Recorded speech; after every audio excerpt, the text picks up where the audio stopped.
He paused, looking around the bustling crowd and asking by the way. Then, he focused on the novice, demanding to know, where did you learn acting? Did you graduate from a university theater program? Or did you study abroad? The newcomer simply shook his head and replied, No, I just graduated as a design major from a university in Gyonggi. I learned acting on my own. A flicker of doubt crossed the director's face, asking, self-taught, HUH? Then, how did you perform so well just now? That's not the acting of an amateur. The young man dismissed the praise with a shrug, stating it wasn't that difficult, though. Well then, that's it for now. His expression then turned stern as he added a threat, and please don't use my performance from earlier in broadcasts. If you do, I'll sue you. The producer was left reeling, thinking he acted impressively after briefly looking at the script, and he claims to be self-taught? That's a complete lie. That guy is an extraordinarily genius. He mused that in the jungle-like entertainment industry, monsters like him appear occasionally. The protagonist, humiliated, cursed internally, HIA. Fuck. How embarrassing. They suddenly asked me to act, so I did, but now that I think about it, the embarrassment is no joke. More importantly, what is this? His eyes focused on an object as he wondered, what is this black square? A day ago. He groaned, clutching his head, UGH. My head feels like it's going to break. Did I drink too much yesterday? But how did I get home? I only remember up till the second round. He faintly recalled the audacity. I definitely tried my resignation at that Toad CEO, I'm resigning. To celebrate my resignation, I went out for a second round with friends. Shaking it off, he muttered, I don't know. I must have gotten home somehow. Ha? Kim Young Dae? Oh, what's up? Wow, listen to that thing voice. But, do you make me safe? He questioned his friend, HUI, how much did we drink? My memory is totally blank. Youngdae's voice came back, don't you remember? You disappeared for about 30 minutes while driving last night. What were you doing? He retorted, do you expect me to remember that? By the way, why did you call? The friend was exasperated, you don't remember that either? Youngdae's voice was bright, we agreed to go to the super actor preliminary audition together. Super actor? The friend continued, explaining the hype around super actor. The broadcaster is SBC, a major terrestrial network. True to its title, this audition reality show is to discover hidden stars. It's been a hot topic lately, with many participants, from trainees to ordinary people, all eager to show their talents. The protagonist scoffed, you used to say the acting was just a hobby, and now you want to make a career out of it? Youngdae quickly cut him off, shut up, I asked you to come with me because I passed the first round yesterday. Tomorrow's the first round of interviews and judging. He tried to weasel out of it, saying, Youngdae, today's me has lost all memory of yesterday, so I'm not really feeling it huh? Youngdae pleaded, I'm nervous, so just give me some support. Then, the bribe, I'll treat you to sangstiopsin and soju as much as you want after it's over. How about that? He hesitated, then replied, HMM. No thanks. Youngdae's final line was the kicker, one of the judges tomorrow is, Kim Youngdae 157 Hong Hyeon. The name echoed in his mind, Hong Hyeon? A title card appeared, the next day he repeated the name in awe, Hong Hyeon, Hong. He sighed, accepting his fate, in the END, I came here. He rationalized the decision, but I get to see the top actress, Goddess Hong Hyeon. It's not a bad choice. He observed the venue, more than half of the seats are filled. Let's sit over there. Youngdae whispered anxiously, Woojin. I'm nervous. He tried to reassure him, why would you be nervous? You even performed for free at an acting club. But A few minutes later, Youngdae was panicking. "Hui. I'm in trouble. I need to go number 2. Like really badly." He was incredulous. "What?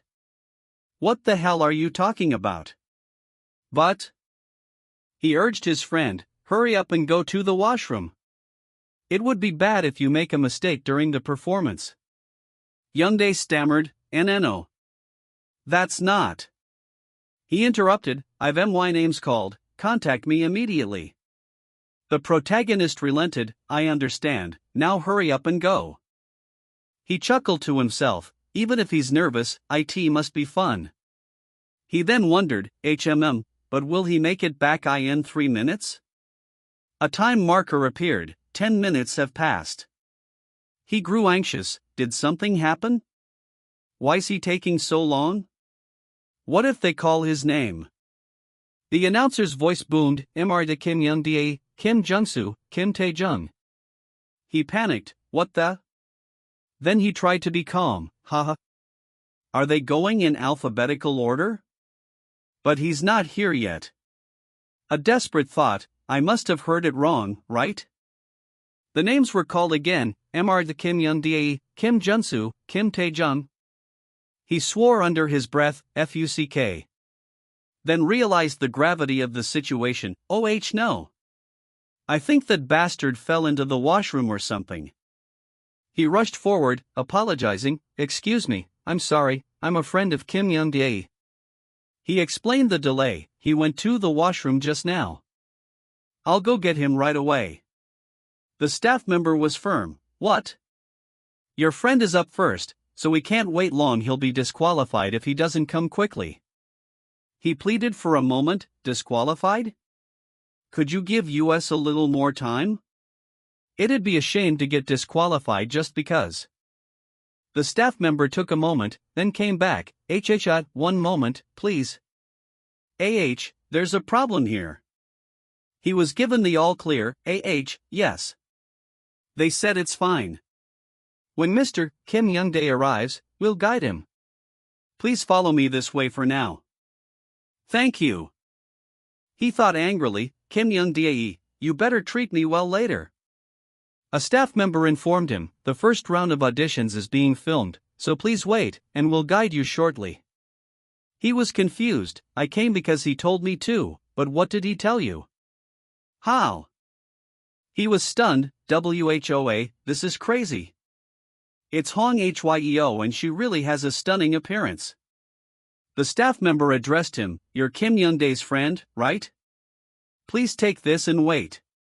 Today's assignment is improvisational acting, so..." The staff member then looked at the script, "This is the script he needs, it needs TOB." The staff member handed him something, "If you're bored while waiting, feel free to read this." He looked at the object, "What is this?" "A black square." He stared in disbelief. "HHUH?" The space around him seemed to distort, filled with a sound effect. He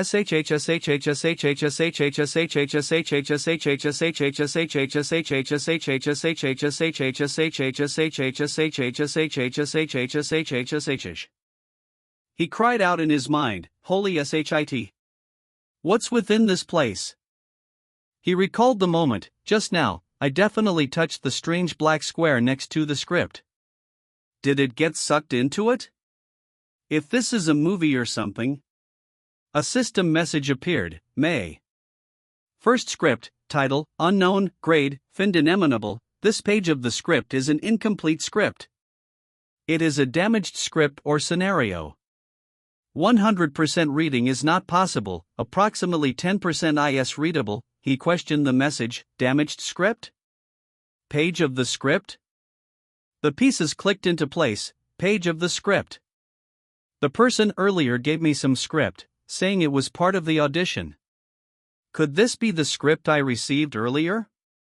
He noticed a new interface. What are these options? What's this? Listing characters that read, experience avail, a frightened man. The interface prepared to load, preparing for reading. A notification appeared, preparation complete. It is a damaged script or scenario. Another message followed, only about 10% is being implemented. A faint sound was heard, a voice? Excuse me. Who are you? He looked around, is anyone here? The final step began, beginning the reading. He was disoriented? The location suddenly changed. Where is this? Mountains? Is this a dream? The reality of the moment was undeniable. This feels too vivid to be a dream. What's this? Is this real? I can't make sense of anything that's been happening. A sudden, primal urge took over. Escape. I have to escape. I need to run away. He felt an intense need to run. I have to run without stopping. He questioned the instinct, but why am I running right now? The memory of the transfer was faint. It was a black space into just now. The urgency returned. Why am I running? He realized the reason. Well, it's because I'm being chased. I am being chased right now. A voice from behind taunted, "Hui, stop running pip." He felt the pain, no. It hurt. I feel pain. What does this hurt? The pursuer spoke, I'm hungry because of you. He pleaded in fear, and no. Get away from me. Someone help me, please. He was trapped in the scenario. Is this really happening? I'm begging you like this. Please spare me. Please don't kill me. IVE to beg. If I don't beg, I'll really die. Please someone save. The chilling indifference of the pursuer, are you bleeding? I should finish this and go eat some pizza. A sudden transition occurred, ending the reading of IA, frightened man. He gasped, falling back into his seat, URGH. Adarg. He was overwhelmed and muttered. Fuck. What did I just do? The embarrassment hit him, ended up showing exactly what I had experienced without even realizing it, coming out of that strange place earlier and being told to act. They must be thinking I'm weirdo, screaming and failing around like that. It's so embarrassing. So let's try to run away like it's nothing. The director's voice broke his panic, by the way. Where did you learn? Acting? Did you graduate from a university theater program? Or did you study abroad? He struggled to maintain his composure. She's really gonna hear this. I guess it's only fair to tell her the truth. He quickly decided on a different strategy. Get a grip. I need to deal with this embarrassment first. Should I act tough and put on a brave face? Yeah, let's start by lowering my voice. No, I just graduated as a design major from a university in Gyeonggi. I learned acting on my own. The director looked skeptical. Self-taught, HUH? Then, how did you perform so well just now? That's not the acting of an amateur. He quickly seized on the first opportunity to escape. It wasn't that difficult, though. Let's not emphasize my embarrassment just because I'm also feeling embarrassed. Let's hurry and get out of here. He bowed hastily. Then, I'll take my leave. And please don't use my performance from earlier in broadcast. If you do, I'll sue you. The director was left speechless. That guy is an extraordinary genius. In this jungle-like entertainment industry, monsters like that occasionally appear. The narrator observed, and so, the snowball of misunderstanding began to roll, with only Woojin unaware. Youngdae's voice interrupted. Hui, Kang Woojin. I'm here. He asked innocently, did you go take a dump and come back? Youngdae quickly replied, well. Did you do well in the preliminaries? Yeah, I got taken out in 15 seconds. Then he asked, but did you go instead of me? The judges were asking about you. The protagonist felt a sudden spike of shame, tch. It was nothing, speech. Youngdae noticed the script, HUH. Is that a script? Give it to me. He reluctantly handed it over, HUH? AH. Here. Fuck. The protagonist immediately recognized the source of his trauma, teased the damn black square from earlier. I'm sure if I touch this, I'll get sucked into a strange space again. He affirmed the reality of the experience. It's not imagination, nor is it a dream or a memory. Because I really experienced it myself. How is something like that possible? He connected the dots, indeed. Reading through this, it feels just like the experience I had in the mountains. I'm sure I chose Frightened Man or something like that. So, does that mean I'll experience the role and situation from the script? He abruptly decided on a course of action. I need to check a few things. Do you have any scripts at your place? If you have any, let's go to your place right now. Youngdae was confused. I called a taxi. All of a sudden? I do have, but the protagonist was impatient. UGH, the smell. Open a window and get some fresh air in here. Youngdae complained. The guy who out of nowhere wants to come to my house says he complains a lot. Youngdae was bewildered. But why are you suddenly asking for scripts? For someone who usually doesn't watch TV. The protagonist simply replied, it's just. I need to check something. He found the evidence. I found them, 2 scripts from aired network dramas, and 1 screenplay for an unproduced film. As expected. The black square is next to these scripts as well. I've finished checking the first one. He prepared for the test. Let's check the time on the second one. Is the current time 11:41? Okay. Watch me closely, alright? Youngdae watched with curiosity. I'm watching. What are you doing like E.T.? He was once again in the bizarre space. What the heck is this place? This is driving me crazy. First, let's look at this white square. He noticed a change, OH. It's become 2. It seems like the number keeps increasing as I acquire new scripts or screenplays. First, let's check. Should I go out now? Let's go out. He struggled to leave. Waiting out. Log out. Go outside. Go back. Turn off. Let me out. Exit. He gasped back to reality. Youngdae was concerned. HUI, what's wrong? Why did you suddenly freeze while pointing your index finger? Are you okay? The protagonist realized the time effect. I think I was there for about 5 minutes. But the time hasn't changed. This is interesting. Youngdae pressed him. So, what's next? Are you really okay? He was interrupted by his phone. Yes, OH. Ha? Just a moment. He's right in front of me. Youngdae was curious. The protagonist relayed the message. The super actor PD is asking to speak with you. He groaned inwardly. Super actor. Fuck, that forgotten shame is rising again. First, lower my voice, yes. The PD's voice was jovial. Kang Woojin were contacting you because you passed the first round.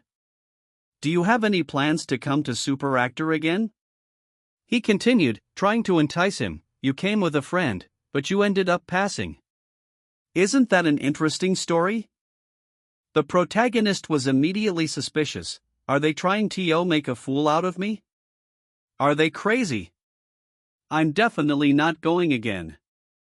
He reverted to his arrogant persona. I don't want to. It was just something to pass the time anyway. The PD was shocked, acting that good just to pass the time? Then if he does it seriously, just how much? The writer was equally stunned. That level of acting was just to pass the time? The PD tried to laugh it off. Ha! Aren't you being a bit too honest? The protagonist was resolute. what can I do if it's the truth? So, you can forget about it. Please forget about my nonsense. The PD thought, if the broadcast aired on TV, they'd become famous right away. What a shame. He really doesn't have much interest in this, does he? The PD gave up. Well, then I'll take care of discarding Woojin's audition footage. He quickly remembered something. Ahem, however, could I get the footage of the scene where I acted? The PD immediately agreed. Okay. If you send me your number, I'll send it to you via message. Yes, thank you. Then. He quickly ended the call. Yes, I'll hang up now. Another staff member asked the PD, is that the same guy from earlier? The PD jumped. You scared me. Please make a sound when you move. The PD confirmed the identity. That's right, but they said they just did it for fun and won't come back for a second round. The staff member was perplexed. They stirred things up here just because they were bored? Ah, what a weirdo. He muttered to himself, Did you get his number? I'm so tired. I still had a few more things to check at Kim Woojin's place. He complained about the interruption. Because of that sudden phone call, Kim Youngdae made such a fuss. Youngdae was shocked. What? It was a call from super actor? The protagonist silenced him. Stop asking. He summarized the outcome. I just ran away. But at least I found out. He listed his findings. 1. If I get sucked into the black square, time in the real world stops in between. 11:41 equals 11:41 2. The people around me can't see the black square that I see. 3. The magic word to get out from that bizarre space is exit. Exit. Since I've confirmed the impossible details about that strange square, I should finish up what I was doing. He checked the scripts. Elegant First Daughter? And Thing Pro Sector? Are dramas that have finished airing, right? Let's see, 2 book scripts and 1 screenplay. Since I can't take a phone into that bizarre space, let's do some research in advance.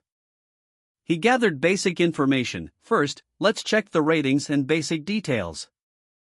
Thug Prosecutor had a final viewership rating of 7.1%. Elegant First Daughter had a final viewership rating of 2.7%. It's a good idea to look into it. He prepared to enter the subspace again. I've done a basic check, so should I go in and confirm it? Oh, as expected, another one has been added. Let's see. The system presented the new scripts. Second script title, Elegant First Daughter, Part 1 grade, E. This is a drama script with very high quality. Reading is possible. Third script title, Thug Prosecute Part 1 grade, C** very high quality*. This is a drama script 100% reading is possible. He was confused by the ranking, What do these grades mean? It doesn't seem to be about quality. A possibility dawned on him, perhaps.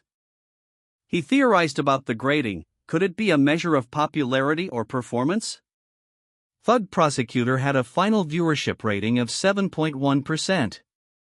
Elegant First Daughter had a final viewership rating of 2.7%. In that case, is it possible to check scripts or screenplays that haven't been released to the public? He decided to check the last script. Since I received an unproduced screenplay earlier, I should check it out as well. He was surprised by the result. What is this? The unproduced work was graded, ** a screenplay for a movie that hasn't even started production, 4th SR NPLOI, title, Detective Agency, B grade. This is a movie screenplay with very high completeness. 100% reading is possible. He noted the high rank, B grade? AB grade is the highest rating among what we've seen so far. 2 scripts from aired network dramas and 1 screenplay for an unproduced film. Earlier, Kim Youngdae definitely said it was an unproduced screenplay. It looks like it's possible to check the grades of works that are still in pre. He exited the subspace, exit. He planned his next move. Now that we know it's possible to conquer the grade of a work even before production, let's set aside detective agency now. He reaffirmed his plan. I should start by reading the content of the scripts that have already aired. He repeated the plan. Let's set aside detective agency now. He noticed a notification, HUH? A message appeared on his phone, it's here. My performance video, which is filled with embarrassment. He acknowledged the necessity. Still, I need to check the evidence right after first entering the bizarre space. Ugh. I feel like I'm going to vomit. The recorded dialogue played. I'm begging you like. Please spare me. Please, someone save. The director in the clip was astonished. This. Are they really acting right now? The writer questioned the experience. Have they ever actually been stabbed with a knife? She continued, if not, how could someone express such expressions like this? Writer Park Yunmi, look at that. Such absurd expressiveness. She asked the PD, when you watch, doesn't a character come to mind? The PD pondered, a role? Could it be? He mentioned a specific character, behavioral analysis for creating a sociopath character. Are you talking about that role? The writer was ecstatic. I was worried that I might need to change the character's setting because it's a very challenging role filled with my own ambitions, and I couldn't find an actor who could portray it. She decided, first, I need to see them with my own eyes. The protagonist was completely surprised by the positive feedback. What's this? This. ARHH. AAAA. This. Isn't IT better than expected? He realized the truth. Aren't I doing well? Why am I so good at this? Wait, if my acting didn't look strange. My first round success wasn't just a bluff, I actually passed because of my acting? He imagined the scene, acting? IT wasn't that difficult. Because I'm a genius. A prodigy. He was shocked by the audience's reaction. What? Is this participant for real? I'm going crazy. I acted tough out of embarrassment, but I must have looked like a prodigy to them. He dismissed the misunderstanding. Well, whatever. They're people we won't see again, so it's not like it matters much. What I need to focus on right now is this. I need to finish the bizarre space experiment. He noted the remaining possibilities. There might still be features I don't know about. First, I'll use the scripts I received to experience a time. He admitted his fear. Still, I really don't want to suddenly get stabbed and die. He yawned with exhaustion. Yawn on. He emerged from the experience. It's over. Unlike the first time, my mind is less foggy. Has my body adapted to it? He summarized the results, based on what I checked. The memory retention was complete. I remember every single line of dialogue from the characters in the script. Even the cafe male clerk I just read for. Not just the lines, but the character's 5 senses, emotions, thoughts, and feelings, everything seeped into me. He described the profound effect. It's more like. It felt like the role I experienced and his world became impossible on me. A new path opened up. With this level of skill, should I seriously consider becoming an actor instead of just doing a working holiday in Australia? Whatever it is, IT seems like I get to live another interesting life, huh? He noticed a new call. HUH? What's this? An unknown number? He answered the call. Yes, hello. The voice on the other end was familiar. Is this Marta Kang Woojin? It's me, producer Song Manhwa. Do you remember? The person who was seated in the middle of the judging panel. Ah, the one with a beard. The PD laughed. That's right. It's not that, but. Can we meet as soon as possible? The protagonist played hard to get. Why me? Let's stick to the concept for now. You need to tell me the reason first. Acting tough. The PD was vague. it's a bit awkward to discuss this over the phone. If possible, I'd prefer to talk in person. He gave a firm time, today at 4 p.m. That's the only time I can make. The PD accepted the time, okay. Besides me, a few other people involved are expected to come, so if I send the address, can you find your way there? The protagonist agreed, yes, that's fine with me. The PD thanked him, thank you. I'll send you the address, so let's meet at 4 p.m. He hung up, bewildered, alright. Why is he asking to meet? According to Kim Yun Dae, I heard they're a big shot. Should I look up how famous they are?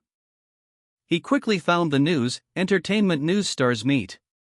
The news of PD Song Manhwa and writer Park Yunmi teaming up has got netizens excited. Tok News top actors are lining up for SBC's star PD Song Manhwa's next move. He realized their status, they're really famous.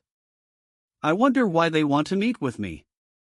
I hope it's not to ask me to act or something like that again. He arrived at the meeting and thought, I was right. The PD cut straight to the chase, getting straight to the point. Yesterday you showed US acting that wasn't focused on dialogue, right? I'm curious about your monologue performance, Mr. Woojin.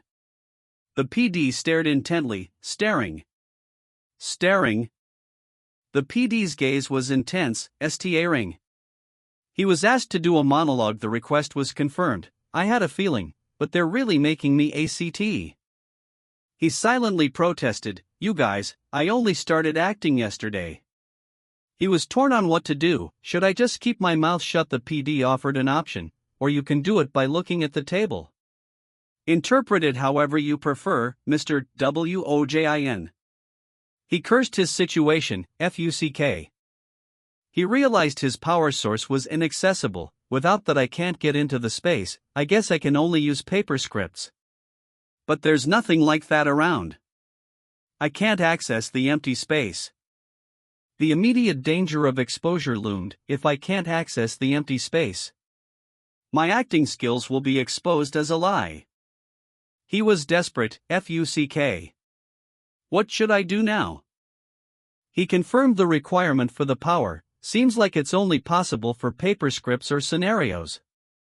I don't have either around, so I can't get into the subspace. The reality of his predicament sunk in. If I can't do that, my acting skills will be framed as being fake. What should I do? He questioned the necessity of the charade, but, well, does it matter? Is it really necessary to risk my life for concept? He considered his true identity, in the first place, the real me. Today, he stated the simple truth. I was walking down the street when suddenly, I asked just a commoner who knows nothing about acting, so I should just be honest. He recounted a mundane event. A cat lunged towards me. The PD and writer were shocked. His acting. The writer was brutally honest, trash. But I did not do a new thing. The PD expressed his bewilderment. What is it? He's nurse than an aspiring actor. It's totally different from yesterday. What the hell of acting is that? He's like a totally different person than when he auditioned for Super Actor. The writer was stunned. What is this? A first-year aspiring actor is 100 times better than him. The protagonist tried to save face. Well, it probably has its own REA.Sons. Let's just do it roughly and go home. It's meaningless. He made a final attempt to leave. Excuse me. I must keep acting tough. He was ready to give up. I'm already caught, so stop this and let me go now. The PD was confused. Huh? What is he talking about? The writer had a sudden realization. I see. She was amazed by his layered performance. I see. He is currently acting like he can't act right now. The PD immediately jumped on the theory. Woojin, why are you acting like you can't act?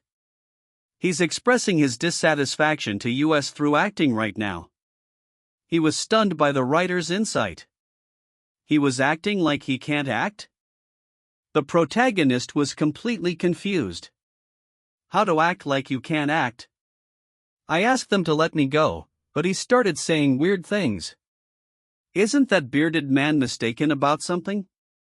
Don't tell me that he came to that conclusion because he's seeing me as some crazy dude? He decided to stick to his persona, whatever. First, let's just keep maintaining my concept. It's because you suddenly asked me to act without any explanation. The PD then gave his reason for the meeting, and I want to cast you as an actor for it. The PD sighed in relief, phew. I can't miss such a mighty monster. Mr. Woojin, I'll get straight to the point.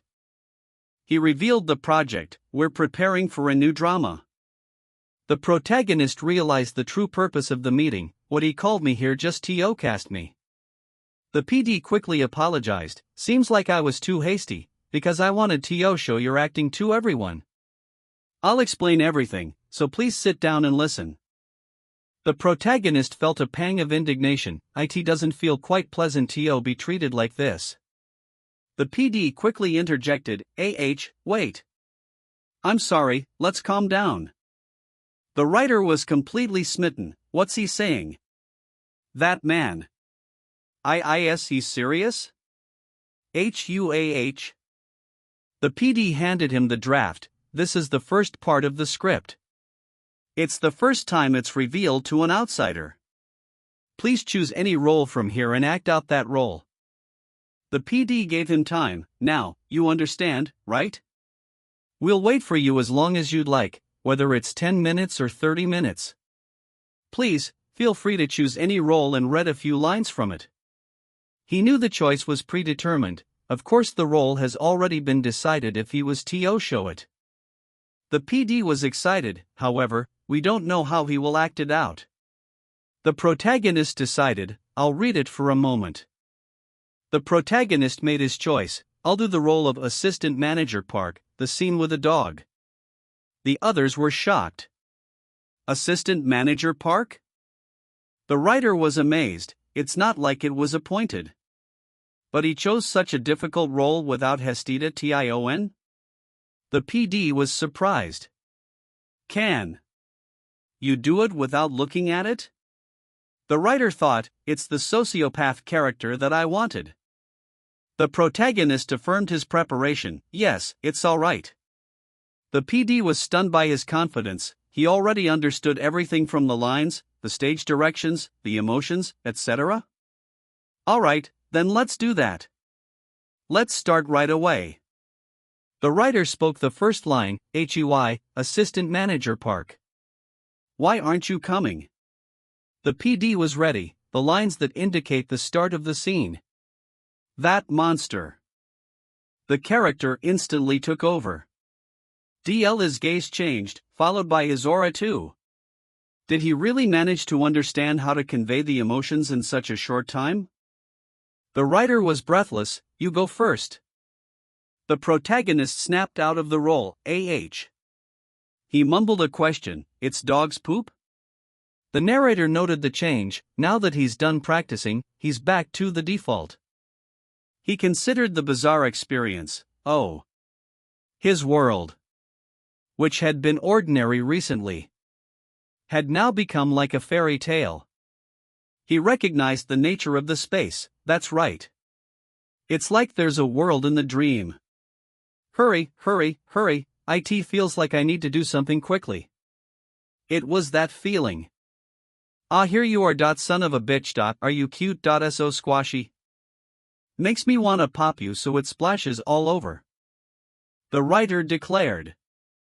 It's over. The writer was in awe. How can he resemble the figurative figure so much? No, he's above and beyond. She proclaimed his success. Assistant Manager Park is in front of us. She spoke of her creation. Assistant Manager Park is someone I go need over, sweating blood and pulling all-nighters to create. I thought no one would be able to bring him to life. She concluded, but this actor Kang Woojin made all my worries pointless. She reflected on the powerful acting. For someone's acting to overpower the script I wrote, this is something I've never experienced before. The PD was equally impressed. Also, I've already written so many scripts that I'm sick of it at this point. And I've seen numerous top actors like Hong Hwaeon. However, I've never seen an actor like him before. The PD was determined. Kang Woojin, I definitely can't lose him. The protagonist let out a breath. Phew, this role really sucks. Rather, it's the personality of Assistant Manager Park. No wonder I saw such crazy colors. He looked at the script title, Profiler Henirang. The PD had first mentioned the script a few minutes ago. Here is the first part of the script. This is the first time an outsider is reading this. The title was confirmed, Profiler Henriang. The PD's words came back to him, please choose a role from this script and act it out. Casting or whatever, what are they even saying since earlier?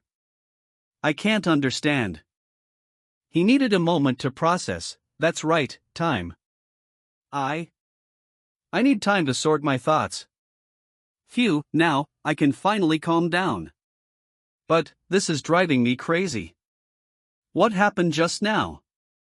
He was stunned by the offer. They want to cast me as an actor in this massive project? Phew, let's sort it out first. Then, it means that they want to cast me because of my amazing acting, right?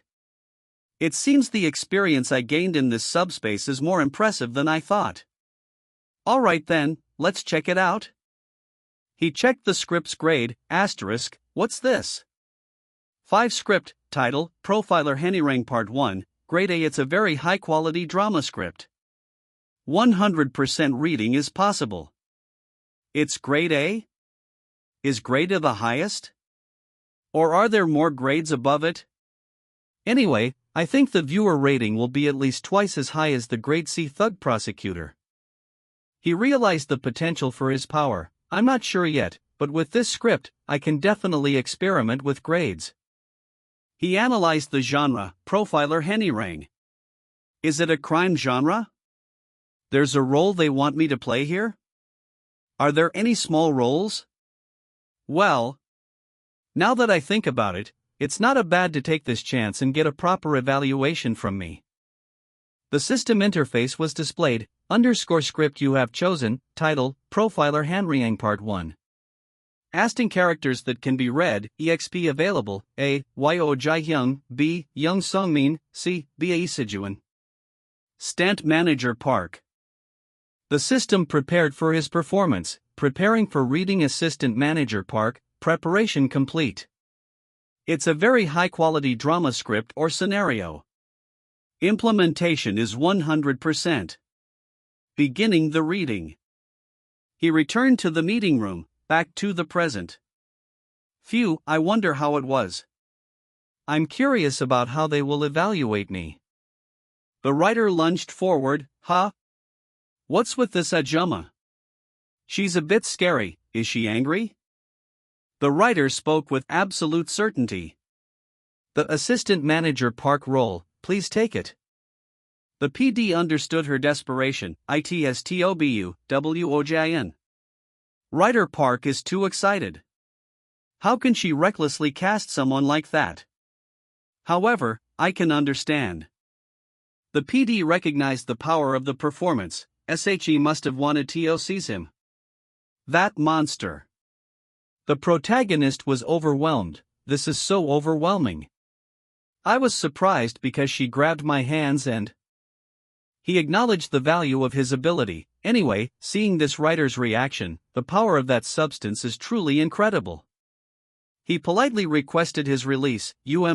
Please let go of my hands first. The writer apologized. I'm sorry, I didn't realize it. Ahem, Writer Park, calm down. The PD intervened. I have a few questions for Woojin first. The protagonist asked, questions? The PD began the interrogation. You mentioned that you studied acting by yourself for super actor, right? How long have you been doing it? The protagonist's true internal timeline. Today is the second day though. He chose a vague answer. Let's just answer it vaguely. I'm not sure, it's been a while. Acting tough, on. The PD misinterpreted his answer. It's been a while, HUH? Considering how he hailed the villain's role of assistant manager Park after just a quick glance at the sicker, like it was nothing. It's probably been close to, if not more than, 10 years. That overflowing confidence is the proof. The questions continued. Then, how come he only showed up now? Then, where did you self-study? Even if you studied by yourself, there must be a limit to what you can do alone. The writer was trying to figure him out. Is that so? I didn't know that. If it's an actor like you, there's no way the directors would have left you alone, and you don't seem to be from a small theater company either. She offered another theory. Then, did you study acting overseas? The protagonist was flustered. Why suddenly overseas? The scale is getting bigger. Will it be fine like this? Hong Hyeon stepped in. If there are any circumstances, you don't need to answer them. Oh. The protagonist took the escape route. I'll do that. Okay, I choose the option of secret circumstances that don't even exist. He praised her inwardly, as expected of Hong Hyeon. The PD was now intrigued. Circumstances he can't tell?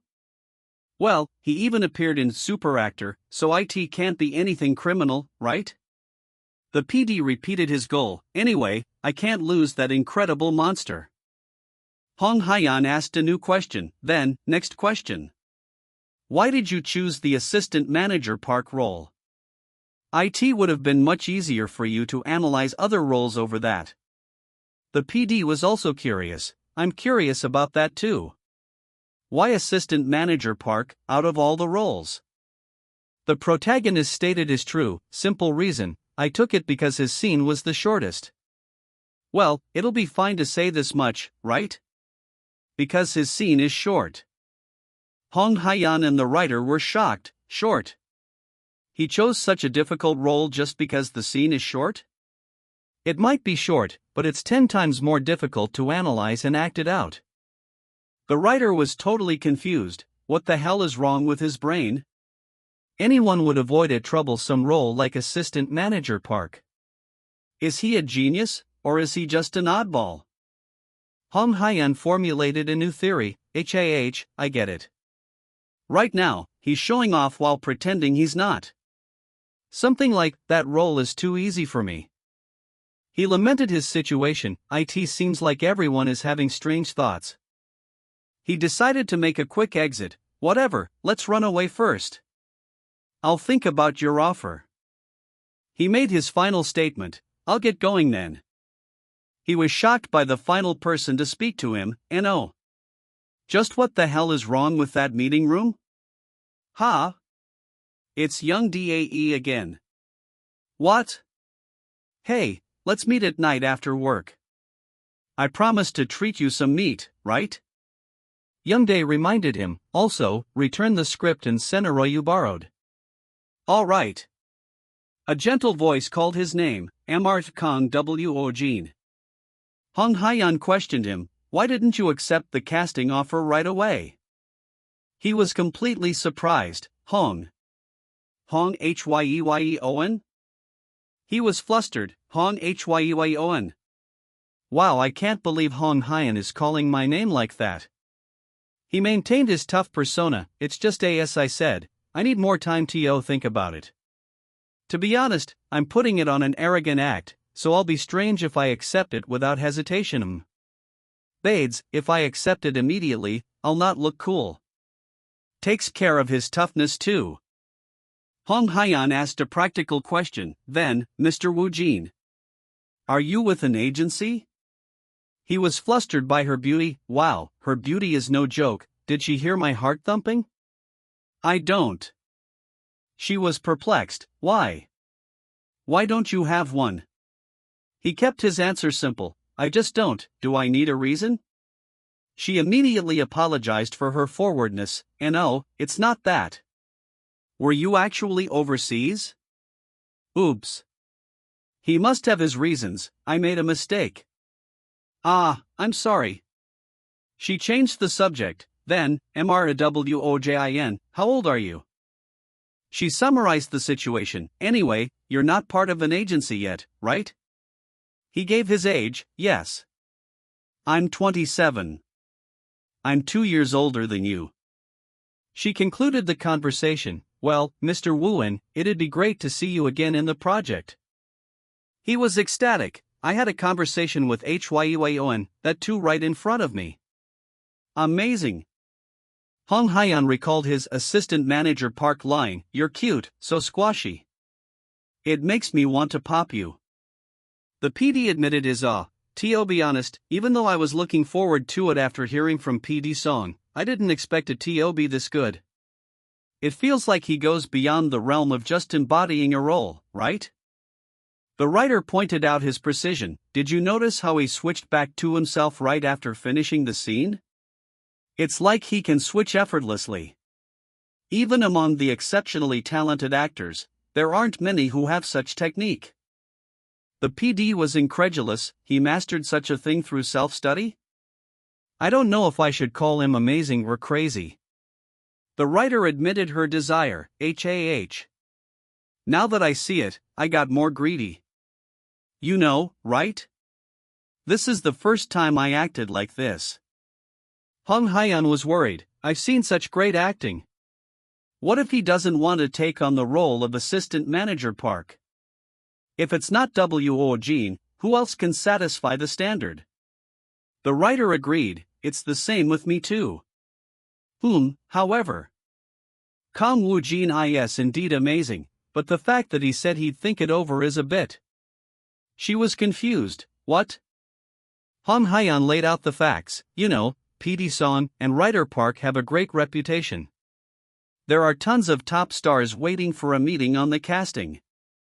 And I'm sure they'd come running if you offered the role of assistant manager Park.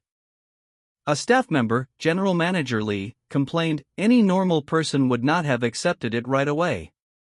Do you really have to take in such an arrogant guy? He's been like that since the beginning. Ha! Kids these days call it the "my fucking way" attitude. General Manager Lee continued, even then, assistant manager Park is not a small role, it's a supporting role. Just what the hell is there to think about? He considered a possibility. Did he have an ulterior motive? Hong Hyeon concluded, that's right. He might just be raising his worth. I'll give you time to understand my worth, or something? General Manager Lee was concerned about the cost. Worth? Are you talking about appearance fees?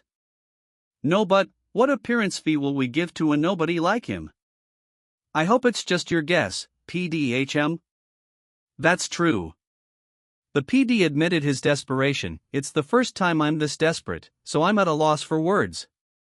A guess or whatever, I don't know what it is. The writer spoke firmly, but I'll just say one thing. Don't be stingy with money.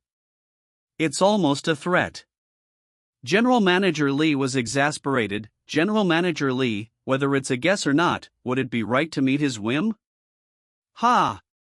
We also have to consider our production's position in this, right? If we follow your suggestions, always could spread across the entire.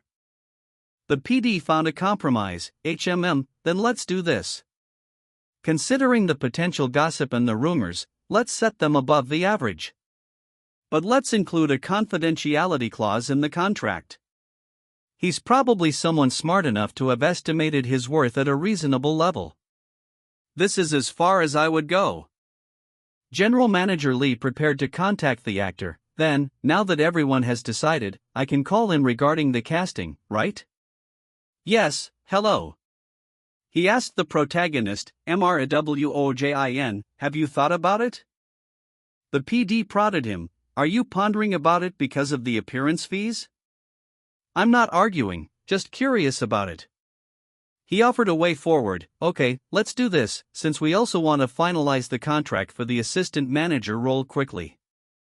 Think about it for today, let's meet tomorrow to discuss the practical conditions, and you can decide after that. The protagonist agreed, all right.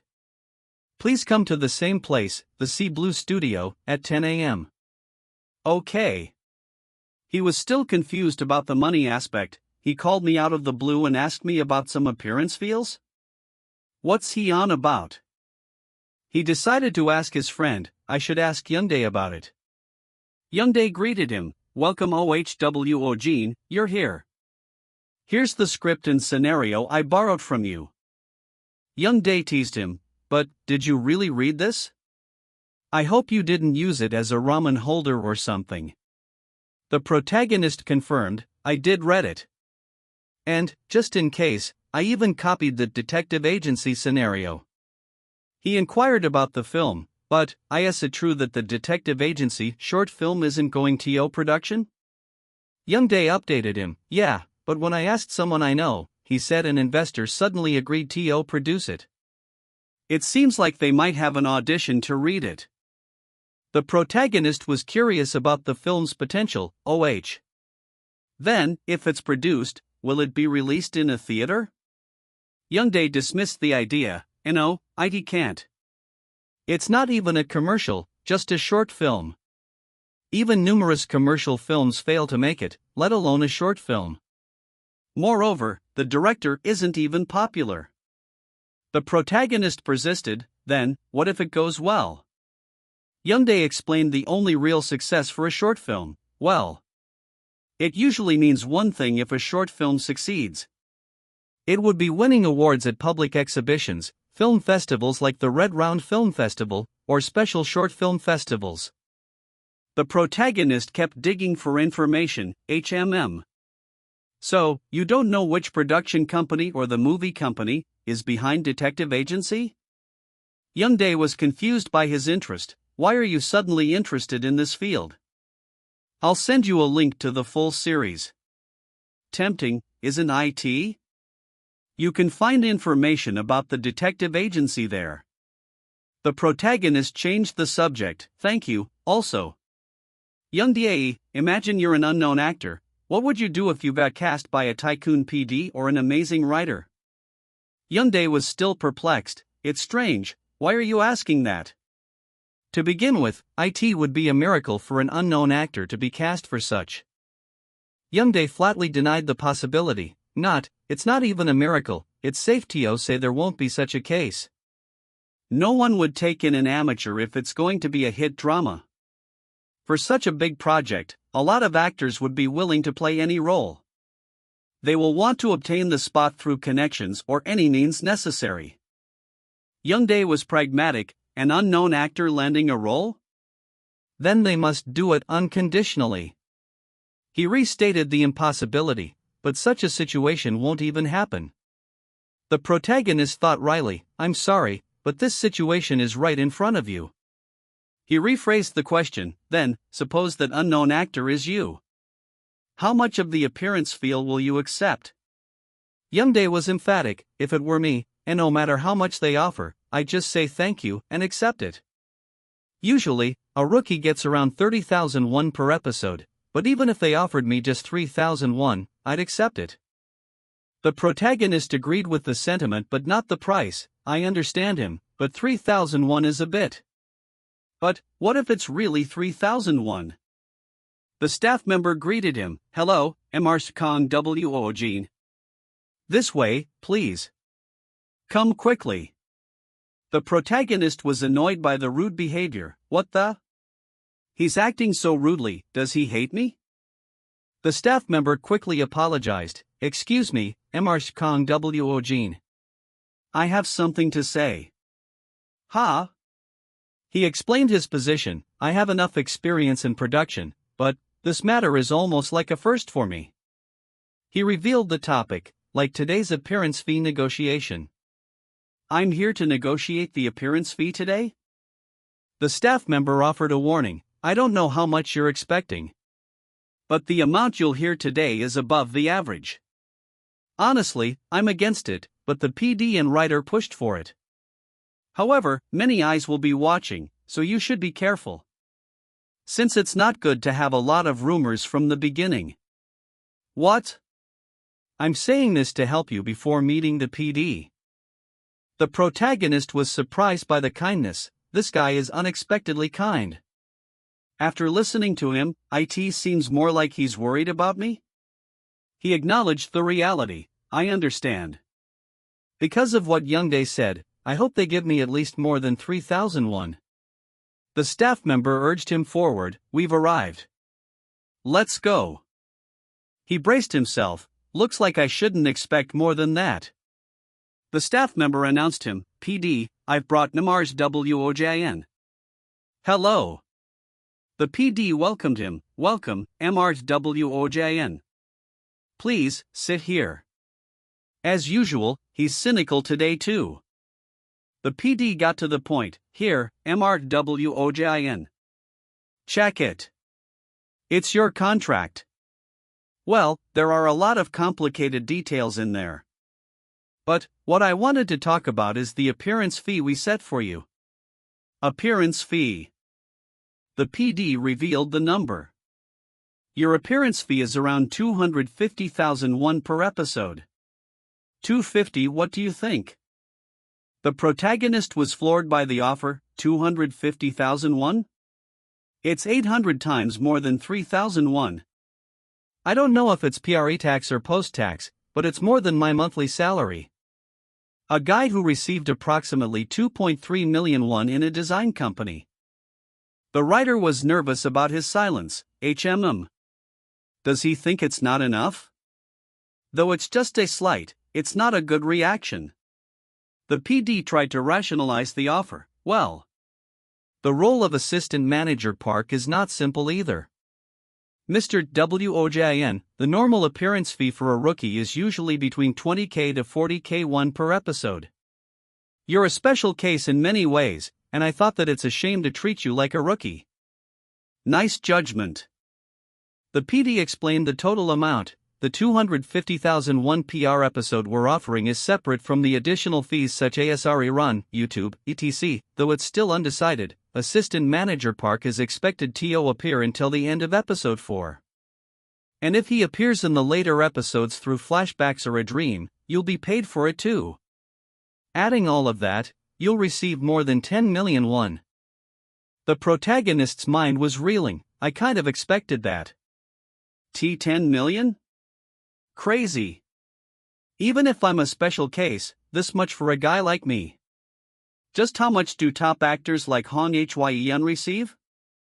The writer flattered him. If it's you, instead of 10 million for a drama, I'm sure you'll receive tens of millions PR episodes soon enough. Though you thought know that already. He considered the possibility. The thing that I only see in articles or news will happen to me too? The PD repeated the question. So, what do you think about 250,001 PR episode? He decided to push his luck. Though it is not insufficient. I'm curious. What's my current worth? He questioned the value. Am I worth only 250,001 PR episode? Since it's better to know it clearly than ambiguously. The writer interpreted his silence as disappointment. Though I explained it, his reaction wasn't good. As expected, does he feel a little disappointed? I get it, writer Park. Don't be sensitive with money. I know that a few pennies aren't important, we'll mess with you. The PD reluctantly offered a higher amount. Phew. Okay, from my personal judgment, you're worth 350,000. This is really one and only case. Instead, a confidentiality clause regarding your fee and casting process will be added to the contract. Does it sound tempting now? The protagonist was internally satisfied. 350. I think it's enough. The PD sighed. HOA. Eventually. Phew, now that you've agreed, I'll briefly explain the content regarding the contract. He listed the contract details, the entire schedule of profile Hanriang is mentioned in the contract. And the staff, set construction, investor, production, promotion. Pouring information at fast pace I see. The protagonist was overwhelmed. What is he even saying? I don't understand anything. Let's just remember the keywords for now. The PD explained the next step, MRTWOJIN, I'll send you the official script book once it's out. If episode 3 is out, I'll contact you separately. Usually, we send it through the agency. But, you're not with an agency yet, right? The protagonist confirmed, yes, not yet. The PD reassured him, it's alright, it won't be inconvenient even if you don't have an agency right now. And you don't even need to go out of your way to find one. When Profile Hanriang is out, the entire entertainment industry will come to you anyway. Or it might happen before then. The protagonist asked about preparation. I understand. Is there anything I need to prepare? The PD gave his advice. I think you'll just need TO practice acting right now. I'll hand over the first part of the draft script today. Then, Mr. WOJIN. Please do your best to play the role of Assistant Manager Park. He was still in disbelief. You unbelievable. Is my casting really confirmed? For real? Am I really an actor? He considered the consequences, so. People are going to see me on TV now? Then, will I get a manager too? Wow, that sounds so cool. He planned his future, plus, I need to find an agency too, right? Kim Youngdae will definitely. He recalled Youngdae's advice, an agency? Well, they definitely have pros and cons. A large entertainment company offers strong backing but tends to be more strict, while a smaller agency might provide less support. They let you have more freedom. I asked Youngdae again. This is what he said. The realization hit him, but why are you asking about agencies? Right. I need to tell MOM and Dad. MOM, of course, I don't have to tell their daughter. He called his mother, MOM. What's wrong? What's going on? Did you switch jobs? Well, I guess you can say that. MOM. I think I'm going to become an actor. His mother was speechless. She finally spoke, MOM? Son. Do you want to go to the hospital? The narrator noted the immediate impact. 2 days after finalizing the contract for the role of Assistant Manager Park, rumors about Kang Woojin started spreading in the industry. Did you hear about this? The rumors began, you know writer Park's work, right? I heard the role of Assistant Manager Park has already been cast. The secrecy fueled the speculation, of course, as a hidden actor. Because Profiler Hanriang had a significant standing among various domestic production companies and entertainment agencies, you know Profiler Hanriang, right? Apparently the second actor besides Hong Hye-yun has been confirmed. Is that true? Really? This is the first time I've heard about it. Starting with the production company C Blue Studio, the rumors will soon escalate. The speculation spread widely. Lighting director. Did you hear the news? They confirmed the actor for the role of Assistant Manager Park. Who is it? Who managed to win over that picky writer Park? I don't know. Do you not know about it either, director? I asked because I thought you knew. Starting with the 100 or so staff members of Profiler Hanriang. They say it's Kim Hyun. No, they say it's an actor who was performing overseas. Well, since they joined right after Hong Hyun, they must be at least an A-list actor. Rumors spread across various places including the media, entertainment companies, production companies, and broadcasting stations. The narrator observed his rising status. With his name hidden, Kang Woojin was gradually gaining fame in the industry and the ineptitude? The protagonist himself was unaware, course, the main character, Kang Woojin himself. Should I try experience in other roles in part 1 of Profiler Hanriang? Before that, I need to find information on the detective agency. Was completely unaware of this. He checked his phone. Let's see.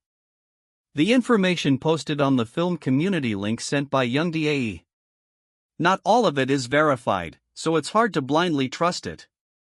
He searched the film details. Still, this article seems credible. There are also a lot of views and comments. What should I search to find more information? Director Shin Dong-chun? Nothing. Then what about Green Vision Films? All I get is the film company's location and that they specialize in short films. He was disappointed by the lack of information. As Young Dae said, the independent, short, and art film scene definitely seems tough. So, in the end, all I got is the company's address and a little bit of information? Should I give up on detective agency? He was drawn to the potential of the screenplay, But that scenario is too interesting to give up. Besides, while TV dramas can be judged by their ratings, the detective agency is an unreleased short film, and even if it's considered brace for now, I'm really curious about it. And since it's a bit of a turn-off, let's. He considered his options. I heard even top-tier actors start with small projects, so I thought I might try starting with something small like the short film. Well, if there's no spot available, for now, going directly to the film company seems like the only option. He finalized his prep work. I finished reading the entire script of the detective agency, and I've taken care of the drama. It's about time I start experimenting subspace readings. As annoyed by the phone call. He was annoyed by the phone call. What? Who's this? Fuck you, AH. So it's her. After not receiving a single phone call for years, she probably just heard from Moem that I'm going to become an actor. He predicted her reaction. I'm 100% sure she's calling to make fun of me. I'm not even going to answer it. Ahaha, you? Actor? The phone rang again. Has she really gone crazy? Do you want to get skulleted? Ha? What the, a different number? Is she calling from a friend's phone or? He answered the unfamiliar number. Let's answer it for now. Yes, hello. The voice was shocking. Hello. It's me, Hong Hyoon. He was utterly dumbfounded. WHWHATTT? H Hong Hyeon? The top actress Hong Hyeon is calling me directly? He quickly gathered himself. Wait, stay calm. Kang Woojin. You need to keep up the touch act. Stay in character, stay in character. Hong Hyeon continued, Ahem, anyway, I heard that you've confirmed To take on the role of assistant manager Park. Since it was unexpected, a lot of rumors are circulating among the staff, and everyone is curious. The protagonist maintained his aloofness. Did something like that really happen? Is that so? Hong Hyeon confirmed the buzz. Yes, the role of assistant manager Park was such a hot topic and quite the issue. Anyway, at this rate, you're going to be popular at the first script reading, WOJN. She teased him playfully. Everyone will think they're sitting with a famous actor, but when they realize it's someone they've never heard of, it would be interesting to see their reactions, right? She concluded, I thought I'd pass the news along since I've known you from the beginning. See you at the script reading. He noted her laughter. She laughed. He maintained his tough exterior. Yes, thanks for your hard work. What's this, a final farewell? Also, don't force me to work. I'm resting right now. He was internally amazed. Wow. Fuck. It's the number of the top actress Hong Hyeon. She even called me by name so casually and shared the industry's reactions. He compared the reactions. The people in the industry definitely react differently compared to Yo family. Mom's first reaction: do you want to go to the hospital? A family member ignoring my calls. Wow, you're an actor now? Expected reaction. He returned to his plan. Anyway, he decided on his next task. I should go find some information on the detective agency.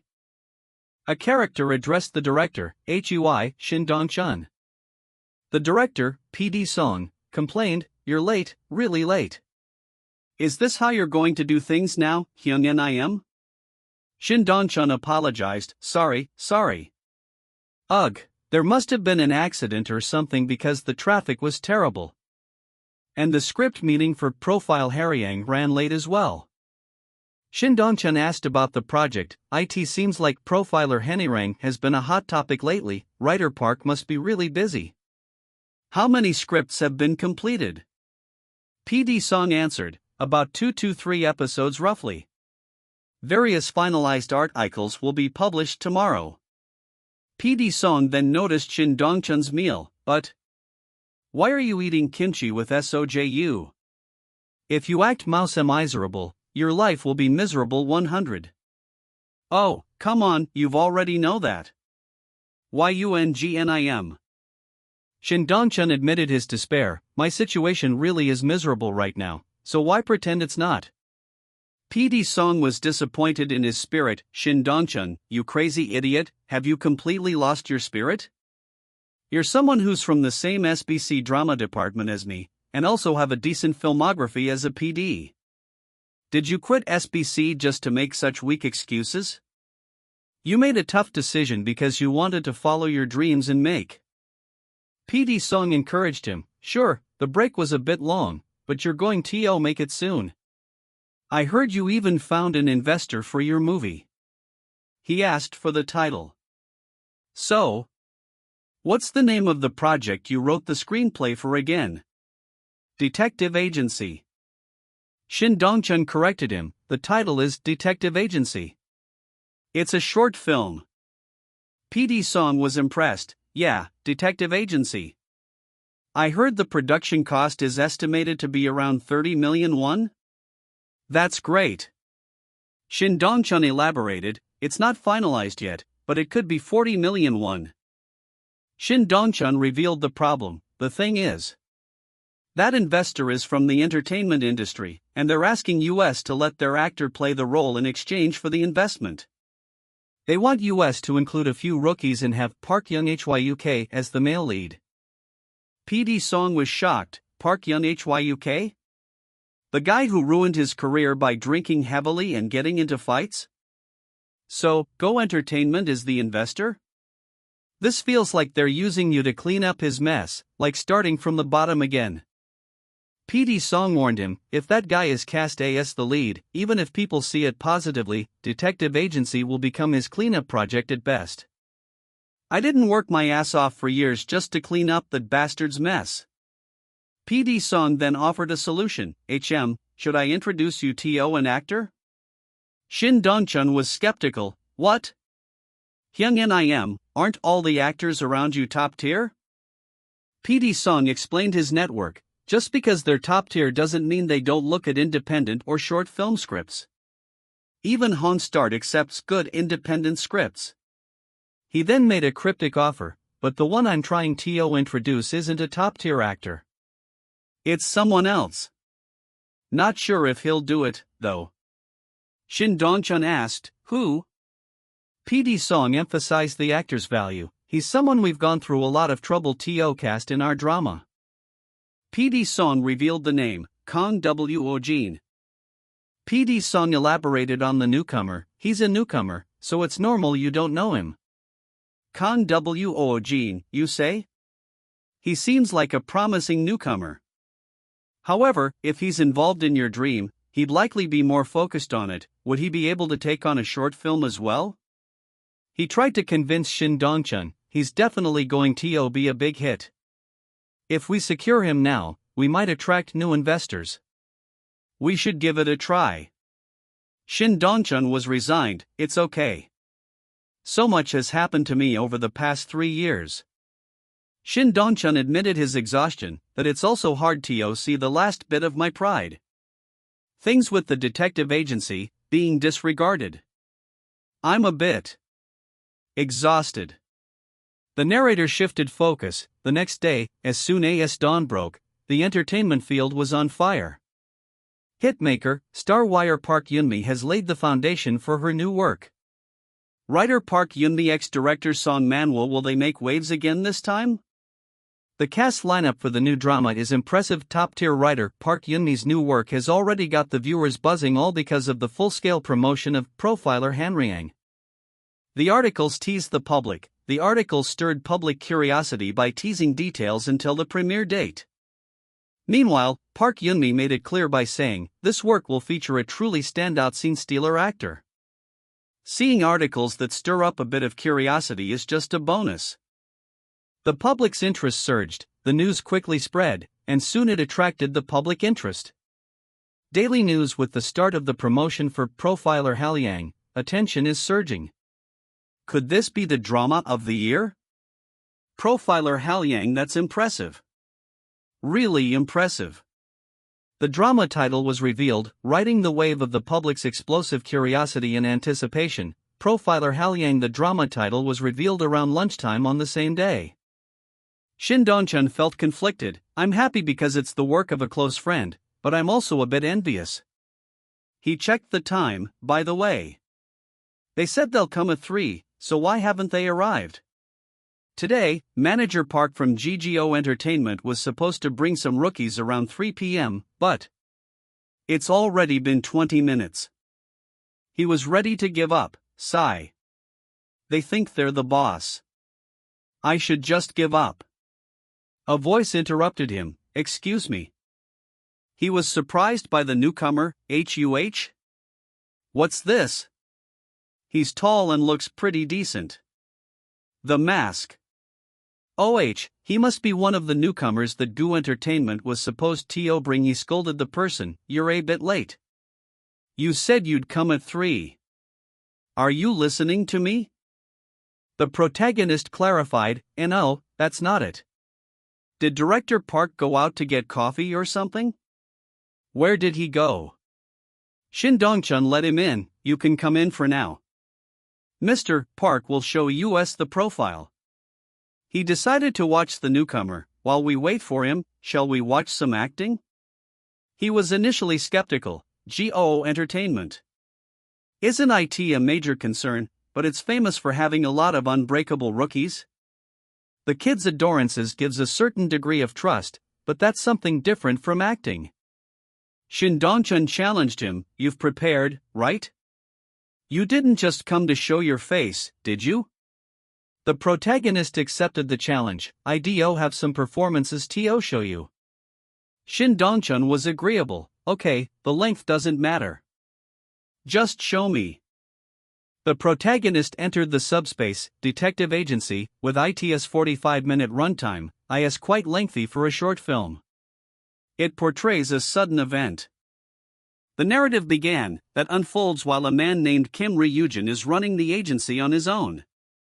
A client in their 40s who comes in one day, and he requests confirmation, saying he suspects his wife is having an affair. Kim Woojin takes on the infidelity case and observes the client's wife.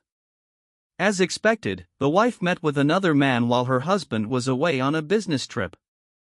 The protagonist continued the story. Kim Woojin first follows the two, trailing them all the way to a secluded villa deep in Gangwon. From lunchtime into the early afternoon, the two of them spent time together as if they were a couple. But suddenly, the man's head fell in the soup bowl. The situation escalated to murder. Seeing the man, the wife called someone, and then, a burly man appeared. He dragged the fallen man to a car, and then disappeared to an unknown location. Having only taken on the case, Kim Woojin is stunned to witness a murder scene. He confirms that the window of the villa is open and cautiously steps inside. The protagonist found a hiding spot. He soon discovers a door leading to the basement. In the basement, the door to which was left open, a stranger was lying face down on the floor. After confirming that the man was still alive, Kim Woojin shook him, but upon hearing noise from upstairs, he hid in a corner of the basement where some broken furniture was piled up.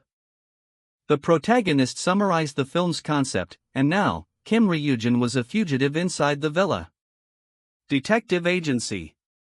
A short film blending tension, thrills, and twists within the confined space of a villa.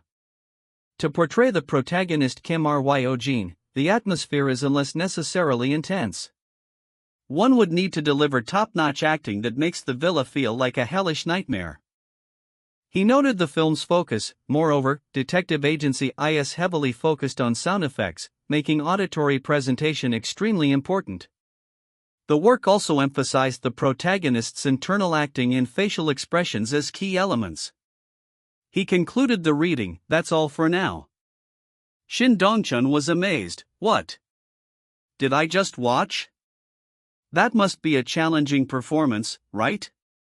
Shin Dong-chun was overwhelmed. "It's crazy. It feels like Kim Ryujin appeared before me. It's more vivid than reality. It's a style of acting I've never seen before. Did GGO Entertainment really develop someone like this?" He asked the protagonist, "Excuse me. How long have you been with GGO Entertainment?" Another director, Director Park, interrupted, "Ha, Director Shin. I'm a bit late." "Oh my, are you in a meeting? Who is the person in front? An actor? What?" Shin Dong-chun was confused. "Director Park. You don't know him? It seems there's been a misunderstanding. I don't know this person either."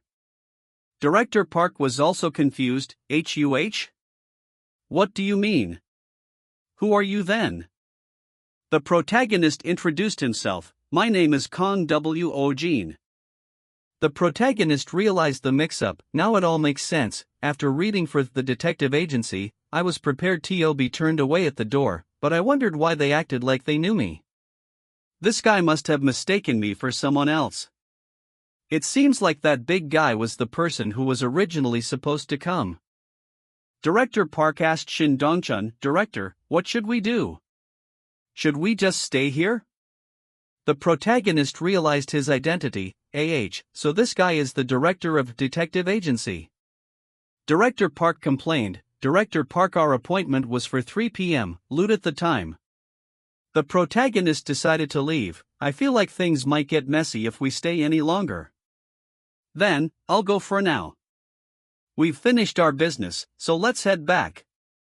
The protagonist dismissed the film. "I came because I was interested in grade B, but it seems like it's going to be tough." And, as expected, both the lead and supporting roles were already decided. "I don't really want to take on anything below a supporting role." He noted the attractiveness of the other actors, but both of them are really handsome and I feel upbeat. He finalized his decision. "Anyway, I guess I'll just have To give up on detective agency." Shin Dong-chun tried to stop him. "Wait. Kang Woojin. The name sparked a memory. This name sounds familiar. Wait, Kang Woojin. Where did I hear it?" The protagonist repeated his name. "My name is Kang Woojin." Shin Dong-chun remembered where he heard the name. Kang Woojin, that's definitely the name. Shin Dong-chun was stunned by the implication. Could it be? He's that same person? PD Song addressed the table. It feels reassuring to be gathered here like this, doesn't it? It's a breathtaking view. Everyone, enjoy your meal." He excused himself. Excuse me for a moment." PD Song answered the call. Dong-chun. I'm in a meeting right now, but I'll get back to you in a bit." He immediately questioned Shin Dong-chun. "Hyunjin, the actor you mentioned yesterday, Kang Woojin. He is perhaps over 180 cm tall, with striking features and a rival's aura, and does he have a deep voice?"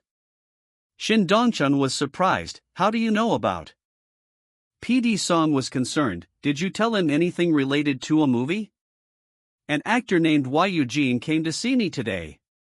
Shin Dong-chun was confused. "He went there? Kang Woojin? How did he know?" He theorized. "Did he find out and visit because he knew he's an acquaintance of mine?" PD Song explained. I met Shin Dong-chun yesterday, and I only got to know Kang Woojin recently." PD Song was still confused. Kang Woojin. What on earth is going on? He asked for details. "So, What did that friend do when they visited you? Shin Dongchun described the performance. They shoved their acting SALLS. PD Song was impressed. His acting. What is that? It's like he embodied a character I wrote. No, the way he acted it out is even more vivid. He added, when you watch his acting, that's usually how it goes.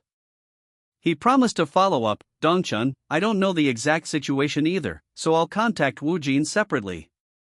Currently, I'm in a meeting, so I'll tell you this one thing. PD Song urged him to act. Kang Woojin shoved up TOCU out of the blue? The phoenix came flying on its own. If you let that opportunity go and regret it. Shin Dongchun was in awe. Phoenix. Shin Dongchun conceded, sure, it's an acting style I've never seen or heard of before, but is he really worthy of such high praise from you, Hyung him? PD Song defended his assessment. Both you and I were captivated by his acting, right? Besides, it's not like I judged him based solely on his acting. PD Song elaborated on the actor's charisma. How should I put it? There's something unique about his very presence. He does have star quality, but it's somewhat different, you know? There's a certain mysterious texture that's unique to him. He's destined to become a top-notch actor. PD Song emphasized the actor's worth, so, in the E&D, we barely managed to cast him in our project. And now you're telling me that someone like him came to you personally to showcase his acting? He concluded the meaning. Doesn't that mean he has a passion for your work? Shin Dongchun questioned, passion for my detective agency? PD Song affirmed, in my judgment, yes. PD Song was adamant, I don't know how that guy got a hold of your script, but Kang Woojin isn't the type to travel far in search of work. It just clearly shows that Kang Woojin liked your detective agency. Shin Dongchun considered the possibility, affection for my Hyung Shinso. PD Song agreed, that's what I think. I don't know how he got his hands on your script, but PD Song repeated his analysis. Kang Woojin isn't the type to go out of his way to chase down a project. Your Hyung Shiso has clearly caught his interest. Would he really go to such trouble without any affection? Shin Dongchun was moved. Affection. For my. PD Song offered to help. Did you get his number? You didn't? Then I'll give it to you. If he came all the way to see you, it's fine to pass it on. Contact him and arrange a meeting. Shin Dongchun accepted. Understood. SIR. PD Song hung up. Alright, I'll talk to you later. Hong Hyun admitted her jealousy. He came to see him personally. I feel a bit jealous. Jealous? At my age? She apologized. Sorry, I got a sudden call. She then asked the PD to continue. Shall we continue our conversation? The PD brought up the name. The name Kang Woojin came in earlier. Should I mention it later? Ryu Youngmin confirmed the topic. Sure, you said you had something to tell us earlier. Oh, right. The PD relayed a minor complaint. It's nothing big. The clothes that Hong Star sent as samples were too flashy. Tell the stylists to choose more plain and understated outfits. That's our team B, being a bit too eager. I'll make sure it'll be okay. The PD addressed Ryu Youngmin, and Ryu Youngmin, please adjust your diet until the script reading. What?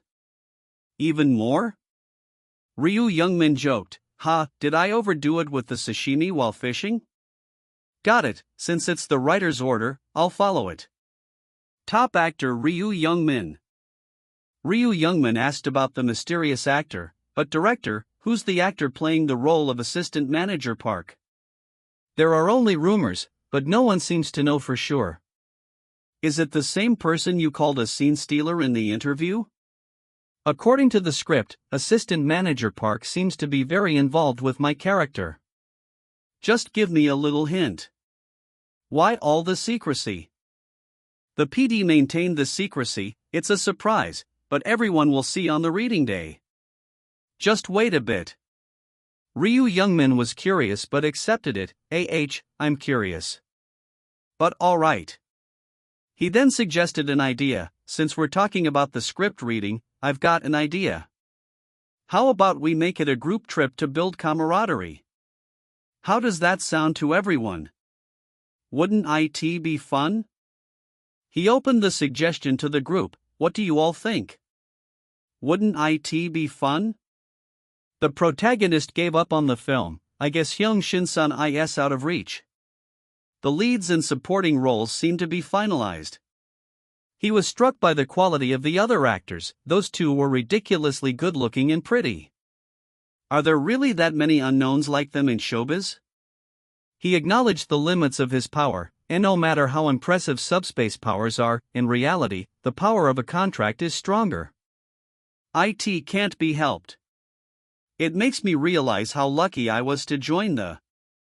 He decided to move on. Hyung Shin is a shame, but it's not something I should get attached to. It's not the only script I have. His phone rang, a call from an unknown number? Why am I getting so many calls from unknown numbers today? He answered, maintaining his tough persona. Hello? It's an unknown number, so activate the persona. The caller introduced himself, Kang Woojin. This is Shin Dong-chon, we met at Blue Vision Films. Do you remember? You showed me your acting. That square-jawed director? The protagonist was surprised, but why is he calling at this hour? Are you the director of Hyung Shin Soo? How did you get my number? Shin Dong-chun explained, sorry. I got it from Song Manhwa PD, not just anyone. The protagonist was confused by the connection. Song Manhwa PD? Why is he getting involved? Shin Dong-chun asked for a meeting. Mr. Kang Woojin, can I meet with you again? I have something to discuss with you regarding Hyung Shin Soo. Shin Dong-chun was eager to meet, tomorrow morning at a cafe near your home, if possible. The director greeted him, this way, please. He noted the actor's demeanor. Listening to my senior, it's clear that he has a different vibe from other actors. Nonchalant and aloof. Hello, Mr. Woojin. Shin Dong-chun apologized, sorry for the sudden call last night. I thought about it, but it was indeed a bit rude of me. The protagonist got to the point, it's fine. So, what do you want to talk about? Shin Dong-chun asked cautiously, I know it's sudden, but you read my script for Hyung Shin Soo, right? What did you think of it? I'm nervous. He confided his feelings. It feels like confessing hidden feelings. It's a work that I'm attached to. Shin Dong-chun was deeply touched by the word, attached. A script that has always been dismissed and ignored. The first actor to express attachment to my work appears. My senior was right.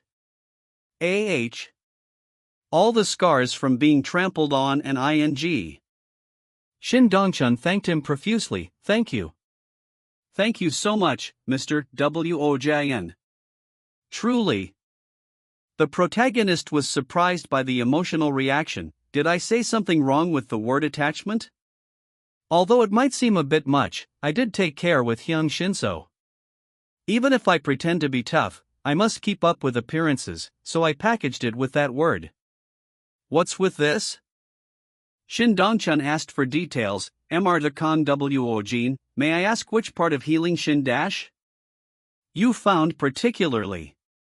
No, what did you like about it?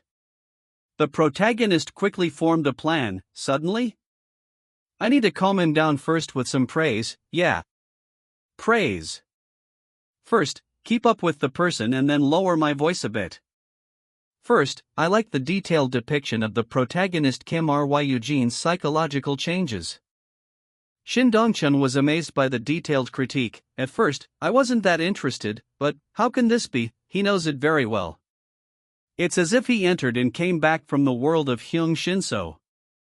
He must have read the script dozens of times, knows it better than that.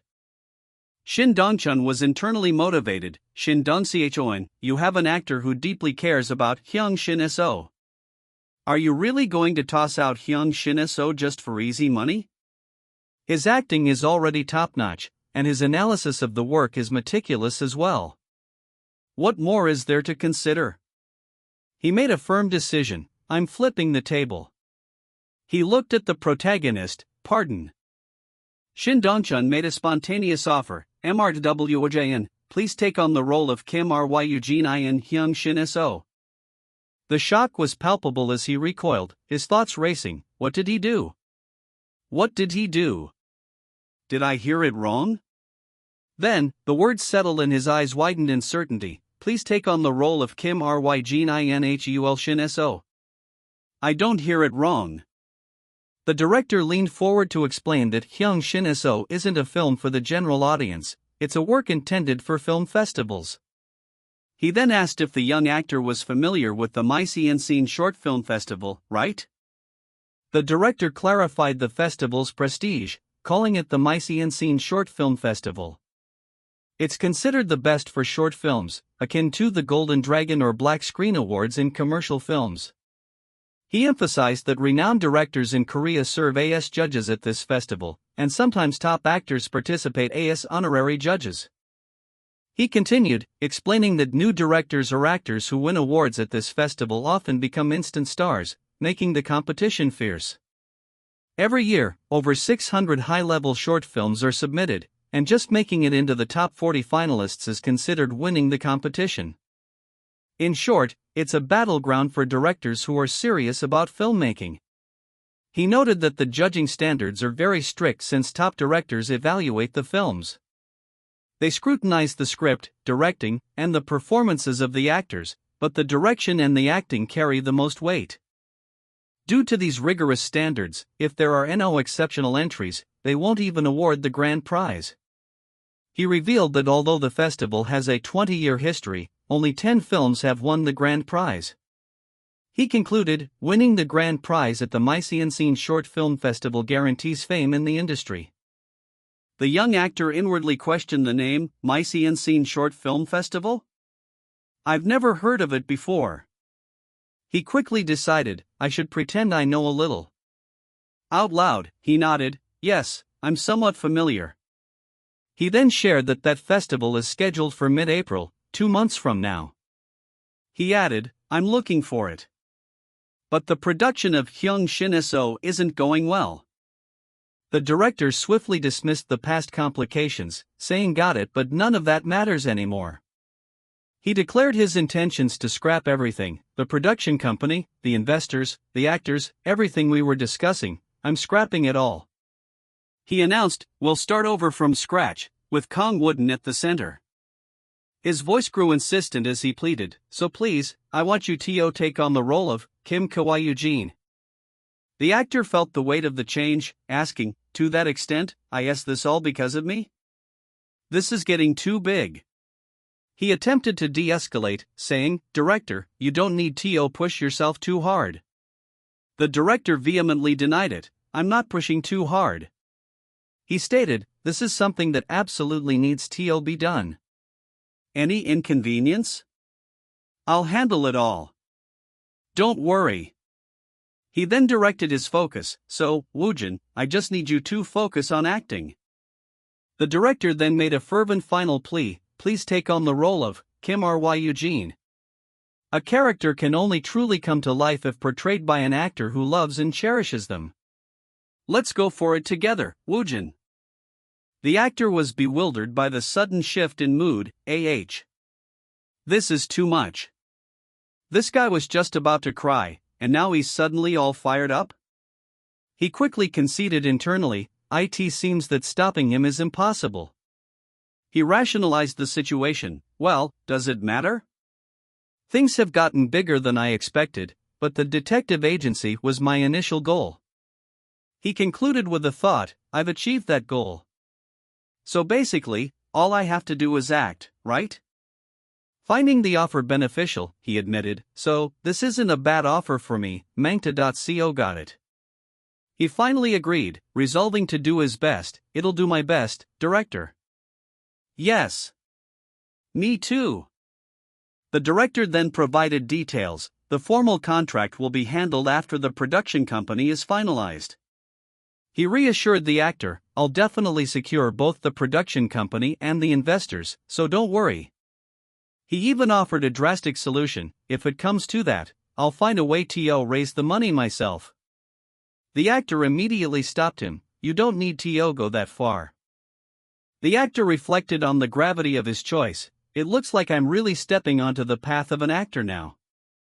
He mused on his next steps, I should start studying films or something. Then a cynical thought crossed his mind, but wasn't there an actor already set to be the lead?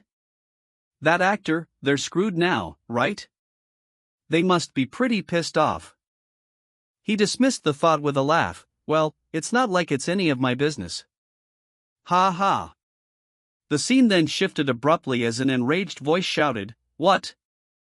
The CEO of GGO Entertainment was beside himself with anger, that bastard Shin Dong-chon. How dare he come to my GGO Entertainment? He ranted that everything was proceeding smoothly until yesterday. He explained the sudden change, well, I just received a call from the Blue Vision Film Company. The news was infuriating, suddenly, the director of Private Investigator has overtaken everything, including the actors and investors. He scoffed, I showed some interest, and now he's making a fuss over some worthless script, TSK. He then gave an order, HOI, Jong HYO. Pick another script, there are plenty of alternatives anyway. His assistant reluctantly agreed, well, if you say so, I'll choose one. But doesn't this seem strange?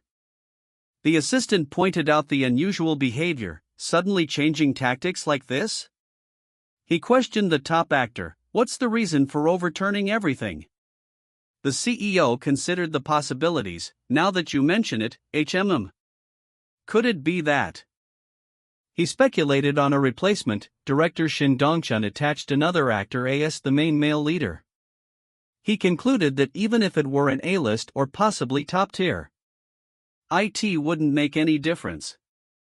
The CEO pointed out the script's low value. Originally, Private Investigator was a piece of trash that had drifted for over 2 years even after completion.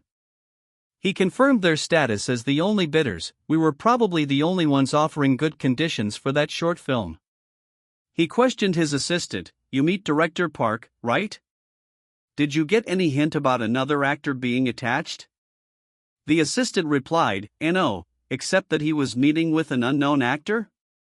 The CEO dismissed this as trivial, so, they were probably just holding auditions for minor roles. Any other news? He reasoned, if there was any, Blue Vision Film Company would know about it. He found the notion of a top actor joining absurd, even if they are conspiring with another actor behind Blue Vision Film Company's back. There's no merit for a top actor to do Private Investigator. He concluded, even A-list actors are a bit excessive. B-list would be the best they can get. He summarized the supposed situation, so, Jong Hyoke, who caused trouble, was replaced with a safer B-list actor. That's what you're saying. He scoffed in irritation, it's annoying. But did he really have to bash GGO dash? The CEO gave a sharp command, check around Shin Dong-chun's circle. He instructed that if an A-list or higher actor is attached, rumors will spread somehow. If not, it means he just fled with a no-name actor. He then ordered a coordinated effort. That person will definitely have to overturn everything and find new investors, so let's move around independent and short film production companies to ease the situation. The assistant questioned the tactic, ease the situation? The CEO explained his strategy, spread the word subtly that no money should be given to Private Investigator. He reasoned, whether it's a blast actor or whatever. Without money, they won't even attempt to make it. He then told his assistant, and John Hyoe, you should pick another short film script from the Unseen Film Festival. He promised support, I'll support you, so you should perform well. Better than Private Investigator. The assistant confidently agreed, sure, of course. After all, I've been in the industry for a few years now. The CEO gave a final, firm instruction. Yes, make sure TO suppress private investigator, it's a matter of my pride. He stressed, make sure TO deliver a quality that can win an award at the Mysian Film Festival. His goal was clear, so that Shin Dongchun will regret and beat himself up. Elsewhere, a PD mentioned a conversation. You mentioned Kang Woojin while taking a call during lunch yesterday? He noted the PD's reaction. Your expression was really stiff. Did something happen with Woojin? The other PD replied, you know Dongqing PD Han has been missing lately for his HBIN? One day when TO see him about doing a short film written by Dongchun, he expressed surprise. He haven't even read the drama script yet, and suddenly he offered the script. It's a short film called Private Investigator. If you're interested, should I send you the script? The first PD was taken aback. HES doing a short film? Why suddenly after being part of a big project like Idol Profiler? He expressed a desire to see it. I want TOC. I want to see Kang Woojin performing in that short film. He wondered about the secret to the actor's skill. How can I act like Kang Woojin? He concluded on a note of intense envy. If he just gets popular, he'll definitely surpass the top actors. The other PD agreed with a sigh, and no doubt, I feel the same way. Ha! I really hate falling behind. A top actress, Hyun, initiated a call. OPPA, it's me. Her manager responded, HYUION, I was just about to contact you. She revealed her intent. You know this time. I have a request. The manager was immediately suspicious. What's with the sudden interest in a short film? He guessed her hidden motive. Don't tell me. You the female lead of Idol Profiler Han Riang? Thinking of doing a short film at this time? Hyun hesitated. No, not yet. I'm just a bit intrigued. Her manager saw through the facade. That means you're interested. Don't think, I don't know you? You usually go ahead if you're intrigued. Hyun took a moment to formulate her request. HAH. Wait a moment. Let me sort this out. The manager clarified, are you asking me to look into the history of the short film Private Eye? She was firm in her demand. Yes, everything. Even the details. The manager acknowledged the difficulty. Well, gathering information isn't a big deal. But if it's a script without nothing, it would be hard even for me. Hyun countered, no. It's mentioned frequently by PD Song, so there must be something. She offered a clue, and you remember PD Shin Dongchun, right? He's the one who wrote Private Investigator. The manager recalled, the guy who disappeared after saying he was doing a film? He then admitted the script was appealing. PD Song Manhwa and the characters are quite fresh. The manager then asked for a return, but if I look into it, what will you do for me? Hyun scoffed, what are you saying? I'm already supporting you. She retorted, it's not like it was done by your efforts alone, right? She then offered a deal. How about resigning with the condition of removing that manager you didn't like? For the shampoo API you cancelled this time? Deal? The manager inwardly cursed the agency. Damn, why is the agency representative making decisions on their own now? He reflected on her difficult personality. The artist is so full of mischief. He finally conceded, fine. But really, make sure to remove that manager. Hyun agreed, I can't argue with that. The manager pressed her for the real reason. Okay, then explain. Why the sudden interest in Private Investigator? It's not because of PD Songwoo or director Shin Dongchun, right? Be clear. She was caught. Quick to pick up on things. She confessed the true reason. There's this actor named Kang Woojin. The manager joked, who is he, a new boyfriend? She was outraged, are you crazy? He's an actor. She urged him to listen calmly. He's an extraordinary guy. The manager was perplexed, huh? Did PD Song and writer Park Elngi go that far? He questioned the writer's motive. Why would writer Park, who top actors struggle with, care about this? He realized her true focus. In the end, you're just interested in Kang Woojin's acting. Not so much about Private Investigator itself. Hyun defensively denied it. No, it's not that. The manager challenged her. Who are you trying to fool? Haven't you not even read the script for Private Investigator yet? She immediately changed the subject. Let's change the topic. She then asked an abrupt question. OPPA, how much money do we have? The manager was confused. Suddenly? What's with the sudden change? She asked for an advance. Do we have any spare? If not, I'd like you to prepare some.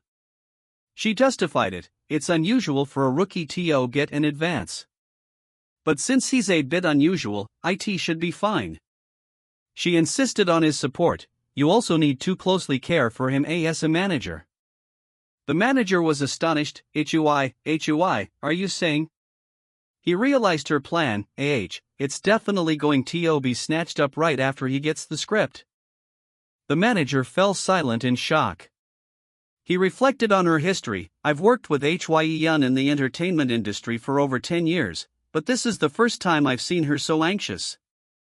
He concluded that it must mean that Kang Woojin's acting is really concerning her. He wondered about her emotions. What is she feeling? Desire? Longing? Or is she perhaps feeling that she's falling behind in acting? He was now intensely curious. What kind of actor could provoke Hyun like this? I'm curious now. He decided on his first step. First, let's find out about the history of Private Investigator. He assured himself, I can find out quickly through my contacts. He snapped out of his thoughts. He began his investigation with a grunt. He asked for the latest information. What's the situation? His contact explained. Originally, Park Jong-hyuk of GGO Entertainment and a few new actors were involved, but director Shin Dong-chun overturned everything. He reported the backlash. Now, GGO Entertainment is furious and pressuring independent and short film production companies. He sought clarification. Pressuring? The contact confirmed that it seems that GGO was also supposed to handle the investment. Now, they're left without funds for production. The manager pondered the situation. Hyun then spoke, using the new information. OPPA. She revealed her plan. Our BW Entertainment was also preparing for the entertainment, right? Back at the studio, writer Park greeted the actor. Welcome, Woojin. Hello. The writer immediately apologized. Sorry for calling you suddenly. I wanted to discuss something related to the project. He ushered the actor in. Please, come in and have a seat. Woojin observed his surroundings. This is the studio, but it looks just like an apartment. Writer Park noted the actor's unfamiliarity. It's your first time visiting writer Park's studio, right? Though it's called a studio, it's not much different from a home. Writer Park got straight to the point. But before we get into it, let me ask you one thing. How did you get the script for Private Investigator? Woojin was surprised. Suddenly? He quickly pieced together the connection. Right. Are they two friends? He decided on a simple answer. It's a hassle to explain in detail, but there's no need to lie, so let's answer appropriately. He stated simply, I got it from an acquaintance. Does the method of acquisition matter? Writer Park chuckled. No, that's just a simple question of mine. He then asked his real question. What I'm really curious about is why you chose Private Investigator at this timing. He noted the surprise of his colleagues. We're also working on a drama, so it's surprising that you would direct approach this short film. Woojin questioned the surprise. Surprising? Writer Park explained the risk. Honestly, it's a gamble since it's a short film and the current situation isn't great. He noted the actor's demeanor. But right now, you seem unusually confident. Woojin thought about how to answer. I can't say it's BB grade, can I? Well, let's keep it subtle. Be chic but vague.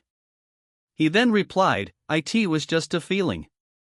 The decision was mostly based on a feeling. Writer Park repeated the word in surprise, a feeling?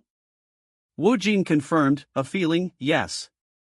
Writer Park was impressed. Wow, this answer is impressive. He then asked the director, does Woojin usually have good instincts? The director was equally surprised, instincts? Does he even know what he's saying? Writer Park explained his meaning, instant, or in other words, an eye for a project or instinct. He stressed its importance. An eye for a project is a crucial trait for an actor. He categorized the skill. It's usually lumped together with instincts or intuition. He continued, impressed, this is almost a talent you have from the start. Actors with this are extremely rare. He concluded on a hopeful note, if private investigator really succeeds, yes. Woojin simply confirmed their observation, it's somewhat like that. The director was astounded, so, he's a unique monster with keen instincts? He pondered Woojin's honesty, did he really rely on a gut feeling? Did he just choose the detective agency based on intuition? He questioned the nature of the instinct. What kind of intuition is that? Do you think the detective agency will do well? Woojin wondered at their reaction. Why is he surprised? Is intuition really that strange? He defended his answer. It's a common word used everywhere. He then stated his conviction. Yes, I don't think it will fail. I think detective agency will do well. Writer Park observed him closely. He's serious. But what is the source of his confidence? He wondered if it was recklessness. Isn't this a bit reckless? He tried to caution him, Woojin, timing is crucial right now, isn't it? Woojin simply responded, yes, that's so? Writer Park's confusion grew. What is this? Why is he so calm? What kind of actor is this? The writer summarized the situation. Anyway, if he had joined profiler Halyang, he could have taken his time choosing the next project. He noted the unexpected choice, but Kang Woojin picked a short film, Detective Agency, that no one even cared to look at. He imagined the future, if Detective Agency really takes off. He predicted Woojin's trajectory. Kang Woojin will definitely grow into a great actor, equipped with incredible acting skills. A unique star with quality, courage, and a keen instinct. The director jokingly called him out. This guy is really a con artist, isn't he? He then added with a laugh, if I ever start a production company, I'll have T.O. consult Woojin when choosing scripts.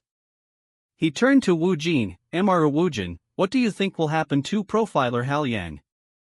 He clarified, after all, it wasn't you who chose it, we pulled you in. Woojin answered simply, there are two of you, so it should do well, shouldn't it?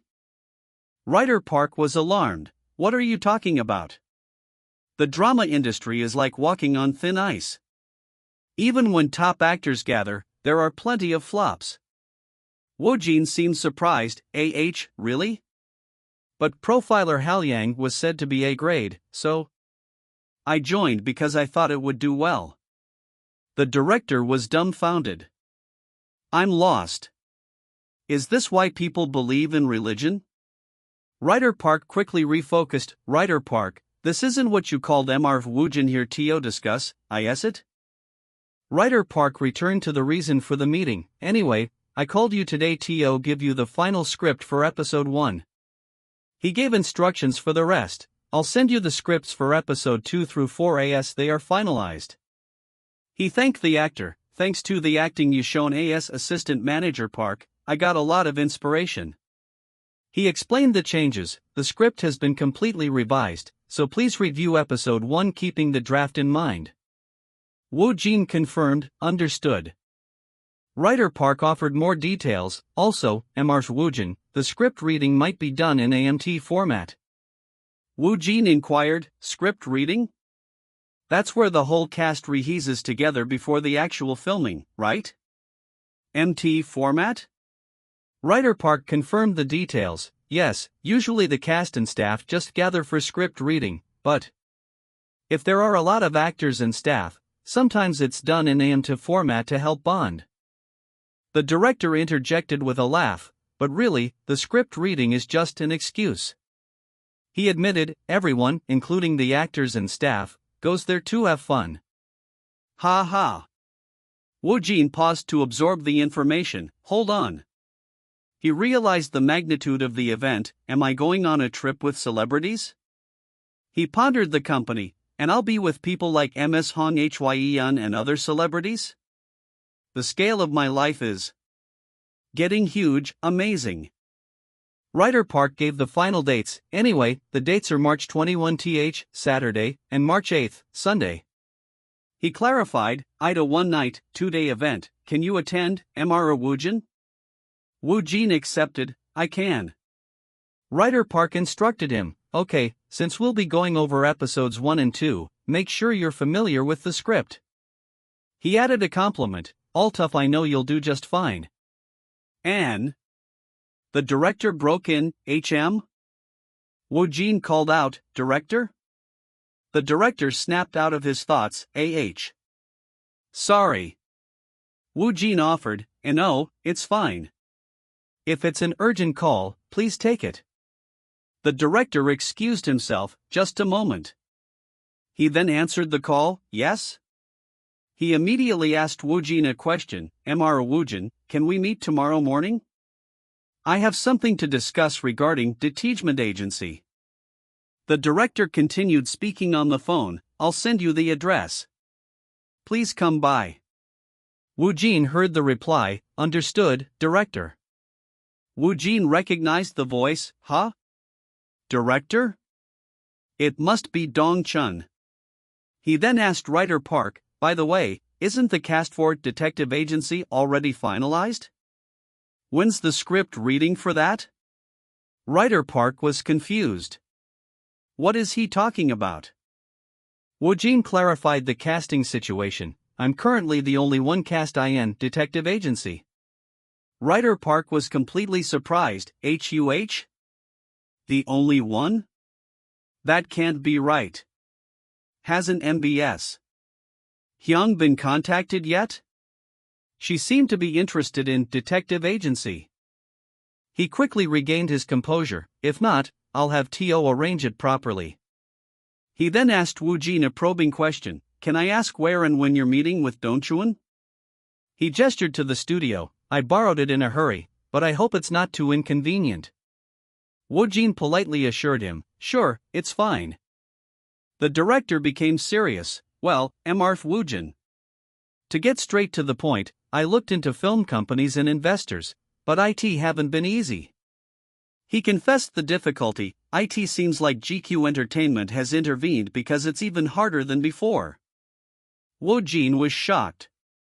The director apologized, I'm sorry. I spoke with confidence, but the situation isn't looking good.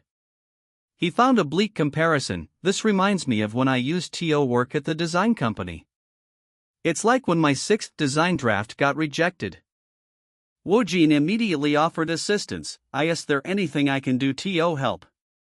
The director declined. No, Mr. Woojin, just focus on your acting. He insisted, I'll handle the finances and the film company. He revealed a painful necessity, so I'm thinking of cutting a few scenes. He explained the reason, the fewer scenes, the more likely we can find an investor. Woojin questioned the impact, but won't that reduce the quality? The director conceded, yes, but filming comes first. He apologized sincerely, I'm sorry, Mr. Woojin. I'm sorry to repay your affection for this project in this way. He questioned his earlier decision, this isn't why I flipped the table. Is Detective Agency really going to be? The director trailed off sadly, a film. Suddenly, an uninvited voice interjected, so you're here. The voice was dismissive of the director's troubles, that will never be done. The director recognized the person, PDNIM. She corrected him, no, you're the director now. She then made a surprising offer. Director, I want T.O. acting your detective agency. Is that okay? Woojin exclaimed in disbelief. Ms. Hong Hyun? What? What do you mean by that? The director was equally stunned. What? He tried to make sense of the situation. Hold on. What's going on here? He questioned the top actress. Why is a top actress suddenly deciding to do a short film? Hyun playfully challenged Woojin. What's this, Mr. Woojin? You're not surprised at all.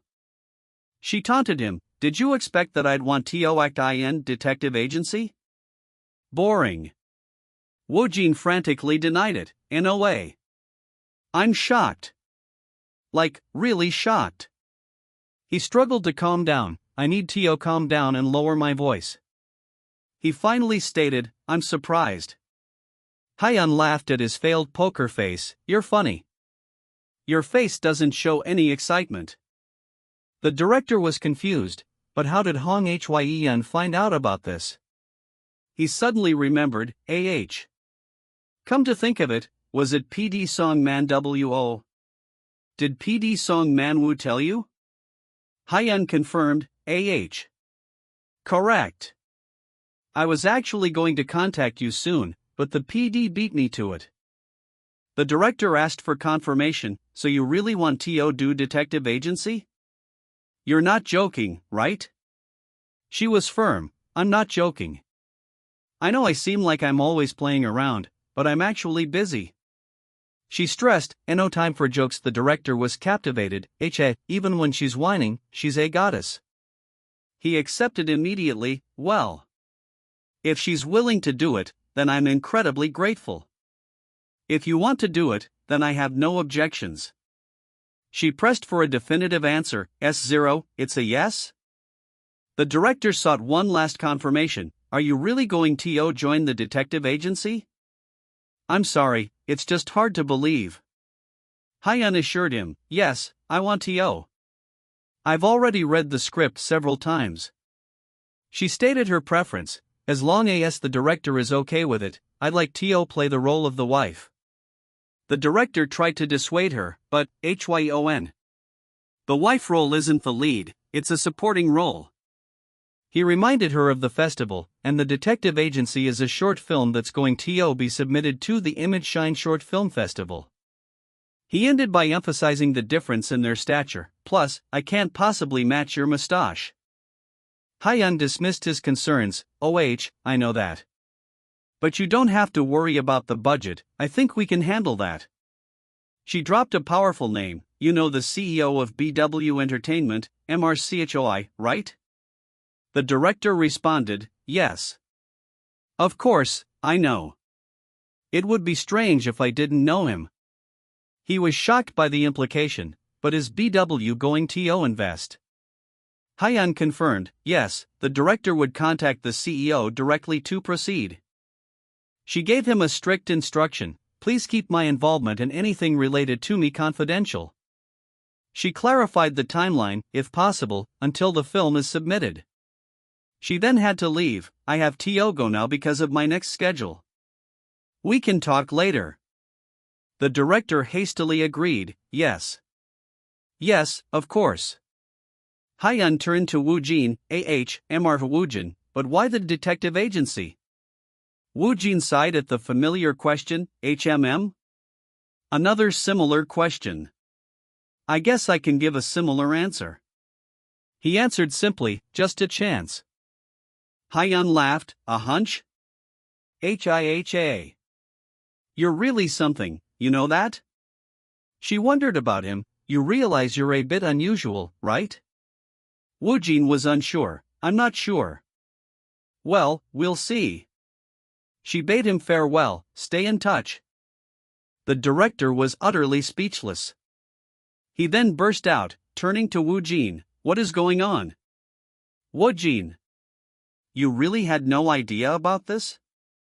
Woojin simply shrugged, Woojin tried to explain her casual demeanor. Hong Hyon told me to contact her like a friend. The director shouted in frustration, Mr. Woojin. Woojin reflected on the whirlwind. What a chaotic day. He realized the consequence, so now I'll be working on 2 projects in a row with Hong Hyon? He wondered about his manager, damn it. I wonder what Kim Ma Yang will say when hears this. He felt a sudden surge of energy. I'm suddenly feeling so motivated. I can't sit still. He decided on his next step. I should rehearse all the roles in the lazy identity profile in advance. He encouraged himself, practice, practice. He picked up the script. Oh, this is the official script book, it definitely feels more substantial. He imagined the filming, imagining myself on set pretending this. He declared his intent to begin, let's get into it. He began to organize his files, let's see. He asked himself, since the lazy identity profiler script is uploaded, I can delete the old one, right? He noted the system's convenience, just say delete, and it's gone. So convenient. He observed the file names, and as expected, IT recognizes the draft script and the official script separately. He noted the system's distinction, the piles of drafts and T-. Finalized scripts are treated as different things.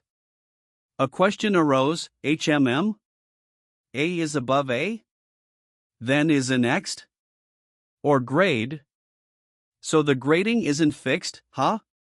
He tried to rationalize it. Well, since a lot of changes and revisions happen while making a project, I guess the quality improved as they revised it. He saw a shocking update. What?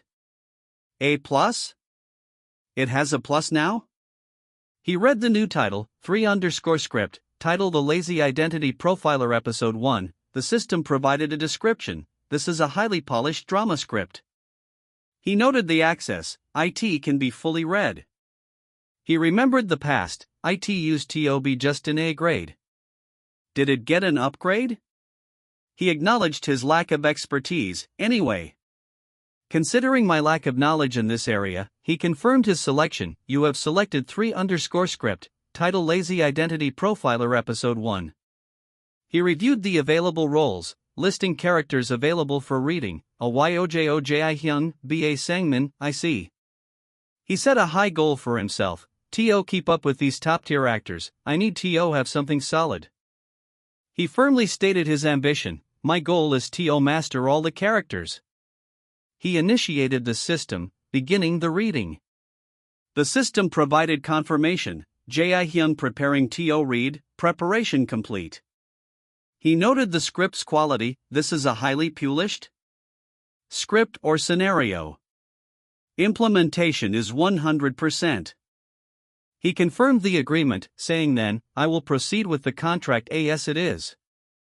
Alright, but immediately grew suspicious, asking, but what are you planning to use this villa for? He explained his intention, I plan to use it as a filming location for a movie. With the necessary capital secured, they were finally able to sign the documents, and his thoughts quickly turned to the next step. Now, I need to share this good news with MRWOJN. The actual contract, the script reading, and the filming schedule were all coming up. A sudden realization hit him, that's right. Come to think of it, it is. The script reading for the drama, Profiler Hanryang, was scheduled for today. He sighed in acknowledgement, oh. Arriving at the location, someone noted, this is the MT location, HUH? There are really a lot of people here. Then, a staff member approached Kang Woojin, questioning him sharply, are you part of the team too? You can't come in if you are an outsider. Woojin began to answer, but Hong Hyun quickly interjected, that's right. He's as staff for Profiler Hanryang. The guard's demeanor instantly changed, MS Hong Hyon. Is that so? Then, you can proceed this way. Woojin quickly thanked them, thanks. Others nearby whispered in surprise, Hong Hyon. Hong Hyun quickly instructed Woojin to keep their arrangement a secret. Anyway, we're going to surprise them later, so please pretend you don't know anything for now. Then, turning her scrutiny onto him, she observed, and speaking of which, MRWOJN, you seem to not care too much about what others think. Pointing to his attire, she remarked, by the way, aren't these clothes a bit too comfortable? Woojin replied simply, I just dressed moderately. Hong Hyeon internally called the look shabby and chastised him, isn't it a bit plain though? Since you're learning things, from now on, pay attention to managing your image. Frustrated by his lack of presentation, she declared, this won't do. There's so much to teach. Why do you use that nice visual like that? She decided to take matters into her own hands. I'll do basic makeup for you, so come with me for a moment. Woojin could only react with confusion. Ha! After the quick session, she observed, it's definitely much better than earlier. Woojin, meanwhile, was in disbelief, is this a dream? Or reality? The day has come when Hong Hyeon personally does my makeup. The chaos of the set continued around them with shouts like, that one. Bring it this way. We are short on walkie-talkies. Staff, more people are here than I expected. Woojin felt the pressure rising, I'm starting to feel nervous suddenly. He frantically tried to reassure himself, stay calm, don't be scared. We're all just the same. The internal monologue continued, stay calm. Others laughed nervously, he desperately repeated the mantra, stay calm. Stay calm. Then, a voice greeted Hong Hyeon, asking, oh, Hong Hyeon. Have you arrived? Followed by questions about her involvement. When was it confirmed that you were going to participate in this project? Woojin thought quickly, let's hide behind Hong's Hyeon and buy some time. I need to take deep breaths. Manage my expression. Another person then asked the star, Hong Hyeon, are you going to the after party after the reading? Woojin felt a sharp familiarity, This voice is Ryu Young-min? The awe of the crowd was palpable, wow, he's so handsome. The vibe he is giving off is on a totally different level. Meanwhile, Hong Hyeon was asked, by the way, have you seen the actor who plays the role of assistant manager Park? She honestly replied, I don't think so. A surprised voice corrected her, pointing to Woojin, what? That actor is right in front of you. Why are you searching elsewhere? Seeing his face, the person was stunned, Oh, are you the manager? Would you look handsome, and if your physique is nice too? Another person gasped, Hong Hyeon, isn't he too tall entitled to be just a manager? A director type immediately saw opportunity, really? Should we try making him an actor? Woojin was inwardly bewildered, manager? Why is he jumping to conclusions on his own? He concluded to himself, but since I'm in rare form, I'll skip it. Someone enthusiastically insisted, you should really try acting.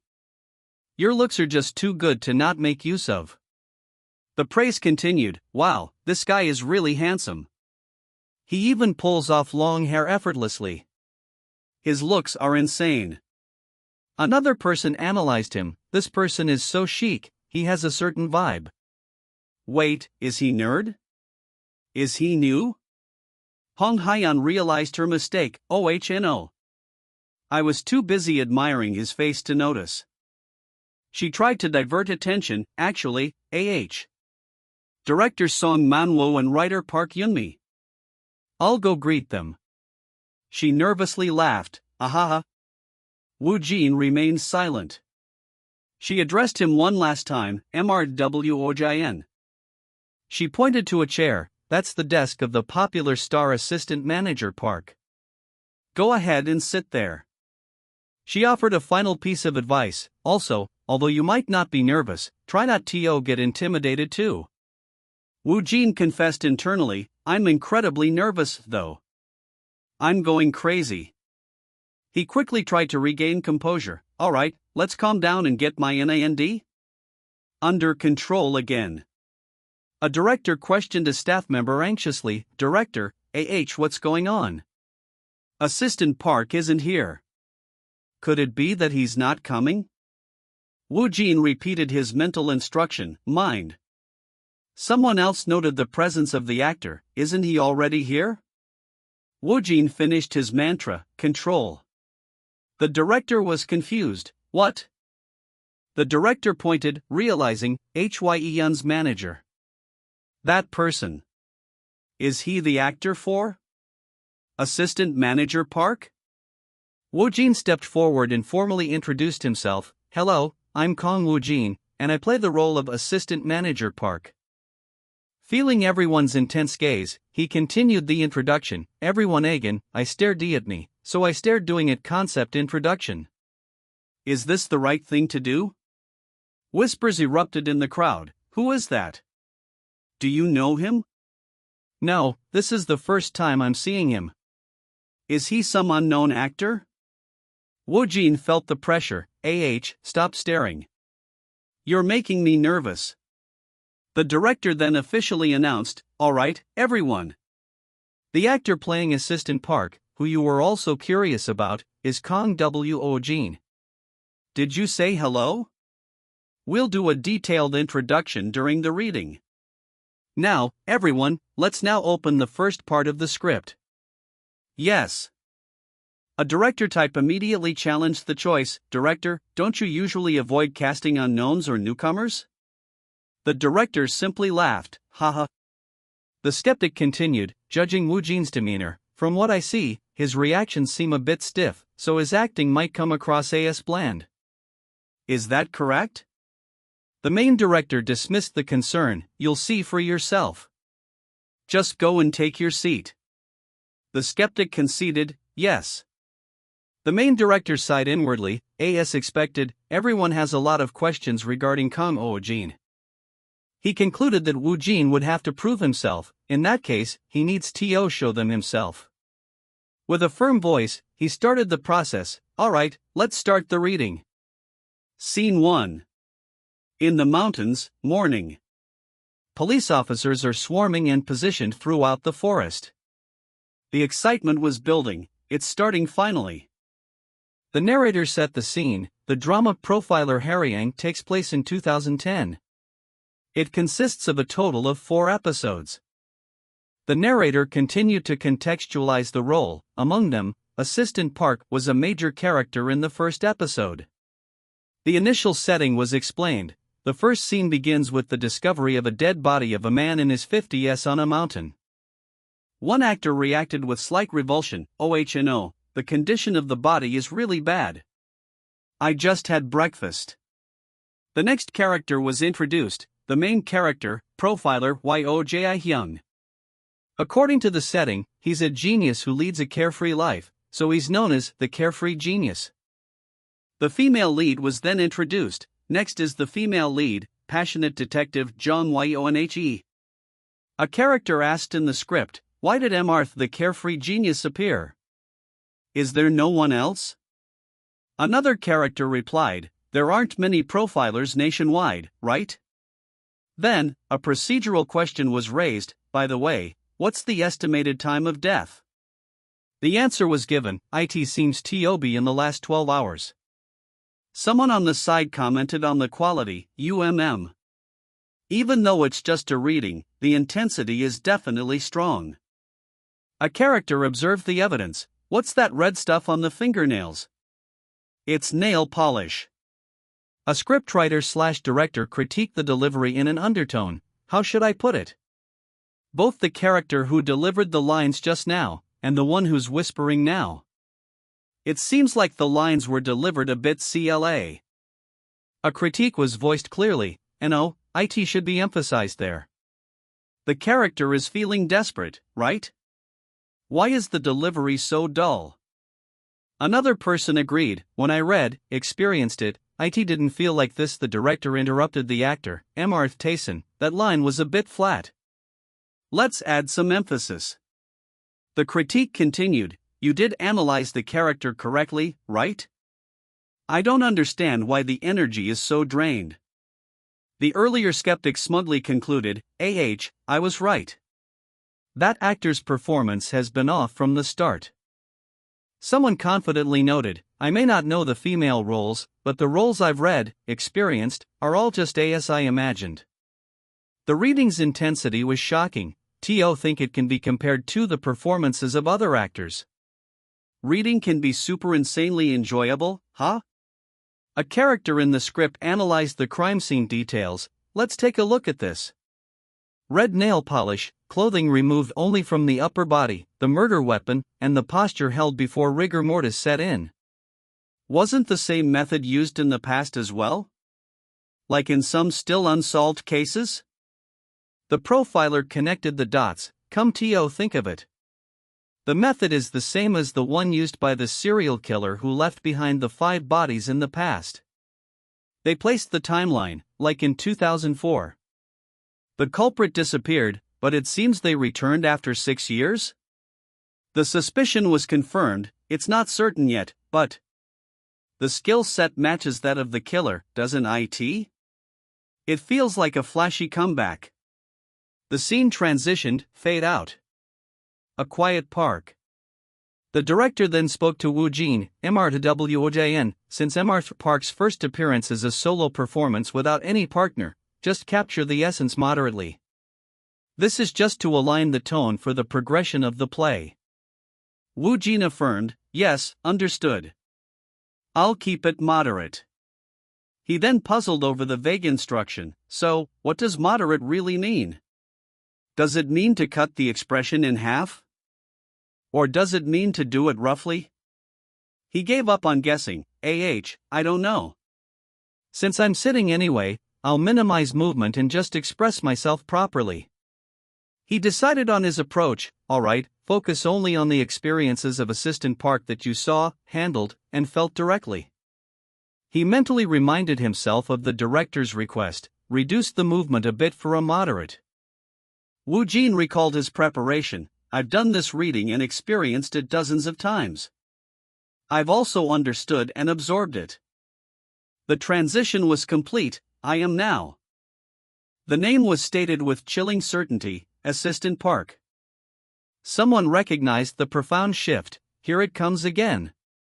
That acting. The director noted the change, compared to before.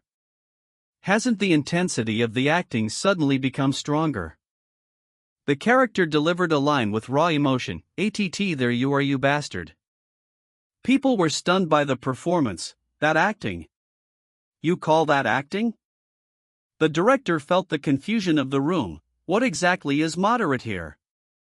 Someone else questioned the actor's identity. Who is he? No, seriously, what is he? The emotional shift was baffling. How can someone switch their emotions completely like? The depth of the acting was unbelievable. How much analysis and practice do you need to achieve that level of acting? No, is it even possible to achieve that through practice alone? The realization hit the observer. Right now, it's ambiguous to even call him an actor. Yeah, right now, he's Mr. Park himself. Park himself. Park. The character, Assistant Park, was described, a psychopath with pleasure in sight. You're cute, so squashy and soft, it makes me want to pop you.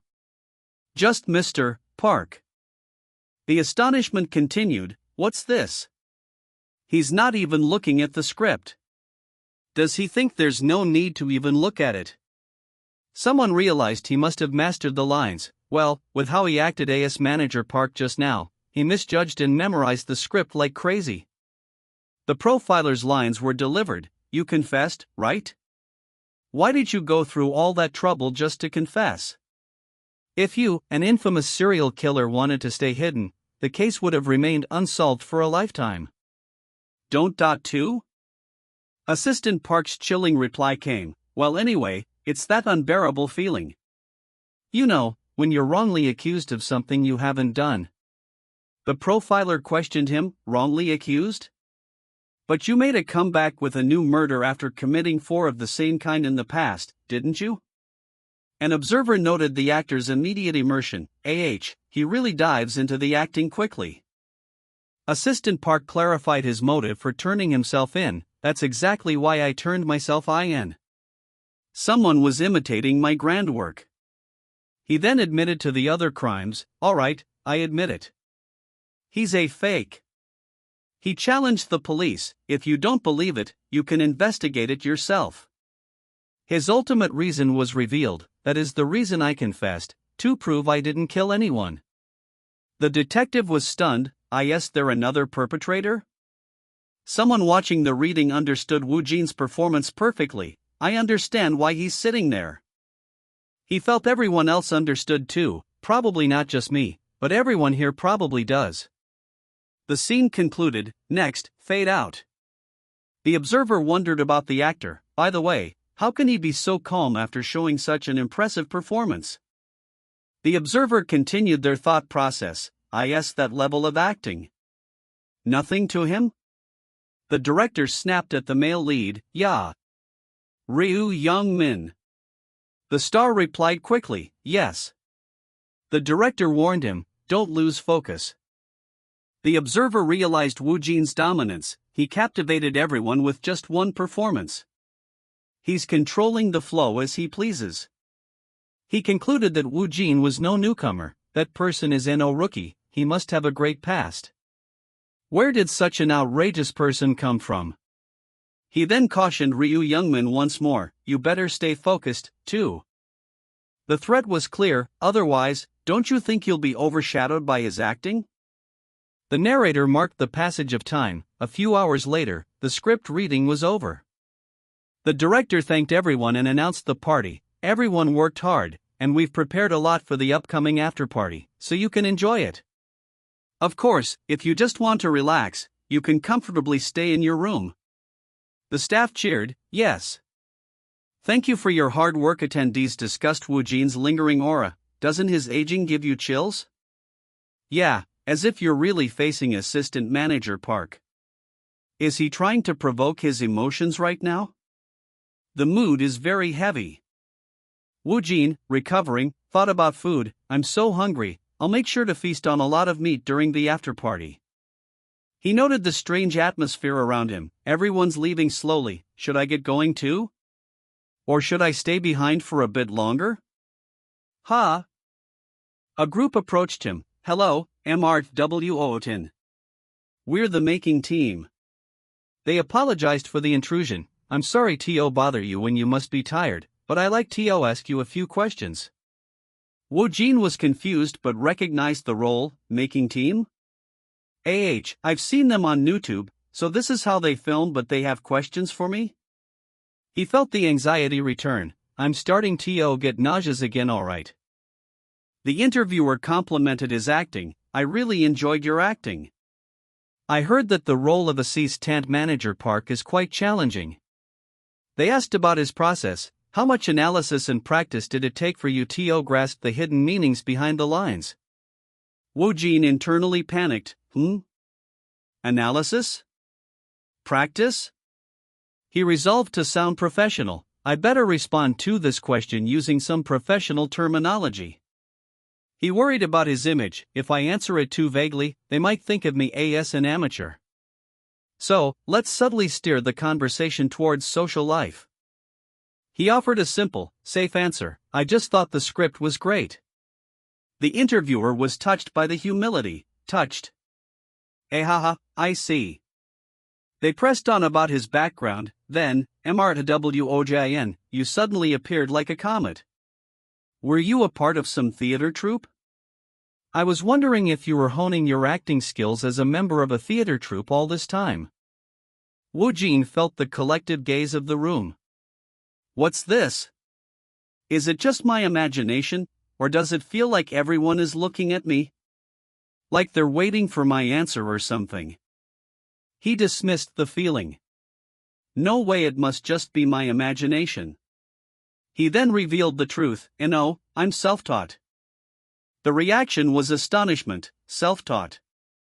Are you joking? Really? Are you serious? Woojin was confused by the shock. What's going on? Why are they reacting like that? He confirmed his previous statement. Yes, that's correct. I am self-taught. The surprise in the room was immense. What did he just say? Self-taught? His acting quality isn't something that could be achieved by self-study. Yet, they couldn't deny his seriousness, but he said it with such a serious expression. The interviewer was at a loss for words. Self-taught. I mean, what does that even mean? Woojin felt the atmosphere sour. What's going on?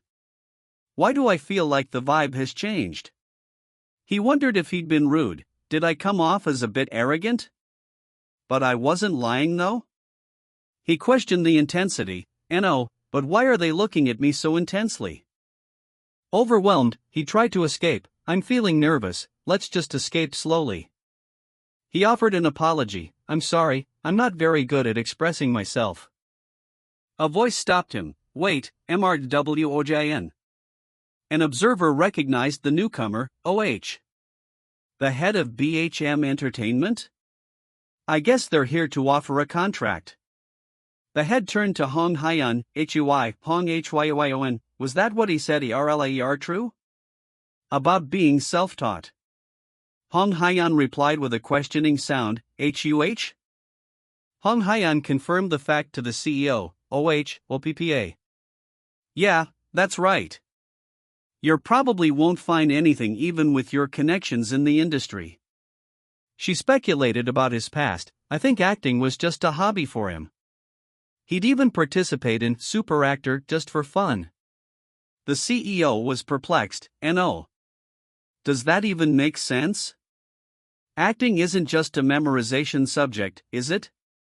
He asked about international work. What about overseas? She admitted her lack of knowledge. I don't know. It's past I'm unclear, you know? He's got some kind of situation going on. She asked for his impression. So, what do you think after seeing him in person? He confessed to being captivated. I can see why you'd be so captivated. He admitted his initial misjudgment. Honestly, my first impression of him was just average. But it's... The CEO analyzed the profound quality of the performance. The visible acting was smooth and neat, and there was no sense of dissonance. He wasn't simply mimicking or reading what was written on the page. I've never seen an actor like that. He came to a startling conclusion. That guy is a monstrous genius. The CEO acknowledged the actor's rare talent. That's something everyone would envy. He knew the impact Woojin had made. All the entertainment companies here are probably drooling over MRWOJin right now. He guessed that offers were already being made. By now, there are probably quite a few entertainment companies that have handed MRWOJin their business cards. Hong Hyan challenged the CEO, but are you just going to sit there like this, OPPA? There's no way. She admitted her own desire. I also envy that talent. I need to make a movie out of him. Two individuals discussed the actor's sudden appearance. HUI, someone with great talent appeared today. Do you know where he is? I want to give him our company's business card. The other person replied, the actor playing the role of assistant manager Park, right? I haven't seen him. They noted the pervasive discussion. Looks like everyone is only talking about that actor. One person praised Woojin's unique talent. Kang Woojin is an actor of a kind. I've never seen anyone like him before, and I can't even gauge his potential. They noted the significance of his role. The role of assistant manager Park would be a highlight in anyone's acting career. They were still perplexed by his background, but think that's self-taught. What is even happening? Another person questioned his behavior, but as a newcomer, shouldn't Kang Woojin attend the company dinner? A third party agreed and criticized him. That's true. Has he already become arrogant just because he can act a bit? I find people like him a bit uncomfortable. His personality doesn't seem to be great either. How childish. A defender interjected, well, in my eyes, he's more like a monster than someone who can act a bit. What's this? Gossip? They corrected the critic, HUH? And besides, the dinner attendance at the dinner is optional. If he's tired, he can skip it. The defender explained the emotional toll of his performance, plus, after bringing out such deep emotions, those feelings can't just be cleared up in a few hours.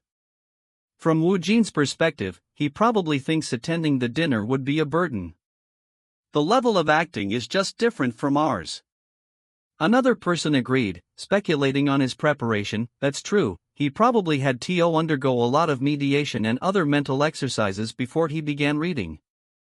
The explanation continued. Exactly, while he may seem to have recovered quickly, it's clear that on the inside, he must be feeling like a mess. Talking to others in such a state would make it difficult for everyone. The person empathized. I've had experiences like that too. When emotions run high, I tend to get annoyed at the people around me for no reason. The defender concluded his point. He's probably struggling a lot right now, trying to recover from his own emotions. Ahem. Everyone has experienced it, right? The difficulty of emotional recovery. A different person approached the director. HOI, Marth Young Man, still. The director sighed. PD song. He then asked his burning question. I wanted to ask you about something. Actor Kang Woojin, where on earth did you find him? The director commented on the frequency of the question. I don't even remember the amount of times I've been asked that question today. He asked for clarification. What do you mean? The questioner explained the mystery. His acting is extraordinary and his past is unclear. The director offered a hypothesis. I'm assuming he was overseas. The questioner agreed. After seeing Woojin, I also looked into it a bit, but since no one has heard of him domestically, I'm leaning towards the possibility of him being overseas. The question of his training remained. So, does that really mean his acting is self-taught? The director accepted the strange truth. That's true, even you can probably sense that he's walking this path alone, right? Kang Woojin himself is an existence that doesn't make sense. He concluded, he's just someone who was born to act. He laughed dismissively. Haha. That's absurd. Ryu Youngmin approached the director. You're leaving already. Ryu Youngmin declared his intent to practice. I can't just sit here and enjoy, I'm going to practice more. He asserted his need to be the best. The lead can't be overshadowed by the supporting cast, right? Another actor, inspired, decided, then, me too. A third actor resolved to study. I guess I should review the script again, too. They all agreed on Woojin's impact. Wow, Kang Woojin ignited everyone's passion. HLOH, the quality of the drama will now rise by 7 levels. Someone reflected on the actor's ignorance of his own power. I wonder if he knows how much of an impact his presence will have now that he's just revealed himself. The scene shifted to Woojin, on the other hand, Woojin. He was fixated on food. Hanzo. Yum yum. He recalled the beef's origin. Tune the Hanwo, also Han Korean native, is a beef of small cattle native to Korea. It was first cultivated by Koreans, as many of the breeds. The others being the Chi-O, the Jeju Black. He sadly realized what he'd missed. I slept all day. In the end, I couldn't eat it. My beef. Woojin reflected on his pretense. I'm just trying to make a living by acting and putting up a tough act. He sighed. Ha. Hong Hyeon observed him closely. How come, he looks colder than usual? Hasn't he recovered from the emotions of Assistant Manager Park? She offered him a ride. Mr. Woojin, where do you live? I'll drive you home. He accepted eagerly. Huh? Really? I'll gladly accept it. He then pointed out the direction. It's on the other side. She confirmed the destination. Then, Sujiju office station, right? Please come on in. Oh yes. Woojin was thrilled by the star treatment. Hong Hyeon is escorting me? So sweet. He jokingly referenced to Son, Bamyang Gang. He thanked her sincerely, then, thank you for the RIHUH? Another figure stepped forward and addressed him. Hello, MRWOJN. Can we talk for a moment? Woojin recognized the man. He's the CEO of my company. He realized the implications, so, he's the investor of a detective agency? Then, does that mean he's like the landlord of a building? But, what's going on? The CEO introduced himself. Sure. I'm the CEO of BW Entertainment, Choi Song-ji-on. Coincidentally, everyone raved have. The CEO confirmed their investment. You know that we invested in the detective agency, right? He expressed his anticipation. I look forward to working with you on detective agency. Woojin replied simply, all right. He wondered about the topic. I asked this about detective agency? The CEO got straight to the point. Well, that's that. But I'll be frank. I know that you don't have an agency yet. He made his offer, the BW Entertainment, to me. I personally would like to be with you from your starting point as an actor. Woojin was surprised. Are you offering a contract? The CEO explained the company's focus. Yes, of course, our company is small enough to look like a one-person agency for Hong Hyuaon, but our startups are on a different level. The CEO emphasized the need for careful management. This is a time when you need focused care rather than a distributed approach. You need a proper and secure position in the industry. He warned Woojin about the nature of show business. The entertainment world is a jungle. One wrong move and an actor's career might be blown away. Woojin worried about his response. Well, that's that, but how should I answer this? Whatever it might be, I need to answer it confidently. He agreed with the CEO's assessment. The entertainment industry sure is brutal. Jungle, that's great. The CEO was confused by the response, it's great? The CEO was shocked by Woojin's reaction. I was trying to warn him about the risk, but what? He studied the actor, Ho. He's different for sure. Just what kind of past does he have for him to be so firm? He noted a unique quality, Kang Woojin. He has an incorruptibility that originated rookies and unknown actors could never have. The CEO promised full support. If Woojin agrees to join us, I'll take care of it. I'll make sure you get detailed and thorough care. He continued the jungle analogy. I'll let you spread your wings across the jungle. He asked about other offers. Woojin, you must have received a lot of business cards, right? Woojin confirmed, I received quite a lot. The CEO estimated the number of offers. I see, you must have received more than 10. He asked about financial terms. Did they mention the down payment too? You'd have to speak about if it'll be incorrect. Down them, I don't think I'm any pretty evidence, I tend to. Woojin recalled the discussion of terms. I think they did talk about the conditions. I think I heard some unconventional conditions. Unconventional. The CEO eagerly offered to match them, then. I'll match with those conditions. I'd at least hope you can hear our conditions too. The CEO inwardly despaired at the flow of the conversation. Why does it feel like nothing I said? Woojin knew he couldn't show weakness, but, if I hesitate, my tough ACT will fail. I have no choice. He gave a non-committal answer. I'll think about it and contact you later. Finally home, Woojin relaxed. Finally, I'm home. It's so comfortable. He contemplated the agency offers, Although I did expect to receive offers to join an agency someday, now that the time has come, it's become troublesome. He wondered who to choose. Which one should I choose? He decided to postpone the decision. Well, since the shooting of Detective Agency will start soon, let's think about it after it ends. He knew he needed to prepare. I need to read experience first. He prepared for the reading. Now, let's star HUH. The system displayed the script details. Script, title, Profiler Hanirang Part 1, Grade S. He was shocked by the rating, Grade 9? Why did it suddenly increase again? I'm sure it was a plus before the script reading? He resolved to move on. I don't know. Something I'm unaware of must have happened. Anyway. The system prepared the reading for the new project, preparing reading for A. The on-screen text was unclear. The top text shows, preparing reading for AN? RW. The image is stylized, but I should extract all legible text exactly as seen. From top, preparing reading for A, him RW, N?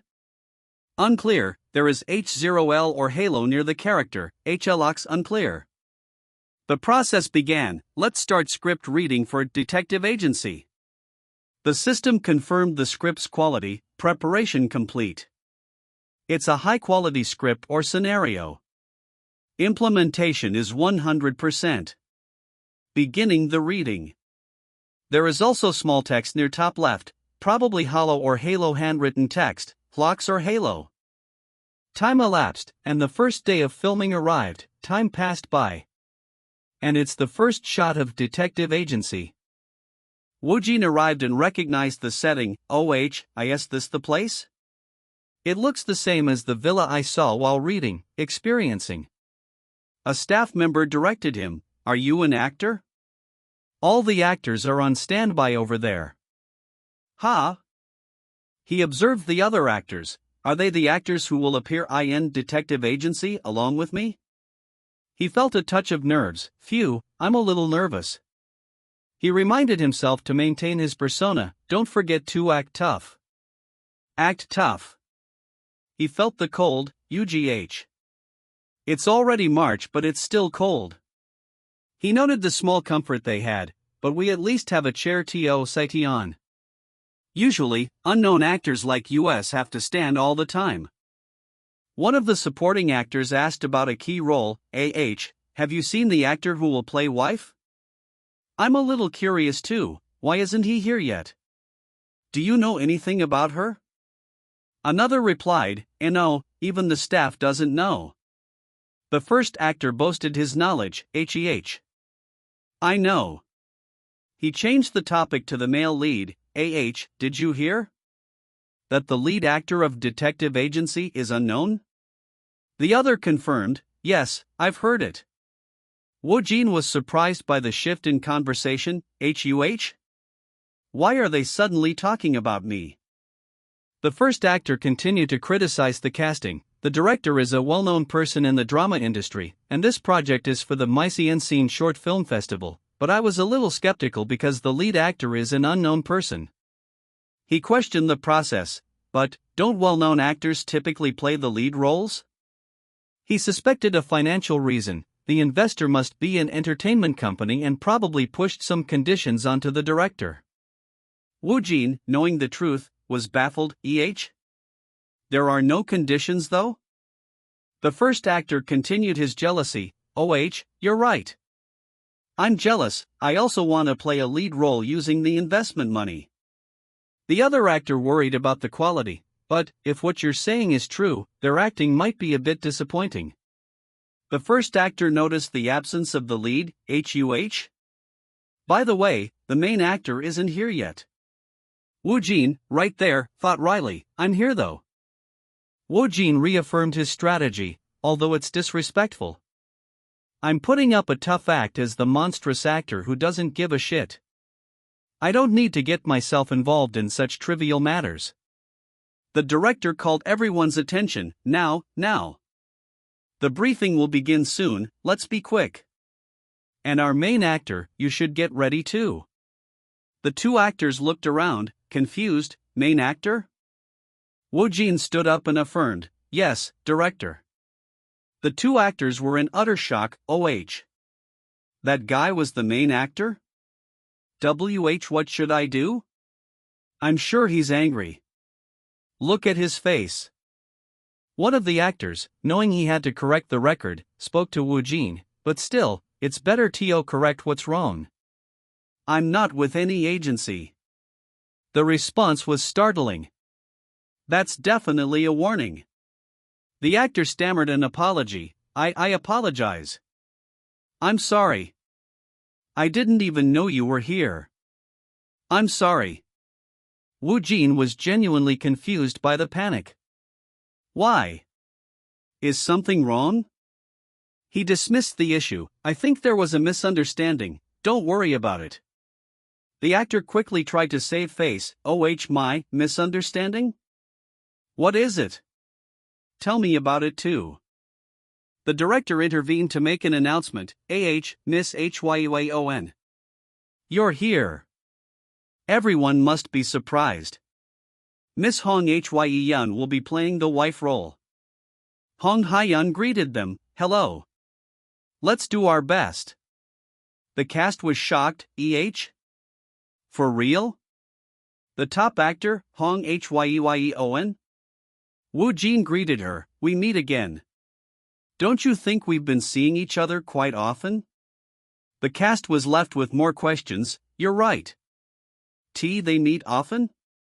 Are they close? That actor, just who the hype is? The director cleared his throat and addressed the secret. As everyone may have noticed, Miss Hyeon's participation will be kept secret until the movie is published. This is also part of the confidentiality clause present in the contract. There's a reason for it, so please keep it a secret. He then gave logistical information. Excluding Miss Hyeon, all of US will be staying at a nearby dorm for 5 days. If you can't make it, please notify the production team in advance. The director gave the final instruction. Then, from today, please do your best to stick to the schedule. We'll begin shooting in 10 minutes. The crew acknowledged, yes. The director addressed Woojin. Mrawojin, please get your makeup done by this person. The first scene is a solo cut.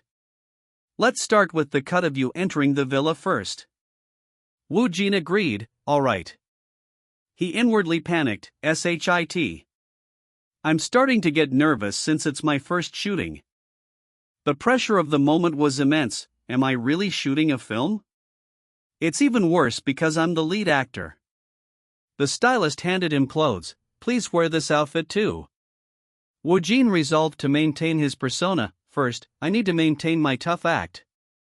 I should deceive myself first. Myself. Deceive myself. Hong Hyeon, nearby, asked, Mrawojin, have you considered it? About our agency. The question immediately derailed his focus, thinking about agency. He was shocked to see the star right there. What? Hong Hyeon? Oh, out of nowhere? He gave his decision. I'm thinking of joining one after detective agency ENDS. She confirmed his current status. Then, it means you haven't attended any meetings regarding it yet, right? She asked about his demands. Do you have any conditions in mind? He admitted his inexperience. There's no way I have. I'm not sure. She offered advice. Mrawojin, US actors are like a product too. When discussing with a company about something, it's better for US to set our own worth. She concluded the conversation. Think about it and tell me later. Good luck with this shooting. Woojin sighed internally. You should at least tell me how to set the worth too. A staff member called him. Mrawojin. Please get ready. He refocused on the task. Phew. Let's focus on the shooting first. Now, I just need to pull off the lead role of detective agency, Bruin. He recognized the need to intensify his performance. I need to make it more vivid than during the script reading since I need to move around instead of just sitting. He began his mental process. Let's recall all the senses I experienced during the reading in the subspace. The transformation was complete. This time, I'm the main character of detective agency. I'm Kang Woojin. An observer was stunned by the speed and completeness of the change. He's fast. His cold vibe has gone. Even his gaze changed. Indeed, he turns into the character's Ridiku. The director was excited. I'm excited. What kind of acting will he show in actual shooting? The command was given, and action. Woojin began the scene. OOP. An observer noted the natural flow. It's smooth. Did he even analyze and plan such detailed movements? Another connected the movement to the character. It reminds me of the Kang Woojin's personality traits. The director confirmed the accuracy. Exactly. Kim Ryujin's character is indeed supposed to have a slightly sloppy and clumsy feel to him. In substance, he's like that after seeing The Corpse. The second observer praised the immersion. He's really immersed in being Kim Ryujin. I can see the character's personality. I know, right? It's like the character is alive. He's good at acting. They recognized his profound talent, Kang Woojin. He not only has the dedication to plan ad-libs to unbiased movements, but also the intuition to enhance the character's personality. They concluded that he didn't even need the extra effort. With acting that great, he'll be fine even without doing something like that. Someone likened him to an unfair advantage. Isn't he just like a cheat code character? During the take, Woojin genuinely stumbled. I tripped by mistake. Wang he really just fell down. I tripped by mistake, he panicked. Damn, I'm embarrassed. Is it because of the pressure? Or nervousness? To think I made such a mistake. Did I FCK up? He worried about the scene being ruined. What should I do? It's all ruined because of the grass. He questioned the process. Since I fell down, will the director give me a sign to stop? Or do I wait? The silence was confusing. What? Why are they quiet? He decided to press on, for now. I'll continue, let's see what happens later. He refocused on his character. Let's focus again, and pull Kim Ryujin out. Kim Ryujin, I'm feeling scared now. But I need to move forward. He recalled his motivation for acting. The reason I'm doing detective agency is because I get a thrill out of seeing in another's perspective. The uniqueness of the current role excited him. This time it's a murder. How many scenes and sights do I get to see in my life? It's the driving force that pushes me forward. He defined his role. I'm the witness. The thrill was irresistible. I'm a lord. How can I resist it? He observed the scene in character. It smells nice for a dead person. It's unnecessarily nice. Bullshit. He noted an unusual detail. A basement? He was startled by the unexpected discovery. Another corpse? No, he's alive? He feared the return of the culprits. Are they back? I need to hide. A character's voice spoke from the scene. What am I going to do with this bastard? He's alive. The character realized the danger. He's a witness, we can't leave him alive. Woojin, as the witness, panicked. That person is a witness. The tension was overwhelming. It'll be a problem if I make a sound now. Stop shaking, stop it. Please stop. Hold it in, I even need to hold my breath right now. He was suddenly aware of another presence. Fuck, it's already hard because I'm afraid of being caught, but now she's so close to me. He desperately wished for the danger to pass. Go away. Fuck.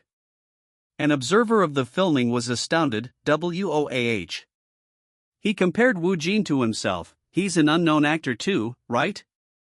But what's with this ridiculous gap in our skills? The crew was impressed by the improvisation. Woojin's acting improved even more. Is this a dream? Maybe not, but this works. It definitely works. A confident voice predicted success. You're right. This is going to flip the scene at the Mysian Core Short Film Festival. The director jokingly suggested the impact. If they were to award others for easier sense this, it would be obvious that they were bribed. They encouraged the cast. All of us should do well, right? The director laughed in anticipation. Haha. As filming for Detective Agency continued, the narrator noted the intense promotion for the other project. As the filming of Detective Agency continues, the promotions for Profiler Harniang were rolling out like a waterfall.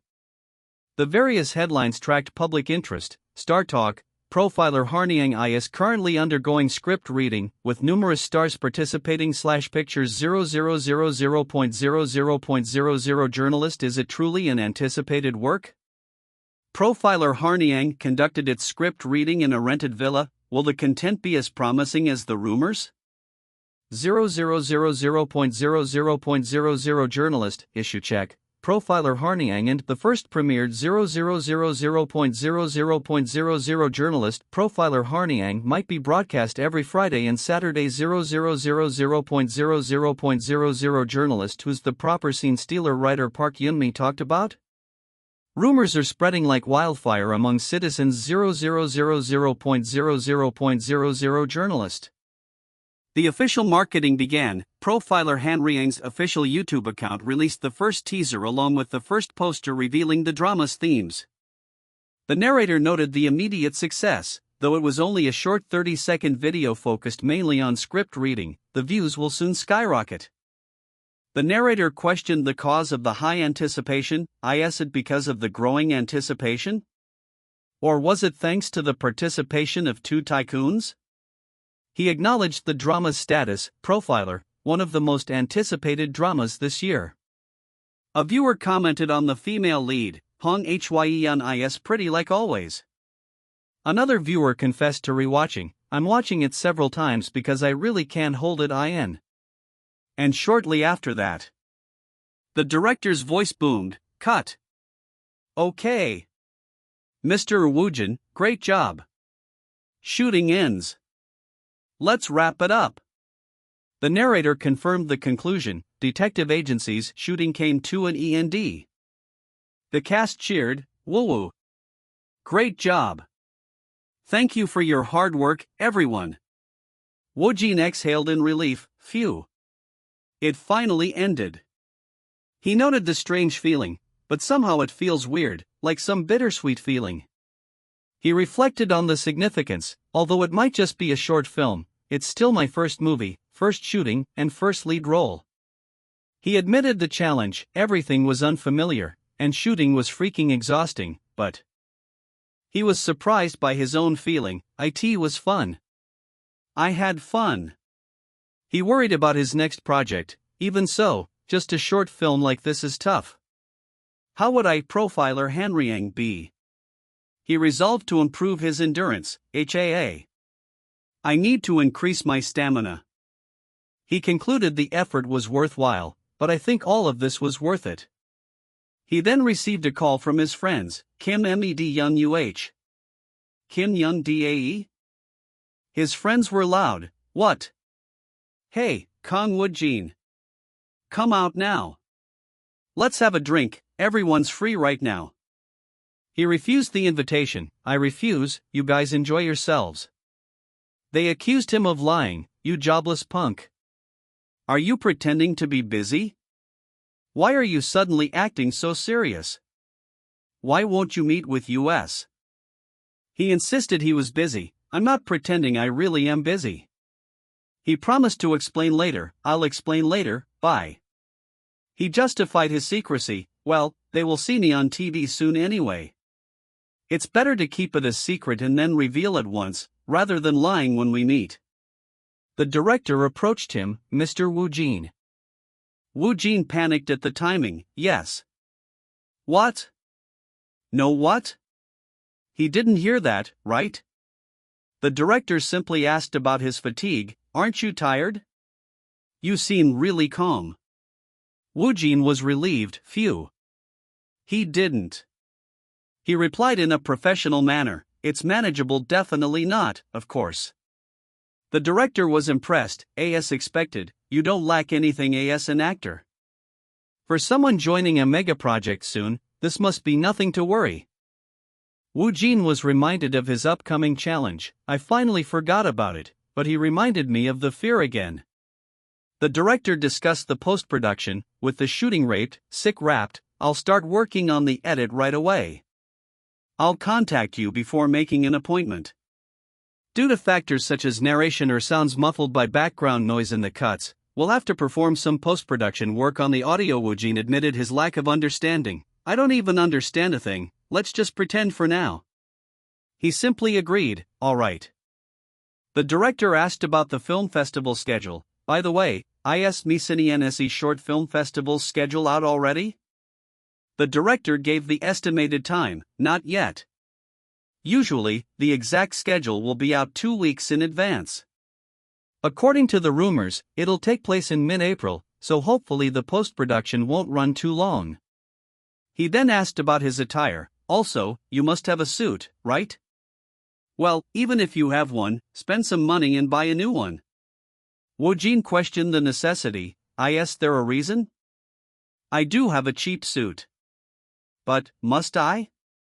The director explained his optimism. Honestly, I thought reaching the finals of the Mysienskny Short Film Festival would remain a dream, but now I feel like it'll become the reality, so maybe that's why? He stressed the importance of his appearance. If the film makes it to the finals, of course, as the lead actor you should attend the festival too. You need to look good in front of the incredible individuals from the film industry, right? The director lamented his lack of agency. Actually, something like this should be managed by your agency. Didn't you receive a lot of business cards at the script reading of Profiler Hanriang? Woojin was inwardly dismissive. What's with this juicy? He must be a prot. What's with this juicy? He must be a prot. What's with this juicy? He must be a prot or something. The director explained the harsh financial reality for newcomers. It's tough, isn't it? Typically, a rookie or an unknown actor doesn't receive an advance when joining a company. In fact, they're often the ones who have to pay to get in. Since the entertainment firm invests in bringing and nurturing a rookie, they incur those costs up front. Usually, rookies and unknown actors sign contracts for 5 years, with the longest being 9 years. The quickest they usually start making money is after 3 years, though it can take 1 to 2 years. The director highlighted Woojin's unique position, but you're joining with a down payment. You're already earning money through your acting. And the scale of Profiler Hanriang is incredible too. Woojin was distracted by the money, and here I was wondering how much I should set as the down payment. The director explained why companies were eager to sign him. All the entertainment companies are after you because they won't have to spend hundreds of millions of won they usually spend on rookies. He warned about the uncertainty of the industry, but what's really scary is the uncertainty. Even if they are trained for 3 years, it's hard to even land a minor. He concluded his warning, the entertainment industry is fucking scary. He then reiterated Woojin's success. However, you're currently the lead role for our detective agency, and you're playing a supporting role in Profiler Hanriang. You just started out, yet you landed a lead role and a supporting role back to back. Not to mention your perfect acting, the entertainment companies must be drooling. The director suggested an amount for his signing bonus, so I think it'd be okay for you to set the down payment to around 20 million won? Woojin was stunned. Pardon? 20 million won? The director advised him to think carefully. Anyway, think about it carefully. Though if it's you, you'll be fine on your own. Also. The director handed Woojin the new scripts. Hyungnim asked me to pass this on to you since you're busy filming. It's the script for parts 3 and 4 for Profile Hanyeon. Woojin took them gratefully. Thank you. Oh. It's finally out. The director bid him farewell. Then, be careful on your way home. I'll contact you later. Thank you for your hard work. Woojin looked at the new material. Let's see. Should I start reading part 3 right away? He felt an intense exhaustion. I feel so tired. How long has it been since I've had this much peace? I really want to sleep like this. He knew he had a major decision to make, but I have something that I need to think of. About a week has passed since I received the business cards. I need to make a decision. He reviewed the offers. Let's see. There are 8 cards. One is a film company? Well, that's that. He realized the difficulty of meeting all the agencies. As for the agencies, it's basic to check them out, but do I really have to meet all 8 of them? That's a bit too much though. And it's inconvenient. He worried about rumors spreading. and from what I've seen during the script reading, everyone seems to know each other. Wouldn't a rumor spread if I met with them? So, moving around casually is out. He admitted his inexperience with the business side of the industry. I know nothing regarding the entertainment industry. So, searching for each of these companies is out of the question. It'll only make things more hectic. He concluded the solution was simple, in that case. The solution is. He knew he needed to gain an understanding of the business. I need experience. He initiated the first call. Hello. I'm Kang Woojin. Ha! Hong Hyeon greeted him. You're here. Did you do well in detective agency shooting? Woojin gave a non-committal answer. Maybe. She pressed him. Maybe? Ha! He simply shrugged, something like that. She confessed that his performance had affected her. Watching Kang Woojin act and experiencing it with my own two eyes were different. I even felt intimidated in the middle of it. She explained why. That's because when I was trying to sink in with his acting, I felt that my acting was lacking. She struggled to understand his method. I don't know, at some point, I think I just became a matter of pride. How does he do it, though? Is it just pure talent? She marveled at his versatility. Even though Kim Ryujin and assistant manager Park have completely different tones, how does he manage to keep a boundary between the two so clear? Does he have multiple personalities? She wondered about his training. Is it possible to even learn something like that? He even studied that himself. Maybe it's impossible for me. Despite the challenge, she was determined. Even so, I still want to see Kang Woojin's acting. Because I want to get better at acting. To achieve that, I must bring I am here. She turned to the CEO. OPPA, how much have you decided on Kang Woojin's down payment? Did you get a call from him? He questioned her sudden interest. Why are you asking about that suddenly? The CEO replied, not yet. And I'm still deciding on his down payment. Hong Hyeon strongly advised him, set it as high as possible, we must seize him. I want that too. The CEO was interrupted by his phone. HUH? He saw the number, unknown number?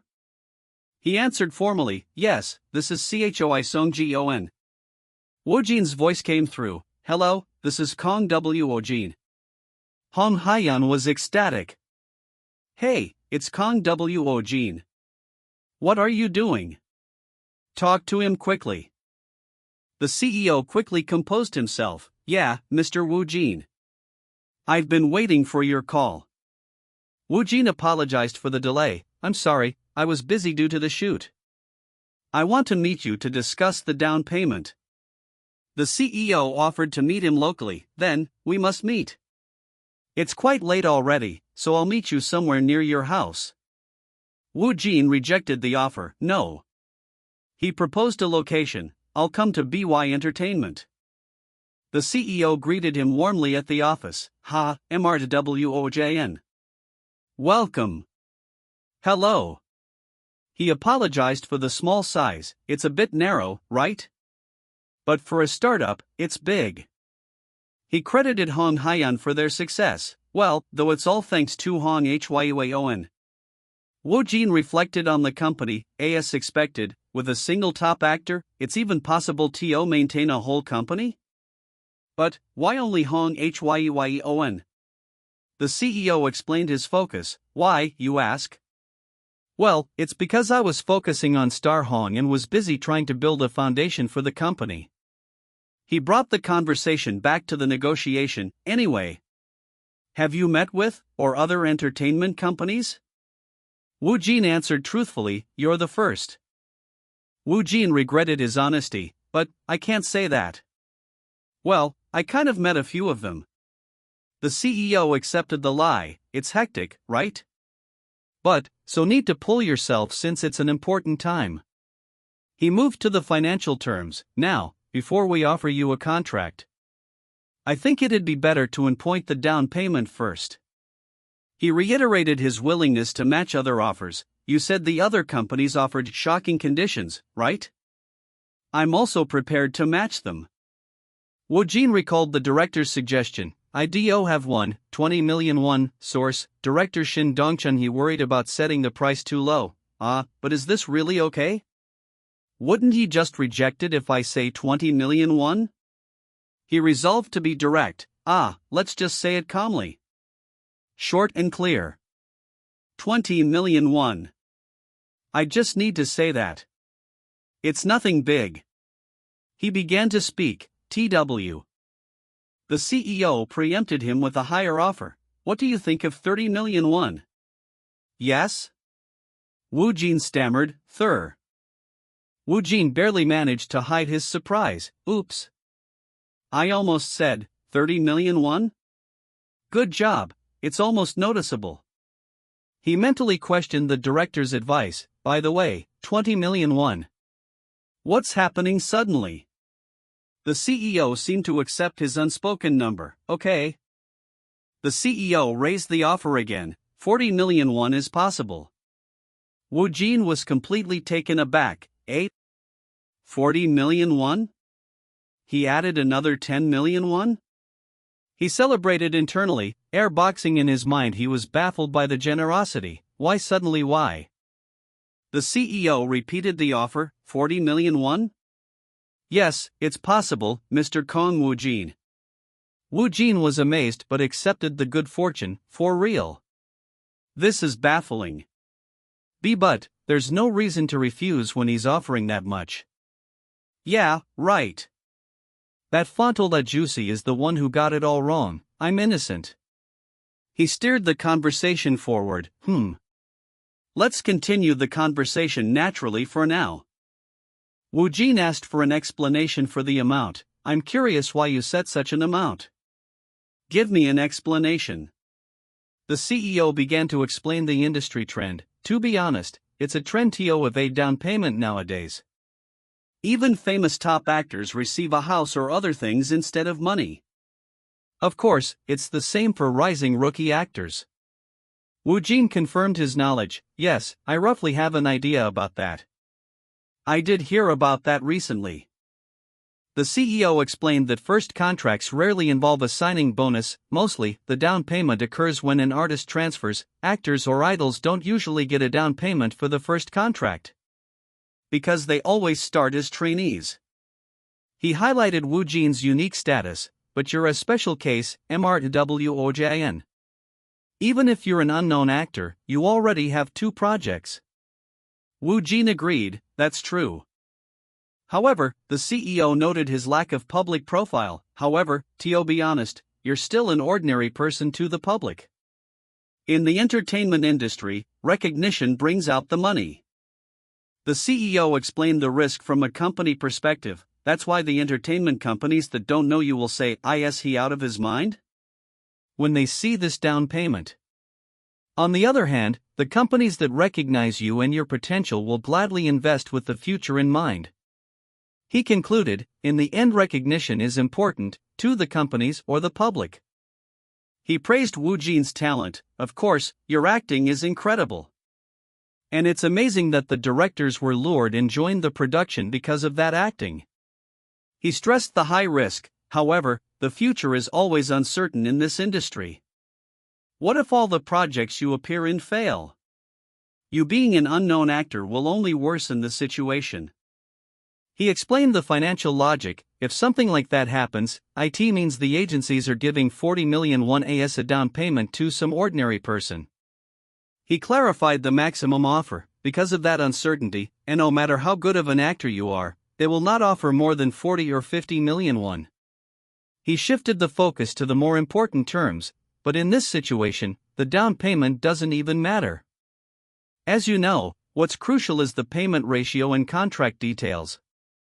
Woojin found the information insightful. I see. I learned something new again. Since I won't take up the money, time, or training. Yes, that's a big merit no matter the entertainment company. The CEO acknowledged Woojin's current self-sufficiency. You might not be pleased with any companies or conditions right now. But, as you grow in popularity, you'll realize the importance of an agency. He presented his proposal as a competitive offer, so, I've thought about it. What could be considered a sweet down payment? I think this will give an overview of the market trend. He gave the standard industry ratio for trainees. The standard payment ratio for rookie actors undergoing a trainee period is typically 5 to 5 to 6 to 4. He contrasted it with Woojin's status. However, you're already a complete actor, which means the agency doesn't have to spend a single penny on you.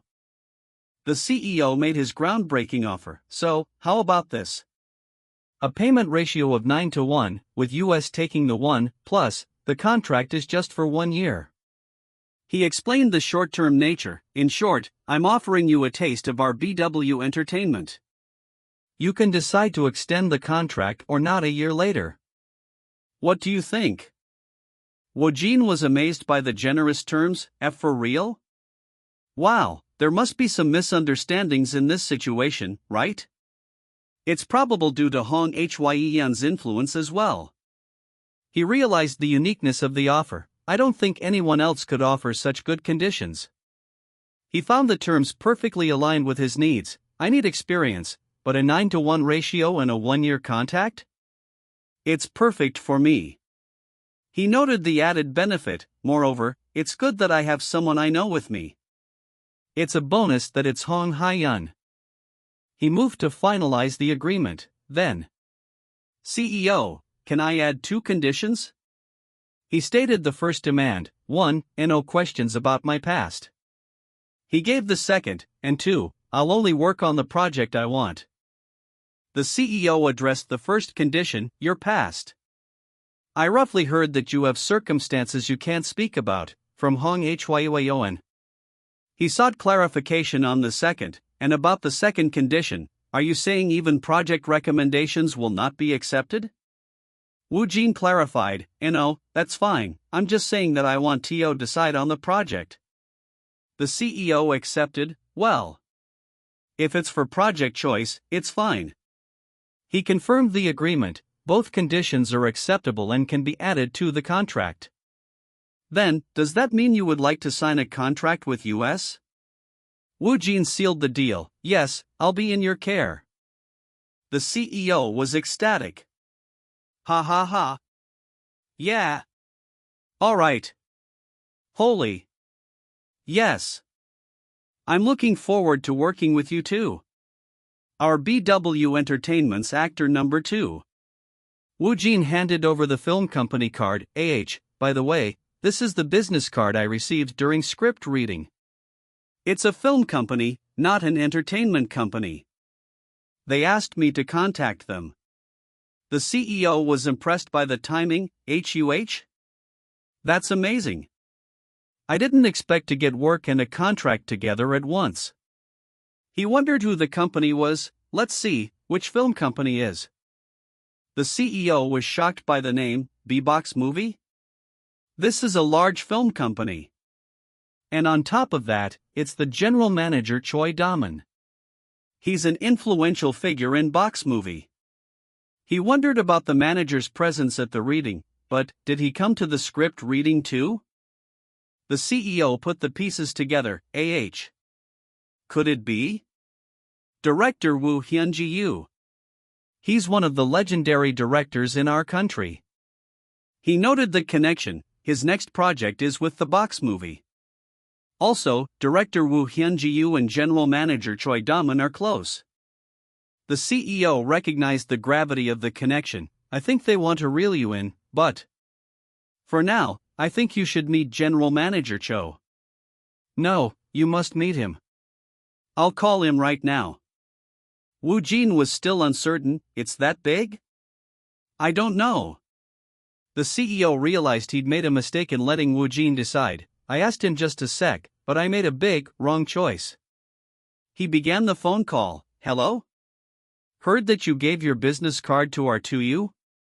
Ah, we can discuss in detail when we meet. Yes. He was shocked by the response. Yes? You want to meet right now? Ha? Woojin reacted to the CEO's surprise. The narrator highlighted the name of the company, Box Movie Film Company. The CEO sighed at the wait, They're a bit late. We have been waiting for 30 minutes already. He wondered if the manager was angry. Is he throwing a fit because he couldn't contact you or what? He noticed a familiar poster on the wall, that movie poster. I've seen that movie. General Manager Choi arrived and apologized insincerely. I'm sorry. I suddenly had something to take care of on the way here. The CEO recognized the lie. Those words. Damn it. I've always heard those words at the design company. He's lying. The manager addressed Woojin. We've finally got to meet, MRSWOJN. I've been waiting for so long. Woojin replied calmly, I was busy with a shoot. The manager expressed his disappointment. Is that so? But you still took so long. I was almost disappointed because you haven't contacted me even after a week. He admitted to being offended. I thought a BEW actor who just stepped into this industry was ignoring me, you know? The CEO observed the manager's obvious annoyance. Looking at him is enough to say he's obviously upset, even the way he talks. The manager then mentioned the director's connection. Anyway, you know director Woo Hyun-ji, right? I've told everything about you to that director. I almost got scolded since you haven't contacted me. The manager accidentally admitted his blame. I'm blaming you, you are. The manager moved to the next step. First of all, if you want to join here, you need to be auditioned. It's just called an audition, but with your acting, it'll be a piece of cake for you. He handed over the script. This is the scenario. Take a look at it. The CEO noted the manager's aggressive approach. General Manager Choi Daman is pushing him openly. He knew the scale of the opportunity. If he gets to join a project of the legendary director Wohyn Gil, his life will. The manager made it clear that money was not the main focus. It might be obvious, but I can't say anything regarding the money. It's the film of director Woo Hyun-ji after all. The investors are lining up with the money, so the CEO admitted his dislike for the manager, although I don't like him. He's always been like that. He urged Woojin to accept the offer. It makes no sense to lose this crazy opportunity just because of him. Mr. Woojin, this is an opportunity you should agree to, no matter what. To be blunt, something like this will never ever happen to rookies or unknown actors. Woojin questioned the urgency. Is that so? The CEO tried to reassure Woojin to accept. Of course, you're being offered to join a project of director Woo Hyun-ji. Let's accept it for now. Woojin disagreed. Yes, please refuse. The CEO was utterly confused. Yeah, alright, let's go with that, HUH? The manager was stunned. What? Wait a minute. Did you just ask me to refuse? Did I hear that wrong? Woojin repeated his rejection calmly. Please refuse the proposal. The CEO was in disbelief. No. He realized the truth of Hong Hyun's warning. He's totally being serious. Now I understand why Hyen called him very special. I'm at a loss for words. He concluded, he really is unpredictable. The manager tried to persuade him to read the script first. You've only read a few pages of the script, why do you want to refuse already? Let's calm down first. Woojin insisted on his composure. I am calm. The manager pressed him. Let's be even calmer. More, do you really want to blow this opportunity? Woojin affirmed his decision. Yes, I want to blow it. The CEO realized Woojin was unmovable. There's no opening, he shows no signs of being persuaded. He intervened, trying to save the situation. In that case, let's start by slowly covering it up with some good words. Manager Choi, Mr. Woojin says the script is amazing. The manager was suspicious. Is that so? Well, it's a give. But why are you saying it instead of him? Woojin tried to correct the CEO. No, I want to blow it. The CEO quickly silenced him. Oh, UCH. Woojin was confused by the CEO's action. What is this? Is he asking me to go along with it? The CEO smoothly continued the cover-up. That's because he wants to keep reading the script. Ha ha ha, of course. The manager was still hesitant, however, just giving away the script might give the impression that we're favoring him too much, so I'm a little hesitant. The CEO realized the political implications. That's right. If word gets out that we were given special treatment, it could. The CEO changed the subject to the director. By the way, Director Woo Hyun-god is really impressive. He's jumping right into his next project without taking a break. He decided to end the meeting gently. It would be strange to leave right after looking at the script, so let's still for a few minutes with some small talk. He reminded himself of Woojin's new status, even though Kang Woojin is strange. Now he's part of BW Entertainment. The meeting concluded. I see. HMM Woojin gave a non-committal timeline, then I'll check the schedule and get back to you as soon as possible. The manager was impatient. Do I have to wait again? Woojin explained his priority, because there is a lot to prepare for profiler Hankrane. I will personally contact you, don't worry. The manager insisted on a quick response. Can you get back to me quickly? At this rate I'll really get scolded by the director. Woojin promised, of course. They ended the meeting. Thank you for your hard work. The manager stopped him abruptly. Mr. Woojin, just a moment. The CEO confronted Woojin about the rejection. Mr. Woojin. Why? Why on earth do you want to reject it? There must be a reason, right?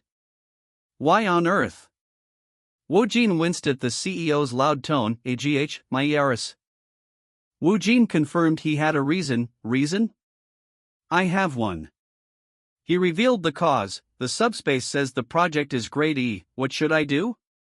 He confessed his method. Actually, I secretly went into the subspace in the meeting room earlier to check the rating. He rechecked the rating for the manager. 3RD_scenario, title, negotiation, grade F. The system confirmed the quality. It's a very high quality movie script. 100% reading is possible. Woojin was shocked by the low grade, grade F. Not even in but an F? Isn't it supposed to be from a renowned legendary director? He speculated on the reasons. How did it end up receiving an F grade? Will it be a box office disaster? Or could it be due to other reasons? There are so many possible reasons. He decided his current priority was success. I don't know. Still, since I've just become an actor, wouldn't it be better to stick with successful projects for now? The system repeated the information. 3RD.scenario, title, negotiation, grade F. It's a very high quality movie script, 100% reading is possible. He concluded that he was not in a position to take risks on artistic failures. I heard it's okay to fail as long as it has some artistic value, but that's after it gains some recognition. Exit. He knew he couldn't reveal the true reason. It's because of that reason. But I can't just say that it's an F-grade movie, right? Then he decided to use his previous excuse. Let's use the cheat code I used before. Just a feeling, or rather, my intuition tells me it's bad. The CEO questioned the rationale. What? Feelings? Intuition? Just because of that? He worried Woojin was sick. Are you sick or something? Do you have a severe headache? Woojin insisted he was healthy. I'm perfectly fine. Woojin repeated his request. 50. Please decline the audition offer. The CEO was barely able to contain his frustration. I almost cursed him. He questioned Woojin's sanity. Is he truly a crazy genius who surpasses even Hong Hyeon, or is it just my impression? He concluded the actor was completely unhinged. This guy is just unpredictable. He's just a crazy lunatic. Woojin left, feeling drained, phew. I'm really tired. What king of reward is this? He considered practicing more. Since we're on that topic, should I go in and practice? He decided to at least read the script he rejected. Well, then 3RD_scenario, title, negotiation, grade FAH. He justified the decision. Well, it's been a while since I read a script. And since it's from a legendary director, should I give it a read? He hoped to find the reason for the grade. Maybe I can figure out why it's rated AS and F. He initiated the reading. You have selected 3RD.scenario, title, negotiation. Listing characters that can be read: experienced, A. Lee Dojun, B. Park Dae-hyun, C. Kim Wang-woo. G. James. He noticed a new option, James? Is he a foreigner? It's my first time acting as a foreigner. The system detected the language. A new language other than the base language has been detected. Master English first. He was confused by the unexpected preparation, preparing Tio read English. What? What are you talking about? English? The system confirmed the process, preparation complete. Beginning the reading of English. He was instantly transported. What is this? What's this space? He looked around his new surroundings. Where am I? Ha? That's? He reacted to a horrifying sight. Ugh. He was pulled out of the experience. What was that just now? Huh? He was completely disoriented and in pain. Just. What is happening? Ewok. Ugh. Arg. Ending the reading of the new language English. He panted to catch his breath. Ha. Ha. He reflected on the vividness. What was that just now? The vivid sensation. It felt similar to when I read a script in the subspace. He recalled the language training. IT said English, right? Is it true? He realized the incredible change. What the heck happened to me? Oh my goodness. He was amazed by his new fluency. My pronunciation has become incredibly fluent, plus, the English just flowed out. I could live in America without a problem. He noted the profound nature of the skill acquisition. Memorizing the lines was already improvising, but now it's like a whole foreign language has been implanted into me. He considered the possibilities for his career. Does this mean I could even go to Hollywood later? Ah, then I should be able to read the language too, right? Let's see. Oh, as expected. I can read English right away, too. He wondered about other languages. Wait a minute, with this subspace, I can learn languages other than English too, right? He was thrilled by the unexpected benefit. That's awesome. I'm glad I read the script of that grade project. He noted that the F grade reason was still a mystery, even though I couldn't figure out why it's rated F, but seriously, why is it rated F? The reason began to surface as he recalled the scene, about a week ago. The director said he would drive me home. But he took me to a motel instead. I was so scared, but I'm sure I'll get a scar. The victim's story continued. I vent. The victim recounted the aftermath, and the next day, I was killed out of the director's team. Woojin, experiencing the victim's memory, asked if there was proof. I'm sorry, but do you have any evidence or something? The victim replied, yes, I started a recording when I got into the CR, but even if I tell others, no one would believe me. Don't worry, it's okay. The victim explained her silence. Since he's such a big shot in the industry, I haven't been able to confront him all this time. She realized the power of her evidence now. With this much evidence, I could upload it directly to YouTube. Woojin, with this knowledge, asked about the director's schedule. Wasn't he going to start a new project soon? The answer was confirmation. IT should be around next week. Woojin concluded, the downfall of director Woo Hyun-ju. The CEO greeted him the next morning. Mrs. Woojin. Good morning, please come in. Woojin replied, "Hello, CEO Choi." The CEO told him to be comfortable. "Please feel free to speak comfortably.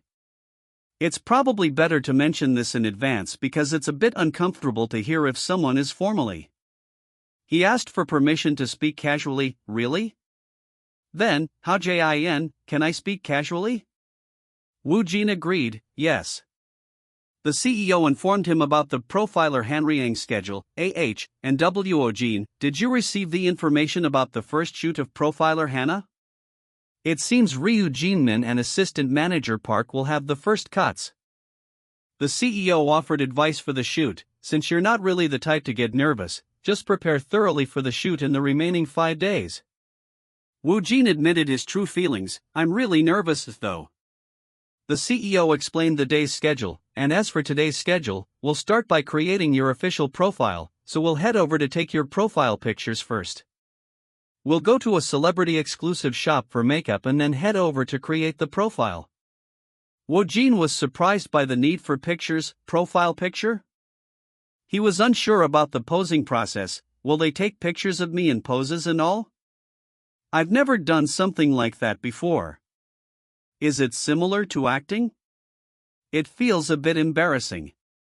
The CEO then confirmed their refusal of the audition. "Also Woojin, I've expressed our intention to decline the audition with Box Movie." He noted the manager's reaction. Of course, manager Damon made a fuss about it. Woojin remembered the situation. Right. I forgot about that. Thank you. The CEO checked that Woojin hadn't revealed the true reason. "Also, you didn't mention anything about how you felt, right? It would be even more trouble, if you died." He worried about the long-term consequences of the rejection. "Anyway, since we rejected Box Movie, they probably won't have a good impression of either of us.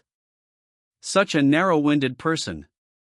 But we could have declined them after the audition. No, it's better not to start anything.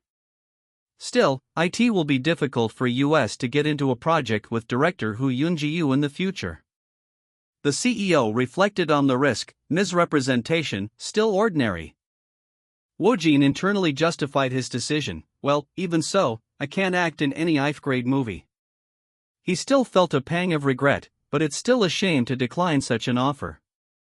He resolved to be nonchalant. "Anyway, I think I need to be a bit cool about this. It doesn't matter." The CEO was struck by his indifference. "I guess the labeled legendary director doesn't really matter to him. He's really strange." The CEO asked if he needed anything else. "Right, is there anything else you need?" Woojin recalled the director's advice. I need a suit." The CEO was confused. "Suit? Why?" Woojin fabricated a reason for the suit. "Why, you ask? It's because director Shin Dongchun told me to get one." "But I can't say that, so I should speak a bit angry." Woojin stated his reason for the suit with confidence. "I plan to wear it to the Mise-en-Scene Short Film Festival." The CEO was surprised by his high expectations. Mise-en-Scene? Does he really believe Detective Agency will make it to the finals? His confidence is on another level. The CEO agreed to the need for a suit. "Yeah, Detective Agency might actually win the award. Even if that's not the case, a suit is still necessary, so the company will take care of that." He incorporated the idea into the schedule. On that topic, let's add a picture of you in a suit to the profile too." Woojin was amazed by the perk. Wow, do they just give away luxury suits? Woojin decided to push his luck. Then, "I wonder if this is possible too. And, if possible, can I get a Japanese script?" The CEO questioned the request. "Japanese? That's an unusual request. Why do you suddenly want a Japanese script?" Woojin downplayed the request. "It's nothing serious. I just want to take a look at it." The CEO was baffled by his new client. "What the? I seriously can't understand him." He lamented his fate. "Hong Hyen was already a handful, but I have to deal with this lunatic too now?" Why do only crazy people seem to gather around me? He acknowledged their shared trait, well. Still, those crazy people are extremely talented. The people at the photo shoot noticed Woojin. Wow, he looks so handsome, must be a newcomer. I know, right? As expected. The stylist's inner thoughts were visible. Jalai? Overall visible dialogue, unclear? Not legible, speech bubble near bottom right, you're handsome, and just quietly enhanced his looks completely, like he is a top actor now. The photographer presented the final shot. CEO CHOI, how does this picture of Mrs. Woojin look? The CEO approved, huh? Let me take a look. Oh, it looks amazing. Let's go with this one. The photo was immediately uploaded, right on the BW website. The CEO was interrupted by a call. Huh? PD Song? Hello. PD Song inquired about Woojin. Leo CHOI, are you busy? I was wondering if Mr. Woojin is settling in well at BV Entertainment. Has he met with any other directors? The CEO decided to share the confidential information. I hope PD Song keeps this information to himself. I received a call to join director Woo Hyun-ji's next project, and Woojin just declined it. PD Song was curious, really? What's the reason? The CEO relayed Woojin's strange excuse. He said something about his illusion. A rust of fears of the script, perhaps. He said he had a feeling of bad at all. PD Song was surprised. HUH? A bad feeling? He recalled previous events. Come to think of it, back then too. Kang Woojin's in action again. Did he activate his toin or something? PD Song noted that it was too early to judge. Of course, it's still uncertain since the results of Profiler Wanyang and Detective Agency aren't out yet. Detective Agency, he admitted Woojin's uncanny knack, but Kang Woojin's intuition seems strange. Has he really developed an eye for good projects? He wondered about the rejected script. Was director Woo Hyun-ji's script really that bad? If he had joined, it would have caused an uproar. Anyway, he really is something. The CEO expressed his helplessness. What can we even do? Since the actor says he won't do it. The CEO closed the call. Yes, I know. Anyway, thank you for your consideration, PD Song. Then, PD Song found the situation entertaining. It's fun to watch that guy. Huh? He received a call from an unknown number. An unknown number? He answered, hello, this is the song man WO. The caller introduced himself. It's been a while. I'm director no AITA area. PD Song was shocked. What? Director? PD Song questioned why the famous director would call him. Why would one of the best directors in the entire country suddenly contact me? Director Kwon explained his curiosity. I got PD Song's number because I was curious about something. He asked for a favor. I heard you're preparing for a drama, right? I was wondering if it's okay for me to secretly watch the first day of shooting. PD Song was surprised by the request. Watch the shooting? Director Kwon explained his personal preference. I have a personality that feels satisfied only when I see things in person, so I'm asking for a favor. PD Song wondered why he needed to check on Ryu Youngmin. Are Ryu Youngmin? If it's someone of Ryu Youngmin's caliber, there shouldn't really be a need to confirm. PD Song realized the director's dedication. He's thorough, and also seems stubborn. He values skill over the actor's name or recognition. He agreed to the request. Understood. I will contact you soon with the exact date and time.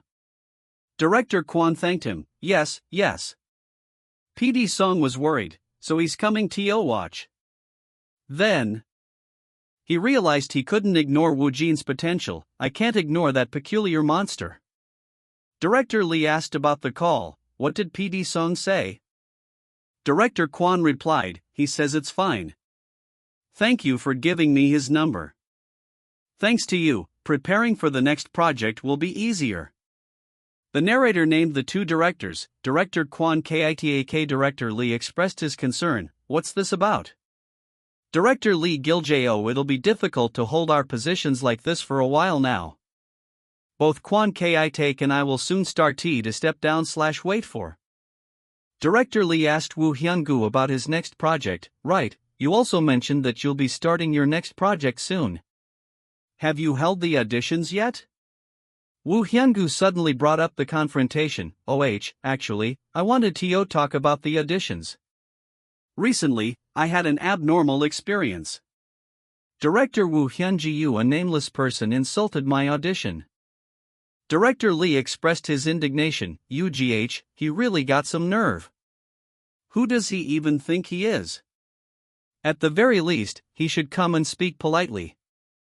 Woo Hyun-gu agreed. That's true. What's that unknown person's name again? Woo Hyun-gu named the offender. Kang Woojin. He's just some guy preparing to become an actor. He spitefully advised the others, if he ever shows up on your set, just turn him away. Someone like that shouldn't succeed even if their acting is decent. Director Kwon was curious. Director Lee questioned Woo Hyun-gu's account. There must have been a reason, right? Personally, I believe that as long as an actor acts well, it's fine.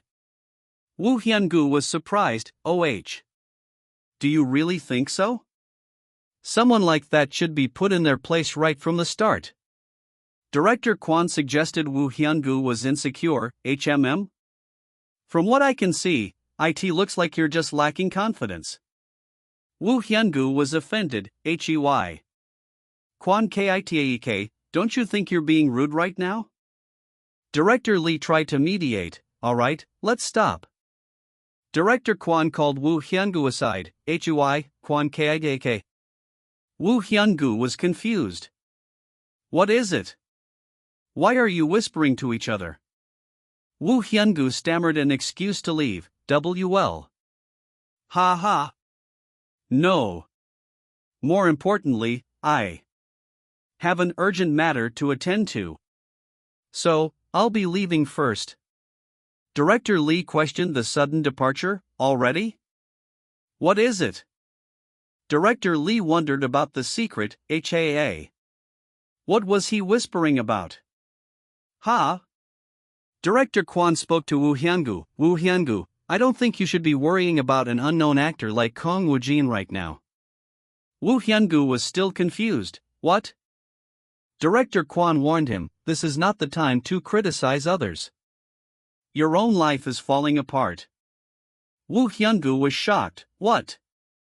The news headline appeared, breaking news, exclusive, the ugly truth of director Woo Hyun-ju hidden behind the title legendary director. The dirty deeds of man were exposed by a YouTuber with over 900,000 subscribers. Woo Hyun-gu was horrified. What is this? Exposed on YouTube. Director Kwon confirmed the impending ruin. Yeah, I said it earlier, right? It'll be difficult to hold this position for a while. Director Kwon coldly delivered the final blow. Well, at this rate, it might be for a lifetime. You've committed a crime, so you must face the punishment. Take care, and repent while you do. Woo Hyun-gu begged him to stop. You crazy? Wait. He desperately sought a counter-argument. Something must be wrong. Yes, that's right. I need to investigate it. Director Kwon watched him leave. Fuck. Woojin, arriving on the set, cursed at his anxiety. Fuck, it's messed up. The staff prepared the set. The film crew, please start getting up first. Make the preparations while checking the scenario. A staff member worried about a technical issue. Emergency. Our team doesn't have a walkie-talkie. Woojin was amazed by the sheer scale of the set. Whoa.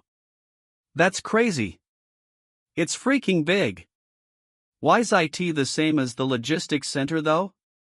He admitted to himself, now, it feels like the first shooting. He felt nervous. I feel like farting, probably because I'm suddenly nervous. The director noticed his awe. It looks like he's surprised. Is it his first time coming to a large film site complex? The director was amused by his reaction. Although he looks like an actor on the outside, since it's his first time shooting, he's still a rookie. The director found him endearing, cute. He hoped Woojin wouldn't make a mistake. I hope he doesn't make a mistake while acting because of nervousness. Director Kwon arrived, Director Kwon Gedak. The director noted the new development. It seems like something interesting will happen soon. The CEO approached PD Song, expressing his happiness. Are you happy? Miss Hye Yun is an incredible actor too. And even Woojin, an amazing actor, joined BW too. PD Song replied, PD Song. He admitted the difficulty of managing them. What are you saying? I've experienced a hard time because both of them are not ordinary. He looked forward to the result. Still, I'm looking forward to it too. Especially Woojin. I'm also curious how much he will willingness. The CEO brought up the rejected audition, but did it really end with Woojin rejecting director Hyunji? The CEO confirmed the reason was Woojin's gut feeling. Yes, that's it. I had no idea that the day that I'll be rejecting director Woo Hyun-gu was going to come. And the reason for that is intuition. PD Song was intrigued. Intuition, you said. I'm quite looking forward to that aspect too. He laughed softly. The CEO questioned the laugh. Yes? PD Song dismissed the question. Just talking to myself. A sudden commotion erupted. What? Why is it so noisy? What's wrong? The CEO was shown the news. PD Song, please look at this. The CEO explained the sudden release. It seems like the article just came out. It's no joke. The shocking headline confirmed the director's corruption. Exclusive, director Woo Hyun-ji's disgusting real face hidden behind the name of legend. His dirty skill got exposed by a 0K YouTuber. PD Song was in disbelief. What's this? Is this really the director Woo? What the hell is going on? He acknowledged the seriousness. Looking at IT's context, IT doesn't look like it's just a mirror. He realized the consequences, but, if it's really true, director Woo Hyun-ji will fall into doom. Wait, in this case. The CEO was utterly silent, realizing the magnitude of Woojin's intuition. It's a totem. That intuition. PD Song was astonished. That's not a To temple superstition. Has he seen the future too? He questioned Woojin's nature. What? Did he get possessed by a spirit? You're telling me he got it right by just intuition? He exclaimed his confusion. Just who the hell is he? Woojin, amidst the chaos, made a mundane comment. Thanks to the fuss going on, my fart was silenced. Nice, Kiki. Ahem. He realized the F-grade reason. I see. That's why it was grade F. He explained the logic to himself. Of course, I thought the views would be a total failure, but I didn't know that it'd be like this. The CEO demanded an answer. Woojin, did you reject it because you knew about it? Answer. That surprised me. Woojin was amused by the CEO's panic. Director Woo Hyun-ji, I hope you can explain it. He considered lying. About that? Come to think of it, even I find it ridiculous. It looks like my intuition was some sort of prediction of the future. It's not that big of a deal though, so I think it'd be alright even if I make up a lie. He decided on his response. It's better for me to answer it like this then. Woojin offered a simple explanation. It's just a coincidence. The CEO was relieved but suspicious. Coincidence? Oh, of course. Anyone can tell it's a coincidence. But the timing is too superb. He forced himself to accept the answer. Coincidence, he said. Fine. It's neat unexplainable since the situation happened to match. PD Song noted the remarkable timing. The problem is his intuition that coincided with the situation. He was struck by Woojin's calm demeanor. Moreover, he's ridiculously composed while the surrounding is fussing. PD Song observed his indifference, as if something like this is nothing to him. As if such a mere affair is something that happens every day. He speculated on Woojin's past. This kind of situation must be commonplace in that oddball solitude and quiet past. The CEO tried to brush it off, so, it's totally just a totem. What? No. It's a joke. He moved the conversation back to the schedule. Anyway, MR2WOJN, please know that half of today's schedule is Assistant Manager Park. The other lead and supporting roles will join starting tomorrow, so you'll only be shooting with Mr. Ryu Jungman today. Woojin confirmed, alright, PD. The CEO instructed him on the next step. Also, you can get your makeup and outfits done right away before starting the shooting. Where's your stylist? He remembered the need for introductions. I was going to introduce them today. So-won and Yoo-jung, can you please come here? The CEO completed the introductions. WOJN, I'll introduce the new members, that'll work for you. Woojin accepted the team. Alright, please take care of me. The CEO enthusiastically addressed the new team. So, this is Kang Woojin's team, so let's do our best, everyone. Ha ha. The director acknowledged the preparations. That's great. You said that you already prepped Assistant Manager Park's outlet, right? Let's inspect it together. The staff member confirmed, okay, PD. The CEO, Choi Song-jian, offered a cryptic comment. Before we go, an unexpected happy event might happen to you today. Woojin questioned the strange remark. What do you mean by that? What else? The CEO explained the unusual sight. What I mean is, there's a foreign CR in the filming site. The CEO departed. Anyway, see you later. I'll be going to. Woojin's new staff member, overwhelmed, sought reassurance. What? Oh God, rather than that, isn't this place too big, Hyungnam? Are you alright, WOJIN Hyungnam? I'm nervous since it's my first time. Ha? Woojin reflected on his own composure. Come to think of it, maybe it's because of the detective agency shoot that I'm not nervous right now. He admitted he wasn't completely relaxed. Even so, it's not like I'm fully relaxed either. He offered encouragement to his staff. You'll be alright soon. The staff member resolved to calm down. Yes. I'll take a deep breath secretly.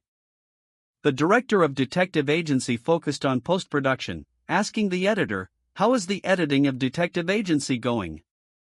He immediately issued an instruction, rewind the cut just now, okay. The director expressed dissatisfaction. This won't do. Let's fix the previous cut after this one. The editor protested the delays. What? Director. It's already the third time we edit it. There's not much time left either.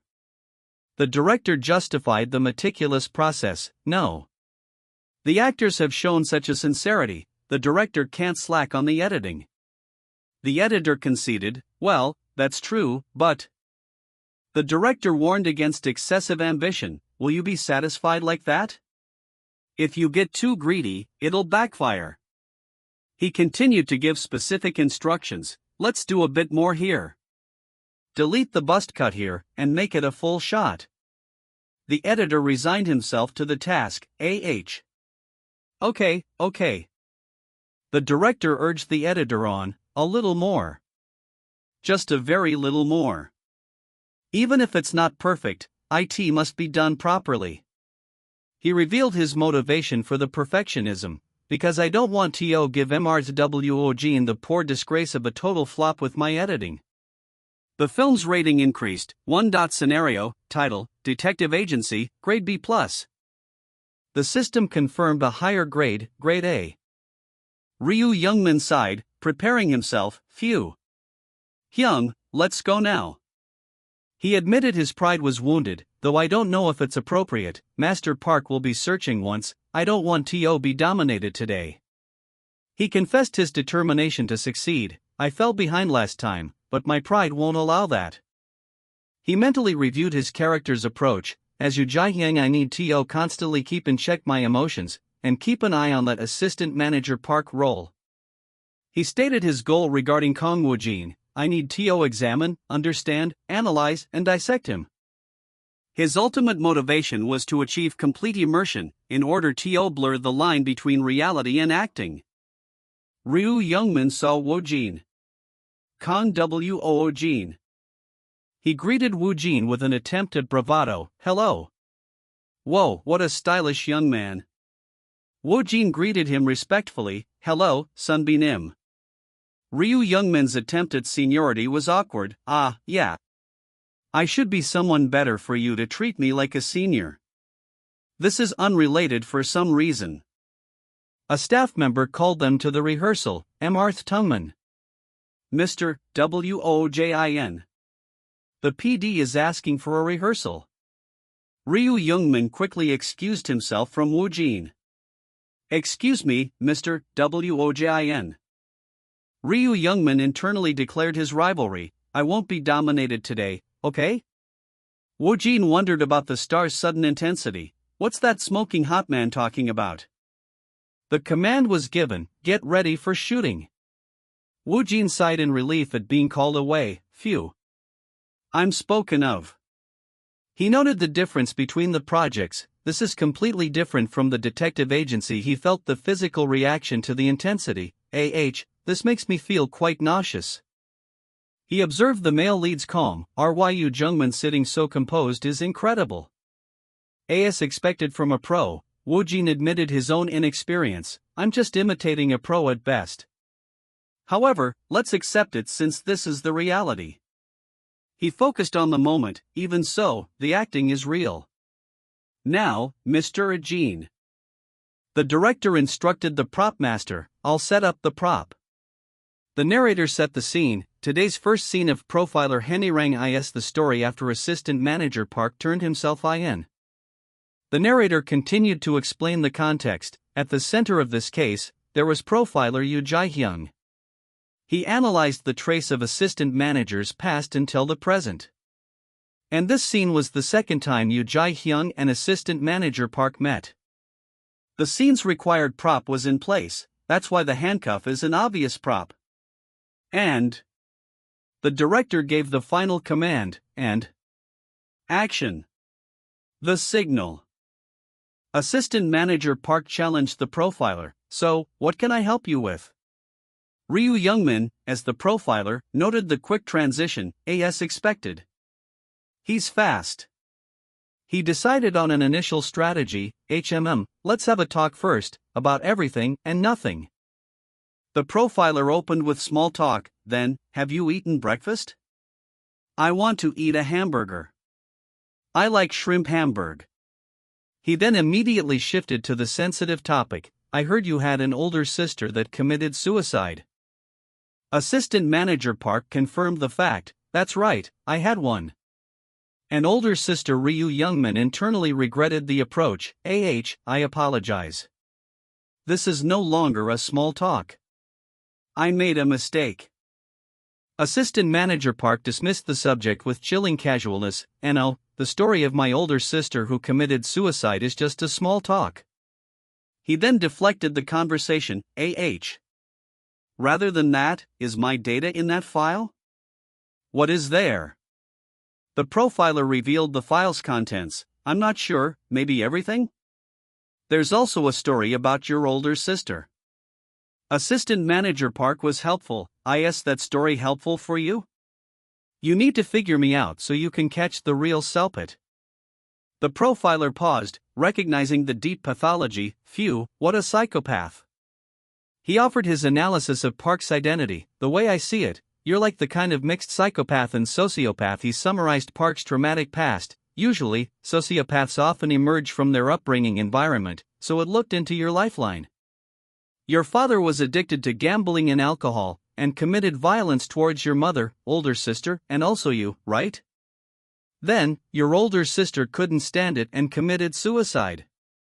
And after that, Your mother passed away in a car accident with your father. The profiler revealed a strange detail from the case file. However, when I was looking into the case, something weird shook up. Your mother died instantly inside the car, while your father died after crawling out of the car. He spoke of the suspicion they never confirmed, but there was a small resistance trace on him. Well, the case was closed quickly because there was no proof, but I have a lingering thought about it because it seemed weird. The profiler hypothesized about the son's true nature. Wasn't the son the culprit, who's a psychopath from birth, who experienced a hellish life and turned into a sociopath? He accused Assistant Manager Park of initiating the murders with his father. Your father was the start that awakened the pleasure of serial murder, right? Assistant Manager Park remained silent for a moment. He then spoke with disdain. You know, the works of mine that are known to the public. Assistant Manager Park challenged the profiler's limited perspective. Do you think that's everything? You never think about the possibility of there being an untold story too? The profiler was visibly shaken. Ha! An observer was stunned by the performance. You unbelievable. That actor. He was the rookie that I saw this morning.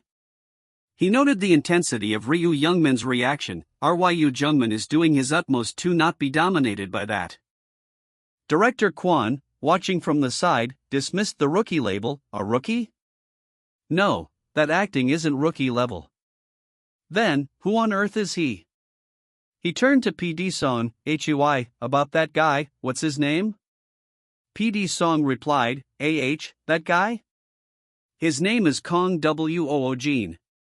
Director Kwon was startled. Kang Woojin? Wait, if it's Kang Woojin. The name instantly reminded Director Kwon of the rejected audition. That's right, that rude unknown actor. Director Kwon grudgingly acknowledged the talent. HAA. He's worth passing the audition. His acting is so amazing that there wouldn't be any need for him to audition. He still questioned Woojin's demeanor, but, still, I don't know if that kid is tenacious or fearless. Director Kwon summarized Woojin's profound impact on the set. Anyway, I don't know where he came from, but thanks to that, not only Ryu Youngmin, but the atmosphere of the filming site has also changed from how it usually is.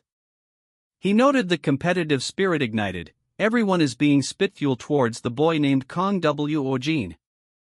Director Kwon praised the supporting actor's crucial role. That rookie, is doing the pillar role of this drama.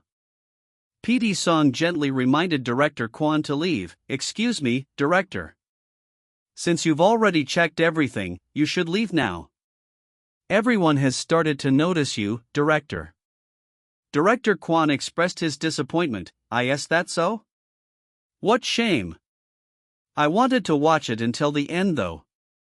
Director Kwon articulated the power of the performance. That boy's acting, has the power to captivate attention. He wondered about Woojin's past. What has he been doing all this time for him to only appear now though? The main director commanded a break. Cut. Great job. Let's take a break for a moment. The crew praised the intensity. That scene just now was really good, wasn't it? Ryu Youngmin sighed heavily. HIA. A staff member offered congratulations, right? Mr. Youngmin and Mr. Woojin's acting was... wow. Woojin felt the emotional toll of the scene. I'm dying. I might die for real. He compared the difficulty to his previous work. It's much more difficult than I thought, although I was prepared for it. It's different from Detective Agency. He noted the speed of the script. The racing is too fast. He tried to reassure himself. Whatever, it'll work somehow. There's no way that I'll die for real. He then felt a strange chill. But, it's a little cold here, when it's just me? Ryu Youngmin approached Woojin, offering concerned advice. Assistant Manager Park, it's not easy to recover from the emotions, right? I got cramps on my hands too a while ago. Woojin was confused by the concern. What's he saying? He insisted he was fine. It's just that I'm a little cold. It's fine. Ryu Youngmin continued, insisting on the difficulty of emotional recovery. Emotional recovery is a process that comes with time. There's no need for you to hide it. Even during the script reading after party, I know that you couldn't come out because you're still recovering. Woojin denied the premise, and oh, I told you it's because I'm cold. Sunbanim? Why aren't you believing me? He pointed out a factual error. Moreover, I even left during the supper. Reading after party, so what are you talking about? Ryu Youngmin dismissed the protests, thinking he was helping. I know it well, so just take it easy. Woojin realized his protests were futile. Thank you for understanding, Sunbanim. This is... Woojin internally concluded that honesty was impossible. They won't believe it when I confess that I was doing concept acting, right? A staff member called him. Okay. Now, next is Mr. Woojin's turn. Mr. Woojin, please get ready. Woojin replied, yes. He sighed, preparing for the next scene, HIA. Ryu Youngmin confessed his fatigue to an acting coach. It's been really demanding. We haven't stopped filming for several days now. I feel like I'd become an acting robot. He lamented his own mistakes, 7 NG cuts. 5 dialogue mistakes. This won't do, Hyung. He noted Woojin's lack of mistakes, but that's still a small number. Ryu Youngmin, despite his exhaustion, showed competitive drive. Please be my practice partner after it's all over. The coach noted Woojin's unusual stamina. Isn't he tired? Yet he seems to be on fire. Woojin relied on his unique ability. Still, it's a good thing I have a secret space break room. The panel showed the mental image of his relief. The room appears in the panel with the small figure thinking or speaking. The room spirit in time, unclear exact phrasing due to partial visibility. If it weren't for the break room, I would have died a long time ago. He noted the limitations. Still, it's a shame that I can't sleep, but I'm glad that I can at least alleviate some of the fatigue. The atmosphere was quiet, dialogue bubbles/ellipses present in the scene. PD Song watched Woojin and was impressed by his endurance. He's actually looking better than I expected. With this kind of intense schedule, anyone would be exhausted. His stamina is no joke. Is he really some incarnate genius actor after all? PD Song answered his ringing phone. Yes, hello. He was surprised by the caller. I haven't had the chance to say hello, Emmer.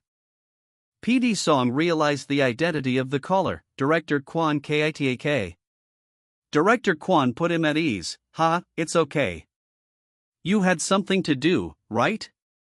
PD Song guessed the reason for the visit. Did you perhaps see Ryu Youngmin for a casting in your next project? Director Kwon admitted the quality of Youngmin's performance. That's right. His acting was pretty improved. He kept the details of his next project secret. The next project is still environmental though. So reveal it to anyone. PD Song acknowledged the secrecy. Yes. That's right. Director Kwon asked about Woojin. But if we'd, what did you think of Mr. Kang Woojin? Director Kwon's thoughts were completely consumed by the actor. What do I think? He's been in my dreams ever since. He admitted his true motivation for calling. Actually, the reason I called is also because of that kid. Where did you find him? PD Song was not surprised by the question, as expected. He recounted the strange truth. It's not that I found him, but rather it's as if he suddenly fell from the sky. Fell? Director Kwon was confused. You want to tell me you didn't find him? You're saying they claim to have shown up right on time? PD Song affirmed the story. Yes, that's right. Director Kwon asked for more information. If you don't mind, can you share some information about that kid? PD Song admitted his limited knowledge. Well, to be honest, I also don't know much. He's quite a mysterious guy. He revealed Woojin's claim. Above all, Woojin claimed that he has learned acting on his own without anyone's guidance.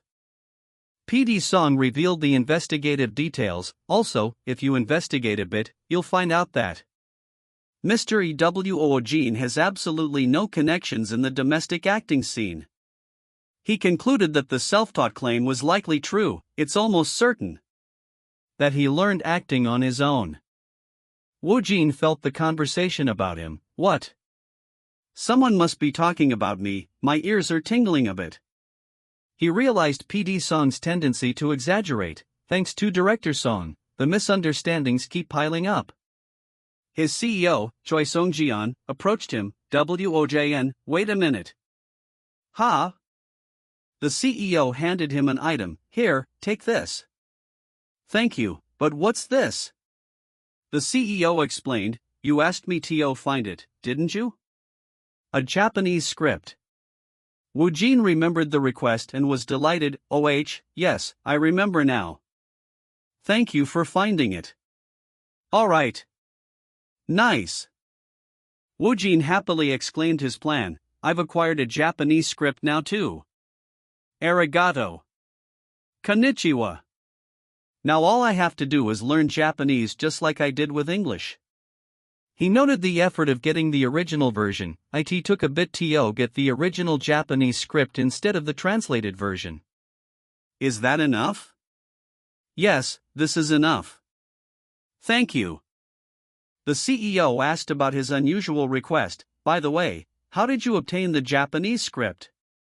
It must have been difficult. Woojin gave a vague answer. Well, I just happened to have some connections in Japan. The CEO returned to his main confusion. More importantly, why did he suddenly ask me to get a Japanese script? Could it be that he had a connection to Japan in the past? He remembered the contract's restrictions. I can't even ask due to the contract. The CEO speculated about a career path. Hold on, is he aiming for a Japanese debut and wanting to take a look at it for that reason? That's a good option, but English would be the most preferable language. Was he not able to communicate in English? The CEO watched Woojin silently. Woojin selected the new language. Let's go with Japanese. The system prepared the reading. 3RD_scenario, Tokyo Station, grad. The system confirmed the language acquisition process, preparing reading in Japanese is in progress, preparation complete. Beginning reading in Japanese. Woojin experienced the new language. He finished the reading, exit. Woojin noted his success. Now I also learned Japanese. He was suddenly aware of the CEO, HUH. Yes. That's right, director. The CEO, on the phone, confirmed the news. What, really? Finally. He then spoke to Woojin about the invitation. Understood. HYION's schedule might be tight with the filming, but Woojin should be good to go. I'd make sure to ask him if he's up for it. The CEO addressed Woojin. Woojin, the editing for Detective Agency is finished, so they're inviting us to watch a test screening. Woojin was instantly excited. Finally. He expressed his disbelief and nervousness. I can't believe I'm going to watch a movie I'm participating in. I'm a little nervous. Director Shin greeted the CEO and Woojin. Are you guys here? Congratulations. The CEO offered a compliment. Mr. Director, I'm so happy for you. The director humbly replied, not at all. It's all thanks to you, our investor. Director Shin noticed Woojin's appearance. Woojin, why is your face so pale? He assumed the cause was the tough filming schedule. As expected, the shoot is tough, right? Director Song is famous for being strict. Woojin remained silent. Woojin noticed the director's much worse condition. I don't think this is the time to worry about me. Was he stranded on an island or something? Woojin asked the director about his health. Are you okay, director? Director Shin laughed off his exhaustion. Me? I'm fine. I just haven't been able to sleep or eat for a few days. This is just a usual occurrence. He directed them to the seating. Let's discuss the details later. For now, let's take a look first. Let's sit over there. Woojin agreed, alright. Director Shin expressed his anxiety, I feel a bit nervous, huh? Anyway, I hope you enjoy it. Woojin admitted his intense nervousness, I'm really freaking nervous. I'm about to watch my movie. Even though it's just a short film. It's my first leading role, my first work. Director Shin announced the start, then, I will start. I'm curious to see what it will look like when it's done. The screen displayed the title, Detective Agency. Whoa, shall we go see the client? Woojin reacted to seeing himself, EK. Oh no. It's me. This is super embarrassing, I wanna run away. The narrator confirmed the duration, the running time of Detective Agency is 44 minutes. The viewing experience was mixed for Woojin. Throughout the viewing, I felt a mix of awkwardness and panic. The final product mirrored his original subspace experience. The completed Detective Agency was very similar to the experience of a different dimension, making me continuously immerse myself in it. He felt an uncanny connection, it felt. The experience was deeply personal and surreal, as if I were watching my own life on screen. Director Shin asked for his immediate feedback, how was it, MRTWOJIN? Woojin was speechless at the quality. It was phenomenal. He complained about one specific shot, but I didn't expect them to use the scene where I fell down just like that. They should have deleted it. Director Shin addressed him patiently, Mr. Woojin. Director Shin then shared major news about the film festival, and the Mysiansine Short Film Festival has changed its sponsor starting this year, so the atmosphere has changed a bit.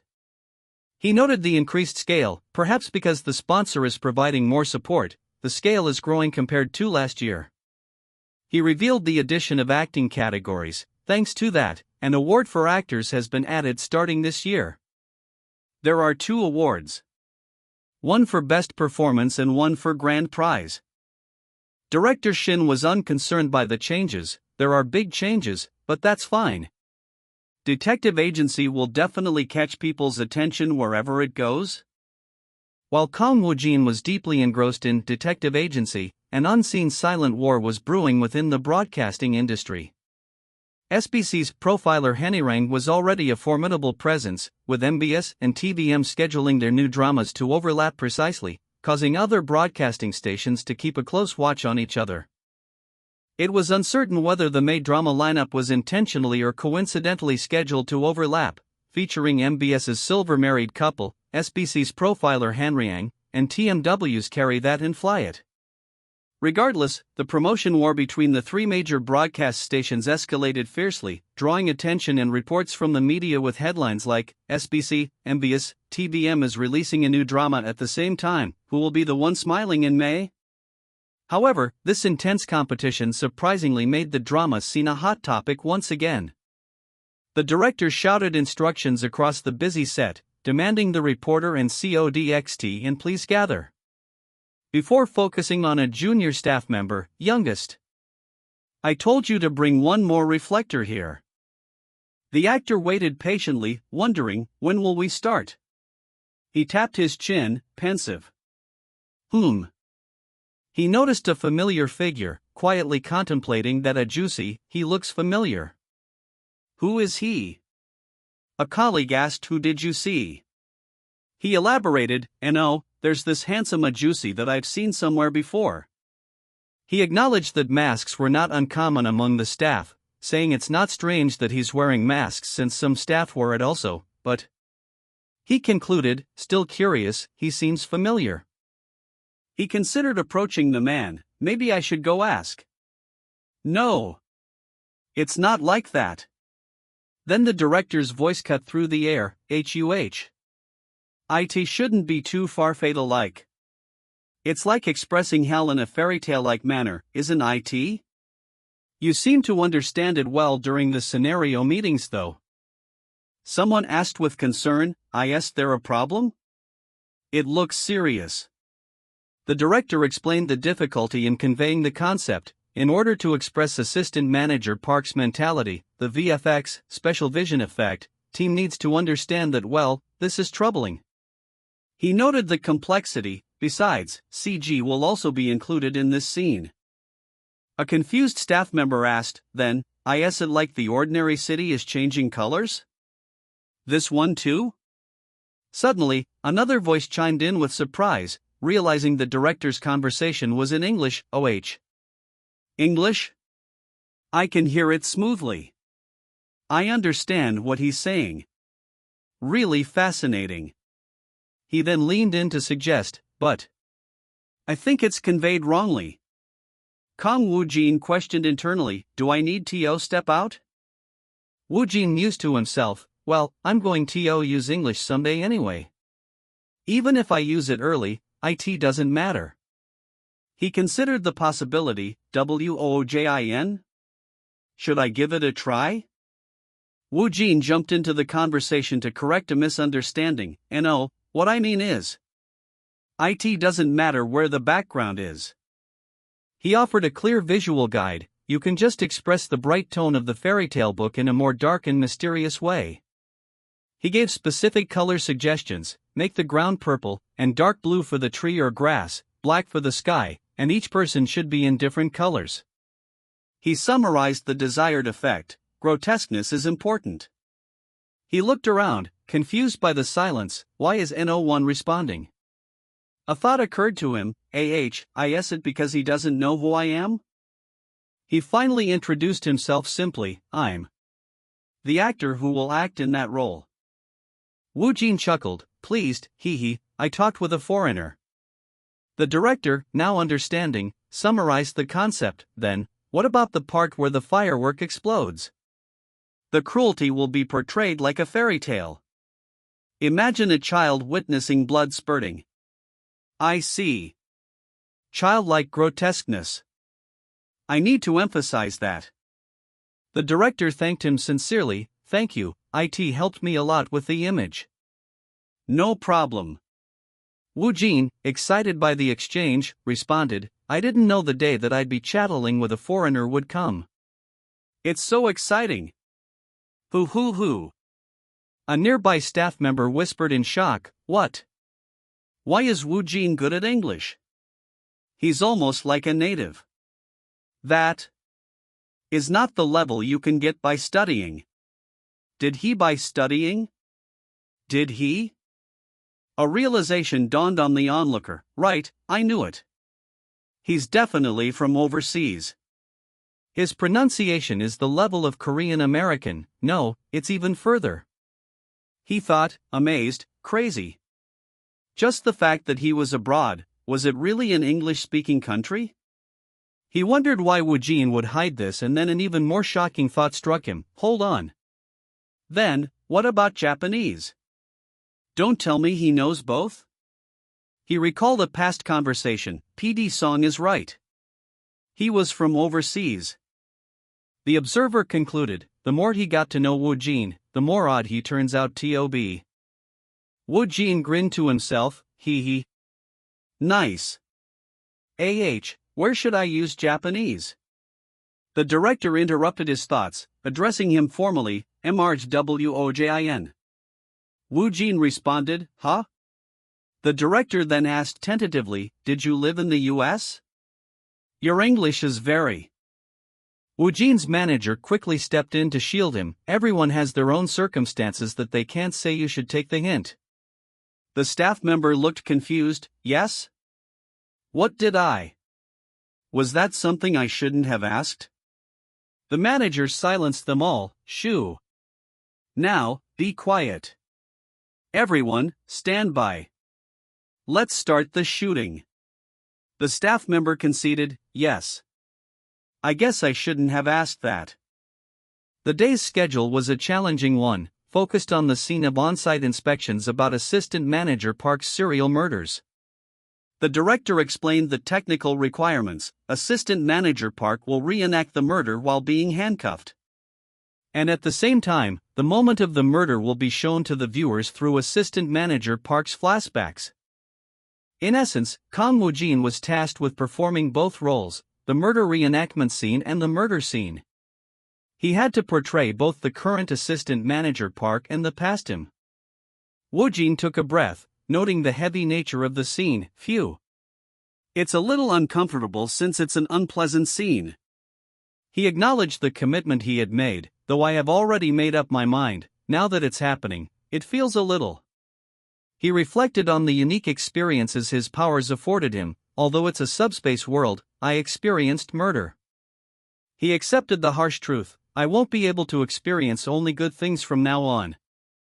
He considered the duality of his existence, although the subspace is wonderful.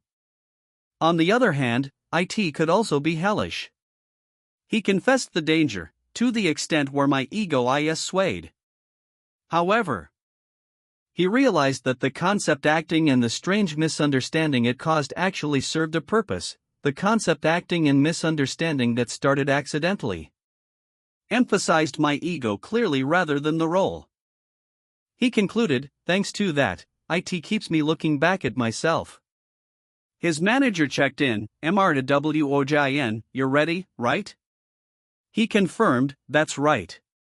He thought about all he had been through, the things that I've experienced and... The command rang out across the set, action.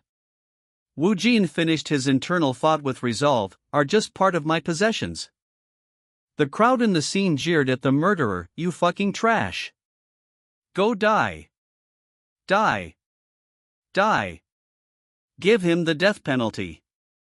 Woojin noted their vulgarity. So crude. The victim actor pleaded in character, please spare me. Spare me. Coup. The director gave a quick note, I don't know Anna. Nam. I'm sure. That's all I can tell you, I guess. The victim let out a desperate cry, KOIYAAA. The victim struggled and begged, stop. Don't do it.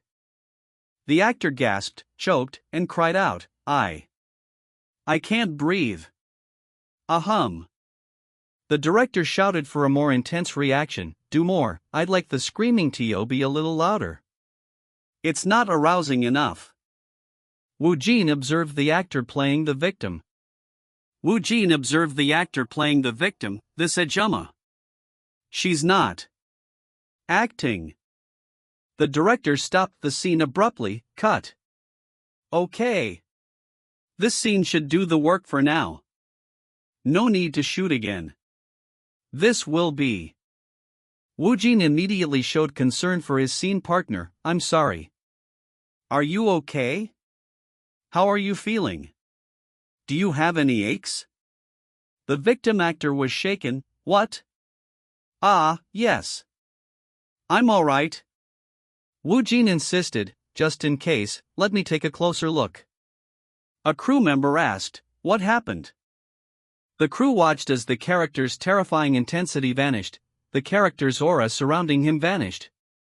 He's completely different from the madman he was just a moment ago, isn't he? A senior staff member mused, this kid really is something, isn't he? The manager spoke to the victim actor, I'm sorry. The area around your neck has become slightly red. Woojin dismissed the concern and pointed out the director's reddened hands, it's okay. Look at your hands, they are even redder than my neck. He explained the director's actions, you intentionally put a lot of pressure to express the tension of the rope, didn't you? Thanks to that, the rope around my neck was loose. He added a precaution, but just to be safe, you never know. Director, please check this person's neck area and arms. The director was confused, why? Did she get hurt? The director admitted his own intensity, I thought I might have been a bit too rough during that pulling shot earlier. Woojin quickly excused himself, I'll quickly go to the restroom and be right back. He added a hurried thought, AHFCK, I really need to pee, it's urgent, very urgent. He quickly left. A nearby observer commented, it seems like he's going to collect himself and regain his composure. Another staff member said with relief, thank goodness I didn't feel nauseous. It's a talent to be so composed after seeing a scene like that. They looked at the director. Is that guy really okay?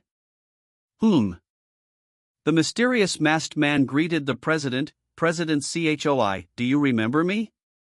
President Choi was surprised, He recognized the man. Aren't you Mr. Kim, the director from Yulram Film Company? Mr. Kim complimented his network. I heard that you are preparing your next project with director Kwon Kitek.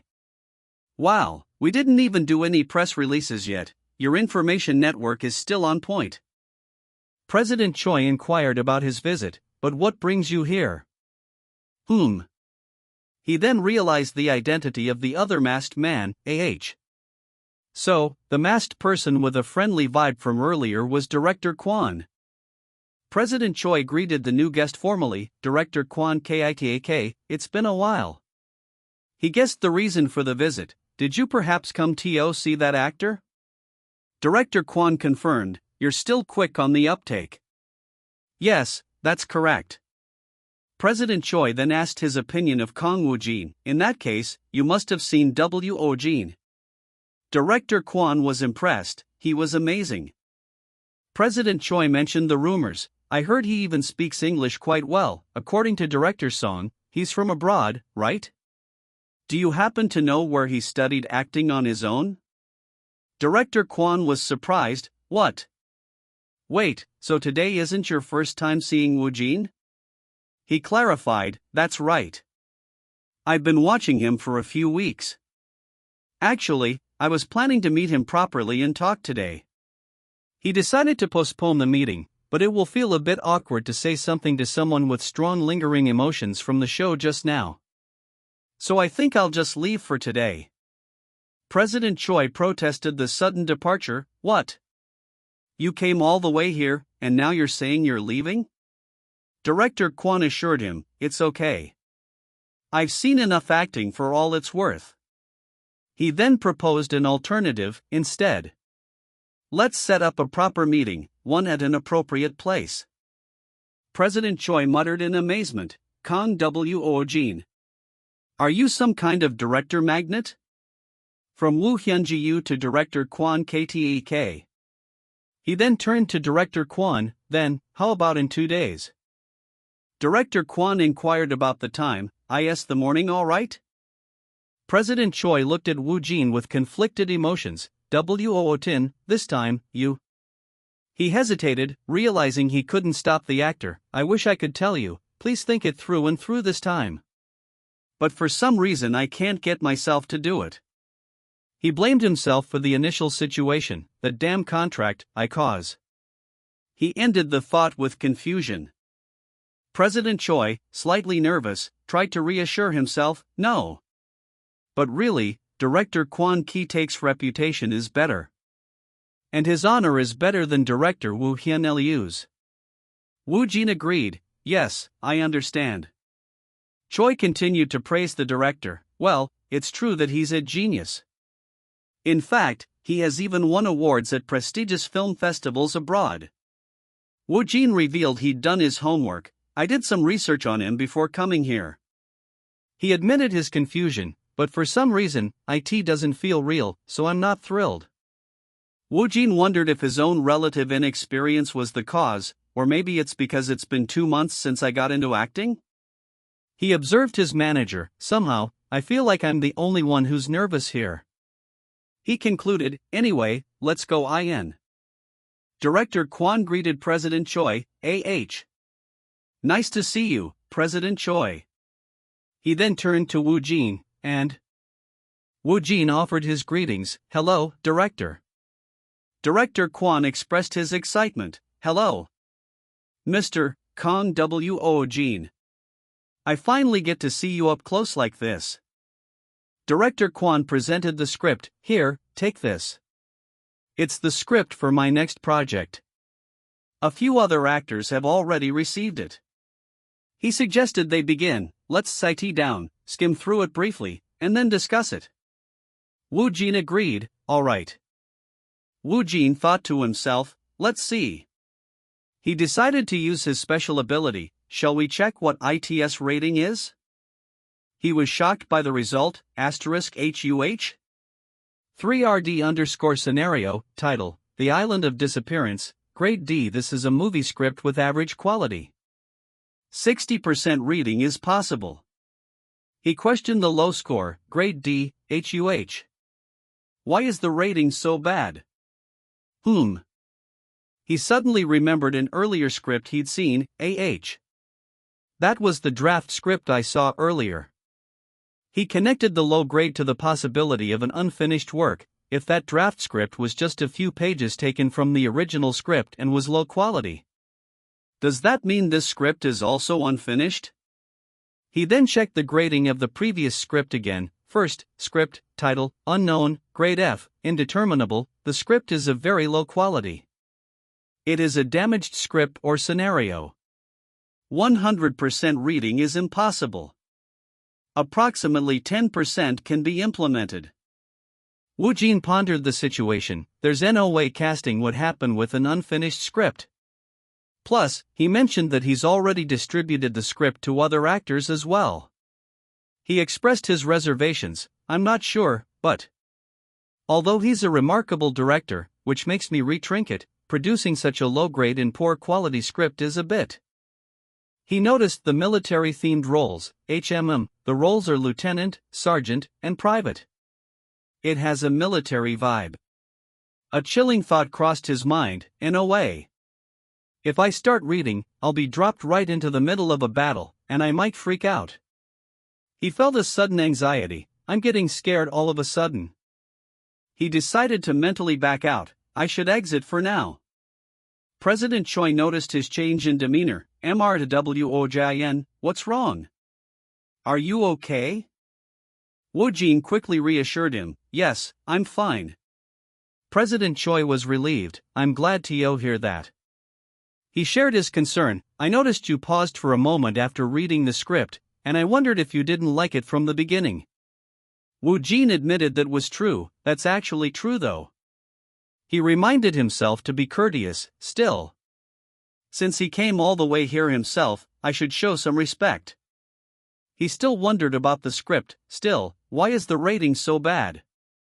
I wonder if I can figure it out by it a bit. He decided to proceed cautiously. Let's just skim through it and get a sense of the project. We'll only check if the overall atmosphere suits our taste or not. After skimming, he remained confused. I don't know. The more I look at it, the more I can't understand why the rating is so low. He confessed his inability to find a flaw. I don't see any specific issues, so I can't understand, he sighed. Sigh.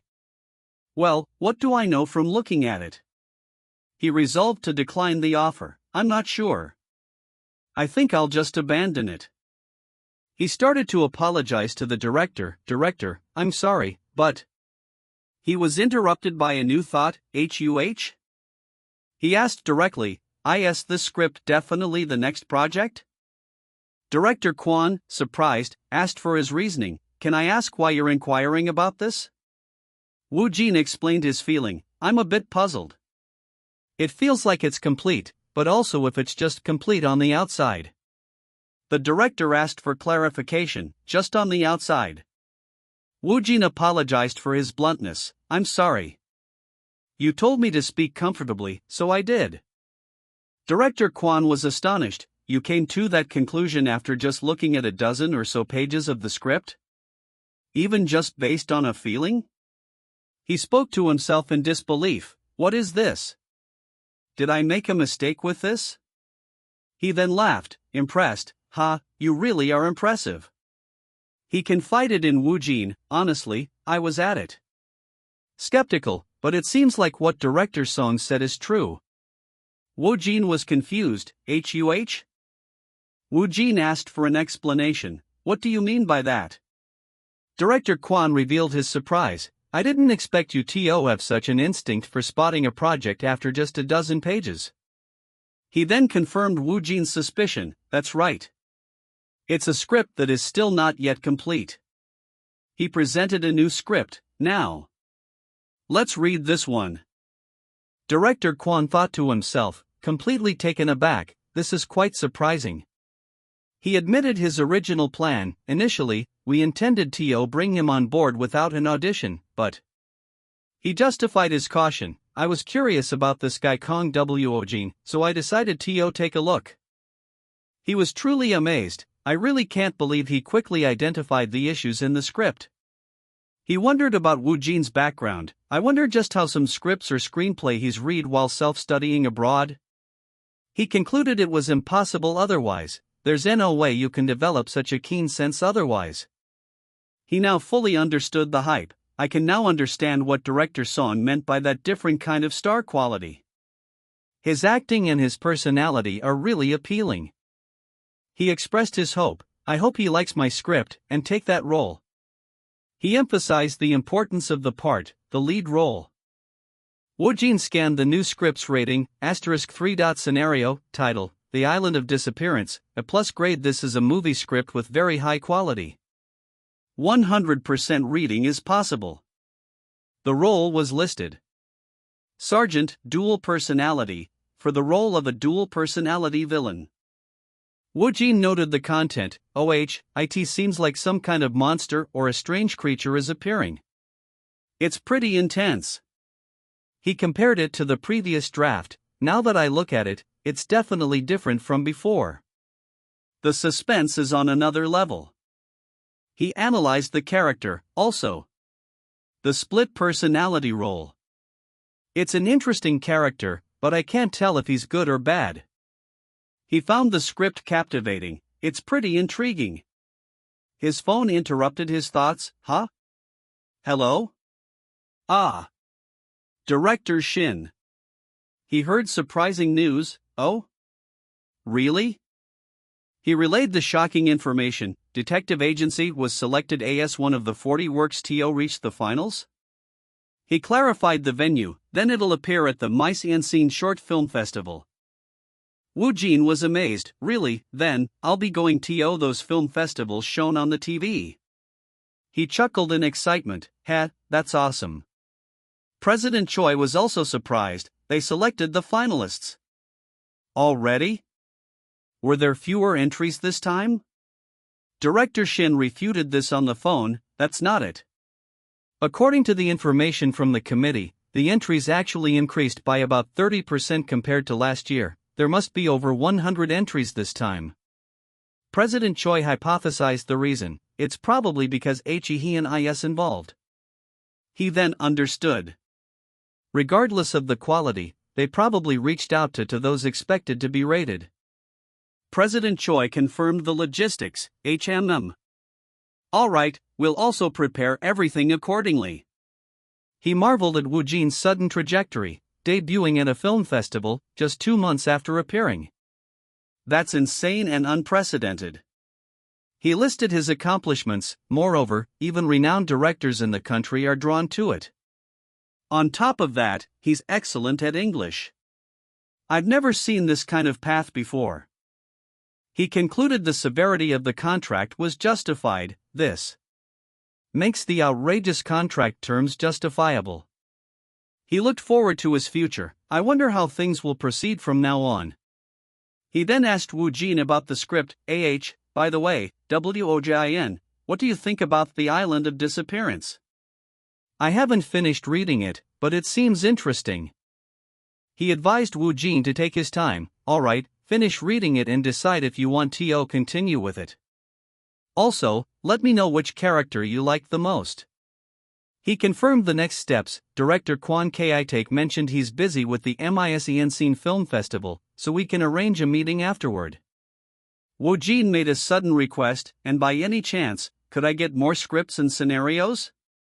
Preferably for something that's still in planning. President Choi asked why, all of a sudden. Woojin explained, well, I need experience and knowledge. Looky. President Choi paused. It's not difficult, but. He asked for his preferences. What genres do you prefer? Thriller, action, rom-com, and so on? Woojin said it didn't matter. It doesn't really matter as long as I can just look through them. Choi cautioned him about typecasting. You've been playing intense characters early in your career, but if you continue in that direction, you might get typecast, you know? He suggested a more popular route. Plus, the best way to gain a fanbase is through sweet and charming characters. He had a realization, He strongly suggested a change of pace, WOJN, your facial features are versatile, so.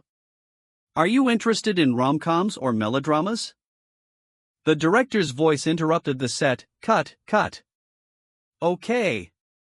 Mr. WOJN, you were exceptional on the last shoot.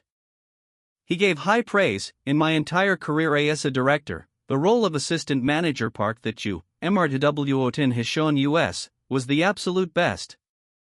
His manager added, that's right, MRTWOJIN. You've worked really hard. Great job. Mr. WOJIN.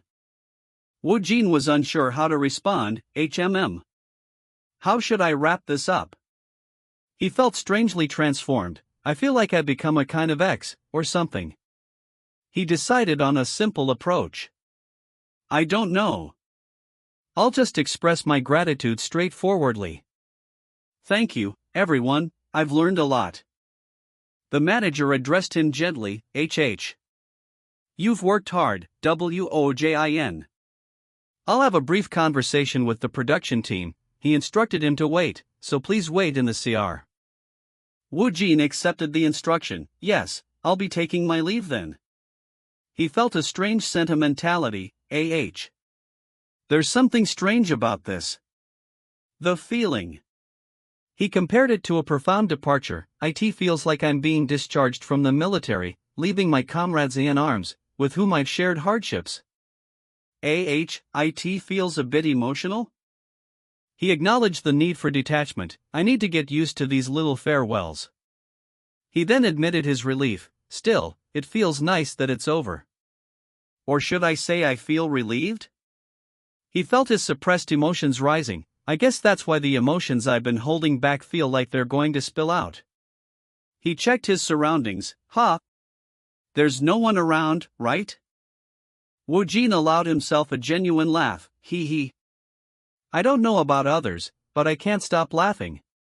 He justified his moment of release. Well, after all the hard work I've put into acting and putting up the touch act, it should be okay, right? He tried to contain himself. I shouldn't, but I just keep. He noticed someone. He was horrified to see his manager's face, HYAON. This is a disaster. What should I do? He asked, mortified, since when have you been here? She answered calmly, from the beginning. I was waiting in the car. Woojin panicked internally, so, she saw everything. This is bad, I am scared. He tried to regain his composure, more importantly.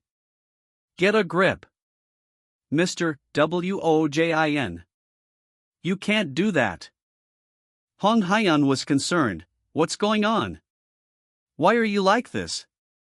What happened? Are you two fighting right now? The manager looked confused. The director explained his reaction, MRWOJin was laughing by himself. And it was a weird grin. He was chuckling and talking to himself, unlike his usual self. The director leaped to a terrifying conclusion. He's definitely possessed by assistant manager Park. Snap out of it. Mr. WOJIN, you're not a psycho or a sociopath. Hong Hyeon was shocked. Something like that happened? Should I make an appointment with a psychiatrist? Woojin was speechless. What? He desperately sought a way out. How do I handle this? I need to find a solution. A solution.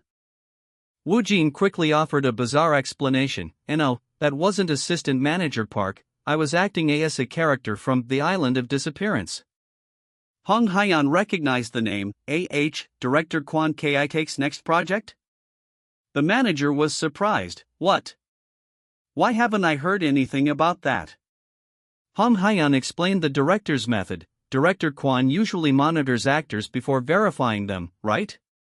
The manager corrected her. He's been verified. And it seems the upcoming project is a huge. Hong Hyeon made a logical, though incorrect, deduction. So, you were practicing right after finishing film INGAS assistant manager Park, because you have TO join director Kwan's project immediately? Woojin downplayed his actions. I wasn't really practicing. I just tried it out as I was bored. She asked about the role. What kind of character is it? Woojin gave a vague answer. The character has a split personality. I can't really say more than that. She seemed to accept the explanation. That's why your smile was even more maniacal than assistant manager Park's. Woojin thanked them sincerely for their concern. Even though it was a misunderstanding, thank you for your concern. He concluded he must be more careful. Wow, I really can't let my guard down from now on. Hong Hyeon offered genuine support, WOJIN. Still, if you need psychological support, just let me know. She offered a reward. Or, if the schedule allows, you could take a break. How about taking your first day off? Woojin was delighted. Sounds good. I wanted to go watch Detective Agency in the theater anyway. He then checked the date. By the way, the opening ceremony of the MONSTROUS Short Film Festival is in 2 days. Hong Hyeon emphasized the difference in experience. Watching it on a large screen is completely different from the test screening. She warned him to be cautious. Still, just in case, cover your face, okay? Woojin agreed, yes. He considered the risk. Right, if someone sees me at Detective Agency, they might recognize me. He then dismissed the fear, but, well. He concluded that his fame was not yet significant enough for a major incident. I don't think anything unusual will happen. Woojin's friends noticed the buzz. The MONSTROUS Short Film Festival is getting a lot of media coverage this year. One friend checked the logistics. Let's see. The film festival schedule. So, excluding the closing ceremony and awards, the screenings of the short film finalists run for a week? Including the weekend? Another friend was excited. Nice. Should I try to persuade someone to join? A chat bubble appeared. Are you going to see this year's film festival this weekend? A message popped up. I'm going to LOLAH, let's have a drink after that. Another message appeared, then invite the others too. Someone wondered about Woojin, but why is Kang Woojin so quiet? Has he gone missing? One friend mused, now that I think about it, he's been saying that he was busy all this time. The friend decided to contact him directly. Should I DM him? He checked the status, he hasn't even read it. He resigned himself. Okay. Fine. Everyone except Kang Woojin gather this weekend. He announced the meeting place. The meeting place is.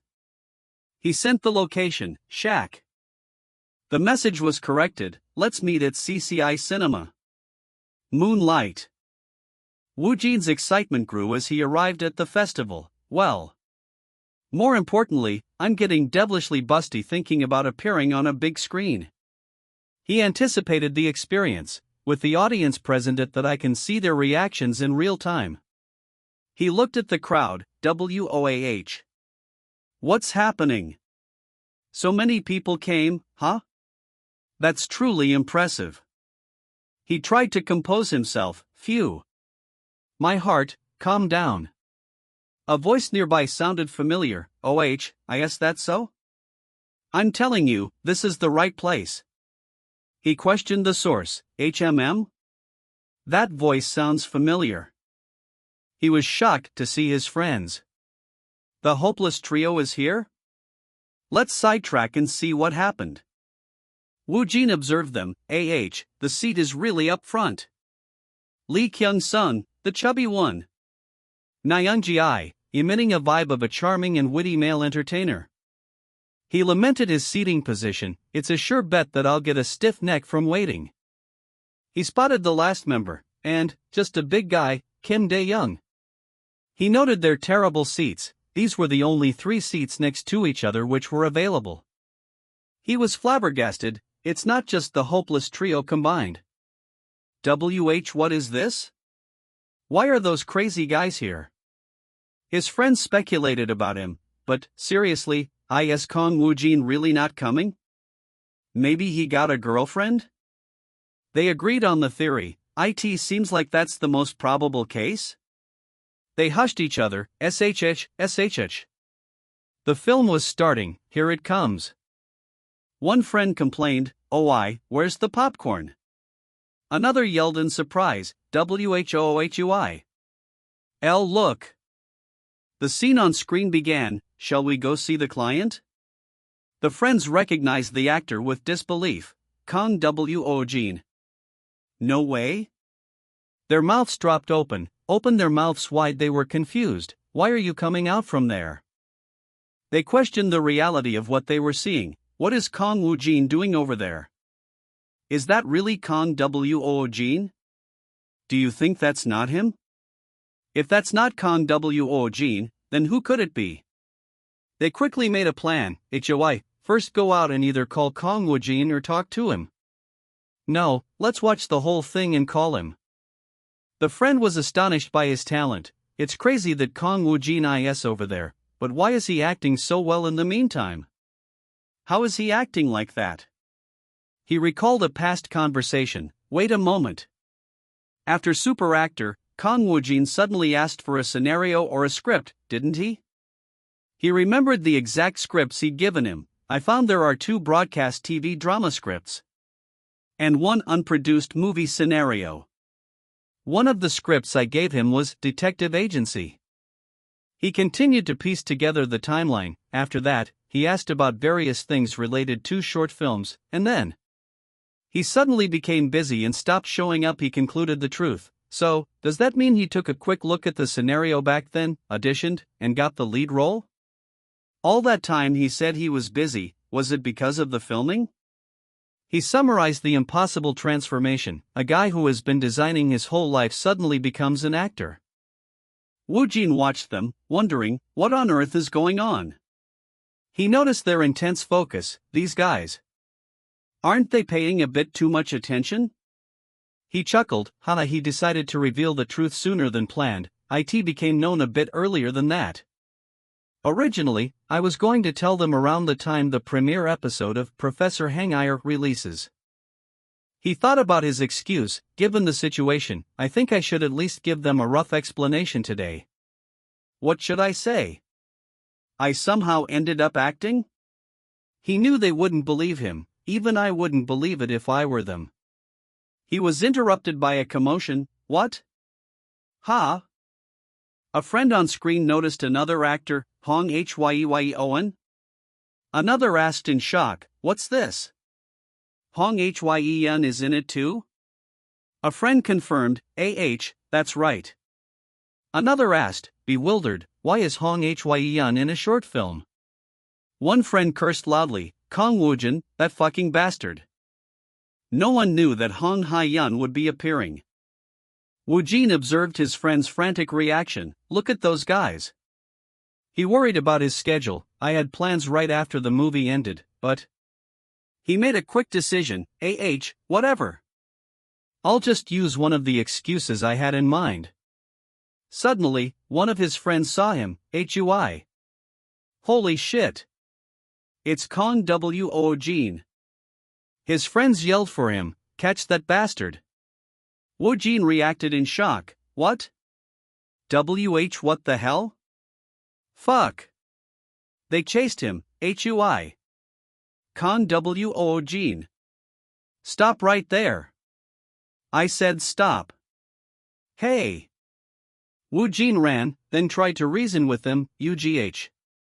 Hey. Stop running. Hey. Why is Kang Woojin so fast? Ugh.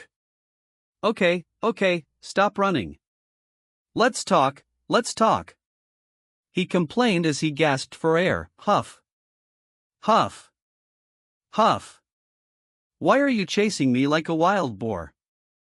His friend retorted, also catching his breath. Of course we will chase you when you suddenly appear in the movie hall as an actor rather than a viewer. He noted Woojin's expression. But why are you looking at me as if you want to kill me? Sigh. Fine. He conceded, I'll explain everything, so please calm down. His friend demanded to know the truth. Alright, explain it to us. He put Woojin in a headlock. Arg. You bastard. Woojin began his explanation. First of all, well, yes, I am the protagonist you saw in the movie. His friend was still in disbelief. Hearing it directly from you makes it even more unbelievable. Suddenly, you're switching from designer to acting? Woojin explained his discovery. Well, I didn't know, but it turns out I'm good at acting. He recalled the moment he realized his talent. I first realized my talent for acting during the super actor audition. He then sought out material. After that, I became more interested in scripts and scenarios. He clarified his manager's involvement. Yes, that's when I gave you the detective agency script. He finished his story. Among them, I found detective agency interesting, so I practiced it, and then auditioned. The director saw my abilities and asked me to join, so I ended up appearing in the movie. And that's the story that was screened today as a finalist in the film festival. The end. His friends were outraged by the impossible timeline. Does that even make sense? To achieve that level of acting in just a few months? Hey, that's not just talent, that's pure cheating. Woojin's internal voice confirmed their suspicion. The pocket dimension is indeed a cheat code. Woojin simply confirmed the truth. Well, it's the truth. I'm sorry for not telling you. His friend accepted the explanation. So you really were busy with filming. He asked about his future, then. Are you going to continue being an actor? Woojin confirmed, yeah, that's right. He made one request, but keep this matter confidential, just between us. Don't tell anyone, alright? His friend found the request redundant. That's such an obvious statement. He asked about his next job. By the way, have you decided on your next project? Woojin answered carefully, yes. It's a drama. But I can't give you the details yet because it's still confidential. The friend was excited. A drama? Seriously? Is it for a major network? When does filming start? Woojin revealed the air date. Well, the first episode is airing soon. The friend was stunned. Wow. Really? I should check it out. He asked about Hong Hyeon. That's right. Are you close with Hong Hyeon? Yeah. I have Hong Hyeon's number, you know. They noticed their growing media presence, Detective agency articles are already pouring in. Is it because of Hong Hyeon's appearance as? They saw that Woojin was also being mentioned. There are quite a few mentions of Kang Woojin as well. They realized his fame was increasing. That guy, his recognition is growing. One friend wondered, I suddenly became curious on the day when famous people attend the Mise-en-Scene Film Festival. I wonder what kind of evaluation detective agency will receive. It seems that the quality of the artwork has significantly improved to last year. Even so, I find the actors' performances a bit disappointing, though the direction is quite good. What do you think? How does the director feel about it? I also agree with that opinion. The Japanese master director Kyotaro Taniguchi. The master director confirmed his opinion. Is that so? I knew the director would think that way too. He asked about the next film. Yes, then the next movie. Detective Agency. The interpreter confirmed the film's title. It seems it's Detective Agency. They prepared to watch. Let's see what it is like. The foreign director was astounded by Woojin's performance. Who? Who is that actor? This actor behind the protagonist role is on a different level compared to the ones we've seen so far. Are here actors that caliber in Korea who only appear in short? The foreign director was in awe. What on earth? Who is that actor? Their presence is so powerful. He noted his surprising talent. It even overshadows Hong Hyeon's presence, doesn't it?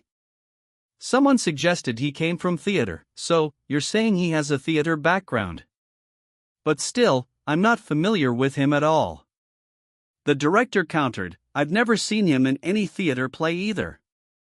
Another person explained his obscurity, "No wonder you don't know him. He's from overseas." They added a detail, "I heard that he spent quite a long time abroad." Director Kwan was asked if he knew the actor. Is director known acquainted with this actor? Where was he abroad? Director Kwan admitted his limited knowledge, "I don't know the exact details either. I just heard about it because of a slight connection." He concluded with a confident prediction, "Anyway, this actor is bound to be the first blue chip of Chungmuro this year." The directors agreed on the excitement for the upcoming event. The upcoming closing award ceremony is really something to look forward to. The day finally arrived, at last. The day of the closing and award ceremony of the Mysian Scene Short Film Festival has arrived. Two people discussed the attendance. Are Hong Hyeon and Park Young Hyuk coming?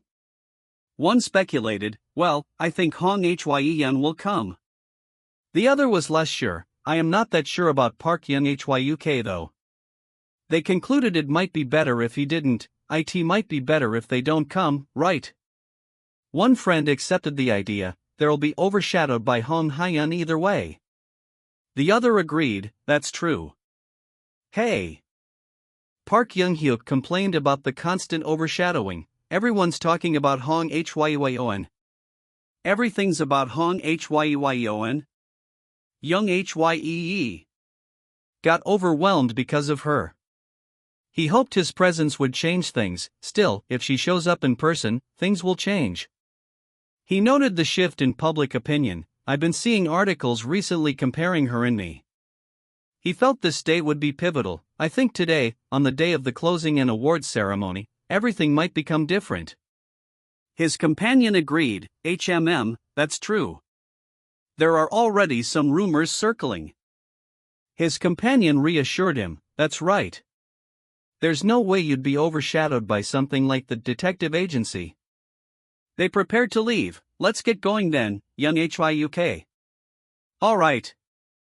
A member of the audience announced their arrival. They've arrived. The detective agency team is here. The friend was confused about Park Young-hyuk's location. "Wait, wasn't Park Young Hyuk just here?" Was he? Woojin, arriving with the team, felt overwhelmed by the crowd. "It's crazy, there are so many people. I'm starting to feel nauseous." Hong Hyeon noted his indifference. "Is this your first film festival? Your reaction is completely blunt." She reminded him of the event's prestige. "Even if it's modest, it's still the Mysian Scene Film Festival, you know." Woojin was offended by her choice of word. Did she just call this place modest? He admitted his internal state. "Besides, I'm really nervous right now." A reporter yelled a question. "Ms. Hong Hyeon. Why did you suddenly decide to participate in a short film?" Another requested a pose. "Could you please pose this way for us?" Hong Hyeon leaned in and instructed him. "I know you don't like it, but you have to act friendly in front of the reporters. Just try to hold it together for a bit." Woojin, thinking of his friends, agreed enthusiastically, "Of course. I will do it for as long as you need. At least now I have something to brag about the trio." A staff member greeted them. "Hello. You're the detective agency team, right? You can enter the hall right away." They agreed, "All right." The staff directed them. The detective agency team can head to the center of the hall. Woojin felt the weight of the crowd's eyes. It feels like everyone is watching us. He thought his lack of experience was to blame, or it could be because I am not used to it yet. A microphone was tested. Test. The host began the ceremony. Everyone must have already taken their seats, right? Then now. He paused for effect. The awards ceremony shall commence. Congratulations on the Gold Award. The host announced the Special Acting Awards, and next, IT is an award making IT's first ever appearance this year, and it is to honor new actors and actresses. He continued the order. now we will be presenting the Best Acting Awards and the Grand Prize. He specified the next category, but first, we will proceed with the Best Actress Award. He introduced the presenter. The award will be presented by director Kwon Kitak. Director Kwon noted the energy of the event. I was here last year too, but this year is especially vibrant. He announced the winner. Now, I shall announce it. The Best Actress Award goes to Hong Hye-yeon from Detective Agency. Congratulations! Park Yoon-hyuk was stunned by the result. What's this? Hong Hye-yeon won the Best Actress Award? He made a self-serving assumption. Does that mean Park Yoon-hyuk will win the Best Actor Award? Director Kwon offered his congratulations. Congratulations. Hong Hye-yeon accepted. Thank you, director. Hong Hye-yeon gave her acceptance speech. First of all, I want to say thank you. Honestly, I had to lower my expectations because the other actors performed very well. She thanked the film's creator. Furthermore, I would like to express my gratitude to director Shin Dong-chun, who is the mastermind behind the wonderful Detective Agency. She acknowledged the team, and also thank all the staff and actors who worked hard alongside me for this short period. She added a final, cryptic note, one more thing. Congratulations to him in advance. He looked at the congratulatory message on the screen, confusedly asking himself, what is that? Who is that directed at? Why is she congratulating me? What does she mean? The presenter's voice boomed over the speakers, declaring congratulations once again. Now, it's time for the Best Actor Award. Sorry, I'm a bit late. She announced the prestigious award will be presented by the graciously invited director Kyotaro Taegu. A voice in the crowd exclaimed, wow, Hye-yeon already received an award? Confirming, yeah, the Best Actress Award. Well done. Someone else commented, I guess it's time to prepare some PR. Observing the venue, a thought arose, it looks a bit crowded in the front. Thinking quickly, he mused, crammed? I guess I should make some room. The tension mounted as the presenter announced the Best Actor Award. And congratulations go to Kang Woojin from Detective Agency. The room buzzed with confusion. Kang Woojin? Who is that? Could it be him? An observer noted, Based on fact that he got up from his seat, it seems like it might be him, no? The presenter noted, he got up even before they called his name. Was he that certain it was gonna be him?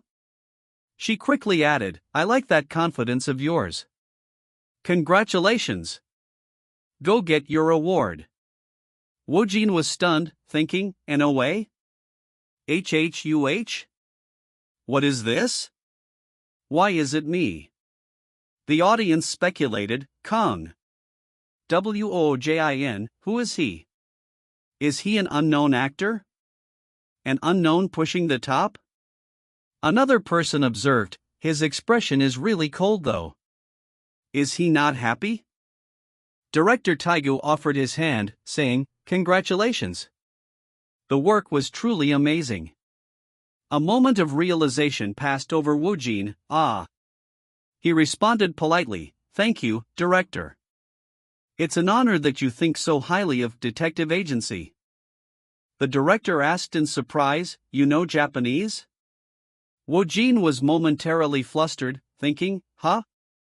Japanese? Did I just respond in Japanese? I'm a bit out of it. He quickly covered, I just know a little. The director pressed, Have you lived in Japan by any chance? The pronunciation doesn't sound like something you'd get just from studying the language. Woojin maintained a humble facade, saying, It's not a skill I can boast about, but thank you for the compliment. I know enough to communicate only. The director countered, You're at a native speaker level, with that level of Japanese of yours. I'm truly impressed. He then shifted, praising Woojin's overall talent, incredible acting skills, and that level of foreign language proficiency. The director pondered aloud, with such talent, why are you only involved in short films? Woojin was left wondering, only involved in short films? What does he mean? The onlookers questioned, what is this? Is he Japanese? Another dismissed the idea, I don't think so. He spoke Korean well too. Has he done some work in Japan? One wondered about his connections, you mean like a Korean resident in Japan? Is that why he knows director Kyotaro? One person whispered, I was intruded, but he can speak Japanese too, huh? Another wondered about his identity, who on earth is that guy? The final thought was on his mysterious background, what kind of past has he lived through? The presenter cleared her throat, Oh dear. I am sorry, it seems I have interrupted the proceedings. She turned to the winner, Kang Woojin, please go ahead and share your thoughts first. Woojin's mind raced, thinking, my thoughts. What should I say? He realized, it needs to be as serious and polite as possible.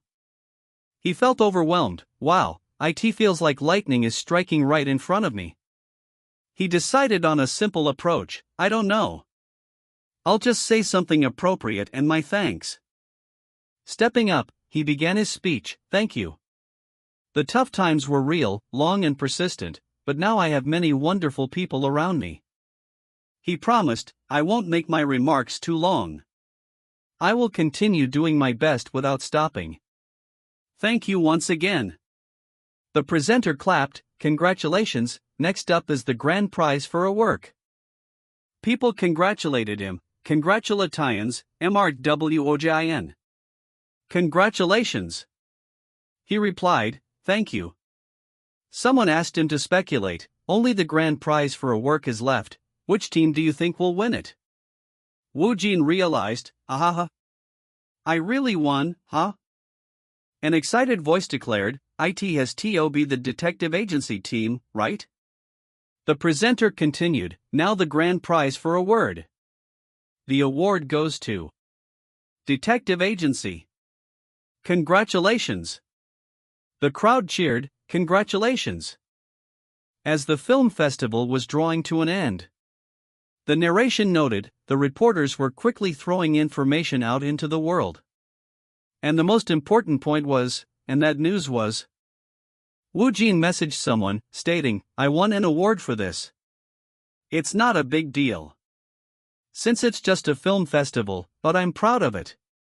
He reassured them, I'm sending this just in case you're worried. He reflected on the significance, this became an opportunity to be recognized as the actor Kang Woojin. Seeing the online reaction, he thought, WOH. The article is still popular?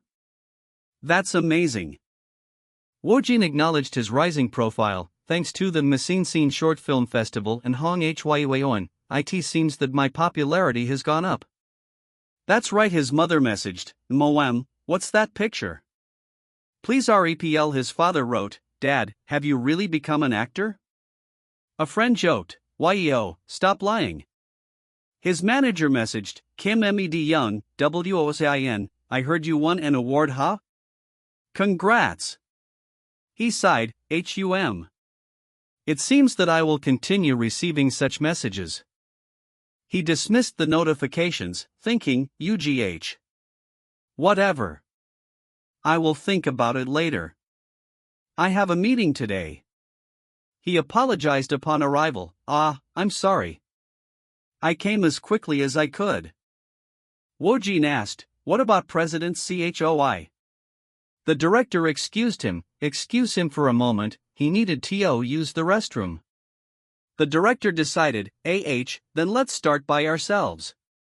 Woojin mused, I have a lot of questions. But I doubt he is the type to answer them easily. The director concluded, it will be faster to watch how he grows. He offered congratulations, first of all, congratulations on the award.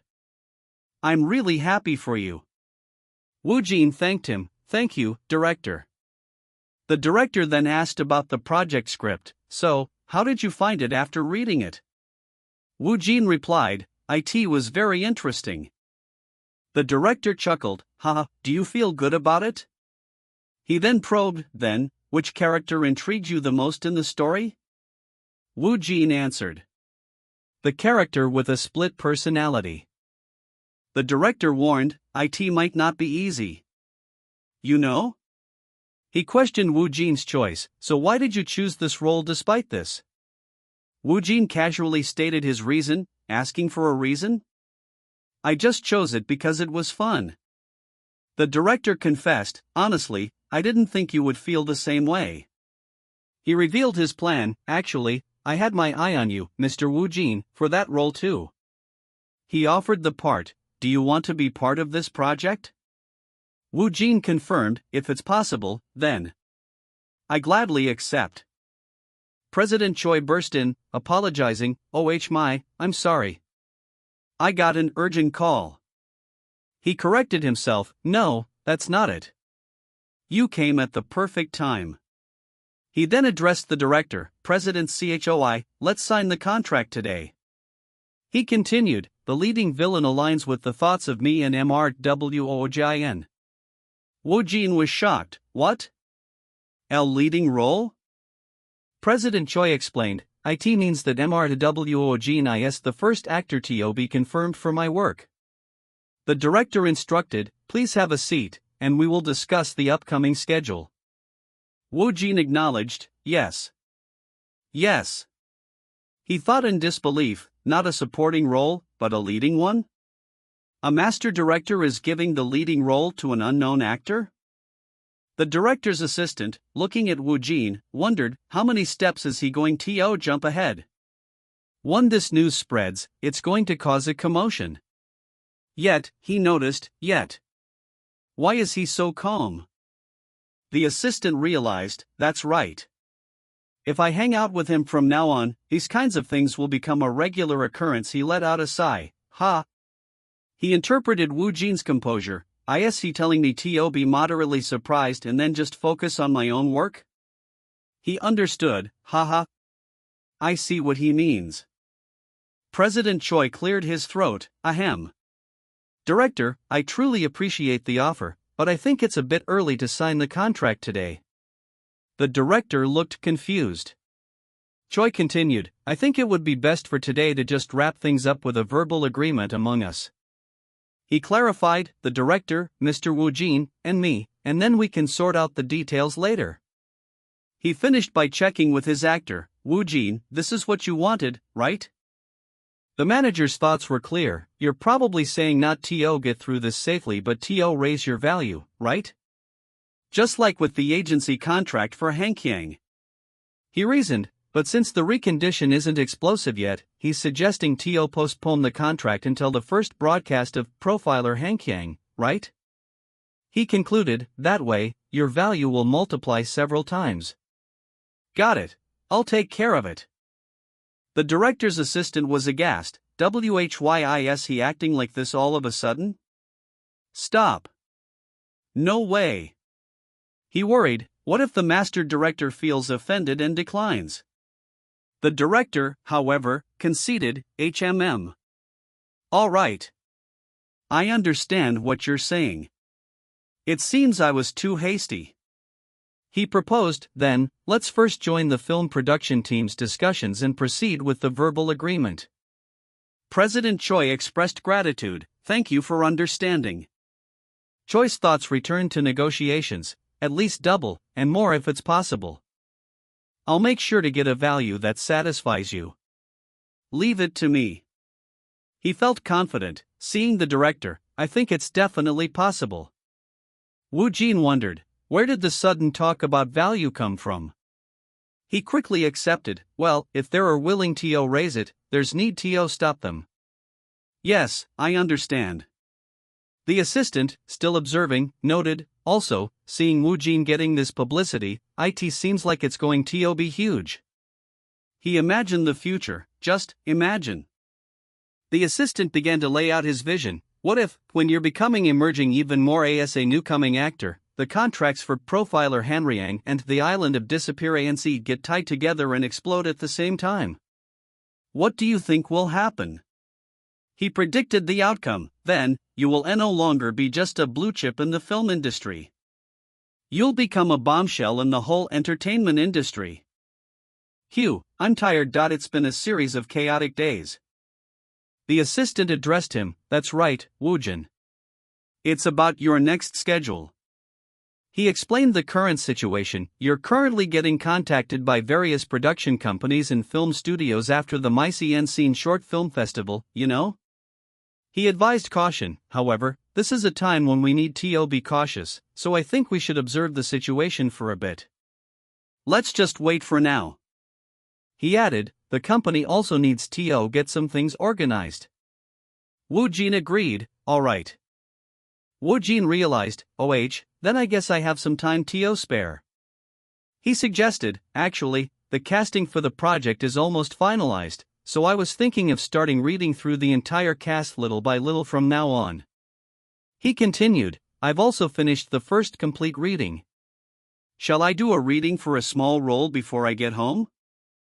He thought about the process. It's been a while since I've come here for a reading. He decided on the part, alright, shall I go, as Private Kim? The internal monologue outlined the process, preparing for the reading for Private Mini, preparation complete. It's a very high-quality script or scenario.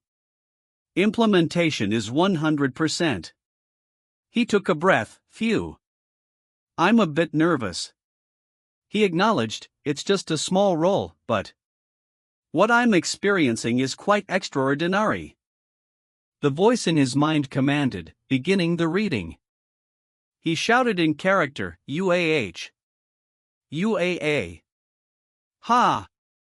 Come out, I'll shoot and kill you all. A voice cried out. Who's there? The voice continued, trembling, S. Sergeant Kim. S. Sergeant Park. Is that you, Sergeant Park? It's you, right? Or is it Private Jang? If you're there, please respond. Where did everyone go? A chilling sound effect was heard, squish then, the soft address, Private Kim. The frightened voice whispered, Sir. Sergeant.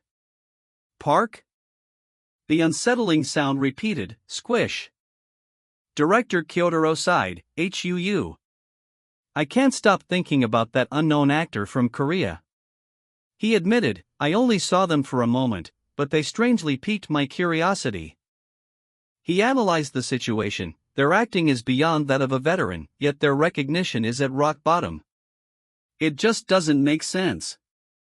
He felt a sense of waste. It's a shame to leave that actor like that. Director Kyotaro declared, alright, I've made up my mind. Number 1, let's show that incredibly talented unknown actor to the world. He added his personal desire, even more, I want to work with him. The director confirmed on the phone, yeah, it's me. Let's talk in my room right now. He concluded, I guess I need to stay in Korea for a few more days. The title flashed on screen, Profiler Hanryang, production presentation, the narrator announced. The title flashed on screen, Profiler Hanryang, production presentation, the narrator announced, it's the production presentation for the highly anticipated project Profiler Hanryang. It was noted, there, Park Yunmi drew everyone's attention by hinting at an unprecedented scene-stealer actor. The writer, Park Yunmi, stated, other writer, Park Funmi, said, the scene-stealer actor I've chosen will overwhelm everyone. The narrative explained the result. Because of that, a variety of public communities and media outlets began buzzing about Profiler Hanryang. Other networks reacted, MBS and TVM, perhaps feeling the pressure from Profiler Hanryang, started to urgently announce and promote their upcoming shows. The news was released, soon, each drama released their main trailers almost simultaneously. A comments section appeared, comments with a guideline, when you are writing comments, you should respect others and abide to community guidelines. Finally, a reaction from a viewer, add a new comment Woojin commented on the trailer, the main trailer's quality is top-notch, isn't it? So this is how this scene appears in the video. Truly fascinating. He mused about his contribution, I didn't even do anything that much. He recalled his past skill. I also did video editing while working at a design company. He had a sudden realization, right. By the way, it's crazy. I've made it in. He checked his account, 60,003,021 transfer transaction details go million, I just hit 60 million in one go. He reflected on the money, this is my first salary since I started acting. He remembered the payment terms, did they say that the Henny side continues to come in even after the first episode? He was overwhelmed, wow. What should I do with this money going forward? I've never dealt with such an amount before, so I am clueless. He pondered his options, should I give some to my parents first? Or should I save up a bit more for moving? I'm really conflicted. A message interrupted his thoughts, President Woojin, can you come to the office tomorrow? I'm busy, so Sawan and Yi come pick you up instead. He questioned the formality, the president. He was concerned, is something happening? The assistant managers greeted him, good morning, Hyung and AM. Hello, OPPA. Woojin greeted them, yes, hello. They urged him, come on, Hyung and AM, speak more casually now. The female assistant agreed, that's right, OPPA. We feel uncomfortable. He relented, Okay, I understand. He then asked about the boss, but is the president very busy? They replied, don't even mention it. The male assistant stressed, the company is in chaos right now. It's really like a battlefield. The female assistant interjected, if you say it like that, OPPA won't understand. She clarified, so, the current situation is. A barrage of phone calls was heard, yes, it's BWENTYA, is it about Hong Hye John's interview? Since nothing has been decided for Kang Woojin yet, could you please send via quick delivery? Yes, is it about Kang Woojin's meeting? Please send inquiries about Hong Hye's advertisement via email. A delivery person yelled, quick delivery. Where should I put it? Someone directed them, over here. A staff member tried to manage a schedule, Ms. Hong Hye's schedule is. Another managed the other star, yes, Mr. Kang Woojin is still. The two names were the constant focus, Hong Hye, Kang Woojin. The staff repeated the names in a frenzy, Hong. Kang. Hong. Kang. Hong. Kang, and then the command, emergency meeting. President Choi laid out the strategy, from now on, we're proceeding with Hye's. As for Woojin, let's not discuss matters until after the Hanryang. He then asked for input, and now that Woojin has joined, we need to hire more staff. What's the most urgent area? The marketing team responded, the marketing team is our top priority. Another team added, the managing team is struggling as well.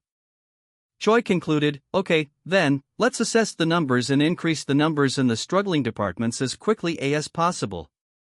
The staff affirmed, yes. The assistant manager summarized, this is the current situation. It makes sense that there's chaos. She then noticed Woojin, Woojin, you're here. Hello. President Choi apologized, right, I'm sorry for calling you during your break. He emphasized the situation, I know you can tell by the current state of the company, but it's chaotic, really chaotic. Just look over there. He pointed out the cause, it's the scripts or scenarios that are coming to you. He added, not only that, but there are also quite a few interview schedules coming your way. What are you going to do? Woojin was impressed, wow. There are a lot of them. Woojin expressed his hesitation, I'm still not fully prepared to do interviews. It feels a bit overwhelming. President Choi agreed, right? Honestly, I still think it's better for you to maintain an air of mystery. He dismissed the immediate impact. Anyway, the response won't be that big, and it will just sweep out your image. He reiterated the timeline. As I mentioned before, the timeline I am envisioning is after the premiere of Hanyang, during the director known as Takei Project. He finalized the strategy. Since there's more project wind up until the first episode of Hanyang, let's keep everything under wraps as much as possible. He warned, be careful with what you say to your close friends too. Choi shifted the topic. Great. Now let's talk about the next project. He presented the options. This is all that's come as proposals to you, and these are the melodrama and the romantic comedy I've looked into separately. He filtered the pile. I filtered out the meaningless ones. Woojin was overwhelmed. When am I supposed to read all of this? Choi advised, use your intuition and pick some. It doesn't have to be strictly a melodrama or a romantic comedy. He explained the flexibility. Since the project with director Kwon Ki-tae is still in the early stages, there's plenty of time to fit in a few top trends. Woojin pointed at one. President, this? Choi confirmed, what? I think that was probably a cameo. He explained, I couldn't talk to the director for long, but I heard they're already in the middle of filming. He added, they said that they definitely want to meet and talk with you because they saw you at the Mise en Scene Shot Film Festival. Do you like that? He concluded, that's because B+ has been there from the beginning. The staff member yelled, P. President. You need to come out. Someone has just arrived. Choi asked, what? Who is it? The staff was stunned. That's. Director Kyotaro apologized, sorry. Did I come too suddenly? He introduced himself, hello, I came to meet actor Kang Woojin. The staff was in disbelief. Director Kyotaro? This is Director Kyotaro Taniguchi, right? What is a prominent Japanese director doing here? Choi's friend, Sangjun, was also confused. Huh? Sangjun Ajusi. Director Kyotaro? Why is he here? Director Kyotaro explained his visit. I thought coming in person would show my sincerity. He offered a change. If it's an inconvenience, we can reschedule the meeting. Woojin wondered, what is it? Why is he looking at me? He realized, oh, he's asking me to translate. Heh, that's a piece of cake. He translated for the president. President, it seems that the director wants to have a meeting. Choi was stunned, huh? Really? Then, please come this way. Director Kyotaro was pleased, I'm glad the actor can speak Japanese. It was always uncomfortable when I came to Korea. He made a request, if it's okay, could you, Mr. Kang Woojin, act as the interpreter right away?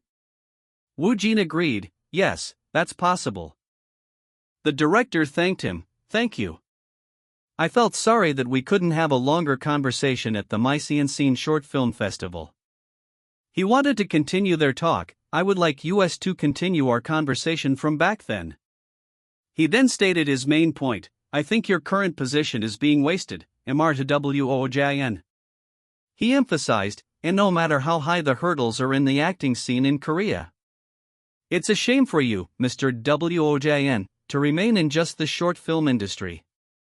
Woojin was confused, what is this guy suddenly saying? President Choi asked the director, right? And how long have you stayed in Japan? Woojin replied, translating for the director, it's difficult to say because of the circumstances. The director apologized, I see. I'm sorry. Woojin wondered again, what the heck? Why is he actually here? The director asked cautiously. I'm sorry, but are you here because of actress Hong Hyeon? Choi looked to Woojin. Woojin, can you translate for me? After a brief pause, Woojin translated the director's denial. Actress Hong Hyeon is a great actress, but I came today because of actor Kang Woojin. The director's bold proposal was made. What do you think about advancing to Japan? Mr. Woojin, what do you think about advancing to Japan? Woojin was incredulous. Is he crazy? I've only been acting for 2 months, and he's asking me to advance to Japan? The director acknowledged the concern. It's natural to have concerns. Do you have any confirmed projects? Woojin confirmed. Nothing has been confirmed yet. He added a detail. It's not confirmed yet on director Kwon Ki-take's side. The director absorbed the information. I see. Director Kyotaro apologized. I'm sorry, I can't help with that. Choi was shocked. For real. The director made his offer. Mr. Woojin, I would like to work on that project with you. The president was stunned. Choi repeated in shock. For real. Woojin thought, it's not that bad, right? It's not like I am going to Japan right away either. Choi asked for clarification. Woojin, what is Director Kyotaro saying? Woojin translated, he wants to work on a project with me. Choi's excitement was clear. What? Your master director magnet works overseas too? So, what do you think? Woojin thought strategically. Master director magnet. I don't see a need to decline, so I'm thinking of asking him for the script and then considering it for now. Choi agreed with the plan. That's a good idea. It's better to have a variety of choices. Woojin confirmed, I'll convey your thoughts exactly. Woojin conveyed his acceptance. That sounds like a nice idea, but can I receive the script and think it over? The director accepted. Yes.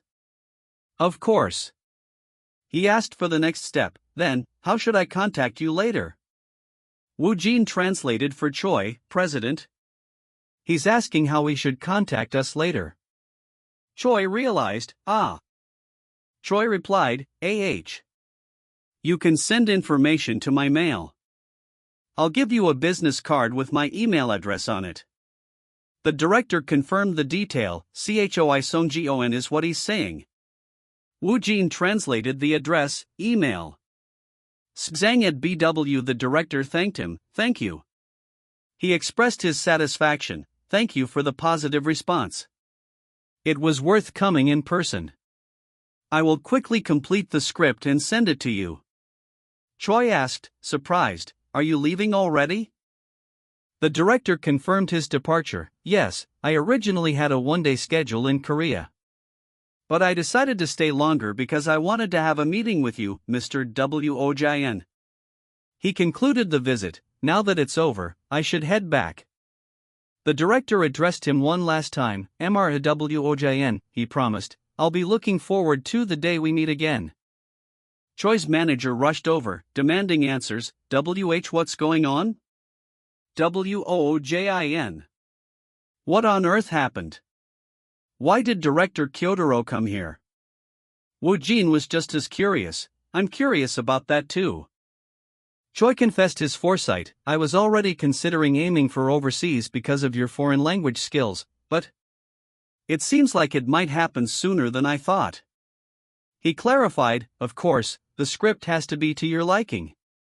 He advised secrecy. Let's keep this under wraps for now since we don't know how it will turn out. He laid out the waiting plan. In the meantime, while choosing the script or screenplay, I can just wait for the first episode of Profiler Hanryang to air. The assistant interrupted. Woojin. PD song is. Woojin was confused. The assistant relayed the news. They're saying we should all have a company dinner and watch the premiere of Profiler Hanryang together. A staff member noted the significance. It's finally happening. The reporters are probably waiting for the first episode right now. PD Song asked Woojin's thoughts. What do you think? The premiere is right around the corner. Woojin paused, then replied, I'm hungry and excited. PD Song teased him. That's an interesting answer. Where's the attitude of a newcomer? Woojin admitted the truth. Actually, I'm really nervous. It's so different from how I felt during the first shoot. Ugh. He excused himself. I'll go in first. I'll tidy up here a bit and follow you. A staff member spotted him. "OH. It's Mr. Woojin. Mr. Woojin, this way." The writer, Park Yinmi, greeted him warmly. "Oh my, our assigned manager Park has arrived. How have you been, Mr. Woojin?" Woojin replied, "Hello, director." "Hello, Ms. Author." She congratulated him. "Although it's late, congratulations on the award." She pressed for details. "OH. I've heard that you're not only good at English, but also at Japanese. Have you had experiences in both the US and Japan?" He declined to answer. "I'm sorry. I'm not very comfortable talking." "What are you doing?" "I'm praying. I'm already a believer in the Kang Woojin totem legend." Another staff member conceded. "I have nothing to say, let's just leave it at that." Actress Hong Hyun greeted him. "Oh, Mr. Woojin, have you arrived already?" Woojin replied, "Ah, hello Sunbae." He greeted her too, Ms. Hong Hyun as well. She congratulated him. "I heard you won and awarded because of detective agency. Congratulations." She called out to him, "Mr. Woojin." Hong Hyun pressed him for gossip. "I heard director Kyotaro came to the company. Are you perhaps going to Japan?" Woojin's internal thoughts were about her scent. She smells so nice. Is it the scent of a goddess?" He replied with a feigned confusion, "I don't know." "What?" A shout announced, "OH. The ads are won. It's starting soon." A staff member was nervous. "What should I do? I'm so nervous. I wonder how the ratings will turn out." Another suggested, "Since we're on the topic, why don't we have a BET on the ratings? We haven't done it in a while." A staff member agreed. "OH. Sounds good. I'm betting 50,000 won on 10%. Another declared, "I'm going for 10.7%. Park Yinmi decided, "Then I'll bet 50,000 won on 15%.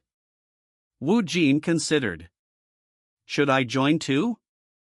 Woojin decided to be bold. I don't know.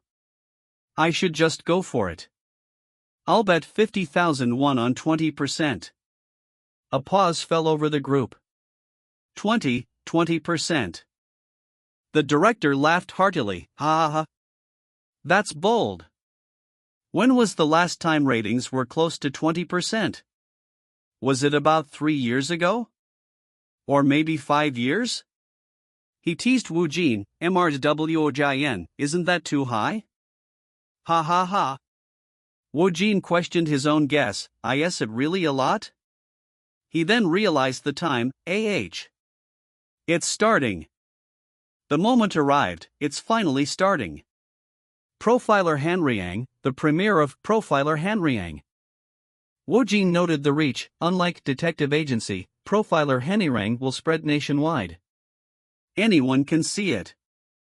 Woojin wondered about the reception. I wonder how many people watched it. I wonder what everyone thought of my acting. An article writer commented, "TSK, the acting is surprisingly good." This makes the article less interesting. He then recognized the actor. But I've seen this actor somewhere before. That's the one who won the acting award at the Mysiansin Short Film Festival. He tried to recall the name. What was his name again? The writer remembered. Kang Woojin. Wow. A staff member was highly impressed. The drama is really well made.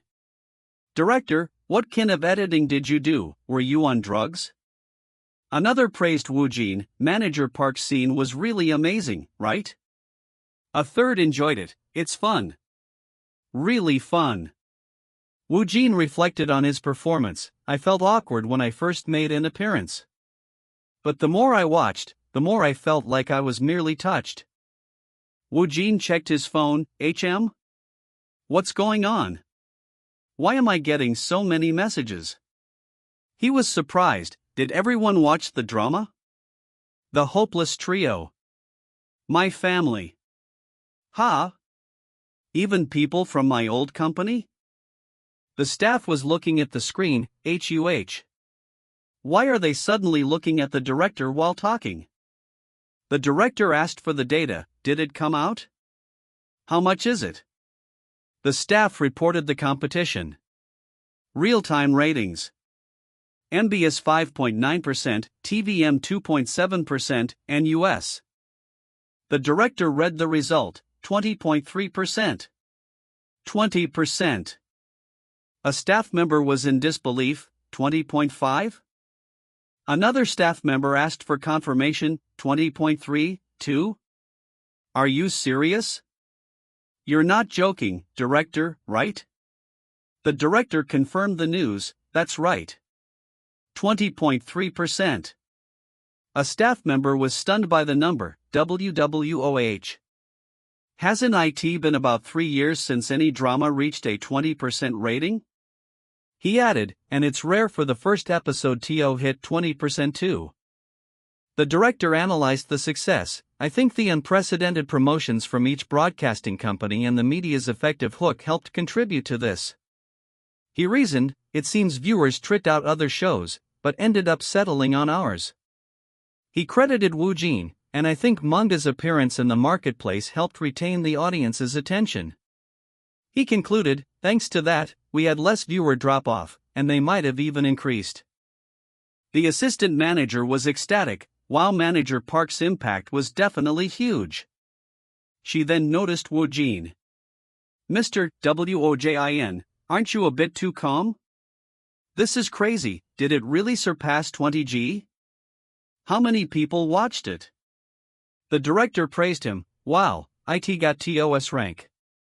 Woojin's mind corrected her, not calm.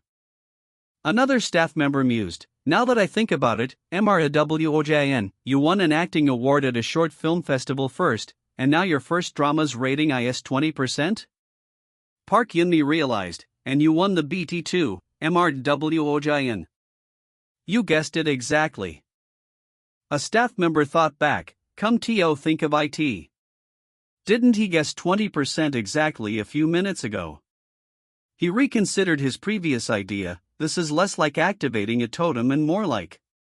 He declared, it's like a level of future prediction.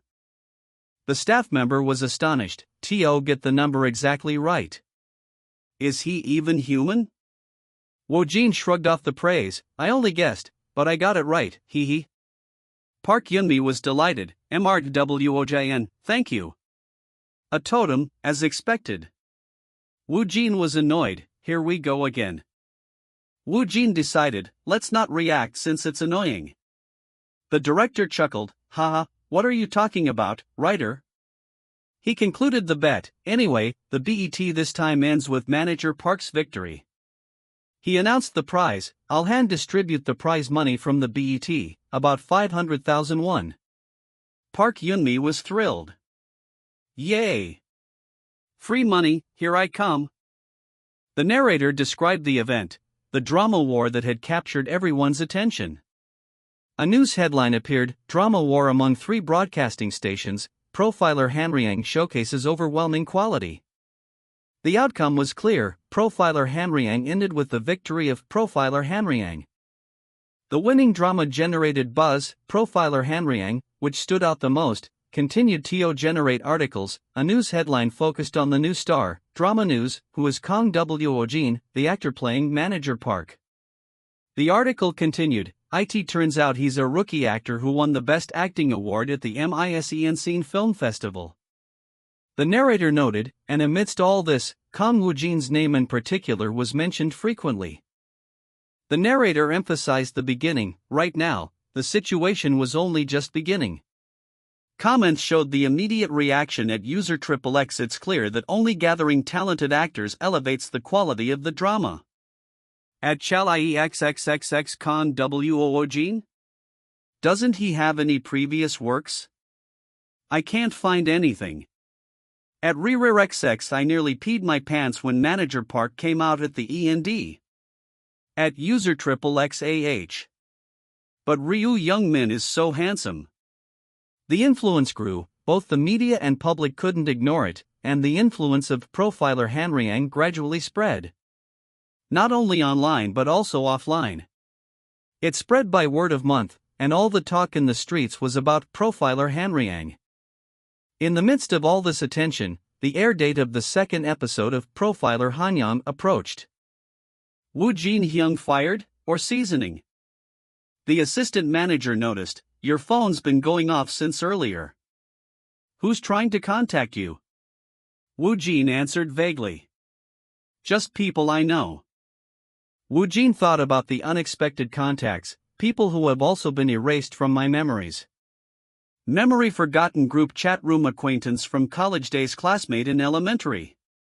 He was overwhelmed. Why's everyone suddenly messaging me? I'm getting bombarded by contacts. He decided on his policy. First of all, let's just ignore them. Ignore. IT doesn't really mean anything. For now, I'm planning to only respond to work-relate. The female assistant remembered, right, I posted 5 photos on your SNS earlier today. I just remembered because I've been so bussy. Woojin was surprised, SNS? That's right. The male assistant clarified, Woojin, SNS. Yes. The female assistant explained the timing, I made it after the Hanriang gathering, since it's taking to. Woojin was curious, but what kind of photos did she post? What pictures? She explained the choices. OPPA always looks good in outfits, so I told the publicity team to include your look at the Mice in Scene Film Festival. I also uploaded a few profile pictures and a photo from the barbecue restaurant yesterday. Woojin was interrupted. What? It's starting. The assistants expressed excitement for the new season. Wow. It was crazy during season 1, but how wild will season 2 be? That's true. Speaking of which, Manager Park's screen time will definitely increase starting from season 2, right? The female assistant looked forward to the reaction. I'm really looking forward to everyone's reaction tomorrow. Aren't you, Woojin? Woojin agreed, I am. Wow. I wonder how crazy it's going to be. He was then confused. Woojin recognized the notification, MS Hong Hyuyon? I just followed your SNS. The assistant manager told him the big news. You know you got a ton of followers? Woojin decided to check, a ton of followers? Let me check it out. He stared at the screen. What is this? Did 30,000 people follow my account? He was shocked at the speed, 30,000 in just one day? What? He read the comments, I really enjoyed the drama. Reply your acting was so good that I followed you. Reply I support you. Reply wait, did this actor win an acting award? I need to look it up. Reply handsome. Reply wow. Woojin understood the appeal, so this is why people use social media. He felt a connection. It feels like something's resonating. It's like having someone cheer for you right in front of you. The female assistant snapped him out of it. Why aren't you watching the drama, Woojin? Is something wrong? Woojin replied, Woojin responded, alright. I got it. No, I was just checking my SNS. The female assistant understood, I see. I checked it around lunchtime earlier and it was at about 20K. How about now? Woojin updated her, it's at 30K. The male assistant remained calm, that's good. The female assistant questioned his reaction, it's good? That's IT? Why's he so calm? Isn't that quite a lot? The male assistant was certain, yeah, that's right, but it'll probably increase even more by tomorrow, right? Woojin questioned his prediction, will it?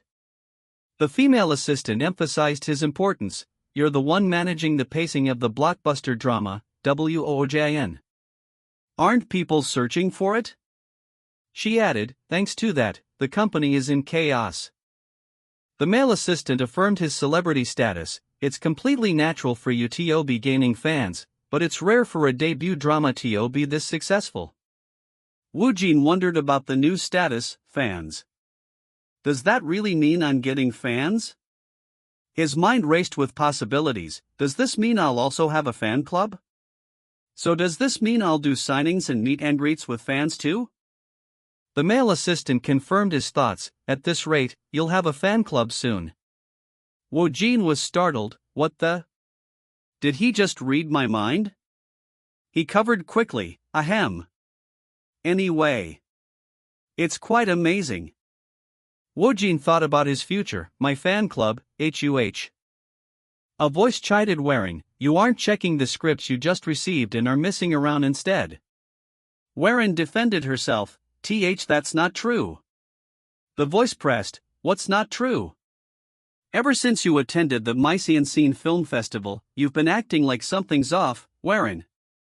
Warren responded, I will read it. I was just looking at an article about profiler Henny for a moment.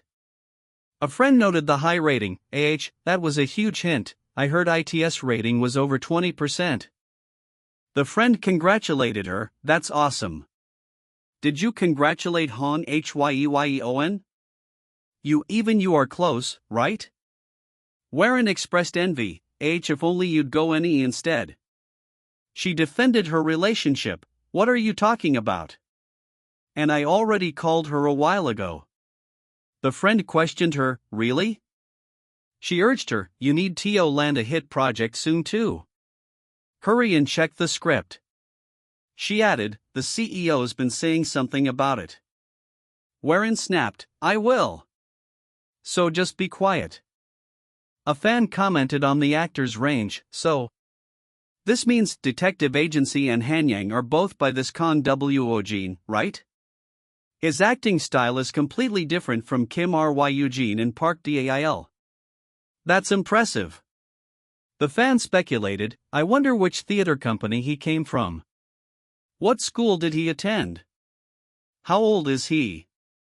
The fan expressed a desire for information. There isn't much information, but I want to learn more about Woojin. They noticed his social media. I saw he set up an Instagram too. They looked forward to the future. I wonder when the fan club will be formed. I want to start following him. Warren's colleague scolded her. Warren! What are you doing, not looking at the script? Warren complied, okay, I'm looking at it. She noted the title, let's see. The title of the script is... The title was revealed, Friendzone Friendzone? Woojin reflected on his current life. I finally caught up on all the messages I'd been putting off. I ignored all the ones from those ambiguous relationships, though. He checked his growth, and as for my social media follower count. I'm getting close to 50,000. He enjoyed the attention. I never thought getting attention from so many people would be this fun. He acknowledged the difficulties. Of course, I do have some worries about it. He decided to embrace it. Well, it doesn't matter. I'll just enjoy it for now. He made a mental note. I should probably start checking the script and scenario soon. Woojin quickly sorted the scripts. Grade E? Pass. Grade D?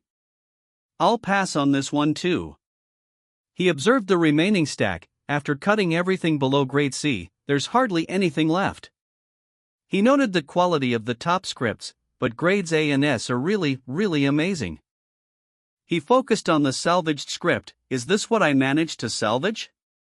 A movie about drug dealers, grade B+. He recalled the previous meeting. Is this the cameo? I heard that's how I get involved. He added details. I couldn't have a long conversation with the director, but I heard they're already in the middle of filming. They said they definitely want to meet and talk because they saw you at the Mysian Scene Festival. Do you like that? They said they definitely want to meet and talk because they saw you at the Mysian Scene Festival. Do you like that? Woojin was optimistic about the rating. It may be a B+ for now, but the rating could improve later, right? He noted the genre, it's a crime thriller, HUH? He decided on the project, sounds good. And it seems quite interesting. Woojin answered his phone, Yes, President. Choi started the conversation, Woojin, I have a few things to tell you. First of all, have you looked at the scripts? Woojin reported his findings. Yes, most of them aren't that good, but the drug dealer one is okay. Choi confirmed, that cameo man. All right. Choi expressed confidence. I trust your instincts, so let's go with it. Woojin was resigned. It seems like a misconception has solidified. Choi added a detail, but director Kim of Drug Dealer seemed a bit rushed. He proposed a meeting. If you're okay with it, should we set up a quick meeting? Woojin agreed. Yes, please go ahead. Choi shared more news, and producer Song contacted me. He asked Woojin for a name. Do you know producer Yo Byung-seon? He's a big name in the entertainment industry. Woojin was intrigued. The narrator described the producer Yoon Byung-seon, one of the few powerhouse producers in the domestic entertainment scene. The narrator emphasized his reputation. All the variety shows he produces consistently achieve impressive ratings, and the shows he plans are always at the center of attention. Woojin confirmed his knowledge. I've enjoyed a few variety shows myself, but why is he asking all of a sudden? Yes, I do. Choi explained the request. The lead actors of PRRPLAR Humans will be appearing on the Sports DSW YouTube channel run by producer Yoon Byung-seon for commercial purposes. Choi suggested the format. How about you do a mix of the variety and talk show formats? He added, it wouldn't only be you, there'll be other actors as well. Woojin was surprised. A variety show? Choi asked if he was concerned. Are you worried that the concept might be at risk? Woojin rationalized, I'll have to do a variety show at some point, right? He concluded, then, it might be a good idea to establish a foundation early on. Plus, it's being produced by Yoon Byung-seon. Woojin decided to proceed. I don't know. I just have to do well. I'm going straight ahead without looking back. I think it'll be fine. I'll do it. Woojin greeted the director. Hello, director. Director Kim Do-hee introduced himself. Nice to meet you, Woojin.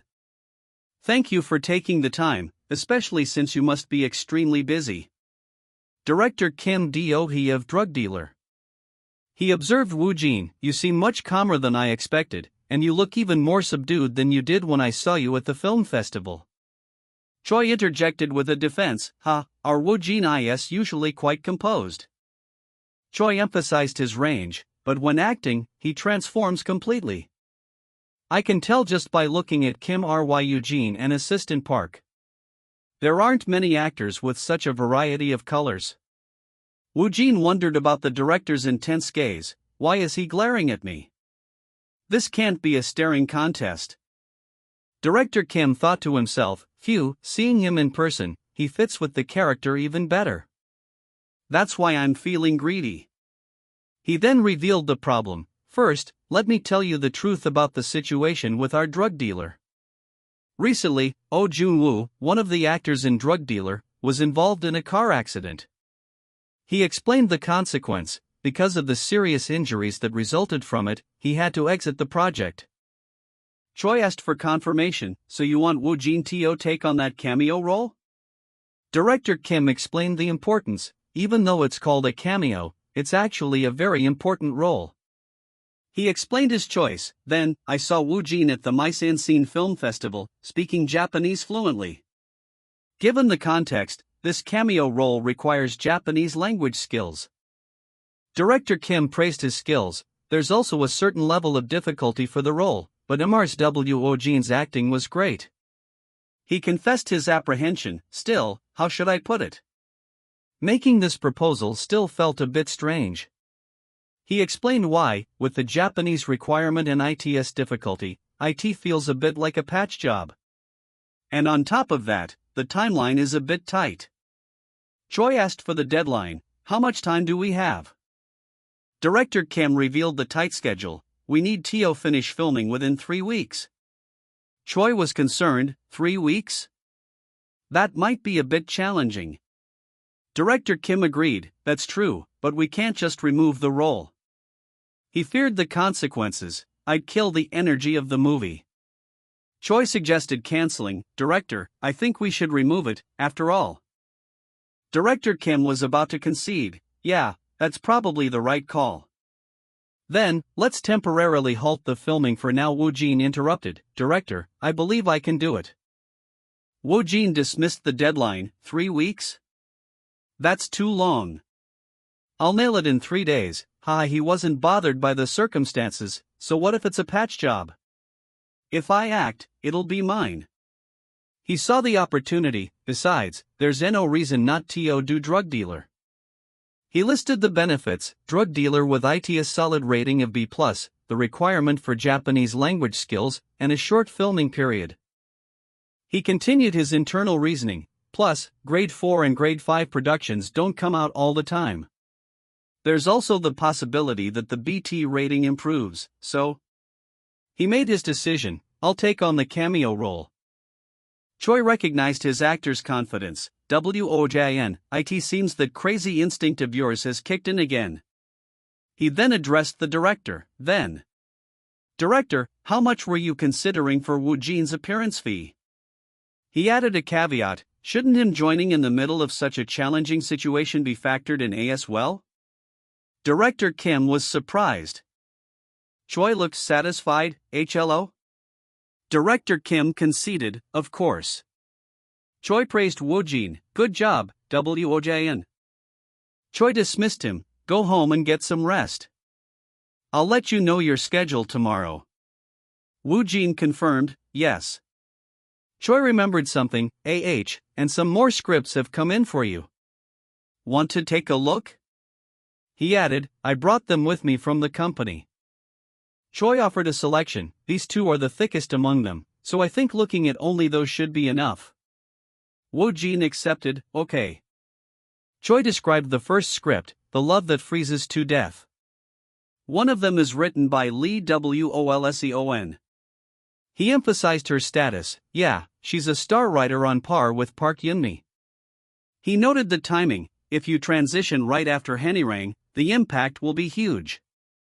Choi spoke of the opportunity. She's known for rarely using newcomers, so this is a big opportunity. He introduced the second script. The second one is written by Choi Nana. Choi noted the author. She's an assistant writer for Park Eun-mi. He described the script's background. Friendzone had won an award in the Netflix short film competition, but since it's a short, it feels a bit. Choi reminded him of the constraint. Considering your schedule, you can only really choose one. He confirmed the genre. I see that they're both romantic comedies. He gave his opinion. In my opinion, considering the buzz in your future, the script by Lee Wolseon seems to be the better choice. He added a final consideration. Still, it feels a bit disrespectful to overlook Park Eun-mi, right? Choi concluded, you must be finding it difficult to make a choice too. Woojin contradicted him, not really. It's not that difficult for me, actually. Choi was confused. Woojin announced his decision. President, I'll go with this one. He chose the script, Choinana's script.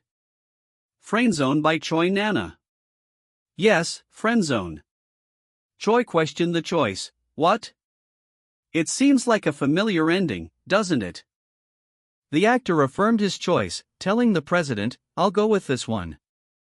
The chosen script was Choi Nana's script, Friendzone. The title was definitively yes, Friendzone. The president's shock was evident in his brief retort, what? The president pressed, so you're saying you'll do that one-act play? He questioned the actor's familiarity with the star writer. Do you know who writer Lee Wolseon is? The actor confirmed, yes, I do. He recalled his research, noting that when he searched for writer Park Eun-mi before, articles compared them, Lee Wolseon versus Park Eun-mi, a star writer showdown, who will be the winner? I know of her existence because I've seen several articles comparing the two. The president was baffled, asking, and you still chose that short story? Why? Why? The actor explained that honestly, there wasn't a big difference in their ratings. He cited the scores 6th_script, title, The Love That Freezes to Death, C+, and 6th_script, title, Friendzone, B+. He concluded they were both average scores. C and B are normal results, or slightly above that. He conceded that while the results aren't different, when considering impact, Lee Woolsey might be better. But he revealed his reason for choosing Friendzone was simple. It's because the short story begins with a kiss scene. The president asked if they kiss boldly right from the first scene. The actor countered that he liked the way it shows the current situation first, and then reveals the past to explain how it came to be. On the contrary, The Love That Freezes to Death has a male lead with severe OCD. He was very afraid of being touched by other people, and because of that, the atmosphere is a bit dull. The actor reasoned, more importantly, after experiencing all that hell until now, wouldn't something warm and sweet be nice? Yet, he knew that said, I can't just say it's because of a kiss scene. He tried to express it in an indirect way, claiming, it has a refreshing story. You can feel it from the first line. The president wondered, is that all? Could it be that his crazy gut feeling has been triggered again? He thought to himself, yeah, if not, why would he choose the short story? The president sighed, I understand. I've decided to trust your instincts. He observed that, another misunderstanding is solidifying. The actor asked for reassurance, but is Lee Woolsey's work not good? Like when director Woo Hyung-ju was involved? He quickly dismissed the idea, saying, no, it's ordinary. The president checked, really? It's not to the point where you'd rather die than do it, right? The actor confirmed, yeah, it's not that bad, but the short story is better. The president cautioned, but it doesn't work if you choose the short story and criticize writer Lee Woolsey. He stressed, if you offend a star writer or a broadcasting station, the backlash could be enormous, you know? He worried, that would be problematic in many ways. He proposed, if you're okay with it, how about trying to go for both? I'll handle it. The actor considered, go for both? That's not a bad idea. All right. The president then reminded him, okay, then, you have the sports day shoot tomorrow as well. The actor instructed, let's wrap these up, by today. The president assured him, Woojin, just say yes as much as possible. I'll take care of the rest. He added, I've already coordinated it with Netflix, so there shouldn't be any major problems. The actor simply replied, yes, okay. A new voice introduced, hello, President Choi and Mr. Woojin. The narrator identified her as writer of The Love That Freezes to Death, Lee Woolsey. The president greeted her warmly, oh my ma'am, it's been a while. The actor offered, nice to meet you for the first time, Ms. Author. The actor noted, wow, I've heard rumors that you're quite cynical, and they're true, you give off that vibe. He felt, her presence slightly reminds me of my mom. My back feels cold all of a sudden. The writer stated, that's right, I was a little surprised to immediately receive a call. The president chuckled, it's script written by you, so I had to contact you right away. It's also incredibly well done. The writer turned to the actor, oh, really?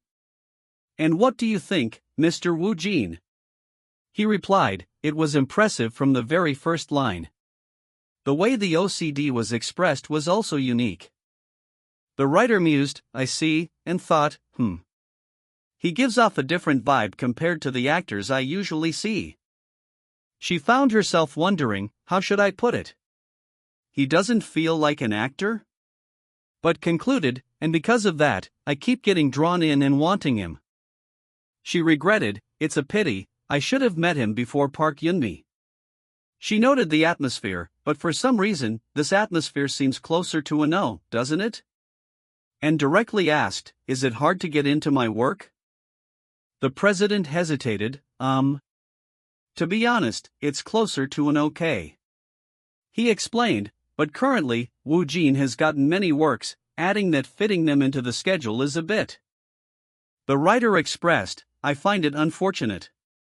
The president acknowledged, yes, but I think this situation might lead to misunderstandings if it gets out. The writer offered a solution, so if you could create even a small role, I will do my best to fit it into my schedule. She reasoned, then, there wouldn't be any misunderstandings, and I think you'd understand our feelings as well. The president pondered, She suggested, then, how about this? It should take 1 day, 2 days at most, to shoot, in terms of number of scenes. The role was the mysterious man next door. The actor questioned the role of the mysterious man next door. He thought, let's see. I didn't read through the whole thing, but. The system displayed the script title 5th_script title, The Love That Freezes to Death, and presented a list of available characters. Here is a list of characters available for reading: experience, A. Song Taehoong, B. Kim Jae-min, C. Do Chang Isake. The mysterious man next door.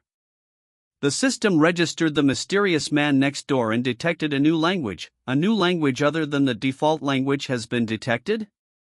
Learn sign language first. The actor reacted, sign language. The actor realized, it seems the mysterious man next door uses sign language. That's great. He reasoned, the more languages, the more useful they'll be. The system began, preparing to read sign language. Done preparing. The actor thought the skill could eventually be a part of him, since it'd pair, I could perhape, be a perpetual, become a meaningless unity later on. We will begin the sign language reading. He sensed the impending influx of information. It's coming. The system confirmed, the reading of the new language, sign language, has ended. The actor checked his condition. Yeah, I'm okay. My body feels a bit heavy, but I'm not extremely tired. Definitely better than when I learned Japanese. He concluded, anyway, I think I can do it right away. He was confident, I knew that subspace wasn't a scam. The writer insisted, it's not a light role just because his scenes will only take a day or two to film. He's quite important in the first 2 episodes. She emphasized, more importantly, there's also a lot to learn regarding character development. The actor questioned. Are you perhaps referencing to sign language? He stammered, as sign language? She confirmed, that's right. Almost all of the lines of The Mysterious Man Next Door are in sign language, so it's not easy. The actor thought, huh? So it's only that? He confessed his initial strategy, I was trying to breeze through by choosing a minor role, but realized, it'd take a long time to learn sign language. He decided, I guess I should try switching to a different role. The writer countered, it seems like it would really be a standout role, but it feels a bit heavy. Is that so? Do you think it'll be difficult? The actor simply responded, no. He confidently asserted, I can handle this much. He mentally added, I don't have to learn sign language from the start. The writer hesitated, then asked, so that means, you know how to use sign language? The actor replied, yes, a little. The writer, surprised, asked, really, you know how to use sign language? Then can you show me a little? The actor agreed, yeah, I can, for example, this part. The narrator described the subtle, natural movements of his hand and noted how he's keeping the movements to a minimum, and they're natural and smooth. The narrator added, he's also putting strength into the movements for the parts that need emphasis, and expanding is changing through his gaze. The writer observed, emotions are in the eyes. She wondered, how can he do it so perfectly like that? The actor stopped, that's all for now. The writer chuckled awkwardly, ha. You said you know a little, right? The actor's inner voice quickly said, Netflix, hey, Heron, wait a moment. The manager asked, are you really going to do Friendzone, or are you just seeing how the meeting goes? Heron answered, I haven't decided whether I want to do it or not, so I'm just going to the meeting for now. The manager sighed, you're really overdoing it. The manager complained, because you suddenly suggested holding a meeting for friendzone, the director keeps calling. Heron instructed, ignore it. Just say you were in a meeting later. The manager protested, hey, there's no need to go to a one-time thing. Besides, you said the writer is a rookie, right? He warned, if this goes wrong, it could turn out really badly. Heron dismissed his concern, so what? Our album is doing well, so it's fine. Heron explained, and I didn't come here just for fun. She added, I came to see how the project is going. To find out who the main lead is, what the writer's style is like, and how much support Netflix is providing. When asked about the kiss scene, she stated, we'll ask to remove it, if possible.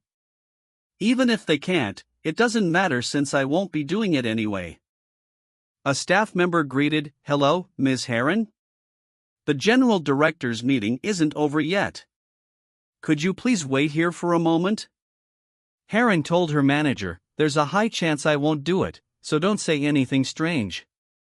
I'll handle it myself. The staff member apologized, Ms. Heron? Why did you come to this meeting room? She realized. It seems she's come to the wrong place. I should have guided her to the next room. Heron reacted with shock. And surprise, Kang Woojin? Why is he here? Woojin internally mused. Wow, it's Heron. She's so pretty. He wondered, but why is she looking at me? Should I say hi? Hello. Woojin questioned, what's with that? Why is she ignoring me? Her expression isn't great either. What's going on? Heron's inner monologue revealed her awe, wow.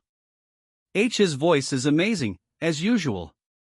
She panicked, I can't keep looking at him. It feels like my heart's going to burst. Why is it I should take a photo as a fan or shake his hand? What should I do? Crazy over. Woojin observed, she's really avoiding eye contact. What the? Heron's manager interrupted, hello? I really enjoyed your drama. Woojin's inner voice noted, her personality is quite unique. He responded, thank you. Heron whispered to her manager, I can't take it anymore, I need to go somewhere to calm down. Appa, let's go. The manager stammered, huh? The president asked Woojin, President, isn't Heron's personality a bit strange? The president replied, well, I haven't heard anything particularly bad about her, but she's not the warmest person. He asked, why do you ask? The president added, she's close to Hyun, though. Woojin insisted, no, that's not it. She's really cold.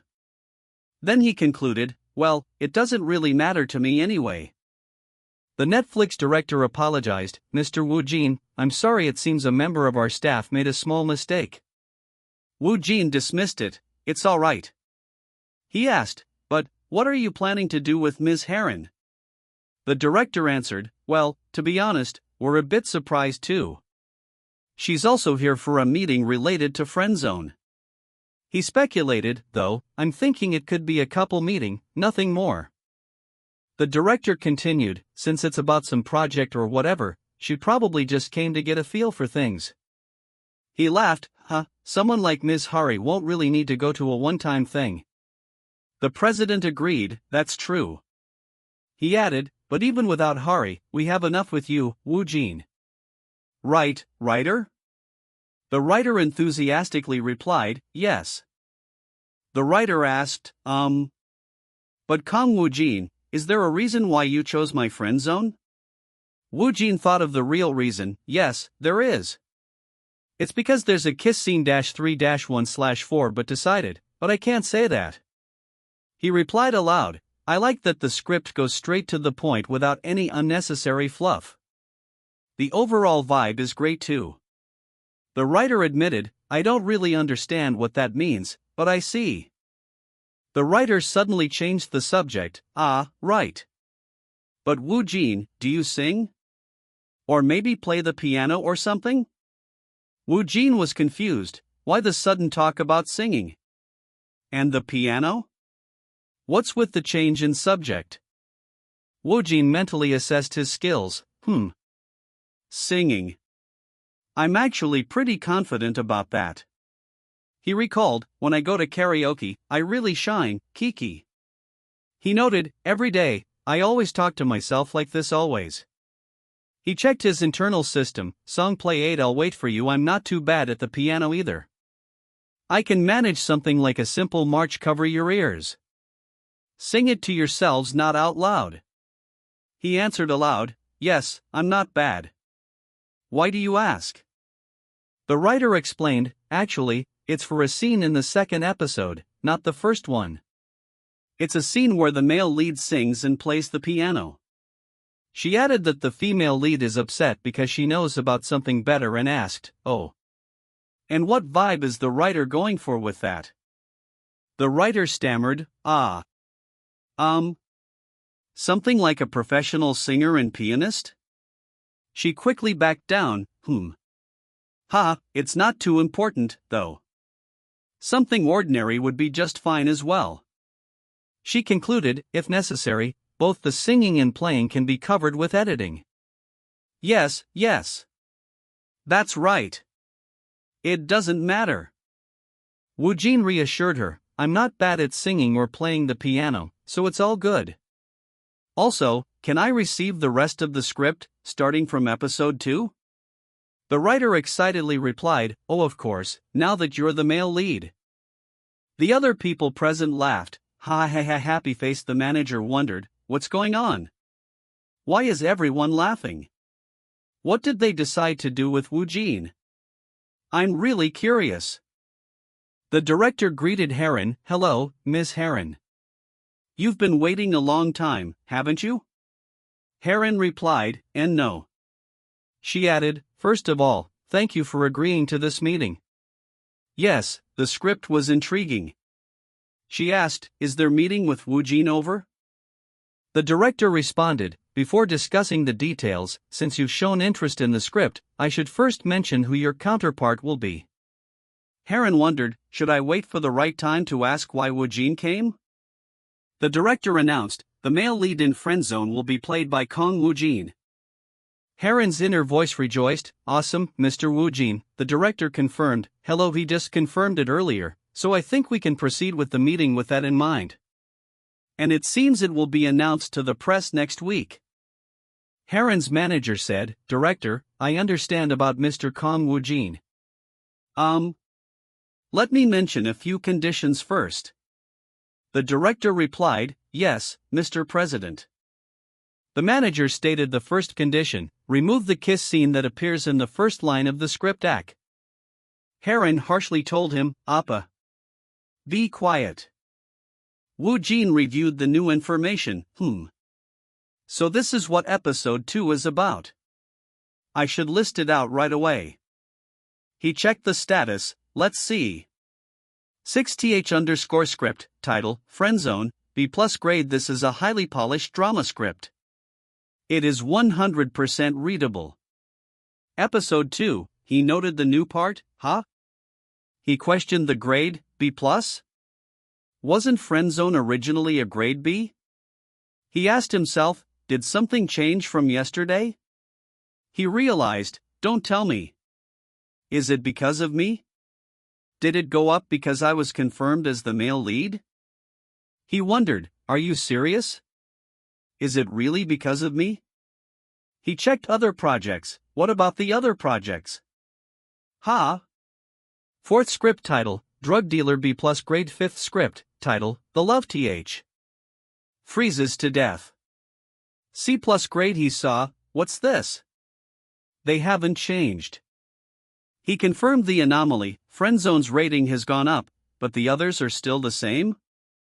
He was distracted by an interruption, Are there any other conditions? He saw the system update again, 6th_script, title Friendzone, beta grade. This is a Haldrum it is. The system finalized the grade, 6th script title, Friendzone. A grade. Woojin was astonished, grade A. 1. What's going on? What is this? What just happened? He decided, I should leave this place first. He pondered, what changed with Friendzone? He was interrupted by a call. Yes, this is Choi Sung-jian. Yes? Ah, yes, I understand. The president called out, Woojin, what's going on? He then explained. I just received a call from the Netflix creative team, and they said that Haren's decided to do Friendzone. Woojin reacted, huh? Haren?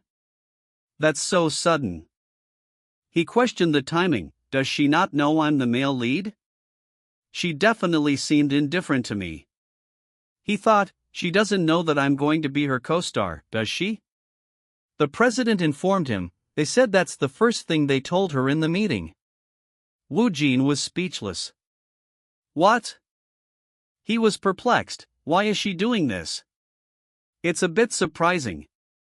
It's good, of course, but... He felt a sense of disappointment, sullen. He admitted, I'm not so sure about it, though. He connected the dots, so that's why it went up to grade A. He mused, But Haren. She's pretty, but her personality seems a bit weird. He recalled, it felt like she was somewhat dismissive of me. He tried to rationalize, even if the main lead isn't great, doesn't the actor only have to work hard in his acting? He conceded, still, I don't want to give up on a grade A. He sighed, my motivation is dropping. He concluded, I don't know. I guess I'll just focus on acting properly. The scene shifted, after the contract of The Love That Freezes to Death and Friendzone, profiler Hanryang, on the day of the recording for the sports day. Whoa! He observed the scene, it's crazy. How many cameras are there? There are a lot of people too. Moreover, they are already filming. He tried to focus, I'm getting nervous. Pull yourself together, Woojin. Stay calm, take deep breaths, and don't forget the concept. A voice called out, Woojin. And asked, you're not that nervous, are you? You've already seen plenty of sports day variety shows. Woojin admitted, nervous? I feel like I'm going to throw up. The person advised, just say it boldly, then chuckled, I think it will be quite fun. Yeah right. He instructed, you just do it your way. You don't need to overdo it or try anything extra. All right. He concluded, just stay focused. Stick to the concept. No slipping up. Director Yoon Byung-san greeted him, hello, Mr. Woojin. It's a pleasure to meet you. Director Yoon Byung-san. He complimented the actor, I've really been enjoying the drama. Woojin mentally fought the pressure, I can feel the gales? Focus. Stick to the concept. Woojin replied, hello, director. The director commented on his role, you've brought Manager Park to life so convincingly, haven't you? That role couldn't have been easy, right? Woojin wondered, now, how should I respond? What kind of reaction will they capture on camera? Woojin replied simply, yes. The director thought. This isn't going as expected.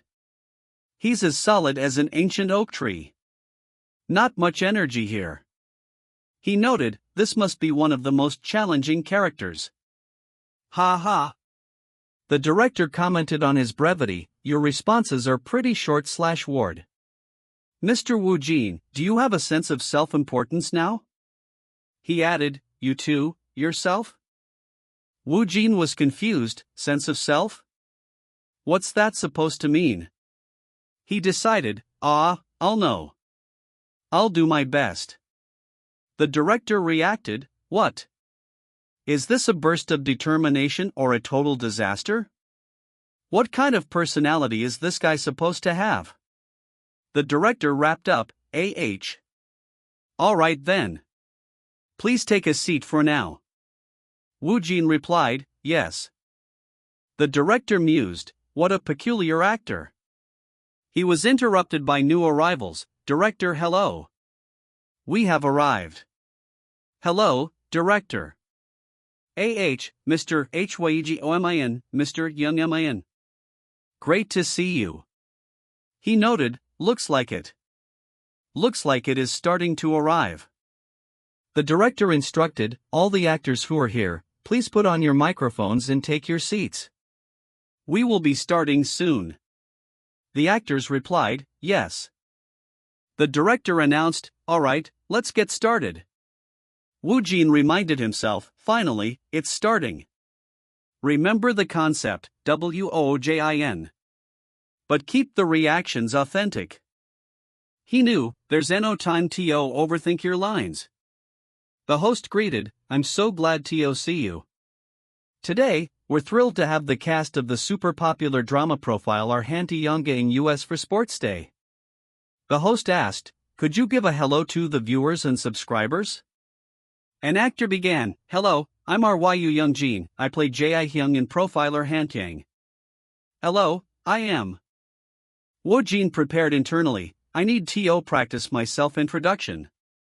He recited, hello, I am Kang Woojin, playing the role of Manager Park in Profiler Hanyang. Nice to meet you for the first time. I am Kang Woojin, playing the role of Manager Park in Profiler Hanyang.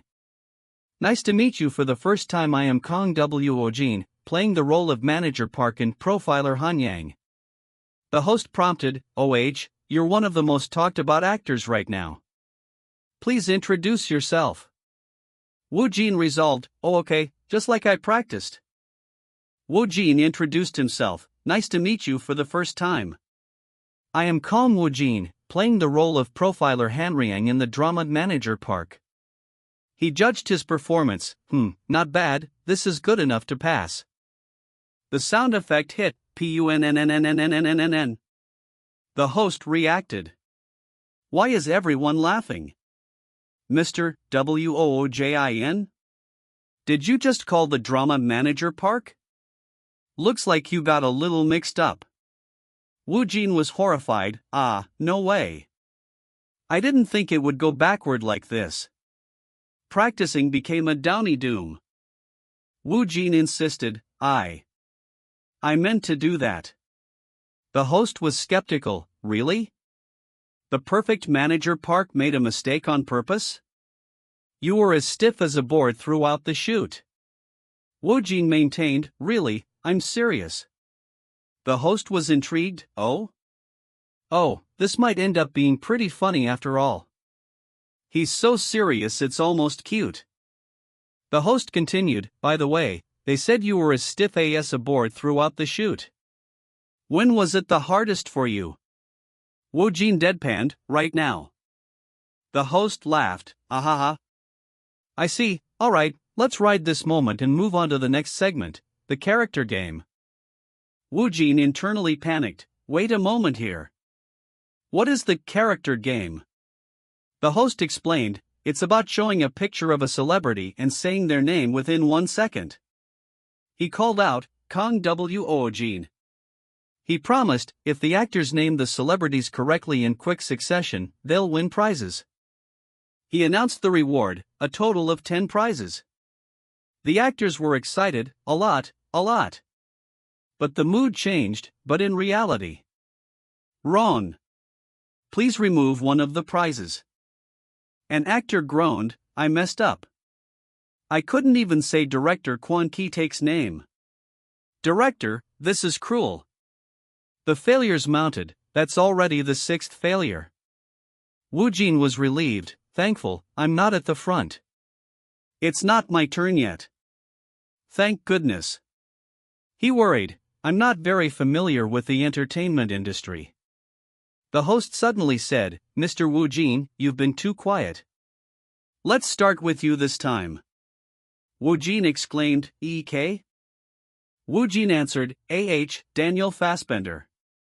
He was relieved, phew, thankfully, it's a well-known Hollywood actor. Correct.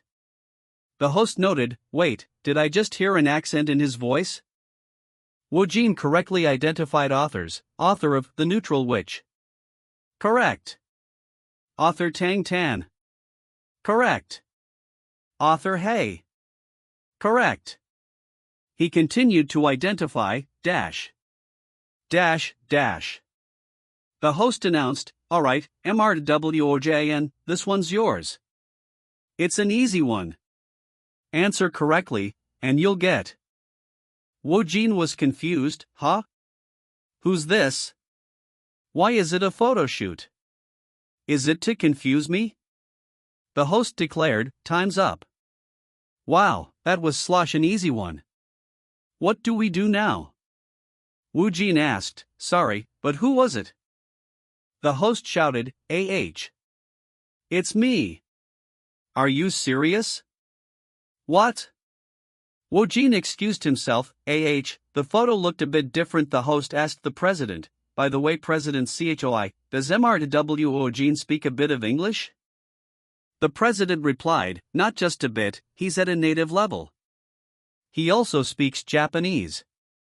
The host was intrigued, native level? Just when I needed someone with foreign language skills for a new overseas variety show. Should I test the water a bit? He asked, when you say native level, how proficient are we talking? Like, are we talking about local level fluency? The president confirmed, HMM? Yes, that's right. Woojin observed, the moment I mentioned native level, director Yu's expression changed, and know that we're talking about it, I heard they were feign, ing a new way of show overseas. Is that what this is about? The president boasted, he's beyond just local level. Korean, English, Japanese. And even sign language. The director said, that makes sense because Woojin is international. Not he asked, did he live abroad? For how long? The president replied, I believe it was quite a long time, so he's probably very familiar with overseas environments. He asked the director, but why are you asking about Woojin's foreign language skills? The director laughed, huh? Ha, it's nothing. He explained, I just noticed his English pronunciation earlier was impressive, so I was curious if he's fluent. The president offered, is that so? If you'd like, you can hear more after the shoot. The director agreed, haha. Then I'll do it at that time. The president thought to himself, WOIN, are you seriously charming even Director Yoon now? You're becoming a master fisherman. He wondered, since your debut, how many industry giants have you gotten involved? Have you gotten involved? Have you gotten involved? An excited voice exclaimed, oh right, did you know episode 3 and 9? Professor Hanya? Are you incredibly popular? They're incredibly popular. Woojin realized, oh, right. I've been so busy I completely forgot. He recalled, episode 3 was a little awkward, but still amazing. He remembered the plot, episode 4 ends with Yu Willing catching the real culprit. And Manager Park, who had an incurable disease, hanging himself in the detention center. He decided, I should check the articles or community reactions. The screen showed headlines, Profiler Hank rode 25% viewership in just 4 episodes. Could it reach 30%? A photo showed, the Manager Park phenomenon, his lines are spreading like wildfire. Another headline read, Beyond rising to a Taipahan level, what's next for Manager Park Kang Woojin after the end of Hanyeon? Comments demanded, save him. Ms. Author, please bring Manager Park back to life. Don't kill him. Without Manager Park, IT would be a bit less exciting, you know? Don't kill him. Without Manager Park, IT would be a bit less exciting, you know? Woojin was impressed, WHOA. He acknowledged, the reactions are incredible. He noted, the name is being mentioned everywhere in public opinion and the media. He wondered, by the way, what is the line? The president asked, by the way, WOJIN, with your popularity rising, don't you think it's time to move? You'll get recognized the moment you step outside. Woojin hesitated, moving? But the timing is still. The president declared, I'll arrange a lease office near the company. Pack your things as soon as possible. Woojin agreed immediately, all right, president. He thought, attitude change if someone's offering me a place in Seoul, there's no reason to refuse. The president revealed, OH? And guess what? You just landed your first advertisement deal. He was surprised. I thought this would happen gradually, but it came quicker than expected. Woojin was astonished. An advertisement? Are you talking about the ads you see on TV or YouTube? Me, doing an AD? He asked, what kind of advertisement is it?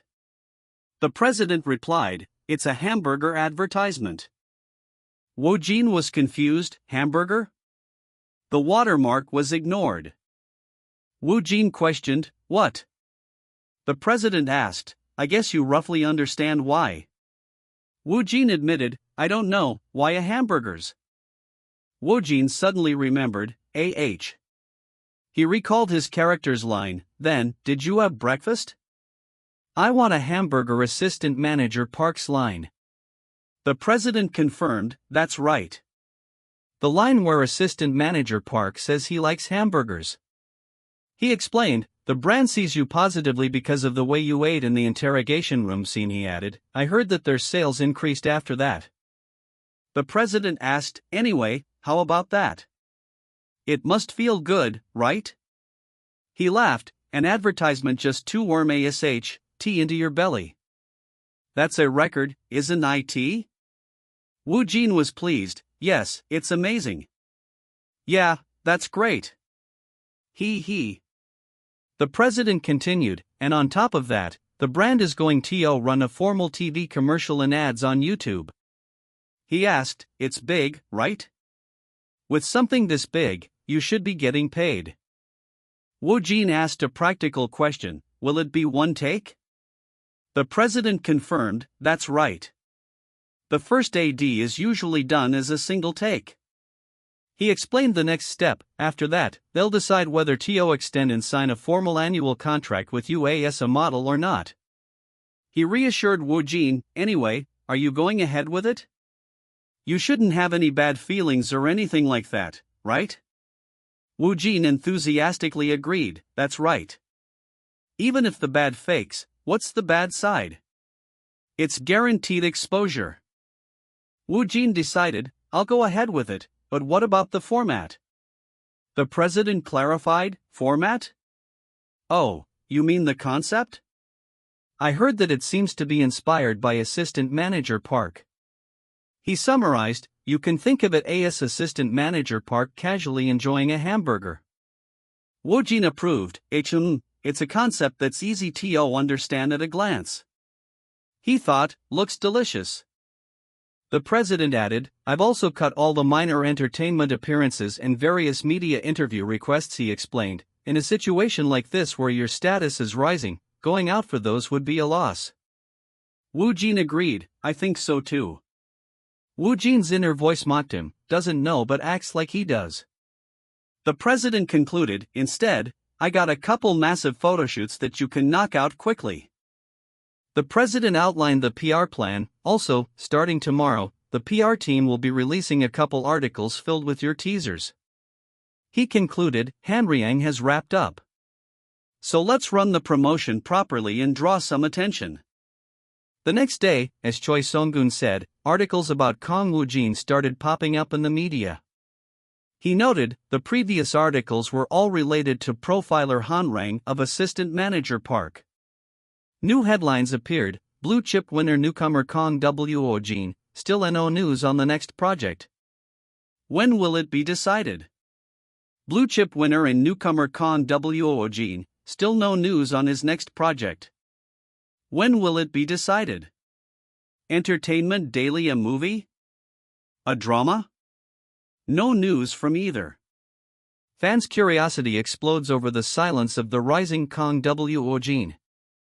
More articles followed, Kang Woojin's next destinations, which she'd been quite about for a while. Star Talk drug dealer director, Kim Dohe actor Kang Woojin saved our project. From writer Park Yoon-ji to writer Lee Woseon? The rising Kang Woojin's War's writer Lee Woseon's new project in a supporting role. The announcements were clear, were immediately announced TOB drug dealer and The Liver That Death.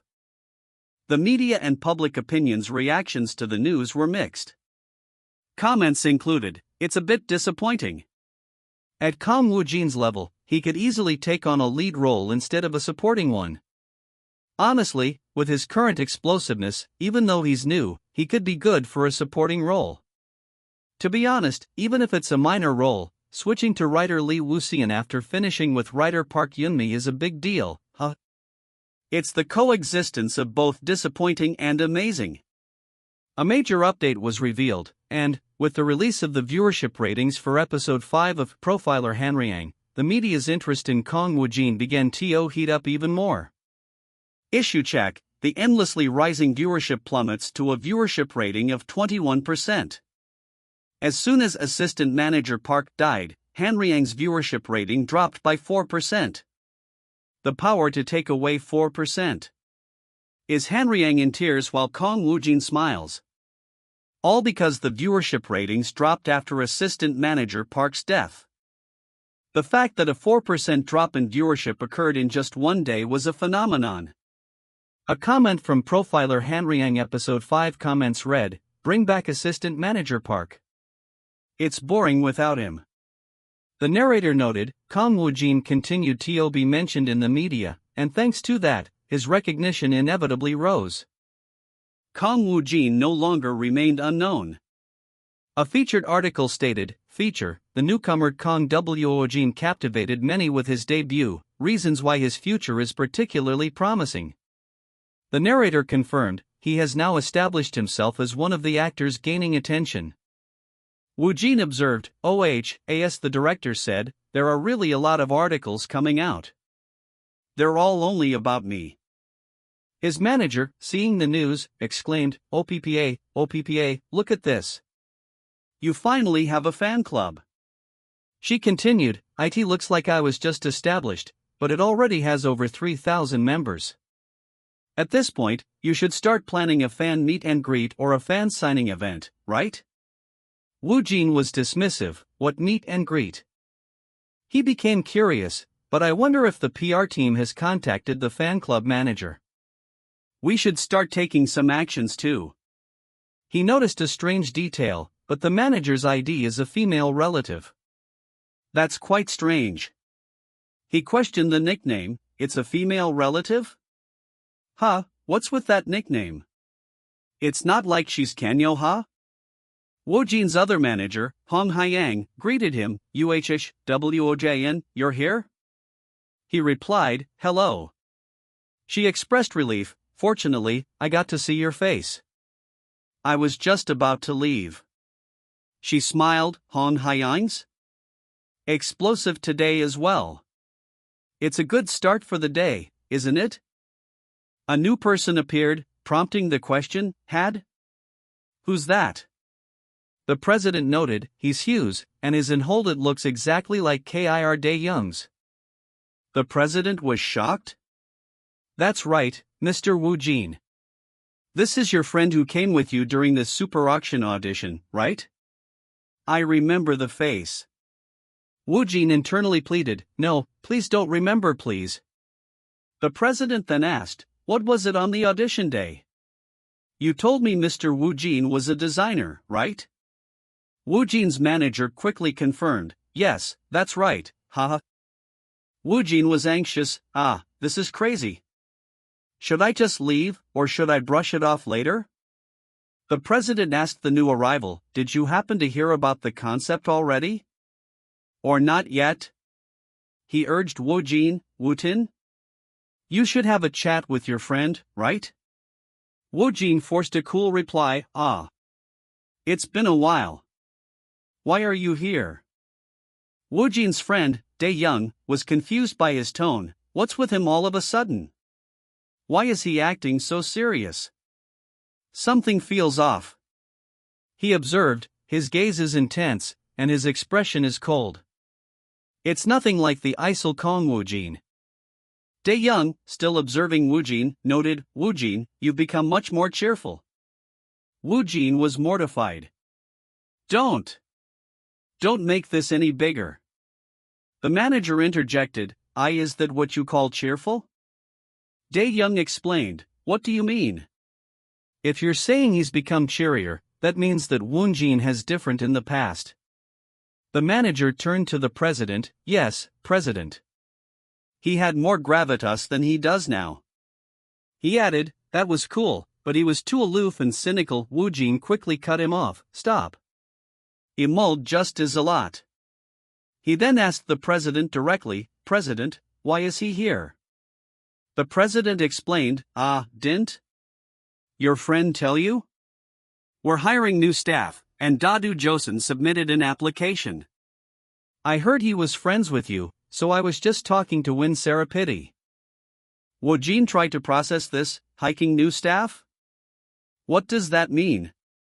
He thought ominously, should I kill him? He requested, President, just a moment. I need to talk to my friend privately. The president consented, okay. Go ahead. Dae-young, still confused, asked, but wait a minute, sir. Dae-of, why did you bring Woojin to the auction? He wouldn't have suggested going first. Woojin's manager defended his action, thinking, that's just because of the full course of pork belly and Hong Hai, but I can't say that. He'll say unnecessary things again. He's good at design, but I felt it was a waste for him to only act when he was bored. And he's just so. Woojin interrupted, okay, let's go. Dae-young told the manager, stop now. The president found the situation strange. He pondered, how dark was he in the past? He concluded, it seems Mr. Woojin's past was worse than I thought. The manager agreed, that's right. The president then found his current success impressive, but in the midst of all that, he quietly built his self-esteem and taught himself to act. Isn't that impressive? He finished his thought, I just can't understand. Anyway, it's clear that he's definitely becoming what? Right? The manager mused, yeah, since he proved his talent. Was acting when he was bored what ended up saving him? He realized, the confusion here was already a May fortress. Woojin confronted his friend, are you crazy? What are you doing here? Dae-young defended himself, you didn't tell us either, since you surprised us with a whole set of news, from movies to dramas, I thought I'd take a shot in the dark as well. He challenged, are you angry? Woojin sighed, you almost messed it up. Dae-young smirked, oh, are you trying to challenge me? Dae-young teased him, but, why were you acting all tough in front of Hong Hyeon? Are you trying to act cool with this serious concept just because you've debuted as an actor? Woojin admitted, no. It just ended up that way. I can't turn back now. Woojin shifted the topic, but what's up with your interest at our company? What about the company you were working at? Dae-young explained, I was thinking of changing jobs anyway. I've also been very interested in the entertainment industry, so the timing worked out. Dae-young elaborated on his new role, I was going to try working with you since you're an actor, but the president said they weren't hiring for that. He continued, so, I suggested starting as a manager's assistant and guard, and he said that was fine. Woojin asked, when do you start working? Dae-young replied, in a month. I'll wrap up the things at my company, and I'll start around next month. Woojin was shocked, are you serious? Dae-young confirmed, for real. Woojin's friend assured him, for now, no one can challenge you, bro. He felt that I think it'd be a waste if there's at least one person who knows me. He then asked about the act, so, are you going to keep up that serious concept? Woojin lamented, there's really no turning back now. You should match that white if you want to. Dae-young laughed, hee, that sounds fun, but breezier? Won't your other acquaintances stick to pick up on it? Woojin dismissed the concern. People from elementary school are fine. I moved around a lot. Dae-young noted, just as you know, he's been friends with the trio since middle school. Woojin reasoned, I transferred to the second year of middle school, but that shouldn't matter, right? The middle and high school kids don't know about my personal life anyway. Dae-young pointed out, that's true. But people I've met might find it a bit strange. Woojin concluded, I don't know. I'll figure something out. A former acquaintance greeted him, hey Dash. Do you know there's a meeting with the principal today, right? Another asked, yes, but who is it? A third asked, excuse me? Kang Woojin? Woojin replied stiffly, why? Is there a problem? The person apologized, and oh. It's not that. Another recognized him, Hi? Is this Rosing Star, Kang Woojin? The line was unclear. The person then revealed, he was my classmate In. Woojin observed his surroundings. I never thought I'd come here as a model. He noted, Max Burger is incredibly delicious. Life is unpredictable. A staff member complimented him, wow, Kang Woojin is really handsome. Is it really Kang Woojin, Manager Park? Woojin registered the rise in his popularity. I can really feel how much more popular I've become. Ah, you should sign some autographs after the meeting is done. The director arrived, hello, Woojin, President CHOI. Woojin replied, hello. The director asked, did you wait a long time? He noted a staff member staring, huh?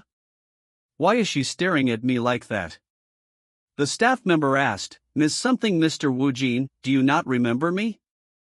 She announced, we were in the same department in university. Woojin reacted with extreme shock. What? She was in the same department as me? No way. Eat? He realized, now, I almost shoved my true self just now. I held it back well. He feigned ignorance, shy of proof, I'm sure. I don't remember. He reasoned, I was pretty much along in college. He noted, surprisingly, no one shared any interest at all and observed that there were more than twice as many girls as boys in the design department, but he worried, what if she reveals my college life in detail? He reassured himself, it's okay. I don't do anything wrong in college, right? I can handle this. The staff member was let down, Do you really not remember? Woojin internally judged her, this is amazing. Pretending to know each other's lives too much. That understandable. It's been quite a while. Woojin's inner voice demanded, please stop. He felt frustrated, As he real. Arg. The incident has been grossly rented people he knew. He realized, first man deeply felt this thing. He mused, with a murk like this and such a perfect sense of purpose stand out, and rather would spread. He wondered, another assumption? He resolved, I need to clear this up quick. What should I do?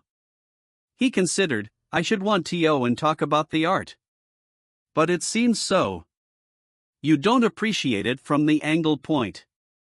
He concluded, if YBOYN and you're tied, then be sure that where you were.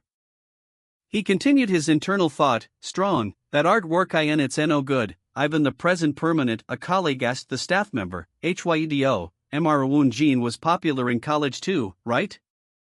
Woojin denied it, I was just like air. The colleague pushed, come on, that can't be true, you must have had others line up for you. Woojin clarified, there were mostly guys.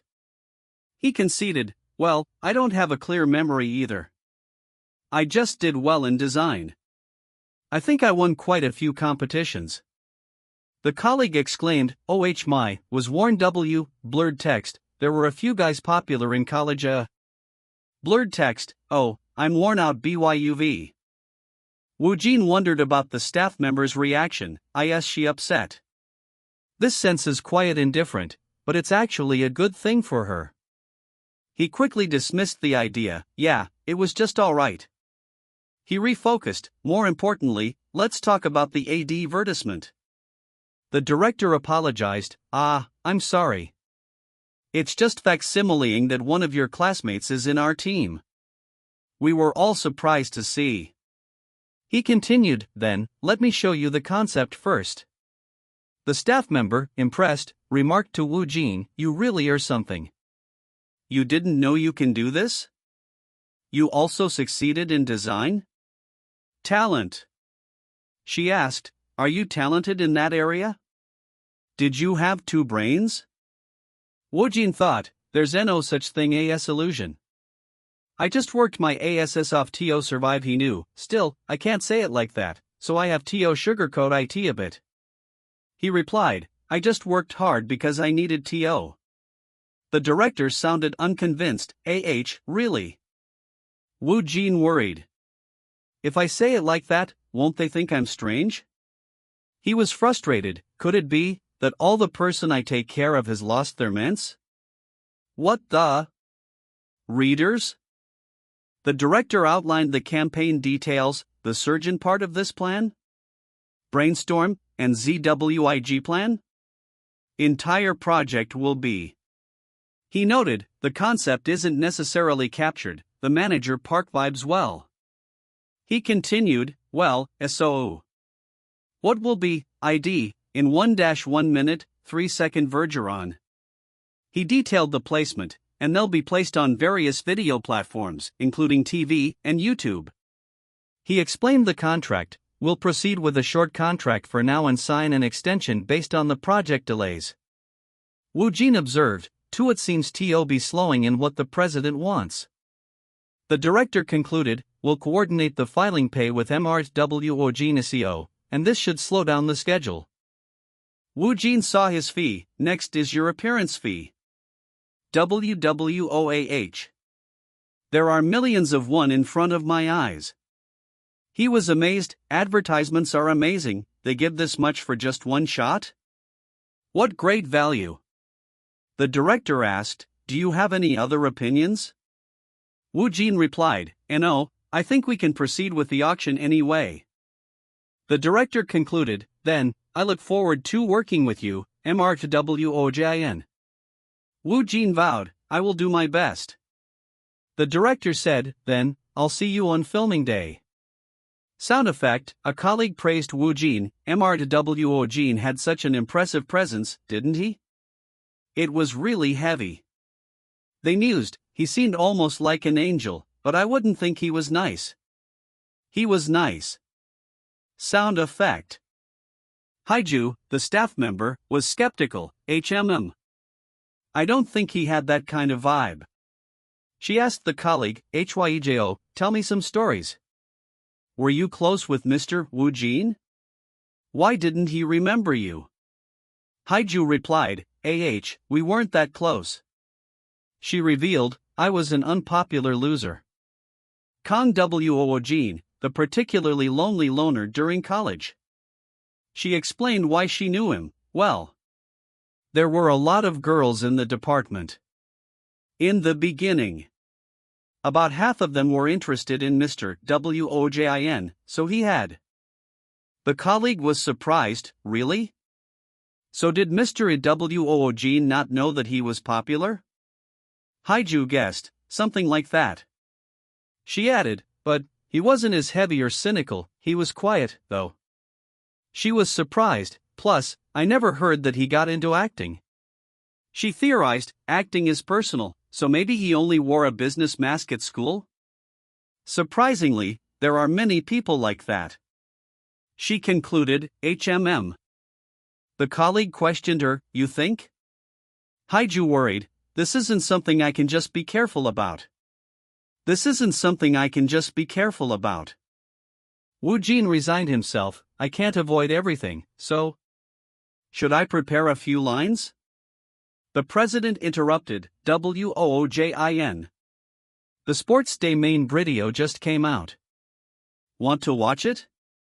Woojin was surprised.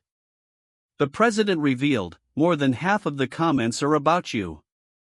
Woojin wondered. Who on earth is he? Woojin was shocked by the video's popularity. Wow, did it really blow up like this?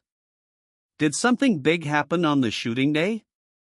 He questioned his screen time. I didn't think I had that much screen time. The president explained, your loudness really hit a comedic point. To others, you seem cold and sharp, but somehow, you also appear a bit clumsy.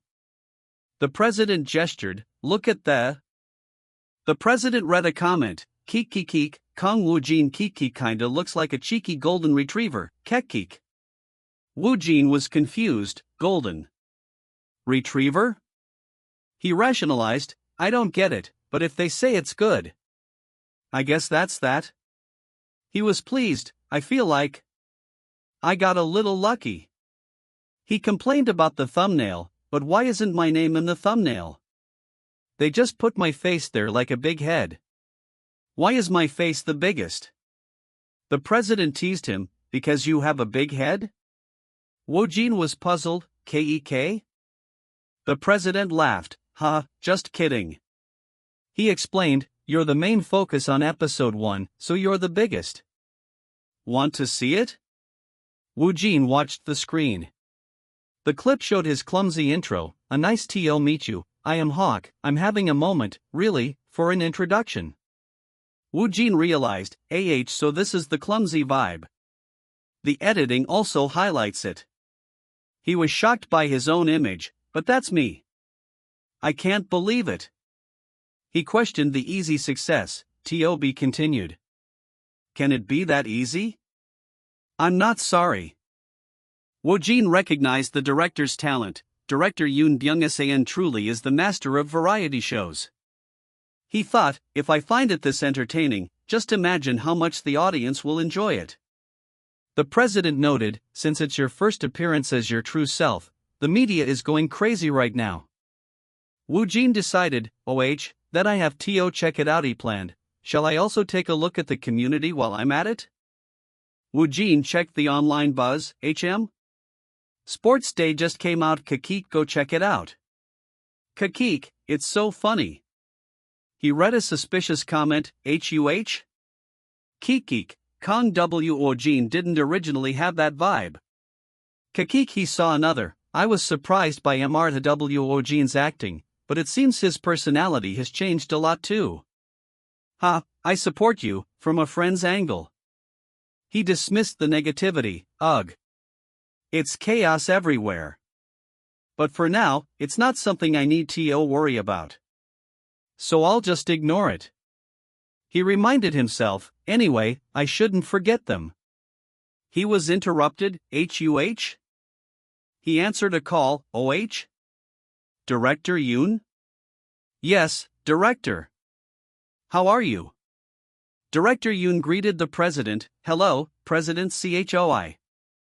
I've seen the first brace of Sports Day, Harvard's, right? The president boasted, of course. It really blew up. Thank you for capturing Woojin's character so well. Director Yoon clarified, not at all, it was Woojin who sent me. He then inquired, can I assume you and Woojin together prepared for it? He specified his current role, not as the director of sports, but as the director of the BTS Variety Entertainment.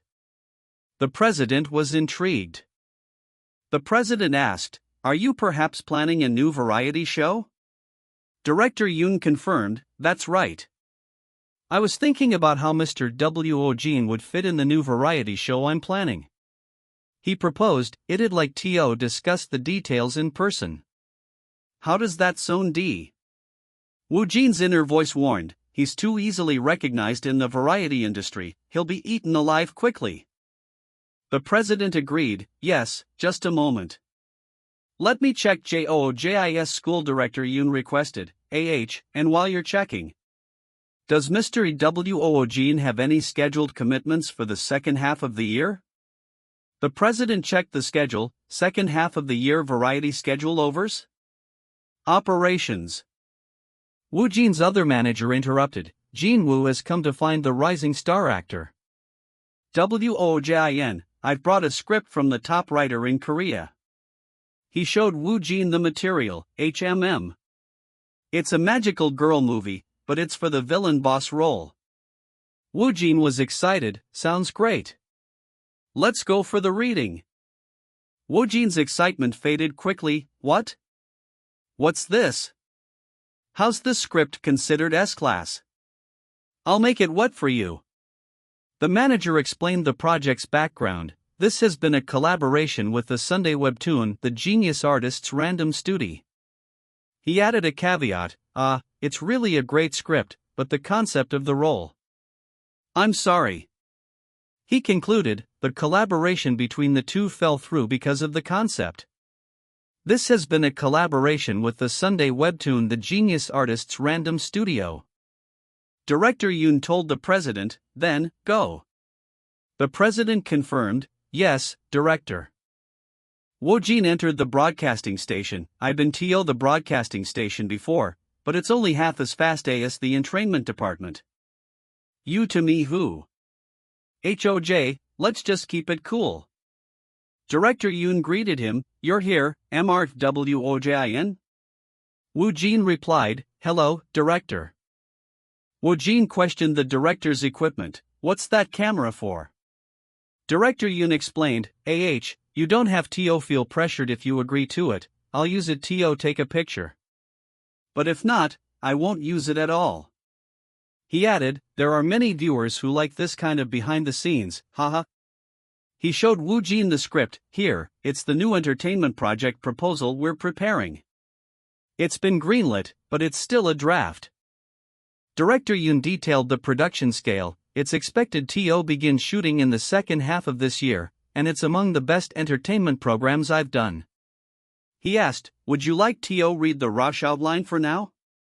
Woojin replied, yes. Director Yoon explained the concept, as you can see, the main stage is overseas. One Sinki-speaking country, like those in Europe, Japan, and I'm considering either Korea or another country for the last location. He noted the length, we plan 13 episodes in total, once we start, it'll be hard to stop partly because that's a massive entertainment project. Director Yoon summarized the mission, we'll open restaurants there that sell Korean food to foreigners. He explained the goal, you could say that the goal is to capture both laughter and meaning at the same time. He added the cultural element, I'll also promote Korea, and it'll include culture and the reactions of foreigners. Woojin was impressed, my. Director Yoon stated the casting requirement, therefore, it'd be great if at least one or two participants could speak a foreign language. He made the offer, I hope that one person will be you, Kang Woojin. What do you think? Woojin was stunned. Wow, Director Yoo Dan Byun? Is casting me? Agape he was confused by the unexpected turn, wait, what's going on? Thanks to that, my head is weak limped up. I guess he's thinking about it. Well, there are not any downsides to it. Woojin was confused by the focus on his language skills, again? I'd be my first time. I smell another misunderstanding here, don't I? Director Yoon reassured him, but I didn't propose casting you just because of your language skills. You have a unique character too. You can see that you're well liked based on the reactions to Sports Day. He insisted, it'll definitely work. Honestly, we considered others too. But you stood out the most. Woojin thought, I'm feeling greedy. I really want to do this together. He cautiously asked, perhaps. If I want to put conditions, will you heat me out? Director Yoon asked, conditions? Woojin thought, since he probably got a good sense of my eccentric personality through Sports Day anyway, this much bravado should be fine. It's a condition that's essential for my future as well. He considered the director's willingness, I don't know if I'll agree, but... Director Yoon agreed, all right. If it's not a big issue, we'll find a way to accommodate it. Woojin laid out the first condition, first of all, aside from the basics. 1. No past. I'd prefer it if you didn't heavily address my past. Director Yoon pondered, "Oh, a mysterious concept?" Woojin clarified, rather than it being a concept, I just want you to focus on my current self. Woojin continued, TF, also prefer it if you didn't insinuate post-production. He explained, after becoming an actor, it's natural for things to surface, but I don't want to show my past self. Director Yoon agreed, I understand what you mean. That kind of thing doesn't seem counts as a condition. He thought, Based on his personality and vibe, I thought it wouldn't be motivational. Creation is a music thing, and he promised, I promise, if anything, we can even add it to the contra. Woojin thanked him, thank you. Director Yoon dismissed it, it's nothing. There are many actors who place that condition. As long as you haven't committed any crimes, I don't really mind, huh? He concluded, thank you. Ha ha ha. You haven't, right? Committed any crimes? Woojin was firm, of course not, I've lived my life honestly. He added, I love paying my MYROI? Text unclear, every month. Of course not. Director Yoon laughed, just kidding. What about the other conditions? Woojin asked for information, can I know in advance who I'll be working with? 2. Share info about the cast. He explained, it would be better to know in advance to avoid surprises. No more surprises from now on. Director Yoon agreed, that part is also typically discussed as some people decide based on who they'd be working with. We're looking at a total of 6 people. Director Yoon named the confirmed cast. So far, we've confirmed Ahn Jonghak and Ha Gangso, and we're still negotiating with one person. He added a note about an actor, of course, Mr./Kang Woojin is as well. A distinct, tremendous whisper, a verse? Te interpreted? We're having an actor, but he also does well in entertainment and singing, agreed to appear. Woojin mentally registered the names, Ahn Jonghak Ha Gangsu. He was impressed, 2 amazing actors already? Director Yoon then added, we're also looking for about 2 females. One of them is Ms. Warren. Woojin was surprised, Ms. Warren? Director Yoon explained her inclusion, yes, she's been active in Japan for a long time. So she's fluent in Japanese. And more importantly, we've worked together on a few shoots in the past. Woojin asked, I see. So Ms. Warren confirmed? Director Yoon confirmed, yes, she is. She'll have a short role that'll include solo activities. He asked about Woojin's feelings, perhaps. Are you uncomfortable with Ms. Warren, by any chance? Woojin replied, not really. I think she might be more uncomfortable. Woojin convinced himself to do the show, But when will I ever get to go abroad for free? He noted the benefits, and especially since it's a major project directed by the Yoon Sang San, the increased recognition is a bonus. He considered his goals, if I have to do an entertainment project someday, it'll be for a part of big production. He checked his language skills, hello konnichiwa he concluded, I also want to copy my English or Japanese. It could be fun, I think. Woojin accepted, I'll do my best, then. Director Yoon was relieved. Thank you. I'm already looking forward to working with you, Mr. Woojin. He said, then, I need to have a proper discussion with President Choi right away. He asked, what does your filming schedule look like? Woojin replied, I have a shot for a Max Burger interview. Director Yoon commented on the commercial, it's your first commercial shoot, right? But starting with a burger ad. He warned, Woojin, it seems you have your work cut out for you. He quickly added, but, I'm sure you'll do well. Woojin was confused, why? Time passes Max Burger shooting day.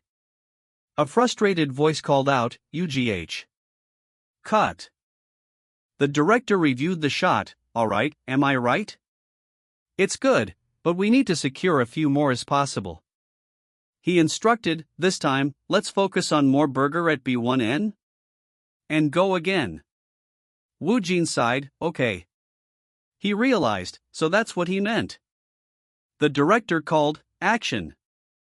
Woojin lamented the repetition. How many times are we going to reshoot the same scene?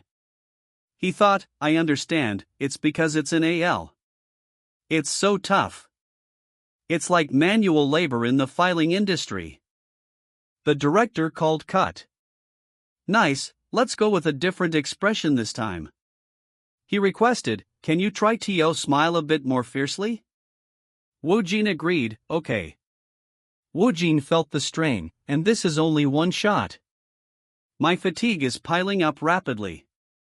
Honestly, scripted drama or movie would be better. The director called cut. Next, let's hold the burger with both hands. Action. Cut. Come on. Action. The crew announced, thank you for your hard work. Woojin sighed, HAH. It's finally over. His manager offered, WOJIN, they gave us a new product from Max Burger to try. Do you want it? Woojin declined, I'm fine. He reflected, I feel a lot lighter now. I was just looking for something to bleed out and... The manager said, WOJIN, this came in. Here. The official script of director Kyotaro's next work. Woojin was surprised. Woojin asked, that Japanese director really sent the script? He recalled the project details, what did he say? He mentioned that he's adapting the script and that it's based on a famous novel in Japan, right? The Bizarre Sacrifice of a Stranger. He noted the language, it's written in Japanese. The narrator confirmed the title, The Bizarre Sacrifice of a Stranger, director / Tanguchi Kyo. Woojin commented on the language, it's all in Japanese, of course, it's fine since I can read and speak Japanese, but... He recalled the email, his email mentioned that after you read this script, we should have a meeting. That means he's coming to Korea again. The manager questioned, he's coming again? The manager confirmed, yes, but he might change his mind later, you just have to know that for now. He clarified, I don't know who'll be arriving. Woojin was surprised, wait, what? Is it because of me? Are you serious?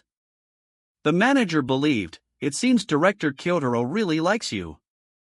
Woojin decided, I'll decide whether to do it after he reads the script. He hoped, but I hope that crazy feeling of his goes in again. The manager realized the impact. If Woojin takes on a project with director Kyotaro, this would really turn Korea upside down. Woojin checked the system. Well, let's see. Hoa, what's this? The system displayed the script details, *7th script title, The Bizarre Sacrifice of a Stranger, a grade. This is a movie script with a very high level of completion. 100% ready for reading. He was excited by the rating, starting with an A rating. He concluded, I guess I should say yes. Exit. He searched for the source. He said it has an original work, right? Should I look it up?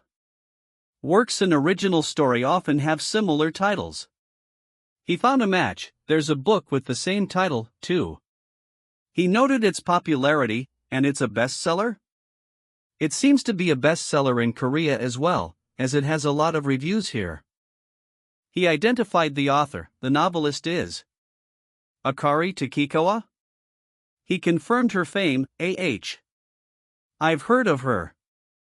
She's a famous author in Korea too, right?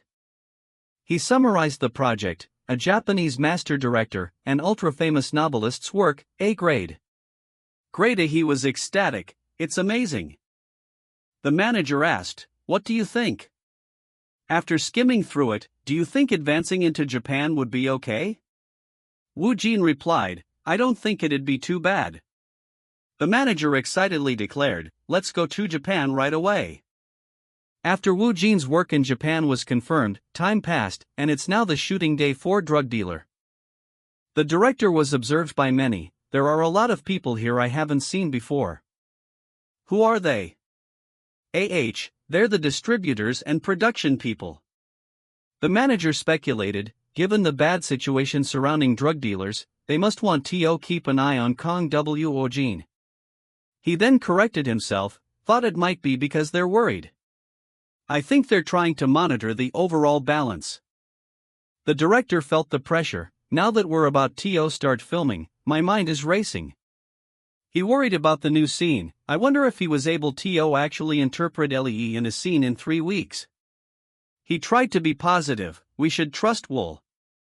Even if the result is disappointing, it won't be his fault. He considered changing the scene. Wouldn't it be better to remove the slight change in the character? I'm also thinking of removing it if it's too much. He understood the crew's perspective. It must be hard for everyone to trust a rookie. But still. A crew member mentioned rumors. By the way, there are rumors that Kang Woojin used to live overseas. They said his English is like a native's. Another corrected him, English, shouldn't it be Japanese? The first insisted, I heard the same thing from my acquaintance in Hanyang. He also said that he learned to act on his own. They concluded, that doesn't make sense. Is it just a rookie spirit? A voice announced, Director. Kang Woojin has arrived. The director reacted. He's finally here. Sound effect. The staff announced, Actor Kang Woojin. Woojin was confused. What is it? Why are they staring at me like that? And why are there so many people? The director greeted him, Mrwojin. You got here early. Woojin replied, Heli, director. The director offered introductions. I'll introduce the lead actors to you. But before that, Woojin was attentive? The director informed him of a change. We've made some modifications to scenes with Sangman, he offered an out. It might be hard since it's out of the blue, right? So if you want, you can still go with the original scenario. Woojin agreed to check it. Alright, I'll look at it first. Woojin was calm. The subspace popped up. Then, there's no problem. The director worried. I did rêve to make Lee Sangman's character a little more clear, but is the request too much? I'm not too sure. The director, seeing Woojin's reaction, thought, as expected, it's too much, right? Really, feel free, Woojin interrupted. I think it's possible if you just give me 5 minutes.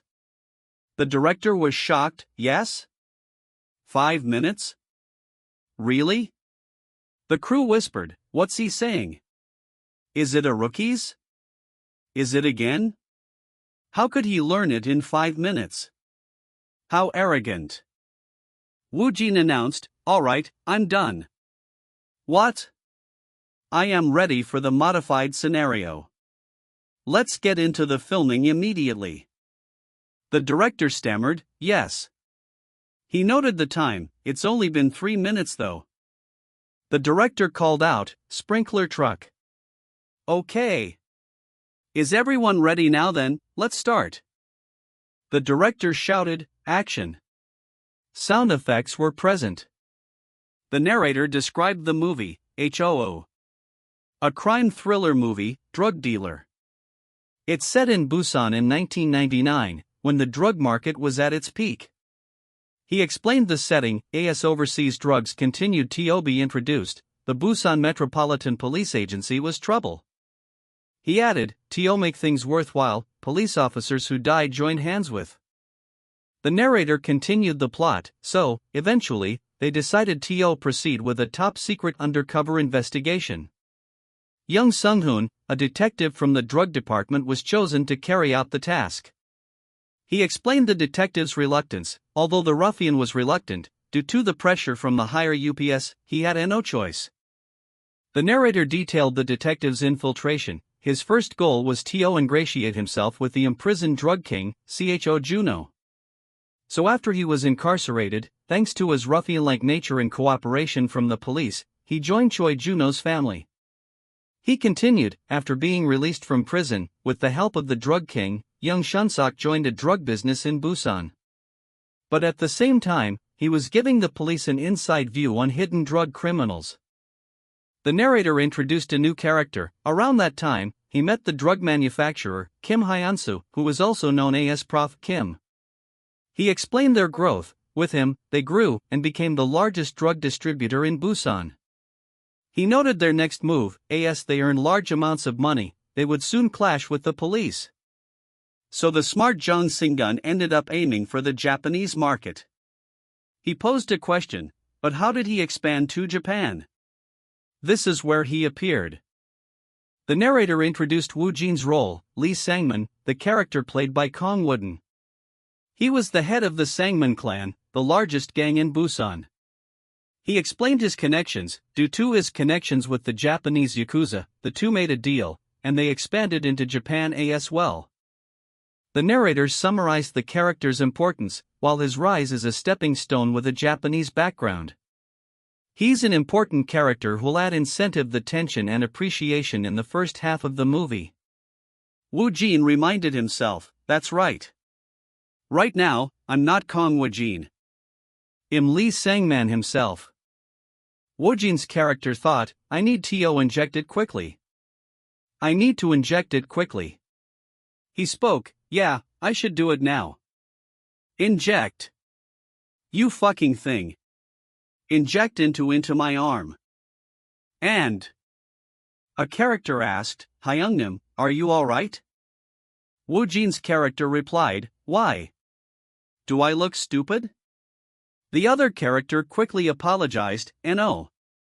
I looked a little uncomfortable, so. I'm sorry. Hyungnim. Please spare me. Please Hyungnim.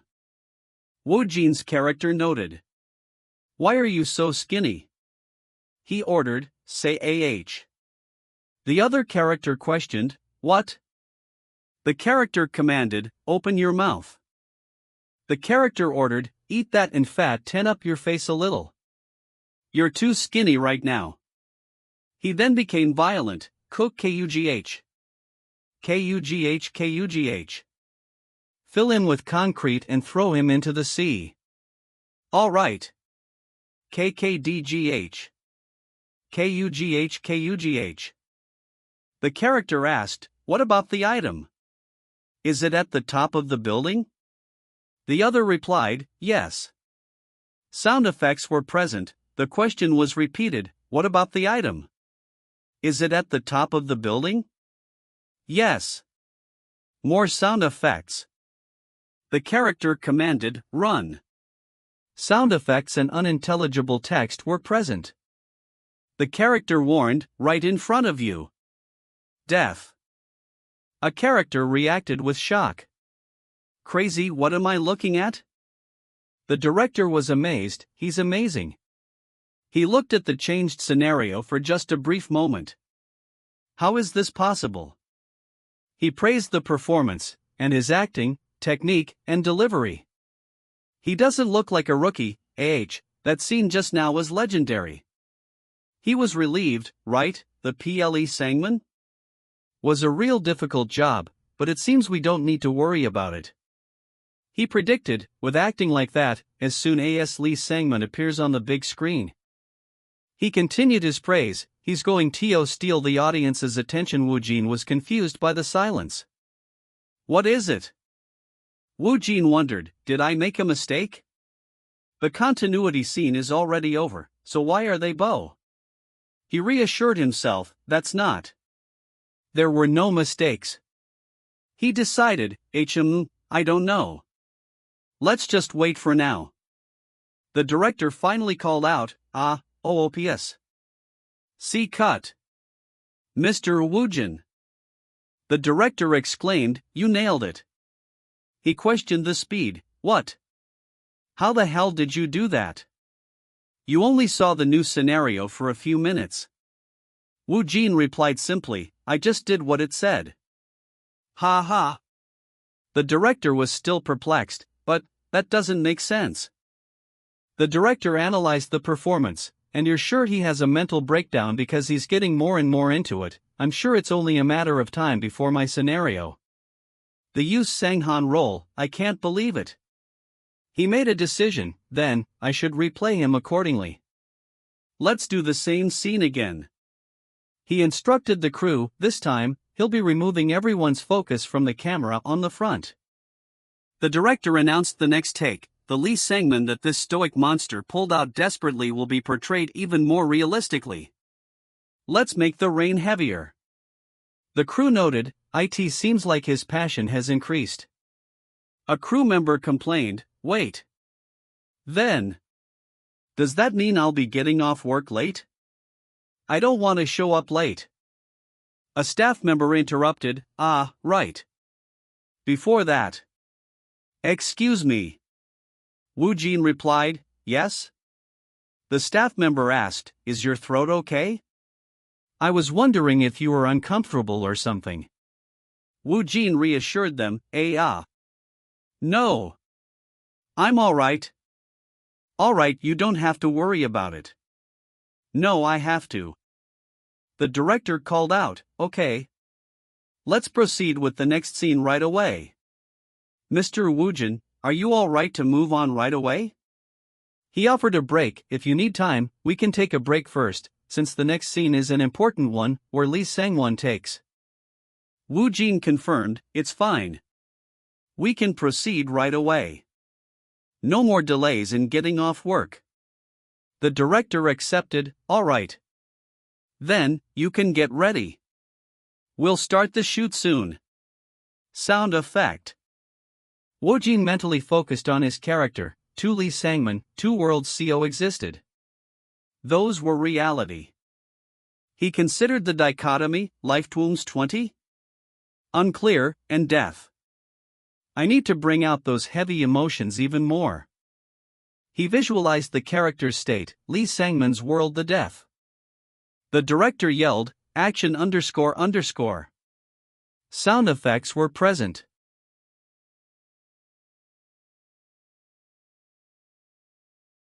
The director finally called, cut. Oh, okay. He was overwhelmed with praise, he's crazy. He's not a rookie, but an actor, a real actor. That scene just now was one that I created with my heart and soul. He pulled it off so easily. A crew member voiced a suspicion, but I'm just saying this out of worry, but there's no way that Kang Woojin really does drugs, right? Because his acting is so detailed. Another agreed, that's kinda true, there was even an actor who did that in the past. The director confronted them, has anyone here actually done drugs? How could you think that Woojin's acting just now was real? If you think of it that way, then you should inspect me first, since I'm the one who wrote the scene. The crew members apologized, NNO. We apologize, director. The director warned them, and don't ask Mr. Woojin. If I see you display such rude behavior, I'll turn everything upside down. The director quietly thought, TCH. Although I'm annoyed. I kind of understand them. It also means that. The director concluded, Woojin's acting is very real. Mr. Woojin, are you alright? Woojin replied, yes, I'm fine. He added a quiet plea, what if? You're acting while sleepy? Please let me get work off. The director dismissed the crew's concerns, anyone would be exhausted after that intense scene. Just now, go take a break and recover. A staff member offered, let's have a smoke first. Woojin refused, no, I don't smoke. The staff member was surprised, HUH? You don't smoke? He questioned, but you smoked normally when you were Lee Sang-man. Woojin clarified, I was acting. The director chuckled, acting. I fell for it. He admitted, what's this? Turns out I'm not that different from those guys earlier, A writer greeted the director, you came here sooner than I thought. Writer. The writer explained her early arrival. It's because I'm uncomfortable with the reporters, so I just skipped the press conference. The director teased her. A world-class writer shouldn't do that. The writer retorted, you're the one who used me as a shield. And entered the country secretly, director. The narrator revealed her identity, the most popular novelist Takikawa. The director of Drug Dealer retorted to the writer Takikawa, that's not true, I just wanted to make you appear sane out. You're mean. Takikawa shifted the topic, by the way, director. It's only been a few days since you sent the scene to the Korean actor. Isn't it a bit early for you to be back here already? The director replied, I have something to do here. And I also need to see actor Kang Woojin's situation where to. Takikawa observed, it looks like you're looking forward to it. The director confirmed, I did want to meet him quickly, and I'm sure you'll like him too. Takikawa agreed, of course I will. If I don't, there'll be a problem. She then asked, can I see that actor Kang Woojin's acting? The director offered, of course. You can watch it on the hotel's TV. Takikawa firmly rejected, no. Takikawa insisted, not TV. I want to see it myself. Is that possible? A staff member shouted instructions, art direction team. The director says that we need more bloodstains on the chair here. Use a window to block the window up there. An actor, young Jae-jun, sighed, phew. Kang Woojin. It's just as Jung Min-hyung said. Jae-jun recalled advice, do your best, or else he'll eat you alive without even knowing. He worried about the rookie could really eat him alive. They said they'd found a replacement, but a monster C came instead. He set the scene, today is the shooting of the first meeting scene with that monster. He summarized the plot, according to the script, it's the scene where young Singmoon, who aims to expand to Japan, risks his life to meet Lee Sangmin, who has connections in Japan. Jae-jun continued the description, inside of meeting at an office, they meet in an abandoned warehouse. That's why there are a lot of stimulating elements here. Woojin greeted him, hello. Jae-jun replied formally, hello, Sunbeam. Woojin spoke, hello, I wasn't able to greet you yesterday because I was too TEP. He noted their upcoming scenes, I guess you'll be a CNG me the most, right? Jae-jun responded, that's right, I'll do my best. He observed Woojin, his aura is unique. Can't tell if he's just calm or cold. He thought, well, it's his real personality. It had nothing to do with acting, but what is he thinking right now? Woojin was internally admiring Jae-jun, wow, Jin Jejun, his face is fucking small. All the top actors are great characters, the director interrupted, now, everyone has gathered, right? Then, let's do a rehearsal before we start shooting. Let's do the scene following the one where he sang a tangled torture scene. The prop master handed Woojin a prop, Emarth Woojin, here's the knife. We plan to have blood drops on it when we actually start shooting. Woojin confirmed, okay. He prepared himself, although it's just a rehearsal. Here we go. The narrator called the moment, the acting synchronization with the monstrous rookie. The scene begins with minimal dialogue and sound effects, K, stylized text, DNG, stylized text, Korean onomatopoeia, Korean onomatopoeia. Dialogue. Dialogue, Jae-jun's character asks, what's with you? Jae-jun's character stated his purpose, what? I came here to sell drugs. Please pay the way to Japan. The fucking Japanese are trying a little picky though. Woojin's character replied, I know, but it'd be okay if we cover it with something, that's why I came. He challenged, show me then. Let's see the thing you brought. Jae-jun's character revealed the item. It's a diamond. Sound effect / reaction. Woojin's character accused him, your eyes they aren't the eyes of a druggie, they're the eyes of a druggie. The following line is from the system and is ignored, I'm sorry, but I can't help with identifying or describing people in images. Woojin's character asserted, "You're a police, aren't you?" Jae-jun's character reacted silently. He internally questioned the intensity. Is this really a rehearsal? It's too real to be one. Jae-jun felt the pressure, playing the role opposite to him. I feel as though I'm being pressured by his captivating gaze. He wondered about Woojin's talent. That just something he was born with? It feels like he was completely immersed. I'm being sucked into those eyes. Woojin's character laughed menacingly. He. Woojin's character repeated the accusation. They're the eyes of a policewoman. I really are one, aren't you? Jae-jun's character calmed himself. Let's stay calm. All of this is just a ploy to expose me anyway. He confessed, you're right, I'm a police. Stab me. He shifted the focus. Stop talking nonsense and let's do business. You must have even investigated my asshole before meeting me anyway. Woojin's character confirmed the research. I did, even your innards, based on your history. It's true that you're a drudge, it's also true that you can't do this backing you. He complimented him, but, now that I'm seeing you in person, you have the eye of an intelligent gangster. He explained his philosophy. Also, I don't trust people. I trust events. If you want to do business, trust should be the basis, shouldn't it? Woojin's character gave an ultimatum. Try to create a fun venti, one that can make the headlines. Like what? If you cut open your backing and take all his innards out, I'll trust you. But, if that elderly drug king doesn't die? I'll be your head.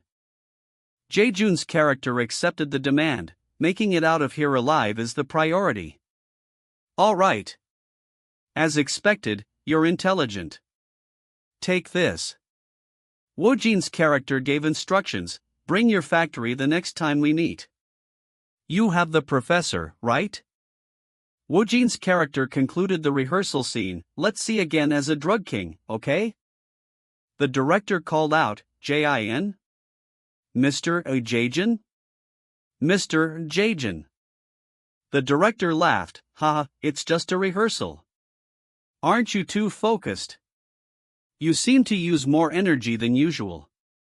Jae-jun complimented Woojin. It's because Mr. Kang Woojin's acting is good. The director agreed, right? He did that much, without putting in much effort. Jae-jun admitted his immersion. Yeah. Although it was just a rehearsal, without me realizing, I got IMM.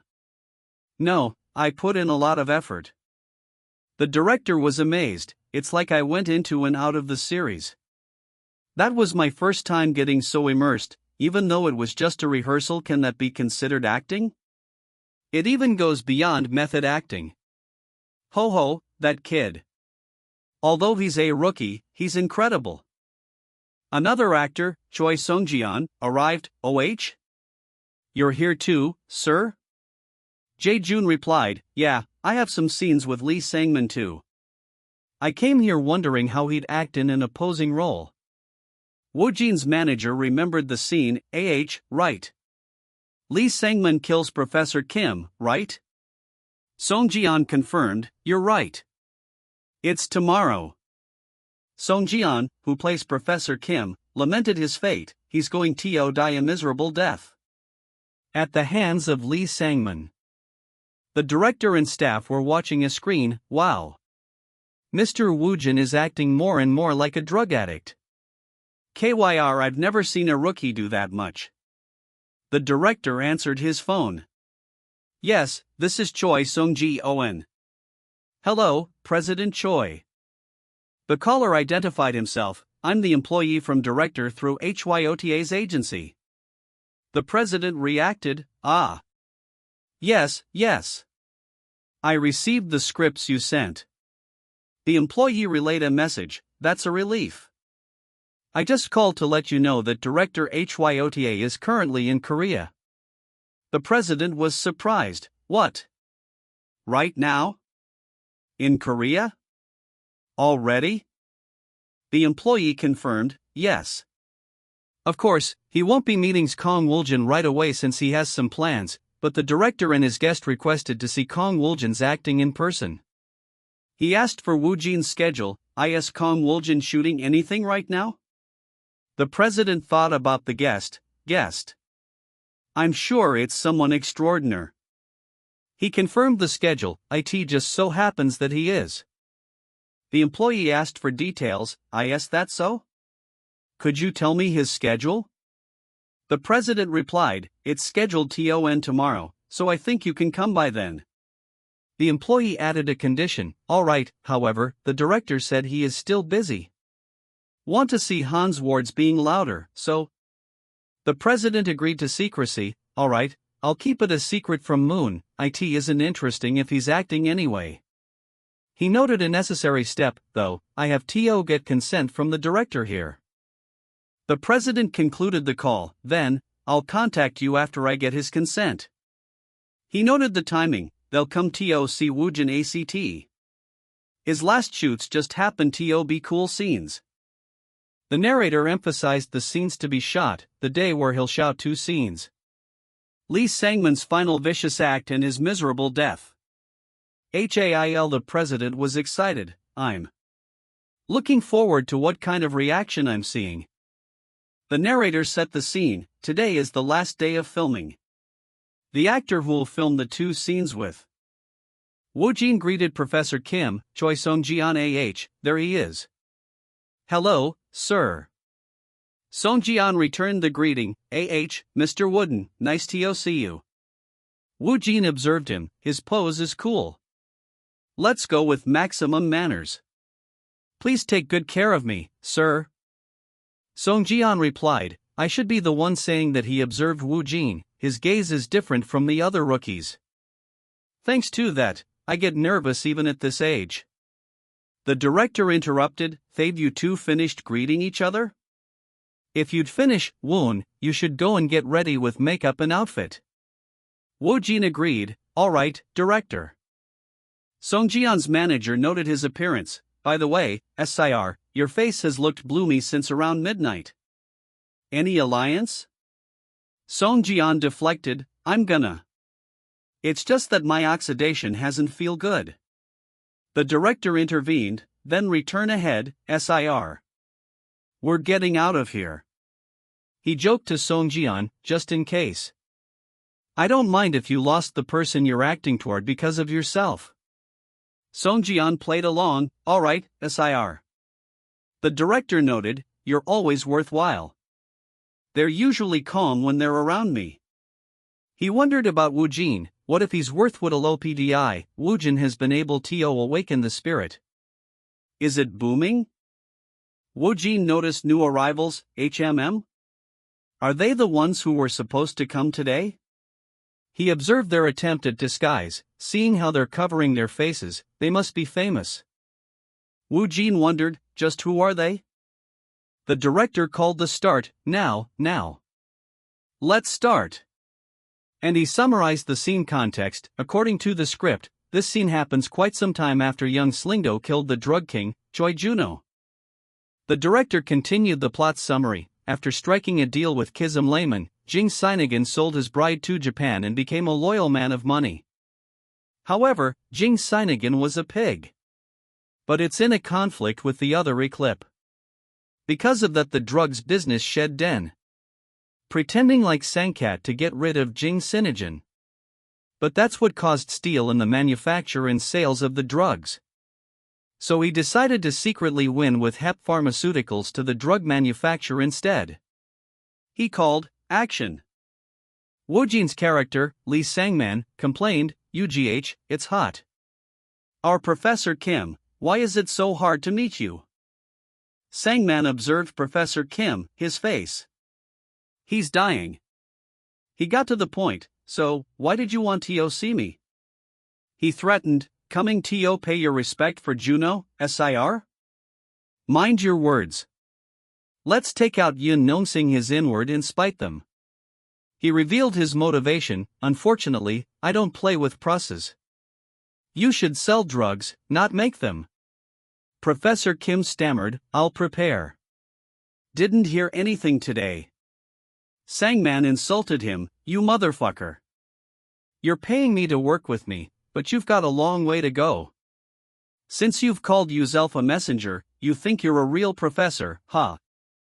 Sangman questioned Professor Kim's loyalty. "Professor Kim, why are you in a rush?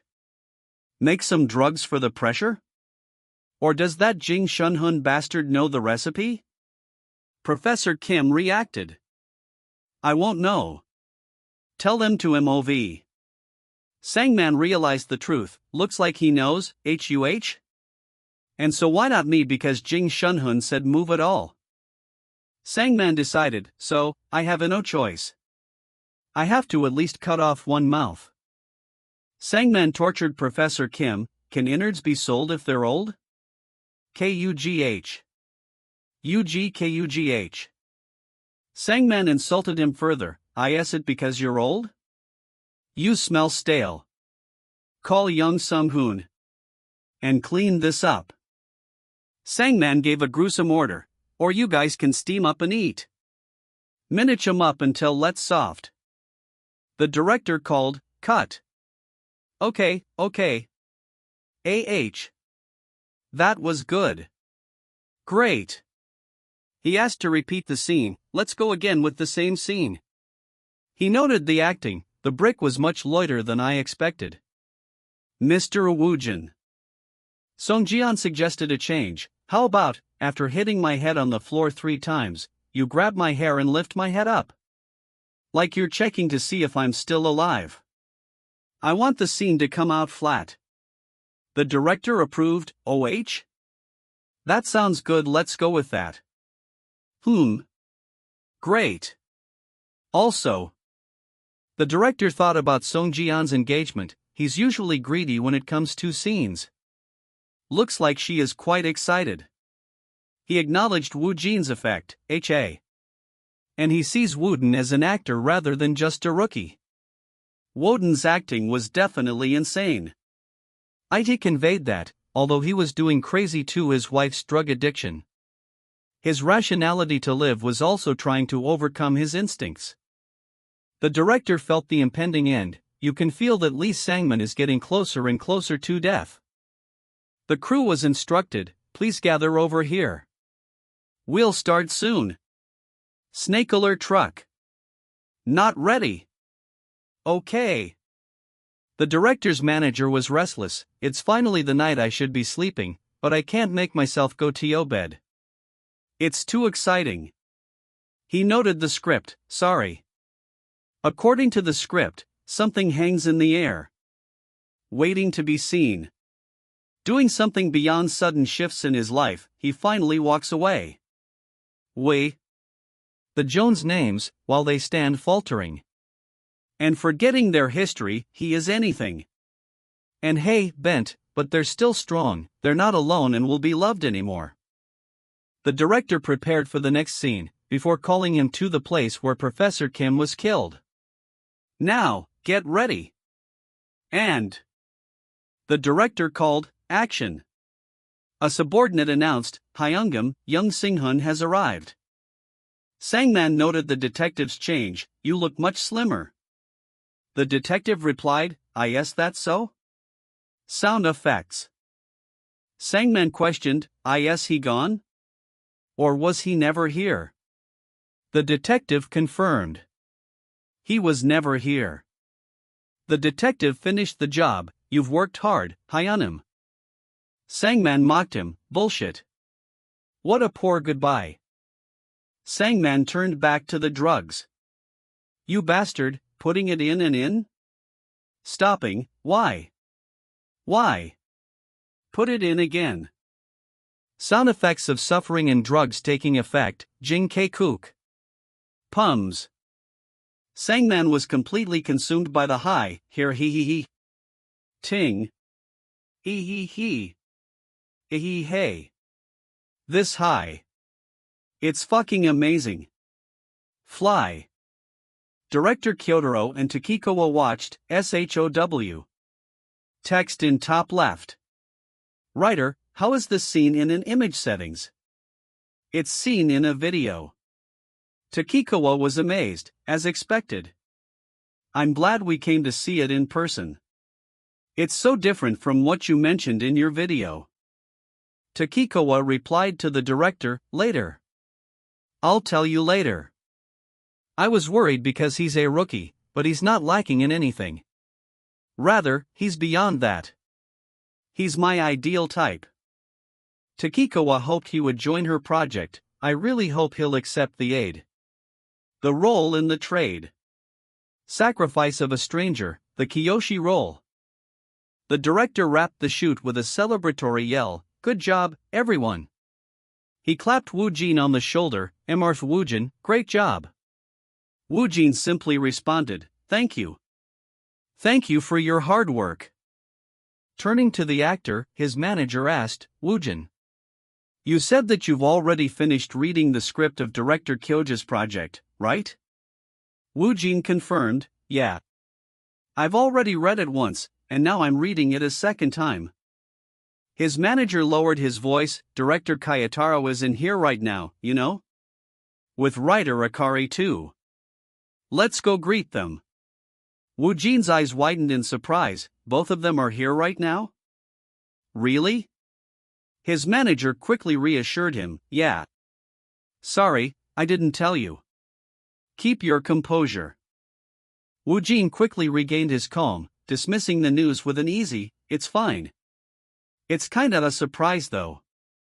His manager noted his lack of reaction, your reaction was really boring. Aren't you nervous? Woojin, already moving, simply asked, so, we're going now, right? All right. The sound of a door opening was heard as the small group entered, their company president beginning the introductions. Hello, I'm President Cho Samgun Su, an honor to meet you both. Get Kang Woojin. He continued, thank you for coming to see me in person. Woojin offered his own polite greeting, hello. Thank you for meeting us like this even though it was a sudden visit. Nice to meet you. The writer, Takikawa Akari, immediately offered a compliment, I'm Takikawa Akari. I was really impressed by your acting. Woojin couldn't help but ask for a small affirmation, complimenting me right away? Then, tell me, do the same too. He offered his own respect to the writer, thank you. I'm actually a fan of yours. She seemed pleasantly surprised, really? Kayataro observed the young actor critically, thinking to himself, There should be some tension in his eyes if he's a rookie. But he's completely unshakable. Seems like he's the type that's hard to read. Director Kayataro asked, Woojin, have you read the whole script? Woojin immediately replied, yes, I've already read it. He gave his candid assessment, I can't say, it's an A grade. I read it without realizing that time has passed. I think the adaptation was pretty nicely done. Kayataro approved, good comment. Is that so? The director's expression turned serious as he formally presented his offer, then, I'll formally offer you this. Would you be able to work on this project with me? A rush of excitement flooded Woojin's mind, fu. Am I really expanding to Japan? This feels like a movie. He rationalized the daunting commitment, though, it'll be dynamic. Anyway, it'll be fucking fun. He quickly made up his mind, let's just go ahead.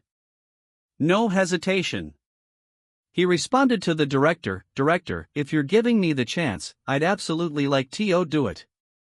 Kayataro laughed, this moment always brings out feelings. I'm expecting a lot from you, Mr. Woojin. He added an important detail, for your information, the bizarre sacrifice of a stranger is planned to be released in both Korea and Japan. The simultaneous release would be difficult, he noted, to release it at the same time would be difficult though. He then dropped the true bombshell, this is the first casting offer for the drama. I'd like you to take on the role of Kiyoshi. Woojin was stunned, the Kiyoshi role? Hold on a moment. Woojin registered the significance of the role, that's the lead role though? Not a small role, but straight up the lead role. The director confirmed, it's the KYOSHI role. Akari agreed, that's right. It's the drama's lead role. Kayotaro reassured him, for your information, the Kiyoshi character will be modified to fit you. You can take it, right? Woojin's internal thoughts registered the gravity of the moment before he replied, yes, and no problem. He was still reeling, thinking, WOAH. This is... if I'm the lead role. He thought about the magnitude of the opportunity, what will happen? The script title, The Bizarre Sacrifice of a Stranger, loomed large with its A+ grade. After Woojin's appearance on The Bizarre Sacrifice of a Stranger was confirmed, the entertainment world erupted with news, wherein, Kang Woojin. Anticipation for a short rom-com drama titled A Guy Friend. Even Netflix announced the A Guy Friend project.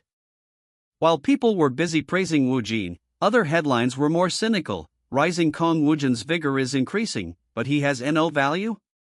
The media, hungry for clicks, only released sensational articles for the sake of views. Although they were just rumors and speculative articles, there was someone who was unhappy with them. And that was director Kwon Kik. The director knew that Woojin's burgeoning fame would soon be connected directly to the island of the missing, so the displeased director Kwon Kik released an article. The headline blared, exclusive, the big rookie Kang Woojin joins the legendary director Kwang's next film, The Island of the Missing. This instantly caused a stir in the once calm film industry. In a flash, public opinion started heating up. Comments poured in, this is crazy? After Hana now he's filming director Kwon's film right away? Ha! Others expressed anticipation, I want to see if quickly. It's train to wait, and wow, has this happened before? Kang Woojin would really be a promising future. One fan was cautiously optimistic, although he was a big hit with the manager because he really hit it, it didn't like it much, but if it's something true, it'd be super something. Another was holding their breath, I'll hold my breath until the end. Meanwhile, there was one person who was waiting for their chance. And that was PD Yeon Byung-sun. Thinking that the time was right, he dropped a massive BBS connection with The Island of the Missing.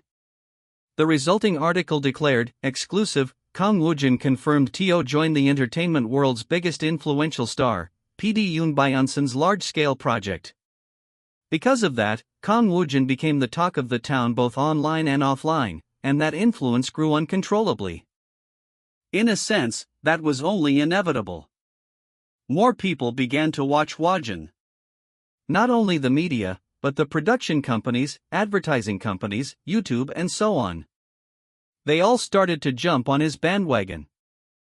Woojin, overwhelmed by the sudden influx of offers and attention in the B/W Entertainment new office, star crafting CO, wondered, how do the top actors manage all of this? Aren't going to die at this rate? He sighed, phew. No way to really die. He decided to focus on the immediate tasks, let's just think about the fingers and thumbs for today. He realized there were still unchecked skills, I still haven't looked at the singing or playing the piano part. He considered the process of absorbing skills, wait, if I do the reading for the parts where I sing what'll happen? He recalled previous experiences, back then, for me, and yet, nothing happened. I've gotten in my life. He acknowledged the system's help, but thanks to the others, there was no problem. He mused about the subconscious integration of character traits. Did it close the character's traits into my body? That's why I craved cigarettes when I was acting as I see, somehow. He dismissed it as minor, but I don't think about it much. It wasn't anything.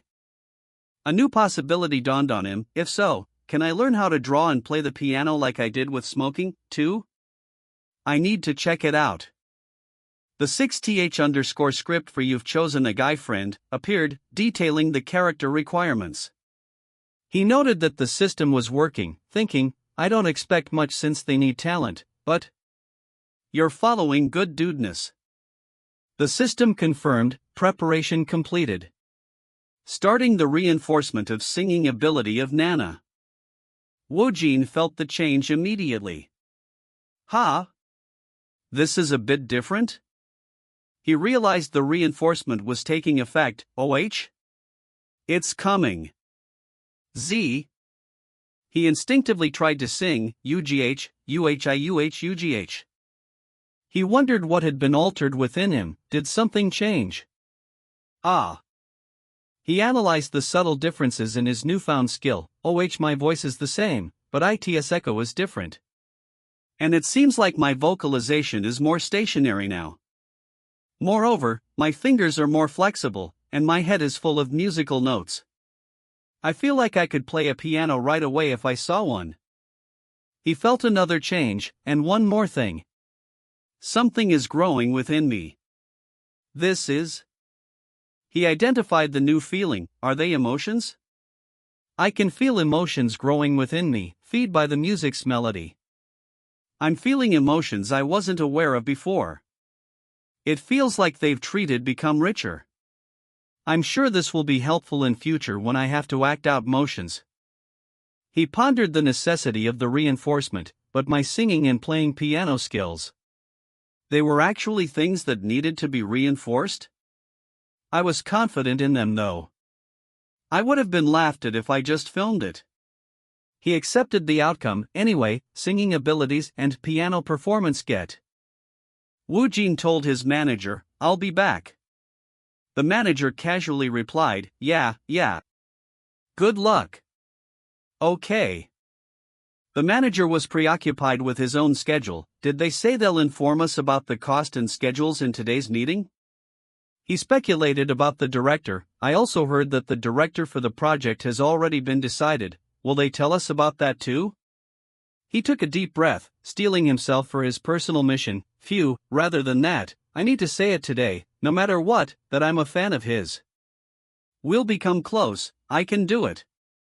He spotted his target and greeted her, hello. He became flustered when he didn't receive an immediate response, hello. Yeah. He tried to calm himself, let's stay calm. I just need to tell him I'm a fan. He finally managed to speak, excuse me. The person turned, yes?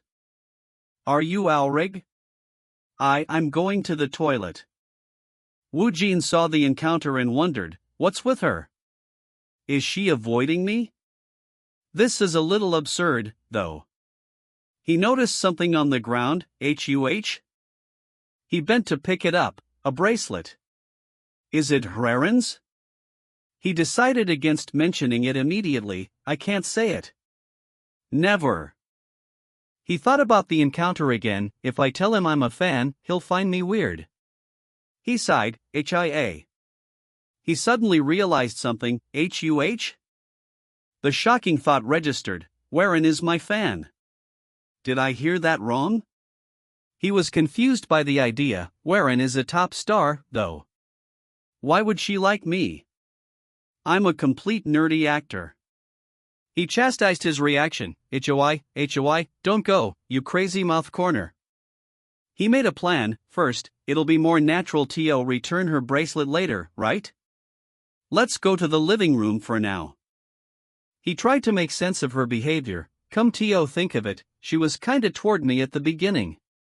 Was it because she was shocked? He admitted his own part in any confusion. I also caused a lot of misunderstandings while maintaining my role. He concluded with a sympathetic thought. I don't know why she's a fan, but she might be too shy to say it to me, right? Come to think of it. That's cute. Let's keep it a secret for now. He considered her future actions. Will she say it herself when the time comes? Of course, I wouldn't mind if she kept it hidden, too. He greeted the newcomer, hello. The person replied, Mr. Woojin, long time no see. Woojin recognized him immediately, director. Director Shin Dongchuan? Woojin wondered about the director's presence. Why is he here? He offered a simple greeting, hello? Director Shin Dongchuan addressed Wherein, Miss Wherein. You dropped this. Wherein accepted it, Yeah, thank you. Someone observed, even last time, Miss Warren and Mr. Woojin didn't seem to get along. A manager suggested a reason, that might be because they're not close yet. Another person commented on Warren's demeanor, she's quite cute. That should be right. The meeting's moderator cleared his throat, anyway. Ahem, before we get into the meeting, let me introduce this man. He formally introduced the director, he's Director YSN Dongchuan, and he'll be responsible for directing a guy friend. He confirmed his familiarity with Woojin, you're accustomed with him, right, Mr. Woojin? Woojin internally noted, the director of detective agency. I should greet him properly after the meeting. The moderator continued, more details about the project will be provided later, but for now, we'll just highlight the key details. The moderator explained the format, the short drama project will release a project every 2 weeks. Starting with a guy friend. He stressed the importance of the first project, since we're the first, we'll put a lot of effort in everything, from promotion to production. He added, in addition, it's planned to be released in Japan through Netflix too. Not all the short drama projects will be, though. Woojin was impressed, wow, it'll also be released in Japan? The project is getting bigger. Woojin realized the source of the script's rating, That's why the grade. The script's title and rating were confirmed, 6th script, title, A Guy Friend, a grade. He wondered, is it a grade because of Misa Warren and the Japan release? The moderator continued with an unexpected proposal, also, we're working on the OST, so if it's alright with you, what do you think about participating in it? Miss Warren said she'll participate. You don't have to, of course. Woojin contemplated the idea, OST. The moderator detailed the OST plan, we're planning to make 2 to 3 songs, including a duet and a solo song from each of you. Of course, we'll include other songs too, but we'd like for the main actors, Mr. Woojin and Miss Hwan, to be the focus. He gave a logical reason, there's a scene where Han Inho shows off his singing skills while playing the piano in the drama, so it's a valid reason. What do you think? He expressed his desire for Woojin's participation, I'd love for Mr. Woojin to do it. Woojin paused to think, He decided to accept, I think that'd be okay. Someone thought, he's really confident, right? Just in case, I need to check it out. The moderator quickly capitalized on his agreement, good then, since we've got a few access to your tone, how about we go to our right now? And do a simple check? Second, GE. Sing GE. Who came after saying Woojin's song? Of course I should hear it. Lish, it's embarrassing since everyone is watching me. Let's just think of this as a coin karaoke room. Already WAN1. The moderator tried to ease his nerves, Mr. Woojin, there's no need for you to overdo yourself since we'll only be testing your tone. I'll play the song that you requested. He asked, then, shall we start? Woojin replied, alright. The moderator mentally pleaded, please, I hope that his singing is at least average. Someone else noted the song choice, this song isn't it hard to sing alone? They agreed, you're right.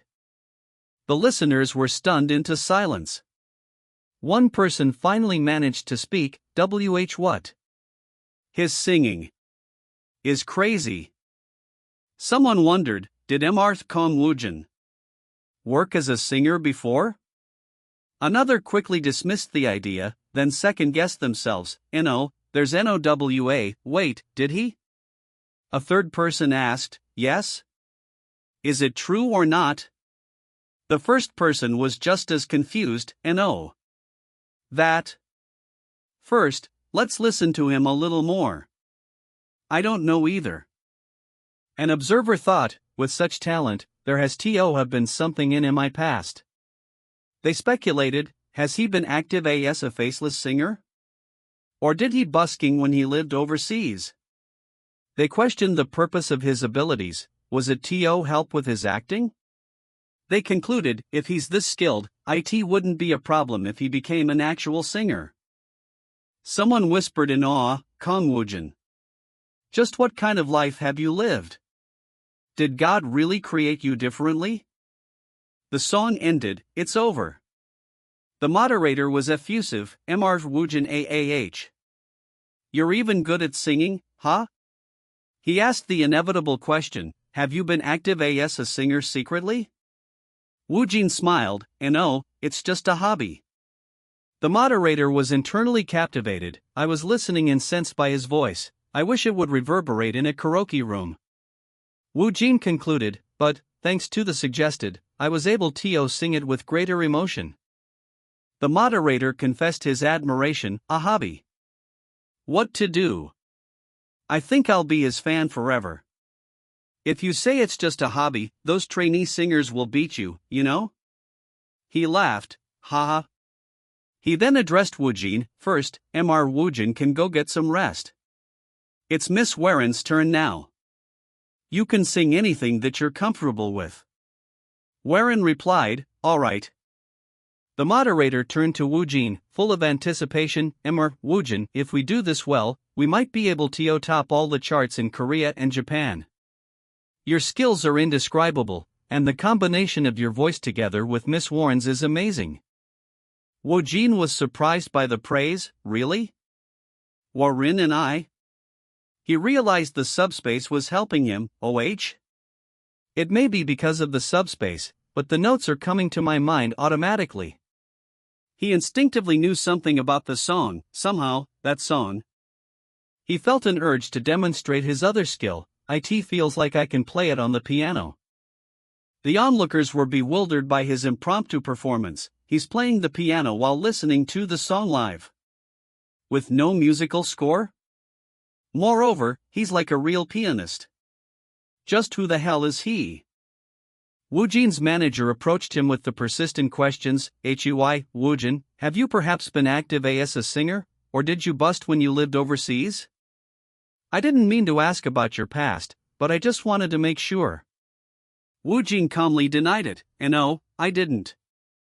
He made a joke about the word busking. What busking? Did the bus every day, though? The manager pressed the issue, is it really just a hobby? Or did you take it up because it helped you with acting? Just like the design thing? Woojin conceded to the misunderstanding, yeah, something similar. He noted internally, the misunderstanding has intensified again. The manager was still skeptical, I'll ask you this just in case, but have you thought of being a singer? Woojin quickly shut down the idea, no thanks, being an actor is already too much for me. I don't intend to.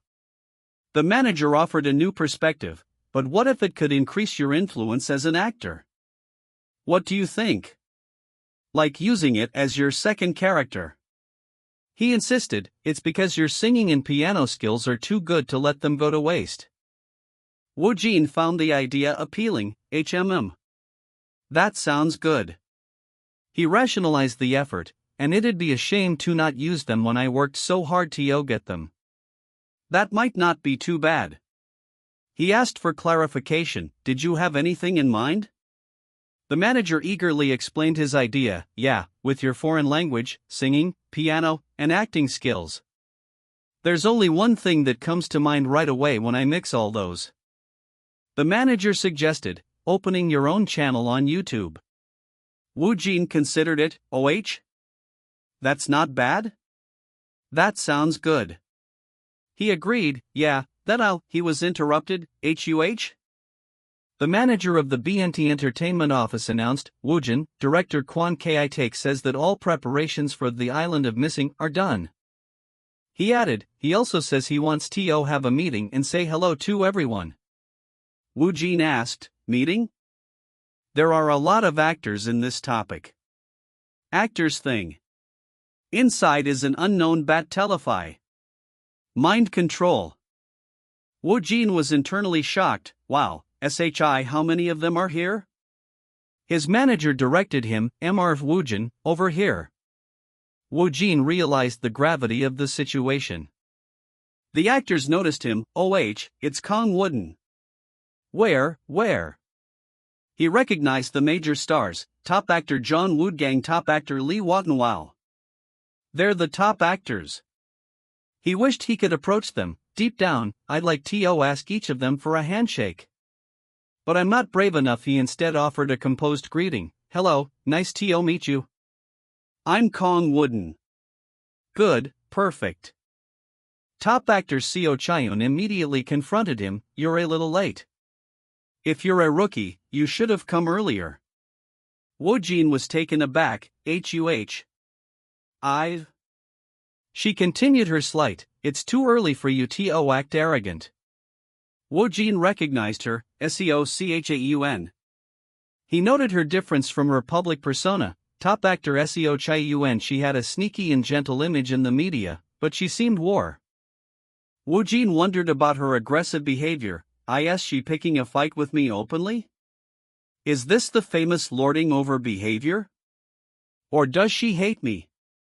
Either way, it doesn't feel too nice. He decided on a bold response. She's showing her dislike for me so openly, so I should just be brazen with her. Let's ask her heartlessly, but not too much. He challenged her directly. Do you perhaps dislike me? She looked shocked. What? He heard a chuckle from an observer. Kakik, as expected from a bold and my way person. Wow. Seo Chaeyoon recovered and explained, I'm just commenting on you being the only one who's late. Woojin calmly refuted her, if you're talking about my lateness, I might have actually been the earliest. I arrived 45 minutes ago, but I was talking with director Kwon Ki-taek. He concluded, the director will arrive soon too. She looked stunned. What? She stammered her disbelief. Then, you should have just said so. Woojin countered, you didn't even give me time to. You just attacked me straight away. He heard her mutter, look at this guy. The hell is with him? Woojin realized they were locked in a silent standoff, a staring contest? If I lose at this, all my efforts will be for nothing. Maintaining a character is really tough. Director Kwon Ki-taek entered, excusing his tardiness, I'm a little late. The phone call dragged on. Woojin greeted him, director. The director waved it off, it's fine. Just stay seated, all of you. The director skipped the pleasantries, since I'm late, I'll get straight to the point. Everyone acknowledged the statement, alright? Woojin, having witnessed the director's domineering personality, thought, what kind of person is that? He concluded, yeah, with this much. My character became clear. The director provided a timeline, I think we'll probably get into the reading next month at the earliest. He offered a concluding encouragement, since we're in this together, let's move forward successfully until the release. Everyone agreed, okay. The director wrapped the meeting, now that I'm done explaining, please enjoy your meals, everyone. Woojin enjoyed the meal. This is freaking delicious. Seo Chaeyoon immediately returned to her provocations, I'm asking this just in case, but after we start shooting, you won't be late and get on our nerves, right? Woojin was confused. What's she saying? He ignored her, whatever. I'm eating, don't bother me. He retaliated with a sharp question, I won't. Will you, sunbeam him? She bristled, what? He played dumb, I'm just wondering. Someone chuckled at the exchange, PFFT. To think the Seo Chaeyoon is being pushed back. Seo Chaeyoon angrily questioned his success, Hey, are you really close with director Kwon? Or do you have someone's backing? Woojin was tired of the confrontation, what's she saying again? Nope. He decided to escape, ugh, so noisy, let's avoid her. I'm going to use the toilet. Seo Chaeyoon's colleagues discussed him in his absence, and OPPA. Does he really have no backing? Is he the son of a rich family? Another was astonished by his demeanor, it's my first time seeing such an actor in my entire acting career. A third insisted on a hidden reason, it doesn't add up, there's no way he can act like that with no backing. The first concluded, it's reasonable if he has no interest in success. An observer offered an analysis of Woojin. Looking at Woojin, he feels different from your average actor. They questioned the necessity of connections, but even though he's like that, look at what he's achieved.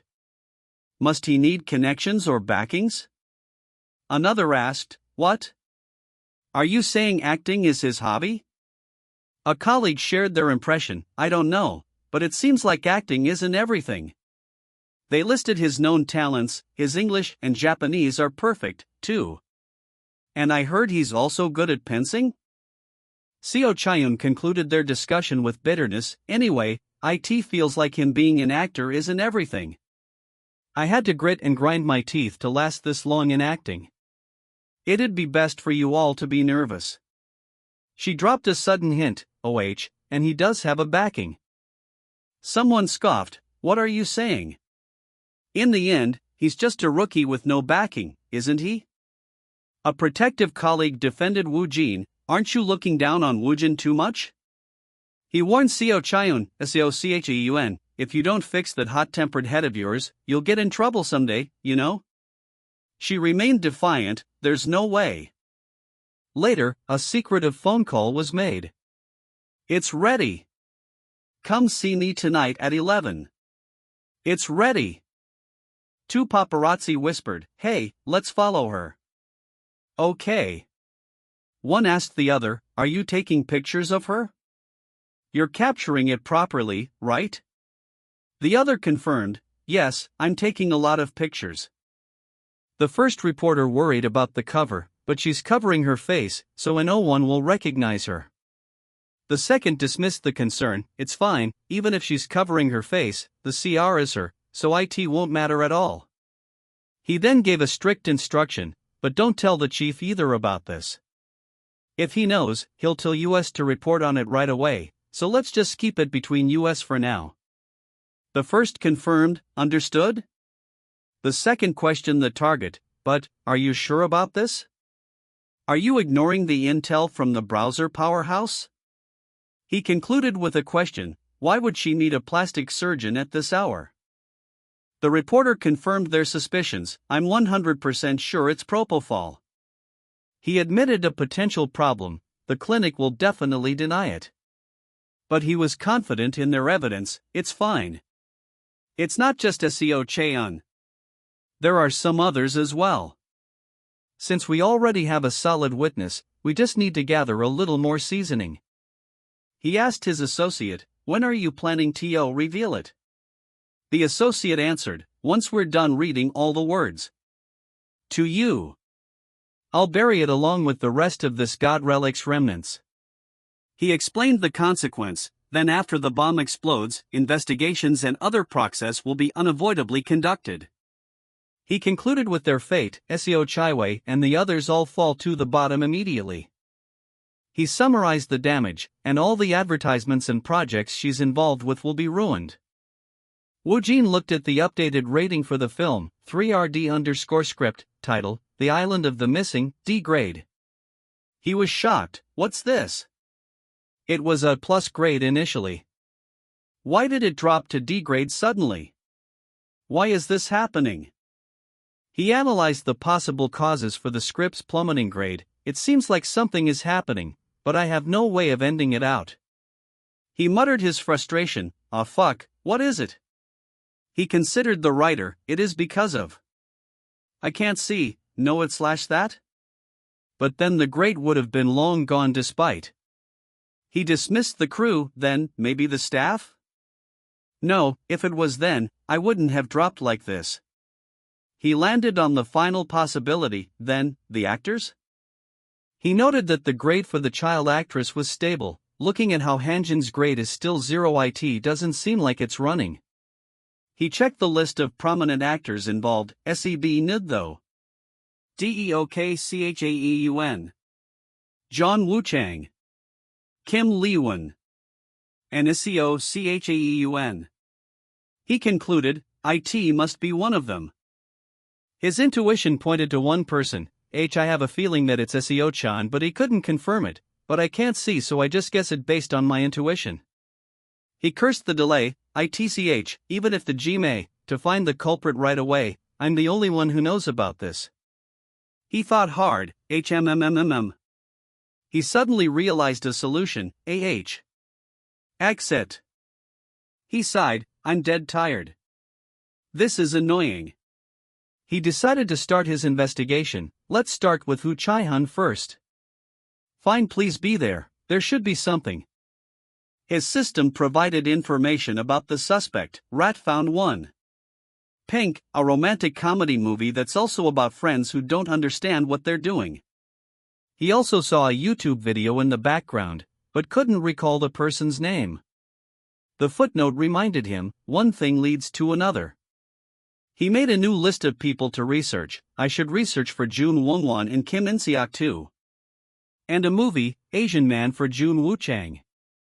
He prioritized, first, I need to obtain the script of these for prepping. If I check them through the subscription, I'm sure one of them will have what I'm looking for.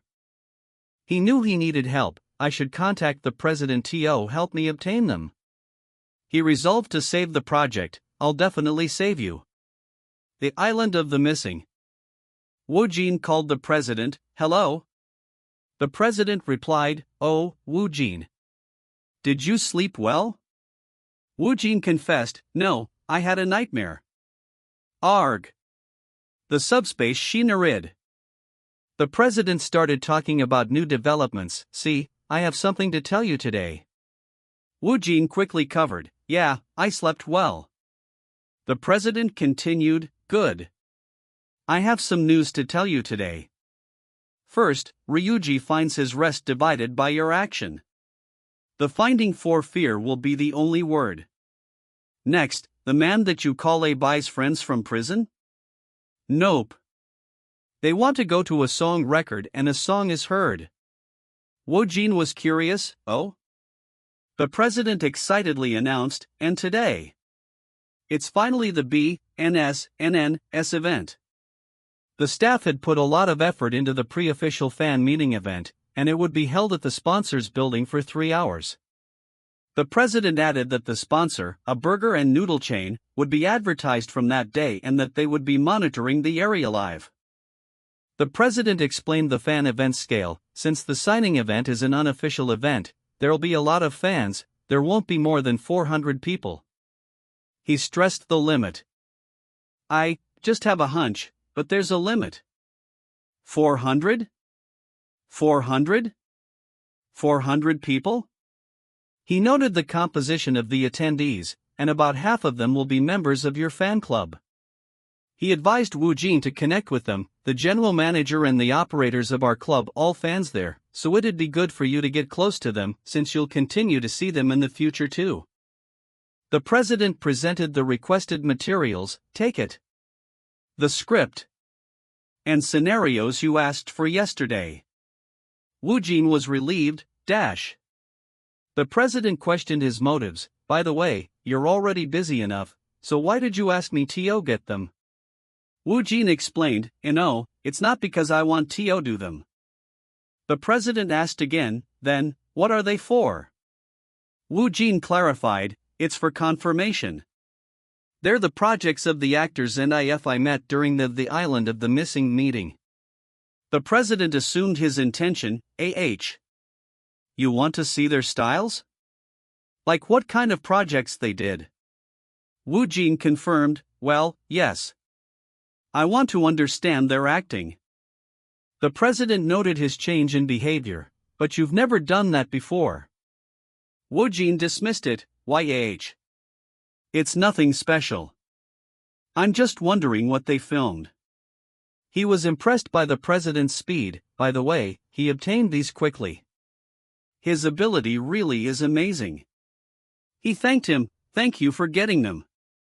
The president replied, it's no problem. The president offered his assistance again. It's not like I did something big, you can ask me to do this a lot, okay? Woojin thought, he's reliable. He focused on the task. Now then, let's see. The system confirmed the review was complete. List up is done. Woojin wondered about the outcome. Let's see. What will be the result? The systems assessment was concerning, both of them are 2 CHEE. Their intuition was right. The fact that only one of them is missing, has it been chance or someone jumped late? He noted the status of the other projects. The other 2 works have either already finished solving or will start. He concluded his suspicion. Anyway, the suspect is SEOCHEUN, but he worried about the timeline. The problem is that there's not much time to find out what she did. He lamented his inability to act, and no matter how I think about it, there's nothing I can do. He decided to delegate the issue, then. I have to entrust this to someone else. Woojin found the president, exit. He decided to use his intuition as a cover, by relying on the misunderstandings and my character. He called out, President. The president replied, yeah? The president assumed he needed more work. What, you need more scripts? Woojin quickly corrected him, no, I have something to tell you. He continued, it's about SEO Chai-Yun Sunbeam, there's something suspicious about her. The president asked for details. What do you mean? Woojin explained his gut feeling, it just feels the same. He decided to use his poker face to convince the president, let's use the misunderstandings, and in order to intensify the seriousness. Let's use a poker face that's heavier than ever. Like that time with director Woon Hyun-ji. The president was taken aback by his seriousness. What? He doesn't look like he's kidding. He asked if it was the same situation as before. Did his crazy intuition activate again? You feel the same thing from SEO Chai-Yun that you did with director Hwan Ui? Woojin reinforced the president's misunderstanding. Yes, it's mostly similar to that time. He internally urged the president to trust him. Believe it. Believe it. The president asked for details. What about Budo? Chals like in what way? Woojin admitted his lack of concrete evidence. I don't know. He noted the president's trust. Still, it feels like he believes me to score better. He explained his feeling. It's difficult to explain. It's just that I don't feel good about each the first time I met him. The president asked why he didn't mention it earlier. But why are you telling me this just now? Woojin gave a dramatic reason. Since the incident, I wanted to remain within that front row to keep him from doing any more damage, because if I don't now, the lead will kill me. The president mused. Is it worth checking out? That odd intuition of his has always been accurate. He sought confirmation. Since you're the one saying this, you're sure of it, right? Woojin affirmed, yes, I'm sure. The president made his decision. All right. Don't rind this for now and just focus on your schedule. I'll find out about the SOCHAUN myself. He decided to fix his previous mistake. ISHOULD'd up his Desmond to fix. He double-checked the scope of the problem. Perhaps, are there any crystals TOCHRun? Woojin replied, no, it's just a SOCHAUN sunbeam. The president felt relieved, but it's a relief. If we missed to reveal, then we'd have to move forward from this would be the next planning item. Woojin realized the urgency of his own tasks. Then, I need to hurry up. At the fansign event, fans were ecstatic. OPPA. Look over here. One fan screamed, my God. I'm high in real life. Woojin was overwhelmed by the sheer number of attendees. What am I doing right now? Is this really right? What am I doing right now? Is this really right? He couldn't believe the turnout. 400 people really came all the way here to attend my fansign event? He quickly tried to figure out the protocol. How should I act? Handshakes are a must. Do I have to chat with them too? Ask them why they came here? The staff directed the flow. Woojin will start with the Kong Heart Fan Club. First is the general manager. Woojin read the nickname. Her nickname is Familiar Lady? Oh, that nickname. A woman greeted him warmly. Hello, older brother. I'm Family Lady, and I'm the rep for your fan club.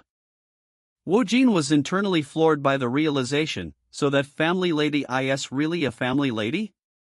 He almost swore. Phew, I almost cursed. He then realized the reason for her limited communication, and no wonder she never contacted me whenever I was busy. He realized she had help. There's no way she did it alone. Aha, so she established the fan club with her friends. The president's manager approached her, annoyed but keeping a professional demeanor. You fucking. Bibi, she spoke in a sweet voice. Ho-oh, I didn't tell you because I thought my OPP would be busy.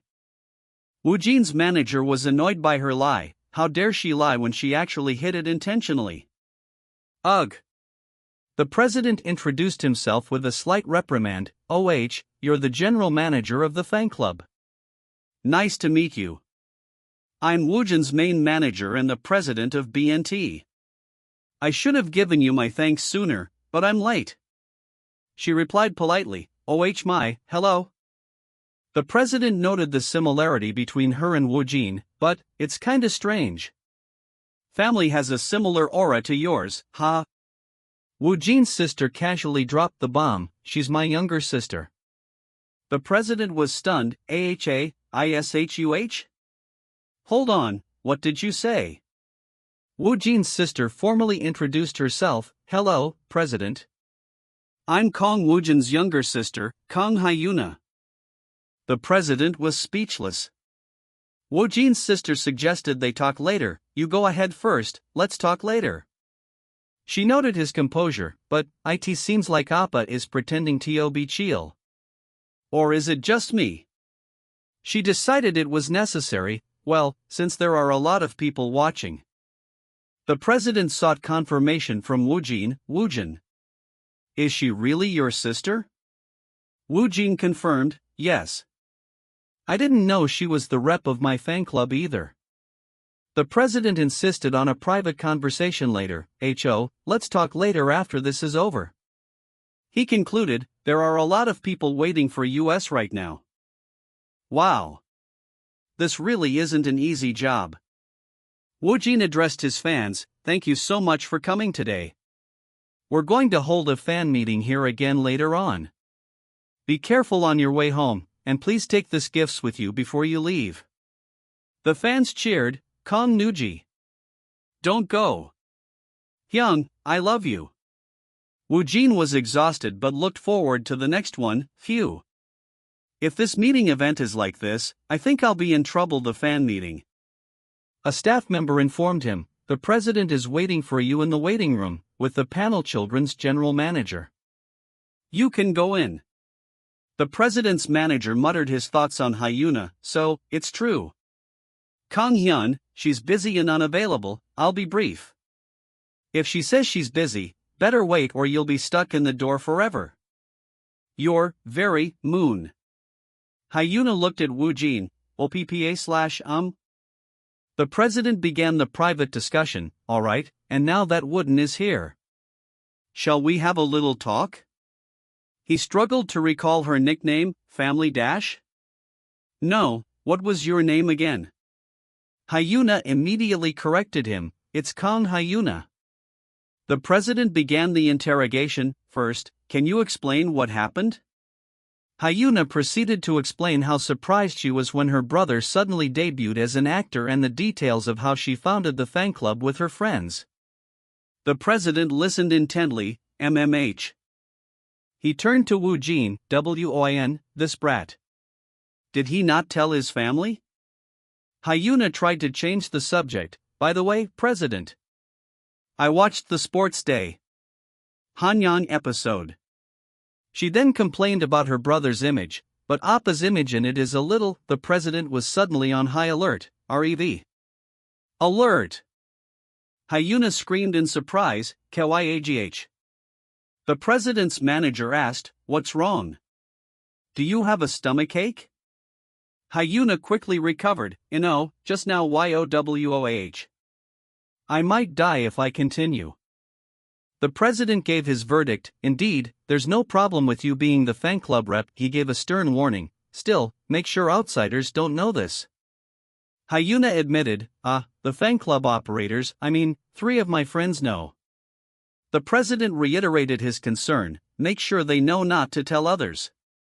I'm saying this because I think that it'd be harmful to your Promillion leak. He added another rule, in addition, just because you're family, you can't be irrepressible at the banquet.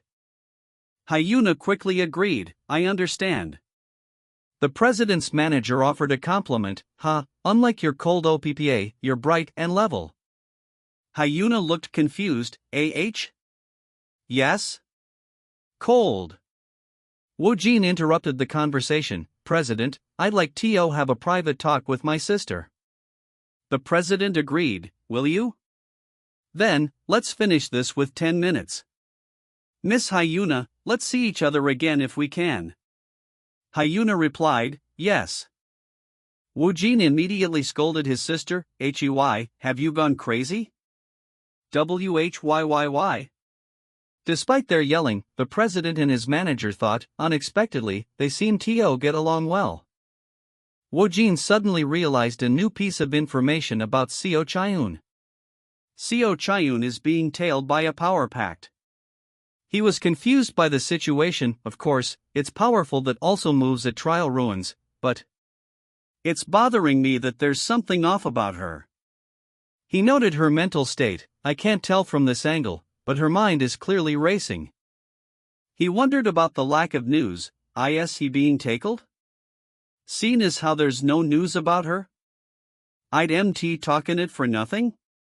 He feared the worst case scenario, or is it being left unused? Getting accurate information will take too long. He knew the danger of a scandal breaking now, if it's really true that Sex Chiaun did something nasty. I'd be a lot of trouble if it were reported after the news of her joining the island of the missing or something like that. He concluded the magnitude of the risk, the whole production itself might be ruined too. He decided on a risky plan. There's no answer for this either than to call an individual battle. Let's cover up our side first. Fortunately, I'm quite credible. Woojin immediately called the director, president on yes, director. I'm sorry. For calling you out of sign. Told you the tall. He went straight to the point, I'll be straightforward. The director accepted the call, it's fine. What's IT about? Woojin proposed a sudden change, for now, I'd like you to stand in the middle corner on the ACT1. And promotions. The director was surprised. The director questioned the odd request, I was going to stay the coverage of actors in full kale. An hour though. Why are you saying that? He asked about the reason, a big scandal? He was confused. I think a big scandal now about see what dash will be revealed? A big scandal? Woojin played along, I think so. The director asked for certainty, you think so? Are you certain of it, or is it what you expect? Woojin maintained his uncertainty, as of now, I can only say it's 50-50. The director considered the source, President Choi doesn't seem like someone who'd play a joke, unless he's gone crazy. Did he hear something? He conceded to the request, well, it wouldn't be that difficult to delay the promotion for several hours, so let's do that. I'll hold all the promotions first. The director asked for more information, by the way, what kind of scandal is it? Woojin answered cryptically, to be brief. I've obtained some bothersome information. I think the media company, PowerPath. The director confessed to feeling a little uneasy about the matter, prompting his colleague to ask if he thought it was a trick. The colleague further stated that although the decision was ultimately the director's, he was still going to do what he had to do.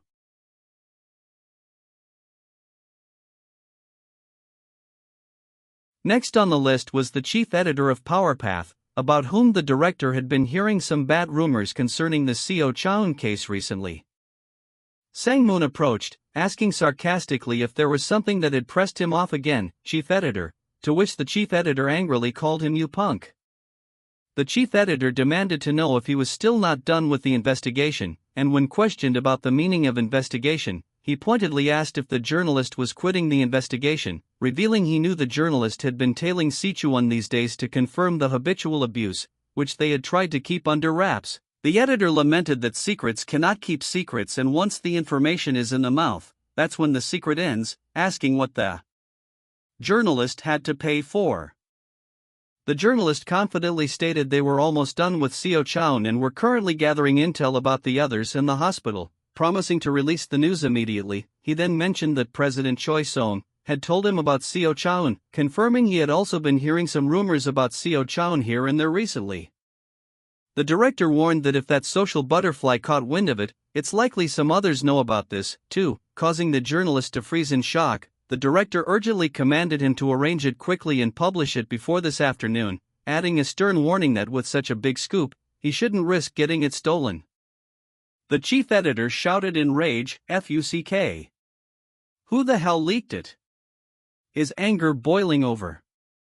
An exclusive news article flashed across the screen with the headline, "Habitual proof of administration hidden behind the top actress mask, loss of Seo Chaun's addiction." The article was credited to Power Patch, leading to speculation about whether it was expected, and further warning that if other problems are also found in the present, we will make the end of Seo Chaun's acting career. A subordinate nervously confirmed to the director that they had seen the news, assuring him it was the journalist's doing, but then corrected himself, admitting that to tell the truth, it was Woojin who provided the information. The director noted that it seemed the journalist has forgotten the rotten part of the island of the mortals that nobody else knew, clarifying that he simply planned a supporting role in the matter, adding that it was a reminder to himself to stay out of this situation because the main character is not me and the proof meant nothing. The journalist admitted he also wouldn't have known about it if it weren't for you, but insisted he wants to hear what actually happened, believing he had the right to know. The director agreed and began reminiscing about a time when director Wood Anno had actually rejected his offer. He then asked the journalist if he knew why Woojin rejected his offer, dismissing the suggestion that it was because he was suddenly pushed to see Madoka and Rumination, and instead revealed Woojin had simply said, "I didn't feel good about this." He noted Woojin called it just a feeling, an intuition that ran an alarm, concluding the actor has a bit of weird sense. The journalist was stunned, asking if the director was saying that this time, and the previous incident regarding director Woo Hyun-gu, was all thanks to Woojin. The director confirmed this, saying it was as if he has the Midas's touch, though he clarified it wasn't some kind of supernatural power and Woojin didn't know everything. The director concluded that, with that being said, there's definitely something about his instinct. The journalist was impressed, stating it was incredible to think he has such amazing action skills and is capable of choosing his projects so well, and admitting he had never seen an actor with so many layers to them as Woojin. The director sincerely expressed his gratitude, saying he was greatly indebted to you and Woojin. The journalist saw an opening and suggested, "If you're really that grateful, granting a favor might work." The director immediately agreed, saying he didn't feel good to just leave this be and that if he was indebted, I must pay it back, urging the journalist to tell me whatever you have in mind. The journalist cleared his throat and made his first request. "For Woojin's appearance fee, I'd like it to be raised," suggesting the director can decide the amount, which should be equivalent to the debt because he could not know what the running share was. The director looked surprised. The journalist explained the calculation, excluding incidental pay and doing some simple calculations. If each viewer is 101, 1 million people equal 100 million won, 10 million people equal 1 billion won, adding that the finance fee is separate on top of that, and these conditions are only given to grade A or S actors, concluding that this was a clause of special treatment reserved only for the elite. He granted that if the 3D seeps poorly, getting hands on any profit other than the appearance would be nothing but a pipe dream, but argued that the Island of the Missing is guaranteed to do well at the very least, so it's an incredible offer. He then hesitated, saying he can't just end it now. "Can I, though?" Before concluding that sounds great since the running straight is dependent on future and he should include questioning else future. The journalist then mentioned an amusing meme and slyly added that it would have been great if you can give Woojin a nice car, jesting they would get a car again to pick you up. The director cheerfully replied, alright. I'll add a nice CRTO the contract." While the journalist mentally celebrated that this move was about making a high status, the director then mentioned another item on his mind, saying he was thinking of putting Javiria in the role COCHLN before chuckling. The question was posed, the top actress who married into Hollywood? Is she currently in California? Followed by a rumor that she said secretly flew to KSA and wandered around, making an appearance, and a mention that she was initially ordered her to be arrested but she, before stating, "The past is now one shot," as he heard Hayo finished her handwork shooting. The director replied that he understood what the journalist was trying to get across, promising to confirm it with Hyan and contact him soon. The director's expression was incredibly sinister/smirking as he answered the phone, greeting President Choi, and immediately asking the person next to him, "Woojin, you're right on time, did you see the news about Seo Chubun?" Woojin confirmed, "Yes." Woojin expressed his shock, saying he had no idea it'd be related to propofol as she seemed normal, commenting on how scary the entertainment world is where one can descend to ruin in a flash. He then overheard that director Kwon Gittik's given us many bonuses as thanks for the Seo Chaeun matter, noting that the director really is someone who's good at give and take, before the thought of bonuses registered. The director asked if Woojin must have thought something, acknowledging that Woojin was quite sharp in a matter like this, but Woojin denied thinking of that anything ever. The director then revealed that Na Yura will take Seo Chaeun's role and asked if Woojin knew her, which he confirmed, before concluding it was so obvious and noting that with even Na Yura's joining, the director was a great director indeed, and finally mentioned that Hyan will join me in a special role.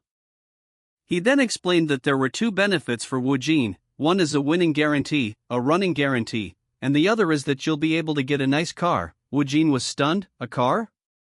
The director told him he can choose the car and it doesn't matter if it's a domestic or foreign car, though the latter would be better, making Woojin realize this offer was crazy and they didn't get an offer by chance.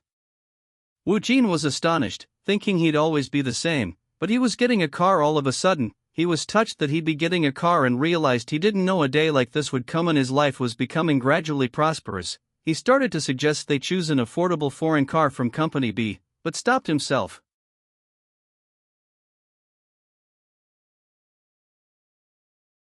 Woojin was bewildered, exclaiming, "HUH? By this much? This is insane." Upon seeing the new project grade, scenario, title, The Island of the Missing, grade S+, he was shocked to learn there's a higher grade than grade S, noting that although it was great that the grade increased 2 levels from the initial grade, he thought grade S was the highest, but I guess not. He pondered if there is a higher grade than S, but dismissed the thought as pointless to wonder about this since the subspace transcends common sense. After all, he then wondered how high this project, a grade S+, would go, considering that grade A Hanryang's rating was over 2 million viewers, speculating if it will easily get over 10 million viewers? Regardless, he was elated, laughing happily as he looked at the grade, scenario, title, The Island of the Missing, grade S+, this is incredible. Time quickly passed, and the headline news briefly closed its eyes, hinging on the issue story through her memory's official hypnotism and her subsequent official statement. However, Power Patch released a habitual statement that marked the end of her acting career. The exclusive news was joined by a story about the slyness of Hong Hyan and her sudden appearance at the airport, before an article about the Island of the Missing dropped, directing public attention to the film which had previously finished on set. Thanks to that, Seo Chaeun was completely forgotten by the public. The main news focused elsewhere, making the observer wonder how they were not being seen. The thought crossed his mind that since Profiler Hanyoung has launched on Japan's Netflix, he should take a look at the reactions. He repeated the news, wondering if it will be a hit in Japan as well, noting that although it was a hit in Korea, numerous projects failed in Japan, and Profiler Hanyoung may face the same fate if they are not careful, but cursed that all of the articles are just talking crap about the drama. Woojin greeted his manager, who welcomed him in and reminded him that today's OST recording is a big one. Woojin confirmed this, explaining that's why I didn't want to be blocked from coming here, and asked if they were doing the recording for the studio right away. Another person greeted him, then someone suddenly announced, "Hanryang is #1 on Japan's Netflix, right now?" The manager was surprised, "Oh, #1? That was quick," adding cheerfully that this attitude was a mess. He noted that the ones who wrote the articles about how it wouldn't make it will now have to swallow their words, before deciding to see the reviews to check if there were a lot of malicious comments. He saw a compilation of reviews for the Netflix show, Profiler Hanryang. One review read, "I saw this newly released Korean show on Netflix, and I'm totally satisfied." And another praised the villain's acting, saying, "I don't think I can sleep," noting that all of the villains were scary, but assistant manager Park from episodes 1 to 4 is just so handsome.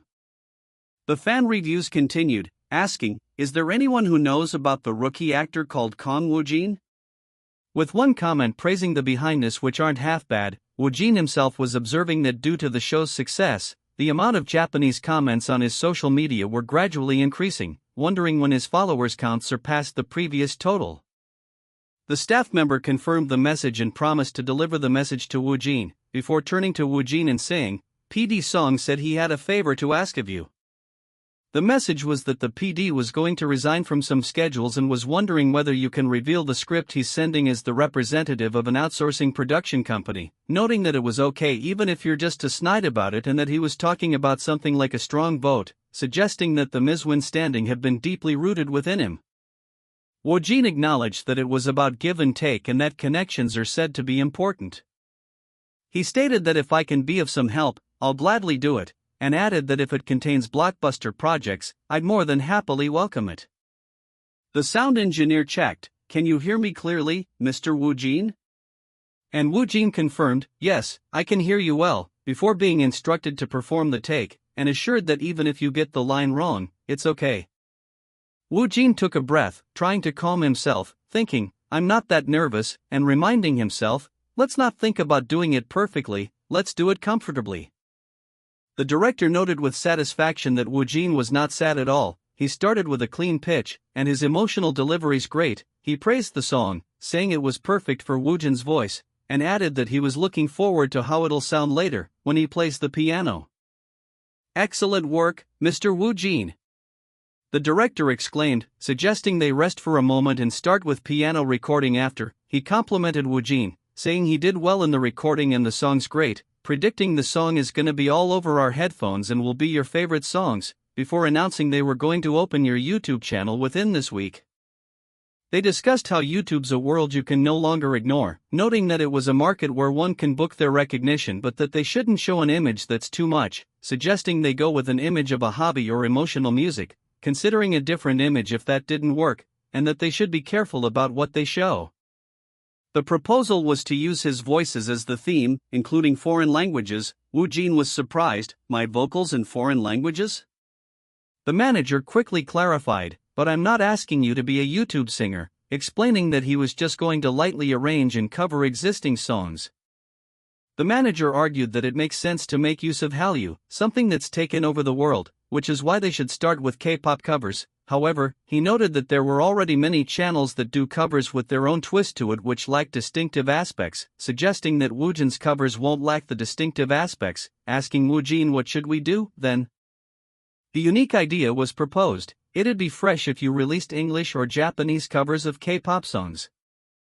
The manager elaborated on the strength of the idea, a cover from Kang Woojin, someone who has high recognition, with a native-level foreign language fluency, and attractive looks. Noting that this combination remains rare enough to pull them in, he asked for Woojin's opinion, who felt it was a grand plan. Woojin finally agreed, stating, "It sounds great." The manager confirmed, "Really?"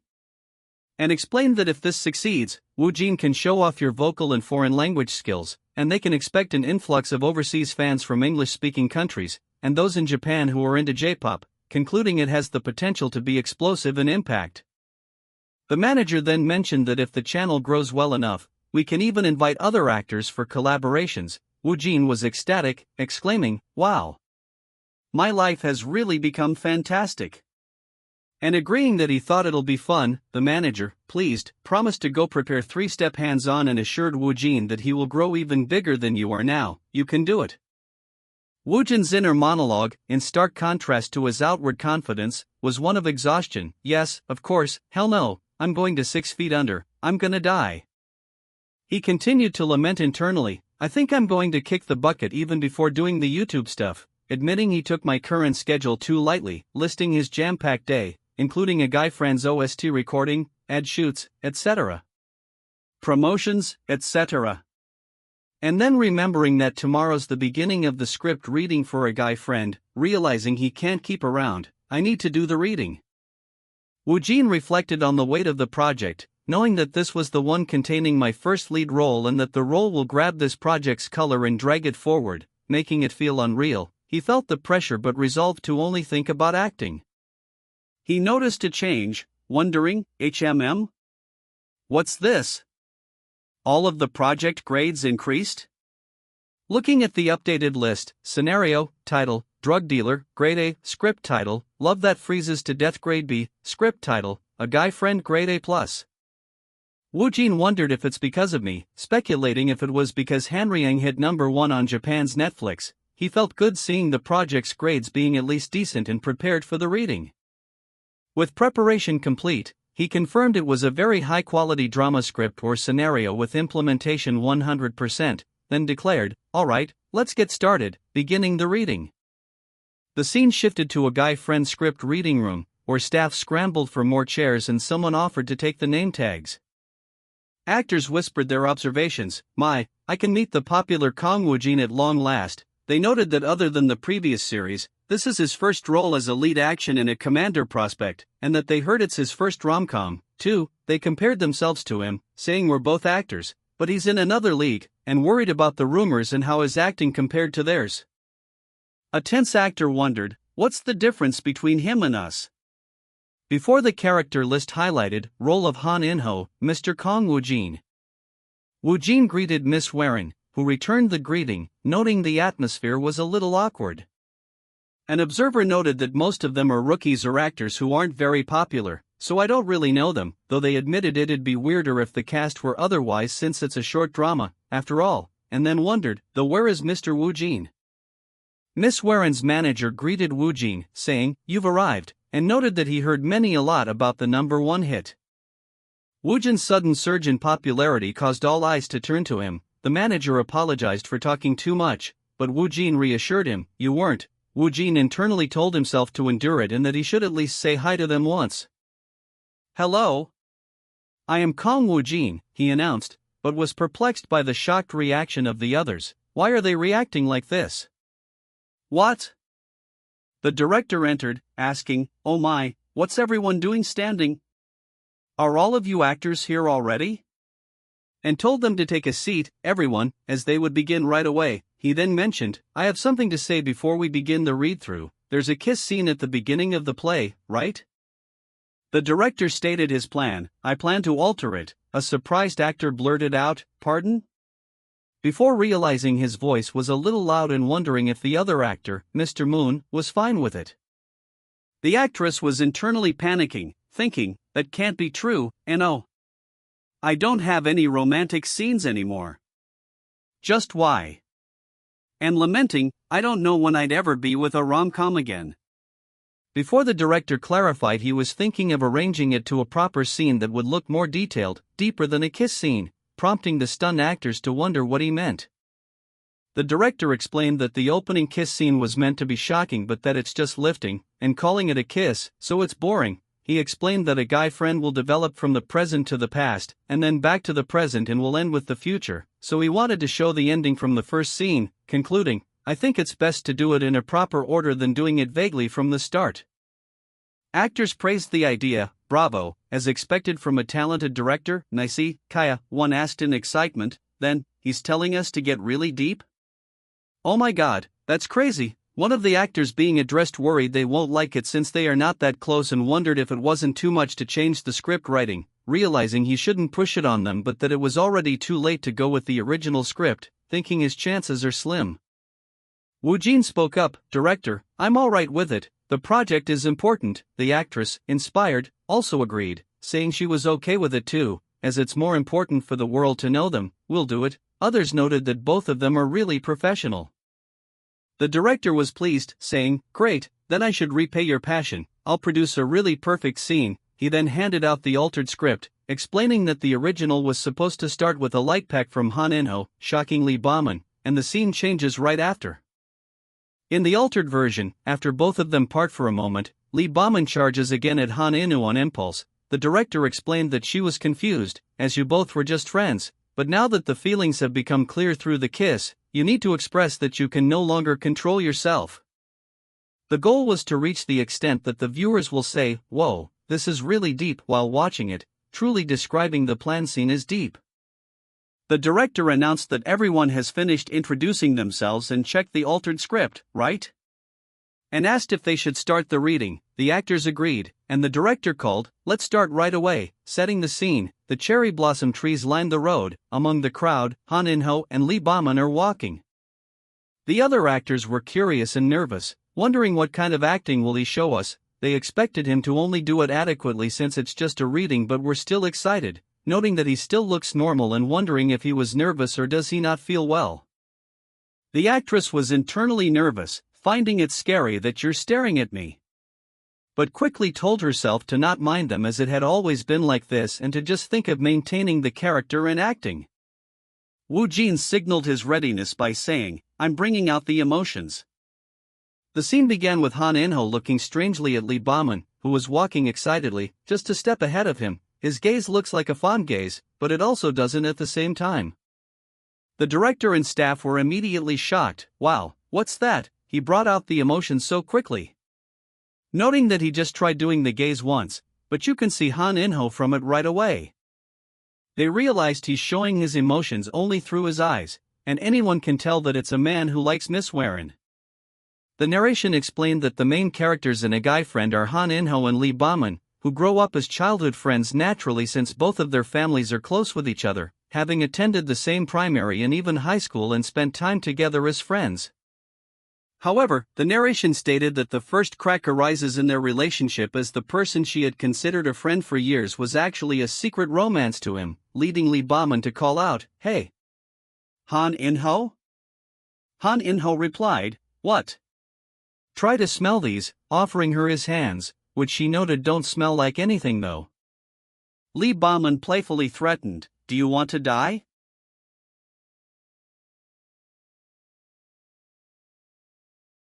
Lee Bauman suddenly shouted, "W8."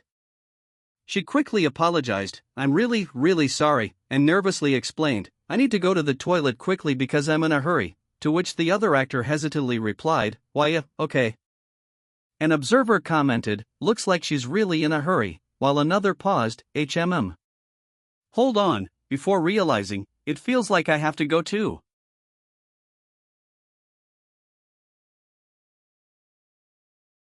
The staff were impressed with the realistic acting, exclaiming, "It's super realistic. I'm going crazy, for real, it feels nice, but it's tiring." The director mused that he always dreamed he would be the one to save her but wondered how could I stand such a mess of wondrous. His acting is beyond belief. He questioned if this kid can really do it and considered whether he should tell her to read only on the filming day. Lee Bauman's actress internally refused, "No. At times like this, I need to be stronger." Stating she would hate being a nuisance to Woojin more than dying, reminding herself, "I'm an actor too, although it'll be tough, I need to be stronger too." She was startled when she saw Woojin, apologizing, "I didn't know you were here." She gasped, "Mr. Woojin." And he reminded her, "You said you were going to the toilet," she stammered, "Yes?" "Ah. Yes. You're right. I'm needing a bomb, it's just that I just had a phone call, so." And Woojin stated, "I need to go to the toilet too." Woojin calmly addressed her, "Mr. Woojin," while internally noting, "Amazing, she's really pretty," but quickly corrected himself, thinking, "No, instinct, you need to. You're doomed." The actress asked, "I'm sorry, but what are you doing?" Woojin explained, "I'm checking our height difference, in order to make it more dramatic." She understood, saying, If that's so, then you can check for more," prompting Woojin to ask, "Then, can I put my arm on you a little bit? Like we're breathing?" She replied, "As you please," then quickly corrected herself, "Of course, anytime." Woojin nodded, "Yes, yeah, I think it's feasible," guessing the height difference was about 36. Woojin's inner monologue was still playful, wondering, when will she tell me that she's a fan? And thinking, I never thought I'd get this kind of treatment, he knew that if I tell the others they'd be jealous, right? Before remembering, right, toilet? I'm in a hurry, quickly. A few minutes later, the reading continued. A staff member remarked that this project was not a quality of a short drama and that it's a shame that it is just 4 episodes. Another agreed, saying, right, Kang Woojin isn't popular for nothing, noting that he's at a level where he's just playing with the emotions. They observed that though the emotions in the script are a mess, Kang Woojin's expressions are clear. The actress commented that it feels like we're going back and forth from the past and the future through this scene. Another agreed, saying, it's really like we're entering the reality of a guy friend. The director concluded the session, great job, good job, everyone, thanking the actors for pulling it off even though the reading became longer due to the revised script. He then told them he was going to quickly tell you the schedule.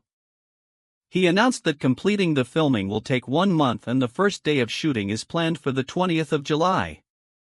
He thanked them for their participation until then, noting that there are about 10 more days before the reading finished, accompanied by excited sound effects.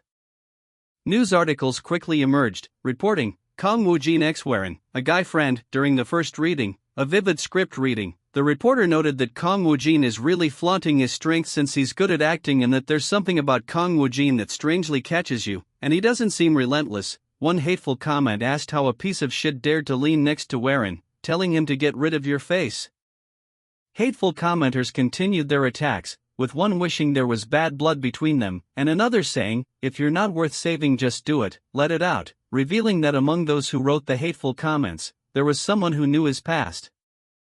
More online hate appeared, with one comment saying, look. Good together my ass, fuck. Another directed explicit slurs at Young Won, while a third person in the room angrily wondered, how dares you learn like that? Fuck. A final comment from someone who knew him said that even during high school, everyone said that you were acting cute or handsome, don't be so ordinary, and the hateful voice concluded, this can't be done, I need to teach him a lesson. A comment full of hatred said, a retard should have been a retard forever, Woojin, while another claimed, I went to the same school as Kang Woojin, his personality is totally different from back then, speculating that he has a split personality. As time passed, the set was surprisingly quiet, the staff were now hurrying, sir, please get out your passports. Someone, please vote for Raju's. Security. Please block the stormers before they start to charm others.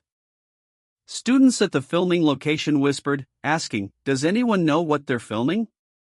And a teacher replied it was for a guy friend, causing excitement among the students who recognized it as the one with Kang Woojin and Warren. They strained to see, exclaiming, oh over there. Students shouted, Kang Woojin. Kang Woojin. That's Kang Woojin. And expressed admiration, he looks so handsome. Wow, it's my first time seeing a celebrity. A fan was overwhelmed, saying they were so sorry, you're handsome, I can see only at that age. Someone asked a visitor, Kim Mendowi, why are you here?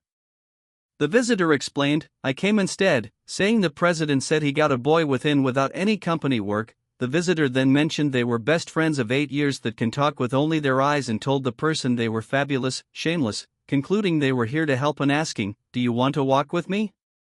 Don't neglect our friendship. The director greeted Woojin, noting that he came early, and asked, but where's President Choi? Woojin explained, he couldn't come because he's busy. The director noted that since he has to do comparison work, he's amazing, before commenting that he took a good look at Woojin again after his last project.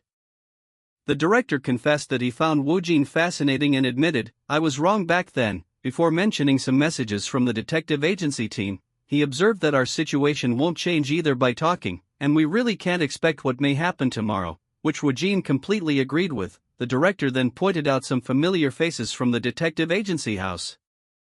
Woojin thought he should say hi to them later and that it won't shoot their morale. That'll be nice. The director commented that everyone's in Italy right now, and thanks to detective agency our little situations got better, admitting that the report you've sent is impressive. He then outlined the filming plan. Today and tomorrow, we'll focus on the lead actors, in bright shots and cuts of the lead actors.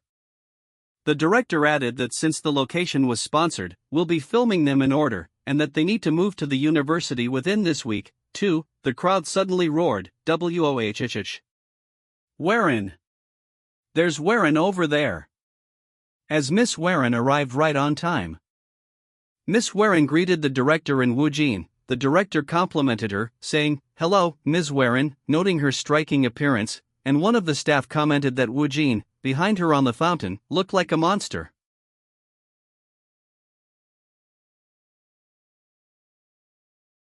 An observer was impressed, exclaiming, "Don't they both look like high schoolers?" Noting that with those looks, the year vibrant will pretty much. Woojin reflected, "It's finally the first scene. UGH, I'm nervous, whatever the project is, I always get nervous, I can't get used to this," as the director called out, "Now, stand by. We'll start soon."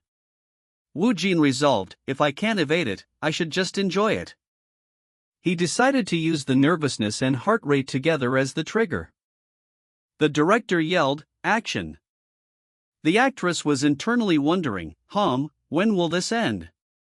And noticed something about the actor, asking, what's she doing? She thought about what she was going to say, guessing, I'm not sure if I can trust you, and decided to just act normal to see what she's made of. She was taken aback, asking, what? Just take this? Is he nuts? Followed by a sound of surprise and an internal expression of pain. Woojin was internally amused, thinking, Kek. If I just leave her alone, it'll be resolved on her own. The director called, cut. Good. A staff member commented on Woojin's face, saying, that smile of his is just no good. Another agreed, that's what I'm saying, and a third observed, it's just the first scene, but it feels fluffy. The director enthusiastically commanded, okay. Now to the next scene. Get ready, kid. Announcing that next is the kiss scene, so let's move outside quickly. And instructing the actor to show the chest-beating boy inside in strong emotion, the crew was excited, realizing it was finally the kiss scene. Woojin stared, a mix of excitement and disbelief swirling inside him. Am I really doing it? The kiss scene with Warren from the top-tier girl group is just around the corner? This doesn't really feel real. The president arrived, observing Woojin's clear discomfort before speaking. I came here wanting to ask how it was, but sensing you. It looks like you're doing fine, right? Woojin, slightly flushed, replied, President. I feel like throwing up though. The president reassured him, it's just acting. Yeah, of course it is. Anyway, you're going to shoot is in there too. The jealous crew member burst out, alright. Excuse me. Hey, Kang Woojin. I'm fucking jealous. I'm really fucking jealous. Woojin simply stated, sorry, I can't help with that. The director suggested, Miss I think shooting it around this tree is great. You'll be running towards Han Inho from here. Warren responded, alright, director. The director leaned in with a whisper of concern, you're fine, right? Because of my greed, I changed the scene into deep KS. Mecham, if it's a little uncomfortable for you, we can change it into a weaker kiss right now. Woojin quickly reassured him, I'm good, director. It's just acting. There's nothing uncomfortable. The director sighed in relief, that's a relief. Still, if it's difficult, just tell me immediately. Woojin nodded confidently, yes, I will. I already made up my mind. He then thought about the script, though. IT says, the L1 feels like ITS meanwhile I see her, which one is me? Another crew member interjected, I think this is better compared to last time. Woojin's inner monologue was interrupted by the director's call to action, since it's acting, I can pouncing no. I can shoot it well. Yeah. Now. Let's roll the cameras in 5 minutes. Right. I need to gargle too. Warren looked at him and said, I look forward to your cooperation. Woojin cleared his throat, ahem, yes, I also look forward to it, Mr. Woojin. The director yelled, now, get ready. A crew member steadied their nerves. Phew, I already grabbed a lot. Let's stay calm. It's nothing big. Let's stay calm, just like Mr. Woojin. And action. Waren's internal voice reminded her, Waren, right now, you're just Lee Bo-hin. As her character, she challenged him, hey, Han In-ho. Look at this. Try smelling it. Waren was lost in the moment, questioning if this really acting? His eyes are full of love. To the extent that you can feel his heart beating without words. Inside those deep and sweet eyes. Her panic grew. How can he express such depth? Save me, please. Ah. The tension peaked as she realized, it's coming, he's coming. It feels like my heart is going to burst. I'm screwed. He leaned in, muttering, I'm going to. Suddenly, a small sound escaped her, Hiku. The crew was confused. She knocked? I think that's an ing? Should we stop? But the director commanded, no, let's just keep going. A crew member wondered, he'd be doing it on purpose. Another asked, are you saying it? The crew member explained, the proof is that Mr. Woojin is still going on. There's no way he didn't know Miss Waren made a mistake. They concluded, is it an ad-lib? I don't know. Let's just keep acting. Waren internally realized, I'm sure Miss Wayne purposely acted surprised by hiccuping I'm screwed. She then rationalized, wow, if she did calculate that, it totally fits the current situation, piling up misunderstandings, bomb and hiccuping because she's surprised? It's cute. Woojin paused. First, I need to appeal. Let me tell him what I think of his. Ha? Waren was astonished, what? He's still acting as Han In-ho? How come? I made a mistake though? I see. She realized his intention, he's trying to keep going. A signal saying it's fine, so keep going. Mr. Woojin is taking care of me. That's right. Let's keep going and end this. The realization was overwhelming, help. You lunatic. It's bursting. The things hidden within Bauman's heart. That she tried hard to hide. That she turned a blind eye to. The emotions she avoided. Because of man into. Or. They exploded. The director was in awe, wow.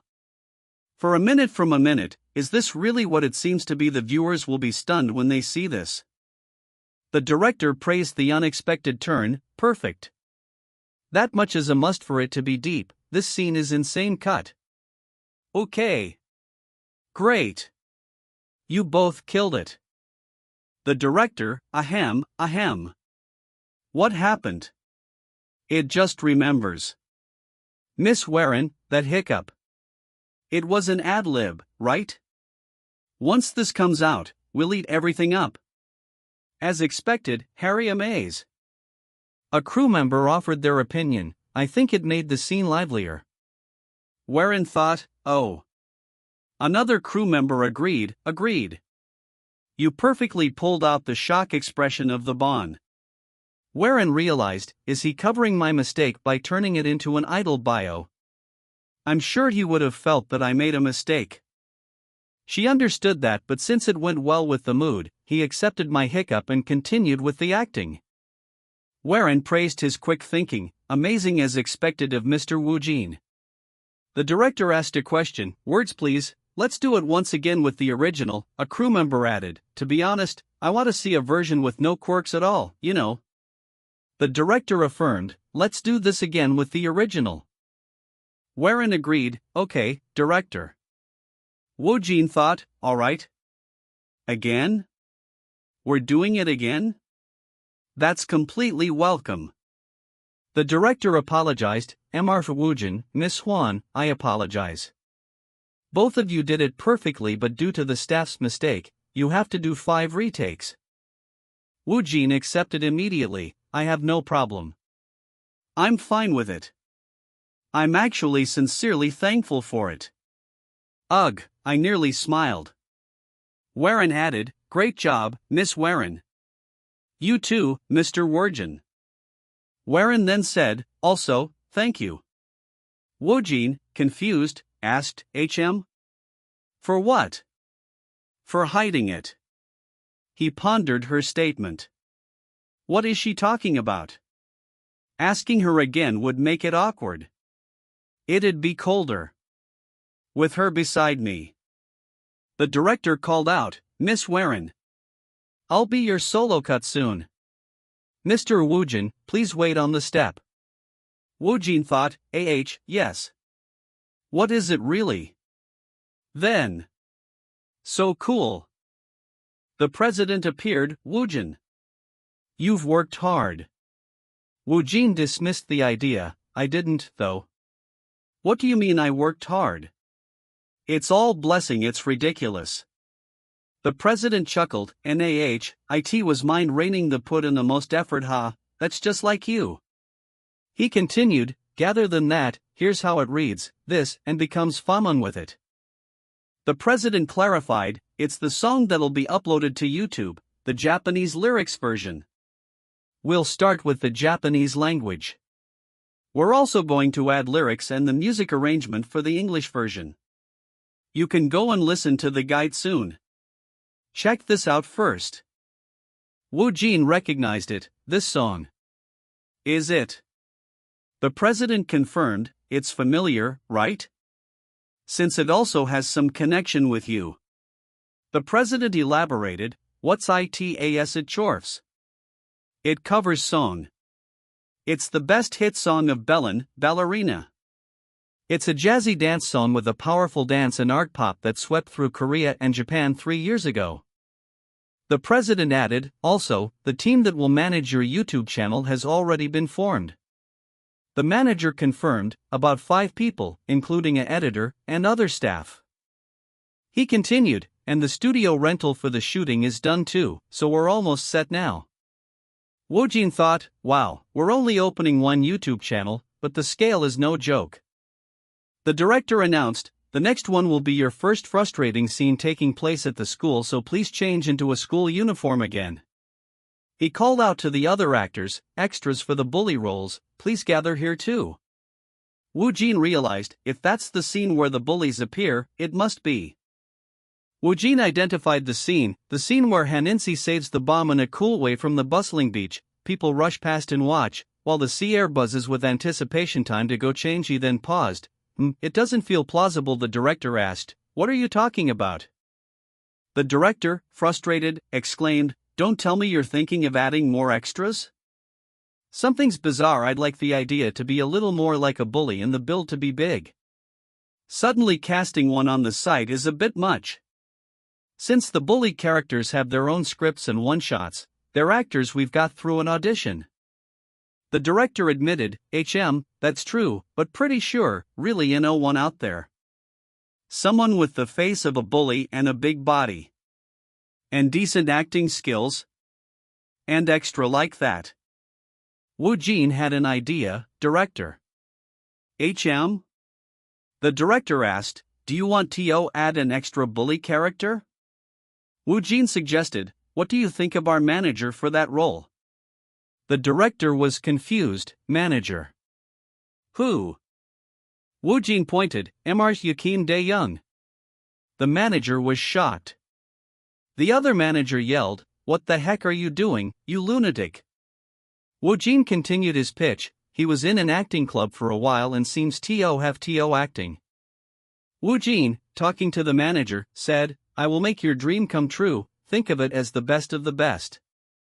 I'll be the one to guide you there, and you'll thank me for it, though. The director weighed the options. As you can see, this is a pretty odd thing to do, so, what do you think? He pondered, Although I look a little odd, it's a battle I can be cured with a mere fix.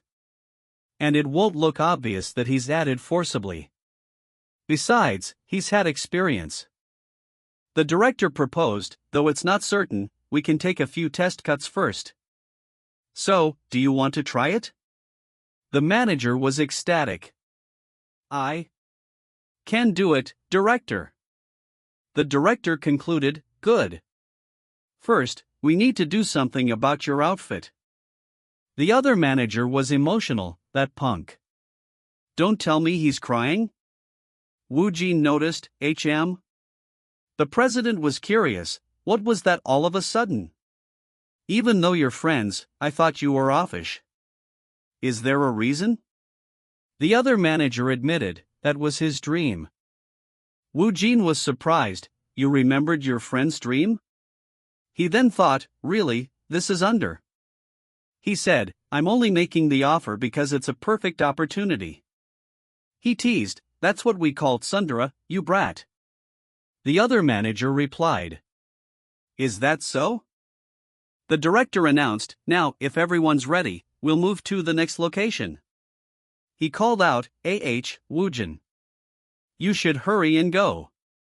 Woojin replied, okay. Woojin then noticed the president's phone, HM? The president answered, hello. Yes, president. Promotion team leader? I have 2 urgent things to report to you regarding Mr. Kang Woojin. The president sounded worried, all of a sudden. I'm a little scared because you sounded so serious. Go ahead. He responded to the report, about that. Oh. That's good news though. Is there anything else? The president was shocked, what? Really? He composed himself, alright, I'll check it myself. You can just send me the data and do other work. His thoughts turned grim. If something goes wrong, it might cause a scandal. The president realized the potential risk for Woojin. Alright, I'll check it myself. You can just send me the data and do other work. If something goes wrong. The president repeated his concern, it might cause a scandal for Woojin. The director yelled, N. Action. A bystander screamed, KYAH. What was that? The manager shouted, strike. The director praised the manager's acting, he's very detailed. This punk, he really good at acting, I should focus too. Focus. He delivered his line, I heard you two are married? The director commented, he's not bad. His exhibition and tone are good.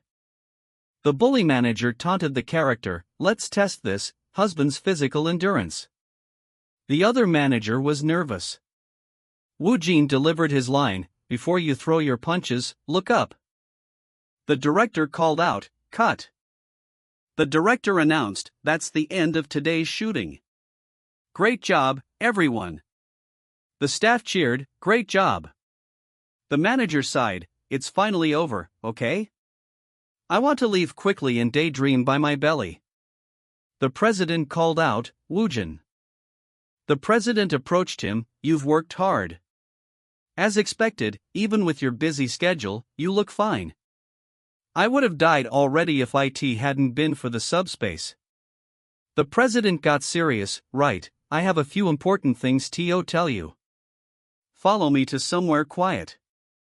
Woojin agreed, okay. He was curious, What is it? He noted, his atmosphere feels different from usual. The president asked, there's something wrong? He quickly covered, he then asked, Woojin, by any chance? The president continued, have you heard of the Japanese talk show named Teo Talk Show? Woojin replied, no, I haven't. The president explained, it's a Japanese talk show that has been airing for a decade. Considering it's during prime time, the ratings aren't that bad. The guests appearing in the show are mostly top stars, but sometimes, overseas stars appear as well, like Korean stars. The president revealed, you've invited me to go on it. Woojin was confused, invited? Why would I appear on a Japanese talk show? The president speculated, I think it might be due to Hanyang being so popular in Japan. Anyway, if you're okay with it, they said they'll come to Korea. Woojin wondered, personally, what's this? Do they usually do this much? The president advised, as things stand right now, it'd definitely be good to star on the show. Because of Hankyang and your popularity increasing in Japan. Because of a guy friend too. The president emphasized the impact, if you appear on the show, you'll be an issue in Korea and Japan. Come to think of it, you're the first rookie actor guest, so it'd be symbolic. Woojin was apprehensive, sports day is already tough, but an official Japanese show will be alright? He confessed, though it sounds fun, I feel like I'm throwing a wrench in. I'll extract the dialogue and narration text only, excluding VFX/sound effects. I couldn't do this, I'm sure, my character? Chapter 1 Miss Noor. They'll grow beyond Korea and reach Japan. Will it be alright? But I've already gone this far. What's there to lose if I keep going? Moreover, it's not confirmed yet. I'm just letting it be. The president decided, let's just test the waters first. Woojin asked, then am I the only one who heard it? The president clarified, yes, I think it sounds good. Then, I'll tell them to match our schedule and come to Korea. Woojin asked again, by the way, am I doing it alone? The president wasn't sure, I'm not sure, I haven't heard any specifics/details about it, but seeing how they have not contacted Haeyeon yet. The president guessed, Hae might be only inviting villains. 4 people, including UAH. That's a relief. Woojin thought, I'll make her less nervous. He corrected himself, OPS, don't make it obvious that you like it. The president probed, as expected, you also think this group appearance isn't good, right? Woojin, quickly covering, replied, huh? I don't though. And I'd like to say anything. The president quickly said, no, it's fine. I also don't like the group appearances. I'll try to push for you to appear on the show in the meeting. The president warned, honestly, if they handle a group appearance like this badly, it'll end up with you taking the lead, so you'd feel heavy responsibility for it. Woojin was confused, eh? The president continued, moreover, there'll be no merit for your rising value too.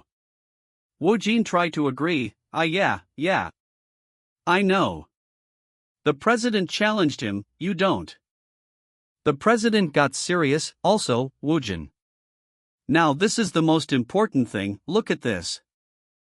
Woojin saw the comment, I went to the same school as Kang Woojin. His personality now is totally different from back then. Woojin realized, the fact that I'm doing concept acting is finally starting to be revealed. The president assured him, I'm not trying to dig about your past. But I think I should confirm it with you first. So that I can prepare for anything, you know? The president added, actually, these kinds of issues do happen often. Of course, to say that someone has become someone else is uncommon. This is ridiculous. The president cautioned, and if the reporters hear about this, things will get annoying. Maybe not a fuss, but it might cause a scandal. So, please tell me.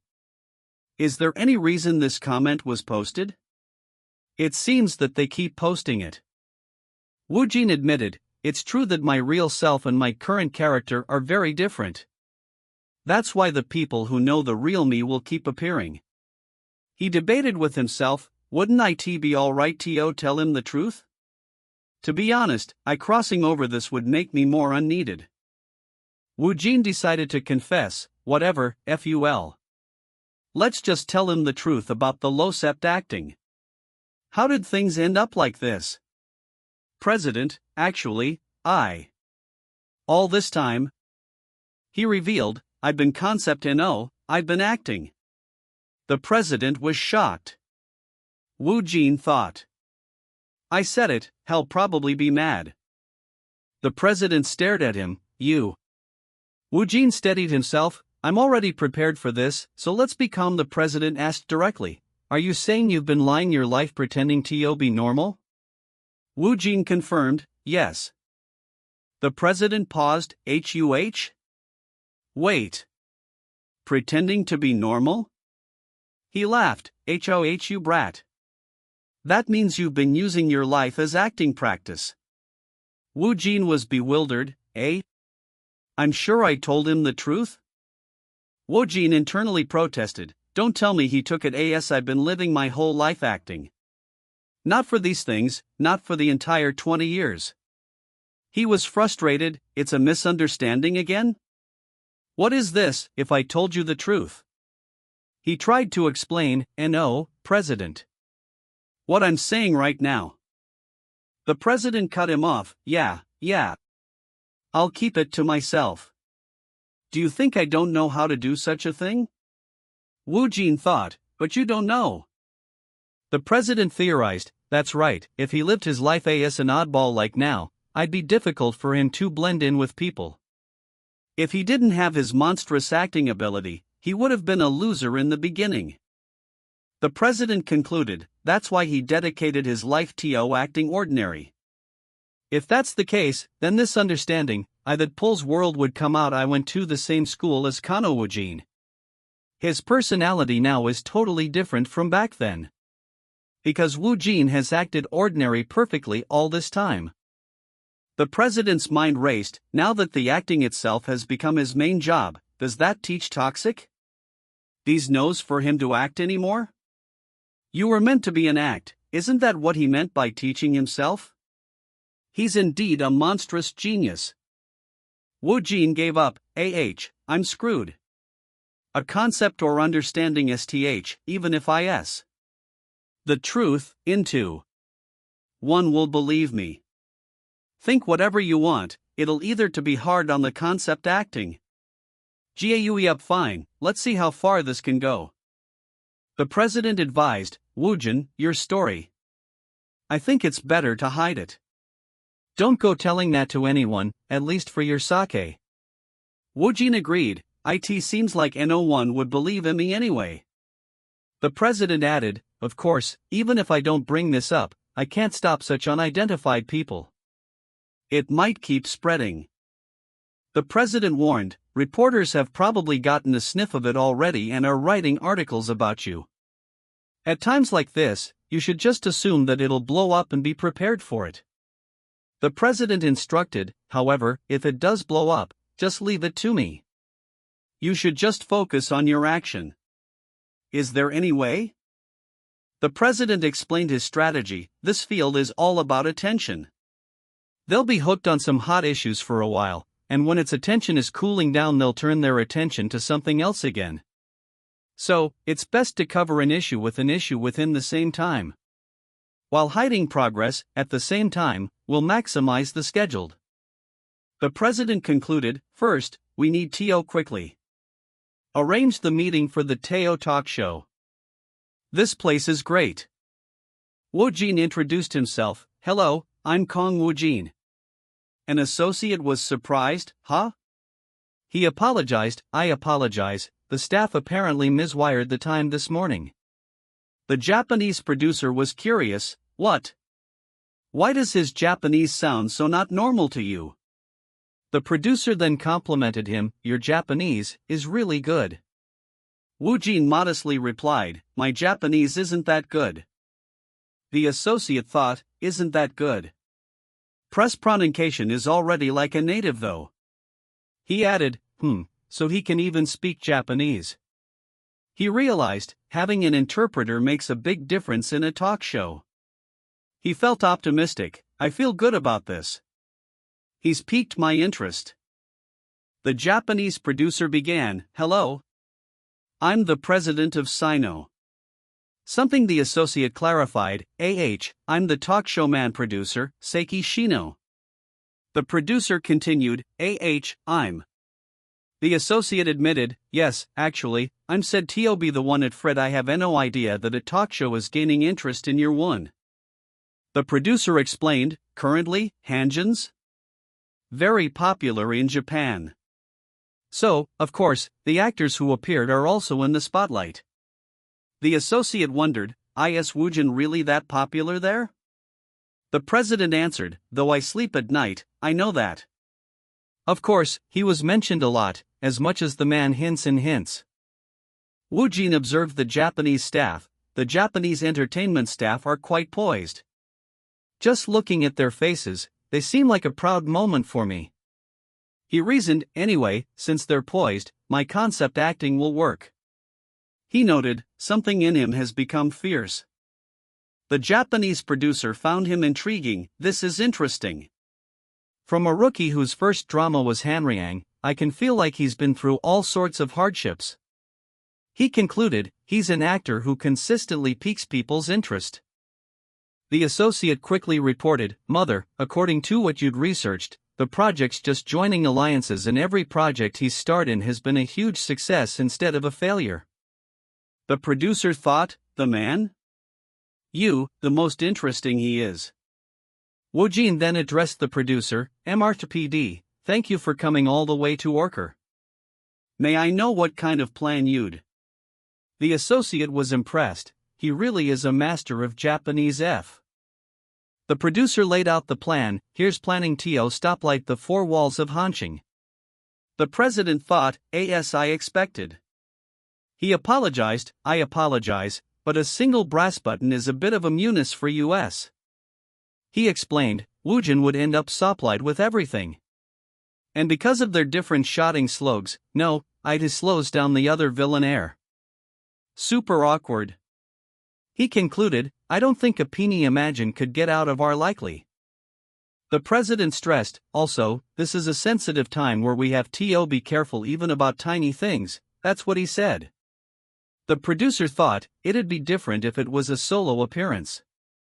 He mused, a solo appearance. If we go with it, we have to split the show into two parts or put the actors in one part. Then the time would be split. The producer was firm, but it wouldn't be good to leave out the show's star, Kang Woojin, when it's a special episode with Hanryang's villains. If Kang Woojin won't appear, it's better to not do it. The president asked the producer, "PD, what are you going to do?" The producer made a sudden decision, "All right. Let's call off the plan." The president was shocked, "What?" The producer declared, "Let's have only Kang Woon in the show." The president thought, "It goes as planned." The president congratulated Woojin, "It went well, Woojin. We got what we wanted in the meeting." Woojin thought it was just the start. "All you have left is the song recording." An associate greeted him, "Hello." "Ah. Hello." The president introduced them, "Woojin, let me introduce her, she's from the YouTube channel team I told you about last time." The associate said, "I look forward to your cooperation." Woojin replied, "Hello." Another producer rushed in, "I came rushing here, I heard there was some arrangement to the sound." Woojin and the president greeted him, "Me too." "Hello, Mr. Producer." He replied, Hello." The president introduced the producer, "Woi, this is producer Kim Un-young. He's in charge of the song arrangement." The president tried to hype him up, ahem, since he's really popular in this field. "I had a hard time negotiating with him." The producer brushed it off, "You don't have to say that." The president instructed his staff, please go ahead and set up the cameras first." The staff replied, "Okay." The president offered, while waiting for them to finish, "Would both of you like to hear the song first?" Woojin was curious, He analyzed the difference. In the original bong, it starts with a sound effect like a wiring sound, followed by drums. But this one starts with a piano instead of drums. It's nice. He noted, "I've heard sounds better with the voices." Is this acoustics? Is that what it's called? The producer announced, "It's over." He asked for feedback, "What do you think?" The president complimented him, "It's amazing. It keeps the original tempo, so it feels similar yet new at the same time." The producer asked Woojin, "Woojin, what about you?" Woojin replied, "2 thumbs ups."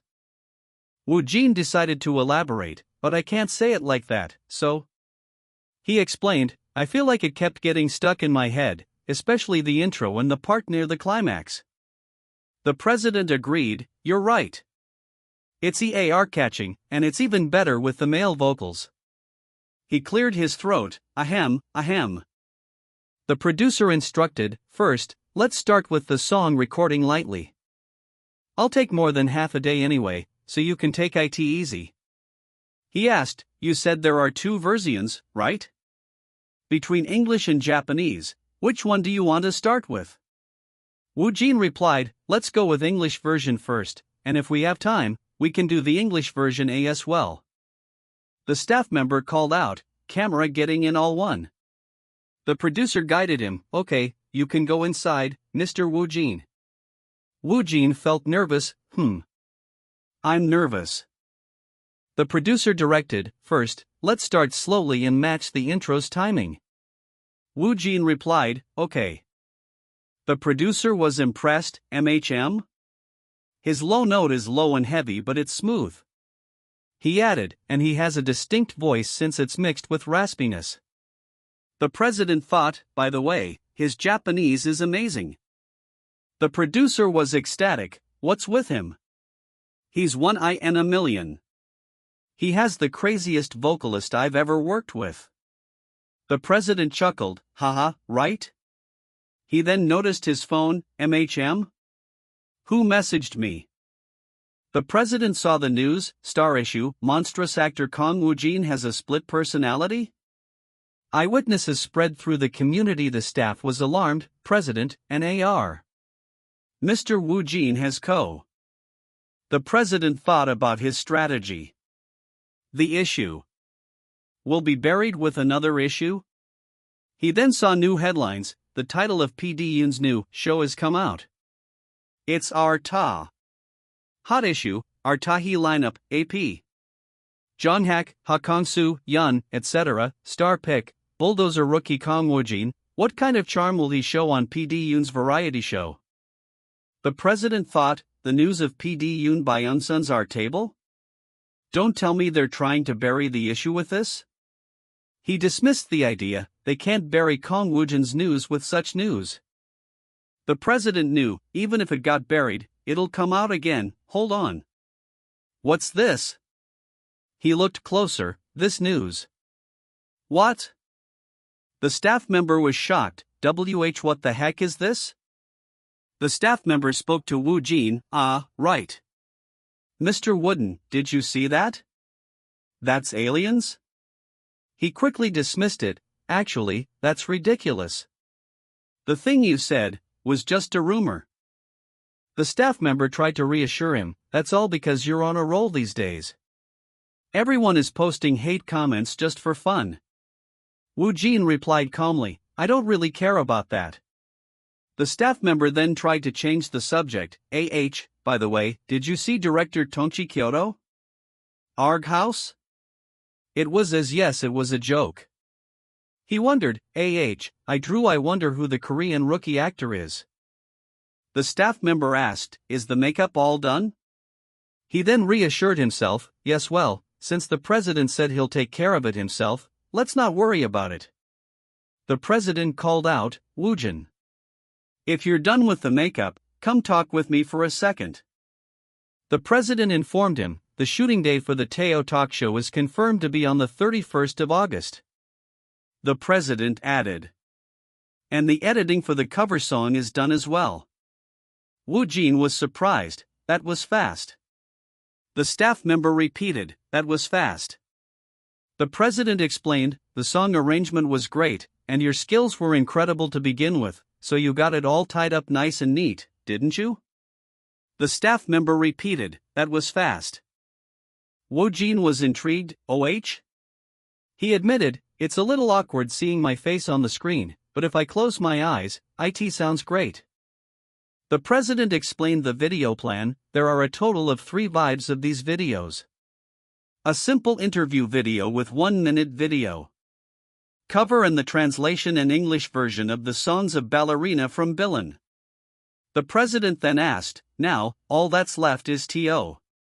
What do you want to name your channel?" Woojin admitted, "HMM. I never thought about that." The president pondered, He suggested, Kang Woojin's alter ego? The staff member was confused. Kang Woojin's alter ego? The president explained his reasoning. I heard it was important to be witty, so I thought it wasn't bad. Is it bad? The staff member replied, yeah, is it weird? The president thought about it, HMM. Kang Woojin's alter ego. I think that sounds good. He explained, it feels like it was made in a rush, so it adds humor. The president teased Woojin, I guess you did think about it, even though you pretended not to, HUH? Woojin denied it, I'm not. It just came into my mind. The president continued with the plan, we already created the channel, so I'll just change the name right away. I'm planning to upload the starting video, depending on how the situation goes. To do need extra videos before the opening as well. So it'd be good to start thinking about the scene or cue song in advance. Woojin pondered, MHM.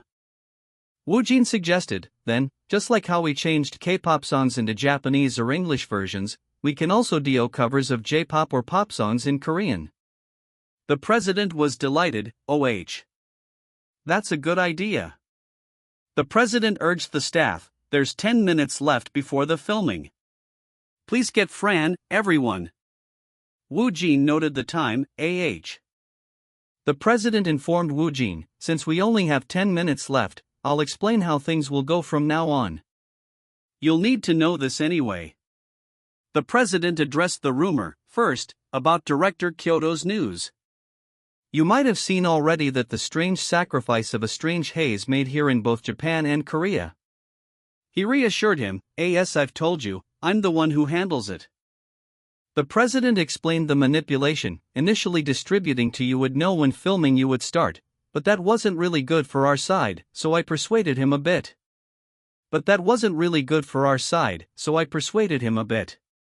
The president clarified his intent, this news is meant to bury your past and boost the other news at the same time.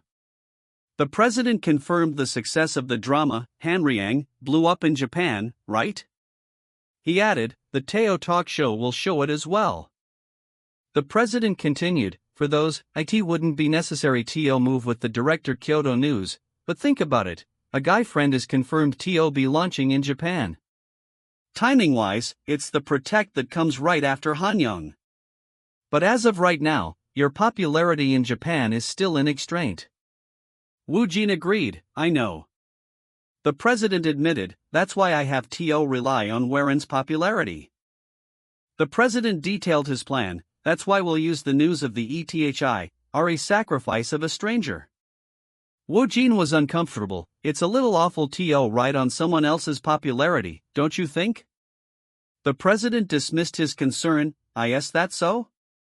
Let it be protection for now.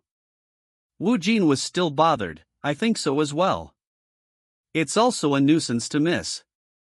The president stated a hypothetical, Morbor, let's assume that it's revealed that you are part of the cast for the Stairs of a Stranger. The president then outlined the effect, then, everything that's dull now will take a sharp turn. From profiler Harnsty, to the Sato talk show, to a guy friend. The people in Tarn will be very curious about you, and they'd so crazy trying to find out who you are. The president elaborated on the impact, the bizarre sacrifice of a stranger will also become more popular through that as well. That's right. It's a win-win-win for both sides. But that isn't all. The president brought up the channel, Kang Woojin's alter ego. That's right, your YouTube channel. Though only Hanryang blew up right now, your Japanese fans have increased significantly, right? The president projected the future, what if, on top of that, the bizarre sacrifice of a stranger also blows up? Kang Woojin _ whether it's Korean fans, or Japanese fans, they'll naturally go to your channel. Most of them will come to the Kang Woojin's alter ego channel. He added, well, it's not going to blow up right of course. Woojin was intrigued, The president stated the goal, for now, we're going to keep drawing attention and expanding the scale. The president concluded, thank you for your hard work in advance. This behind-the-scenes work is my expertise. There's no need for that. Now, let's start the last shoot. The president instructed Woojin, you should return to the filming site quickly, okay? The director announced the scene. Today, it's the scene where the INDLY plays the piano and sings the song produced by Lee Borman. The director explained the context. When an unknown singer who was supposed to sing Lee Borman's song at the live cafe couldn't make it, the cafe owner decided to not play her song at all. Lee Borman was trying to persuade the cafe owner, but at that time, someone appeared in front of them. The director commanded, now, get ready. The director yelled, action. The cafe owner was confused, what's with that bastard? The director asked, why is he up there? Woojin asked, you know him? The owner apologized, I'm sorry. I'll bring him down immediately. Warren realized, It's my song? The director was impressed, He's great though. He asked Warren, is your friend preparing to be a singer? Warren replied, no. I didn't know at all. It's my first time. She was moved by the sight, seeing him like that. The director cheered, okay. Cut. Me. Woojin. Miss Right? Very good job. Woojin and Warren thanked him, thank you for your hard work, director. Thank you for your hard work, director. The director spoke to the leads, Martha Wooden, Miss Warren? I have a few things to tell you. He announced, first, a press conference will be held with a guy friend as the representative for the short dramas project. So, both of you need to participate in it. The director continued, next, because of a request from the official Japan Netflix. We may be going to Japan briefly to promote a guy friend. Since I'm your friend, we'll officially launch there next year, for a PR conference. He cautioned, you can't think of it as a small promotion event. He requested, we need to ask both of your agents. The president quickly said, we'll adjust his schedule. The president showed Woojin his phone, Woojin, take a look at this. Woojin panicked, AHSHIT. I'm late. What time is it? Woojin thought, since CA Guy Friend's filming is now over, let's rest for a bit. He corrected himself, what am I doing? He reminded himself, he said that the CA Guy Friend press conference is in 2 days, didn't he? He decided, then, let's catch lip on all the sleep I'd been missing. In the evening, Woojin noted, and, in the evening. Kang Hyuna? What is it this time? Let's give it a key for you. He noticed the trending topic, why didn't I pick up my call? Is this real? Woojin read the news, director Kayasada was said to be the one who was awarded with the Mysian Scenic Award trophy. It's highly likely that it's the Korean rookie actor, Kang Woojin. The rumors are growing, but Kang Woojin is quiet. Woojin realized, so, this was what the president meant. The situation is definitely getting bigger. He answered his phone, Mr. President. Yes. Yeah, Woojin, are you resting well? The president asked, it's nothing special. Have you seen the media, public reactions, and comments regarding you? Woojin confirmed, yeah, I've seen them. The president then asked, okay, so what do you think? I think the situation is starting to heat up nicely now. Woojin was intrigued. The president made his move, should we unleash the Kang Woo and alter ego channel now? The president confirmed the timing, I think it's the perfect time. He gave the order, okay. I'll upload it right away. Woojin felt the pressure. Why am I so nervous about this? He concluded. Whatever, I'll work somehow. At that point, I had no idea. The video was titled ELLA/ballerina cover, Japanese.vr. Woojin introduced himself. Hello, this is actor Kang Woojin. No, this is Kang Woojin alter ego. Can you spare me your time for a moment? Comments poured in, Kang Woojin alter ego Okiki. So it's real. This voice is insane. This isn't the level of an alter ego. IT wouldn't even be a problem if it was his main job. I'm just a Japanese major who's passing by. It's safe to say that his Japanese is practically native. WOOW, Korea. I searched for this cause it was just really curious. But the video came out at the perfect time keepsake. So, it's true that the rookie actor-director Kyo took his gig in War Woojin? The stats showed, subscribers 243631. Woojin noted the passing of time. As time passed by, it's now the day for the A Guy Friend press conference. He sighed, my holiday is gone in a flash. The director addressed the press, as you know, our A Guy Friend is the start of this Netflix short drama project. The launch on Netflix Japan and Korea has been confirmed as well. The host announced, alright. Then, starting from now, we'll take these questions from the reporters. He pointed, the reporter with a perm at the front, go ahead. The reporter asked the director, I'm sure you received a love call from the movie industry with Detective Agency, so is there a reason for you to suddenly do a drama? And a shot of a drama at that? The director joked, I'll say it's because I have to repay Mrt Woojin.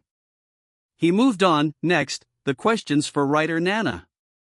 Woojin observed the room, Kang Woojin.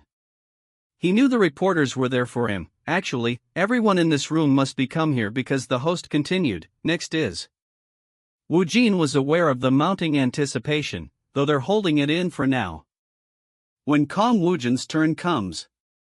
The host finally called out, questions for Mr. Woojin? Woojin decided on a tactic, I'll get slammed if I don't answer their questions.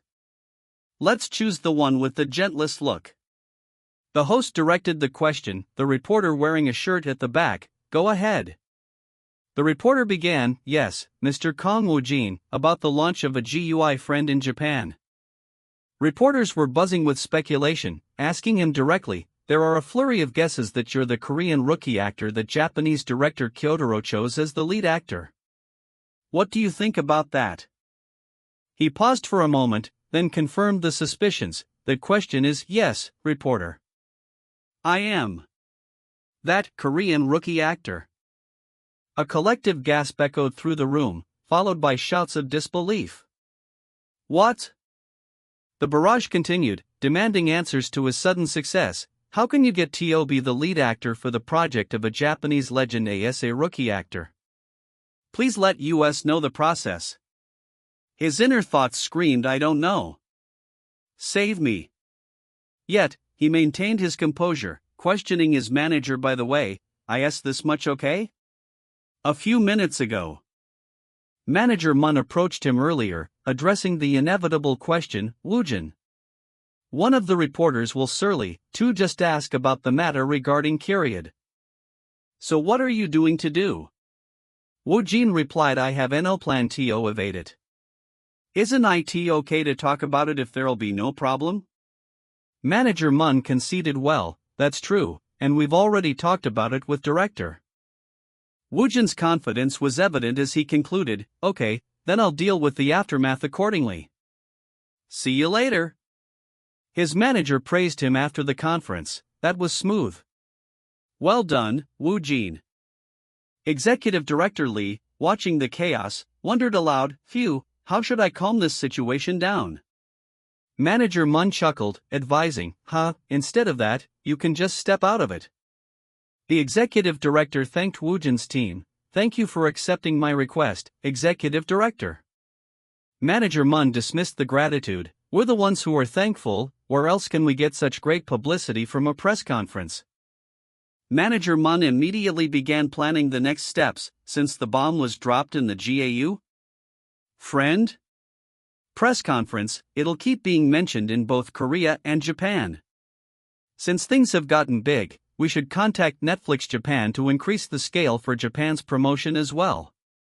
And make sure to tell them to strongly push a guy friend's promotion too.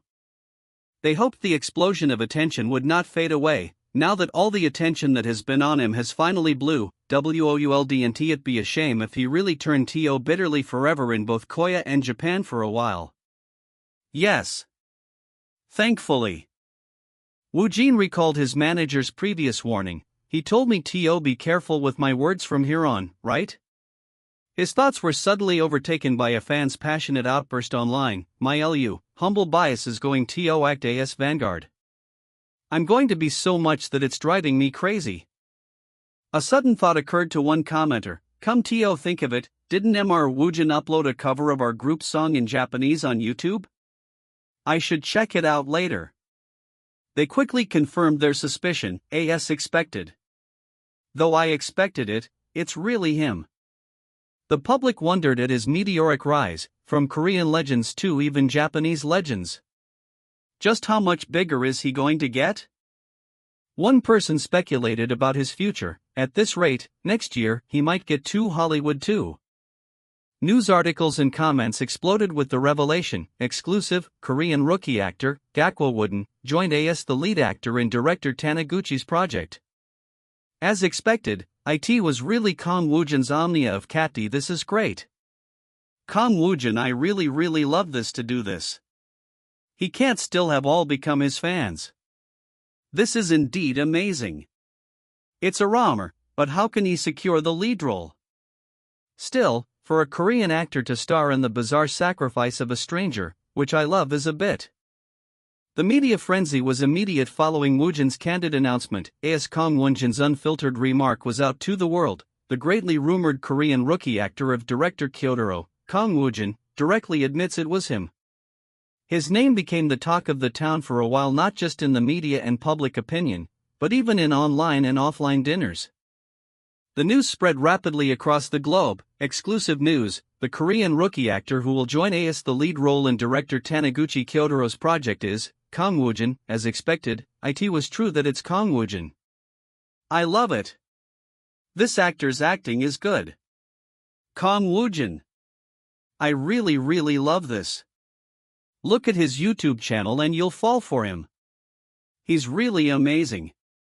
How did he secure the lead role while being a rookie? People began focusing more and more on Kang Woojin not only in Korea, but also in Japan. Capitalizing on the hype, Netflix Japan made an announcement, and, as if they'd been waiting, Netflix Japan dropped a teaser for a guy friend in the Japan schedules for Kang Woojin and Warren. Kang Woojin and Warren have been confirmed to flight to Japan on the 26th for a guy friend promotions. Arriving at the airport, Woojin remarked on the brief journey. Haneda Airport WO. The flight from Japan to Korea was really quick, He then reminded himself to stay calm, I should remain calm. I feel a little dizzy. Woojin's manager, Moon, reported the overwhelming demand. Woojin, casting calls for you are pouring in like crazy. Fortunately, there are fewer because of your Japan schedule. I've been sorting them out myself and only picking the major ones. But what do you want to do about the incoming projects? Woojin considered his current commitments. Judging from my schedule, it'd be too much for now. As expected, I shouldn't overdo it. For now, I'll only focus on the scheduled projects. Manager Moon readily agreed. Alright, I thought the same as well. They decided to postpone any new decisions. Let's talk about projects again after a guy friend or drug dealer is out.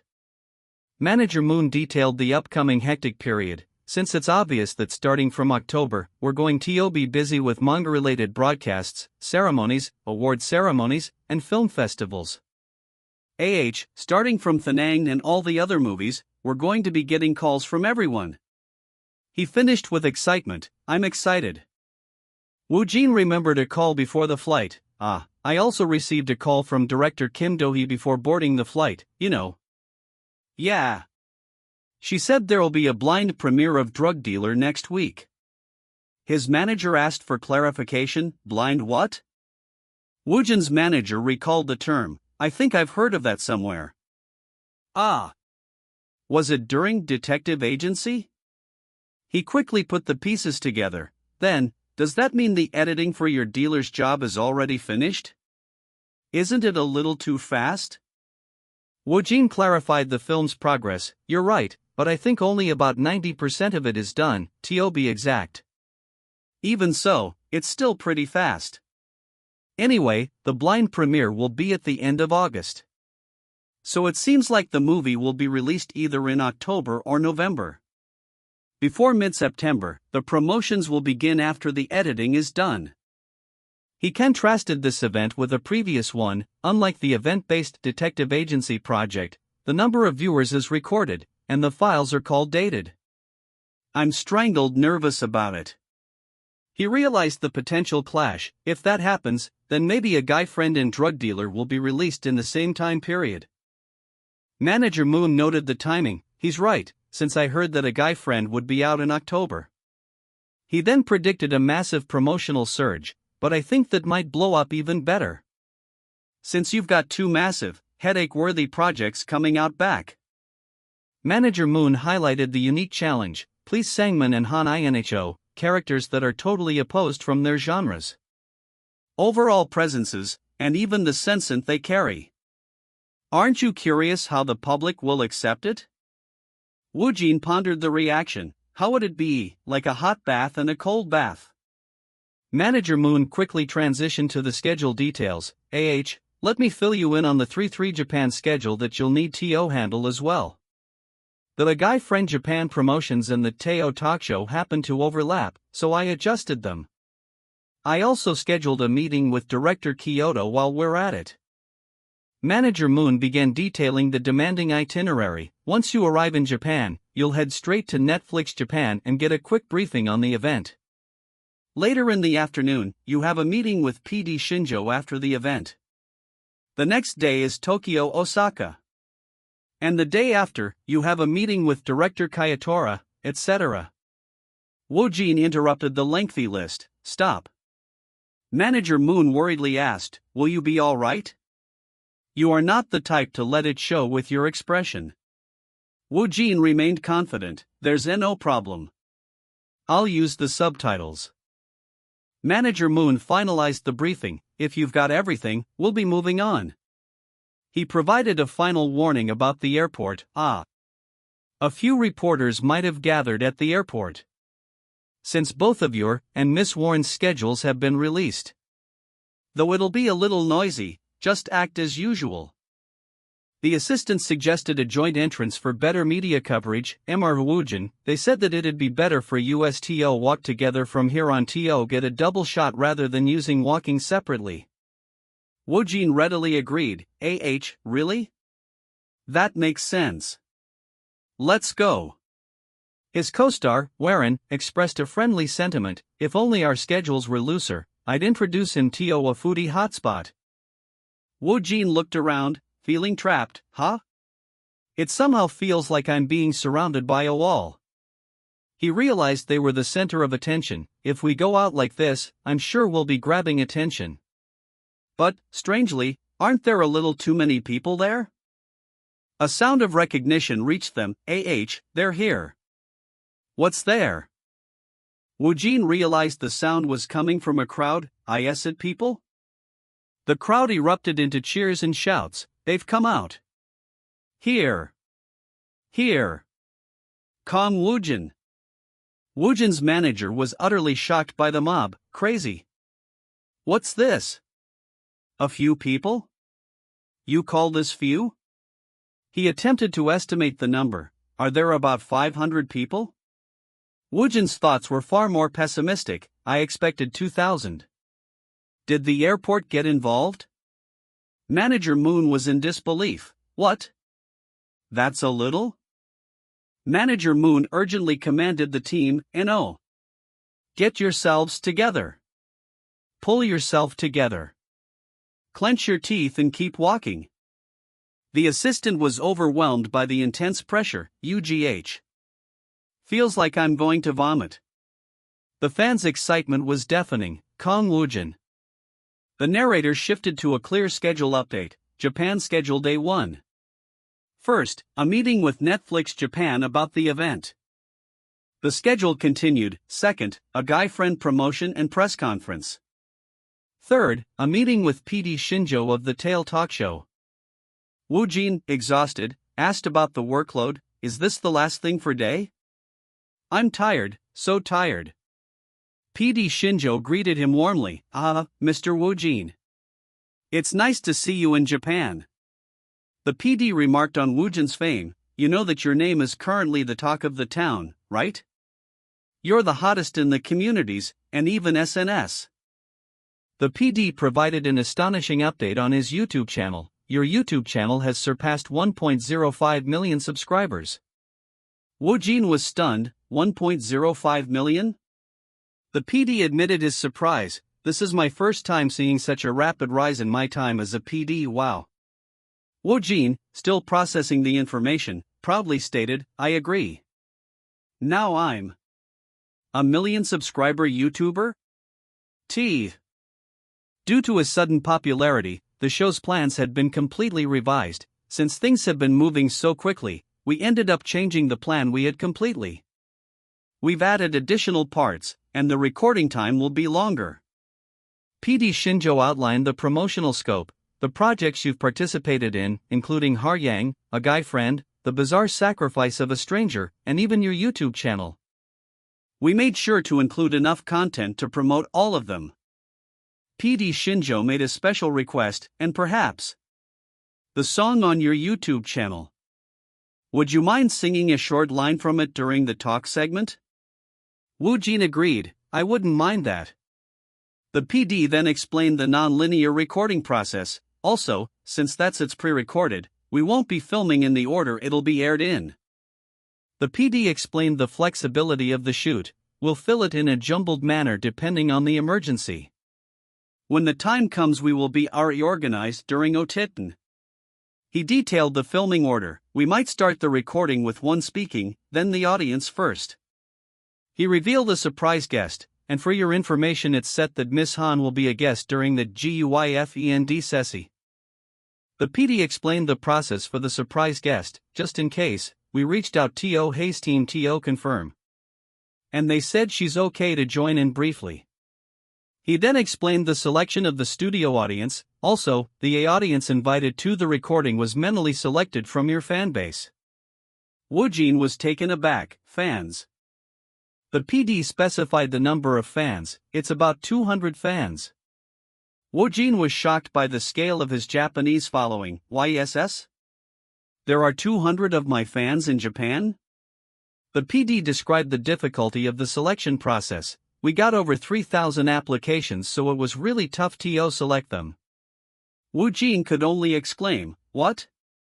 The atmosphere shifted as a new character entered the scene. An angel enters, shook. Woojin took a deep breath to calm his racing nerves. Inhale, exhale.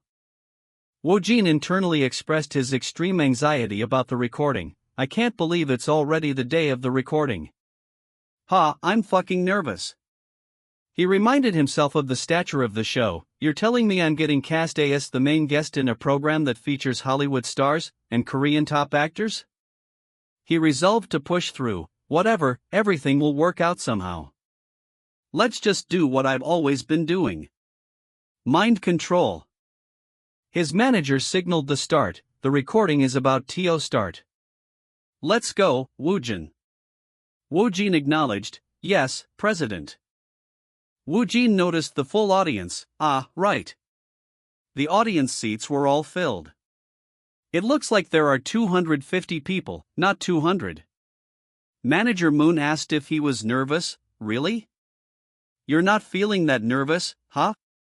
Woojin shrugged off the size of the crowd. Yeah, there's not much difference between Korea and Japan.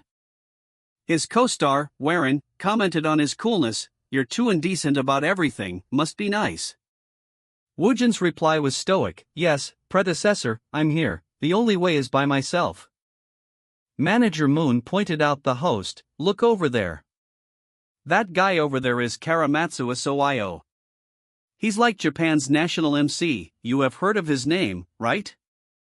Woojin was impressed, yes. Crazy. Are they all Japanese? Manager Moon confirmed the plan, Mr. Woojin. As I told you before, the recording will start with the Q&A session with the audience. You can go up on the stage right away when you're ready. The host initiated the show. Now, we'll start the recording. Hello, I'm King Akja. The host transitioned to the audience segment. Let's start with the Q&A. Alright, shall we liven things up a bit now? We'll move on to the Q&A session with the audience here. Woojin noticed the presence of two people. He observed the two individuals next to the host. Are they interpreters? Maybe because one of them isn't fluent in Korean? Then, what about the other one? A note explained the situation. TL/N, in case you guys didn't notice, the boy is using sign language. Woojin understood the arrangement, so that's why there are two interpreters. Was this an intentional selection? He noted the presence of someone using sign language and realized, someone who uses sign language. Woojin knows Korean Sign Language. Woojin reflected on the difference in sign language. Sign language is different for each country, isn't it? And that's Japanese Sign Language. He lamented the lack of a universal language. That's a shame. It'd be nice if the whole world shared the same signs.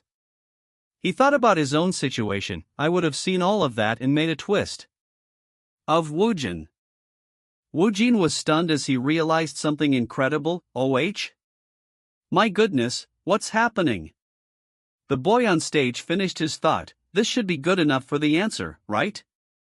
Woojin was fixated on the signs, Japanese Sign Language? The host asked Woojin in surprise, how do you know Japanese Sign Language? Woojin's initial reply was confused, huh? That's because I know sign lang. He questioned his own subconscious knowledge. Wait, why do I? Why do I know Japanese Sign Language? Woojin's inner voice was equally baffled, alright? I do not know either, though Eno? He tried to calm himself and verify his actions. Let's calm down first. I should check again if I can really do it. Am I doing Japanese Sign Language correctly right now? The sign language interpreter affirmed his skill. Yes, it's accurate. You're better at it than my sign language teacher. Woojin accepted the surprising truth, so, I can really do Japanese Sign Language. The host, overwhelmed, called for a pause. Let's stop the recording for a moment. Mr. Woojin. The host asked for confirmation. You know Japanese Sign Language as well? Woojin replied cautiously, it seems like it. Yes, a little. I know Korean Sign Language too. The host listed his abilities, Korean, Japanese, and even the sign language for those two. That means you know a total of 4 languages. He added English to the count, if you count English too. Woojin simply replied, I suppose so. The host enthusiastically pitched an idea for the broadcast. Wow. Then, would it be alright with you if we show both the Korean and Japanese sign languages on the broadcast? I think the viewers will find it quite interesting. Woojin agreed, yes, I don't mind. The host decided to make the scene more dramatic. Then, I'll try staging the previous scene to make it look cooler. Woojin was confused. Staging? The host presented his idea to the team. What do you think about this? Actually, because he's a bit far away, I can't see it too well. Yes? The host explained the new setup. If we converse right here, I think it'd look better. Would that be overwhelming for you? The boy, through sign language, indicated his willingness. He said he's fine with it. The host confirmed the change. So, you're going to step off the stage completely? He detailed the impressive move. As soon as you see the question, you'll walk right up to them to personally answer. He concluded it was a brilliant move. That's an outstanding move. During the break, Woojin reflected on the intensity. Resting time, few PRE recording is less nerve-wracking. But it's just as tough. He recalled the source of his new knowledge. Anyway, thinking back on it now, it's ODD. A hand carries a little tin tag that says it's better? Learn vision language first. It was only stone as if shown language without any context. He compared it to another language he lacked. Because I don't know French, I can't tell you what French phrases are. I think of it as a series of phrases the narrator says to himself. However, I think of the French language, my body does not react. Because I don't know French. Woojin considered how to utilize his mysterious skill, thought, then, if I master one language from now on, I'll get a #1 deal, HUH? He knew the skill would be useful later, though I don't use sign language often, it'll be of help to me someday. He counted his total languages, to think that I know 6 languages now. Manager Moon confronted him jokingly, you punk, answer me honestly. You're not human, are you? Woojin was momentarily flustered. What? Manager Moon conceded, yeah, right. There are always surprising things happening when I'm with you. Although I do not understand why, I've decided to just accept everything now. Manager Moon reassured him about the team, because you're who you are today because of your past. I've also told everyone in the team, including Yijong and Suwon, to just accept everything as they are. Woojin thanked him, thank you. Manager Moon concluded, okay, the second recording session is starting soon. Let's go. Manager Moon commented on the boy with the sign language, right, the young boy that you communicated with in sign language seems to be a huge fan of you. It's been a while since I saw a fan look that excited. He noted the rarity of the interaction. What are the odds that I'll be able to communicate in sign language with an actor that I'm interested in? He reflected on the general situation, Even putting the actors aside, there aren't many chances to communicate in sign language. Woojin pointed out the emotional difficulty of the condition. Unintentional isolation is actually tougher than most people think. Seriously. Manager Moon wholeheartedly agreed and summarized the day's impact. You're right. For that boy, today will probably be the most memorable day in his life. In a different location, a worker asked an older man, how would you like the study to be cleaned, chairman? The chairman directed him, you can skip this place, please move on to another place. The young boy, Shingu, rushed in with excitement, Grandpa. Something really incredible happened today. I told you that I want a seat to be an audience member at a talk show, right? The chairman was shocked to see his grandson smile. He's smiling? A boy who used to have a lifeless face all the time. The boy explained the reason for his joy. The Korean actor named Kang Woojin was so really good at Japanese Sign Language. The chairman was surprised by the boy's story. A Korean actor knows Japanese Sign Language. He mused on the difficulty of learning sign language casually. It's really hard to learn sign language as just a hobby or casual interest, though. He then drew a conclusion based on his own experience. I see. He must have the same circumstances as me. Otherwise, there's no reason for him to learn sign language. The chairman sadly recalled the accident. Shingu, my young grandson was the only survivor of the car accident that took the lives of the rest of his family. He explained the permanent damage. However, the aftermath of that accident left him deaf and unable to speak. He detailed his efforts to help his grandson. For his sake, I learned sign language and studied the deaf community. He expressed his previous despair, but no matter how hard I tried or how much money I spent, he only seemed to fade away more and more. He then spoke of the sudden change, however. I can't believe that he suddenly came back smiling. He felt a resurgence of hope. It feels like there's hope now. The chairman made a silent vow. Did he say Kang Woojin? I'm so thankful that I feel like crying. Such an actor should be a big hit. I need to repair him. Director Kyotaro began the meeting by outlining the topics. We have a lot to talk about today, right? Toega Film Company about the project's free time, the filming period, and promotions, among other things. He trailed off, also. The director offered his congratulations. I've heard the news about a guy friend and your YouTube channel. Congratulations. Woojin thanked him. Yes, thank you. The director sensed a problem. Did something bad happen? There is a kind of dark mood. He pressed for information. By the way, did something happen?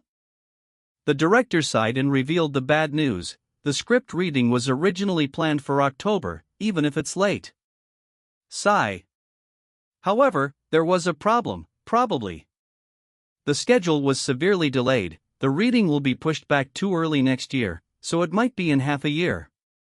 He was frustrated. The script reading will happen early next year. The director admitted the financial consequences. It seems we'll lose about half of the total investments. We've already lost 30%. Woojin nervously asked if he was the cause. Don't tell me. By any chance?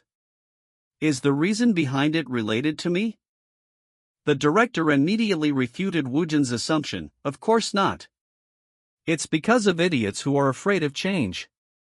The director then paused, struggling to explain the complicated situation. What's wrong? What is it? About that. The director suspected the real issue, though I suspected this. He explained the investor's fear. While Woojin has grown more popular, he may receive more negative attention. There's a possibility the investors are wary of that power. He also considered prejudice, or they might dislike the idea of a Korean actor being in the spotlight. He detailed the risks if the news got out. If the investment problems get out to the media or public, the unwanted noise could seriously have a negative impact on the project. The director lamented the loss of Woojin's talent. Most importantly, we'd be booted from the promised with Woojin, but it's all one-two waste? He questioned the ease of the investor withdrawal. Even so, isn't it strange that there's without either investors goes easily? The director explained the history of opposition. From the initial announcement, fans of the original were storming against the project. The investors were worried about that, but we proceeded with it because I pressed them. He revealed Woojin's accidental role in the withdrawal. However, with your joining, the investors grew scared of potential backlash from everyone, including fans of the original, so they backed out. Woojin's only response was a troubled sound. Director Kyotaro cursed his disappointment. He realized the project's quality assessment might drop, so it ended up like this in the end? 7th_scenario, the bizarre sacrifice of a stranger. See grade. He regretted the project's average rating. It's a shame that it's just average. Woojin questioned the solution, investors or whatever. If we find one, will the grade rise again? The director gave a final instruction, exit. The director resigned himself to the delay. Then, we have no choice but to wait for now. Manager Moon prompted their departure. We should probably get going. We need to head to the airport. Director Kyotaro made a promise. I'll make sure to deliver good news next time. Woojin concluded the meeting. All right, director, then, I'll get going. Manager Moon reassured Woojin, it's all right. The director's name has a strong influence, so the project probably won't get cancelled. He advised him to be patient. There's nothing else we can do either, so let's just wait. He then reminded Woojin of his insane schedule awaiting him, and be honest, you don't even have the time to be chatting up with the project. Because once you return to Korea. Manager Moon listed the terrifying lineup. First, you have the drug dealer blind screening event, then the postponed commercial shoots, YouTube content shoots, promotions for a guy friend, scripting, reading and filming for The Love That Freezes to Death, and then there's our table, the island of the missing, and more. Woojin was overwhelmed. Arg. Just kill me instead. The narrator summarized the end of the Japan trip. After the meeting with director Kyotaro, Kang Woojin returned to Korea. He was immediately plunged into work. Soon after, he began everything he'd postponed with no time to catch his breath. The first item on the list was the blind screening for drug dealer. The work continued relentlessly, then the commercial shoots, stockpiling videos for the Kang Woojin's alter ego channel, and promotions for a guy friend. Meanwhile, the news about the troubled Japanese project began to spread. The small ember in the Japanese media foreign topic risky challenge of BSS has resulted in investors' withdrawal had started to grow into a fire. Woojin complained about the non-stop work. I feel like dying from doing everything I postponed. He checked the date for his next engagement. Was today the day of the script reading for The Love That Freezes to Death? Manager Moon arrived with further bad news. Hey Moon, there's trouble. Manager Moon revealed the escalation of the news. The news about the withdrawal of investors from BSS have headlines in Japan, yet total chaos. Woojin was shocked by the public news. I think I heard him say the news about that couldn't get out. Manager Moon decided to wait and observe, just take note of it for now. Let's see how the situation unfolds. Woojin expressed concern over the film's rating. Anyway, the filming. At this rate, won't the grade drop more? He pondered a minor improvement. If it drops to 1, it'll be helped. He paused, looking at the screen with disbelief. What's this? Suddenly, it increased to 7+? He wondered aloud if it was an error. Hey, the finest? This is HIG really right? The only response was silence. He was irritated, asking would it kill you just answer me? He quickly decided whatever. I'll find out if I just leave it be. Something I don't know about might have happened somewhere. With that final thought, he chose to exit. He resolved to let's check it again tomorrow. A call came through. Director, Kimmy? He heard the response, yes, Director.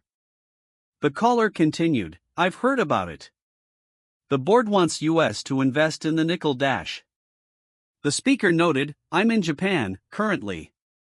He concluded the thought with the fragment, This was the end of page. The man confirmed that's right. The situation isn't good. He explained, I asked the investors who withdrew to keep quiet about it, but it seems they didn't keep their promise.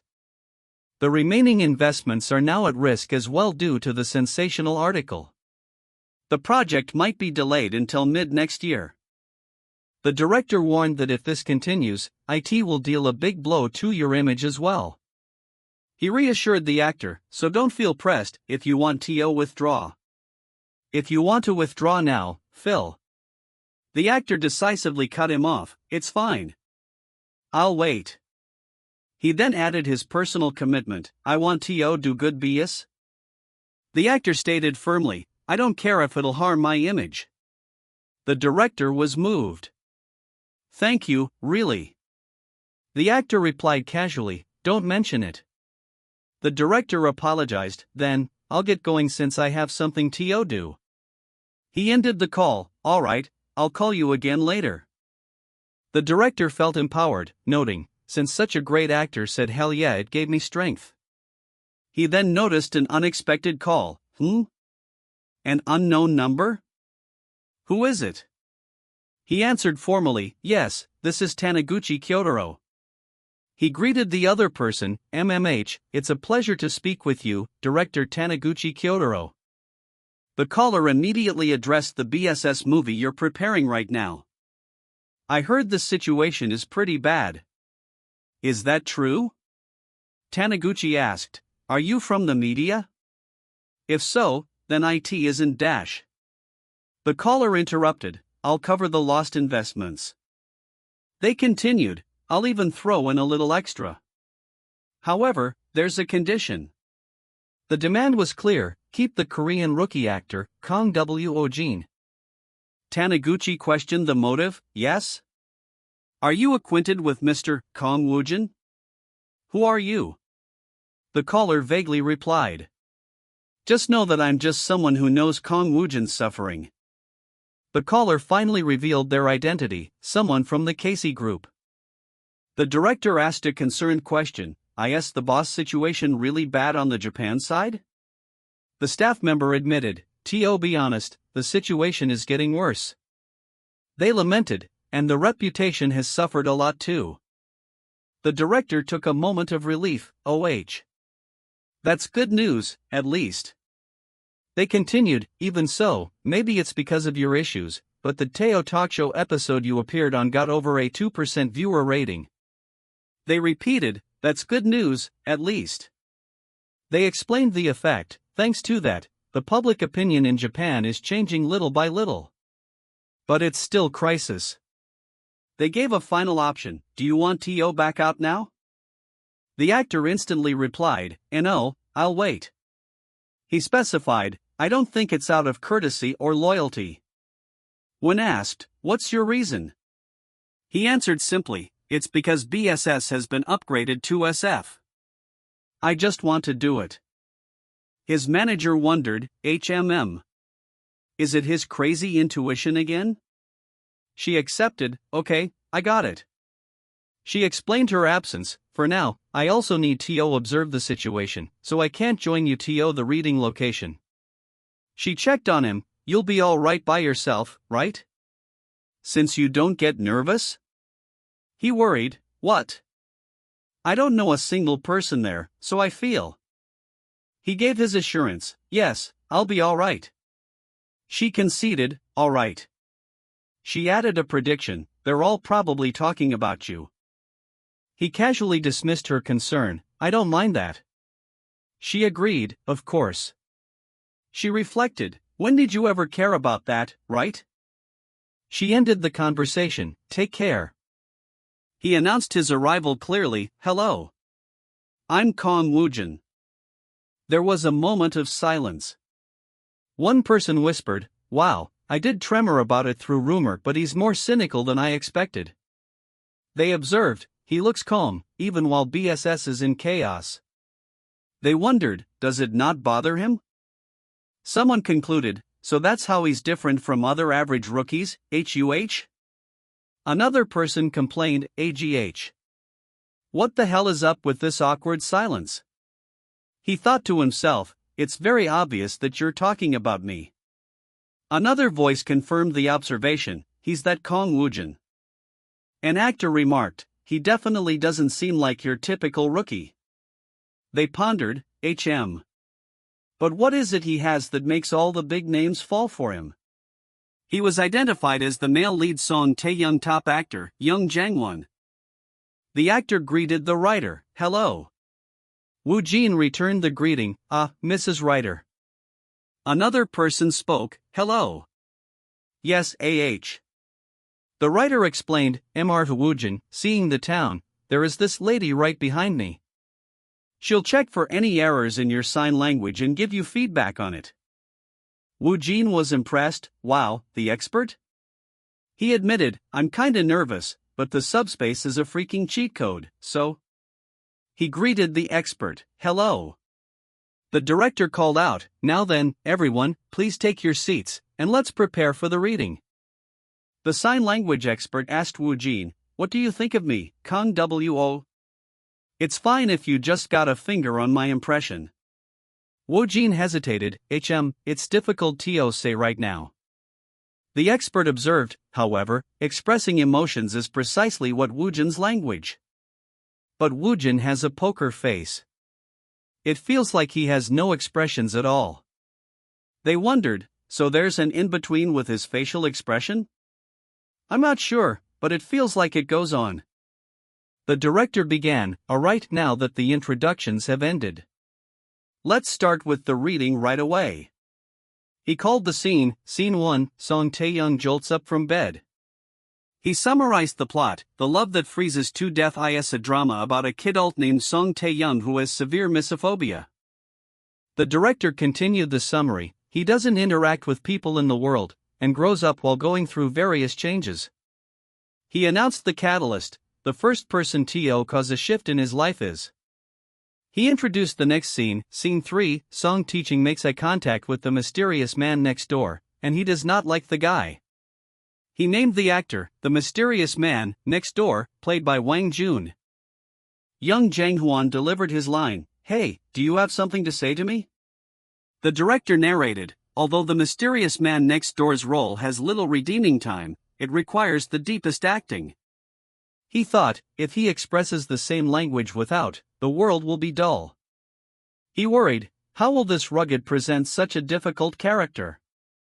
And Jangwon pushed the tension. Why do you keep looking at me? Either say something or walk away. The director watched, thinking, what kind of acting will he show in an unexpected situation? Someone observed Jangwon's ad-lib, and a deeb? So he prepared for it this time too. Is he intensifying the tension? That's not bad. He noted Jangwon's method. He always makes up lines when analyzing the characters.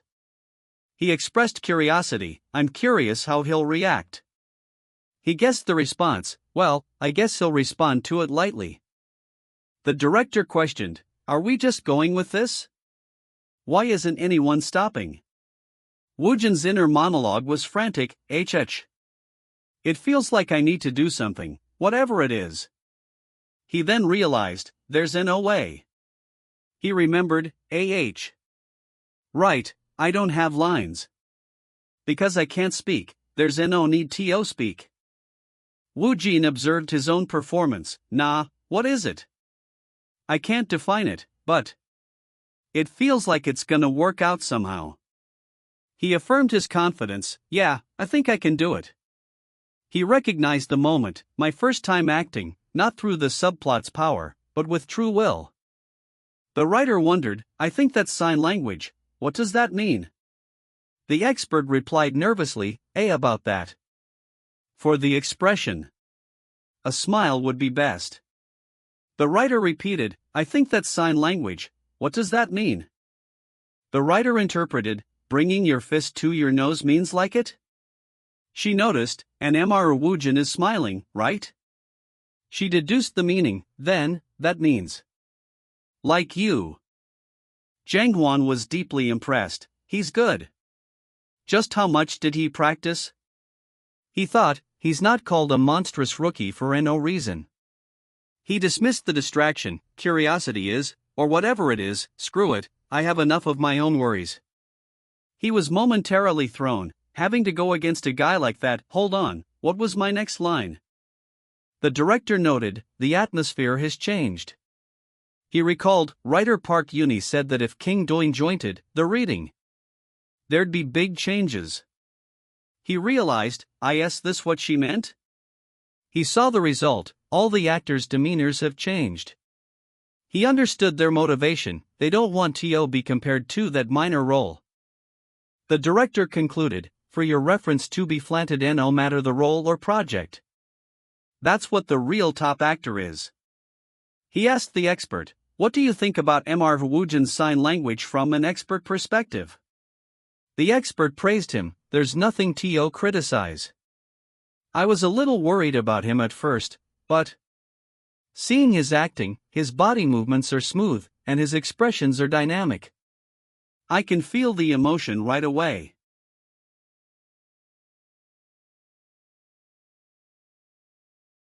The director intervened, hold on. I usually just observe the early reading because I'm curious how the actors interpret their roles. I'm okay with ad-libs too. Mr. Jangwon's ad-lib was not bad. I understand your curiosity. The director questioned the ad-lib's authenticity, but was that really something Song Tae-hyun would say? He concluded, it sounds more like a test from actor young Jangwon to me. He thought to himself. What's this? This off. Suddenly feels like he's being boiled. I was being like, so thoughts, this works for me, I'm grown, and I felt good about it.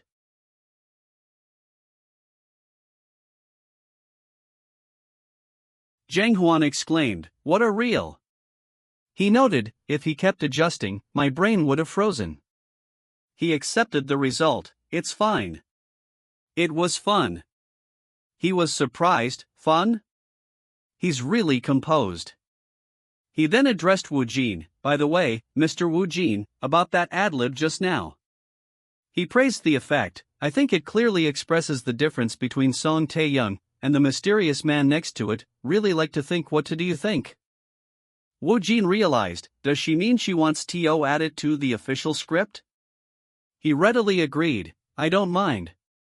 The writer decided, alright, since there isn't much time left until the day of filming, I'll modify the script quickly.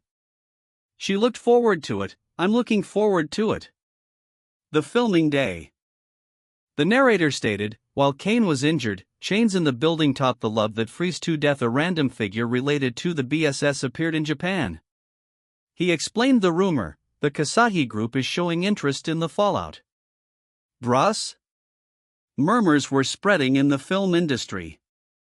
He identified the source, and that is the Kasahi group. Following the news, after the sudden emergence of the Kasahi group, the official statement read, official, BSS's side, the matter of investment has been settled. We are fully committed to the production. The narrator noted, as if planned, BSS released their official statement. The public reaction was mixed, since there haven't been any sign of contact between Kasahi Group and BSS. Most people assumed it was just a rumor, but more and more people began to believe it. A critic scoffed, it's absurd. All the other investors have backed out, but only the Kasahi Group is funding it. Does that make sense? Another argued, but BSS said the investment issues were resolved, right? It might actually be true. A third suggested, if a major company is backing them, maybe they moved because they saw potential and profit in BSS, you know? A fan offered a theory, it's probably because of Hallyu. There's Kang Woojin in BSS. The narrator concluded, it's released an official statement and confirmed the report. Amid the growing speculations, the Kasahi Group eventually. The news stunned the industry. Kasahi Group, their first step in the cultural industry, which they never touched, BSS. The staff urgently directed, Ms. Writer, please sit over here. We're starting the shoot soon, hurry up. They confirmed the technical readiness, set inspection is complete. Loudest thing is okay. They repeated the instruction, we're starting the shoot soon, so hurry up. Ms. Writer, please sit over here. A bystander asked, how? The director explained the crowd, there are a lot of actors on standby here on SBT.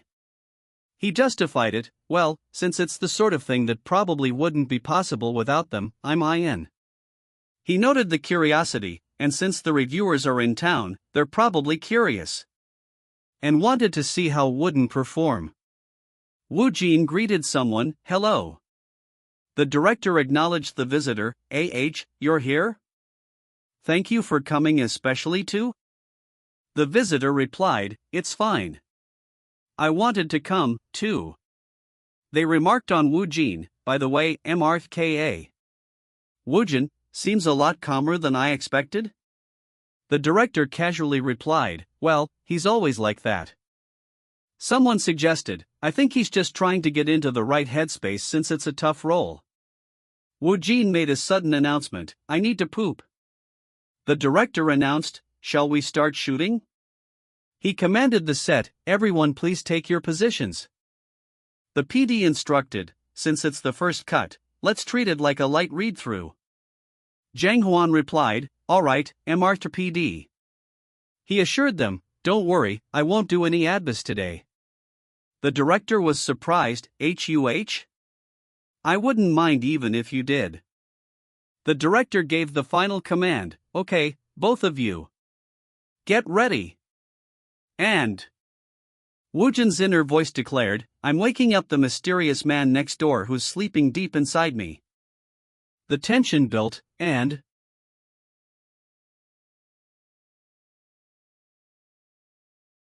the director narrated, it's the man next door. The character Song Tae-young's monologue began, I was saying, if he came in the house at the same time today, it'd be already. He questioned the neighbor, him? He's asking me something. He admitted his own desire, I want to ask him something too. I want to talk to him. He held back, but can I really do that? He worried, what if he's scared of me? He wondered, can I even get close to him? Tae-young struggled internally, wait. Woojin delivered his silent line, like you. The director was stunned. WHOAA. How did he sense to pull off that move? Jang Hwan was amazed. That's not something a rookie can pull off. He felt the performance was transcendental. It's like the script ripped out and came to life. He laughed in disbelief. Haha. He admitted his trouble. I'm in trouble now. Sonop standards might have gotten wild too home. He concluded, maybe I might have been better if I hadn't seen this at all. The director yelled, cut. Okay, that was great. Well, resume in 10 minutes. He praised Woojin. Wow, MR's Woosian's impact is no joke. He's so amazing. You just want to keep watching with talent like his. It's not worth the risk of joking around anymore. He remembered the news.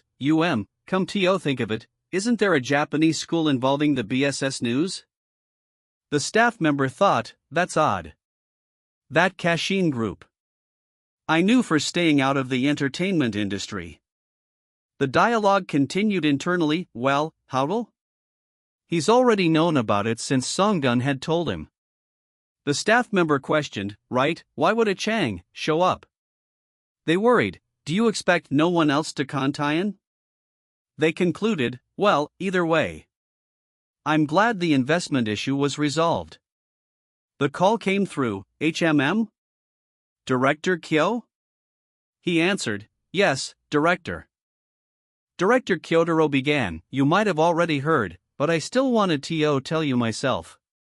All the problems have been resolved. Woojin replied, that's a relief, but...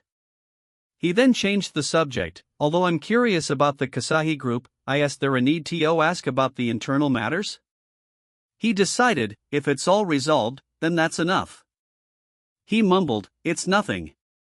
Woojin heard the director's thanks. Mr. Woojin, thank you for your consideration.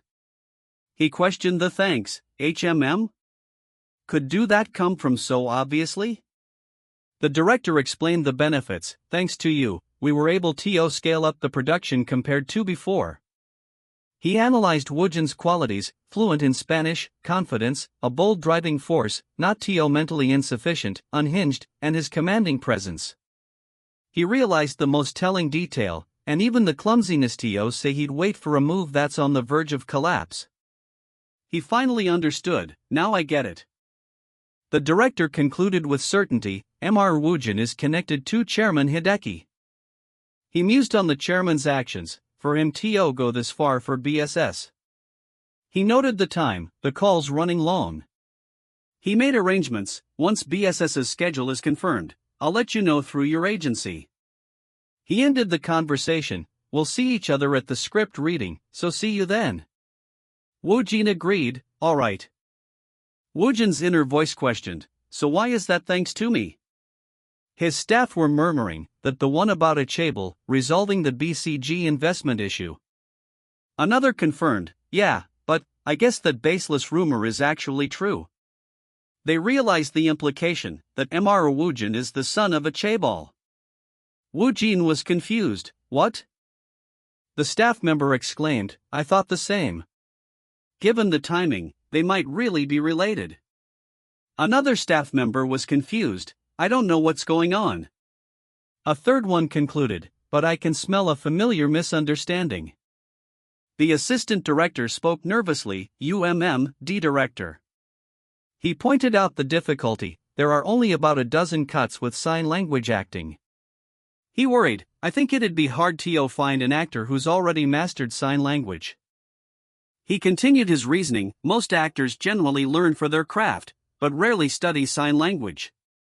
The director hummed, HMM. The assistant emphasized the importance, moreover, isn't this your tooth movie? And you're aiming for an international festival too, right?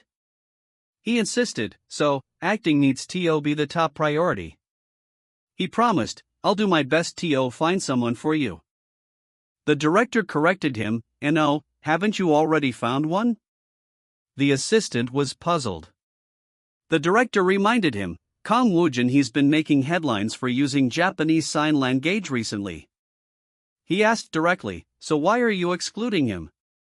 The assistant stumbled over his words, that's because Kang Woojin is still a rookie. He specified, he's been active for less than a year and lacks experience. The director repeated the word, experience. Right, that's important. He challenged the assistant, then why do directors Traun like Kwon or Kyoto still cast him? The assistant was silenced. The assistant conceded. I apologize. I didn't think it through. He accepted the decision, that's right, let's keep an open mind. He asked for confirmation, alright then, should I get in touch with Kang Woojin's side? The director affirmed, we should. The director ordered his assistant, bring me everything he's appeared in that we can currently watch. Woojin's staff noted his work ethic, Woojin, you've arranged hard. He was focused on, the shooting for the love that fits into death? He sighed, phew. He offered a document, here. The staff handed him the script that PD Song asked you to check before he told me to deliver it to you. Woojin acknowledged it, He saw the title, The Praised Chef. He paused, Hold on. Woojin wondered about his subspace ability, can I maybe gain the chef ability too? Cooking skills? Or the knowledge? He realized the potential, if I obtain it. He concluded, it'd be very handy for the art table show, right?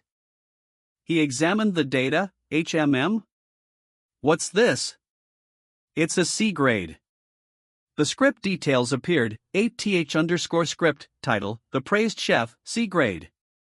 He summarized, guess it's just an average one. Woojin corrected his initial thought, no, everybody isn't bad. My standards have just sort of He focused on the next step, now, come on. He read the instruction, least in the roles that are possible for reading, EXP. He called out the ability, Jang Hunjwa pop out. Come on. Sposable ability. He was excited, nice. Woojin identified the first ability, chef technique? The system responded. Relay, belties behind the basic species have been detected. The second ability was granted, learning the chef recipe. He was surprised, 2 abilities? Not just one? He questioned the change, so far, the surface has only been one moving image and now it's nightmare. Why? And, what's import? The thing is unknown. He speculated on the cause, could it be? The subspace is evolving? He theorized, the more I make good use of the subspace, He gave a polite, unrelated answer, thank you, director. It's an honor that you enjoyed detective agency.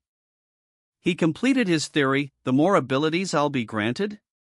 He accepted the mystery, it's impossible to fathom the subspace anyway. He chose a simple understanding, let's just understand it like that. He expressed gratitude with a caveat, I'm thankful. It's giving it to me. It's just a bit of trouble. He sensed something. He looked closer, a mirror? He noted the resemblance and difference, if it resembles the area they aren't the same. He felt confused, this is disorienting. He concluded, this is like there is something there. He gasped, He reacted to the sensation, What's this? I can taste it. He described the experience, it feels like I'm eating the dishes. He wondered, is this that the chef recipe? He realized the benefit, then, on my side. A shock ran through him. Is that Dash? The staff asked about the script, what do you think of the script? Woojin replied honestly, I don't feel any desire for it. The staff accepted the critique, so you're saying it's not that great. I'll tell that to Jo Sanggo. He paused. The staff mentioned promotional work, right, since a guy friend will be releasing soon, try it up in the promotion talks with fans? Will anyone else go? The staff continued to plan, I'd been down to final question? The staff asked for an update, I did think, and they'll be able to finally coming out? They shared a milestone. Also, the Kang Woojin's alter ego channel has reached 5 million subscribers. You know? They suggested new content. I think we need to start uploading different content now instead of vlogs. Woojin questioned, content? The staff proposed, what do you think about something related to cooking? Woojin sensed success. It feels like I'll go viral, but why so sudden? He decided to trust them. Let's try to understand him for now. He joked, it'll be awkward if it turns out well. He asked for clarification, what did you have in mind? The staff suggested a format, something like making a super simple recipe in a short amount of time. Woojin was confused. Then, it's cooking. What about mukbang? Woojin explained his limitation. I don't know how to eat meals in a way that looks delicious. The staff agreed, he's right. If he eats like that, he found a solution. Well, we can just leave eating the food to someone else. He warned about long-term content, but if your cooking skills aren't that good, it's hard to use it as a long-term content. The staff suggested a trial. I think we need to test it out first. Woojin agreed. Then, let's head to my house right now. He was eager to test his powers. I might as well test my abilities. The staff agreed playfully. Shall we? The staff member joked, no way, he's a master in cooking too. The staff member exclaimed with a full mouth, it's delicious. It's way more delicious, no, hundreds of times better than my mom's cooking. He demanded an answer. What did you put in here? Woojin's inner voice narrated his process. I was doubtful, but the techniques and recipe popped into my head instantly while cooking. The staff member sighed happily, so delicious. Woojin felt confident. Now, and no matter what the hemd is, I do not have to be worried at all. Another staff member asked in disbelief, Woojin, just when the hell did you learn how to cook? Woojin simply replied, my mom is great at cooking. My father too. The staff member proposed an idea. Really? Then, can you cook something on the spot right away if someone makes a request? They elaborated, I think it'd be a nice idea to cook the dishes the invited guests want. Woojin was intrigued. That sounds fun. He confirmed his ability. It's possible. The staff member concluded, alright, I'll tell you the details later. The staff member was still surprised, but, Woojin, this is really. Woojin was distracted by his phone. Yes? The PD greeted him, Mr. Woojin, I'm calling to tell you about our table schedule since it's been finalized. The staff member asked the PD's name, PD Woojin? The PD confirmed, yes? The PD outlined the plan. For Season 1, we're going to America in November. He explained the concept. We'll run a K-street food store in America, but if there's only street food, it'll be boring.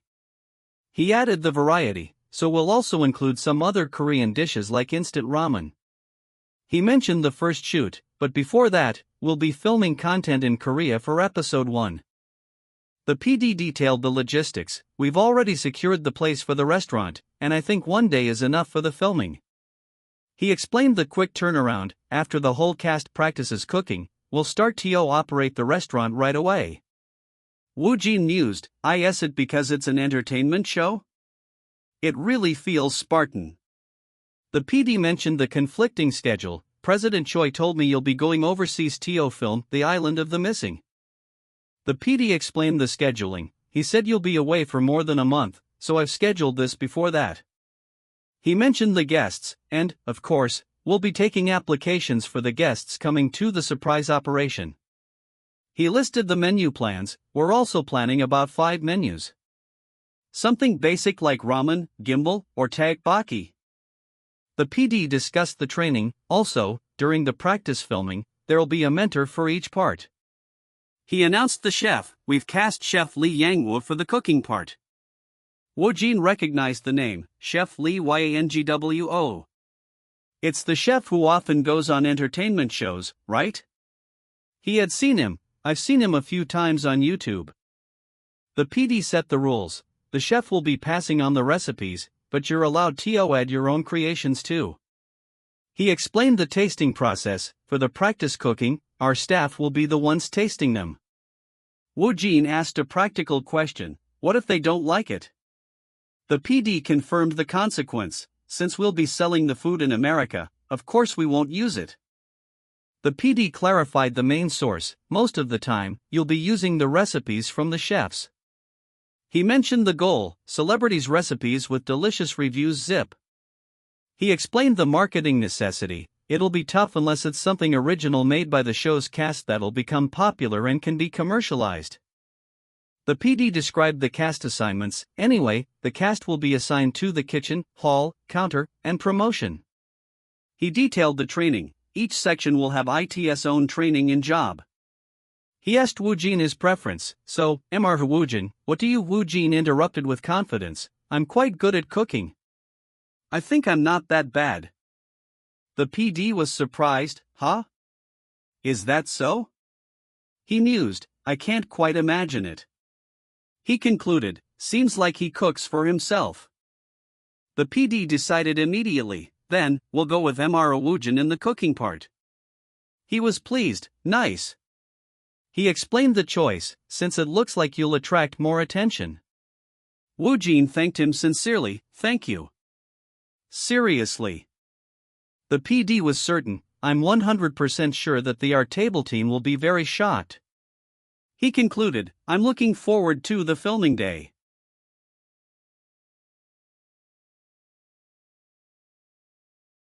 The staff scrambled to set up the cast's table first. As they confirmed the arrival: yes, yes. Coming right up. Mr. PDI? Mr. Kang Woojin has arrived. A chorus of greetings erupted. It's been a long time, Mr. Woojin. Hello. Hello. Mr. Woojin. Hello. One fan enthusiastically shared their appreciation: I really enjoyed watching Hanryang. Could I call you Young? You've been doing great lately, huh? I've really wanted to meet you. They then offered a quick apology: sorry. Did I come a little late? A voice explained the delay, noting the traffic was really terrible, maybe because there was an accident up ahead. They quickly moved to the agenda. Well, let's do the greetings late and start right away, HOI. Then, they recognized a fellow star, top all-rounder entertainer On Jong-hak. Wow, he's cool as he goes on TV. The host announced the official start. Finally, everyone who will light up our table has gathered here. They expressed their confidence in the group. I feel reassured to have such amazing people. They then planned the next step. First, I'll tell you about each of your roles and jobs. The host began listing the team structure: staff Kong Wang, kitchen assistant manager Hong Hyun, manager The Garson, manager of food staff Wang Hall, assistant staff Wani Hall, assistant Bak Hell, team boss and intern team kitchen team manager Hong Hyan, staff Kong Wang Bak. Team will receive training from its assigned mentor. A question was posed regarding payment: and then, we will pay on discharge? Shifting the mood, the host suggested: but before that, let's play a quick life-breaker game. How about a light character's cue? Yes? Someone offered a playful warning: watch out if you get me wrong today too. A reply promised full effort: I'll do my best. The host concluded: now, let's start with Mr. Jong-hak. A phone rang, displaying "What's this?" It's an unknown number. The receiver answered: yes, this is CHOI Song-ji-oen. He then greeted the caller with respect: pleasure to speak to you, President CHOI. The caller identified himself dramatically: I'm Director AHN Gabak. Dash. Choi Song-ji-on reacted with utter surprise: yes? Director on Gabak? He marveled at the situation. Why would a living legend of the Korean movie industry want to meet our team? And he even called me personally. He quickly regained focus. Let's just figure out why he's calling for now. The fact that he took the action personally means he's quite eager. He answered the director, expressing surprise. Hello, what an unexpected call. He cautiously inquired about the reason. The fact that you want to meet Woojin, is it related to a project? He then tested the director's resolve. There's something I wanted to ask you. What do you plan to do if I don't meet my actor? He then politely stalled, Although we'd love to meet you right away. If it'd be great if you could give us some time. Woojin's schedule is a bit thick. Choi Sung-jian detailed Woojin's tight schedule. His spending all of today shooting in Enam, that's all? Called our table. He continued, and tomorrow, he's to catch a flight to Vietnam, 72 hours, then shoot the Island of the Moon. The director seemed to be contemplating his next move. Let's try to think of a perfect line to say to him. But if it's too long, it'll be a waste of time. The director apologized, I'm sorry, but it might be a while until we meet again. He then accepted the situation, Let's try to think, since I'm the one he called you. Thank you. I'll see you a call later. Alright then. Choi Sung-jian pondered the director's true intention, Director Ann Gabak. Could it be that his tooth project scenario is coming out? I need to look into it. The staff announced, the cast's makeup is done. A new instruction was given, then, let's get into frosting first. A question arose from one of the cast, am I going to be cooking here the whole day? The staff clarified, both of them will try the cooking. The host decided to make the practice more realistic, but it is the atmosphere that is bland. It won't seem like practice, so let's do it like the actual operation. He outlined the plan, we'll be the customers, and you will both receive the orders and cook. He designated roles. First, let's do the cooking test with Miss Hyebi and Pius. Mr. Woojin will handle the ball and be the assistant. Things like taking orders and helping out. The host called for the start, then, shall we start right away? Everyone, please take your seats. Hyun was surprised, what? Suddenly, like this? The orders immediately poured in, if you'd like to order, I'll have a kimchi pancake. TR ramyeon here please. Someone interjected, I'd asked you to cite while available. Another order was placed, I'll have a ramlin noodle in a pan? Hyun panicked, I don't know. I've never cooked any of that. The host reassured her, you can take your time, and you can search it up too. Anything is fine. He simplified the task, do the, let's say ramen first, and we'll cook the rest after that. Hyun accepted, ramyun. Alright. A cast member commented on the atmosphere, this looks nice. Another agreed, right, I feel so good about this.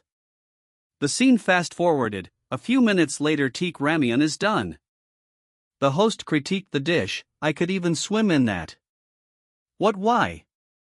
He then transitioned to the next contestant, this time will be your turn then, right? Go ahead and give it a try. Let's see how well you do. Okay. Player swap. Woojin confirmed his task, the orders are to bring me the name you're going to shout with my brain toward it, right? No. The host corrected him and gave an instruction, Miss Hyun, please take out the ingredients. I'm gonna cook everything at the same time.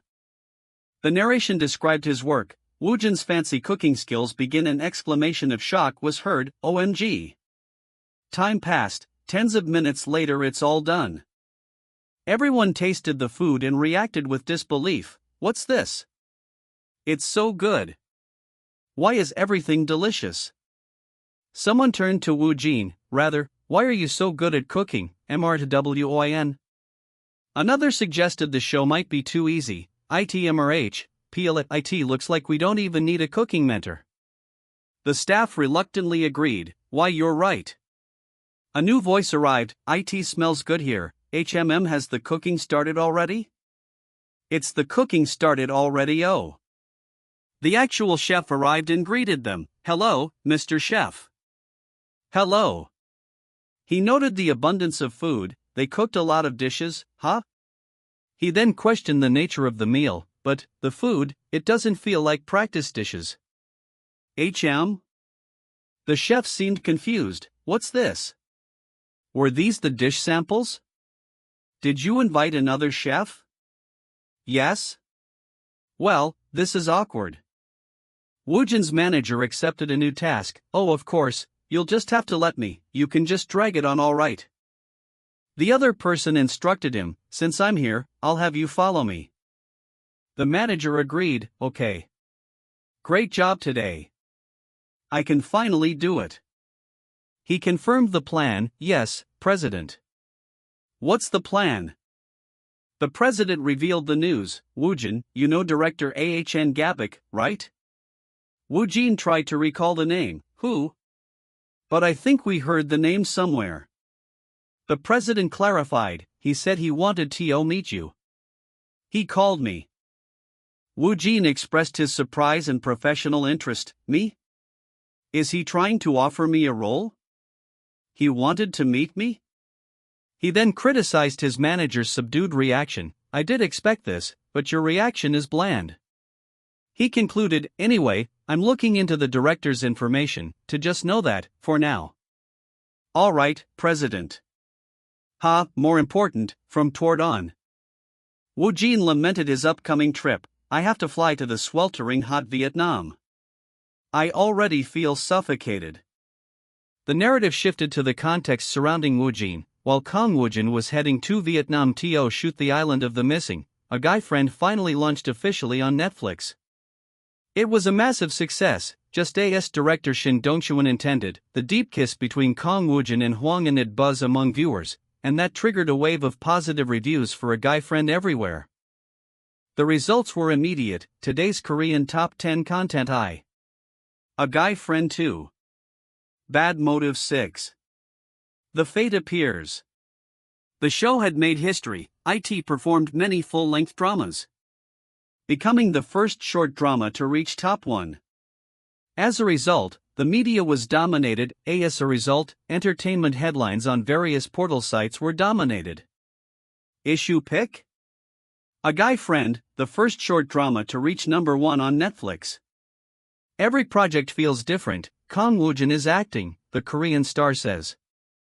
The success of A Guy Friend extended to the soundtrack. A Guy Friend OST Part 1 Kang Woojin Blue Petal JUAH, and it reached number 1 in just one day. The excitement spread overseas. The massive fire then spread to Japan. A Guy Friend told me which Netflix show I would watch if I could. Maybe it's because of the power of Halilai, Kangwon, and Hwan. But many Japanese viewers went wild over A Guy Friend. Woojin. I warn. I love you. The narrative concluded its run, in this. An emotional-based drama, all that is left is the last episode. Warning, A Guy Friend live Kang Woojin is.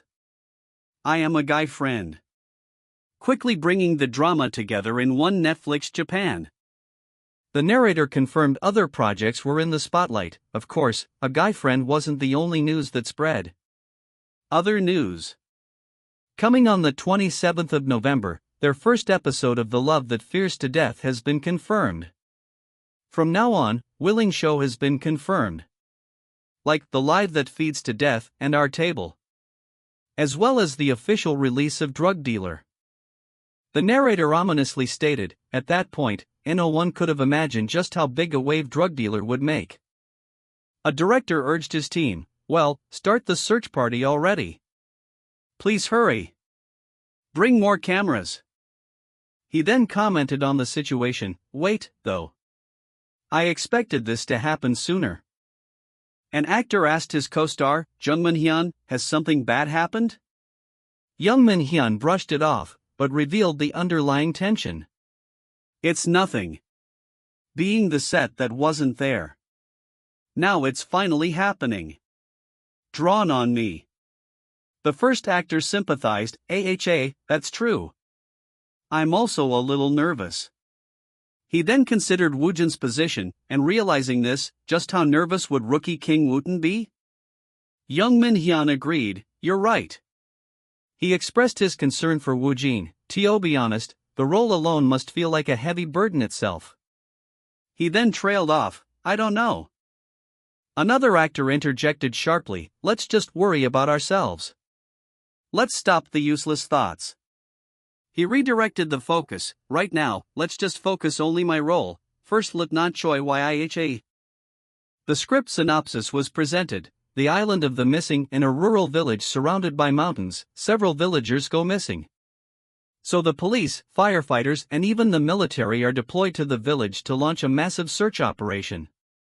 The situation grew dire, however, a queen more soldiers could missing during the process, escalating the situation more. This was the cue for Woojin's character. It's around this point where First Lieutenant Choi Yha makes his appearance. The narration described his mission. While conducting the search with his unit, at some point, they discover an odd cave which reeks of a foul smell. Despite hearing desperate cries, although he could hear human screams from deep inside the cave, fearing more people will go missing, he chooses to return to the entrance for now. Upon returning, the scene had shifted unnervingly. However, strangely, the cave had changed shape. Things that weren't there when they arrived start to be noticed. The soldiers were terrified. Everyone hurries outside of the cave, trembling with anxiety, but the outside that was once day has turned to night. Their relief was short-lived, and the soldiers who were supposed to wait outside the cave have disappeared. The group realized they were stranded. The moment everyone begins to realize there's someplace they shouldn't be. A new threat emerged. Something long which made strange noises appeared in the cave. In the ensuing chaos, Choi Dta gathers his members as quickly as he can and flees the scene. The setting changed again. While everyone is running, the sun suddenly begins to rise. The darkness vanished, the once dark world turned bright. The soldiers reached a vantage point, and Choi Yudi and his members soon reached a cliff at the edge of the forest, overlooking the ocean's endless expanse. The stark realization dawned on them. Immediately, they realized that the terrible truth was revealed, were trapped on this unrealistic and lawless island. The director called for the start of the audition. Now, we'll start the exam. A crew member prepared. Start first thing in the morning, get ready. A nervous reaction was heard. Ugh, my heart is starting to pound. The director instructed the actor, now, let's crawl down and bring out sin and show a little more clearly. The actor's self-pressure was noted. Since there are many big shots here tonight, I need to be solid. The director introduced the character. Jin Suncheol is timid, and he has low confidence and self-esteem. The scene was set. We're gonna start with the scene at the mortuary where he'll be seeing his deceased mother for the last time. Jin Suncheol cried out in anguish, "Mom, why are you here? Why? Answer me." His sorrow deepened. Mom, why did you have to go when I was in the military?" He pleaded for more time. "Mom, I'm still not ready yet. Please give me one more day, no, just a few more hours." Another character interrupted Jin Suncheol rudely. "Hui, Yufker. Stop that and FCK off already. Are you going to wall all night?" Jin Suncheol protested weakly. But my MOM has passed away." The other character sneered. "Be honest, you thought Sood riddance." Jin Suncheol mentally resisted the dark voice. "Stop it, don't come out, just leave me be." The voice taunted him. "What are you saying? Are you LANITAC?" The voice asserted control. "You are you. And I'm also you." Jin Suncheol desperately sought control. "Please can't you just give me a little more time?" The dark voice dominated. "Shut up. It's my time now." A sinister laugh escaped him. He. The dark voice calculated its gain. "How much insurance money will I get, HM?" The captain challenged Jin Suncheol's performance. "Jin Suncheol, aren't you going to come to your senses? If yours were I can see you to the sidelines instead." Jin Suncheol tried to reassert himself. I can do it, Captain." The dark voice cursed the authority figure. "Fuck this lieutenant motherfucker." The officer questioned his attitude. "Unhappy in one that you want to avoid so easily like that? Corporal Jin Singyo, what are you doing spassin' you're over there?" He demanded an update on a task. "What about the task I asked you about this morning? Jin Suncheol apologized. About that. I'm sorry. I'll do it right away. The officer was puzzled by the change. What's that? The director noticed the subtle shift. His gaze is a little different. Don't tell me. Is he adjusting his gaze? Fucking hell? When looking at an easy opponent?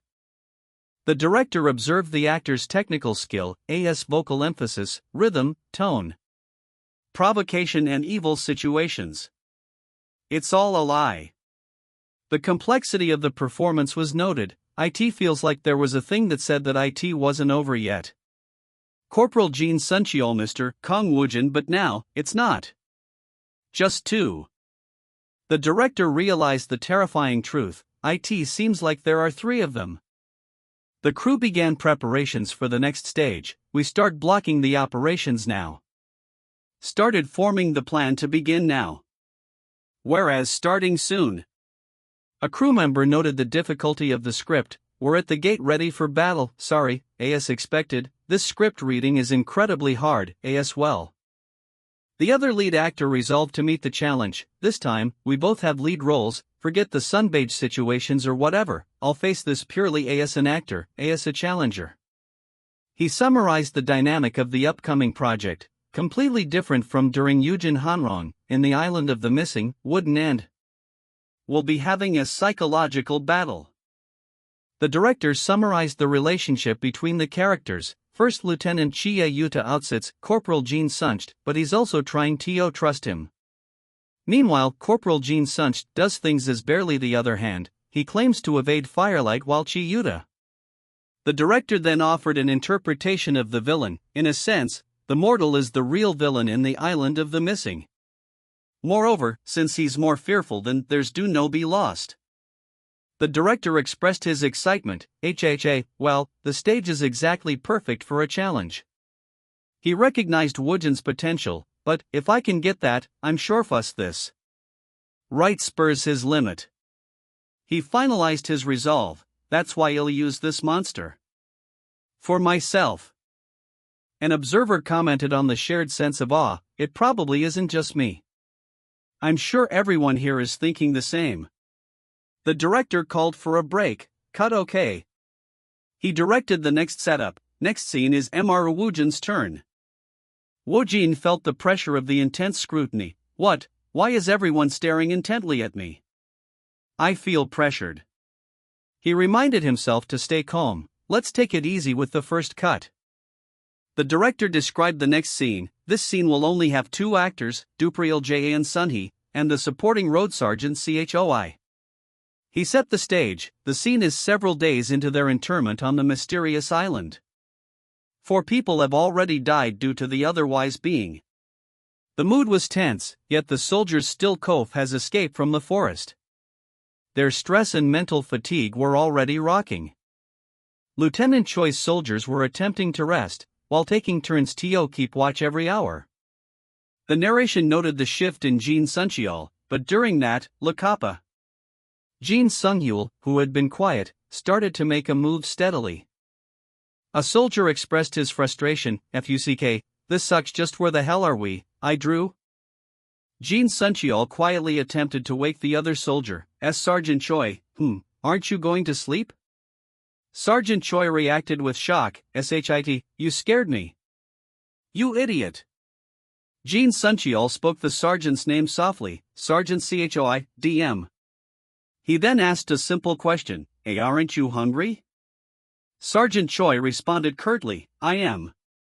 Jin Suncheol cautiously revealed his discovery. Actually, while searching around the area, something was there under the command. I found something that looks like a fruit. Sergeant Choi immediately demanded a report. Fruits? Then report to the captain. Jin Suncheol hesitated. But there was only one fruit left. I don't think it's something that should be reported to the captain. Sergeant Choi asked for its location. Where is it? Jin Suncheol pointed. It's that tree. I see it. Jin Suncheol continued his story. But, Sergeant, I found something else that's interesting. Sergeant Choi pressed him. What is it?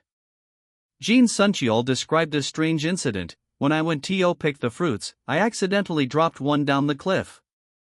And it disappeared. Sergeant Choi reacted in disbelief. What? You fool, are you messing with me right now? Didn't WWE come here through the cave? Jin Suncheol swore it was true. It's true. It really just disappeared in the bill of an eye. He then presented a hypothesis, though this is just a guess. I think there might be an exit route down there.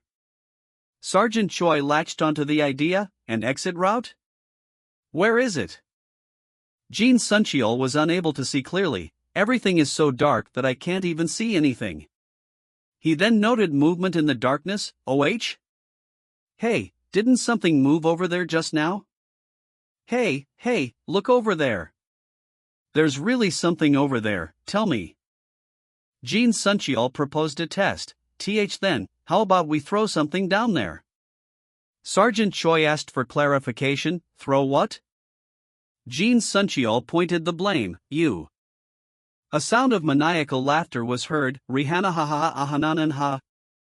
The sound of pain and struggle followed. Luff WUGH, WUGH, WUGH. WUGH. You ugh. Ugh. Ugh. H. Hyuk. The crew called out, stunned, Sergeant Choi? What happened just now? One called the name in distress, HEUK, Sergeant Choi. The villainous persona taunted the weeping soldier, HOI, you fucking idiot. Why are you sobbing? You didn't like that Sergeant Choi anyway, did you? The persona reminded him of the past. Did you forget the days when he bullied us? The other soldier tried to reason. Even so, how could you person? The dark persona dismissed him. It's fine, you fucker, we can do that here. It's a party for us. We can just enjoy this whole taking revenge, not Serskin Choi? The soldier was terrified. Corporal, SIR. The soldier cried out in fear. Hewick. Sorry. I couldn't stop Sergeant Choi. The dark persona questioned him. What? Stop what? Don't tell me. The soldier revealed the terrible act. He jumped down. When I arrived here, he was already. The terrified soldier pleaded for forgiveness. I'm sorry. Next time. I'll make sure to stop it faster. It's my fault. The dark persona laughed ominously. Kiki, next time? Next time. I'll make sure of it. The dark persona seemed to relish the opportunity for more chaos. So you're saying do it again, right? The director marveled at Woojin's ability. How is he able to switch between the two characters so quickly like that? He analyzed the actor's skill. Moreover, he didn't merely switch their expressions or for them neatly thoughtlessly. He listed the impressive details, a meaningful gaze, vigor behind the intonation, and intensity mixed into the actions. He concluded on the effect. Even at a glance, it doesn't seem like a dual personality. It really feels like there are two people. An observer exclaimed in shock, Gubialums, I got chills all over me. Another praised him. Wow, Mr. Woojin. Seeing this acting in person, it really looks like the god of aging has possessed him. The other lead actor responded. Yeah, it's fine. He acknowledged the difficulty. There seems to be no problem. It's really difficult to maintain the three different worlds of the choral Jin Sunghol role, including mine. The director checked on the actor's readiness. Mr. Woojin, are you alright? Can you move on to the next scene right away? Woojin confirmed his readiness, of course. The director noted his remarkable composure. He remains unfazed, even after showing such intense emotional acting? That really highlights how monstrous he is. Great. The director called for the next take. Let's go again. Woojin sighed, noting the climate. Phew. Vietnam is really hot, like always. He felt the exhaustion. So tired he checked his phone. Do they say they're gonna investigate the mat? I'll check. He acknowledged the difficulty of the work. filming at an overseas location is indeed tush. His mind turned to food. I'm hungry. I need to go eat quickly. He then noticed something odd on his phone. Woojin's father congratulated him via message. Woojin, I've seen the news. Congrats. Your dad is really happy too. You're doing well, right? Make sure to eat well. Woojin realized he'd been bombarded with messages. Come to think of it, I've received so many messages today. Did something happen? He noticed a particular sender, Director Kim Do-hee? Why did she send me an article link? The headline screams success. Movie media, IT has reached 1 million viewers in just 3 days. Explosive numbers of viewers to the good, like acting in The Drug Dealer. Will it create a record for an R-rated film? Woojin's disbelief was evident. Crazy, 1 million? It has reached 1 million viewers? He was overwhelmed by the achievement. Wow, this is insane. Is this why you become an actor? The sense of achievement is no joke. He then tried to make a prediction. Hold up. Since this is my first result for a commercial film, it's hard to make a clear prediction, but he made a calculated guess. Will it reach around 5 million viewers for grade A? He continued his internal prediction. Then, for grade 6. Z Scenario 1, The Little Island of grade 6, just how many viewers will they surpass?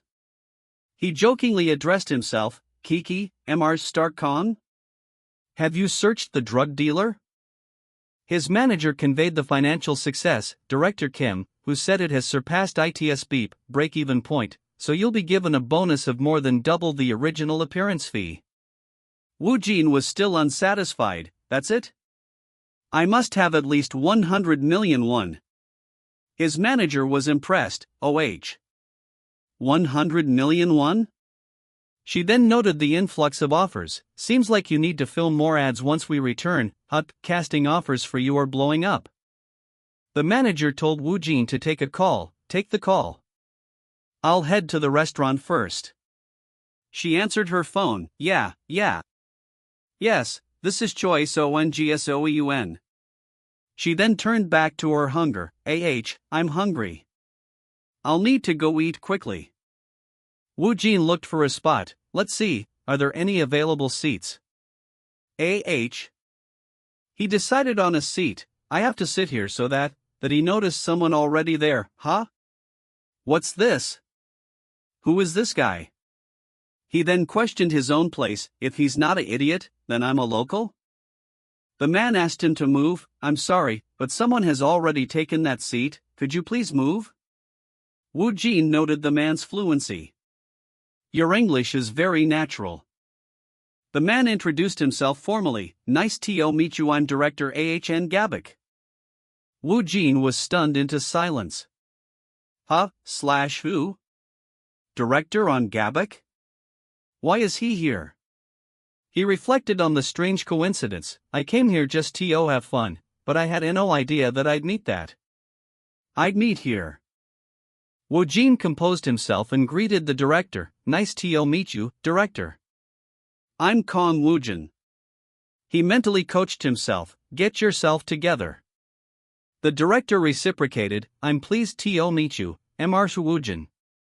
Woojin made a mental note of the director's appearance. Even so, seeing him like this, he kind of looks like the grandpa next door. He looks friendly. The director stated his observation. This feels ODD. Woojin questioned him. What is? Anyone could tell that your sudden appearance just now is the oddest thing though? He then cautiously suggested the topic might be his acting. Could it be that you're talking about my acting? The director clarified his point. No, I meant the video from Sports Day. He compared Woojin's real and acting personas. At times, light gaze seems lighter, and gaze seems different from now. But when you're acting, your eyes always belong completely to the character. Woojin was internally shocked by the director's perceptiveness. Light gaze? No way, could he have really seen through me? Does this character have some kind of power too? The director complimented Woojin's technique. You really know how to utilize method acting. He questioned the ease of his transitions. When did you learn how to switch between the personas so easily? Woojin claimed to not remember the details. I don't really remember every little detail of that. The director mused on his potential method. So does that mean you act through memory? If you record each role you face, then switching between emotions would be quick, would it not? The director shifted the conversation. What's the reason for you to learn sign language? Woojin replied nonchalantly, I just learned it without any specific reason. The director praised him. What a national treasure. He asked for more detail. Is there any other sign language that you also know other than Korean and Japanese? Woojin confirmed another language. I know the American one too, a little. The director analyzed Woojin's depth. He's an actor that has profound color. He then expressed a growing suspicion, however. It feels like his true essence is being hidden. The director noticed a fundamental difference. There's something different. Behold the current image I have created, whether it be light or dark, it is a paint uncertainty. He described the elusive quality. I could catch a glimpse of something unfamiliar in those urgent eyes. I couldn't tell if it's light or heavy. The director concluded the chat. Alright, thank you for the chat. He mentioned a possible visit. I heard that director knows he is filming his project nearby, right? I might stop by. Woojin's manager arrived. Woojin. The drug dealer, eh? He was shocked to see the director, DP** rector AHN Gabak. He then apologized for his confusion. President Chow. What a confused. Choi Sung-jian questioned the timing. A coincidence? The director excused himself. Then, I shall go. He addressed the manager directly. President Choi, I'll contact you later separately. Choi Sung-jian accepted. Yeah. Alright, director. Choi Sung-jian immediately questioned Woojin. Woojin, what did you tell Lei about with director A.B. Gaboki? No, why is he here? Woojin reported the director's excuse. He said he came here to have fun. Choi Sung-jian dismissed that. Does he know she mentions here and there? She might just be a shock on a whim. He stated his true suspicion, and no matter how I look at it, it seems like he's here to just come to see you thought? He questioned the coincidence. Do you think that Gabak came to Vietnam on his own? Woojin's manager affirmed his suspicion, so I was right? It was indeed a little strange to call it a coincidence. It did seem like so. He predicted the next move. He's probably appear in today's filming set to see you. He revealed his own investigation. I was actually digging up some information on director Ng Botsk's recent activities. He shared his findings tentatively, though I'm not certain about this yet. Director on Gabak, it seems like he's aiming for the King Film Festival with his 100th movie. The manager explained the significance of the event. King Film Festival, it's an award ranked first among the world's top 3 nominees for prestigious international films festivals and a platform where masters of the global film industry including Hollywood gather. He reminded Woojin of the director's history. You're in luck. Back then in the past 2000s, being the best director at King Film Festival. And after that some of his projects won grand prizes once again. The manager emphasized the director's status. He's literally the legend himself. Director Gabak. Woojin was amazed by the information. It's my first time in my life hearing this information. The manager speculated on the award. Though there's nothing on director Awakens' 100th project, the award that's aiming for at the King Film Festival might be. The manager identified the most prestigious prize, the Grand Award, Platinum Palme d'Or. Woojin recalled the director's question. Director Gabak asked me about sign language. The manager concluded the question was meaningful. There's no way that director Gabak would have just asked such a meaningless question. He connected the dots. You've shown your sign language skill in the Korean and Japanese media recently, right? Though your acting might play a part, it might be the sign language that has really caught his eyes. Woojin questioned the relevance. Then, is sign language included in the project that he's preparing for this time? The manager considered the unique skill. Well, an actor who knows sign language is indeed unique. He concluded his hypothesis. All my guesses are correct. It makes sense that he wants you, Woojin. Woojin's inner voice warned him. Director Ahn Gabak is alert. Alert. Alert. Dangerous. He felt exposed. The feeling of being seen through the window feels stronger than, I think, that director. He was confused. I'm not sure. I'm not sure. What? The manager worried about the situation. If Woojin rejects director on Gabak, I'd really be a huge disaster. What to do with this? The actors on set spread the rumor. Have you heard? They said director on Gabak has come to the set. They said he just stopped by while HUIRE here on Tactical. Do you think that's true? They spoke of the legend in awe, that well-known director, Ahn Gabak. Woojin sighed in frustration. Ugh, I'm going to see that unpleasant director again? He tried to normalize the encounter. Whatever. Let's just think of him as some common grandpa. He noted the oppressive heat. By the way, it's really hot. Let's go rest for a little. He confirmed the necessity of a break. A rest is a must before starting. The director appeared abruptly. We meet again. Woojin was startled. The heck? Why is he here?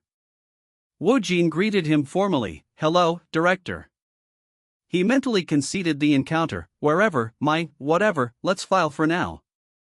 Woojin tried to excuse himself. I have to get my makeup done, so I'll get going.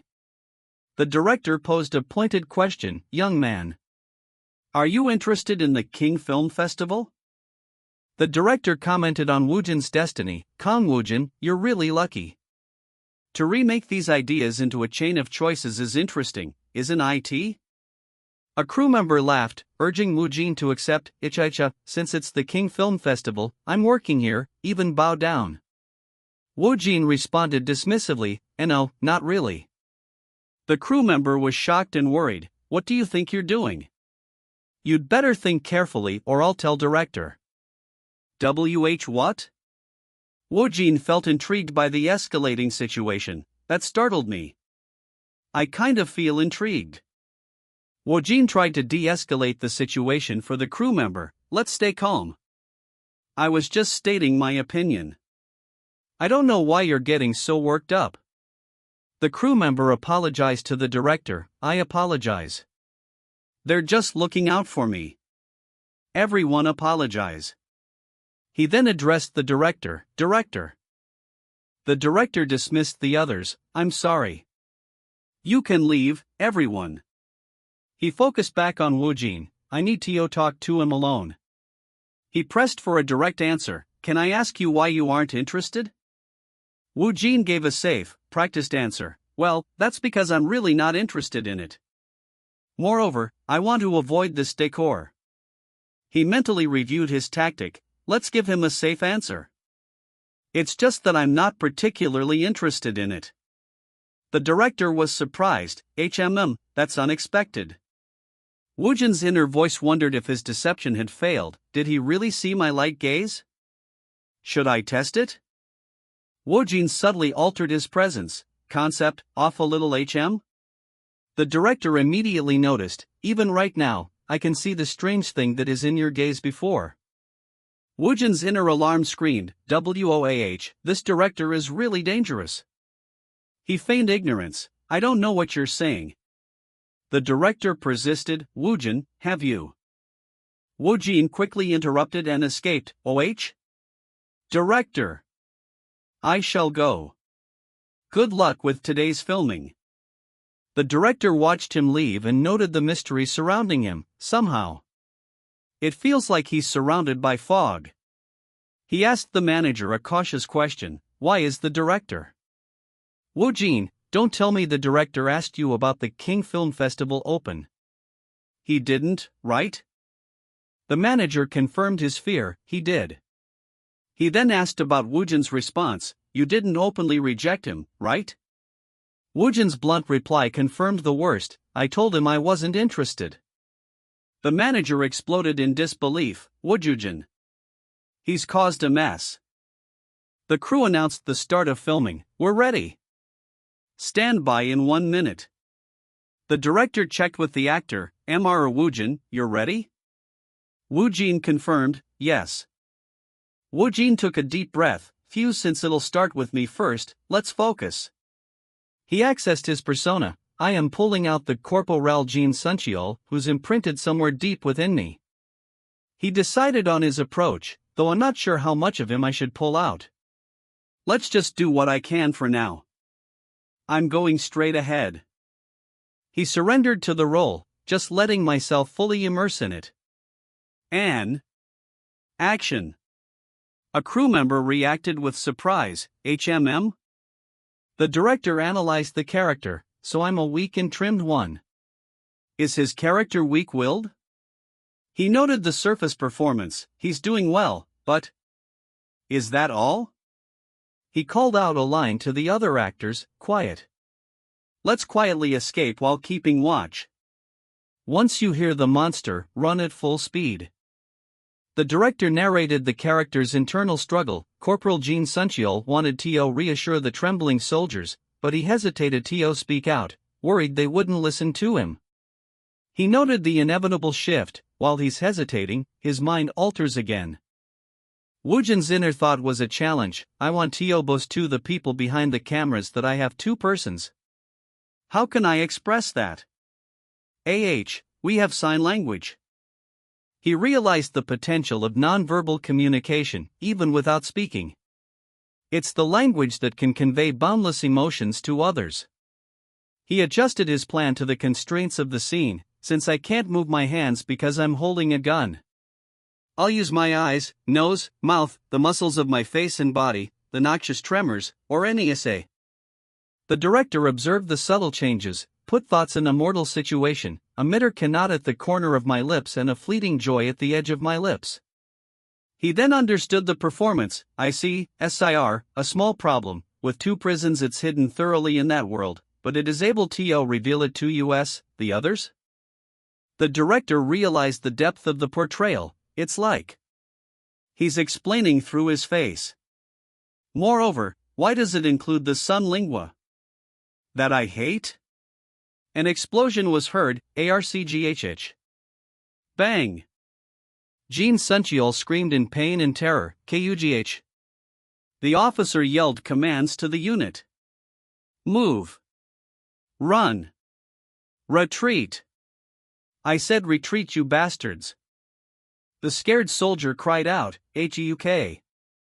HHEUK. No. The officer shouted at Jin Suncheol. Jin Suncheol. What are you doing, you bastard? You don't hear me telling you to run? The officer gave him a brutal command. He's already dead. Shut up and stand up. Hurry. Jin Suncheol slowly complied. Yeah. The director recognized the mastery of the scene. I see. That child, Kang Woojin, is the one in charge of the pacing and tension in this scene. He affirmed Woojin's central role. He's responsible for the key part. The director called for a break. Cut. Okay, let's rest for 10 minutes before we start again. He was genuinely impressed. Dear, think I'd get goosebumps at this age. He noted Woojin's continuous improvement. He keeps growing every time he acts. The director concluded that Woojin fully embodied the character. As expected, he completely becomes the character once he's immersed. However, the mystery remained. But what's that occasional light and strange gaze? What on earth is the fog that surrounds him? He noted the common belief about Woojin's past. According to those who know Kang Woojin's past, it seems he has lived an ordinary life. However, the director pondered why the talent had surfaced now. Even though he tried to live ordinarily, the signs would have shown anyway. Why is it coming to light only now? He entertained a shocking possibility. What if everything was intended? He wondered if Woojin had been patient. Did he wait for this moment to reveal it all proudly? He speculated on the effort to hide his abilities. He must have poured all his life into hiding his extraordinary talent. All this time he concluded that the passion was still strong, from what I see. The conflagration is still permeated within him. The director revised his understanding of Woojin. The glimpses of strangeness I see. Was it indeed just a shell? He concluded Woojin's true strategy, so he hid his true core using the shell to confuse people. The director of the filming asked the visiting director for his opinion. What do you think, director? Director on Gabak complimented the work. It's good, thank you. It feels like I'm seeing a proper filming for the first time in a while. The filming director stated the obvious purpose of the visit. You came here to see Woojin, right? He praised Woojin. As you can tell, Woojin's individual talent is incredible. Director on Gabak was impressed by the acting. I see. Such incredible dual personality acting. The filming director seemed nervous under his gaze. Ugh, let's just pretend I don't know him. Dash. The filming director felt rejected by the master. Somehow, it feels like I've ended up being despised. The director called the final shot. Cut. Okay everyone, thank you for your hard work. The crew expressed their relief. We can finally escape. You've worked hard, everyone. The director corrected their assumption. Anyone who sees this would think that the whole filming is over. Only the overseas filming is over. The director announced the next stage, starting from next week, we'll continue the next filming at a large studio complex in Bio. Alright. Okay. He wished them well. Until then, I hope everyone has a good rest. A crew member sighed for home. I miss my bed at home. The manager planned the final check. Guess I need to go over his schedule one last time before we turn. The manager noted the upcoming awards season. Come to think of it, it's almost year-end. The entertainment industry will be especially hectic during the year-end. He predicted Woojin's popularity. Since Woojin is the hottest topic this year, we're gonna start getting casting offers left and right soon around this year. He listed the likely nominations. There's certain ones are the 6-cent BRO profiler Hanyan and the reek for the lifestyles of the rowdies that seen before. He added the new film, lastly. For the film. There's Drug Dealer for the Big 3 Film Festival, Blue Dragon Film Awards, and Grand Bell Awards. He predicted more to come, while the Beastgate says it's INK at next year. There will be a call from them yet. The manager calculated the sheer number of events. If Woojin got to attend every awards that he's invited to, there'll be more than 4 events. He expressed excitement about the results. I wonder how many trophies he will bag. The excitement continued. Next year The manager noted how quickly time had passed. Maybe it's because Woojin has been a python. I didn't realize so much time has passed. He presented a new offer. So, how about this? The end of the contract is March 15th next year, is it? He explained the proposition. In short, I'm offering you a taste of our new entertainment. You can decide to extend the contract or go your own way. What do you think? The manager realized the magnitude of Woojin's success, the achievements that a typical rookie would struggle to achieve even in 10 years, Woojin has achieved in just less than a year. The manager knew this was a turning point. At this game, it would end up becoming a pivotal event that in 01, neither the nation would gain appearance. He admitted his personal ambition. I want to be the shadow behind that glory. I'm getting greedy. The CEO lamented, but, if word spreads that our one-year contract is ending, it's obvious that the entertainment people and agencies will run to grab him. Can I really find them off? Moreover, it's hard to read what's on Woojin's mind. Perhaps, he's already had made up his mind over this. Letting out a deep breath, he decided to forget it. Let's just focus on the company's expansion and director on Gabak for now. I'm 100% sure that director on Gabak will contact us again. He reassured himself with firm resolve. It's fine. I still have the upper hand now. That's why I'll risk my life to win Woojin over. Though he might already decided in advance. With a tired groan, he thought, ugh, I just want to crash on my bed. He's actually wrong. Right now. MHM? Suddenly, a thought struck him, Director AHN Gabak? Director on Gabak landed in Seoul, sighing, ugh, I'm finally in Korea. President Choi answered the call, yes, Director. Hello. The director immediately got to the point, President Choi, can I talk to you for a moment? President Choi readily agreed, of course, go ahead. Director On explained his proposal, I want to give him a role. To be blunt, it's fine even if my movie becomes his stepping stone. President Choi was shocked, asking, what? Stepping stone? The director continued, though you've probably realized this, I need actor Kang Woo in my 100th movie. And this movie is set in the King Film Festival. President Choi replied, of course I knew. See, I actually meant to make some time to discuss this. But may I ask you why you've taken an interest in Woojin? Director On elaborated, however, now I'm more interested in his acting and him as a person. I've asked him about the Cannes Film Festival, but he told me that he's not interested. Did you know this? President Choi confessed, and oh. He's quite an unpredictable person. Then, Director On asked, then, I guess you also don't know the reason why he's not interested. President Choi questioned, reason? That's right. The director confirmed, he really wasn't interested in the CFF. However, the most important thing to note here. The director emphasized a key phrase, no, I'm not quite interested in it. Is the quite. He continued his thought process, if Cannes is the best among the world's top 3 film festival, the awards ceremony that can be regarded as the most prestigious among the other international film festivals. The dream stage for every person in the movie industry. The director declared the ultimate goal, is none other than Oscars or the Academy Awards. He mused, to believe this could be so. It's a rookie move in this, the Academy Awards. He's aiming for the Academy, but he's not clever enough. He's the one that wouldn't truly deserve it, neither would anyone else.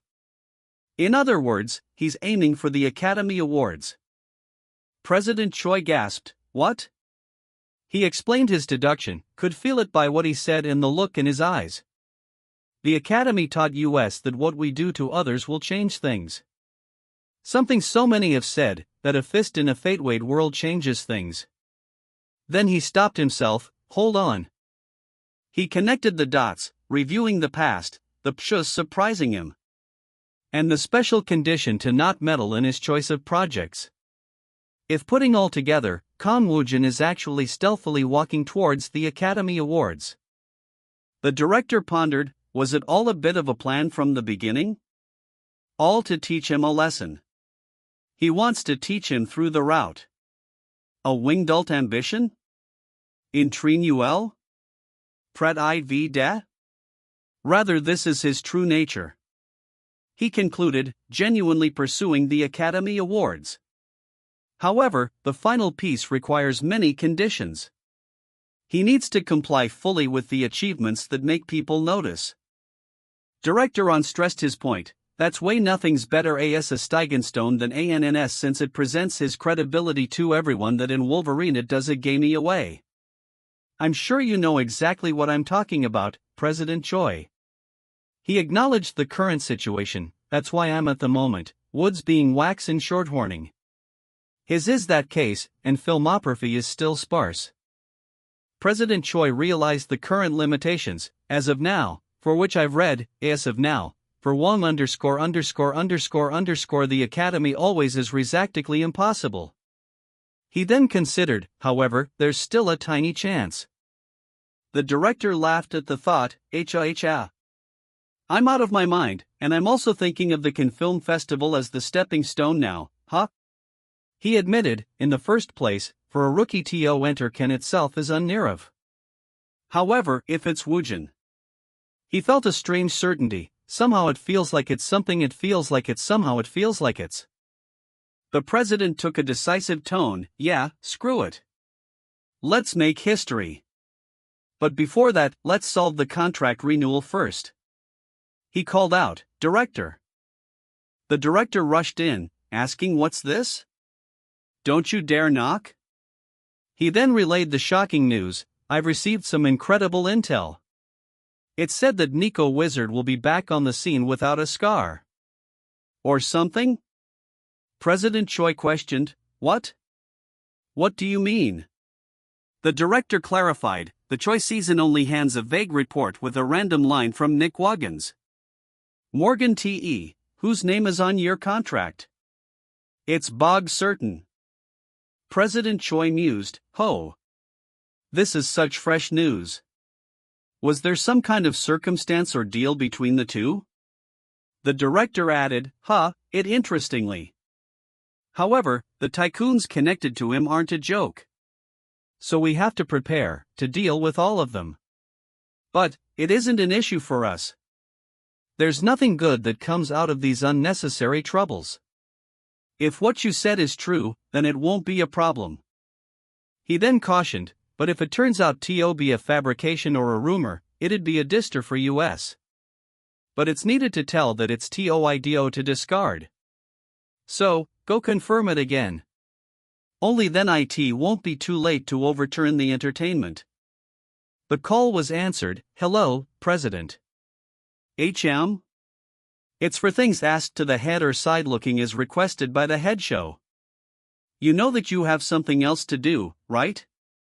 Woojin confirmed, yes, I know. Also, as of now the Academy Awards is impossible. President Choi was baffled, out of the blue? Isn't that going to be impossible forever? I heard that even getting nominated there is very hard.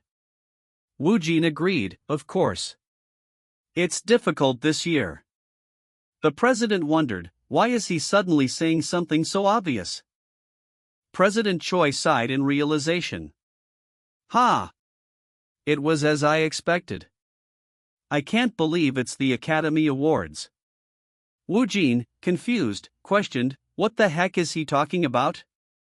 The president pressed him, were you aiming for the Academy Awards from the beginning? Woojin lamented. If you had at least seen me happen, I could have prepared myself. Woojin asked innocently, since when was I aiming for the Academy Awards? President Choi was impressed by Director On. Director On's insight is indeed scary. To believe that he could read all your mind. Woojin asked, who?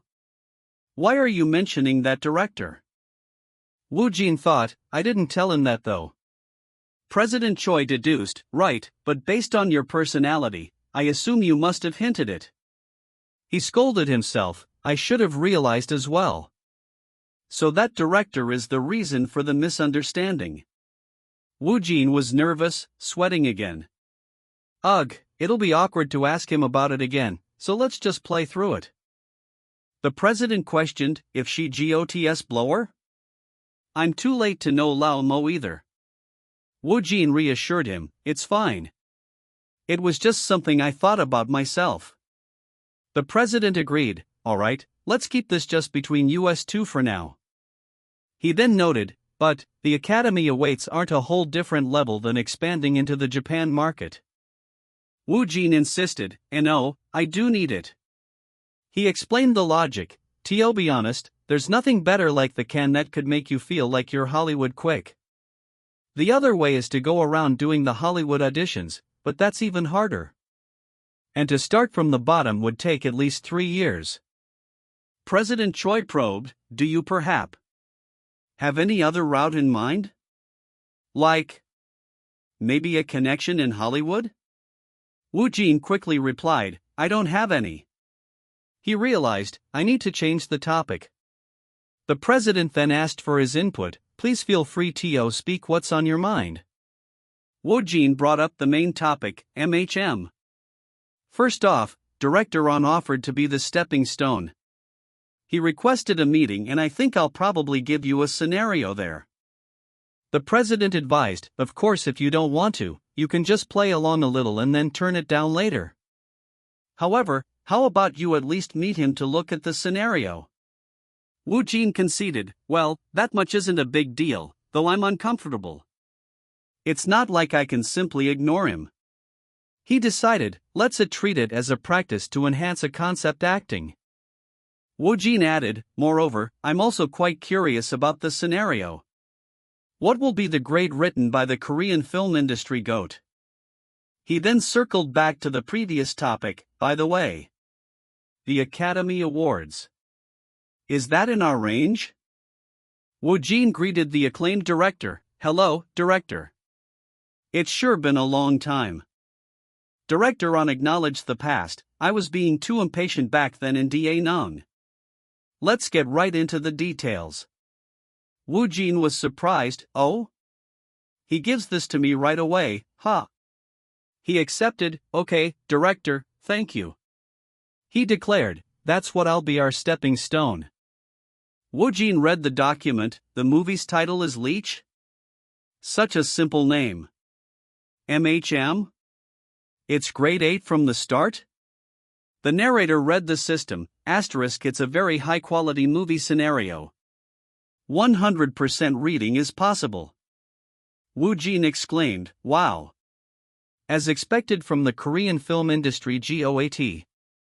He wondered about the distribution, but if it's something that's going to compete in the can, what kind of result would it produce? It's one being released in a movie theater, we could judge things the number of views. But why it only be released in the can? Or in movie theaters after the can? Woojin accepted the situation, well, I don't care as long as it's a hug successful. Maybe both, maybe it's all ill. Will too. He then checked out of the system, exit. Director On asked, worried, what happened? You disliked something? Woojin replied, no. I was just reading. The director pressed further, is that so? Though you're only seen it for a short time, what do you think about it? Woojin was reserved, since I haven't read it properly, I still don't know.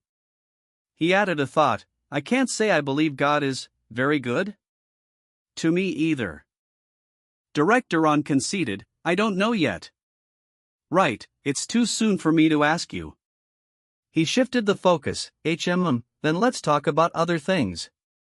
Because I wanted you so badly, I acted too improperly in Da Nung. The director made the official request, so, I'll make this request official. I'd like for you to cast in my movie.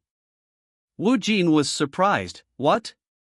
Director On mentioned the ambitious goal, I comprehend that you're aiming for something farther than the can, but... Director On lowered his voice, only me and this guy know about your interest in the Academy Awards. President Jiang is very experienced in that matter. Woojin mentally noted, so, where did that Academy Awards talk stop even come from? So the director was indeed the cause. Director On prompted him, please continue. The director explained the strategy, however, if you get an accomplishment in the canes, your situation can change completely. So, use my movie as the stepping stone. I'm also curious to see how fast you'll reach your goal. He detailed the timeline, the Cannes Film Festival is held around June every year. But, it'll be pushed to September for next year, put to some incentives, for the fest. Sooner if possible. Director On detailed the rushed schedule, however, we don't have much time. We need to at least crack by January next year at the latest, and crank up in June, then finish editing them by September to submit it. He admitted, those are very short windows. He noted his own standing, still, due to the past good results in the can, Director Ah has already received an offer.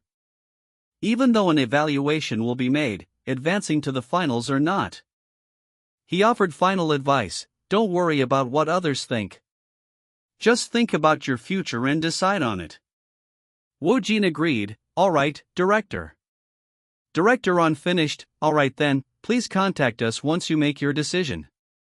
Woojin thanked him, yes. Thank you, director. Director On took his leave, goodbye. President Choi, anxious, asked. Woojin, what do you think? Woojin stated his intention. I need to read it to be sure. President Choi checked on him. Is that hot? Then, let's not know once you're done. A staff member rushed in. President. We're in trouble. Have you seen the news? There's an article you need to check out. President Choi questioned. Article? The headline blared, exclusive. Monstrous rookie Kang Woojin turns out that he only signed a one-year contract with Beanter Entertainment. Will he become a free agency actor next winter? President Choi exploded. This is fucking insane. How did your contract get leaked? The president calmed himself. Ahem. It's going to get noisy soon. He directed Woojin, let's move to your schedule first. We'll talk about the details later.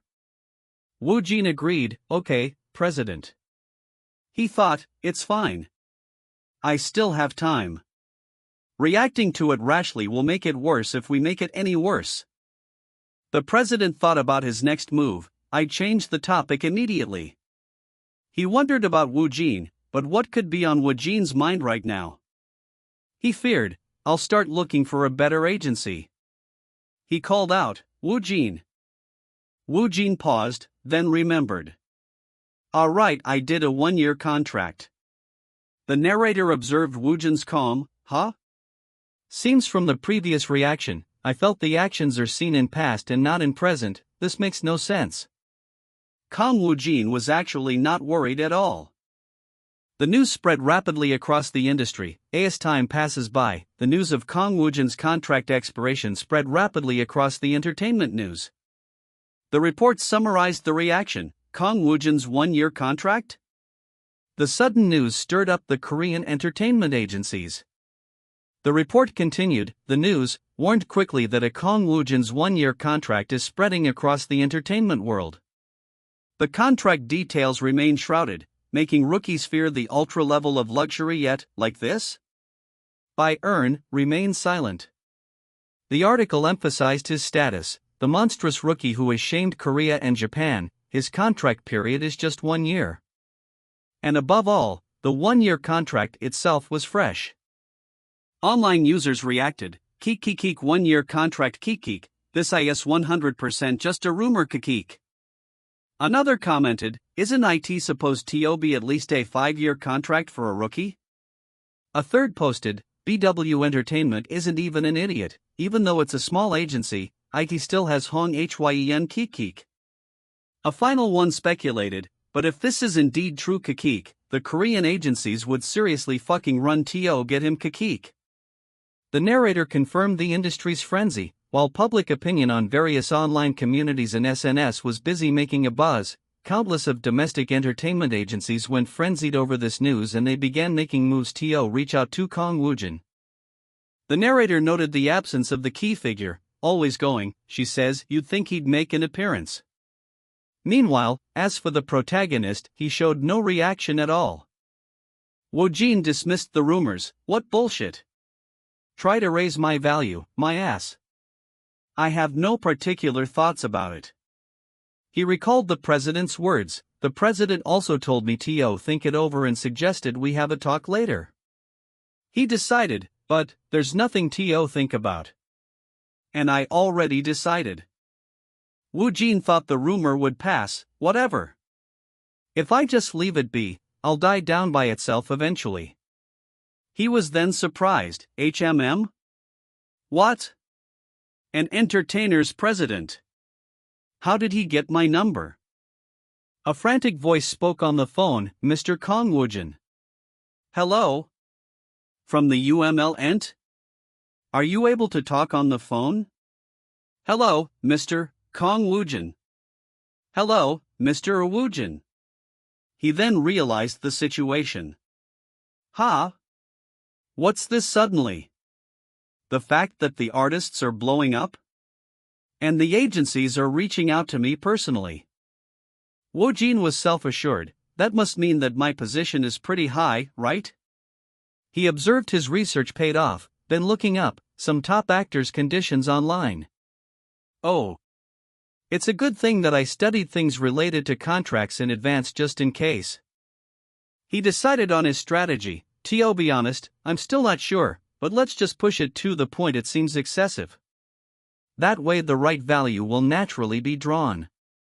He smiled, not bad. President Choi called his name, Woojin. He asked, have you seen the Kang Woojin Alt-ERGO channel?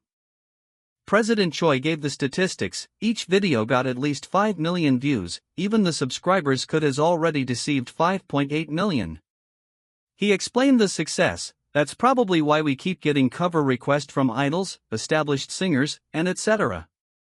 He pointed out the latest hit, and look at this. The latest video that was uploaded especially blew up. I think we did a good job in song selection. Woojin laughed, haha. As expected. Is it because it's Miley Cyrus' song? The president questioned his knowledge. Miley Cyrus? What was it again? Was she the freaking popular Hollywood actor and singer? Woojin lamented his lack of knowledge. What a shallow knowledge. President Choi moved to the next topic, and next, about the cooking, but content that you mentioned last time. We've narrowed it down to 3 options. He explained the first, you'll be cooking while sharing recipes to your subscribers. He continued with the second option, or invite guests and cook what they request while chattering with them. Or lastly, avatar cooking? He detailed the third, the invited guest will be the avatar, and you just tell them what to do behind.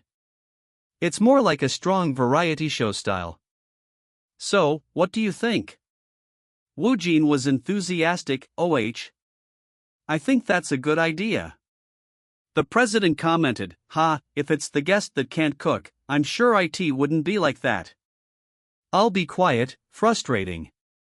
He asked about the guest, So, who'd you like to be the first guest for? Woojin gave his choice, most likely, Miss Warren. President Choi accepted, alright, I'll try to request her for a guest appearance. He then asked for Woojin's input on the format. What about the avatar? I'm not sure. Woojin deferred, okay.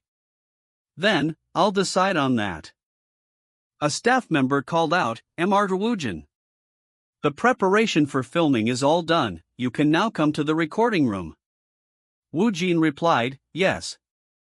He let out a silent groan, Again. Woojin thought about the contract. It's better not to tell him that I got contacted by other agencies, right? President Choi's subordinate wondered, by the way, will he change his agency? I'm sure he's in contact with numerous agencies. He then asked, wouldn't he keep going with President Choi? He contemplated what they didn't know. There are still many things that the others around him don't know. About this director or being directed by choosing projects, the Cannes and even the Academy Awards. The subordinate asserted Woojin's true worth. Just from these alone, the value of that fury is massive. The worth that they've set for him might be all wrong. He resolved, that's why I'll settle it here. He declared his plan, I'll pour in more, beyond the sincerity, and win Kang Woojin over. President Choi bid him farewell. You've worked hard, Woojin. Have a good rest. Woojin replied, alright. He decided to speak now. Before it's too late, I need to say it, right now. Woojin began the serious conversation, by the way, about that president. He announced his decision, I'll do the bleach. President Choi was shocked, what?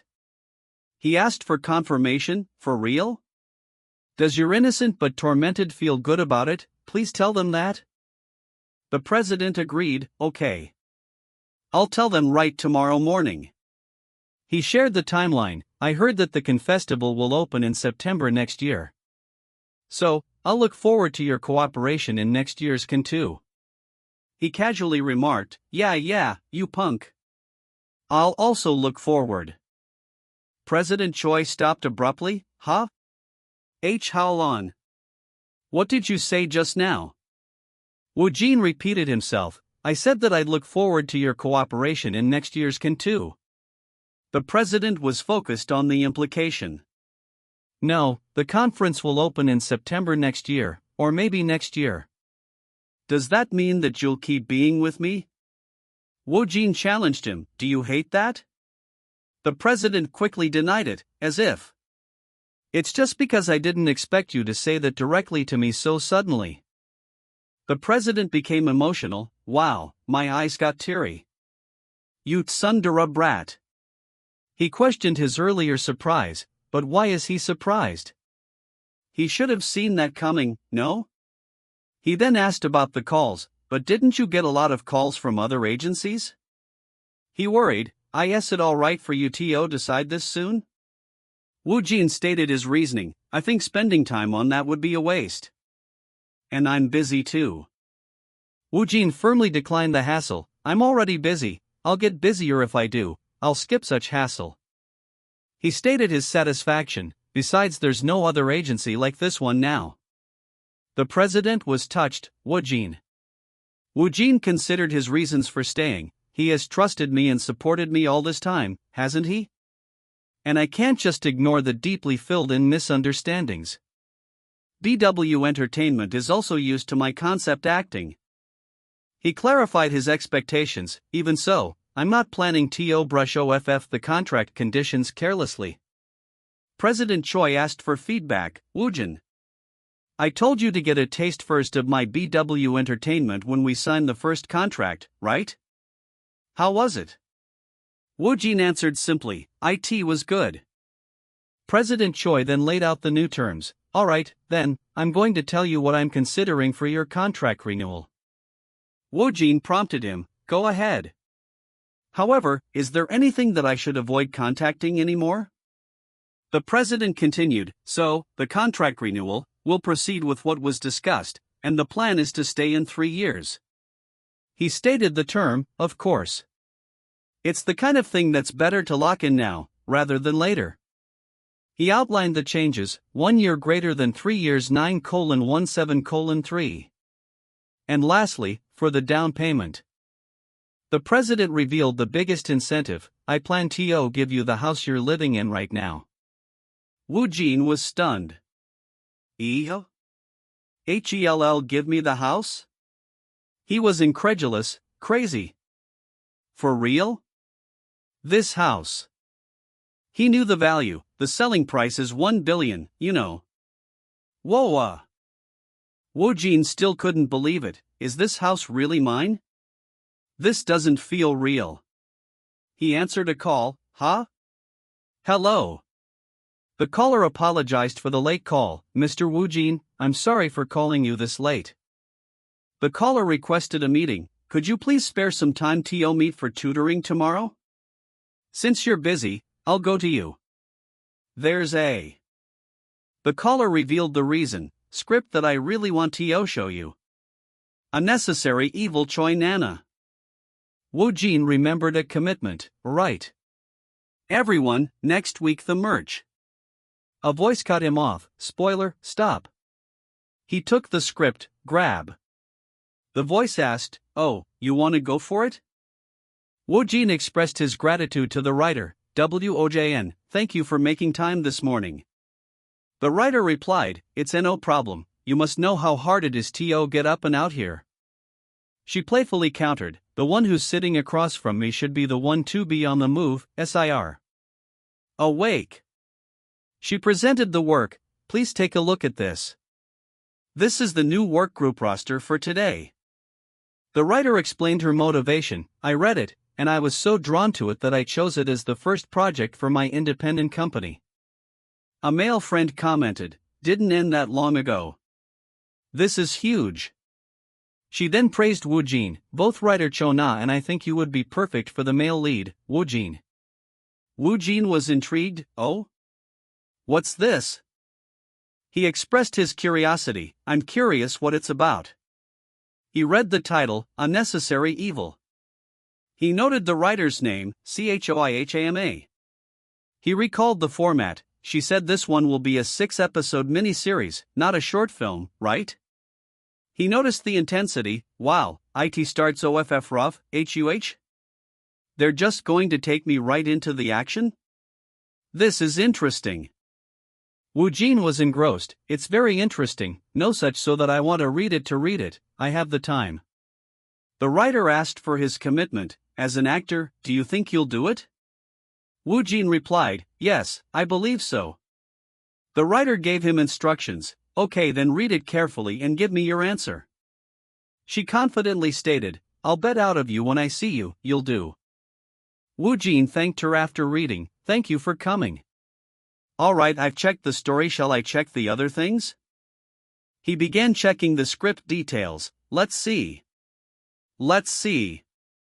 He was utterly shocked by the rating. HM? Ha?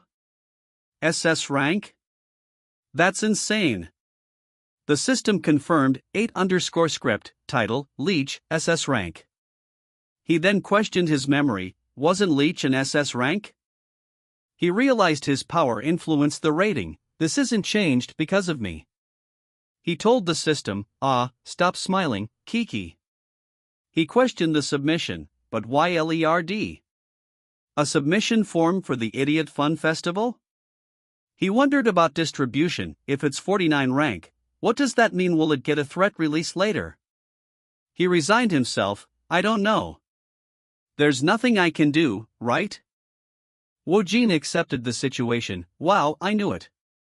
It's already fun time from the start. President Choi asked about the meeting. Did you have a good talk with producer Song? Woojin replied, yes. The president confirmed the plan. Good, in the direction I told director Han that we're doing Leech. He revealed a condition. I also replaced an opinion statement that was bringing you control for another 3 years. The president mentioned the media speculation. A few media outlets might say anything about it. The feature headline read, Why did BW Entertainment and Plan Woojin start with a 1-year contract? He reassured Woojin, but if we just announced the extension and signed down on IT's own. He directed his attention, and look at this. The prize shot of the love that versus the area yesterday. He remarked on the time past. Hasn't IT been that long already? He noted the public reaction. Everyone is bound about your surrounding performance. He cited the statistics. The Love That Frets has an overall viewership rating of 12.8%. But the peak viewership rating hit 19.6%. He pinpointed the peak, right at your first appearance. The news reported the specific high point. Viewers flocked to see Kang Woojin doing sign language. Kang Woojin's appearance scene hits a peak viewership of 19.1%. He concluded, this has essentially proven your ticket power. He continued listing Woojin's accomplishments. Talk on top of that, your man score is over 75 million. All the projects you've appeared in do been successful, with great results. He celebrated the status change. You've now become an actor people can trust to deliver. Level up. He summarized, in other words, your status has shot up, your value has skyrocketed along with it. The president checked the time. Look at me. I should get going to our next schedule. It'll take a while to get there, so go somewhere else. He reminded Woojin, today's the first film day for the cooking content with Wong, right? He then remembered a task. Let's see. I hadn't uploaded a teaser idea to the channel. On the traffic Arb Road. Content warning, this panel is joined to a second channel. Want a warning, should I make a second channel? 3. Due to typing I won't use voices. 2. Don't be so rude. We're watching. Restricted text, several views, view 3. I'm Jean, Wanderer. I'm having my lunch. Cooling down. Ugh, what a day. Internal monologue, not shown. I'm looking forward to Woojin's cooking. By panel, character speaks. I'm home. It's still miserable. Stream of consciousness, authentic dialogue. How could that even be possible? I'm really tired. End of page. Woojin recalled the president's words. He said it'll take a while to get there. He began reading the script. L.A.N.G. Yun2 preparing to read. The system confirmed the script quality. Preparation complete. This is a very high-quality script or scenario. Implementation is at 100%. The system noted an ability. Abilities affecting base specs have been detected. The system started acquiring an ability, acquiring material arts first. Woojin was confused. ARTS? I can acquire things like a chimp? He realized the acquisition was unexpected. I thought IT wouldn't work because there wasn't any specific description of the action tongueness the man character uses. He didn't understand the ability. I don't know what artists, or what words. Woojin described the strange sensation. What is this? I can see the floor. But I'm not sure if it is the floor. IT feels more like I'm pushing through the floor.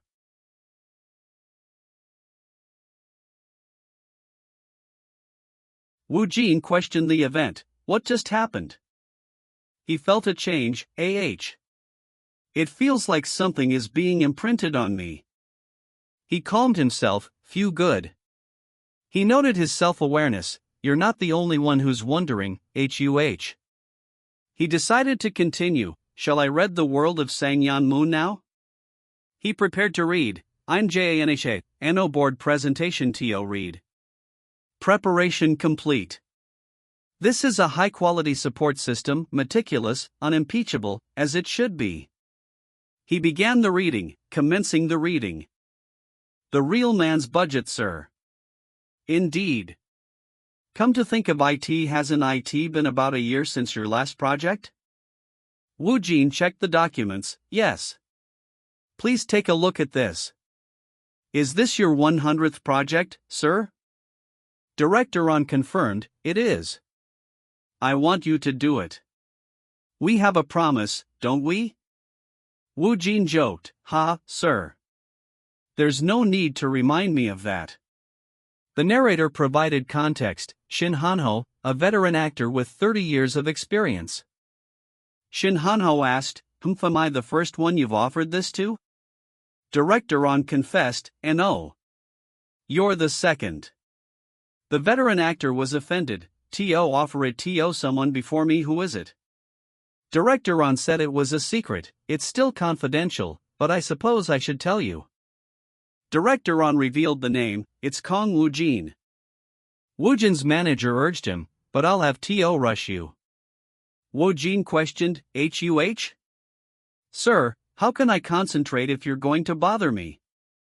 He then recognized the people. Wait, is the director Ahng Abor and Siam Han Ho? The two of them at this hour? The manager realized the opportunity. This will make a great scoop. Woojin reflected on the imprinted skill. I've changed. It's hard to put into words, but something has been imprinted on me.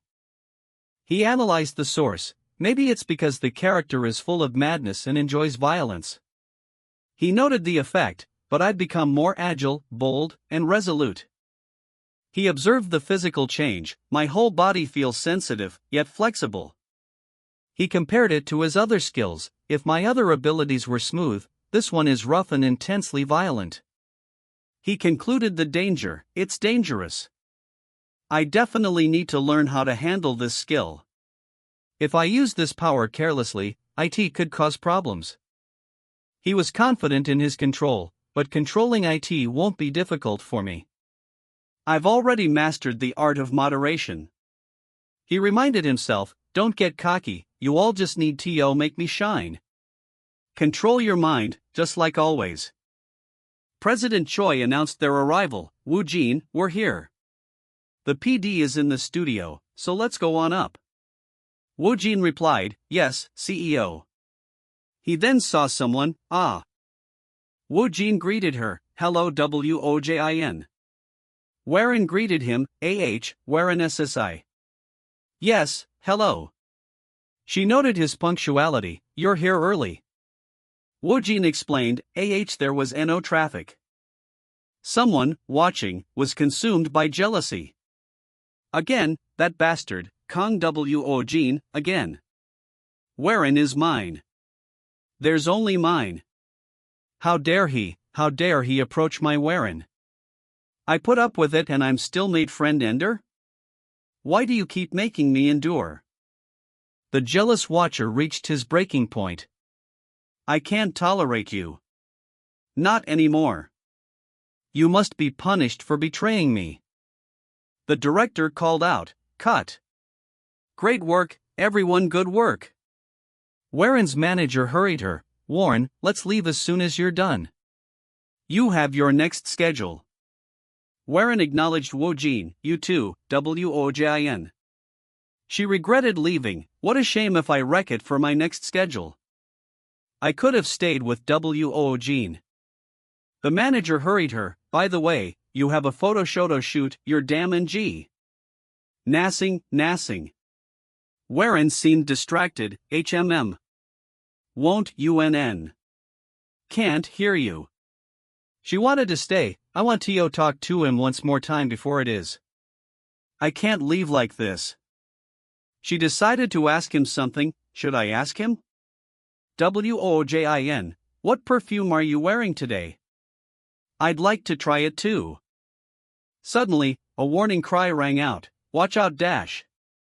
Someone yelled, dash.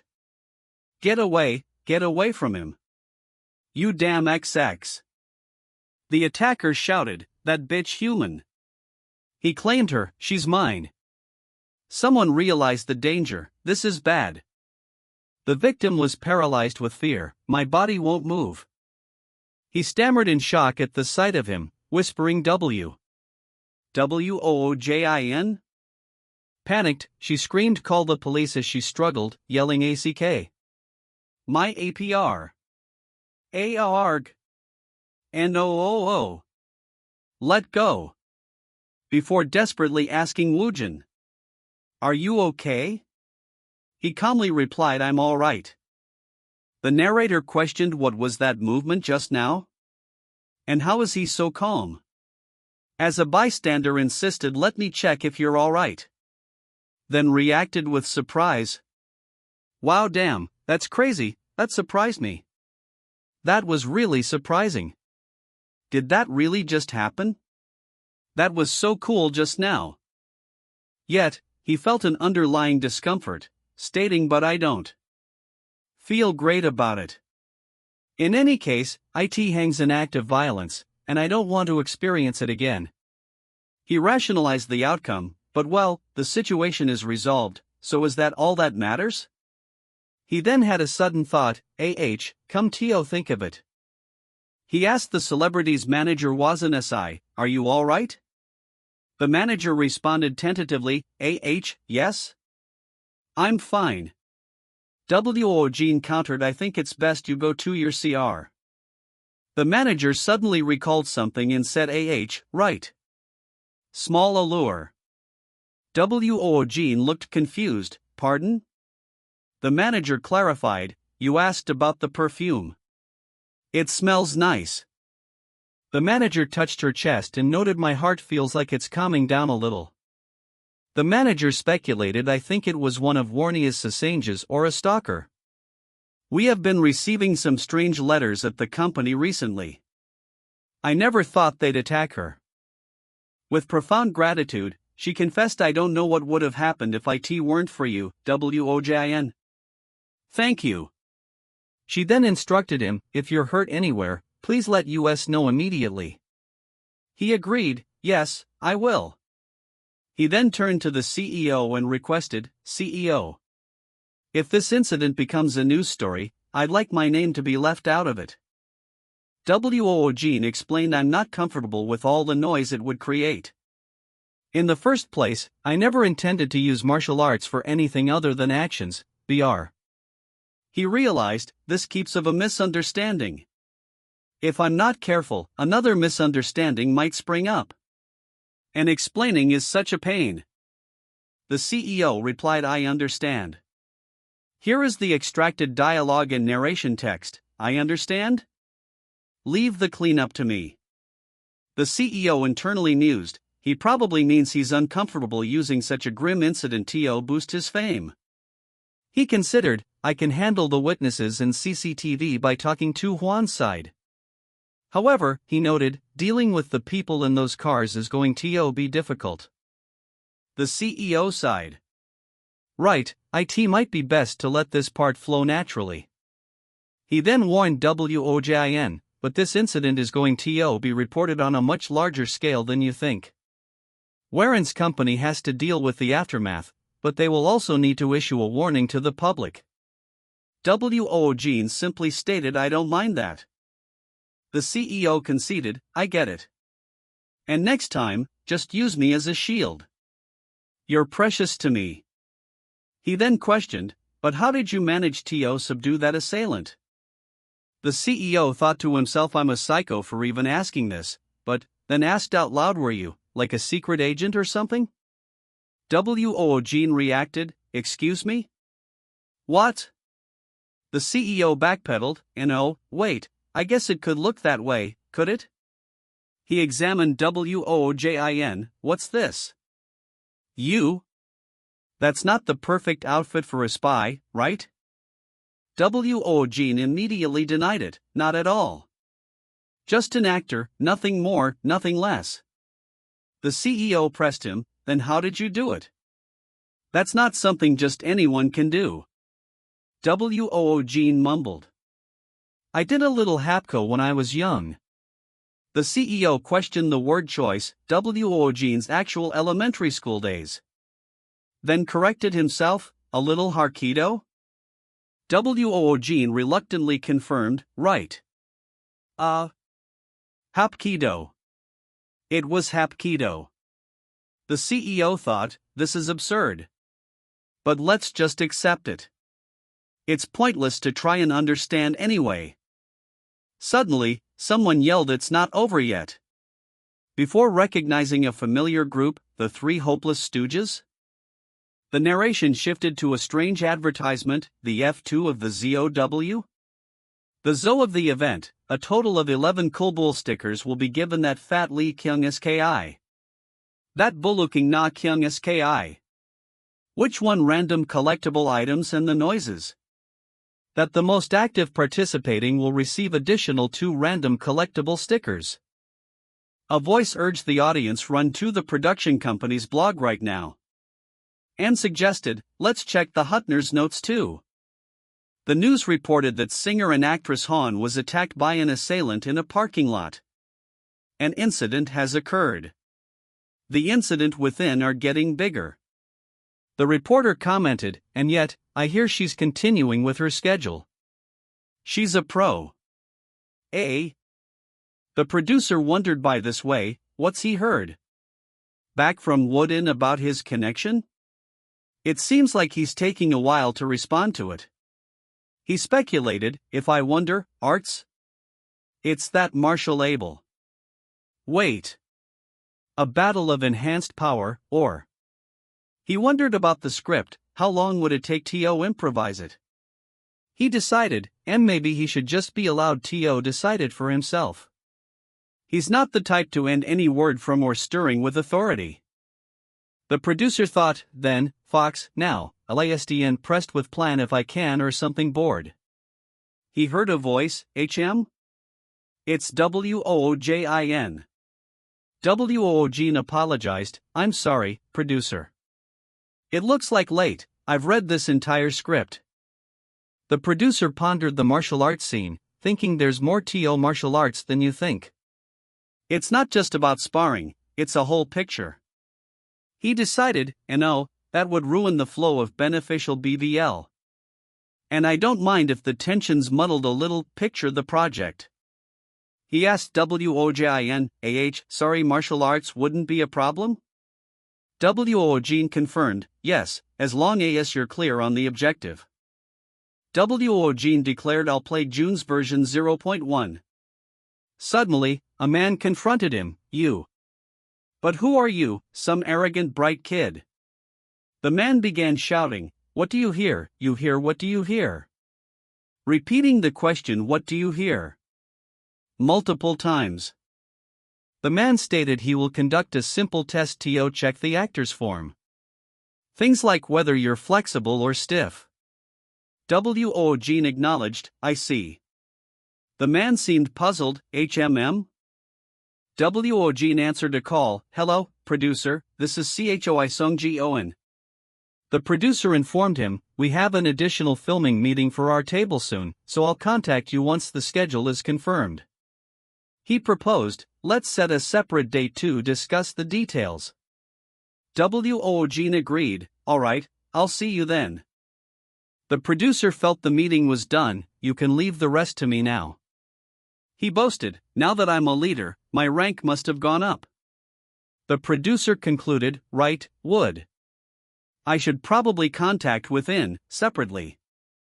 Suddenly, Woojin yelled wait. What is this / this is a speech bubble text from the first panel wait. What is this? The narration then shifted, it seems the actor can't direct after all, as a headline flashed, exclusive. Director Ahn Gakbar, who had been out of the public eye, suddenly spotted dining with veteran actor Shin Han-ho. Is Shin Han-ho the lead for his legendary 1000th film? The headline continued, Shin Han-ho, the actor. A dramatic voiceover proclaimed, I am not the actor who has spoken for the last time, but the actor who's seen in the memory of all those who survived the acting world. He described him as a monster with a shell, a mask who could be a man who could be a monster, an actor who could be both.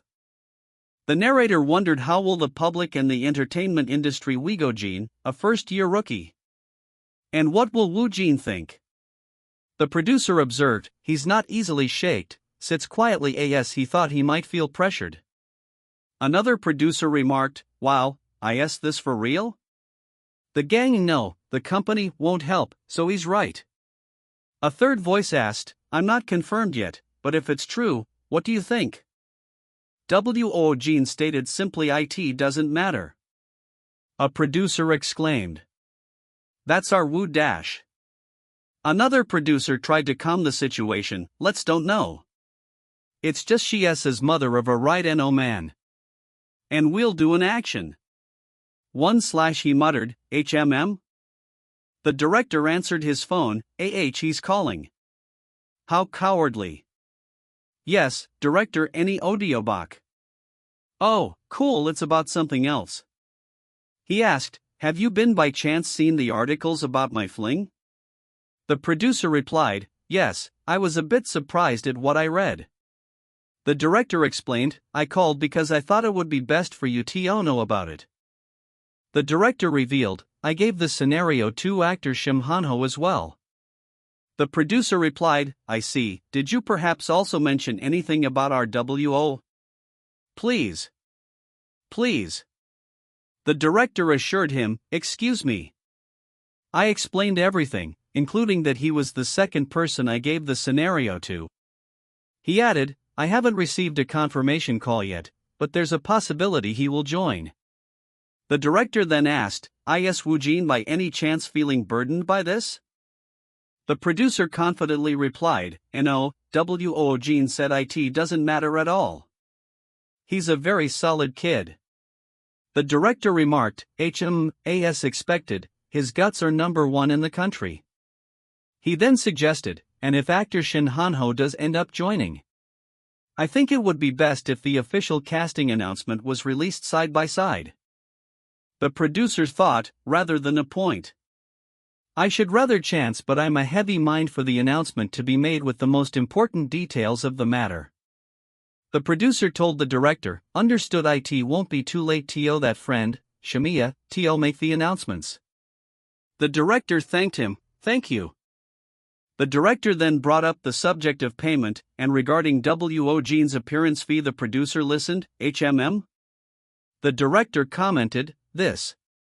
Shin Han-ho's voice cut in, I'll take the role you offered, SIR. The director grinned, this has become interesting. Woojin's CEO asked, CEO, did your talk with director go well?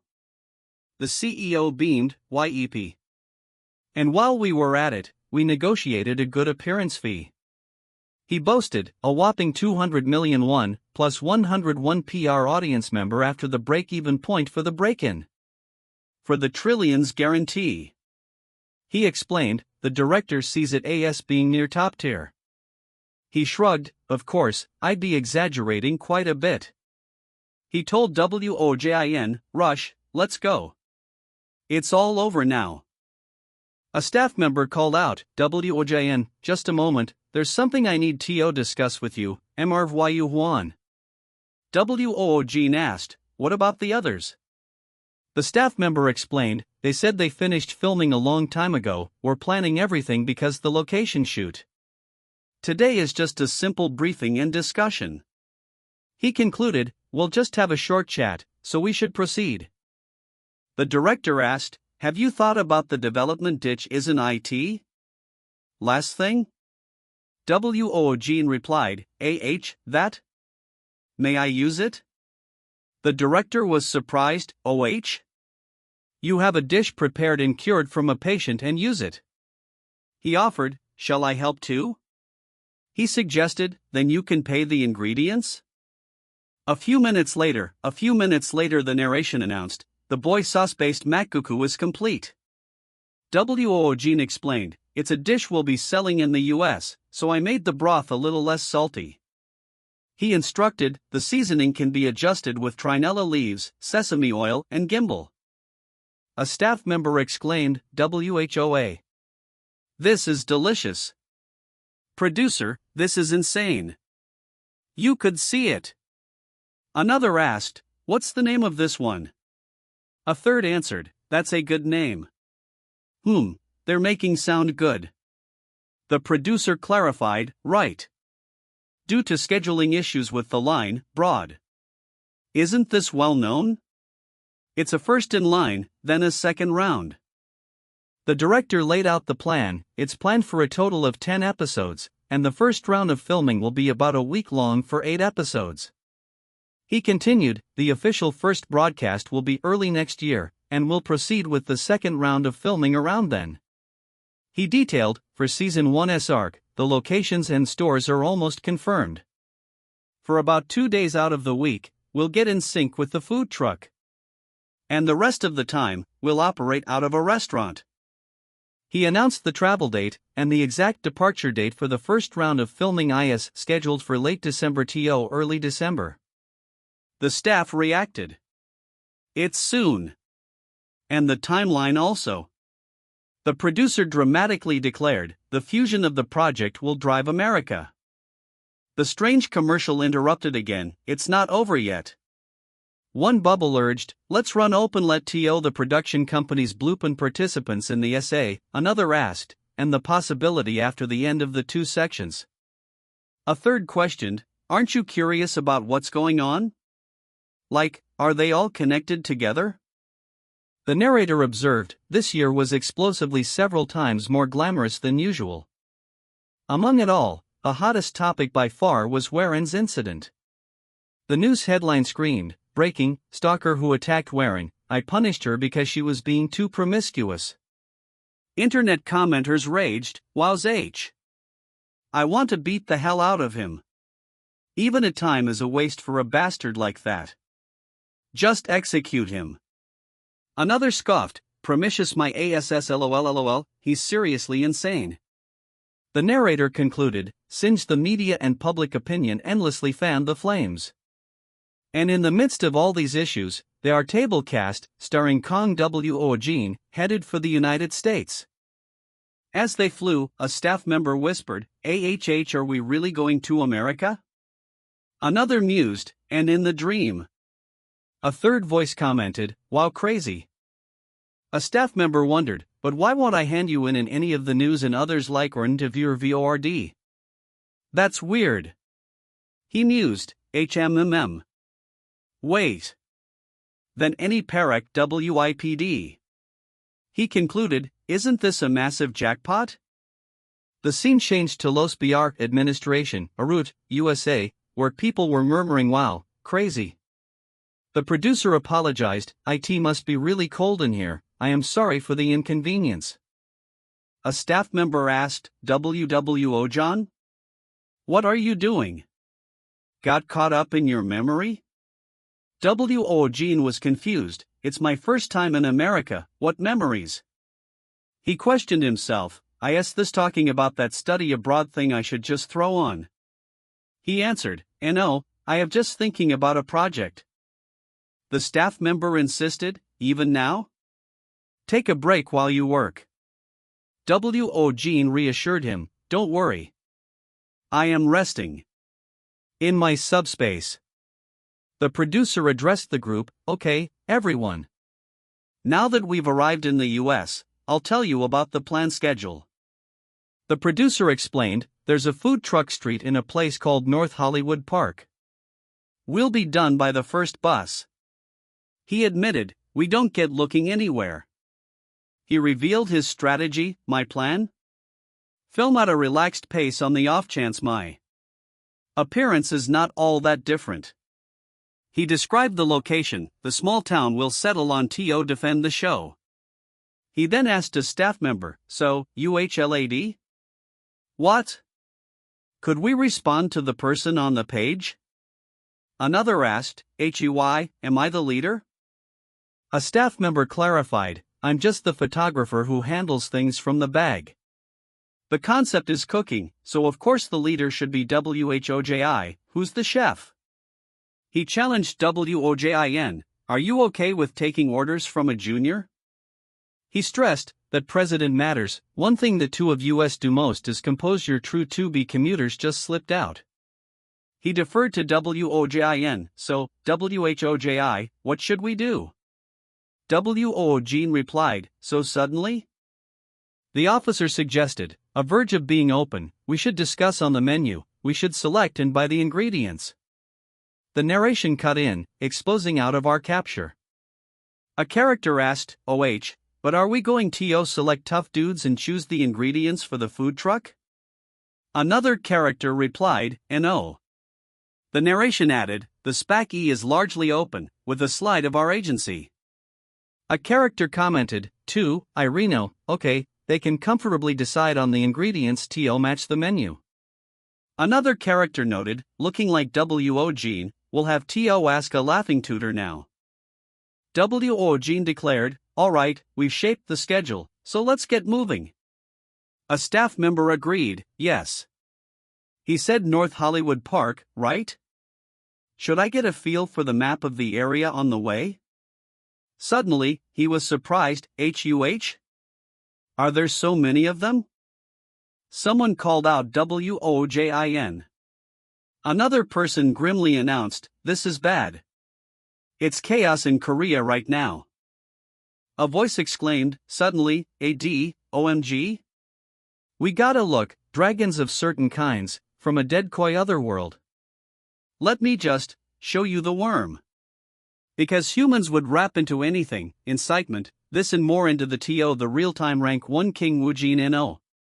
A staff member noted, people around you have probably been blown up your phone too. Woojin replied. I think so. The producer asked, what do you want to do? You should we a bit silent? Woojin stated, but since it's already come to that, it's only right to find a clear answer. The producer sighed, this is driving me crazy. I'm kinda tired. Woojin conceded, it seems better to agree with it. The producer decided, right then, I'll make the official announcement in a few hours. It's better to insist on this quickly, in the end we'll lose if we're late. A producer yelled, WOOWin. What is this article? What are these plashy martial arts? WOJIN, is this real? He exclaimed, you weren't a chef, you were a hero. Woojin lamented, WAA, this is why I kept it hidden. Someone muttered, I wonder when he learned such a thing. This is a river voice. He concluded, he's a very interesting person. He sighed, these issues never end. The CEO chuckled, the fact that he bragged about it felt funny when he not in Korea is also a key point. The producer agreed, now that you mention it, that's true. A staff member informed them, "Director, we've arrived at the hotel." The producer joked, "OHAS if he's missing?" He thought, for the story, right? What a mare's nard to screw around. The narration described the Tyrant's Might Awards ceremony, hosted by the Korean Film Actors Association. It explained, it's called an awards ceremony, but it's a gateway to greater glory. More prestigious parties held at the end of the year. The party, it said, brings together many of the industry's top stars. Someone pointed out, "Do you see him over there, the director Gans Gasik?" The other person confirmed, "Yes. I thought he might be watching." The narration noted, "He's arranged to meet you, but he's not awake yet." A voice asked, "Could I fan the flame? Is it things to do about much anymore?" Another voice asked, "What are we trying to do?" A voice insisted, "Yes, since it stares at me stop humoring it anymore."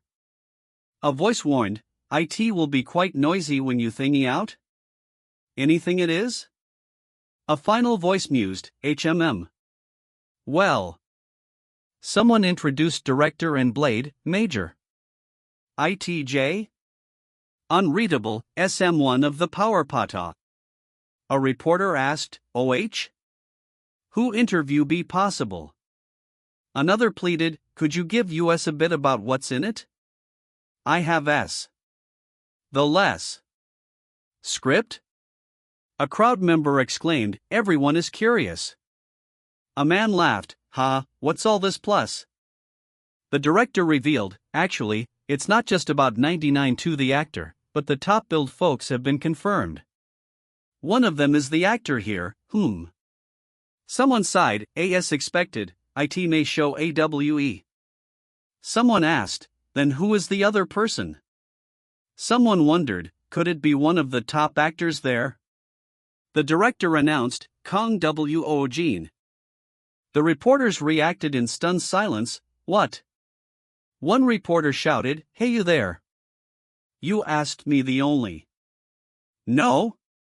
You never tell the others? Whom? The director stumbled, no, it's not. That.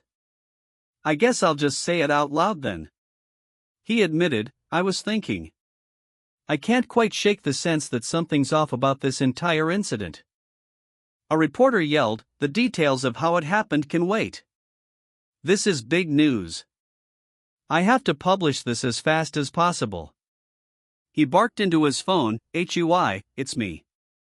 This is a scoop. We have to get this article up faster than anyone. Write it right now. Another reporter questioned, Hanho Sunbi, Nim and Kang Woojin. Is that real? A reporter asked the director, by the way, director. Is there a reason you chose Kang Woojin? The director chuckled, because he didn't mind particularly interested in the Cannes Festival. The narrator observed, in the midst of that, chaos erupted once again around Kang Woojin, as the headline confirmed, breaking news, director Ahn Gabak who attended the Night of the Stars, the two actors who are confirmed for Leech are Sim Hanho and Kang Woojin. The news quickly spread, before long, the news spread beyond Korea, eventually reaching Kang Woojin in the United States. Woojin stared at his phone, is this really real? A man explained, I happened to come across this video while looking for a potential Asian actor capable of action scenes. He asked his colleague, what do you think of adding him to the screen test in a few days? The colleague replied, I checked and found out that he's currently in LA for a shoot. The man confirmed, really? Then, call him in on that day. He concluded, this Korean actor, Kang Woojin. He mused, I'm getting curious about him. Woojin sighed. It's finally calmed down now, I guess. Woojin thought, that director really dropped a bombshell out of nowhere. He realized, it's going to be a real headache once I return to Korea. He resigned himself to the task, now, since we're gonna start the world's most awkward meeting. He reminded himself, we need to finalize the menu before the boss arrives, and plan the world, flow, all by today. he asked the producer, Kitchen Tess, adore a hand? What do you think, leader? Woojin stated, for the food TRUX, the speed of its impact is most important. Just like mentions, the people around stated, and others tell of them. He suggested a dish, something, not spacey, I think a bulgur frog's bow. And for the workflow, he proposed, and for the workflow, once IVE proven dishes, some people believe trot should be good. He concluded, okay, then we can make the ingredient list. And for the workflow, once I'm done, those people will choose to have serving. He assigned roles, let's have Miran and Yan Bikwang assist the kitchen team. Kitchen team willing and being kitchen opposite team Miran and Bakwame serving team Jonga and Gansuan and Ha Gangsu and I will handle the front. He asked about beverages, what about drinks? He decided, serving drinks will draw conversations and slow down the sales turnover rate, so let's just offer water for now and see how things go. The producer praised him, as expected, our hero chef and director AHN Gabixman, you're so dependable. A staff member joked, indeed, not everyone can be a hero. The producer quickly changed the subject, I need to change the subject. He instructed the team, let's split into groups, one for buying ingredients, and one for preparation in the dorms. The team replied enthusiastically, yes, MR's leader. People murmured. A staff member admitted, now that I'm actually in the mother of ING Street, I'm getting scared, nervous. Another agreed, me too. Someone will come, at least one person. A staff member observed, by the way, it seems like Woojin Hung isn't nervous at all. Another joked, why am I here? A third reasoned, of course, there's no way he'd be nervous after something like this. Someone pointed, over there. Someone came. Woojin noted, someone came. It's pretty late Bulgat 1. RSC 1. He compared the feeling to acting, it's similar to the feelings I got when I acted for the first time. He felt the strong drive, I feel the strong desire to serve them a delicious meal. The customers explained, they said this food truck is a program for Korean TV. They said they want to introduce Korean food overseas. A customer pondered, then, the one whose thoughts are all charged up? I suppose so it'll be difficult to sate my appetite with the food. The other customer scoffed, you're too picky. A chef should try all kinds of different foods. The picky customer sniffed, HMPH. I've tried quite a lot of Korean food. I'm also doing research on dishes that I could add to my own restaurant. Woojin handed over the food, here's your food. The customer reacted, OH. The picky customer thought, the shells would be too good, way too good for you. He mused, HMM. It looks similar to Japanese ramen. The other customer urged, hurry and eat it. The picky customer reacted with stunned silence. The customers admitted, we were wrong. They wondered, why? It doesn't taste good. They realized, the one who made the food isn't an actor, but a real chef. The staff worried, what is it? Is it not to their liking? Their reactions look off. The producer asked Woojin, do you want to go to them and ask them personally about the food? He explained, since they're our first customers, the pictures will look good if the beef goss instead. He nudged Woojin, might as well show OFF your English skills. Woojin realized, he's taking care of my screen time aspects of an entertainer Vitfin. He agreed, alright. Woojin greeted them, hi there, how was the food? The customer exclaimed, OH. You're really good at English, huh? He praised the food, this bulogli rice bowl tastes absolutely amazing. Especially this noodle dish. This is the best. Woojin felt satisfied, the satisfaction, this why people cook.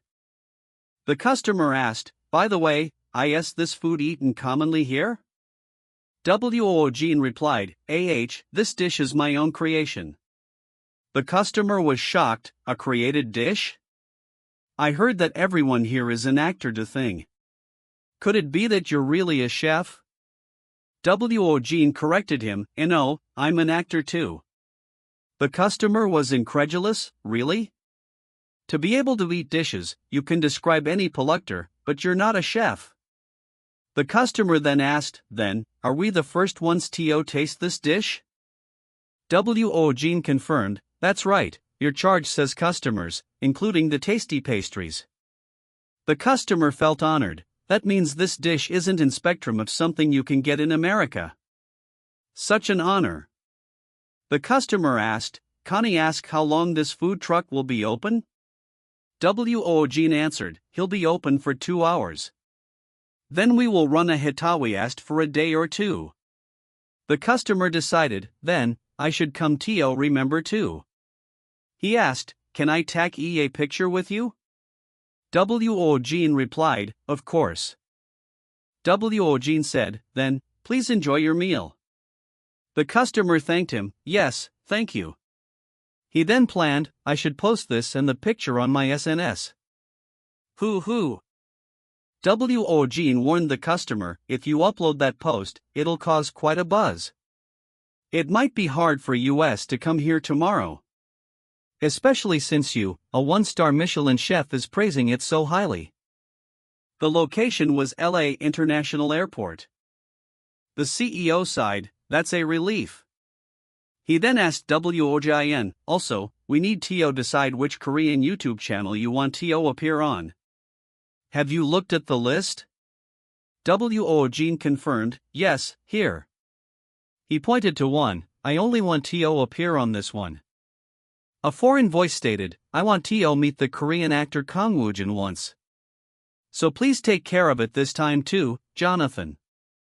Woojin's brother complained, worry Hyung. New articles about you keep coming out, never seen. Could you please come back to Korea? His sister whined, that's funny, Hyung. My boy sister in overworsened because of you, Mr. Wooj. His sister sighed, UGH, I'm scared to go back to school. So scary. Woojin thought, whatever, let's deal with that later. Let's just think about business right now. He noted, although there weren't many customers yesterday, IT wasn't bad. Suddenly, a staff member commented, suddenly, the crowd is loud, and he seems tense. The sister whined, I can't take it anymore. I'm going to explode. Woojin exclaimed, what the hell is that line? A staff member asked, why is there a line, tell me it's for you. Another directed the driver, Pangsue, pull over to the shoulder for a moment. Another asked, is there any staff around? Does Poon see that? The narration described the anticipation, open the atmosphere has changed. Everyone's waiting. The door opens. A staff member shouted, hold on, Pops. Why are you already lined up here? You know, something don't fit out quickly. Another confirmed, yes. Yes, that old guy has a chef who runs a 1-star restaurant. The team was stunned, what? The CEO explained, he uploaded a post about 4 more men who are hidden from view in the city.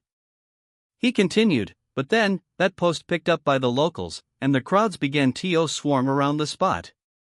He asked Woojin, you understand the situation now, don't you?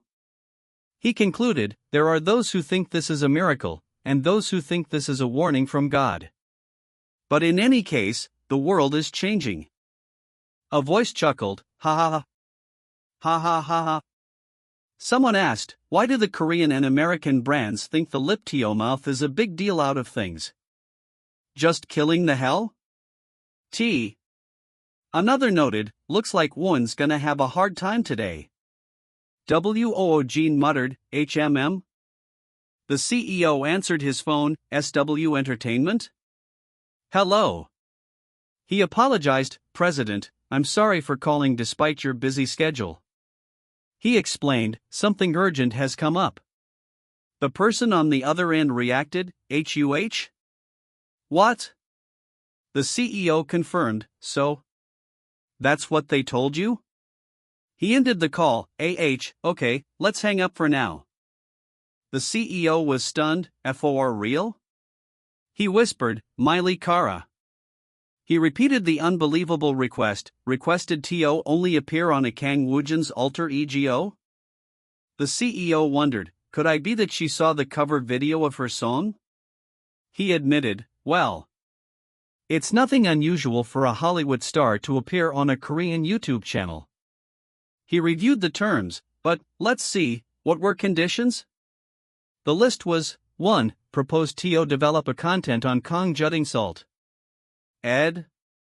2. Must include Kara's new movie promotion and segments about her.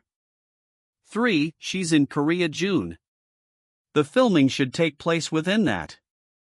He decided, all of that is possible.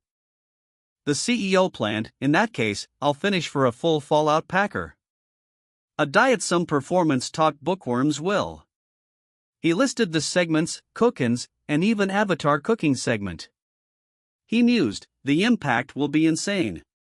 He admitted his worry, I'm not looking forward to it, what will the chemistry be like? He considered the other actress, moreover, what will Howen be like in front of a Hollywood superstar? Woojin's CEO called him, Miley Kara? Woojin acknowledged, yes, I see. His CEO chuckled, I don't think he'll be any different. Woojin was confused, Huh? His phone rang, who is it? It's an unknown number. He noted, but it's an LA number. Woojin answered, what is it? Hello? He was stunned, what? He heard a name, what? Winter Movie Chi. Woojin exhaled, phew, I almost died doing the cooking test. But he admitted, but even still, IT was quite fun. Woojin wondered, I wonder how this will look out on TV. The producer called out, Huh? Woojin, it's me, can I come in for a moment? Have something to tell you. Woojin replied, yes. He asked, what is it all out of a sudden? What's the matter? The producer replied, right, you must be tired. Do I'll just get straight to the point? The producer announced, the Hollywood top actress, Millie Seon, wants TO appear on Kang Woojin's latest EGO. He then prompted Woojin, so you're thinking something like this. Woojin exclaimed, what? Why? The producer quickly reminded him, hold on. Keep up your character. Woojin replied, I see. The producer thought, as expected, he's as composed as ever. He then shared the second piece of news, and one more thing. The producer stated, the film company, Winter Movie Pictures, wants TOCU. The producer explained, Winter Movie Pictures among Hollywood's angriest film companies and production studios, and More Movie Pictures is a mid-sized company that normally focuses on film production, but has recently been expanding into broadcast content as well. He detailed their recent project, a director's brief, directing Benedetto McMurder's Rabbit Run ISA. The producer continued, the company is currently producing director George Mendez's project, The Last Kid 3. He surmised, and it seems like they're looking for an Asian actor who's skilled in martial arts for that project. He revealed the connection, then, it seems they happen to see the face of you taking down the attacker on your.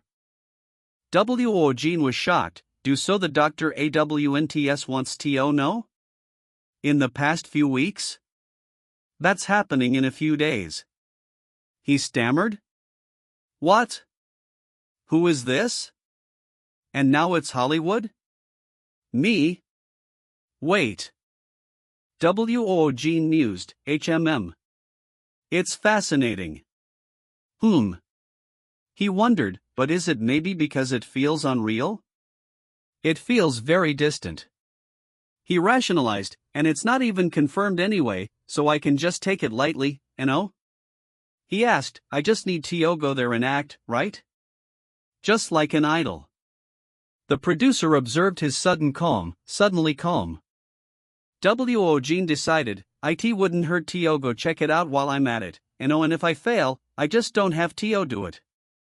It doesn't sound bad. The producer questioned him, what? It's Hollywood, though, won't you even feel nervous about it? Or are you used to it? Woojin replied simply, no, I'm not. Just have no thoughts. Woojin asked, so am I going to be the only one doing the screen test? The producer explained, nope, they said there'll be actors from other countries too. It seems like they squeezed you into an already scheduled test. He managed expectations, although the role is just a minor one. Woojin was determined, even a minor role in Hellfire, I'll be on top of it. The producer emphasized, moreover, since this project is very famous, even though having an opportunity to act in it will boost your market value a lot. He concluded, if you get the role, you're going to write history. The producer handed him a script, and here, their audition side sent by Twin Pictures. He commented, I'd almost see shite. But it's not an AD. He explained, this'll probably be used for the screen test. I rudely skimmed through it, it's mostly action of dialogue. Since they only look at the actor's fans, they just show what you can do. He added, fortunately, the timing for the test works for US. Woojin agreed, I got it, a day is fine. Let's do it. The producer was relieved, okay. I'll contact them immediately. He then worried, but isn't it difficult? It seemed complicated when I looked at it. What if you get compared to the other actors? Wouldn't that suck? Woojin calmly replied, it wasn't that hard. Woojin confidently declared, no matter who comes, which countries the actors come from, I don't think I'll be pushed back. He stated his reason, because the black square. I have the entrance to the subspace. Woojin mused, it's been a while since I shot almost to the end before super action. He paused, then. He decided, shall I check it out? It's been a while. The staff member ensured the door was being closed, asking for confirmation from the others. The director expressed sincere gratitude to the team before inviting them to take group photos by the entrance for promotional use. The others readily agreed, suggesting Mr. Woojin, as the leader, should stand prominently in the middle of the frame, with a final shout of ready. 1, 2, the demanding restaurant operation concluded swiftly, marking the end of the first round of our table filming. Finishing the long shoot, the our table crew returned to Korea, met with a massive crowd of reporters and enthusiastic fans at the airport. However, amid the warm welcome, people quickly realized Kang Woojin was conspicuously absent, a piece of news that immediately dominated headlines and spurred rampant speculation. As the buzz about Woojin's prolonged stay in the US grew louder, his agency, BW Entertainment, released an official statement. But in reality, at that exact moment, Kang Woojin was preparing to attend the screen test for The Last Kill 3. He stared in awe at the sheer size of the complex, realizing the entire structure functioned as both the set and a full production studio. The production scale felt incomparable to anything in Korea, making him slightly anxious, but he resolved not to appear like an amateur and mentally pushed himself to stay focused. He was then directed toward the waiting room, maintaining a professional and composed demeanor. He observed the other waiting actors, noting they did not appear to be Japanese, perhaps they were Chinese. He felt a slight annoyance at the way the others seemed to look down on him, deciding that while the final results weren't crucial, he must outperform them all. He swore to himself that no matter the opponent, he would always give his utmost effort when acting, even pulling out his script for a last-minute review. A voice from the audition room announced that they were finished with the current actor and called for the next person. The staff remarked that the third Chinese actor had been the best so far, introducing the next person as the Korean actor, Mr. Kang Woojin. One of the casting members questioned the sudden addition of a rookie actor who had only debuted that year, wondering if the director was seeking a change in direction. The director dismissed the concern, explaining that the Korean actor's role was minor and that he was simply available at the time, not a significant factor for change. Woojin entered the room and formally introduced himself, causing the casting members to immediately note his good looks and strong aura. Gary Pak, the stunt coordinator for The Last Kill 3, commented on Woojin's intense presence and asked if he had any prior action scene experience in Korea. Woojin calmly replied that he had some experience and was also currently undergoing further physical training.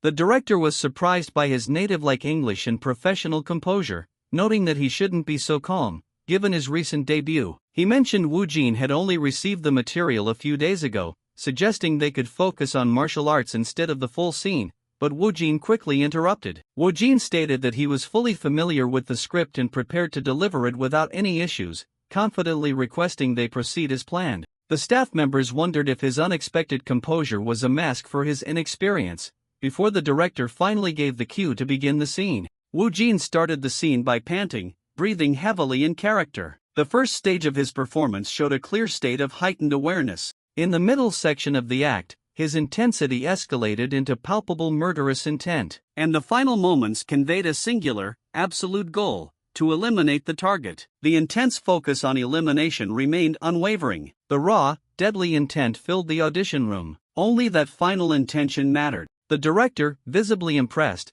suddenly yelled for the scene to stop. The director declared that the role belonged to Woojin, as his performance was absolutely perfect, and added that shooting was scheduled for June of the next year. The director expressed a personal desire for Woojin to join the team starting from April, well before the main shooting began. Woojin politely declined, explaining that such an early start would be impossible for him and suggested they meet again for a future project. The director was stunned by the rejection, wondering why this unexpected person was turning down a rare opportunity to land a Hollywood role through a screen test. He repeated the offer, clarifying that it was a final decision, to which Woojin expressed his genuine honor. Woojin explained that his existing projects, both confirmed and scheduled, prevented him from committing to the required timeline, and the director asked if all his contracts were finalized. He confirmed that some were finalized, while others were merely verbal agreements, prompting the director to suggest that the schedules could surely be adjusted. Woojin conceded that adjustments were possible, but he prioritized his prior commitments, regretting that the timing simply did not align with this opportunity.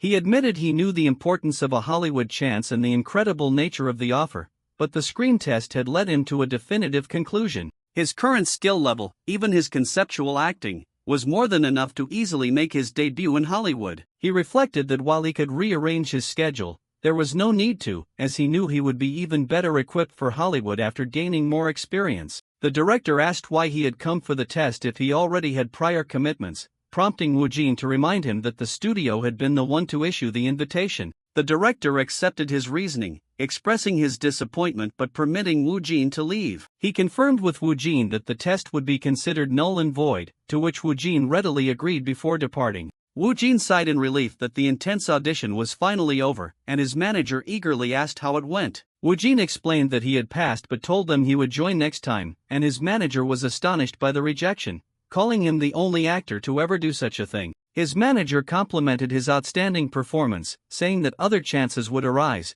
but lamented the need to keep the entire event a secret due to a signed confidentiality agreement. His manager warned Woojin that any leak to the media would result in certain doom. Suddenly, a man Woojin recognized from the screen test introduced himself as producer Joseph Felton, making Woojin realize just how incredibly tall he was up close. Woojin's manager asked who the unexpected man was, and Woojin quietly informed him that he was the producer from the screen test. Realizing his importance, the manager's demeanor changed completely as he asked if the producer was perhaps Mr. Kang Woojin's manager. Woojin's manager proudly confirmed he was both the CEO and the actor's manager, prompting the producer to compliment him for taking care of a truly phenomenal actor. The producer enthusiastically described how Woojin had overturned everyone else's expectations with one perfect scene and expressed his wish to speak with him again in the future. He urged Woojin to remember and use the business card he had given him when he eventually returned to Hollywood, and Woojin confirmed he would. Woojin's manager realized the producer was one of the most famous figures behind the Last Kill series,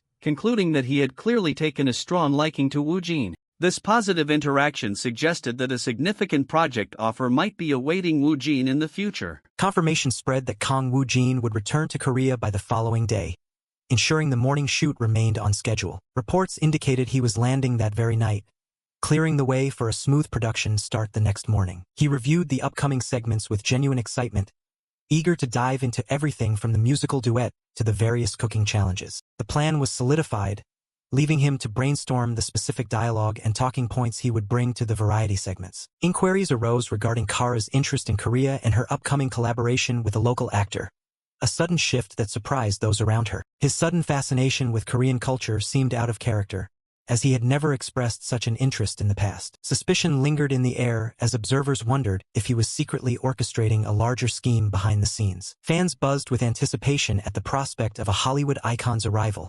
sharing their deep admiration for her extensive career. Onlookers were baffled by Woojin's stoic demeanor, noting that even the news of a global superstar couldn't crack his composed facade. Internally, he struggled to process the surreal reality of meeting a world-renowned actress, feeling as though he were about to encounter an extraterrestrial. The atmosphere shifted instantly the moment Miley Kara stepped onto the set, drawing every eye in the room. She fixed her gaze upon him, finally seeing the man who had generated so much buzz. Her focus remained entirely on Kang Woojin. Miley Kara introduced herself with professional grace, offering a warm greeting to the rising star. He responded politely, while she complimented his impressive English skills, which surpassed even her expectations from his videos. She marveled at his rapid rise in the industry and noted how his quiet, powerful physical presence differed from his on-screen personas. Curiosity piqued regarding the source of his explosive talent, especially considering he had only entered the acting world a year ago. She broached the topic of a specific high-profile producer,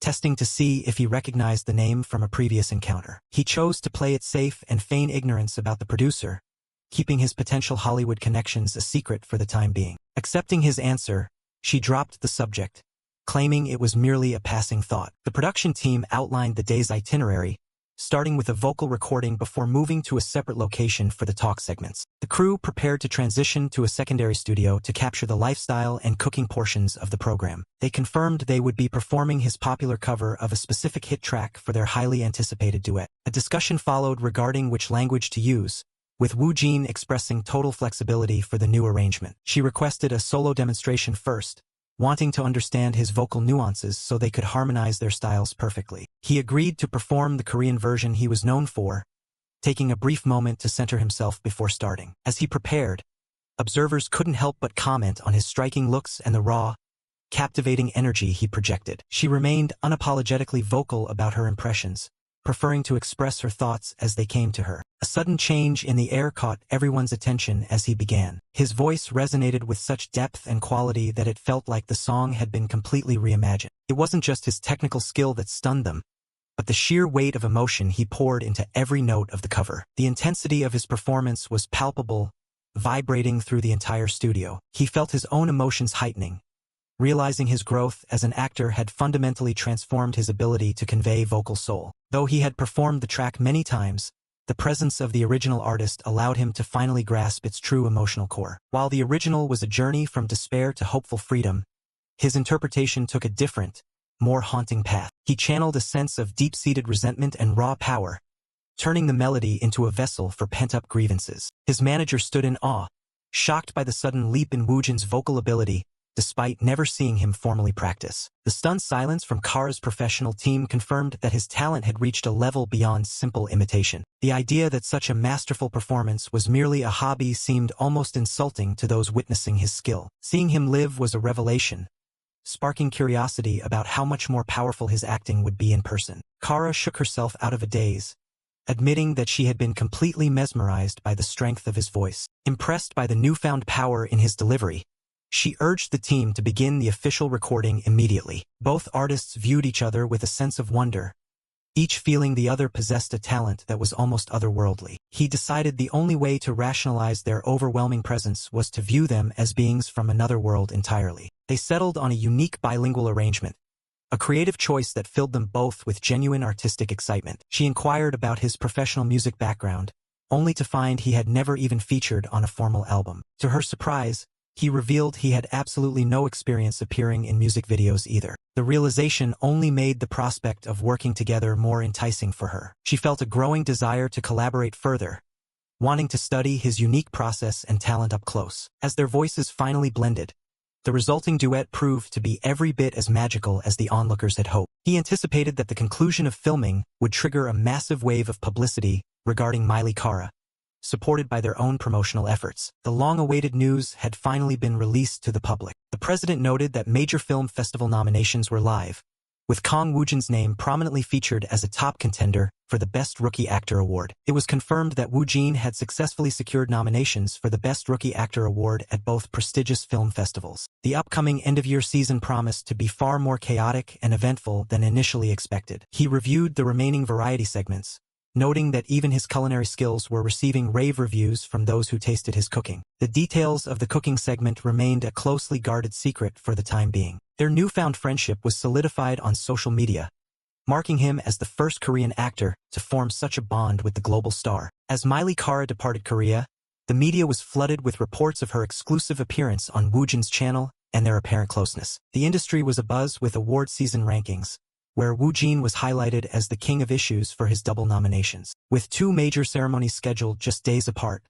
the excitement surrounding the film festivals reached a fever pitch. Major broadcasters joined the fray, announcing their own drama award dates and intensifying the promotional competition. Though official lists were pending, Woojin was already being hailed as the frontrunner for the Rookie of the Year award across multiple networks. Amidst the awards season frenzy, Woojin made his scheduled arrival. Returning to his roots, Woojin resumed filming for his current project, greeted by a crew amazed by his recent explosive rise in popularity. His colleagues joked about the massive impact he made during his short break, though he claimed it wasn't intentional. The director encouraged him to shift his focus back to acting, telling him to prepare for his upcoming scenes. Reaching the set provided him with a sense of familiarity and peace amidst the surrounding chaos. He reflected on how his nerves had vanished, replaced by a strange new comfort in front of the camera. He wondered if this internal shift was a natural byproduct of his rapidly changing life. Steeling his resolve, he prepared to give his best performance. He was called over by his colleagues as they gathered on set. They advised him that while his schedule was understood,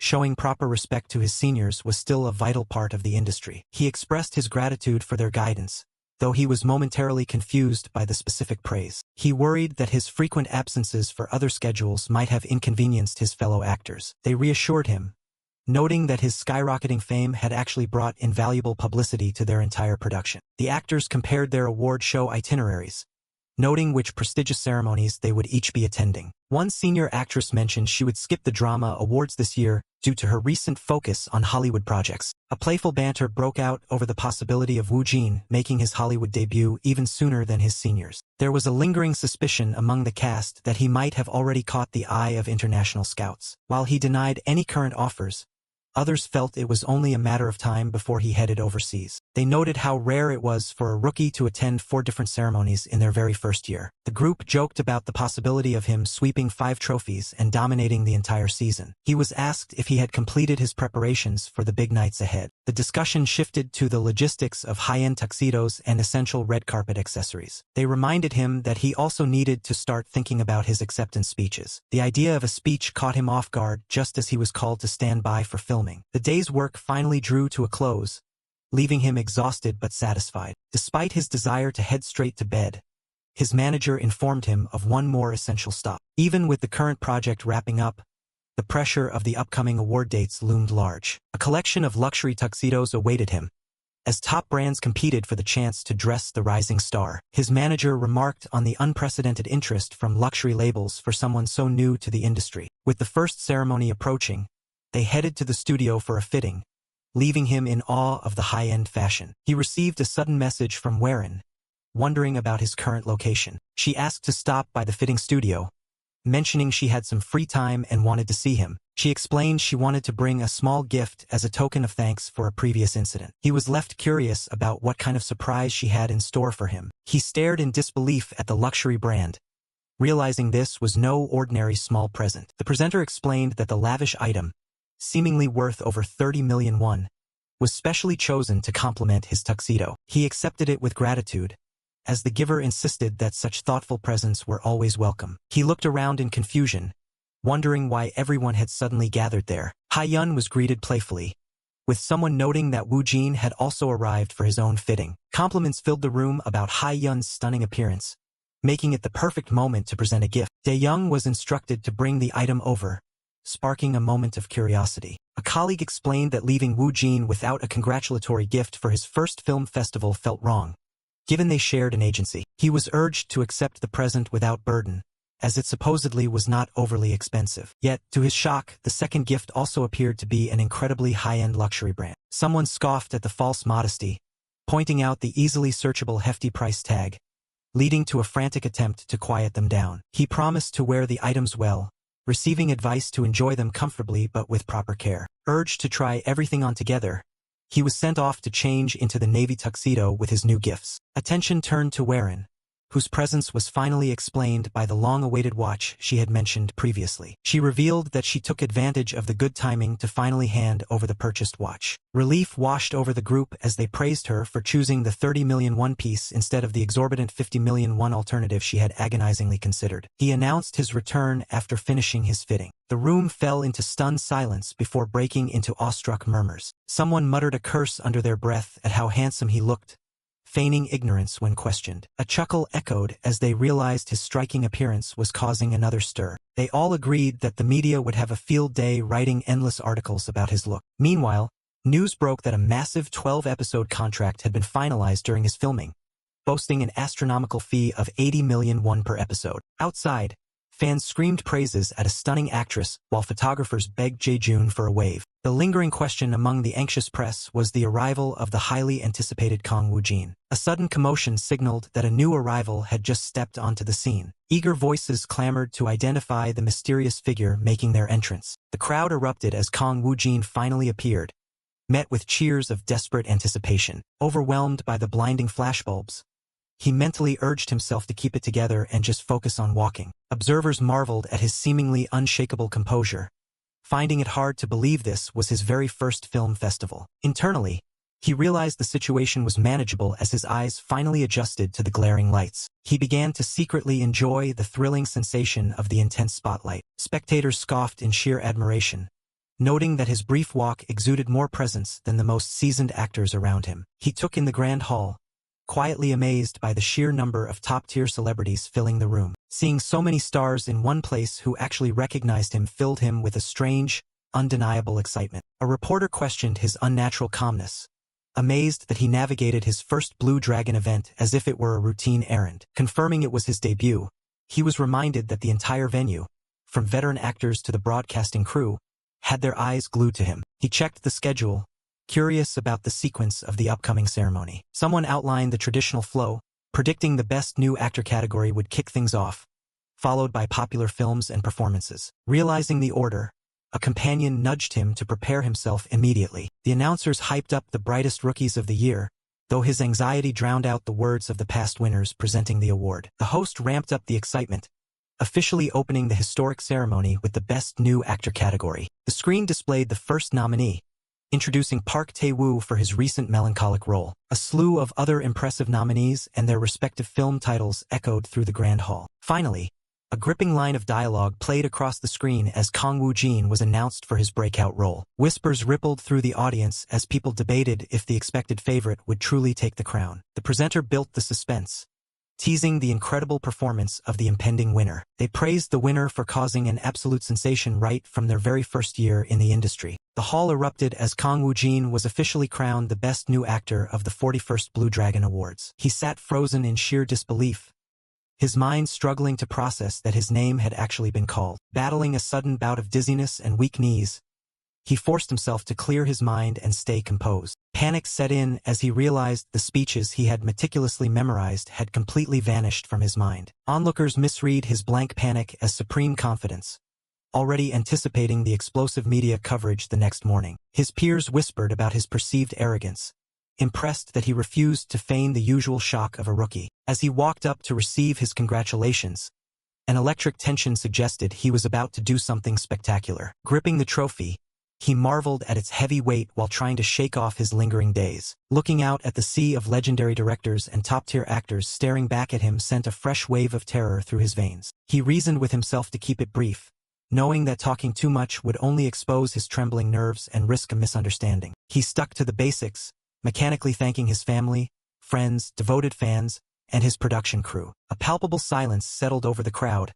waiting for him to elaborate beyond the standard pleasantries. Internally panicking over his lack of eloquence, He debated simply repeating his thanks and fleeing the stage. The audience noticed his gaze sweeping over the gathered veterans, misinterpreting his lost stare as calculating observation. Concluding his internal debate, he decided to project a hard-working image and confidently ask them to keep watching his journey. He boldly declared into the microphone that while he held the Rookie Award today, he would return next year for the top acting prize. He offered a final thanks, leaving the entire auditorium frozen in a state of absolute, bewildered shock. The seasoned actors exchanged wary glances, interpreting his clumsy speech as a direct, menacing challenge to their thrones. Murmurs broke out that a mere first-year rookie had just brazenly declared war on the entire Korean entertainment industry. One onlooker realized they had briefly forgotten the true nature of the man standing on the stage. They remembered that beneath the calm exterior, Kang Woojin was perceived as an uncontrollably arrogant monster of an actor. Backstage, he was lightly scolded for not holding back,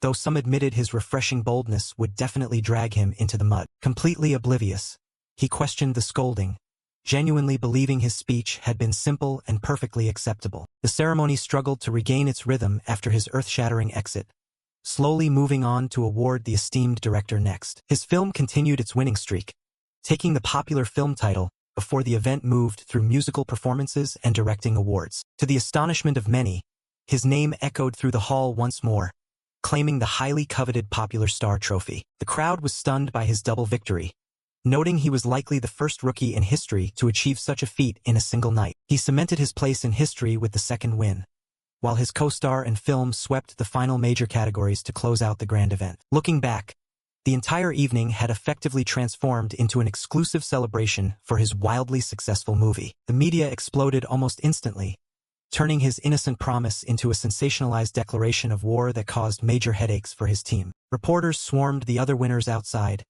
desperately fishing for soundbites from the newly crowned best actors. Yet, the true prize for the bloodthirsty press was locating the man who had just set the entertainment industry on fire. They finally ambushed him, bombarding him with questions about his eerily calm demeanor and the intent behind his provocative speech. Suffering from the deafening noise, he wished to escape but remembered his agency strictly required him to endure at least one quick interview. Despite the chaos, he felt profoundly more relaxed than when he had arrived, his vision clearing enough to gaze at the distant city skyline. He wondered if the distant residents were watching the broadcast, suddenly struck by the memory of where he had been exactly 1 year ago. He recalled drinking with friends, watching these very same award shows on a tiny screen, convinced they were an untouchable fantasy world. Now he stood firmly at the center of that fantasy, marveling at how a single, bizarre year could completely alter reality. He reflected on his past life of endless, repetitive commutes, acknowledging that those mundane days had their own quiet value. However,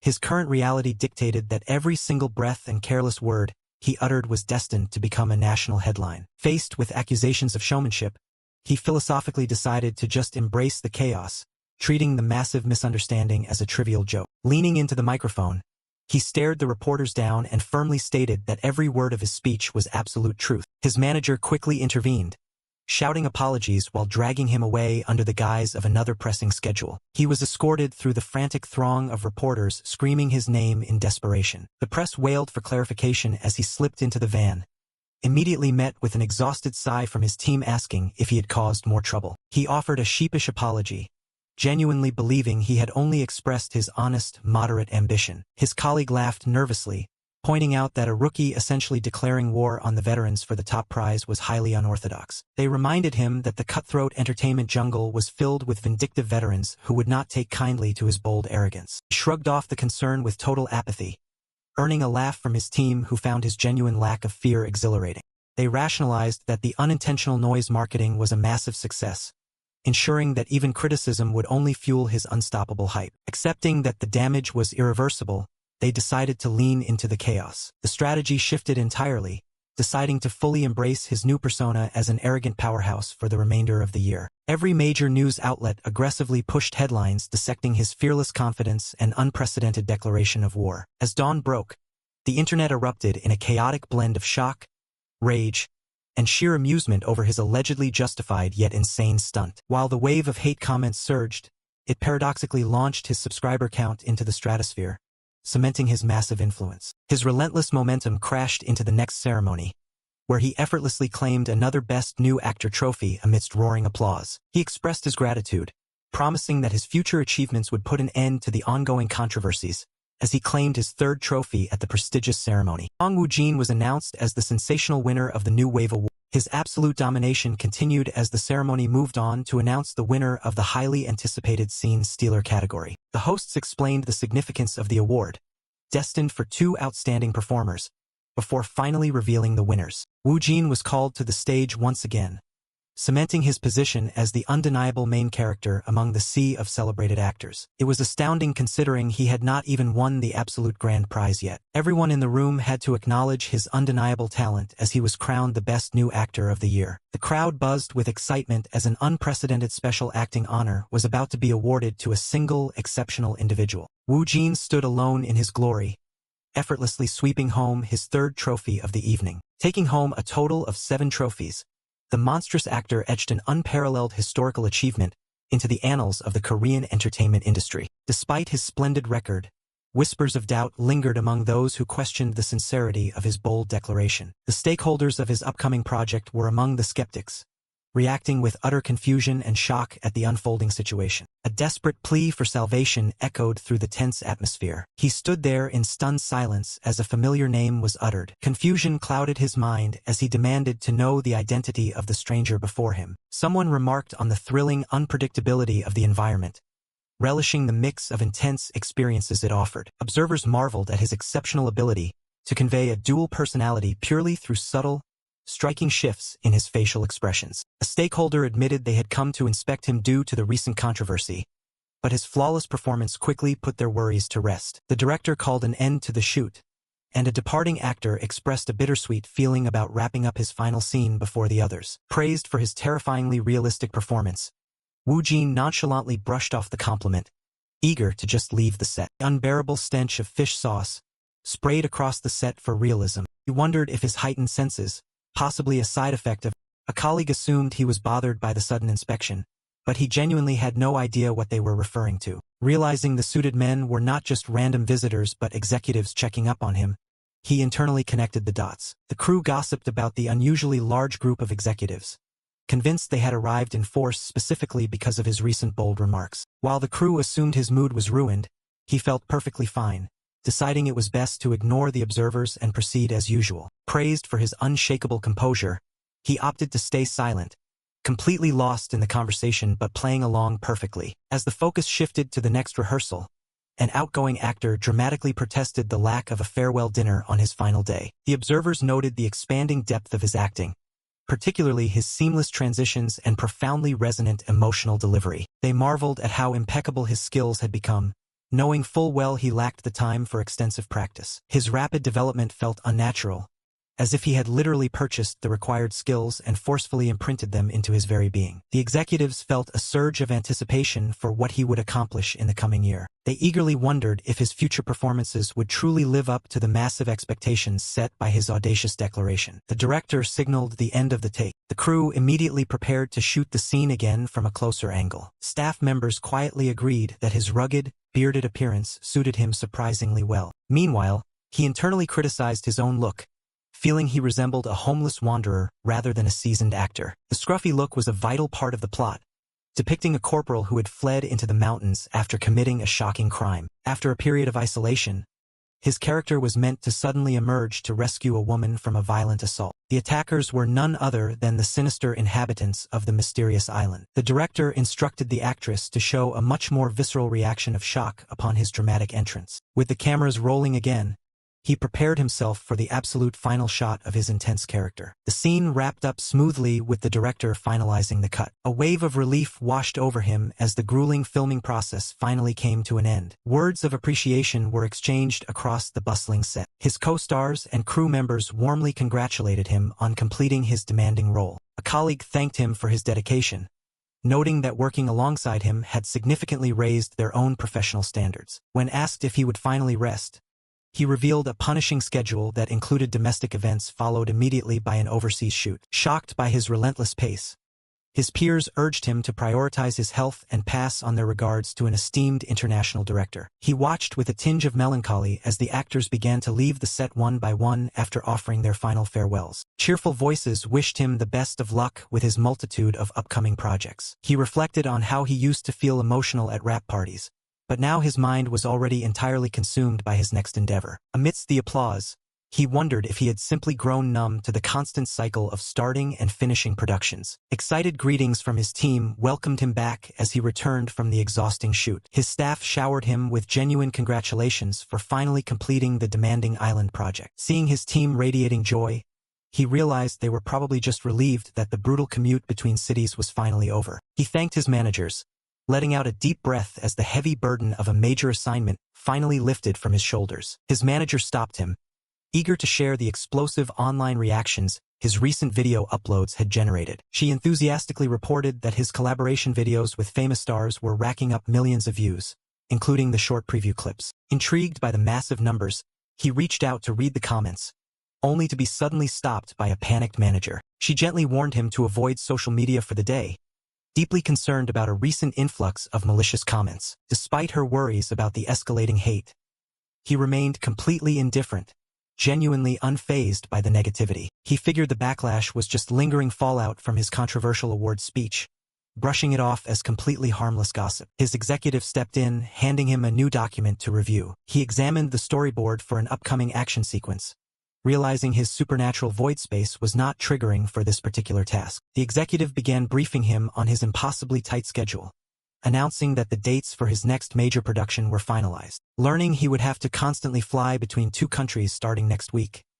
he silently cursed the brutal lack of downtime. The team planned to aggressively cram his overseas filming and domestic commitments into hypercondensed blocks to make it all fit. To make matters worse, his departure was pushed even earlier to accommodate a slew of international press and fan events. His executive pointed out that this exhausting itinerary was actually the filtered version, mentioning a massive influx of overseas broadcast offers. He was shocked to hear that the number of offers he was receiving easily surpassed those of top-tier idol groups. Given the choice to accept some appearances, he firmly requested that his team continue rejecting all variety show offers. Finding unscripted television far more exhausting than actual acting, he turned his attention back to the stunt storyboard. He noticed exciting new choreography and directions had been added to the action sequence. Without even using his supernatural ability, the complex action scenes vividly materialized in his mind, feeling completely natural to his body. He hypothesized that the martial arts abilities he had permanently absorbed from a previous project were seamlessly integrating into his muscle memory. Marveling at the incredible utility of his mysterious power,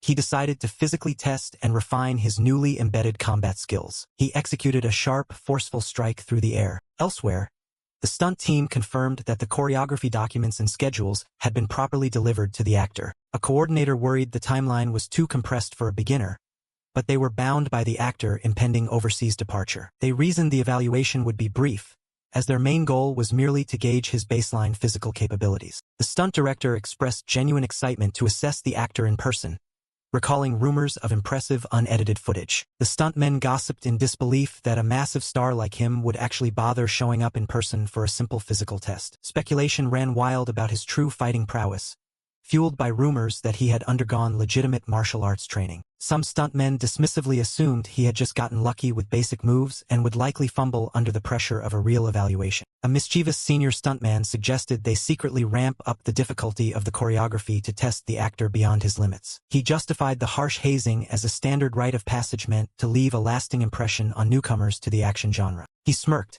admitting he was deeply curious to see if the famously arrogant actor actually had the courage to back up his attitude. Far away, Woojin rubbed his ear, mildly annoyed by the persistent feeling that people were talking about him behind his back. Arriving at the action school the next day, he was privately awestruck by the massive scale of the facility and the complex wire rigging. The action director warmly greeted him, surprised to see the busy star arrive ahead of schedule. Formal introductions were made between the actor and the martial arts director tasked with overseeing the grueling action sequences. Startled by the actor-crushing handshake, the director quickly composed himself and asked about their time constraints. Apologizing for his tight schedule, he was assured that an hour would be perfectly sufficient for a quick preliminary evaluation. The stunt team observed him with awe, shocked by his absolute silence and chilling composure during his very first action rehearsal. They admired his unshakable aura, recognizing his ability to maintain his own pace in an intimidating environment as the mark of a true natural. Internally,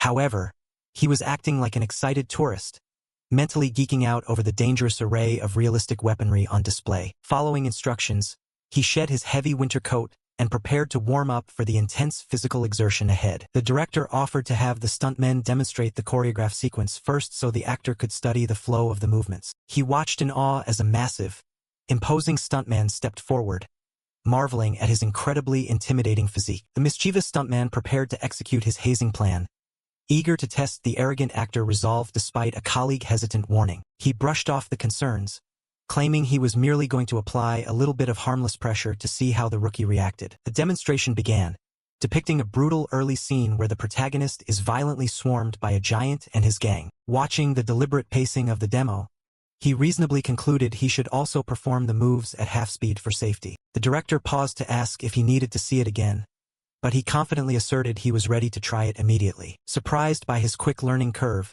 the director ordered them to begin with the isolated one-on-one combat segment. The stuntman eyed the actor, wondering if he would be an easy target as they prepared to trace the rehearsed movements. The director narrated the brutal choreography step by step, reminding everyone to keep the physical contact light for the initial run. The giant stuntman exchanged polite, professional pleasantries with the actor, who was internally still obsessing over the man's terrifying build. Taking a deep breath, he mentally synchronized with his ruthless character and engaged the absolute mastery of his absorbed combat skills. He immediately reminded himself to hold back his terrifying true power, focusing purely on making the fake strikes look convincing on camera. The massive opponent charged forward to initiate the sequence. He seamlessly slipped inside the giant heavy guard. However, as he moved to execute the trip, he felt an unexpected resistance that completely threw off his timing. Baffled by the unyielding mass of the stuntman, he wondered if he had held back far too much power in his initial strike. The stuntman dramatically feigned a mistake,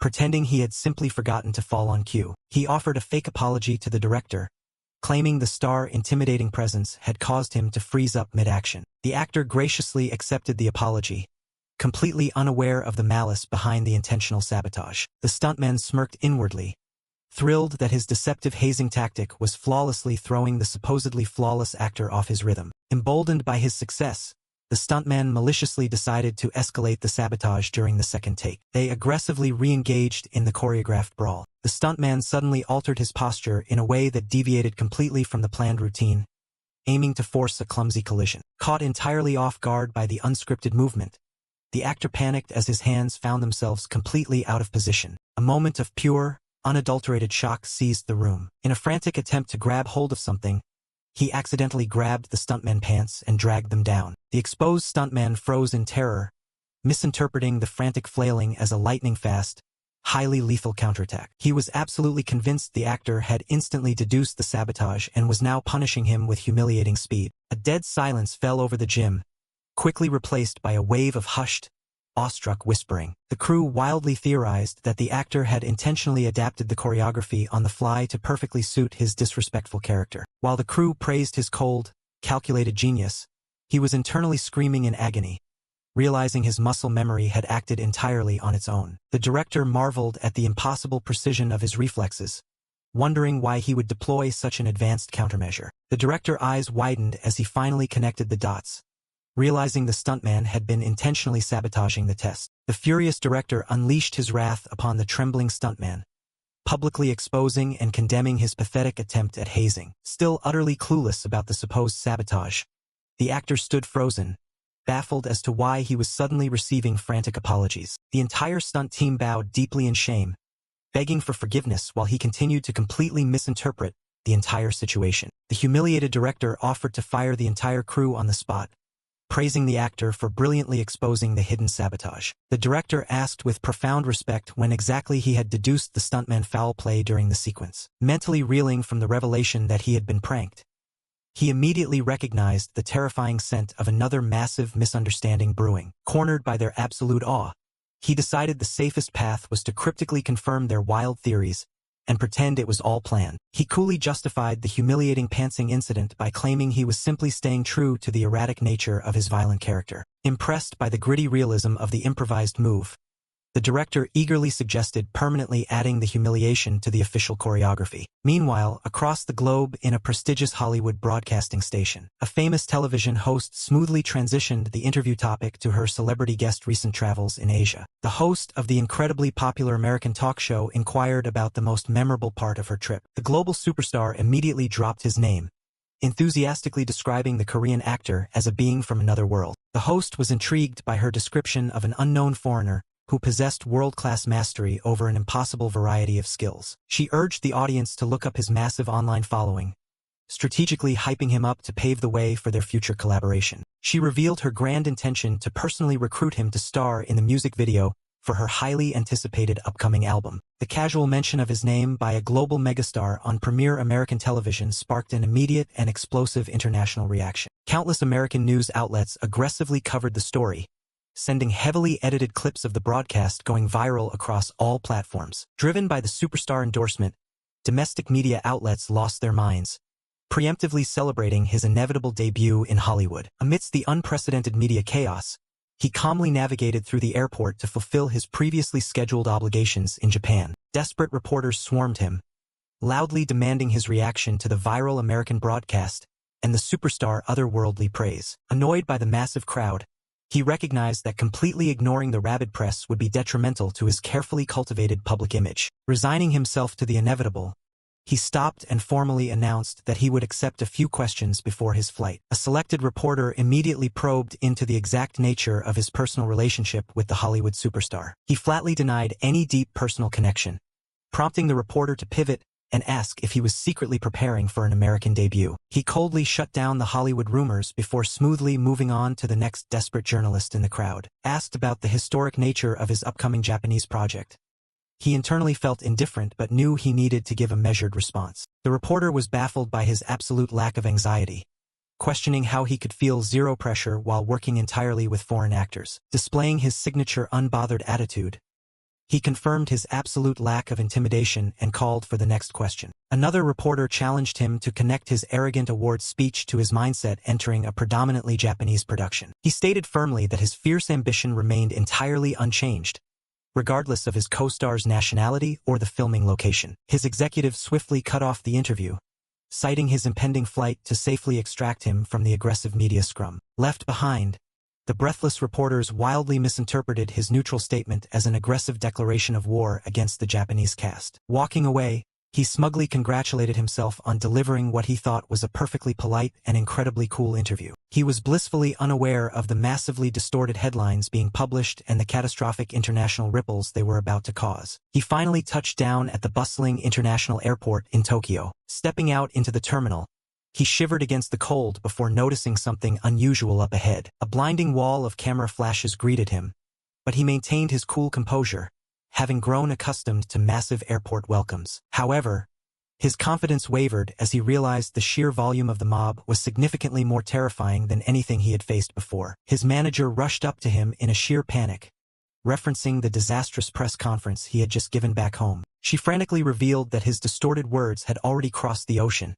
sparking massive outrage among the local press. Deafening shouts of his name erupted from the hostile sea of foreign journalists. Overwhelmed by the aggressive intensity of the mob, he suddenly questioned if his previous attempt at acting cool had horribly backfired. Beneath the standard questions, he distinctly heard several aggressive insults being hurled at him through the chaotic noise. His executive ordered him to completely ignore the bait, noting that his agency CEO was already furious about the malicious misquoting. Citing that frantically backtracking would ruin his enigmatic persona, he chose to simply endure the executive commended his iron nerves, explaining that a foreigner taking the lead role had already been a highly sensitive topic locally. The project was considered a massive cultural milestone, involving the nation's most legendary director and a revered novelist. His mistranslated arrogance had essentially poured gasoline onto an incredibly complex, high-stakes cultural firestorm. The executive laid out a strategy to gradually repair his public image in the country, starting with his upcoming fan engagement event. Assuming it was a small-scale signing for a few hundred people,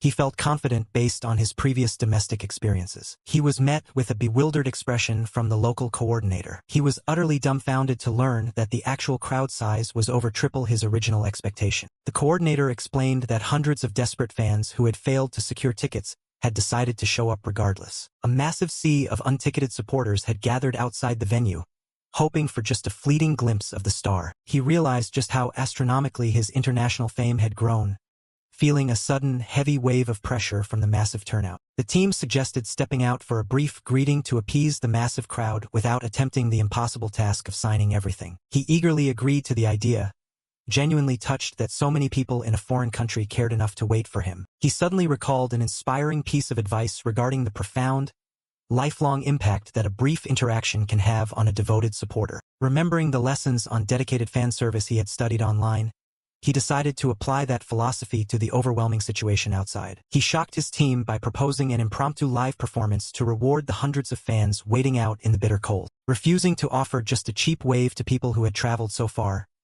he firmly decided that a two-song mini-concert was the only appropriate response. The executive quickly approved the bold pivot into a full-blown fan meeting, confirming that his vocal condition was more than ready. To ensure fairness, they devised a plan to distribute exclusive gifts to the ticketed attendees before allowing the massive crowd inside. The logistics were settled, and the staff scattered to hastily prepare for the sudden, massive change in the event's scale. The executive watched him prepare, realizing the profound impact this spontaneous act of kindness would have. He knew that word of this legendary fan service would spread, drastically shifting the hostile public perception fueled by the recent media disaster. Overcome with pure emotion, the attendees wept in absolute joy, feeling their lifelong dreams had been fulfilled by his breathtaking live performance. Kang Woojin surprised a massive crowd of over 1,000 fans with an impromptu performance, setting a new standard for international fan service. A sense of relief washed over them as they noted the successful conclusion of the actor's fan signing event. Someone inquired about the schedule for the upcoming script reading,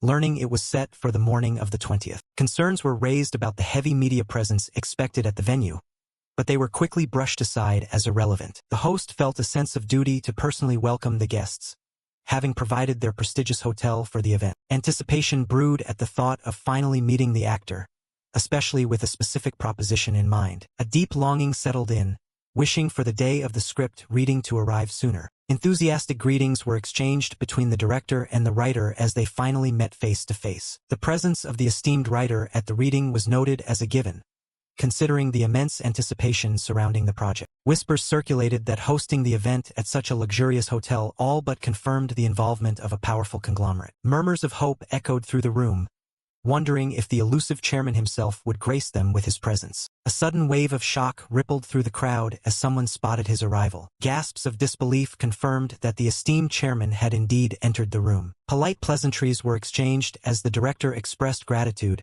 for the important figure's attendance. Words of deep admiration and thanks were shared, acknowledging both the generous venue and the writer's profound talent. A sudden, polite interruption shifted the attention of the room. The highly anticipated actor finally arrived, offering a brief excuse about the heavy traffic delaying his entrance. The chairman immediately acknowledged the actor, revealing he had been anticipating his arrival. Confusion spread among the onlookers, bewildered as to why such a powerful figure would be waiting for a foreign actor. The unexpected connection between the chairman and the film was proven true, leaving many baffled by his specific interest in the young actor. The actor inwardly puzzled over the familiar face of the older man, mistakenly assuming he was just a member of the production crew. Apologizing again for the delay, the actor introduced himself, only to be met with high praise for his language skills and recent television performance. The chairman revealed that his grandson deeply idolized the actor, even viewing him as a profound inspiration. With deep emotional sincerity,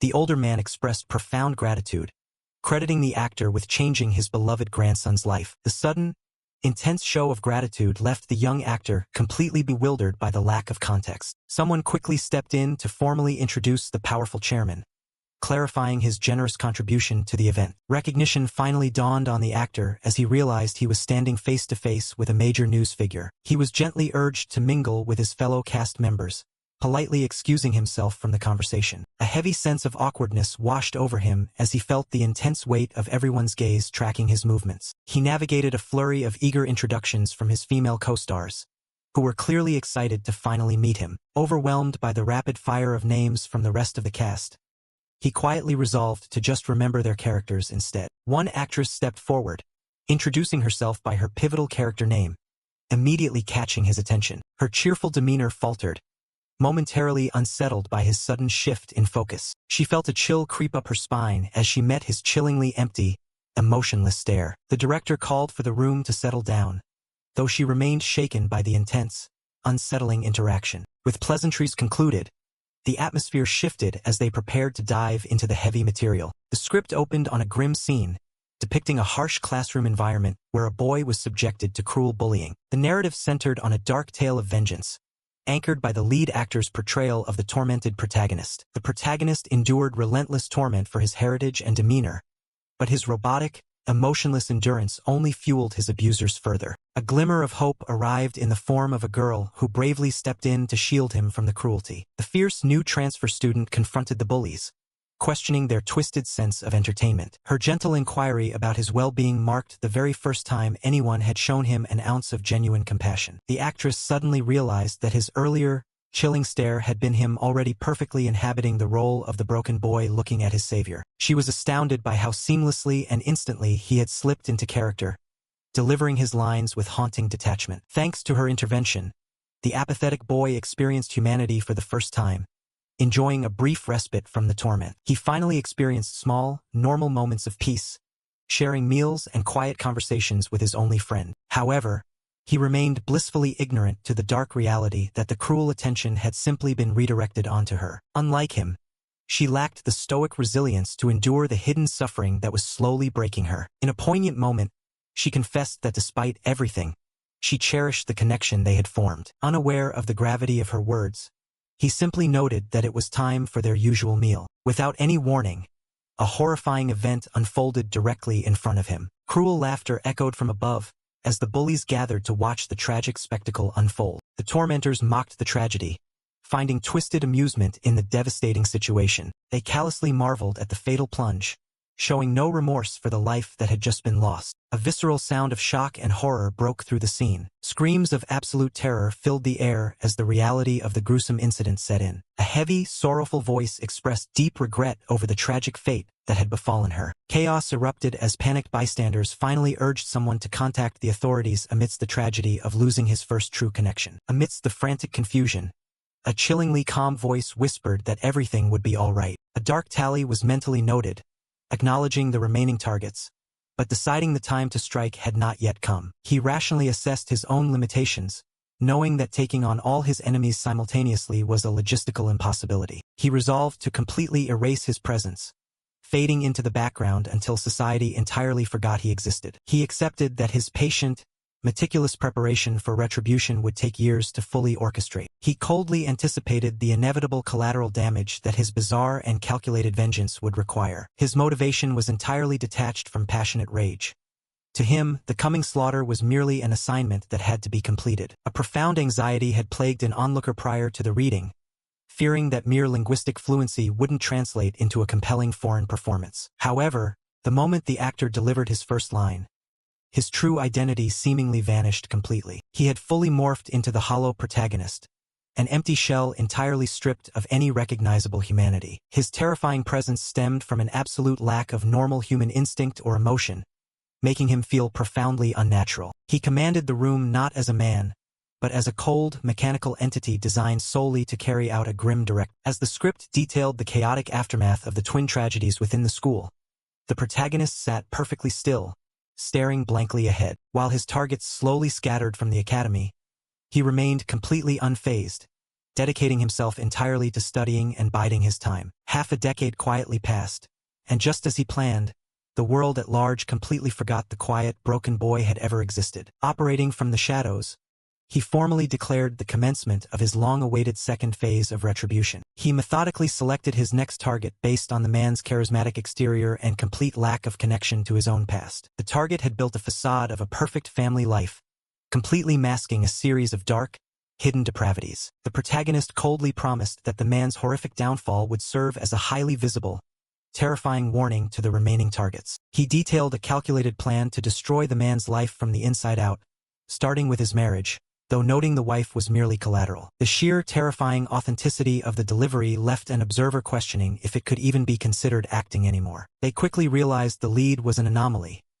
His performance wildly eclipsed the standard efforts of the surrounding cast. Furthermore, He possessed a hypnotic stage presence that made it impossible for anyone in the room to look away. His ability to entirely swallow the atmosphere of the room went far beyond ordinary charm, acting almost like an entrancing spell. The observer fully understood the director's obsession with the talent, realizing they too had already fallen under the actor's intense spell. A sudden call for a break snapped the room out of the heavy tension. A murmured phone conversation confirmed the receipt of an important package. A quiet resolve settled in as someone prepared to initiate their carefully laid plans. A frustrated sigh escaped, hinting at yet another disappointing setback in a continuous struggle. The agency president lamented that his current company was simply too small to properly support his rapidly growing stars, driving his desperate search for funding. He expressed deep frustration over potential investors attempting to usurp his control and turn him into a mere puppet executive. A sudden, polite voice interrupted his stressful thoughts. The president was caught entirely off guard when the immensely powerful Japanese chairman approached him directly for a conversation. Utilizing a translator,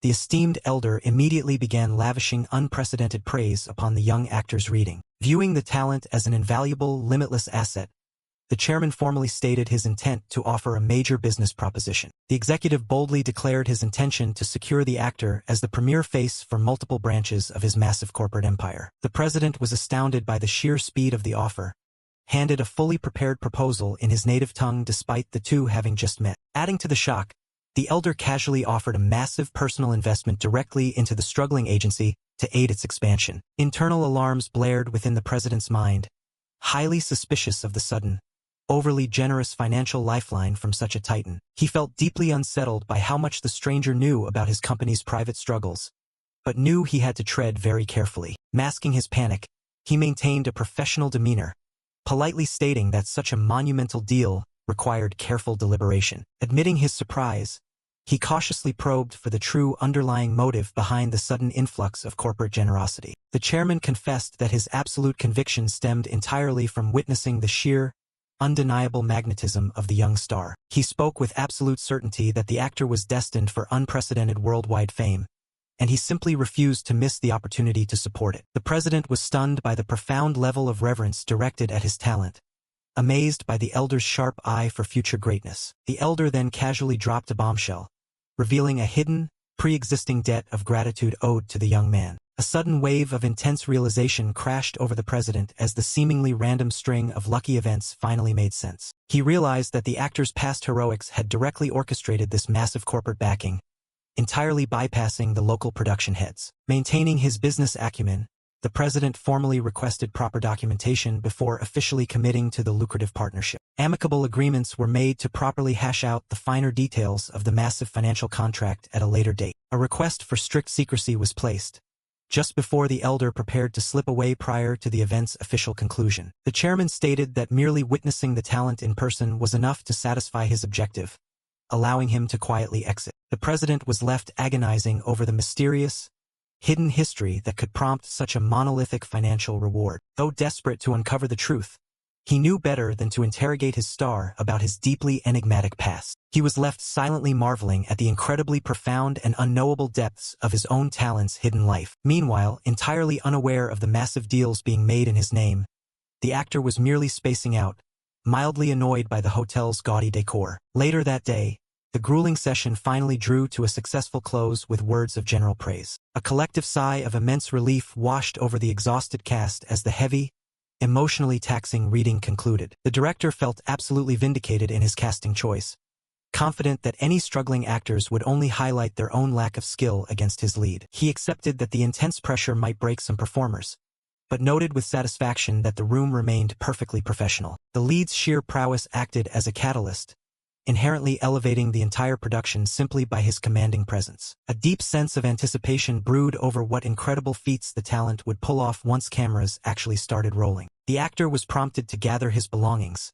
signaling that it was finally time to leave the venue. Attention shifted as a highly recognizable name from the film industry suddenly surfaced. A phone call confirmed the arrival of another esteemed director, inquiring about the progress of the ongoing script reading. Upon learning the event had just wrapped, a sudden, exclusive invitation for that very evening was extended. An unexpected offer arose to bring the young star to one of the most prestigious cinematic gatherings in the country. The event was legendary, teeming with domestic cinematic titans alongside a scattering of highly influential global figures. The caller revealed their esteemed position on the jury panel, using it to grant them access to the exclusive closing gala. They knew dropping the enigmatic actor into the mix would cause a massive stir, casually promising to bypass all security measures. The temptation was incredibly high, pitching the idea of watching the young prodigy mingle with the absolute elite of the industry. Realizing the sheer magnitude of the impact this could have, the proposition was hurriedly relayed to the talent for approval. He listened quietly as the details of the impromptu high society gathering were quickly laid out before him. Though internally finding the prospect tedious,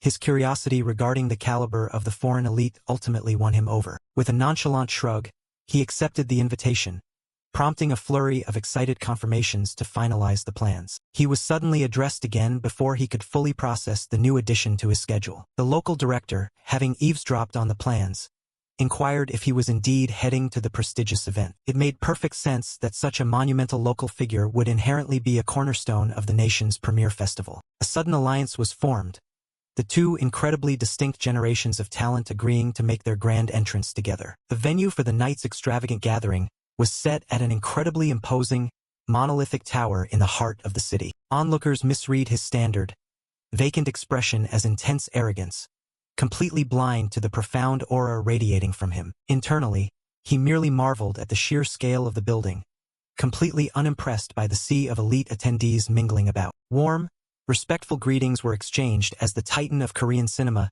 finally reunited with his Japanese contemporary. The young actor offered a standard, polite bow, immediately drawing intense scrutiny from the surrounding crowd. The older man pointed out how the entire room was desperately failing to hide their intense, hyper-focused fascination with him. He dryly noted his lack of intention to cause a scene, prompting a hearty chuckle at his endless well of absolute apathy. While being praised for his unbreakable composure, his mind was entirely consumed by the lavish spread of high-end catering. Tearing himself away from the food, he prompted the older director regarding the mysterious matter he had previously mentioned. A shocking request was laid out, casually asking the rookie to step into a massive position of authority for an upcoming major project. Internally screaming at the absurdity of the offer, he was assured that his terrifying level of raw skill vastly outweighed his short resume. The master director praised his seemingly impossible depth of skill, declaring him a completely unquantifiable anomaly within the industry. He negotiated a vastly reduced role,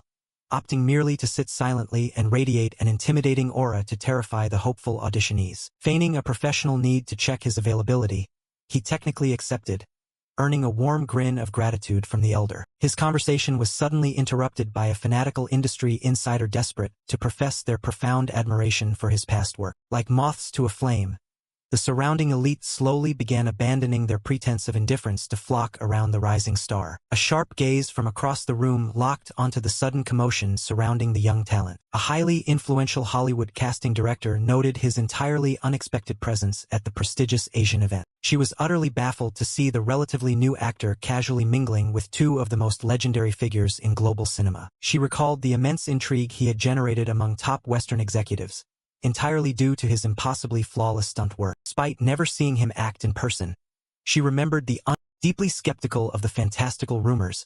She resolved to finally confirm the terrifying legend of his talent with her own eyes. She made a sudden, massive adjustment to her schedule, fully committed to sticking around just to observe him in action. She decided to immediately alert the massive Hollywood agency, knowing they were desperately hunting for intel on the young prodigy. Half a world away, the intel was received with immense, highly calculated interest. Jealousy bubbled over the phone line, envious of her incredible luck in stumbling across the elusive star during his current overseas shoot. Desperate to lure the massive talent into their grasp, the executive began formulating a highly aggressive, multi-step plan. A shocking order was issued to leak a highly classified, incredibly impressive martial arts tape directly to a massive media influencer. Brushing off the previous director's fragile ego, the executive realized the sheer, unadulterated hype leaking the footage would generate. They viewed it as a perfect symbiotic strike, rocketing the project's hype while simultaneously turning the actor into a global sensation. Driven by an absolute certainty that they would secure him eventually, they decided to proactively pave his path to global stardom. With a stroke of calculated genius, an executive halfway across the world forcefully kicked down the doors to the Western market for him. Completely oblivious to the global machinations centering on him, the actor dragged himself out of the gala, profoundly drained by the socializing. A sudden notification from his phone instantly shattered his exhaustion. He suddenly remembered that his highly anticipated variety show debut had aired while he was swallowed by his grueling overseas schedule. He casually checked the numbers, stunned to see the premiere had completely shattered domestic rating records. Remembering his chaotic interaction with the global pop star, he cautiously navigated to the uploaded video clip to gauge the fallout. He nearly dropped his phone in sheer disbelief at the staggeringly impossible multi-million view count accrued in a mere 24 hours. Seeing an endless flood of foreign adoration completely validating his efforts, he couldn't help but bask in his rapidly skyrocketing global fame. The president finally hurried over, apologizing for the delay caused by finalizing a monolithic,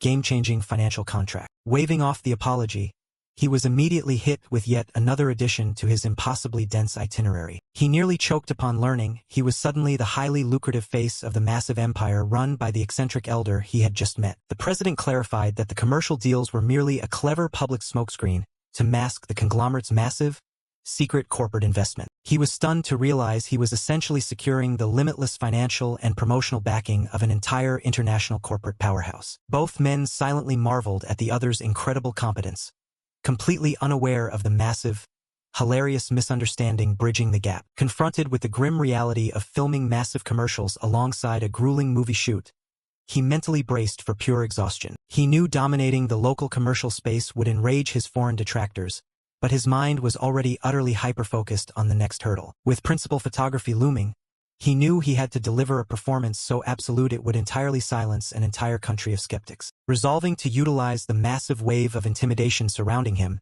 he fully committed to mentally dominating the upcoming hostile set. The chaotic hum of a live film set roared to life as the massive production finally began in earnest. Sharp commands echoed across the stage, rapidly corralling the massive cast into their starting positions. A heavy, nervous energy blanketed the crew, crushed by the unprecedented hype surrounding the project solely because of the controversial lead. Taking a deep breath, he forcefully scrubbed his mind completely clean of the immense pressure and external expectations. A profound sense of cold determination washed over him as he prepared to step into the void. A terrified co-star nervously sought camaraderie, heavily weighed down by the intense, highly critical eyes watching their every move. His blunt, chillingly casual dismissal of the immense stakes only served to further terrify the already sweating supporting actor. Final, tense pleasantries were exchanged just before the massive production officially kicked into gear. The chaotic noise of the set completely vanished into a pin-drop silence. The defining shout shattered the tension, instantly plunging everyone into the dark narrative. He completely abandoned his own soul, entirely embracing the hollow, suffocating void of the broken protagonist. The crew collectively shuddered, astounded by his impossible ability to literally project sheer emptiness into the atmosphere. The narrative kicked off with a grim, sickening reminder of the horrifying calamity that had set the plot in motion. The focus aggressively snapped to the terrifyingly meticulous destruction of the next doomed target. The script detailed a harrowing month where the victim's life was meticulously dismantled by a relentless, invisible stalker wielding his darkest secrets. Completely broken by the unseen terror, the man's perfect life violently crumbled into a pathetic, alcohol-fueled nightmare of paranoia. A chillingly calm voice pierced through the drunken fog of unconsciousness. The victim jolted awake to a horrifying reality, finding himself trapped on a violently rocking vessel with his tormentor. Blind panic set in as the victim demanded answers, completely failing to recognize the ghost from his distant,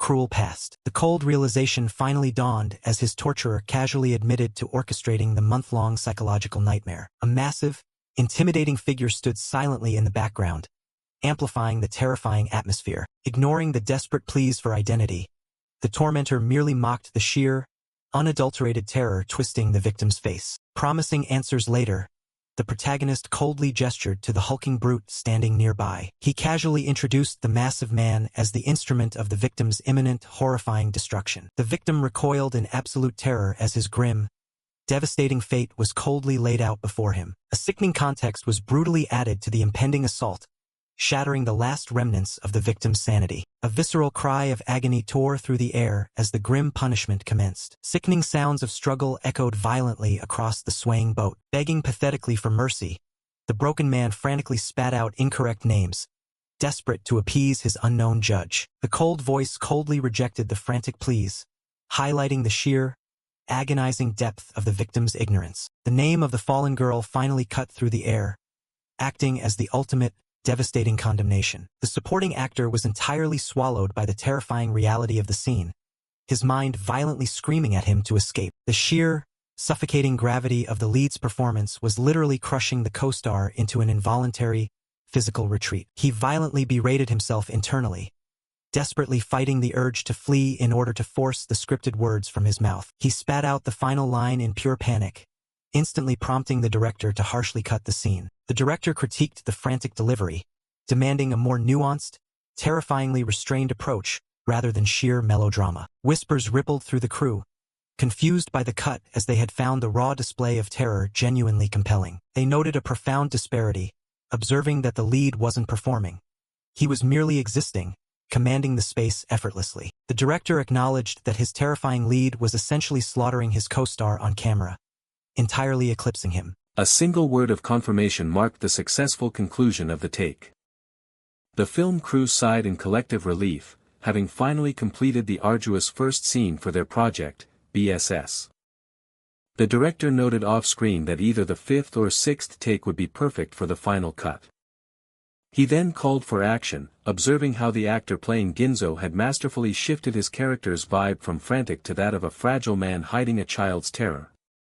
The captor, playing Hayota Kiyoshi, coldly asked his victim if he remembered a girl named Misaki Toka. Ginzo, after feigning confusion, acknowledged the name and pleaded that Kiyoshi's actions were merely a cruel prank about their shared past. But Kiyoshi cut through the act, flatly stating that Toka was dead, a revelation that visibly stunned Ginzo. He continued, explaining that while Toka threw herself from a rooftop, it was no different than a group of people pushing her, and he wondered just how much of that force was Ginzo's. A wave of panic washed over Ginzo as he realized this was revenge, desperately wondering if his captor knew the whole truth. He clung to the hope that Toka's timid nature would have kept her silent, deciding that playing innocent was his only option. Ginzo then passionately declared his innocence to Kiyoshi, claiming he had treated Toka well even when others had bullied her. Unimpressed, Kiyoshi remarked on Ginzo's cunning, seeing that even in this dire moment, he was still calculating how much his captor truly knew. He invited Ginzo to continue the facade, but a look into Kiyoshi's eyes confirmed Ginzo's fears. The man before him was completely unhinged. Ginzo screamed desperately for help, only for Kiyoshi to calmly inform him that there was nobody around to hear his cries. His captor then explained their location, an abandoned fishing village near Chiba, Misaki Toka's hometown, which had fallen into ruin after the economic bubble burst decades prior. Kiyoshi assured him that no one knew he was there, revealing he had even sent a text from Ginzo's phone to his wife to prevent any suspicion. He then handed Ginzo his own phone, instructing him to make a call, which left the terrified man utterly bewildered. The intended recipient was Horinuchi Amy, the owner of a karaoke bar and one of the 9 classmates from their past.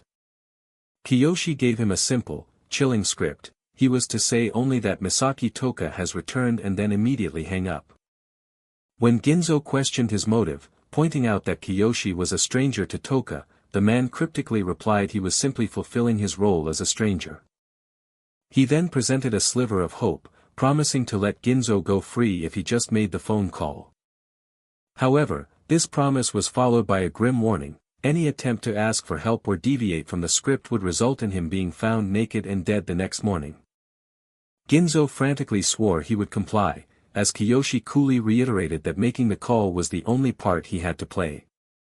Once the call was finished, Kiyoshi mused, he supposed he would have to send Ginzo home. He left a chilling, unspoken threat hanging in the air, implying Ginzo would not be returning alive. The scene then shifted, leaving Ginzo's dark fate uncertain. In the quiet of the morning, a man's lifeless body was seen slumped over in a small boat tied to a dock. Above, 2 men stood on a green brick wall, looking down at the grim scene below. One of them warned the other to stay vigilant, as detectives would soon be swarming the area like madmen. He pleaded with his companion, a man named Misaki Shutoku, telling him he didn't need to go this far. But Mr. Shutoku, revealed to be Misaki Toka's father, simply stated his desire to finally see his daughter again. The first man recounted how he had found Mr. Shutoku broken after the deaths of his daughter and wife, and it was then that he revealed the horrible truth of what Toka had endured. Enraged by the truth, Toka's father had joined the plot for revenge, believing his own death was necessary to confuse the investigation and ensure he couldn't break his silence under pressure. With his final words, he entrusted the rest of the plan to his daughter's stranger friend. And just like that, their short and tragic alliance came to its inevitable end. A man in a suit stood solemnly, looking down at the body of Misaki Toka's father lying on the ground. He spoke to his departed ally, regretting that he couldn't cover up everything, as doing so would only expose that someone else had been at the scene. A quiet voice seemed to reply, expressing gratitude and telling him it was now time to go his own way. A heavy silence hung in the air as he processed the weight of their actions. He let out a deep, weary sigh, the gravity of the situation settling upon him. With 2 of the 9 now dealt with, his thoughts immediately shifted to the next person on his list. His new target was Horinuchi Amy, the woman who had just been caught in the deadly trap sparked by Ginzo's call. As the scene changed once more, a palpable chill filled the air, signaling a return to the film set. Back on set, crew members were buzzing with excitement, praising the lead actor for bringing the character of Hayota Kiyoshi to life as if he had leapt directly from the book. They were in awe of the actor, Mr. Woojin, admiring how his already top-tier skills continued to grow to new, unbelievable depths. One crew member remarked that only a monster of an actor like Woojin could portray such a complex, piercing, and hollow bloodlust. The consensus was clear: the version of Hayota Kiyoshi that Woojin had created was destined to become legendary in the history of Japanese cinema. The director finally yelled cut, effusively thanking the cast for delivering exactly the kind of powerful acting he had envisioned. He specifically thanked Mr. Woojin for his hard work, to which the actor humbly returned the sentiment. The director insisted Woojin had the most difficult role, then remembered that he had spoken to another actor, Mr. Ogamoto, during the take. Woojin recalled the moment, explaining that he had simply advised Ogamoto to slow his rhythm and take a deep breath because he appeared to be in a dangerous state of overexertion. The director expressed his gratitude, admitting that Woojin had stepped in to do what he, as the director, should have done first. They agreed that without the intervention, the shoot might have been halted for the day, or even longer if an actor had collapsed. The director confessed his surprise at Woojin's attentiveness to other actors' conditions, noting how Ogamoto seemed to awaken after their talk, a comment that made Woojin feel slightly uneasy. Woojin simply repeated his advice, clarifying that he had only told the other actor to take a deep, slow breath. The director had a moment of realization, understanding that this simple focus on breathing was the perfect key to unlocking Ogamoto's performance. He correctly guessed that by now, the other actors on set were likely already asking about the dramatic shift in Ogamoto's acting. On another part of the set, an actor named Yasuda did just that, asking Ogamoto what he and Kang Woojin had discussed that had so completely changed his performance. Ogamoto reflected internally, admitting that he had always believed that exaggerated, showy acting was enough to stand out. He now understood that with Kang Woojin as the immovable center of the scene, he had no choice but to fully become his character, Ginzo, to even exist in his presence. The overwhelming power of Woojin's performance had forced him to truly immerse himself in a role for the first time, an awakening he credited entirely to that simple advice. Although his own role in the film would end in a few days, Ogamoto knew the rest of the cast had to stay on their toes. He believed that once they were caught in the hypnotic pull of Kang Woojin's performance, the set itself would transform into the brutal world of the story, forcing them all into a fierce battle with the monster Woojin had created. The intense atmosphere on set promised a cinematic experience of unparalleled quality and depth. Following the intense shoot, the entire production crew moved to a new location, setting up within the bustling courtyard of a school. A staff member confirmed to the director that the necessary school uniforms had been successfully distributed to all the actors. As the crew ran a camera test, the narrative officially marked the conclusion of filming at the first location. The next phase of the story would introduce Detective Yoshizawa Mokio, the character tasked with relentlessly hunting the mysterious stranger, Hayota Kiyoshi, until the very end. With that part of the story complete, the production had relocated to the school to begin filming the crucial flashback scenes that served as the origin of the entire plot. Amidst the organized chaos of the set, Woojin's manager, Choi Sung-gun, approached and called out his name. He handed Woojin the finalized advertising contract from the Kashihi Group, which included the storyboard for the first commercial, immediately capturing the actor's attention. Sung-gun explained that Woojin was slated to film 2 commercials in the coming week, one for construction and another for food, and noted that the client seemed to be in a peculiar rush. He added that the timing was actually quite good, as it fit perfectly between the wrap-up of the Island of the Missing and the upcoming press events and Leech audition. Changing the subject, Sung-gun showered Woojin with praise for his performance the day before, relaying that the film's producers and distributors had been absolutely blown away. Woojin humbly replied that he hadn't noticed their reactions because he was so deeply immersed in the scene, just as his manager's phone began to vibrate insistently. Confused by an unexpected call from the office, Choi Sung-gun quickly excused himself to answer it. With his manager momentarily gone, Woojin's gaze drifted across the courtyard and landed on something unusual. He spotted a small group of foreigners, people he hadn't noticed on the set before, and found their presence somewhat strange. A faint sense of familiarity struck him as he felt he had seen them somewhere before, his focus drawn particularly to a woman with a distinctive brown bob haircut. He struggled to place her familiar face, his concentration broken by the sound of Sung-gun sharply asking a question into his phone. A look of profound shock washed over Sung-gun's face as he processed the information being delivered to him. With a grim purpose, Sung-gun quickly navigated back through the crowded set. He urgently called out to Woojin, his tone serious. He then beckoned for the actor to come with him for a moment, sparking Woojin's concern. Noticing his manager's distress, Woojin asked if something was wrong. Instead of explaining, Sung-gun simply held out his phone and instructed Woojin to watch a video. The screen showed a breaking news report from a YouTube channel, sensationally claiming that Kang Woojin had secretly auditioned for a Hollywood film and was on the cusp of his international debut. Woojin was floored, wondering how this information could have possibly leaked when the Hollywood production company had assured him it was strictly confidential. He immediately asked Sung-gun if he was responsible for the leak, but his manager firmly denied it, assuming Woojin was equally innocent. Sung-gun surmised that the leak must have come from an insider, given the astonishingly specific details included in the video. However, he then downplayed the situation, suggesting it wasn't a real problem considering the immense hype already surrounding Woojin. He reasoned that since they were not the source of the leak, they were blameless, and he had already told BW Entertainment to maintain their silence, a strategy Woojin found sensible. Woojin internally agreed, assuming the Hollywood studio, Winner Movie Pictures, was behind it, though he couldn't quite fathom their motive.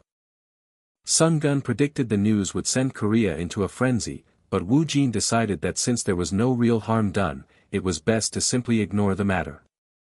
He resolved that silence was the most appropriate response, but his thought was interrupted as he saw something out of the corner of his eye. His gaze fell once more upon the woman with the bob cut, and Sung-gun noted that she had just arrived on set that day. As Woojin admitted he was also trying to place her, his manager's memory was suddenly jogged, recalling that she was the casting director from the Last Kill 3 screen test. The pieces fell into place for Woojin, who now understood she was the casting director from Winner Movie Pictures, making him question what she was doing on his set in Japan. Sung-gun voiced his suspicion, remarking that her arrival at the exact moment the screen test video was leaked seemed far too perfect to be a coincidence. Deciding that direct confrontation was the fastest way to get answers, Woojin started walking toward her, much to his manager's surprise. He confidently approached the casting director and offered her a polite hello.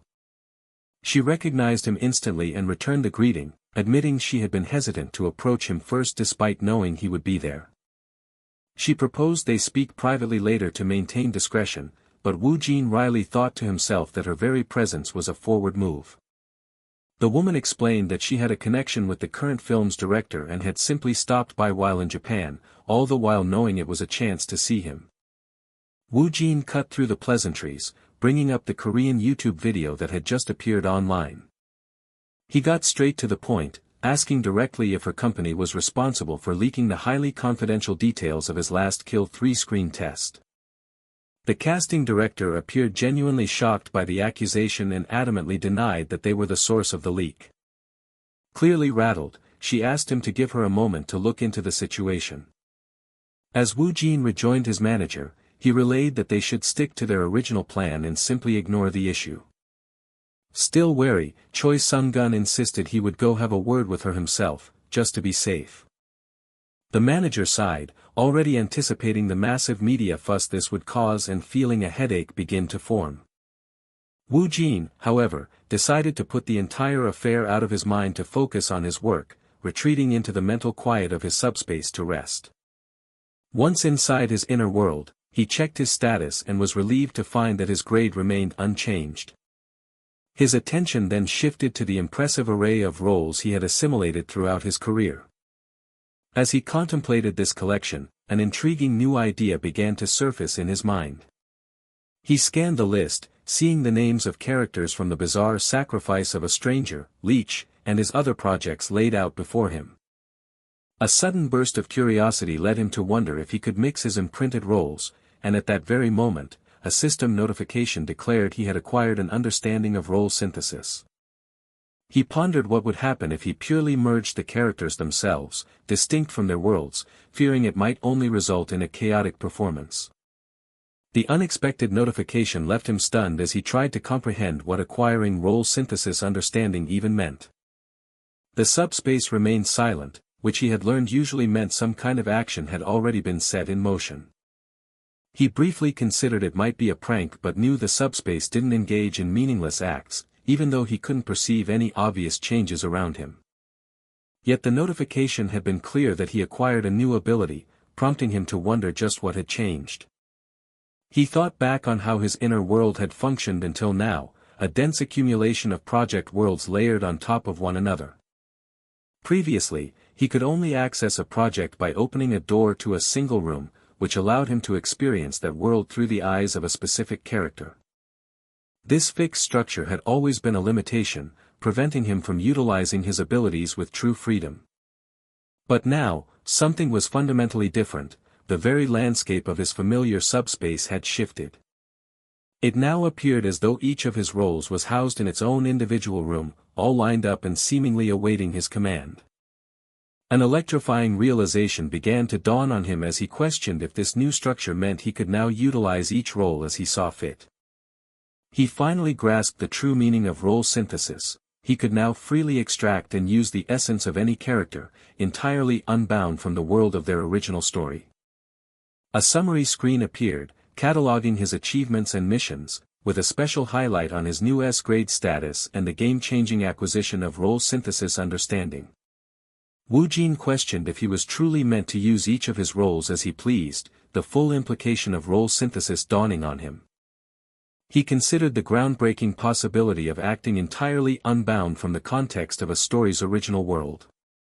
The revolutionary idea settled in his mind that he could now freely extract and embody any character he had ever played. Having grasped the concept, his mind immediately turned to the practical application and how this role synthesis actually worked.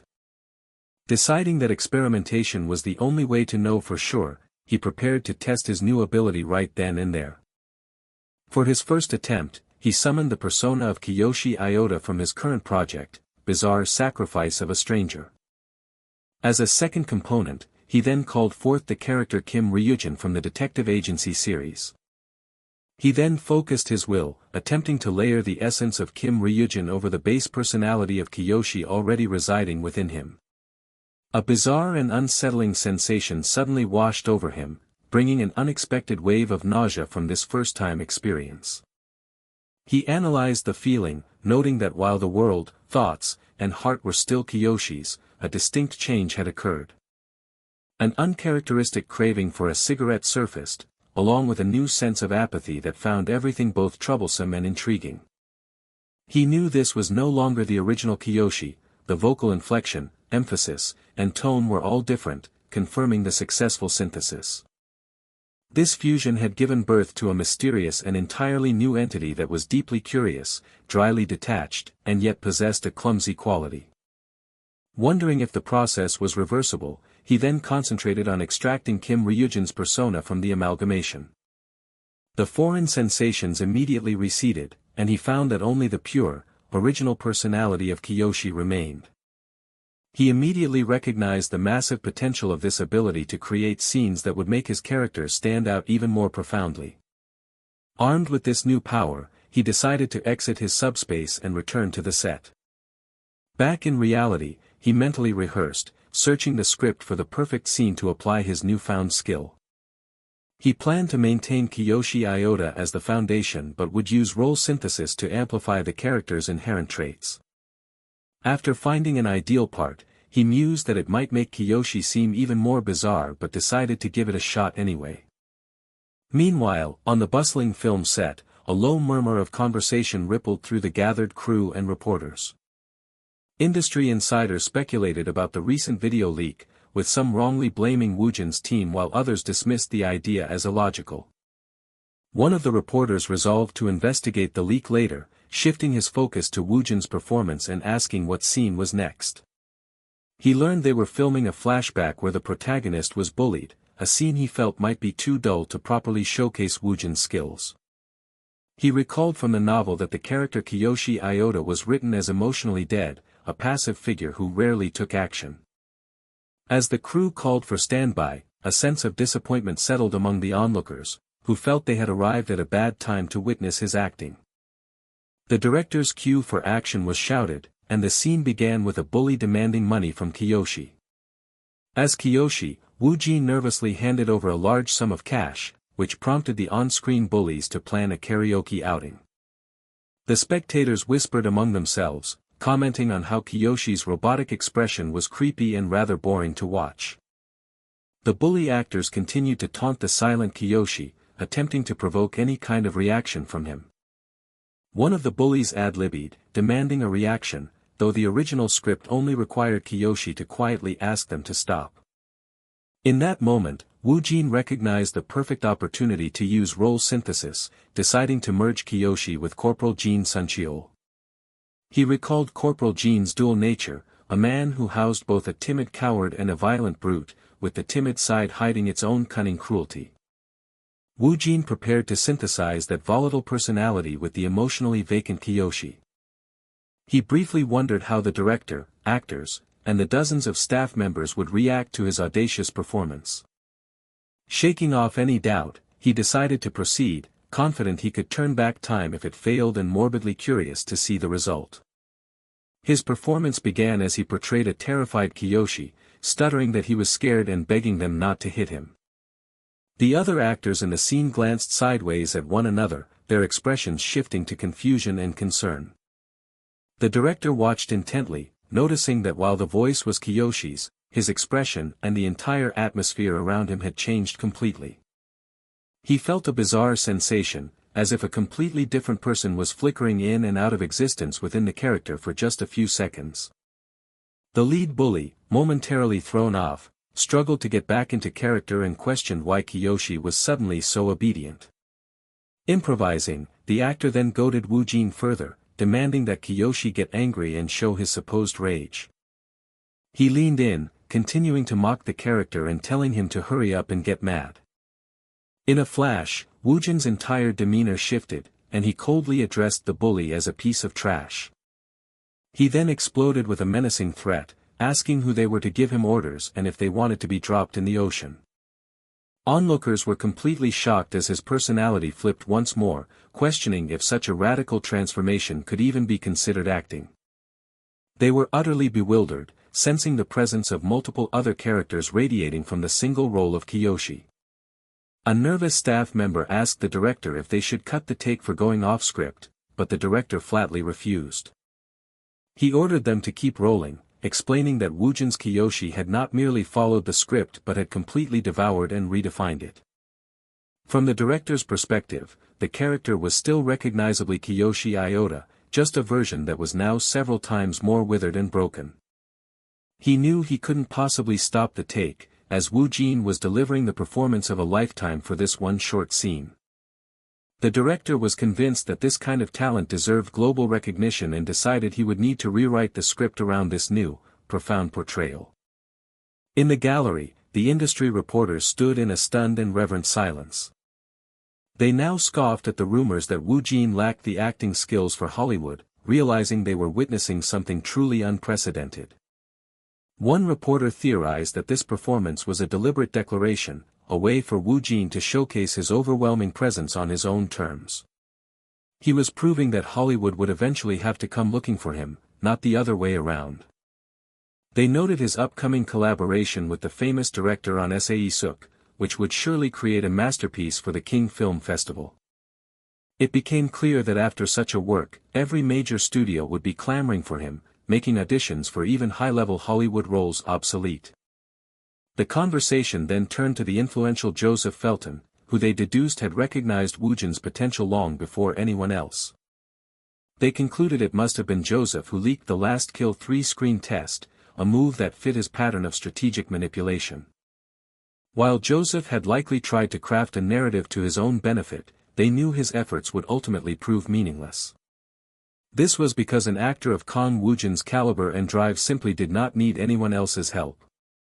He was already blazing his own trail forward at an unbelievable and unstoppable pace. Furthermore, having now established his own commanding presence, Woojin would feel no sense of gratitude toward Joseph for the unsolicited leak. One of the men recalled how Woojin had looked genuinely annoyed when asked about that same leaked screen test video. He chuckled at the thought of Joseph's reaction to this news, just as Joseph himself, miles away, felt a sudden chill as if he were being talked about. The story unfolded amidst the bustling, modern cityscape of Japan. Inside a local establishment, the film crew's conversations buzzed with the latest industry gossip. They debated the conflicting reports about Woojin, with some claiming he was going to Hollywood while others insisted it was only for a screen test. One person connected the dots, realizing the mysterious foreigners they had seen on set earlier must have been from Hollywood, noting their sudden absence. This led them to wonder if Woojin would depart for America immediately after their current project was finished. Unaware of their chatter, Woojin noted that the news had reached Japan but was thankful for director Kyotaro's strict orders to prevent any on-set distractions. He was already being bombarded by articles from Korea criticizing him, causing his phone to buzz incessantly. Pushing aside the external noise, Woojin resolved to focus entirely on filming as the story returned to the present moment. The next scene was set in a karaoke bar owned by Horonichi Amy, where Kiyoshi arrived to prepare for his next grim assignment, her bizarre sacrifice. According to the script, the role of Kiyoshi was required to project a much higher level of tension than usual for this interaction. However, Woojin felt that this direction was still too flat and decided he would need to elevate the scene himself. He determined that the best approach would be to synthesize the chilling persona of his Kim Ryujin character with Kiyoshi's role. With his decision made, the crew was instructed to stand by for the take. As the cameras began rolling, the scene opened with the bartender character welcoming Kiyoshi and asking for his order. Kiyoshi simply requested a beer, which the bartender acknowledged and went to prepare. A moment later, the bartender commented on Kiyoshi's familiar appearance and asked if they had met before, a question that was met with silence. He then asked Kiyoshi to come a little closer, unaware of the terrifying intensity simmering just beneath the surface. The actor was instantly unsettled by Woojin's gaze, realizing he was witnessing a level of performance he had never before encountered. Kiyoshi then correctly identified the man as Horonichi Amy's lover, a revelation that left the bartender utterly confused. He followed this by speaking the man's secret name, Horio Aishi, which sent a visible shock through the other actor. The rookie actor broke character, exclaiming that no one was supposed to know that name, which prompted the director to immediately cut the scene. The director criticized the actor for his weak emotional delivery and instructed him to be more intense, to which the young man apologized profusely. He then turned to Woojin with a sincere apology, but Woojin, recalling his own early acting days, graciously accepted it. Woojin considered how he could best encourage his scene partner, deciding it would be most helpful to suggest using body movement to convey emotion. He approached the actor and gently advised that if facial expressions were proving difficult, he could try adding some physical action. In a calculated but seemingly clumsy move, Woojin then suddenly knocked a glass of beer over on the counter. He feigned frustration with himself, muttering about his own mistake and questioning why the glass was even there. In that moment, the rookie actor had a flash of insight, realizing this was a physical demonstration of the very advice Woojin had just given. He eagerly told Woojin that he understood and would try performing the scene using the suggested method. Woojin simply agreed, only to be surprised when the grateful actor spontaneously grabbed him, a gesture he felt was excessive for such a small piece of advice. The onlooking crew members, however, correctly interpreted the moment as Woojin subtly demonstrating physical acting as an example of his kindness. They praised his considerate method of teaching without showing off, while the rookie actor fought his own embarrassment over the spilled beer. Having already mentored Yashuta, Woojin was now seen guiding even a minor actor, as the director called for the scene to begin again. The director was silently amazed, recognizing that the blocking Woojin had suggested on the spot perfectly matched his own intended vision. In the retake, when Kiyoshi revealed his secret knowledge, the actor responded with a far more potent and confrontational mix of shock and defiance.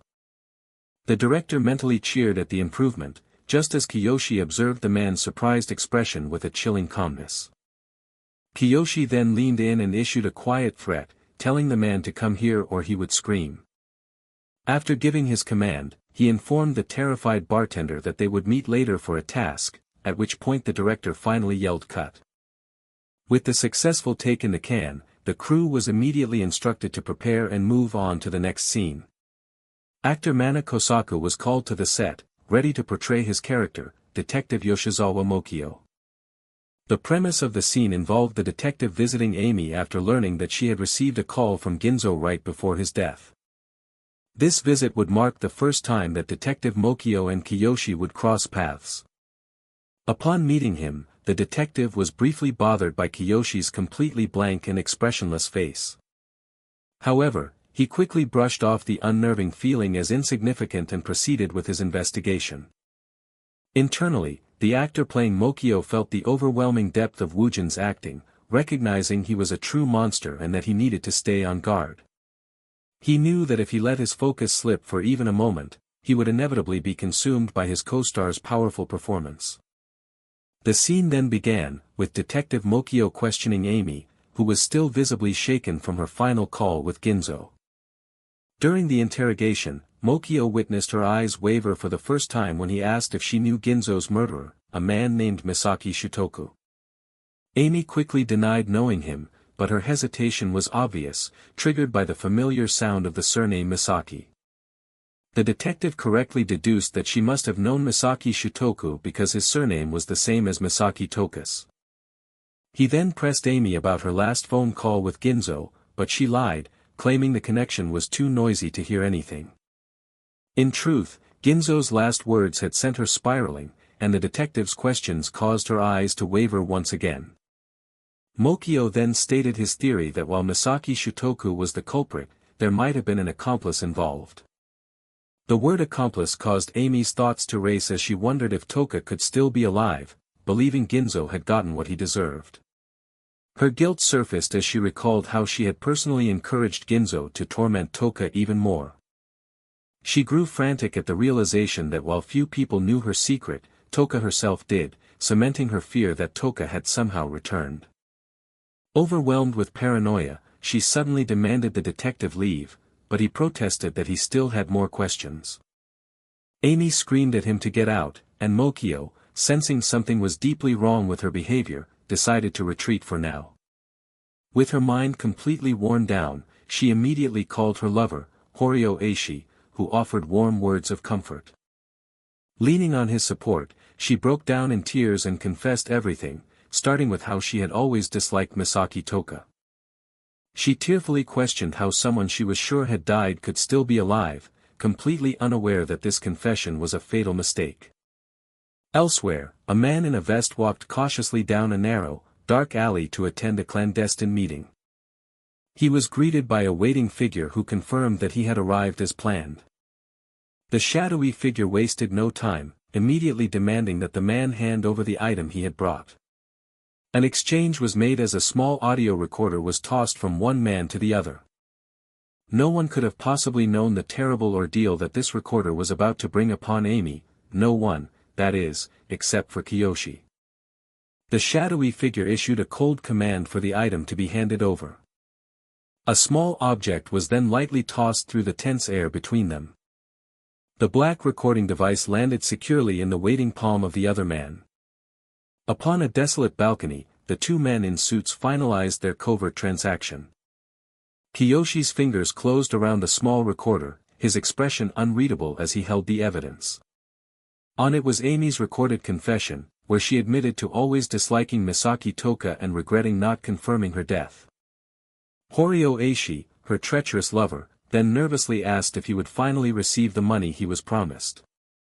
Kiyoshi cut him off with a sharp command for silence, making Eishi flinch in fear.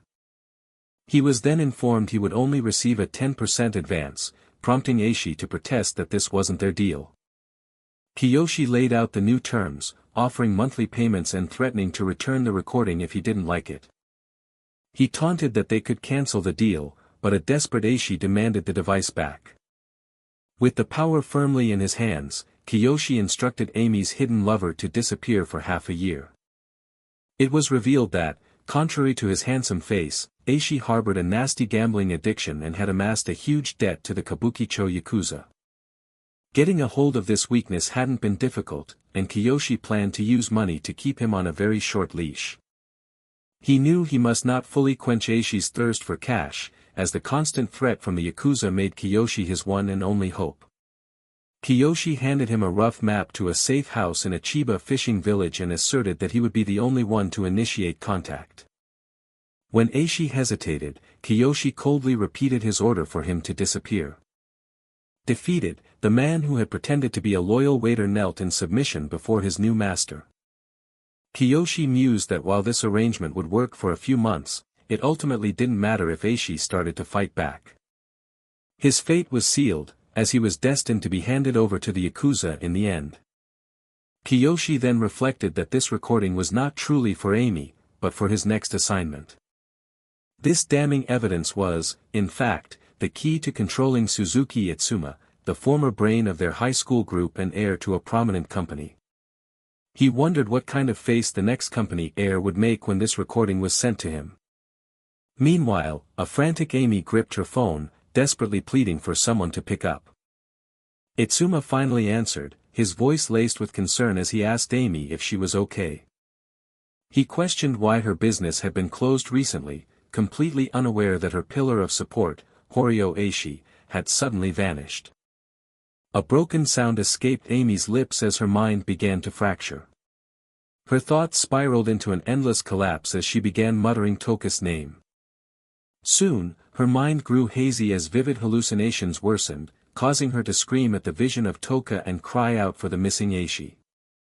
All of this torment had been meticulously orchestrated by Iota Kiyoshi, who had sent her old photos and anonymous, threatening messages. He had relentlessly shaken her sanity until she was left begging Itsuma for help.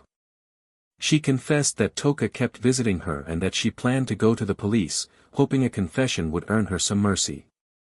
Amy insisted that Toka was alive, even claiming to have seen her, and intended to get police protection.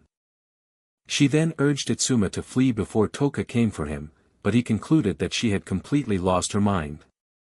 Giving up on trying to reason with her, Itsuma sighed and decided they should go to the old school just in case. Despite the trouble, he knew he couldn't just leave her to her fate. However, as the newly ascended heir to his family's company, he felt he had no time for such unnecessary headaches. The perspective shifted to a windy rooftop, where a film crew and actors were busy setting up. It was the day of filming the scene where the character Itsuma murders Amy to bury their shared past. The actor playing Kiyoshi, Kang Woojin, watched from the side, curious about the other actors' performances and hoping it would help his own. The Japanese actors, however, felt his intense gaze, growing nervous that the famous Kang Woojin was observing them. The actor playing Itsuma felt a surge of anxiety, regretting that he hadn't practiced his lines more. He realized the Japanese actors were fighting two battles, one against Kiyoshi in the story, and the other against Kang Woojin's overwhelming talent. He remembered Yasuda's warning and knew that if he didn't push himself, he'd be compared to that monster of an actor. He steeled his resolve, determined not to give up, as he knew his career would be buried if he was pushed back here. He silently vowed to hold his ground and fight against that monster until the very end, for his reputation and his career. The director's voice boomed action, and a piercing scream shattered the silence. Fully in character, the actress playing Amy cried out that Toka was right there, but her co-star coldly told her that Toka wasn't there. Amy's character choked back a sob, questioning why this was happening before she broke into a violent coughing fit. The actor playing Itsuma leaned close, murmuring that it was okay and he would put her at peace now. He then delivered his chilling line, questioning the sense in going to the police and telling Amy she brought this on herself. With the take complete, the director shouted for a cut. A staff member then approached Kang Woojin respectfully. He informed Woojin that it was time to move to the parking lot to film the next scene. This scene was the one where Kiyoshi would secretly record Itsuma pushing Amy from the rooftop. Woojin recalled his demanding schedule, knowing he had more BSS and ad shoots to finish before returning to Korea. The staff member then asked Woojin an unexpected question, whether he knew how to play the piano. Thanks to a skill imprinted from a previous role, Woojin confirmed that he knew a little bit, as he could play most instruments. The staffer's face lit up, explaining the skill could be used for Kiyoshi's character and asking if Woojin would play for them later. He began to explain that in the original novel, there was a particularly memorable scene. This scene involved the musically gifted Toka teaching a younger Kiyoshi how to play the piano. The director thought that if Kiyoshi replayed that piece, it would be a powerful way to express a dry, twisted longing for Toka, an idea Woojin agreed to. The staff member thanked him profusely and said he would update him once the scene was fully planned out. As he walked away, the staffer privately doubted Woojin's ability, assuming a little bit meant he only knew the basics. His skeptical thoughts were cut short when he turned and his jaw dropped in utter shock. He stared in complete disbelief, unable to comprehend what he was seeing Kang Woojin do. The Tokyo skyline glowed under a vibrant, painted sky as evening settled over the towering skyscrapers. Kang Woojin felt a deep stiffness that had settled into his entire body. He reflected on how the day, packed with magazine shoots, had passed in a blur, making him marvel at how quickly time flew. President Choi Song-jian checked on him after the long day, and Woojin assured him that he was holding up just fine. Song-jian praised his incredible stamina before confirming that the shoot for BSS would begin the next day, mentioning the production team was already staying at the Kasihi Tokyo Hotel. He explained that thanks to Chairman Hideki's influence, securing the hotel venue had been effortless, and that the real filming was set to commence tomorrow. Song-jian then instructed Woojin to head directly to the restaurant, where the director and all the other actors were already gathered for dinner. Announcing he was going to his room to rest, Song-jian told Woojin to call if anything came up, and Woojin wished him a good night's rest in return. Just as he was about to leave, his departure was suddenly interrupted. A young girl called out to him, her voice filled with nervous excitement as she greeted Mr. Kang Woojin. A woman, introducing herself as Asami Yusako, quickly apologized for her daughter's outburst, explaining that she was a huge fan and was simply thrilled to meet him by chance. Woojin thought the girl reminded him of his own sister, making a mental note to call her after dinner before he warmly introduced himself. The young fan declared that this felt like a dream, excitedly listing how she watched his social media and YouTube videos daily, had seen his past works numerous times, and planned to watch BSS at least 5 times. Her mother added that it was her daughter's birthday, and meeting Woojin felt like an incredible and unexpected gift for her. Woojin kindly asked the girl what she wanted to be when she grew up, and she proudly declared her dream was to become a voice actress, just like her mother.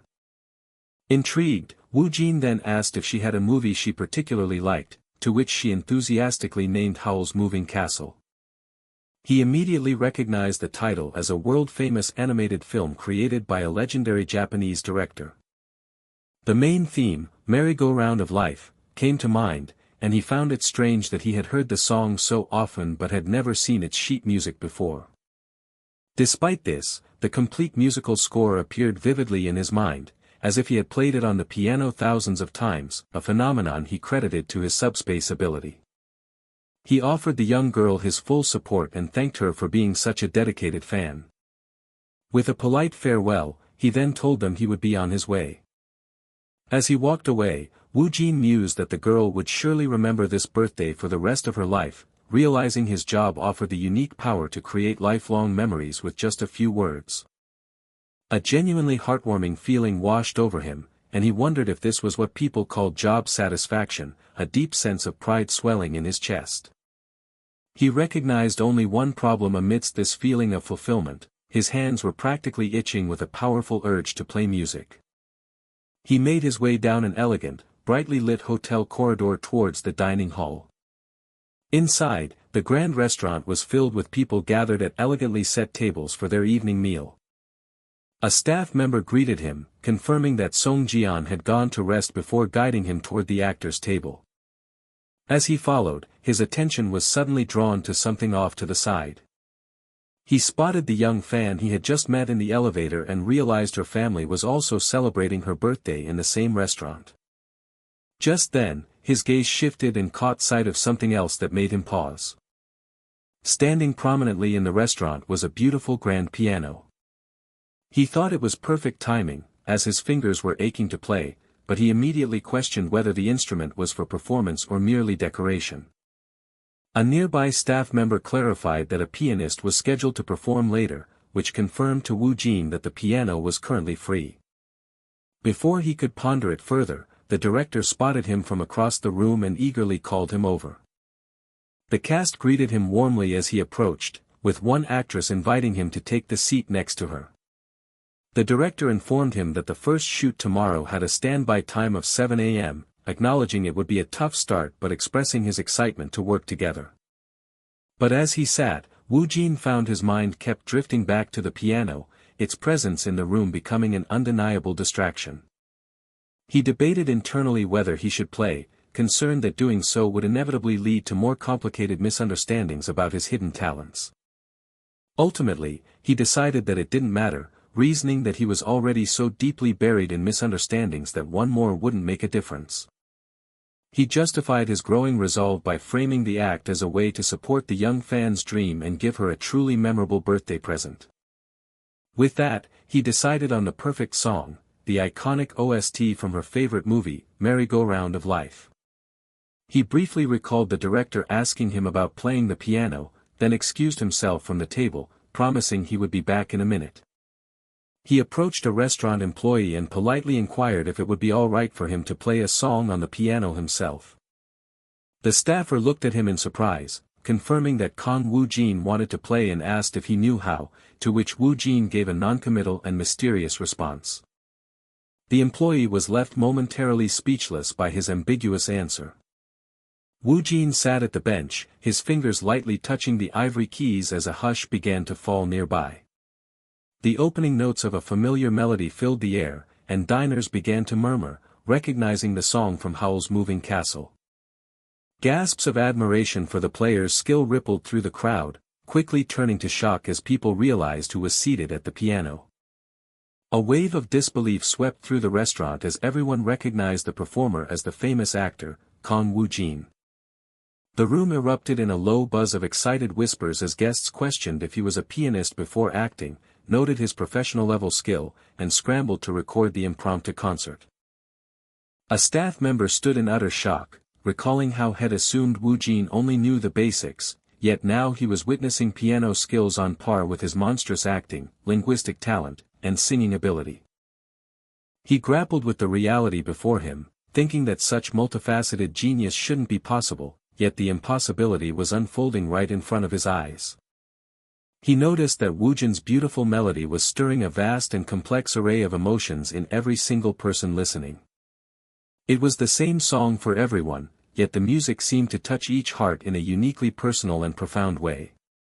He concluded that this was more than a performance, it was an experience that truly and deeply moved the soul.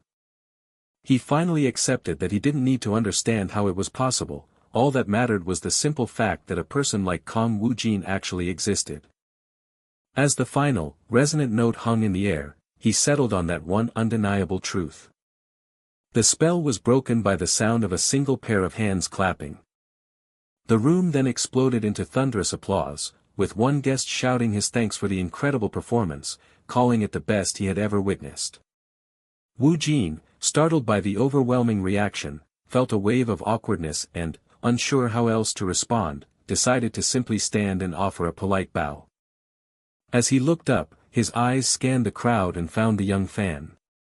He looked directly at her, wished her a happy birthday, and reaffirmed that he would be rooting for her dream. The girl, bursting with emotion, turned to her mother and exclaimed that Woojin had played that specific song just for her because of what she had told him earlier. She knew with absolute certainty that she would never forget this moment, a priceless gift she would cherish forever. Her mother watched in awe, marveling at Woojin's incredible character for performing so beautifully for a fan he had only just met.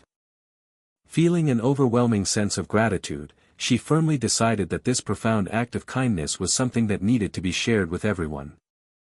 What Kang Woojin didn't realize was that this woman was Asami Saya, one of Japan's top voice actresses, and he had no idea of the immense impact his simple gesture would soon create. And so, a simple act of kindness in a Tokyo hotel was about to set off a chain of events far greater than he could ever imagine.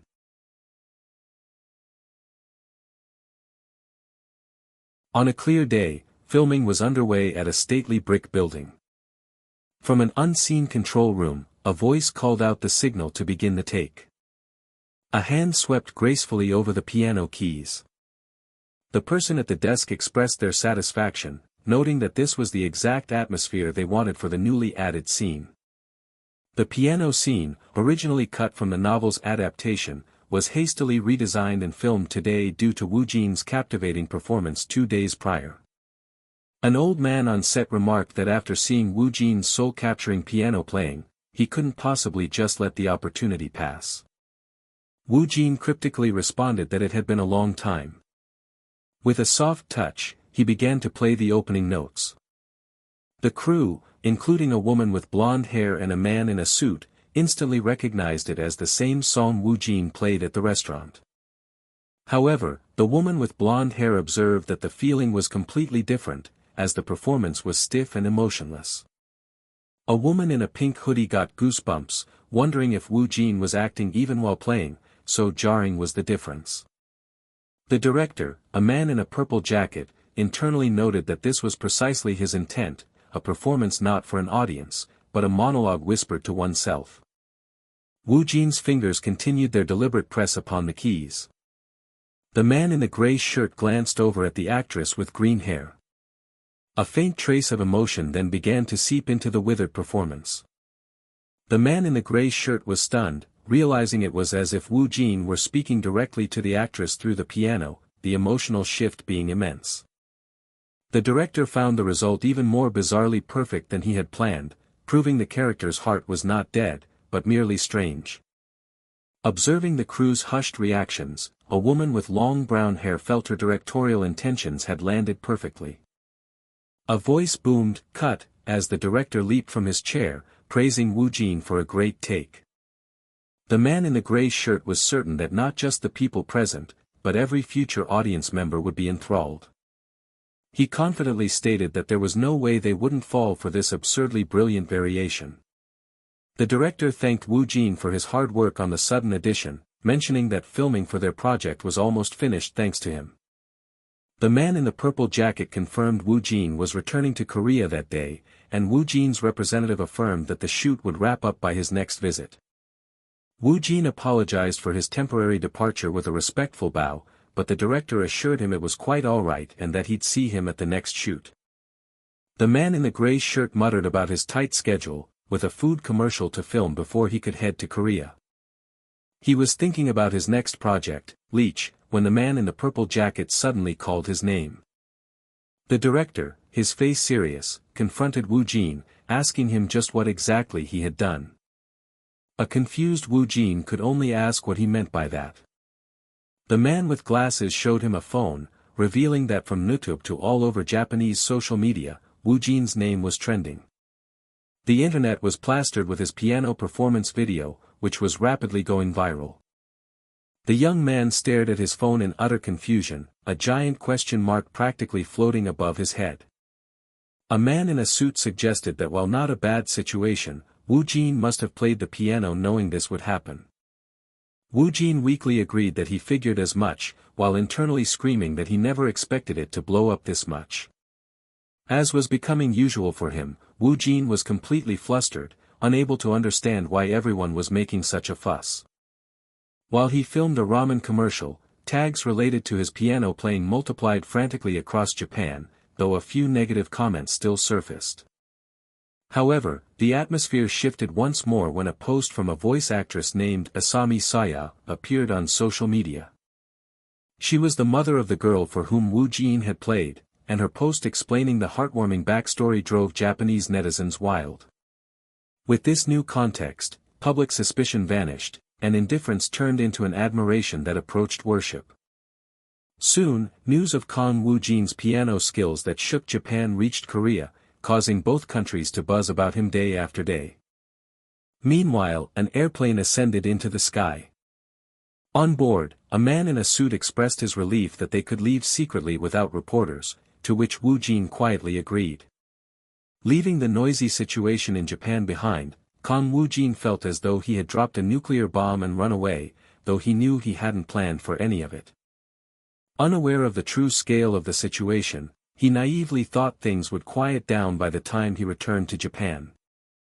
He decided to focus on his next task, a judging role for the show Bleach, and began to thoroughly review the source material. The story of Bleach began with news articles detailing the lives and scandals of a wealthy conglomerate family. The narrative contrasted their glamorous lives with a dark underbelly before shifting scenes to a massive manufacturing warehouse. Among the bustling Korean and foreign workers was the protagonist of Bleach. His name was Park Ha-sung, a man who, after losing his family, did nothing but work himself to death to pay off a mountain of debt. He worked at a factory in the mornings, as a designated driver at night, and took any part-time job he could find on weekends.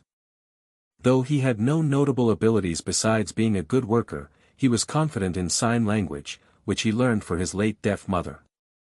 One day, he took a temp job as staff for a charity event that was, in truth, a private gathering for the powerful. It was there that Ha-sung encountered people he should never have met. He met Yoo Hyun-ji, the deaf eldest daughter of a conglomerate, and her husband, Chairman Yoon Jong-bae, a man known as a male Cinderella. Because Ha-sung happened to know sign language, he ended up striking a conversation with Yoo Hyun-ji. Seeing his wife converse so happily, the chairman asked Ha-sung to become her companion, an offer Ha-sung initially tried to politely decline. However, the thought of earning far more money than his current wage flashed in his mind, and a hint of his desperation slipped out. The chairman, taking a strange liking to Ha-sung's desperation, handed him a business card along with 2 million won to buy his time. Unsure what the card meant, Ha-sung stayed with Yoo Hyun-ji for the rest of the party, engaging in trivial conversation.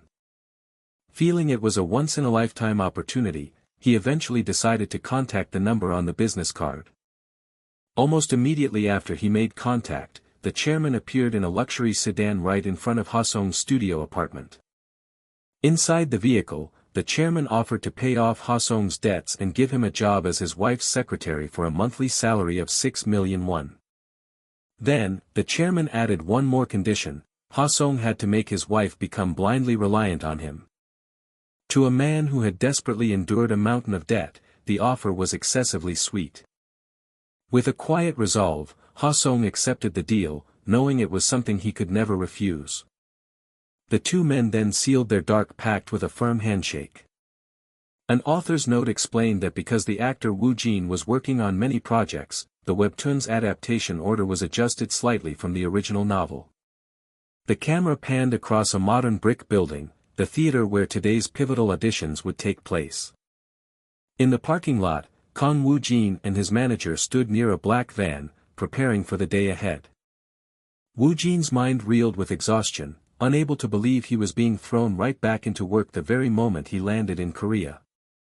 His managers apologized profusely, explaining that his schedule was too packed for a day off, prompting Woojin to reluctantly agree they should just get on with it.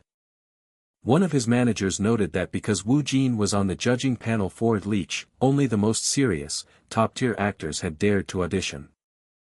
When asked if he was nervous, Woojin confessed to feeling a little intimidated, though he wryly added that just sitting still was even more uncomfortable for him. He steeled his resolve, deciding he had to maintain his tough guy act and present the same unwavering confidence as always. Internally, a chibi version of himself was fired up, enthusiastically ready for the Bleach judging panel to commence. Inside the theater, the air was thick with the low murmur of an anticipating crowd. Woojin looked around the auditorium, thinking to himself that it looked more like a mid-sized venue than the small theater he had been told about. The elderly director warmly greeted Woojin, acknowledging his tiring trip from Japan. After thanking Woojin's manager, the director assured Woojin that he could just sit back and watch, feeling no pressure to participate actively. Changing the subject, the director curiously asked about the piano video that had gone viral, to which Woojin humbly replied that it became a bigger deal than he had anticipated.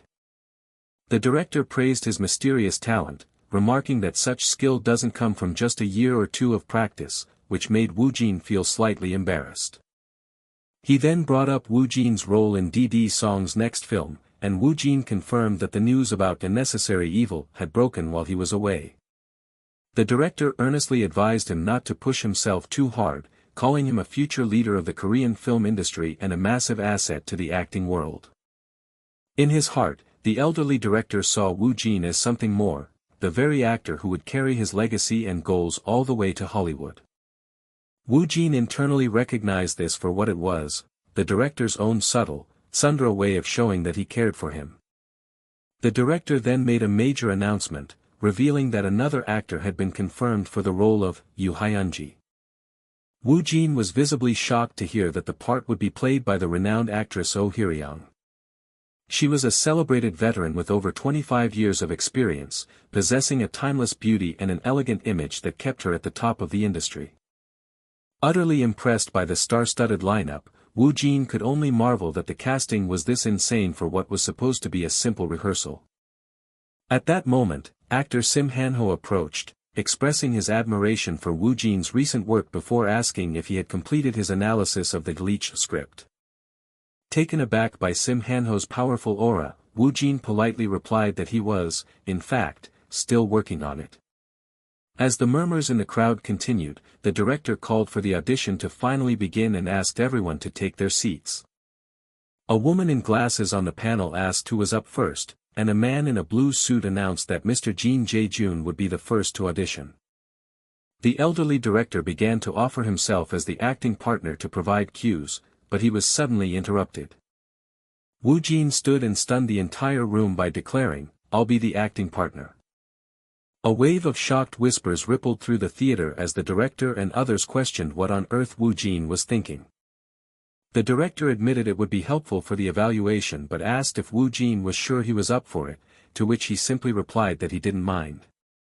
The atmosphere instantly grew tense, and the woman in glasses wondered aloud why he would voluntarily go so far. A chibi version of Woojin confessed his true motive in his thoughts: he was simply bored and restless, deciding it was better to act than to just watch. When the director officially asked for his reason, Woojin knew he couldn't just tell him it was because he was bored. He instead offered a profound answer, claiming he believed he'd get a much better perspective on the actors from the stage itself. This was a clear message to the skeptics, as countless actors had already dropped out of the audition upon hearing that Kang Woojin would be on the panel.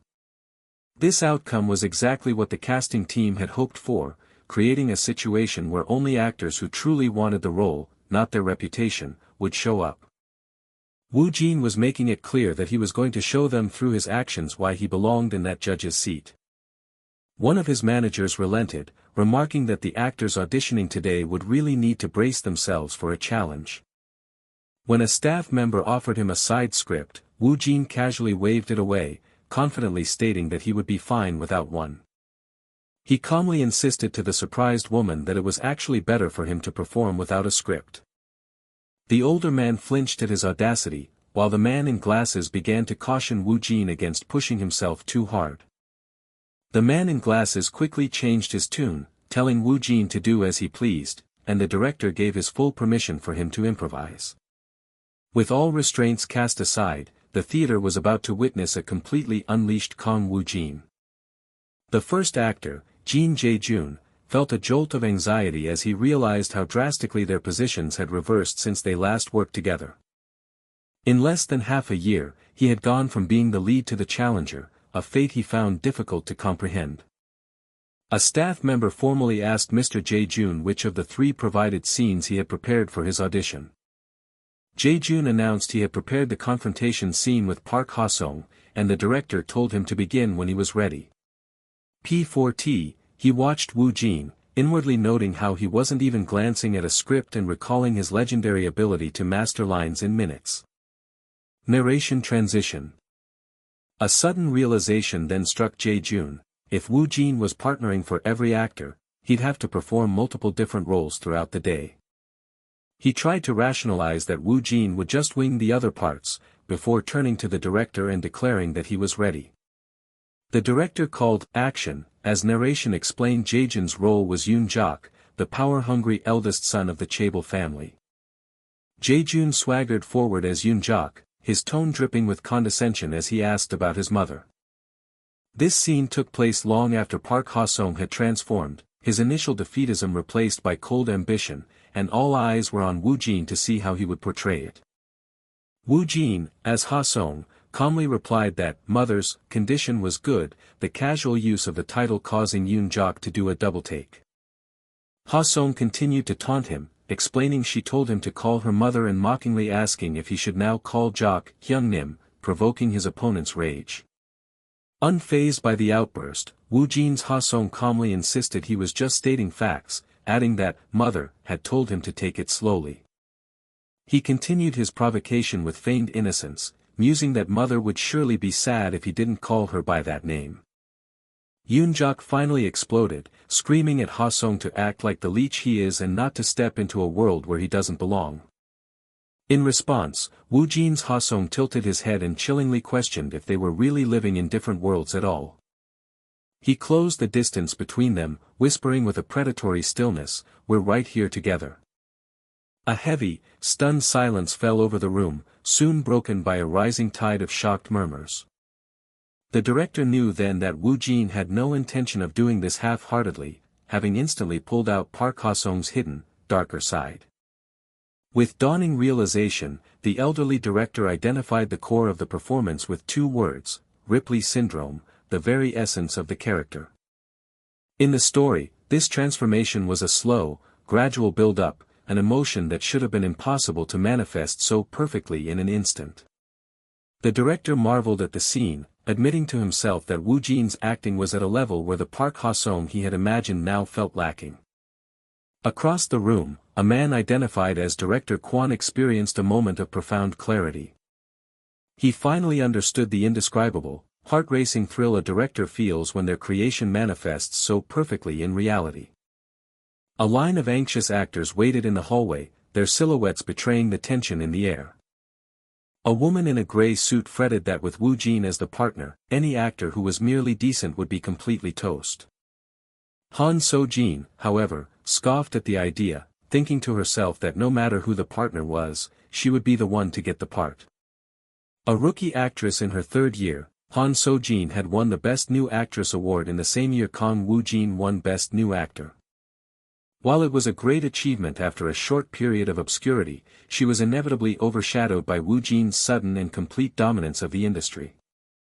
Trembling with fierce determination, she declared that this was her chance to surpass him and that she absolutely would not give up.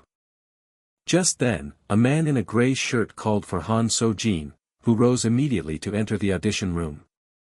As she walked, she considered that having Kang Woojin as her scene partner was actually a good thing. So-jin bowed deeply to the judges and introduced herself, as one of the men noted that he had been enjoying her work. Internally starstruck by the legendary directors before her, she told herself to remain calm as she offered her thanks. Turning to Woojin, she formally greeted him and said she looked forward to working with him, to which he replied in kind. As they shook hands, Sojin mentally issued a challenge, vowing that she would beat him and surpass him. Woojin simply told her to do as she pleased, his own casual response catching both him and a bewildered Sojin off guard. Infuriated that he brushed off her ambition so lightly, she burned with a renewed declaration to surpass him, no matter what. With the director's call of action, the audition began for the role of Yoon Jimin, the youngest of 3 children. The scene depicted a fight between Jimin and her father, with Sojin passionately denying an accusation and questioning her father's affection for the leech, Ha-song. When her scene partner spoke, Sojin was shocked to realize Woojin was no longer just a partner, but had fully embodied the role of her father, Chairman Yoon Jong-bae. Thrown off balance, Sojin stumbled through her lines, calling the leech bastard disgusting and telling her father to get out. After a heavy silence, Woojin's voice cut through the tension, calmly addressing her as, "my daughter." He then commanded her to look him in the eyes and tell him if it was really not her. The directors watched intently as Woojin, now as Chairman Yoon, created an oppressive atmosphere that cornered the young woman. Sojin's mind reeled in shock, wondering how he felt like a completely different person from the Woojin of moments ago. Woojin pressed on, embodying a form of paternal concern that seemed to be merged with something else entirely as he asked his daughter for an answer. Woojin's interpretation of Chairman Yoon Jong-bae was of a man driven by power, for whom love and affection were simply tools of dominance. He saw the chairman's children as nothing more than the final safety measure to maintain his relationship with his wife, meaning his paternal love was nothing but an act. To achieve this, Woojin had synthesized the role with Kiyoshi, a character who saw his children as mere objects that would be an inconvenience if lost, but nothing more. This was the essence he brought forth, calmly advising his daughter that as a member of the ruling class, she must own the leech. He continued his chilling lesson, explaining that only after owning something can you cherish it, and only then can you break it, causing Sojin to tremble. Sojin couldn't comprehend his interpretation, questioning why anyone would want to break something they cherish. Woojin's character explained that it is a ruler's burden to dispose of things that become boring or broken, a thought so terrifying it made Sojin want to run. He told his daughter Jimin that her destiny as a ruler was to break the things she owned, cementing his identity in her mind as a monster named Father. His words about her duty as a ruler to break what she owned echoed, cementing him as a monster she called Father. An unnerving, heavy silence fell over the audition room. An elderly man whispered in awe, marveling at the performance done without a script and finally understanding why director On had made Woojin a judge. He realized that Woojin's perfect embodiment of Ripley syndrome as Park Ha-song was matched by his equally flawless portrayal of Chairman Yoon Jong-bae. The directors concluded that Woojin volunteered as a partner to personally demonstrate the high standard he expected for every single role in the film. The elderly man saw it as a powerful declaration that Woojin was capable of pulling off the entire production on his own.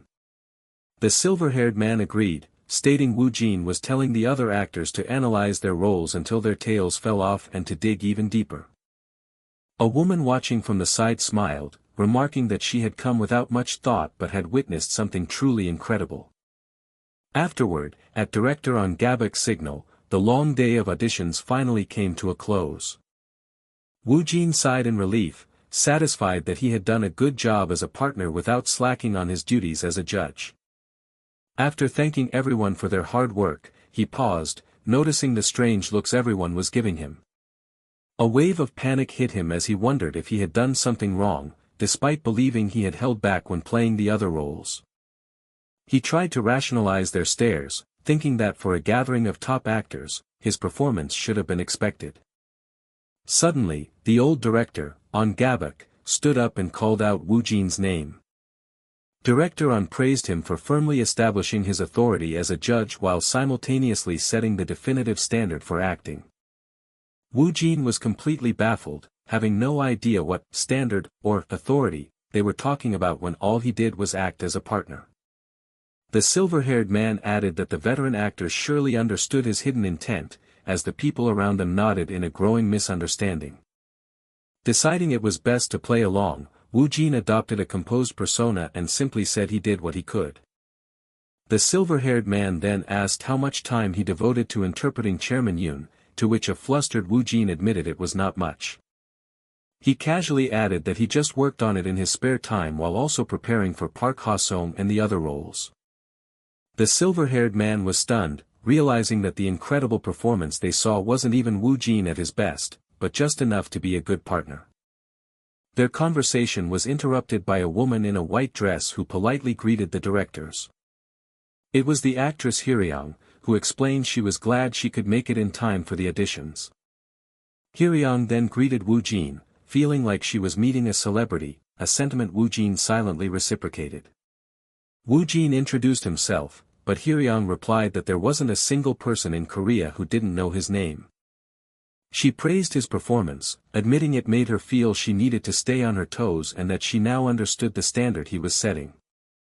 Internally, Woojin's mind screamed in frustration, wondering what exactly this standard everyone kept mentioning even was. With Kang Woojin, Oh Hyeryong, and Sim Han-ho assembled, the three core actors for the movie Leech were finally gathered in one place. The silver-haired man acknowledged the gravity of the moment before officially concluding the auditions and reminding everyone of the NDA. Sim Han-ho then bid the director farewell, stating that he would be heading out. Woojin also excused himself for another schedule, receiving thanks from the director for all his hard work. A woman in a red dress asked if veteran actor Sim Han-ho would be alright after witnessing such an intense display. The silver-haired man was unconcerned, stating that they didn't need to worry about someone of Sim Han-ho's caliber and should wait to see what he brings to the table. The woman then suggested Woojin's overwhelming impact might have skewed the audition evaluations, but the silver-haired man disagreed. Director Un clarified that, to him, Woojin's performance had made the evaluations even more definitive and clear. In a bonus cut, it was revealed Ha-yeon and Warin also auditioned, with Ha-yeon noting Woojin's acting had improved even more and Warin just thinking he was cool. The car engine hummed steadily as it carried its passenger away from the audition. The boy in the black jacket, Kang Woojin, finally let out a long sigh of relief. Woojin reflected that the audition for Leech had somehow concluded smoothly, even with the rampant misunderstandings, before turning his thoughts to his next meeting with producer Song. His sister, the girl in the green hoodie, suddenly shoved a phone in his face, excitedly announcing that Japanese social media was blowing up with talk about him. She pointed to a post, asking if he knew the woman pictured and explaining that this image was now synonymous with his name online. His sister then brought up the incident in the Japanese hotel elevator, causing Woojin to recall that the young fan's mother had been a famous voice actress. Admitting she couldn't understand the Japanese text, his sister reiterated that it had gone viral, while another man in a suit eagerly asked for the details of the story. After Woojin explained the situation, a chibi version of his sister expressed her awe that the mother of his young fan was a renowned Japanese voice actress. His sister explained that the voice actress's post had sparked a frenzy in Japan, causing Woojin's name to dominate trends and even be featured on popular variety shows. A colleague remarked that this was a fantastic development, completely twisting the negative gossip about his piano performance into something positive. The woman in red glasses agreed, observing that this heartwarming story had fundamentally changed the entire narrative around the incident. She elaborated that the story was particularly effective because it involved a famous Japanese voice actress and felt sincere, a combination that resonated powerfully in the entertainment world as Woojin listened. A woman with blonde hair added that the event felt extraordinary, elevating it from a simple heartwarming tale to something almost heroic. The woman in red glasses pointed out that Woojin possessed keywords that deeply touched the public sentiment in Japan, a country known for its fervent appreciation of such stories. She mused that he would have been swarmed by reporters in Japan and asked if he would post a reply, but Woojin dismissed the idea, finding it too fussy since he never played the piano for this kind of attention. Woojin confirmed he would simply let the situation be, and a man in glasses concurred, noting that the Japanese media was already providing ample coverage on its own. The woman in red glasses resolved to assess the full extent of the viral phenomenon, predicting that Woojin might be treated like a hero upon his return to Japan. The scene then shifted as a voice greeted producer Song. The man with the beard, PD Song, welcomed Woojin, laughing about how he seemed to be overflowing with major issues lately. PD Song explained that they were meticulously handling pre-production for Beneficial Evil while also choosing its final destination, a phrase that caught Woojin's attention. Woojin internally wondered if final destination meant the broadcasting station, realizing he had never been told where the drama would air. PD Song clarified that as an external director, the show's platform was critical, so he had met with everyone from public broadcasters and cable channels to OTT services. He revealed that the project had received substantial offers even before Woojin joined, but now, thanks to recent events, everyone was practically foaming at the mouth to secure it.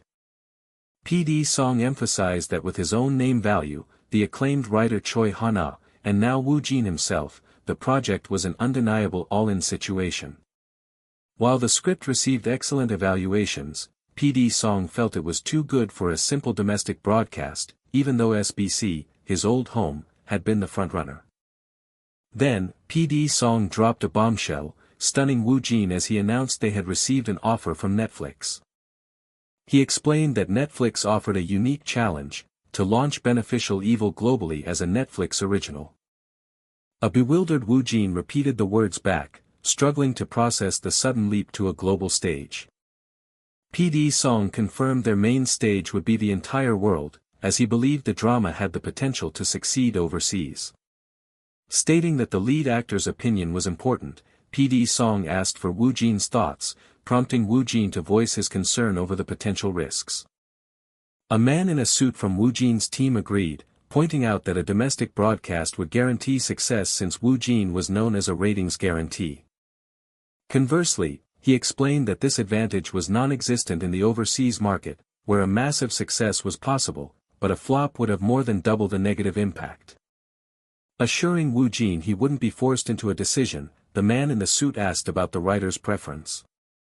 He relayed that the writer was indifferent and that the final decision rested with Woojin, the one who would ultimately lead Beneficial Evil. Adding that choosing Netflix would mean pre-production with their involvement, the man in the suit left Woojin feeling the immense weight of the choice on his shoulders.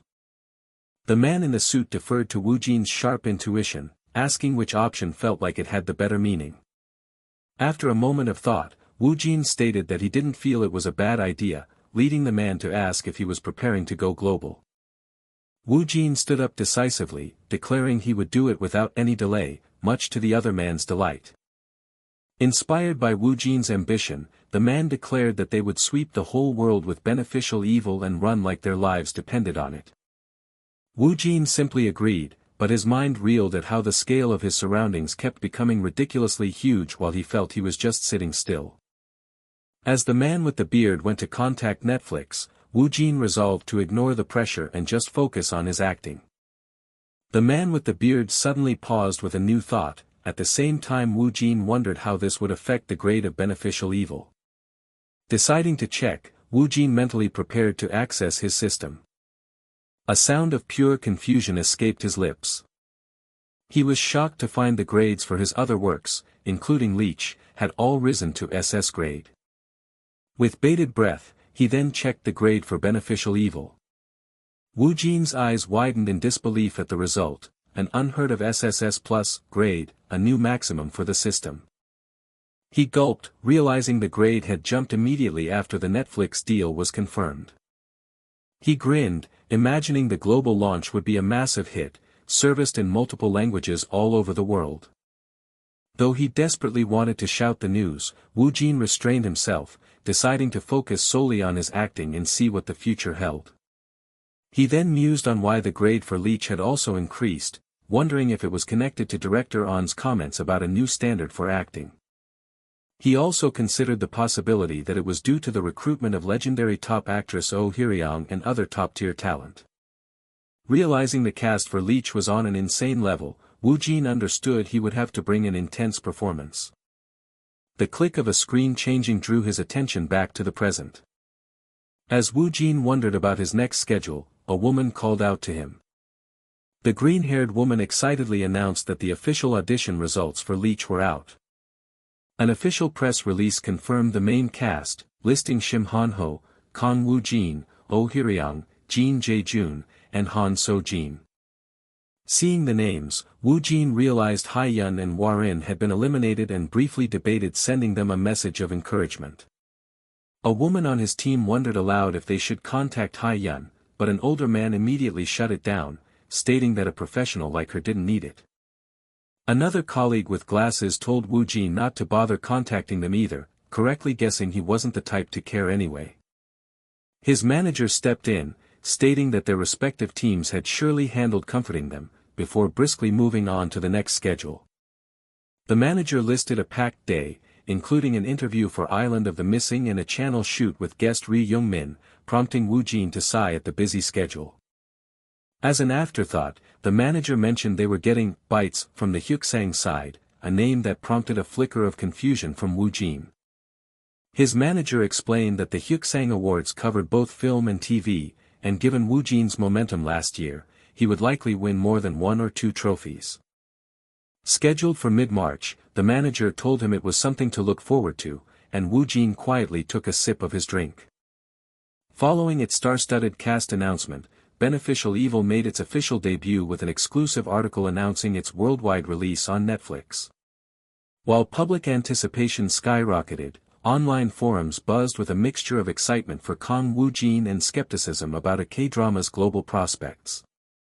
Naturally, a wave of cynicism began to brew, led by domestic networks who had lost the fierce bidding war for the project. A reporter quietly remarked that PD Song had snubbed local networks for Netflix, while his colleague openly doubted the series had any real chance of succeeding.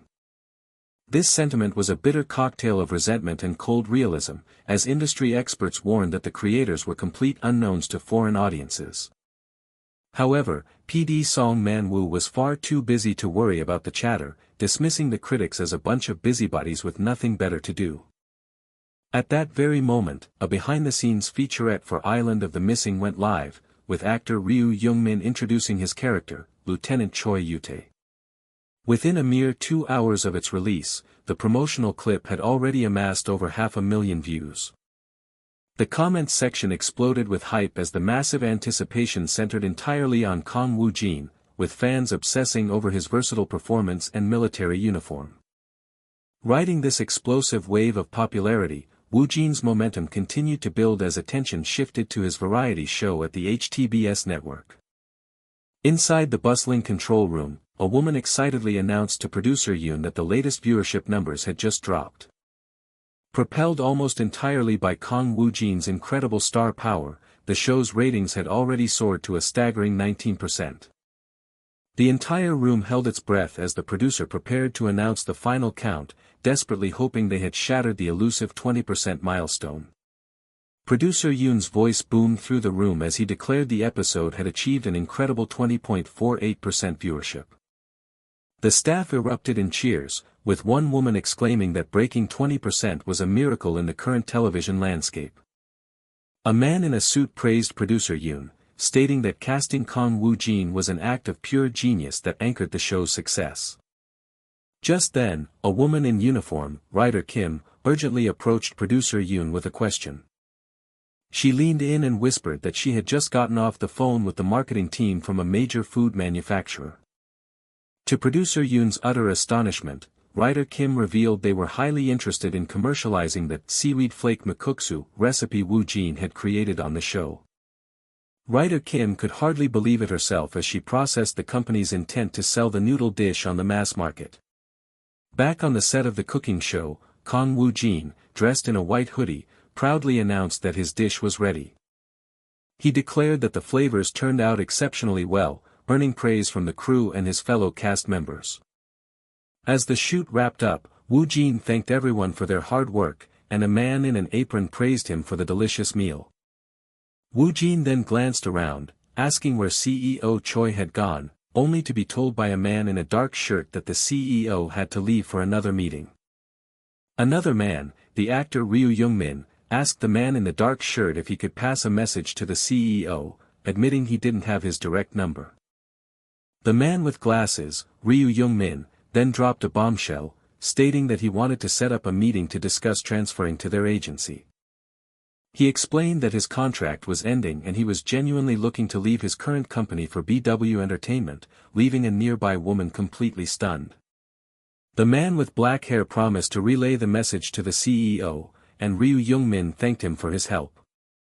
The man with black hair was left dumbfounded, processing the massive news that a top-tier star like Ryu Young-min wanted to join their agency. In a moment of perfect timing, his phone began to ring. It was Woojin calling the CEO, who informed him that his own meeting had just ended and he was on his way over. Woojin didn't waste a second, immediately relaying the shocking news that Ryu Young-min wanted to jump ship to their agency. The CEO quickly realized this was an unmissable opportunity, as a star of Ryu Young-min's caliber would be a perfect addition to their planned expansion. Before hanging up to contact the actor, the CEO told Woojin that he also had updates, having just finished a discussion with producer Yoon. The CEO then revealed that the food giant Nongshim wanted to manufacture and launch the seaweed flake makuksu as an official instant cup noodle product. Woojin's manager considered the news, thinking that while he'd anticipated interest due to audience feedback, he never expected them to move so incredibly fast. The manager laid out the facts, explaining that from a pure business perspective, this was a golden opportunity that would guarantee nationwide coverage. To top it off, Nongshim had already agreed to debut the product's first commercial during their show, creating flawless, organic synergy that left Woojin speechless. Seeing no downside and thrilled at the idea of his own product on store shelves, Woojin eagerly agreed that it sounded like an amazing opportunity. His manager confirmed he would handle the corporate discussions and then promptly shifted topics, announcing that the dates for the second island of the missing shoot had been finalized.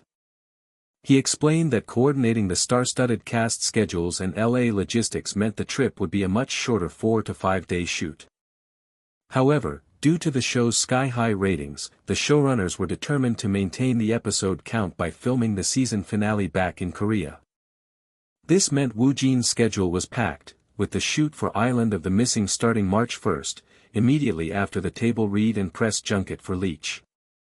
Woojin's mind reeled as he realized he was about to cross the ocean again for an itinerary that was packed to the absolute brim. A few days later, the gears of another major production began to turn. The production office for director On's new film, Leech, was buzzing with anxious energy. A brown-haired woman informed director On that pre-production was behind schedule, causing him to demand the absolute earliest date for their table read. When she proposed mid-March, director On forcefully moved the date up to March 6, vowing to pull all-nighters to finish the storyboards himself if necessary. He then dictated an impossibly tight schedule, the table read on the 6th, with filming to begin just 48 hours later on the 8th. His assistant expressed her doubts, questioning whether the cast and crew would even agree to such a sudden and demanding timeline. Director On dismissed her concerns, ordering her to notify the talent that the script reading was locked for March 6, with principal photography starting 2 days later. As the woman reluctantly accepted the order, she noticed the director had suddenly frozen. Startled, director On shot up in his chair as he looked down at an incoming call. He stared at the screen, wondering why on earth this particular person was calling him completely out of the blue. With a slow creak of his chair, he turned to face the window. Director On finally answered the phone, calmly asking the caller what was on their mind. The voice on the other end belonged to the world-renowned Hollywood producer, Joseph Felton, who was glad the director remembered him. Director On acknowledged the powerhouse producer and asked the reason for the call, which Felton prefaced with a strict request for confidentiality. Joseph Felton then made a stunning request, asking if he could visit and observe the production set of Director On's new movie. Impressed by the producer's intelligence network, Director On learned that Felton already knew the working title of the movie was Leech. Felton explained that many in Hollywood were closely watching Director On's 100th film, knowing he was targeting another grand prize. Pressing for the real reason, Director On listened as Felton confessed he was flying to Korea personally to observe a specific Korean actor who had caught his eye. The Hollywood producer believed true acting talent could only be evaluated live on set, away from the influence of post-production.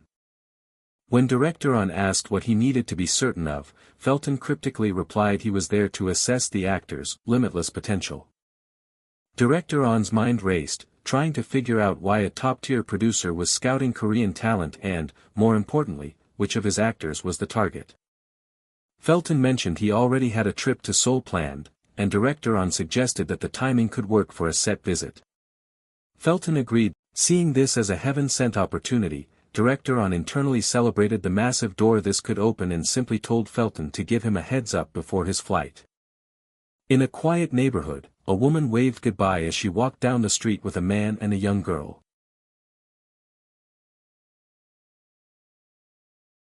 The story opened amidst the dazzling lights of a major film promotion. Camera flashes erupted from the press line in a continuous, blinding barrage. One young man in the crowd complained about how packed it was, but his friend reminded him it was expected with director Kwon Taek and so many top actors present. The two wondered aloud if the reclusive Kang Woojin would actually appear, with one confirming he had heard from staff that Woojin was definitely coming. The distinct sound of a limousine door opening triggered a fresh frenzy of shudders from the reporters. A man in black shouted that Kang Woojin had finally arrived, intensifying the media's focus. From his spot, a man in a green jacket commented on the grand scale of the entrance and the sheer number of reporters gathered. A man in a black suit, having been ushered in first by a staff member's queue, was internally panicking about the unexpected situation. A staff member apologized and offered him a seat, but the man politely insisted that the specific seating didn't matter. He then found himself awkwardly taking a spot right next to the esteemed director, feeling the pressure mount. The announcer's voice cut through the noise, declaring that the main cast of The Island of the Missing had all gathered on stage. At the announcer's request, director Kwon Taek stood to introduce himself and the film he had directed.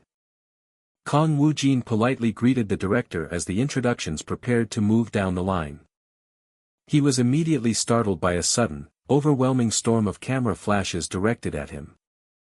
Internally, Kang Woojin steeled himself, remembering he had done this before, and then calmly introduced himself as the actor playing Corporal Jin Seoncheol. Even the seasoned reporters in the audience could feel the immense pressure, their eyes fixed intently on the stage. Woojin reflected on how different the atmosphere was now that he had a lead role in a film by the legendary director Kwon Gi-taek. Nearby, his co-star Choi Yuri felt the suffocating weight of the room, forcing himself to maintain his character's concept as he introduced his role of First Lieutenant Choi Yuri. The announcer then concluded the introductions to begin the question and answer session with the actors. The first question was directed to the hottest actor right now, Kang Woojin, asking him about the unique appeal of The Island of the Missing. Having seen the questionnaire in advance, Kang Woojin confidently answered that the film's appeal was its series of unexpected plot twists that would give the audience no time to rest. Woojin mentally congratulated himself on a smooth delivery, while the woman with the microphone noted that his answer made her look forward to the movie. The same woman then asked Woojin what kind of image he would show this time, given his reputation for being a completely different person in every project. Panic struck Kang Woojin as he realized this question was not on the list, his mind suddenly going completely blank. Deciding to improvise while keeping a key plot point secret, he bluntly stated that he played a timid piece of trash. The bewildered interviewer asked for clarification, so Kang Woojin simply repeated his bizarre description. As others in the room struggled to stifle their laughter, the woman awkwardly accepted his answer and someone else nervously called for the next question. The announcer quickly stepped in to wrap up the segment and open the floor for questions from the reporters. Hands shot up instantly across the room, with a man at the table remarking on their impressive speed. The announcer pointed to a reporter in the front row, who immediately stood to ask his question. The interviewer addressed Kang Woojin, acknowledging his reputation as the Midas touch after his last film surpassed 8 million views. He then posed a challenging question: did Woojin believe this film could surpass 10 million views, a milestone not achieved in years? After a brief pause, Kang Woojin decided against a vague answer and simply replied with a firm yes. He then confidently declared that he thought the film would pass 10 million views. The shocked interviewer pressed him for his reasoning as a stir of murmurs and camera clicks filled the conference hall. Kang Woojin offered a single, confounding reason for his prediction: his intuition. Though the press event lasted nearly 2 hours, articles about the conference were already pouring out online. While the director's involvement created anticipation, it was Kang Woojin's intense presence and provocative statements that dominated the news cycle. The media's focus had gradually turned entirely toward Kang Woojin, with public comments reflecting a mix of curiosity and disbelief at his arrogance. At the same time, news highlighting Kang Woojin's meteoric rise, from attracting other top actors to his agency to commercializing his recipes, steadily piled up. The man at the center of the storm, Kang Woojin, turned his head in a quiet moment. Everything was being woven around him like threads, moving quickly yet with a distinct and precise pattern. As time passed and Woojin navigated his packed schedule, a new morning finally dawned in March. Under the watchful lenses of paparazzi, Kang Woojin boarded a plane headed for Los Angeles. The aircraft ascended gracefully, carrying the star across the ocean. His destination was the entertainment capital of the world, LA. The plane smoothly touched down on the runway. Elsewhere, a bald man asked his associate Robert if their schedule for Korea had been confirmed without any problems.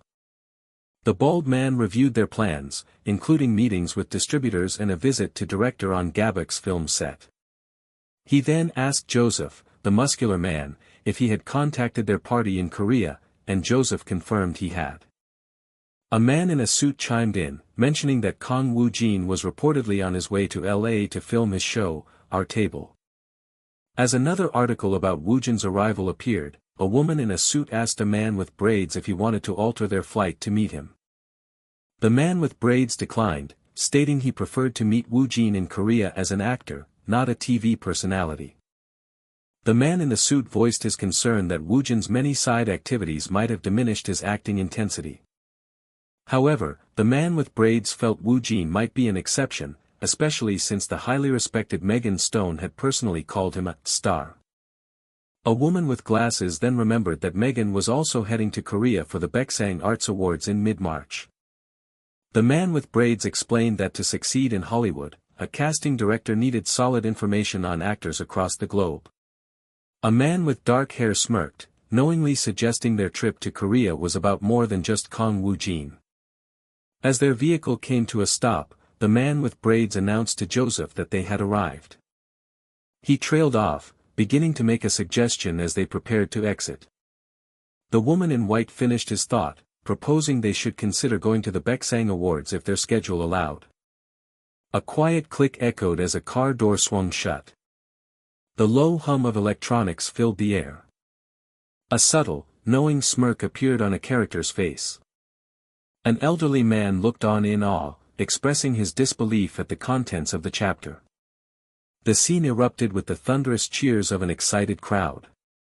A man with black hair offered congratulations while a man with glasses emotionally thanked the readers, and a woman with purple hair announced a special merchandise giveaway. She revealed the prize to be a 2-piece set of Polaroid photos with actor Woojin's actual autograph, sending fans scrambling to the production company's blog. A few days later, the sharp click of camera shutters filled the air. A low, excited murmur rippled through the press as flashes continued to go off. After finishing his shoot for Our Table, Kang Woojin had finally returned to Korea amidst the bustling crowd. Woojin sighed to the man in brown, admitting that flying was rough on him. The man in brown, his president, apologized before informing him that the script reading for Leech was at 2 p.m., requiring them to head there immediately, to which Woojin readily agreed. Woojin sighed, recalling the misunderstandings at the audition and silently hoping that, at the very least, the script reading would go smoothly. Their destination was a modern, multi-story building standing starkly against a bright blue sky. Inside, a quiet buzz of conversation filled the waiting room. The woman in gray noted Woojin's unexpected early arrival, while the man in brown beside her remarked that he'd expected more arrogance. The man in the gray shirt, sitting alone, anxiously wondered if he should have toned down his own audition as the awkward silence stretched on. The woman in gray politely bowed and greeted Woojin, much to the relief of the man in brown. As greetings were exchanged, the man in the gray shirt internally lamented not arriving even earlier to be the first one there. The black-haired woman approached Woojin, declaring how deeply impressed and incredible she found his acting during the audition. The woman in a gray outfit confessed his performance only made her more certain she wanted to surpass him, leaving Woojin to wonder why she was always so competitive. Despite her outward confidence, she saw Woojin as an impossibly calm mountain she couldn't overcome. Yet, she had no intention of backing down and stated she looked forward to working with him. Another actress, seeing them, playfully asked if they were already getting to know each other. The woman in a green outfit cheerfully greeted them as she walked over, causing the other actors to respectfully address their seniors. She brushed off the formalities, telling them to be casual, while the man in the checkered shirt remarked to Woojin that he'd seen him in so many articles it felt like he never left. As Woojin greeted the senior actor, the woman in a gray outfit silently envied his unshakable composure. Suddenly, the black-haired woman gasped as the legendary Shim Hanho arrived, his haggard appearance shocking the room. The crowd stared in stunned silence at his unexpected transformation. The air grew thick with anticipation and confusion. The woman in the white hoodie and the woman in the green dress both whispered in disbelief, wondering if he'd been training in the mountains. Shim Hanho's aura was so immense that even a senior actor, whom Hanho greeted respectfully, was left momentarily frozen. Shim Hanho calmly warned that his acting might be a little wild today, a line so cinematic it felt scripted. The Sunbeam internally plotted his response, deciding on a witty mix of arrogance and courtesy to match the veteran's challenge. The Sunbeam simply stated, "All right," to which Shim Hanho replied that he'd be ready for it. A heavy, charged silence descended upon the room. The other actors were aghast, with the woman in the green dress remarking on the Sunbeam's boldness in facing down such a legendary figure. The woman with the bob cut wondered if she should be recording the scoop, while the woman with the ponytail nervously asked why no one was stopping them. The director held up a hand to stop the orange-haired woman, explaining that this unprecedented tension would light a fire under the actors. He called their exchange a battle of nerves, the perfect stimulant, reframing them as their characters, Park Hae-sung and Chairman Yoon Jong-bae. The man with the gray ponytail, the Sunbeam, acknowledged Woojin, noting there was much to learn from his quick, unhesitating response. A different woman with black hair then playfully chided the Sunbeam, asking if he wasn't putting too much pressure on them from the start. She pointed out that the younger actors were frozen stiff, though the man with gray hair insisted he only said what was necessary. The director finally stepped forward, calling for everyone's attention as he arrived. A staff member announced that it was time for everyone to take their seats and begin introductions. Scripts were opened as the actors settled into their places. The man at the head of the table read the first line, Park Hae-sung's monologue about feeling completely lost, a phrase that echoed the project's central theme. With that single line, the first scene of the script reading began. One actor marveled at the incredible silent acting, and the woman in the gray hoodie observed that their expressions and delivery perfectly replaced the need for dialogue. In the scene, the character of Chairman Yoon was startled, turning to demand who the intruder was. Shim Hanho delivered his line as the chairman with a chilling laugh, his performance electrifying the room. An instructor, observing the reading, analyzed how Shim Hanho's Chairman Yoon appeared proper on the surface but was clearly holding a knife behind his back. The instructor saw the three lead actors, Kang Woojin, Shim Hanho, and Oh Myeong, as monsters, masking their true emotions while pouring out deceitful lines. He noted that even as they followed the script, the performance grew more chilling, culminating in a tense exchange between the chairman and Woojin's character. The instructor recalled the dialogue, where the chairman simplified a complex request, framing it as a mere difference in mindset. Shim Hanho delivered the line with predatory calm, telling Woojin's character to start by changing his gaze full of defeat. The instructor was stunned, realizing Shim Hanho's interpretation had added a deep-seated desire for domination not originally in the script.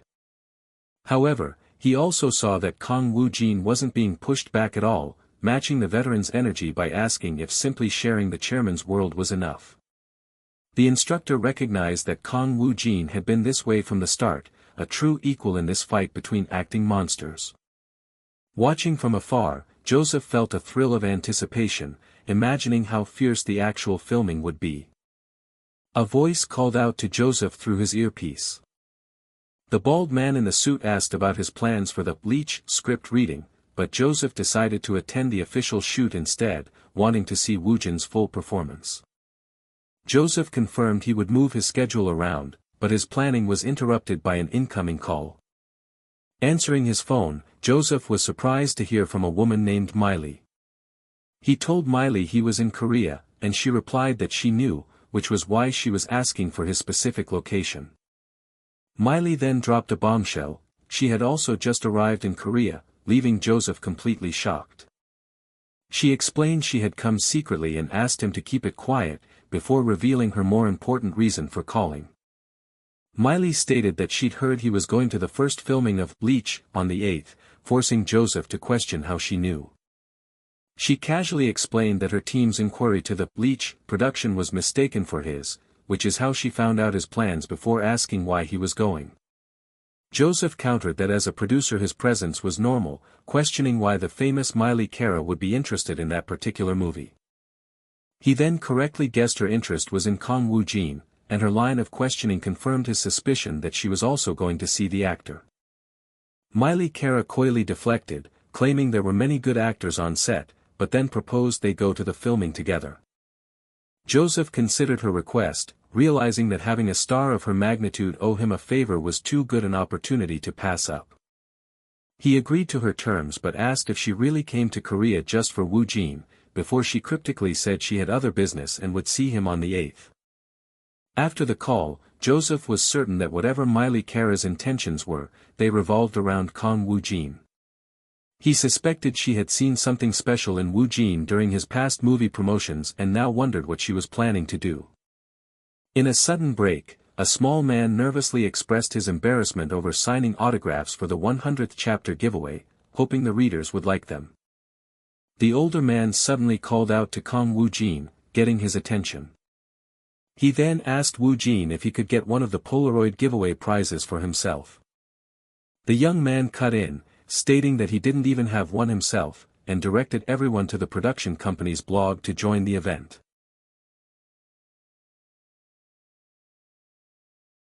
The first official day of filming for the movie Bleach had finally arrived. A low murmur of anticipation rippled through the cast and crew as they gathered on the sprawling set. One man in a suit was inwardly stunned by the massive scale of the mansion, remarking aloud that the quality was insane. The silver-haired director then approached, greeting Woojin as the man in the suit praised how good the set looked. The man in the suit confirmed the set perfectly captured the scenario's vibe, much to the director's satisfied relief. The director then addressed the crew, warning them that due to a tight schedule, they would have to push themselves hard starting that day.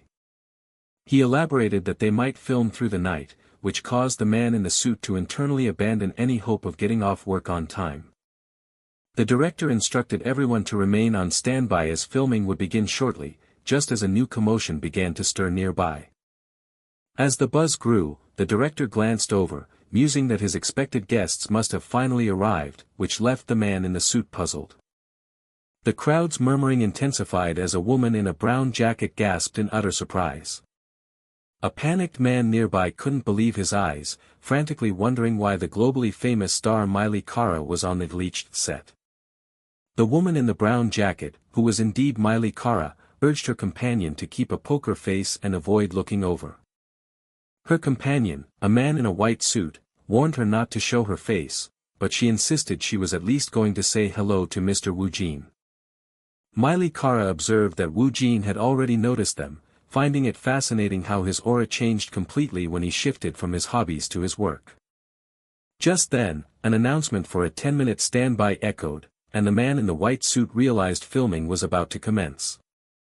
He laughed with anticipation, admitting he was looking forward to seeing what kind of acting Kang Woojin would show them. A quiet murmur of expectation continued to build among the spectators waiting for the scene to start. A woman with gray hair then decided that even though she saw his audition, she should still watch his performance. She was curious about how Woojin had planned to bring the character of Park Hae-sung to life with the full set and blocking involved. With 1 minute remaining until standby, Kang Woojin took a deep breath, recognizing this grand set was nothing like the small audition theater. He was now in the true world of Bleach, which meant there was no longer any reason to hold back his true abilities for a co-star. Woojin resolved to show the real, unbridled Park Hae-sung, silently steeling himself for the performance. As the set lights flared to life, the director's voice boomed across the stage, shouting, "And, action." The scene they were filming was from the story's midpoint, where the surface emotions were calm but the undercurrent was deeply unsettling. For Woojin's character, the opulent mansion was a battlefield where his very life depended on a deal with Chairman Yoon Jong-bae. Even so, Woojin, fully embodying his character, moved with a chilling confidence, having completely blended into his surroundings. In his character's mind, the mansion was now his own home, a place he could either cherish or utterly destroy at will. He voiced this delusion aloud with a faint smirk, declaring he was no longer renting, the place was now all his.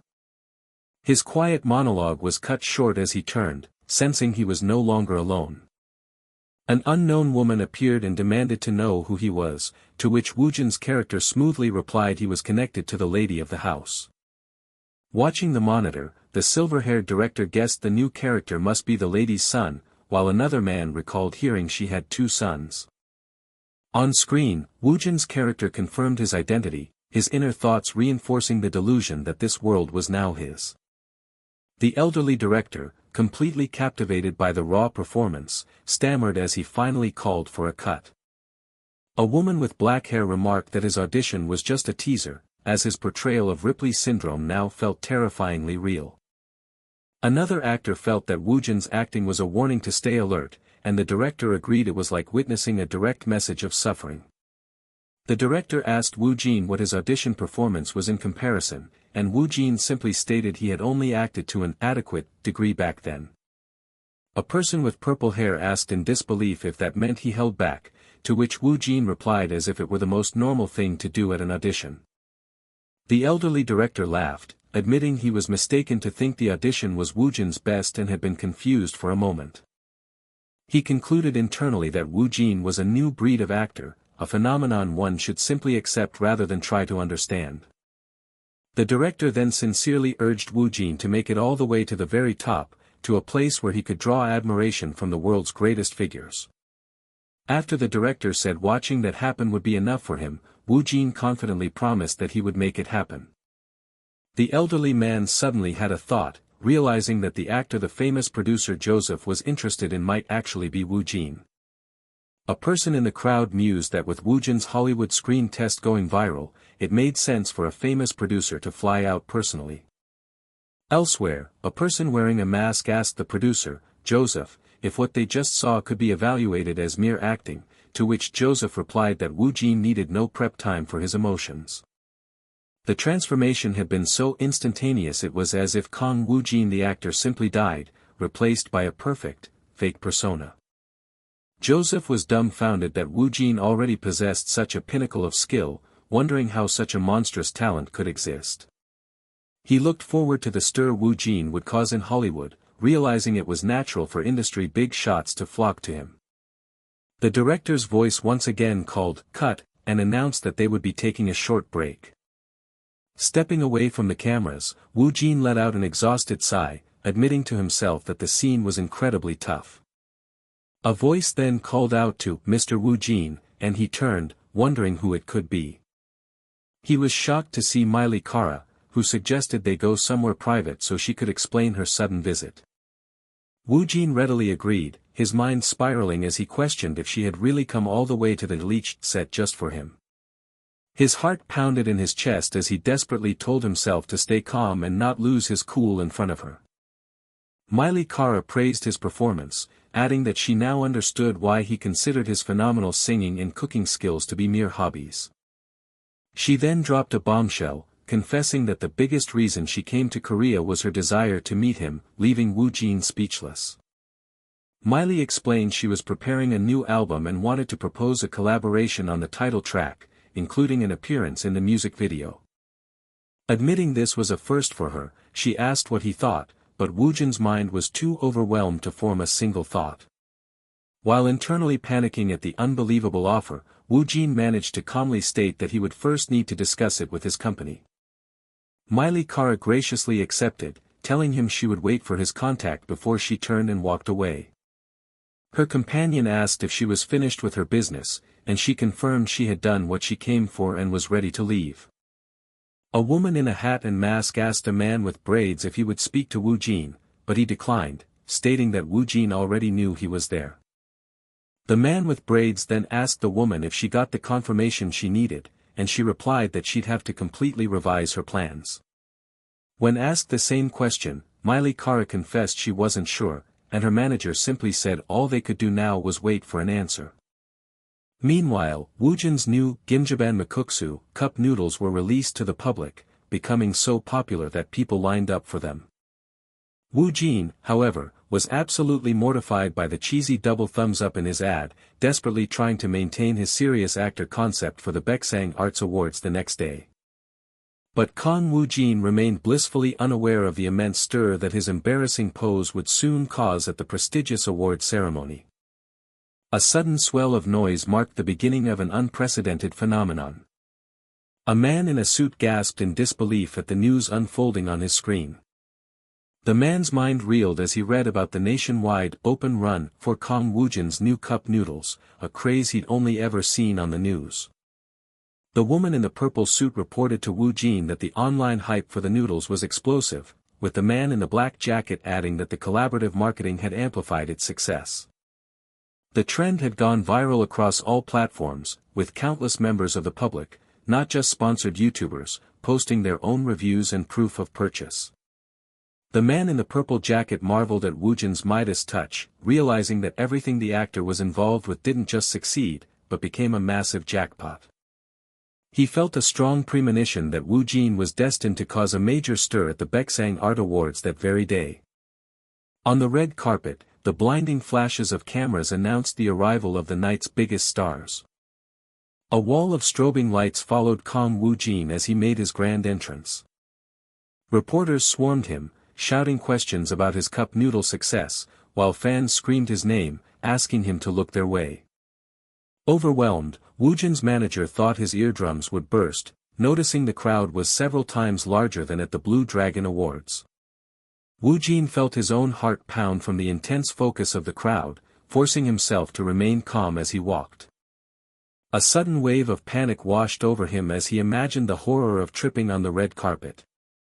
The woman with the green jacket cried out in alarm as she saw him begin to lose his balance. Relying on his martial arts ability, Woojin's quick reflexes kicked in, saving him from a disastrous fall at the last second. He found himself frozen in an unnatural pose, realizing that simply pretending nothing happened would look just as ridiculous as falling. In a split second, a new plan formed in his mind. Woojin decided he would have to break through the crisis with a display of absolute shamelessness. He smoothly transitioned the near stumble into a deliberate pose for the cameras, a piece of fan service that made the crowd erupt in cheers. Already exhausted by the ordeal, Woojin declared it was time to go inside, leaving the still flashing cameras behind. He strode purposefully towards the entrance of the venue. Inside, Woojin was taken aback by the sheer scale of the awards hall, marveling at the number of enormous screens. He was immediately greeted by a man in a gray suit and a woman in a beige dress, who praised his work on the drug dealer and asked about Bleach. When asked about the sold-out noodles and the ad's infamous pose, Woojin deflected with a laugh, though he was internally screaming with embarrassment. A woman in a black dress, whom others recognized as Miss Hyen, appeared and asked Woojin what he was doing getting held up. Woojin suggested they move to their seats before they were completely swamped, and Miss Hyen readily agreed. As they walked, Woojin had to greet countless acquaintances, a constant reminder of how much his status in the industry had risen. The endless stream of greetings continued, and Woojin privately wondered how much longer he could keep it up. After a full 20 minutes of navigating the crowd, he finally sank into his seat with a sigh of relief. A hush fell over the hall as music swelled, signaling the start of the ceremony. The hosts officially began the Baeksang Art Awards, starting with the first award of the night, Best New Actor in the TV category. As the announcer congratulated the winner, the ceremony kicked off by recognizing fresh talent in television. The award went to Kang Woojin for his role in The Love That Freezes to Death, an unusual choice given his more prominent role in Profiler Hanryang. Although his performance was undeniably brilliant, the industry insiders felt that the specific drama chosen for the win was suspicious. Nearby actresses whispered about Woojin's stoic acceptance, one suggesting he was already jaded while another countered that giving the award to anyone else would have been a scandal. The ceremony moved on, and Woojin's name was absent from the Best New Actor in Film nominees, a strategic omission to prevent public backlash against him winning too much. After the theater category concluded, the final awards segment for the first part of the show finally approached. The female presenter shared her nostalgic feelings about being on that stage before introducing the nominees for the next award. On the screen, a clip from Profiler Hanryang played, featuring Woojin's character delivering a chillingly provocative line. Flustered by the powerhouse nominees, the presenter confessed her nervousness and silently wished for her personal favorite to win. After a dramatic pause, the presenter smiled and offered her congratulations to the winner. Kang Woojin was announced as the winner for Best Supporting Actor in the TV category for his work in Profiler Hanryang. The two actresses from before were stunned, noting that it was the first time an actor only 2 years into his career had won both Best New Actor and Best Supporting Actor simultaneously. They misread Woojin's calm expression as a sign of arrogance, believing he was unsatisfied with anything less than the Best Lead Actor award he declared he would win. The silver-haired man smiled, noting that Woojin's bold declaration was slowly becoming a reality, though the man in the suit felt the Best Lead Actor award might come from somewhere else. The woman in the white dress agreed, speculating he would win it abroad, not in Korea, before they both congratulated Woojin as he walked to the stage. As he approached the podium, Woojin was still in disbelief, wondering what he could possibly say for another acceptance speech. A single, audacious idea came to mind, and after a moment of hesitation, he decided to just go with it. On stage, Woojin simply stated that he had said all he needed to earlier and would instead convey his feelings with a gesture. A confused murmur spread through the crowd as he unexpectedly placed his newly won trophy down on the podium. He then slowly raised both of his hands into position. With a completely solemn expression, Kang Woojin gave the audience the iconic double thumbs up from his cup noodle advertisement. A heavy, stunned silence filled the massive hall for a beat before Woojin gave a simple, formal bow. The silence was shattered by a man in a tuxedo and a woman in a gray dress bursting into laughter, delighted by his unique and unpredictable character. Soon, the entire venue roared with laughter as Woojin, though dying of embarrassment inside, maintained his tough guy facade, proving that shamelessness could conquer all. In the second half of the ceremony, Profiler Hanryang won Best Drama, Drug Dealer, took the film grand prize, and many of Woojin's close colleagues also secured trophies. As soon as the awards ended, a swarm of reporters descended upon Woojin. They fired off questions about his historic simultaneous win, but Woojin coolly replied that he hadn't known and that it wasn't important. News headlines immediately captured his unfazed response, highlighting how he remained unshaken by his own history-making achievement. Elsewhere, the braided hair man watched the coverage, remarking to himself that life around Kang Woojin was never quiet. He turned and showed an article on his device to his companion, Joseph. The braided hair man explained that Hollywood was buzzing with rumors of Miley Kara's collaboration with a Korean actor, predicting the story would soon break in Korea as well. Joseph realized this must have been why Miley visited the leaked set, but the braided hair man suspected her team had strategically leaked the rumor themselves. He explained that it was a power move to signal her intentions to the world, noting that she, like him, had been captivated by Woojin and had decided to act fast. The braided-haired man concluded that he too needed to move quickly and secure the perfect project for the rising star. In the wake of the Baeksang Arts Awards, media outlets exploded with headlines celebrating Kang Woojin's historic simultaneous wins, setting both the public and the industry into a frenzy. While most of the online chatter was overwhelmingly positive, a vocal minority spewed vitriol and accusations, proving public opinion was fiercely divided. Even within the industry, skepticism simmered, as a woman in a green dress voiced concerns that tradition and unspoken rules had been disregarded. Yet, none of the surrounding buzz affected Kang Woojin, who had always preferred to answer criticism with undeniable results. A situation that would have rattled an ordinary actor couldn't leave a single scratch on Woojin, whose core existence remained separate and unshaken. His focus had already shifted to his next engagement at the Aulum Film Studio. Inside the studio, a low murmur of anticipation filled the air as the cast and crew gathered. Woojin arrived for the test screening of his upcoming film, The Island of the Missing, noting that the venue was larger than he had expected. The director, a man in a gray jacket, warmly thanked Woojin for making time to attend despite his demanding schedule filming Leech.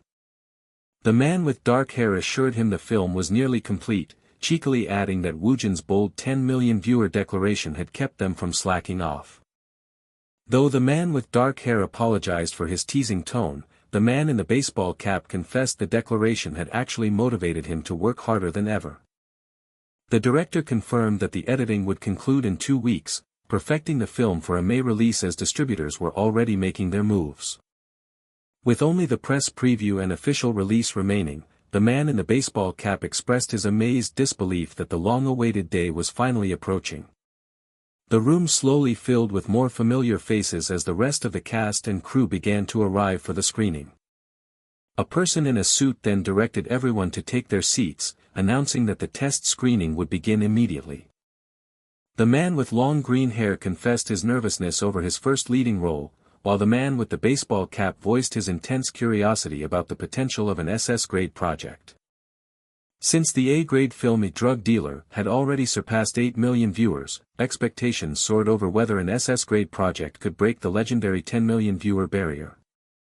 Such an achievement was exceedingly rare in Korean cinema, a milestone no film had reached in the past several years. As the man with the baseball cap started the movie, his mind raced with a mix of anxiety and a desperate eagerness to finally see the results. The anticipation was palpable throughout the room, as every person present was eager to witness what The Island of the Missing had become. Some time later, the film's promotional activities officially kicked off, moving from the private studio to the public eye. A new wave of excited chatter and flashing lights filled a much larger premiere venue.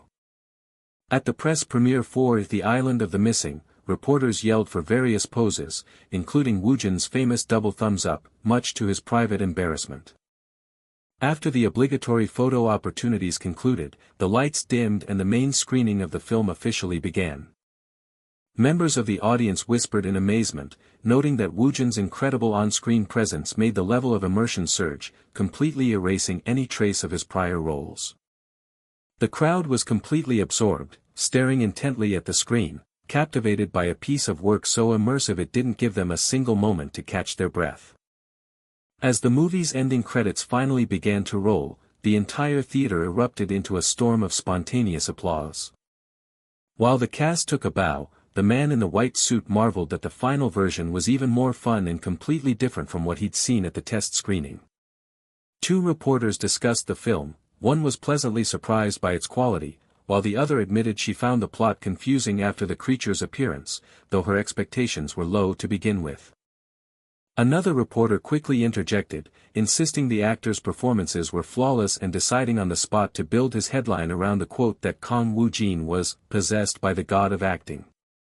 In the hours that followed, the media landscape was flooded with articles as the reporters who attended the premiere swiftly published their initial reactions.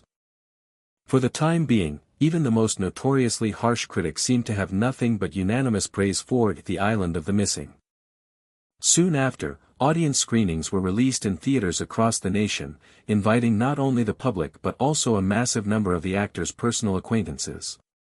However, the building hype wasn't exclusive to the film, as May was historically a peak season for cinemas, known as the month of the family.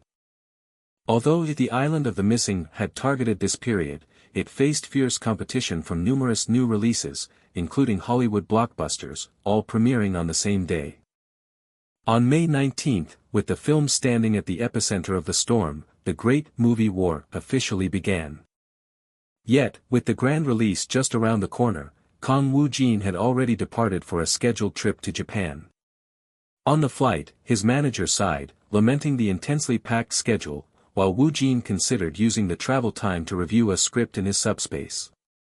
He found himself reflecting on a recent shift he'd felt, noticing that acting had somehow become more comfortable and easier than ever before. Woojin realized it was a fundamental change within himself. The burden of acting had seemingly disappeared as his actual, inherent skill began to improve.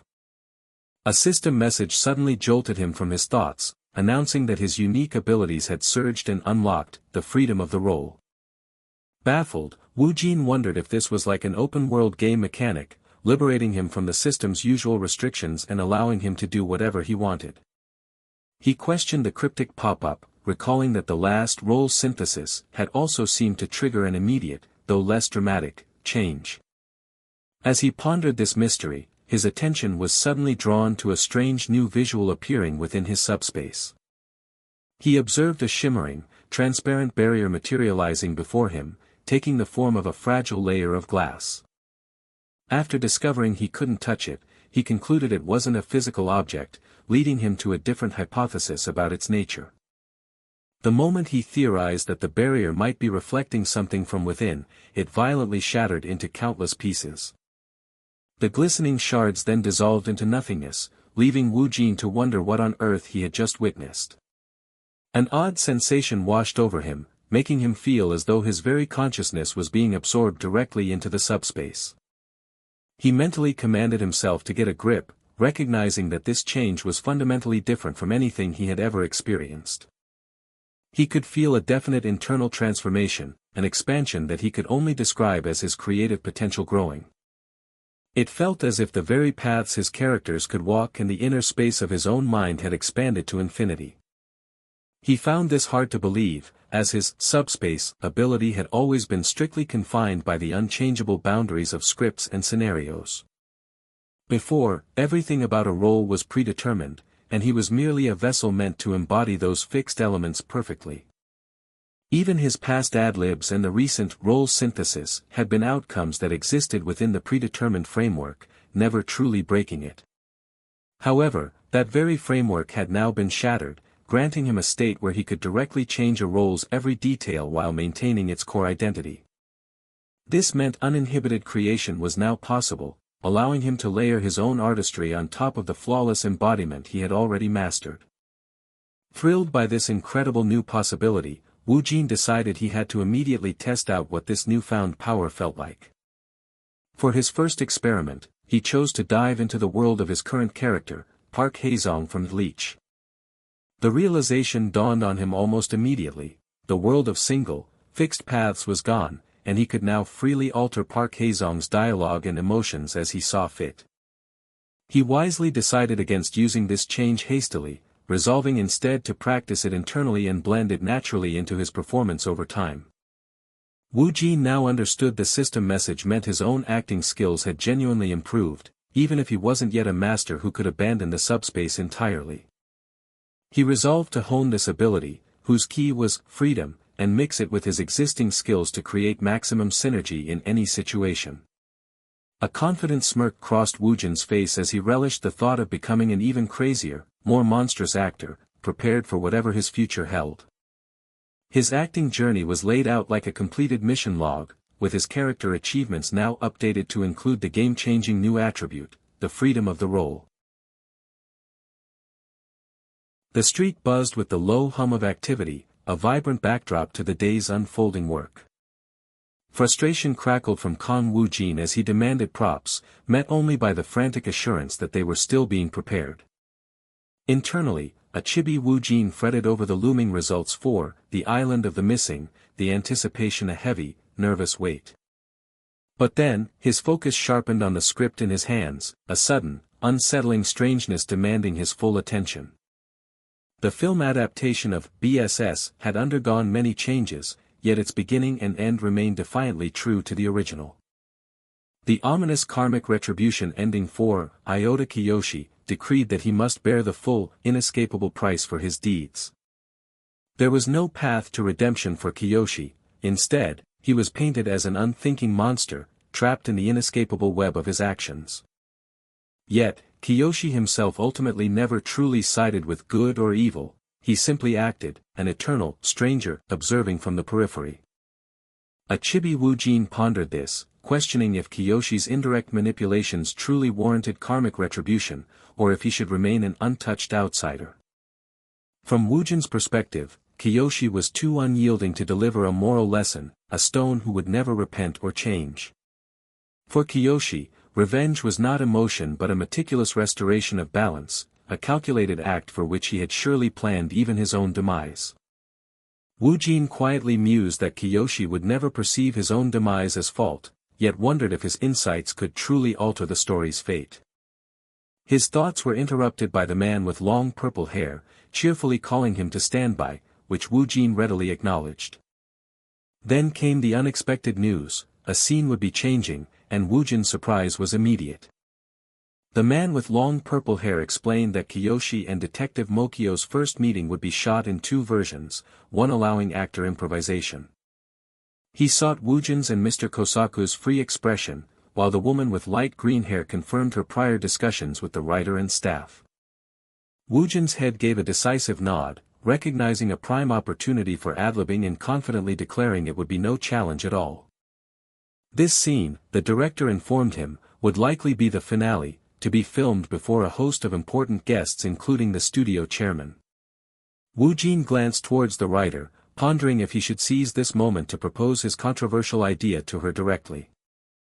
Achibi Woojin, eyes narrowed with resolve, decided to pitch his idea, accepting a casual, whatever, if it didn't land. He addressed the director and writer, challenging them with his core idea: wouldn't Kiyoshi, true to his stranger nature, ultimately return to normal life? Kiyoshi, he elaborated, would need someone like Toka to check his homework, demonstrating his survival as an eternal outsider. Woojin boldly declared that retributive justice simply didn't suit Kiyoshi, he was better suited to thrive as if nothing had ever happened, sending a jolt through his listeners. Achibi Woojin mentally assessed his hit, weighing the potential for a script-grade drop against the narrative integrity of Kiyoshi's character. He continued to ponder if even a lower grade would somehow protect Kiyoshi, acknowledging the inevitable fan backlash for deviating from the original. Woojin clarified that his intervention stemmed from a feeling that the original ending diminished Kiyoshi, a sentiment the man with long purple hair understood. This dramatic shift represented an immense challenge, bound to provoke severe backlash from hardcore fans and defy easy acceptance by the public or industry. Yet, BSS was always meant to subvert expectations, and Kang Woojin, a Korean actor at its core, was the chosen card to strategically overturn all conventions. The man with long purple hair, inspired, agreed to go all the way with the change, believing it would make Kiyoshi shine even brighter, then asked Woojin to wait. He called the writer over with a gesture, as Woojin watched the conversation unfold. Kiyoshi, the narration reflected, was always an isolated being, and the writer's gaze flickered to Woojin as she considered the pivotal, what if, of Misaki Toka's survival. If that connection had endured, Kiyoshi might have evolved differently, but Toka's absence cemented his isolation, transforming him into something darker still. This raised the somber question: did all his revenge, his homework, ultimately mean nothing in the face of such profound loss? Perhaps, the narration offered, he simply sought to live, substituting homework for meaning as his life had already veered irrevocably off course. His ultimate goal was survival, calmly executing the necessary revenge to return to his true starting point. After settling everything, Kiyoshi quietly melted back into the flow of everyday existence, a stranger, once more at his starting point. The woman with light green hair confessed this was her initial ending, regretfully changed due to the era's pervasive pressures and tangled interests. She revealed her buried vision, expressing profound surprise that an actor from another country was the first to articulate her original intent. She recognized Woojin's deep understanding of Kiyoshi, admitting she had altered her original ending out of fear. The man with long purple hair gravely acknowledged the certainty of public backlash, fan complaints, and industry resistance, anticipating major controversy. The woman with light green hair, however, passionately declared she would regret not pursuing the changed ending, playfully suggesting chaos would be more fun. She defiantly preferred a storm to calm, eager to realize her past artistic vision, and challenged the director to shoulder the ensuing controversy. The man with long purple hair, shaking his head resolutely, refused to let the writer take the blame, reminding her that Woojin too would share the burden. The writer expressed concern about Woojin's ability to handle the fallout, but the man with long purple hair confidently asserted Woojin would be fine. For he was, after all, a monster who defied the world's conventions, uniquely suited to withstand such storms. With all factors weighed, the decision was made: the ending of BSS would be revised. The director clarified that only Kiyoshi's ending would change, instructing Mr. Kosaku and Woojin to maintain the emotional flow despite the alterations. He informed them that revised storyboards would arrive by day's end, urging them to review the current side script in the interim. Mr. Kosaku expressed surprise, then agreed the change would add impact, while Woojin inwardly marveled at their efficiency before Kosaku warned of fan uproar. The man with long purple hair declared the new ending finalized, brushing off concerns about fan reaction as calm, leaving Mr. Kosaku utterly shocked. He then directly asked Woojin if he was prepared to bear the heaviest public backlash, to which Woojin calmly replied, "I'm fine." Woojin casually mused about ignoring the backlash or fleeing to Korea, while Mr. Kosaku, eyes sparkling in amazement, hailed his calm acceptance as a true, big-shot attitude. Mr. Kosaku's effusive praise left a chibi Woojin bewildered, a familiar sense of confusion washing over him. Holding the newly acquired script, Woojin wondered if he should dive into the subspace to check the grade, a flicker of worry in his thoughts. His digital avatar materialized, observing the subspace with a curious, The digital avatar, beaming with confidence, declared, changing the ending was the right answer. The screen blazoned, grade SSS, a gratifying result Woojin couldn't publicly boast about, yet it left him pondering the combined or separate release results for Korea and Japan. A chibi Woojin, frustrated, gave up trying to comprehend the subspace, deciding to simply exit. Mr. Kosaku sighed in deep relief, exclaiming that the BSS issue's resolution finally allowed him to relax. A man with long dark hair approached Woojin, calling his name and promising urgent news, eliciting a questioning from Woojin. He eagerly launched into the first piece of news, an article about Miley Cara circulating in the domestic media. The foreign press buzzed with rumors of Miley Cara's visit to Korea, speculating about a collaboration with a Korean actor on her next album. The man with long dark hair revealed their preemptive exclusive, confirming Kang Woojin's participation, anticipating the ensuing absolute chaos. Then came the second bombshell, the long-awaited results for The Island of the Missing, eliciting an explosive reaction of pure shock from Woojin. The manager triumphantly announced 5 million viewers by day 6, with a news headline proclaiming it was rewriting Korean film history. He continued, predicting that at this rate, Woojin would soon achieve the legendary status of a 10 million viewer actor, leaving him stunned. An imposing structure of glass and steel pierced the dim, cloudy sky, a silent sentinel over the city's twilight secrets. Amidst a bustling symphony of distant voices, unseen crew members guided the chaotic setup of the outdoor set with constant, urgent shouts. 2 crew members privately aired their shared unease, contemplating the likely fan outrage awaiting the film's drastically altered ending. Off-screen observers marveled at Kang Woojin's baffling composure, finding his steady demeanor amidst such controversy uniquely captivating. Yet, a nervous sweat prickled at Woojin's resolve, as his internal monologue admitted to the sheer intensity of the backlash, even if he could always just flee. The scene unfolding was Kiyoshi's grim finale, marking Suzuki Itsuma's orchestrated death, a culmination of the homework he never directly soiled his hands with. Kiyoshi's web of manipulation tightened, subtly pushing Itsuma toward self-destruction by collecting incriminating evidence and threatening exposure if he didn't surrender. Faced with the abyss of total ruin, Itsuma chose the ultimate escape, a final act to obliterate his entire world rather than face its collapse. His tragic end arrived on the precipice of his ambition, consuming pills on the rooftop of the very company he had yearned to own. "Mr. Woojin, stand by," the man with long dark hair called, a clear signal for the actor to prepare for the emotional performance awaiting him. Amidst the low hum of activity, the man with long dark hair discussed the profound weight of the upcoming sequence, Kiyoshi's first true expression of feeling. The man with long dark hair's gaze turned inward, a thoughtful crease on his brow betraying his apprehension about the difficult, unprecedented performance Woojin faced. This pivotal scene held the entire film's weight, destined to amplify the changed ending's impact exponentially, making it the most daunting challenge yet. Yet, the director knew he needed to offer no guidance, for he trusted Woojin would effortlessly conjure a performance far beyond any direction.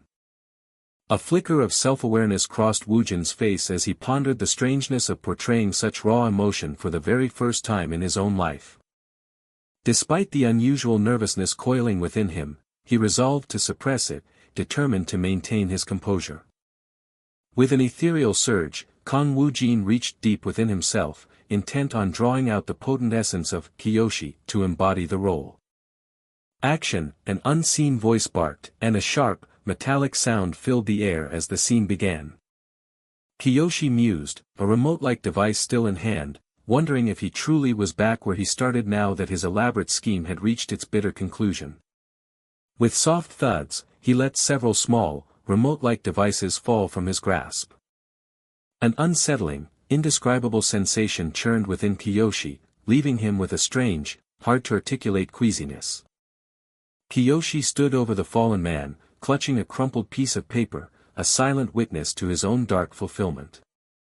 With a deep, measured breath, Kiyoshi tilted his head back, his gaze lost among the distant, silent stars. He looked up at the vast, starry expanse, silently questioning if an unseen figure might be watching his desolate moment. With a dry gulp, Kiyoshi brought the crumpled paper to his lips, preparing for a strange, internal ritual. Multiple gulps later, Kiyoshi found the act surprisingly unfulfilling, wondering with a wry thought if consuming the paper was perhaps a touch too much. Kiyoshi's gaze drifted to his feet, hovering over the fallen man, caught in a profound hesitation about whether he should finally depart the grim scene. His feet twitched, then stilled, a silent testament to his abrupt moment of arrested movement. Kiyoshi stood frozen, his thoughts heavy, unable to tear himself away from the silent figure on the ground. "This sucks," Kiyoshi raged internally, a wave of anguish crashing over him as he questioned why, despite completing his homework, he remained bound to this desolate place. A chilling realization settled within Kiyoshi, his very purpose, the meaning of his existence, ended here. "Really, it's the end?" Kiyoshi's inner voice whispered as a single, trembling tear traced a path down his cheek. Hyuk. Ku Hyuk. A raw, primal fear erupted from Kiyoshi, a desperate, shuddering confession of his profound terror. Hyuk. Ku Hyuk. Kiyoshi sobbed, collapsing to his knees with soft thuds, utterly lost on what to do next now that his life as a stranger had reached its end. HNGH. Kihuk. Crumpled on the ground, Kiyoshi drowned in self-pity and fierce resentment, lamenting his pathetic existence and its unsatisfactory, meaningless conclusion. A hushed silence descended upon the crew as they watched the actor's raw, emotional breakdown unfold on the set. The man with long dark hair, utterly astonished, declared his wonder at Woojin's ability to convey profound sorrow through such quiet sobs, a feat beyond mere acting. Kiyoshi's tears, the narration explained, were the raw outburst of a self realizing its own insignificance, a poignant testament to the lingering fragments of himself he couldn't abandon. His emotions, now laid bare, were a compassionate embrace of his fractured self, a new beginning for Kiyoshi as his heart finally opened. Though Kiyoshi's existence had been trivial, hinged on revenge, it was never futile, for even in its narrow focus, it held its own profound significance. In that raw moment, Kiyoshi finally achieved genuine emotional growth. This burgeoning sprout of hope, a first clue to a new life, prepared him to merge back into the fabric of ordinary daily existence. The man with long dark hair closed his eyes in pure satisfaction, declaring that Woojin had breathed vibrant life into BSS's changed ending. For the audience to truly grasp Kiyoshi's final, complex gaze, they absolutely had to experience the film's ending only after witnessing this pivotal scene. A reflective glow emanated from Kiyoshi, hinting at the new beginning for the stranger. He would now live on, quietly blending into the vast, anonymous sea of ordinary people. Cut, the man with gray hoodie bellowed, rising abruptly as the intense scene concluded. On the plain floor, the actors remained motionless, suspended in the aftermath of their emotional performance. Amidst the appreciative applause, the crew members chose to give Woojin space, respecting his need to collect himself after such an all-encompassing, emotional performance. Ugh. I got a shit ton of spit and snot coming out, Woojin panicked internally, frantically wiping his face while an off-screen voice urged him to keep the concept up. Ah, whatever, Woojin mused, making a strategic decision to project confidence as he slowly rose to his feet. The man with glasses and black hair warmly expressed how deeply moved he was, but Woojin only thought, what the hell is he talking about? As Woojin processed the words, moved, and, collect myself, a dawning, comical realization sent his head snapping back in surprise. Woojin sighed, a tiny chibi of himself watching annoyed as his unintended dramatic acting caused the president and several crew members to weep openly. Woojin accepted the enthusiastic applause and fervent praise from the crew, internally acknowledging that the situation, however bizarre, was certainly working in his favor. The man with long dark hair expressed deep concern for Woojin's emotional state, unaware that Woojin's internal thought was, huh? I was just wiping my snot. Woojin, serene and composed, mentally noted that recovery was easy, the crucial part was retaining the memory for future artistic synthesis. You absolute lunatic, the man with glasses declared with a nod, while the director added that only Woojin could have pulled off such a scene without endless retakes. The director, with a knowing, subtle smile, reflected on the sheer perfection of Woojin's performance, transcending the need for any typical directorial deception or encouragement. Woojin's performance surpassed mere acting, defying all conventional judgment, pushing past the very boundaries of critical evaluation. The man with long dark hair confidently predicted that Woojin's latest scene would ignite an explosive audience reaction to the BSS's ending, eagerly anticipating the final shoot. Understood, Woojin replied, internally noting the director's fiery, almost blazing, enthusiasm for the upcoming, final shoot, which made him sweat nervously. The next scene, a face-to-face confrontation between Kiyoshi and Detective Mokio, would be the altered ending of the BSS, where Mokio, sensing the stranger's presence, arrived at Kiyoshi's home. Mokio's question about Misaki Toka was met with Kiyoshi's feigned ignorance, a tense exchange that mirrored the original storyboards perfectly. Woojin pondered his approach to the upcoming improvisational scene, determined to utilize his freedom of role without compromising Kiyoshi's fundamental character. There was only one answer, Woojin concluded, role synthesis, the key that would unlock his full freedom of role. Woojin's mind scrolled through countless possibilities, searching for a role that could both echo Kiyoshi and introduce a shocking, unexpected twist. Right, in that case, Woojin declared, his attention locking onto a specific, glowing door as it creaked open, signaling his choice. This guy will do, Woojin asserted, a confident smirk appearing on the face of the chosen character with glowing eyes.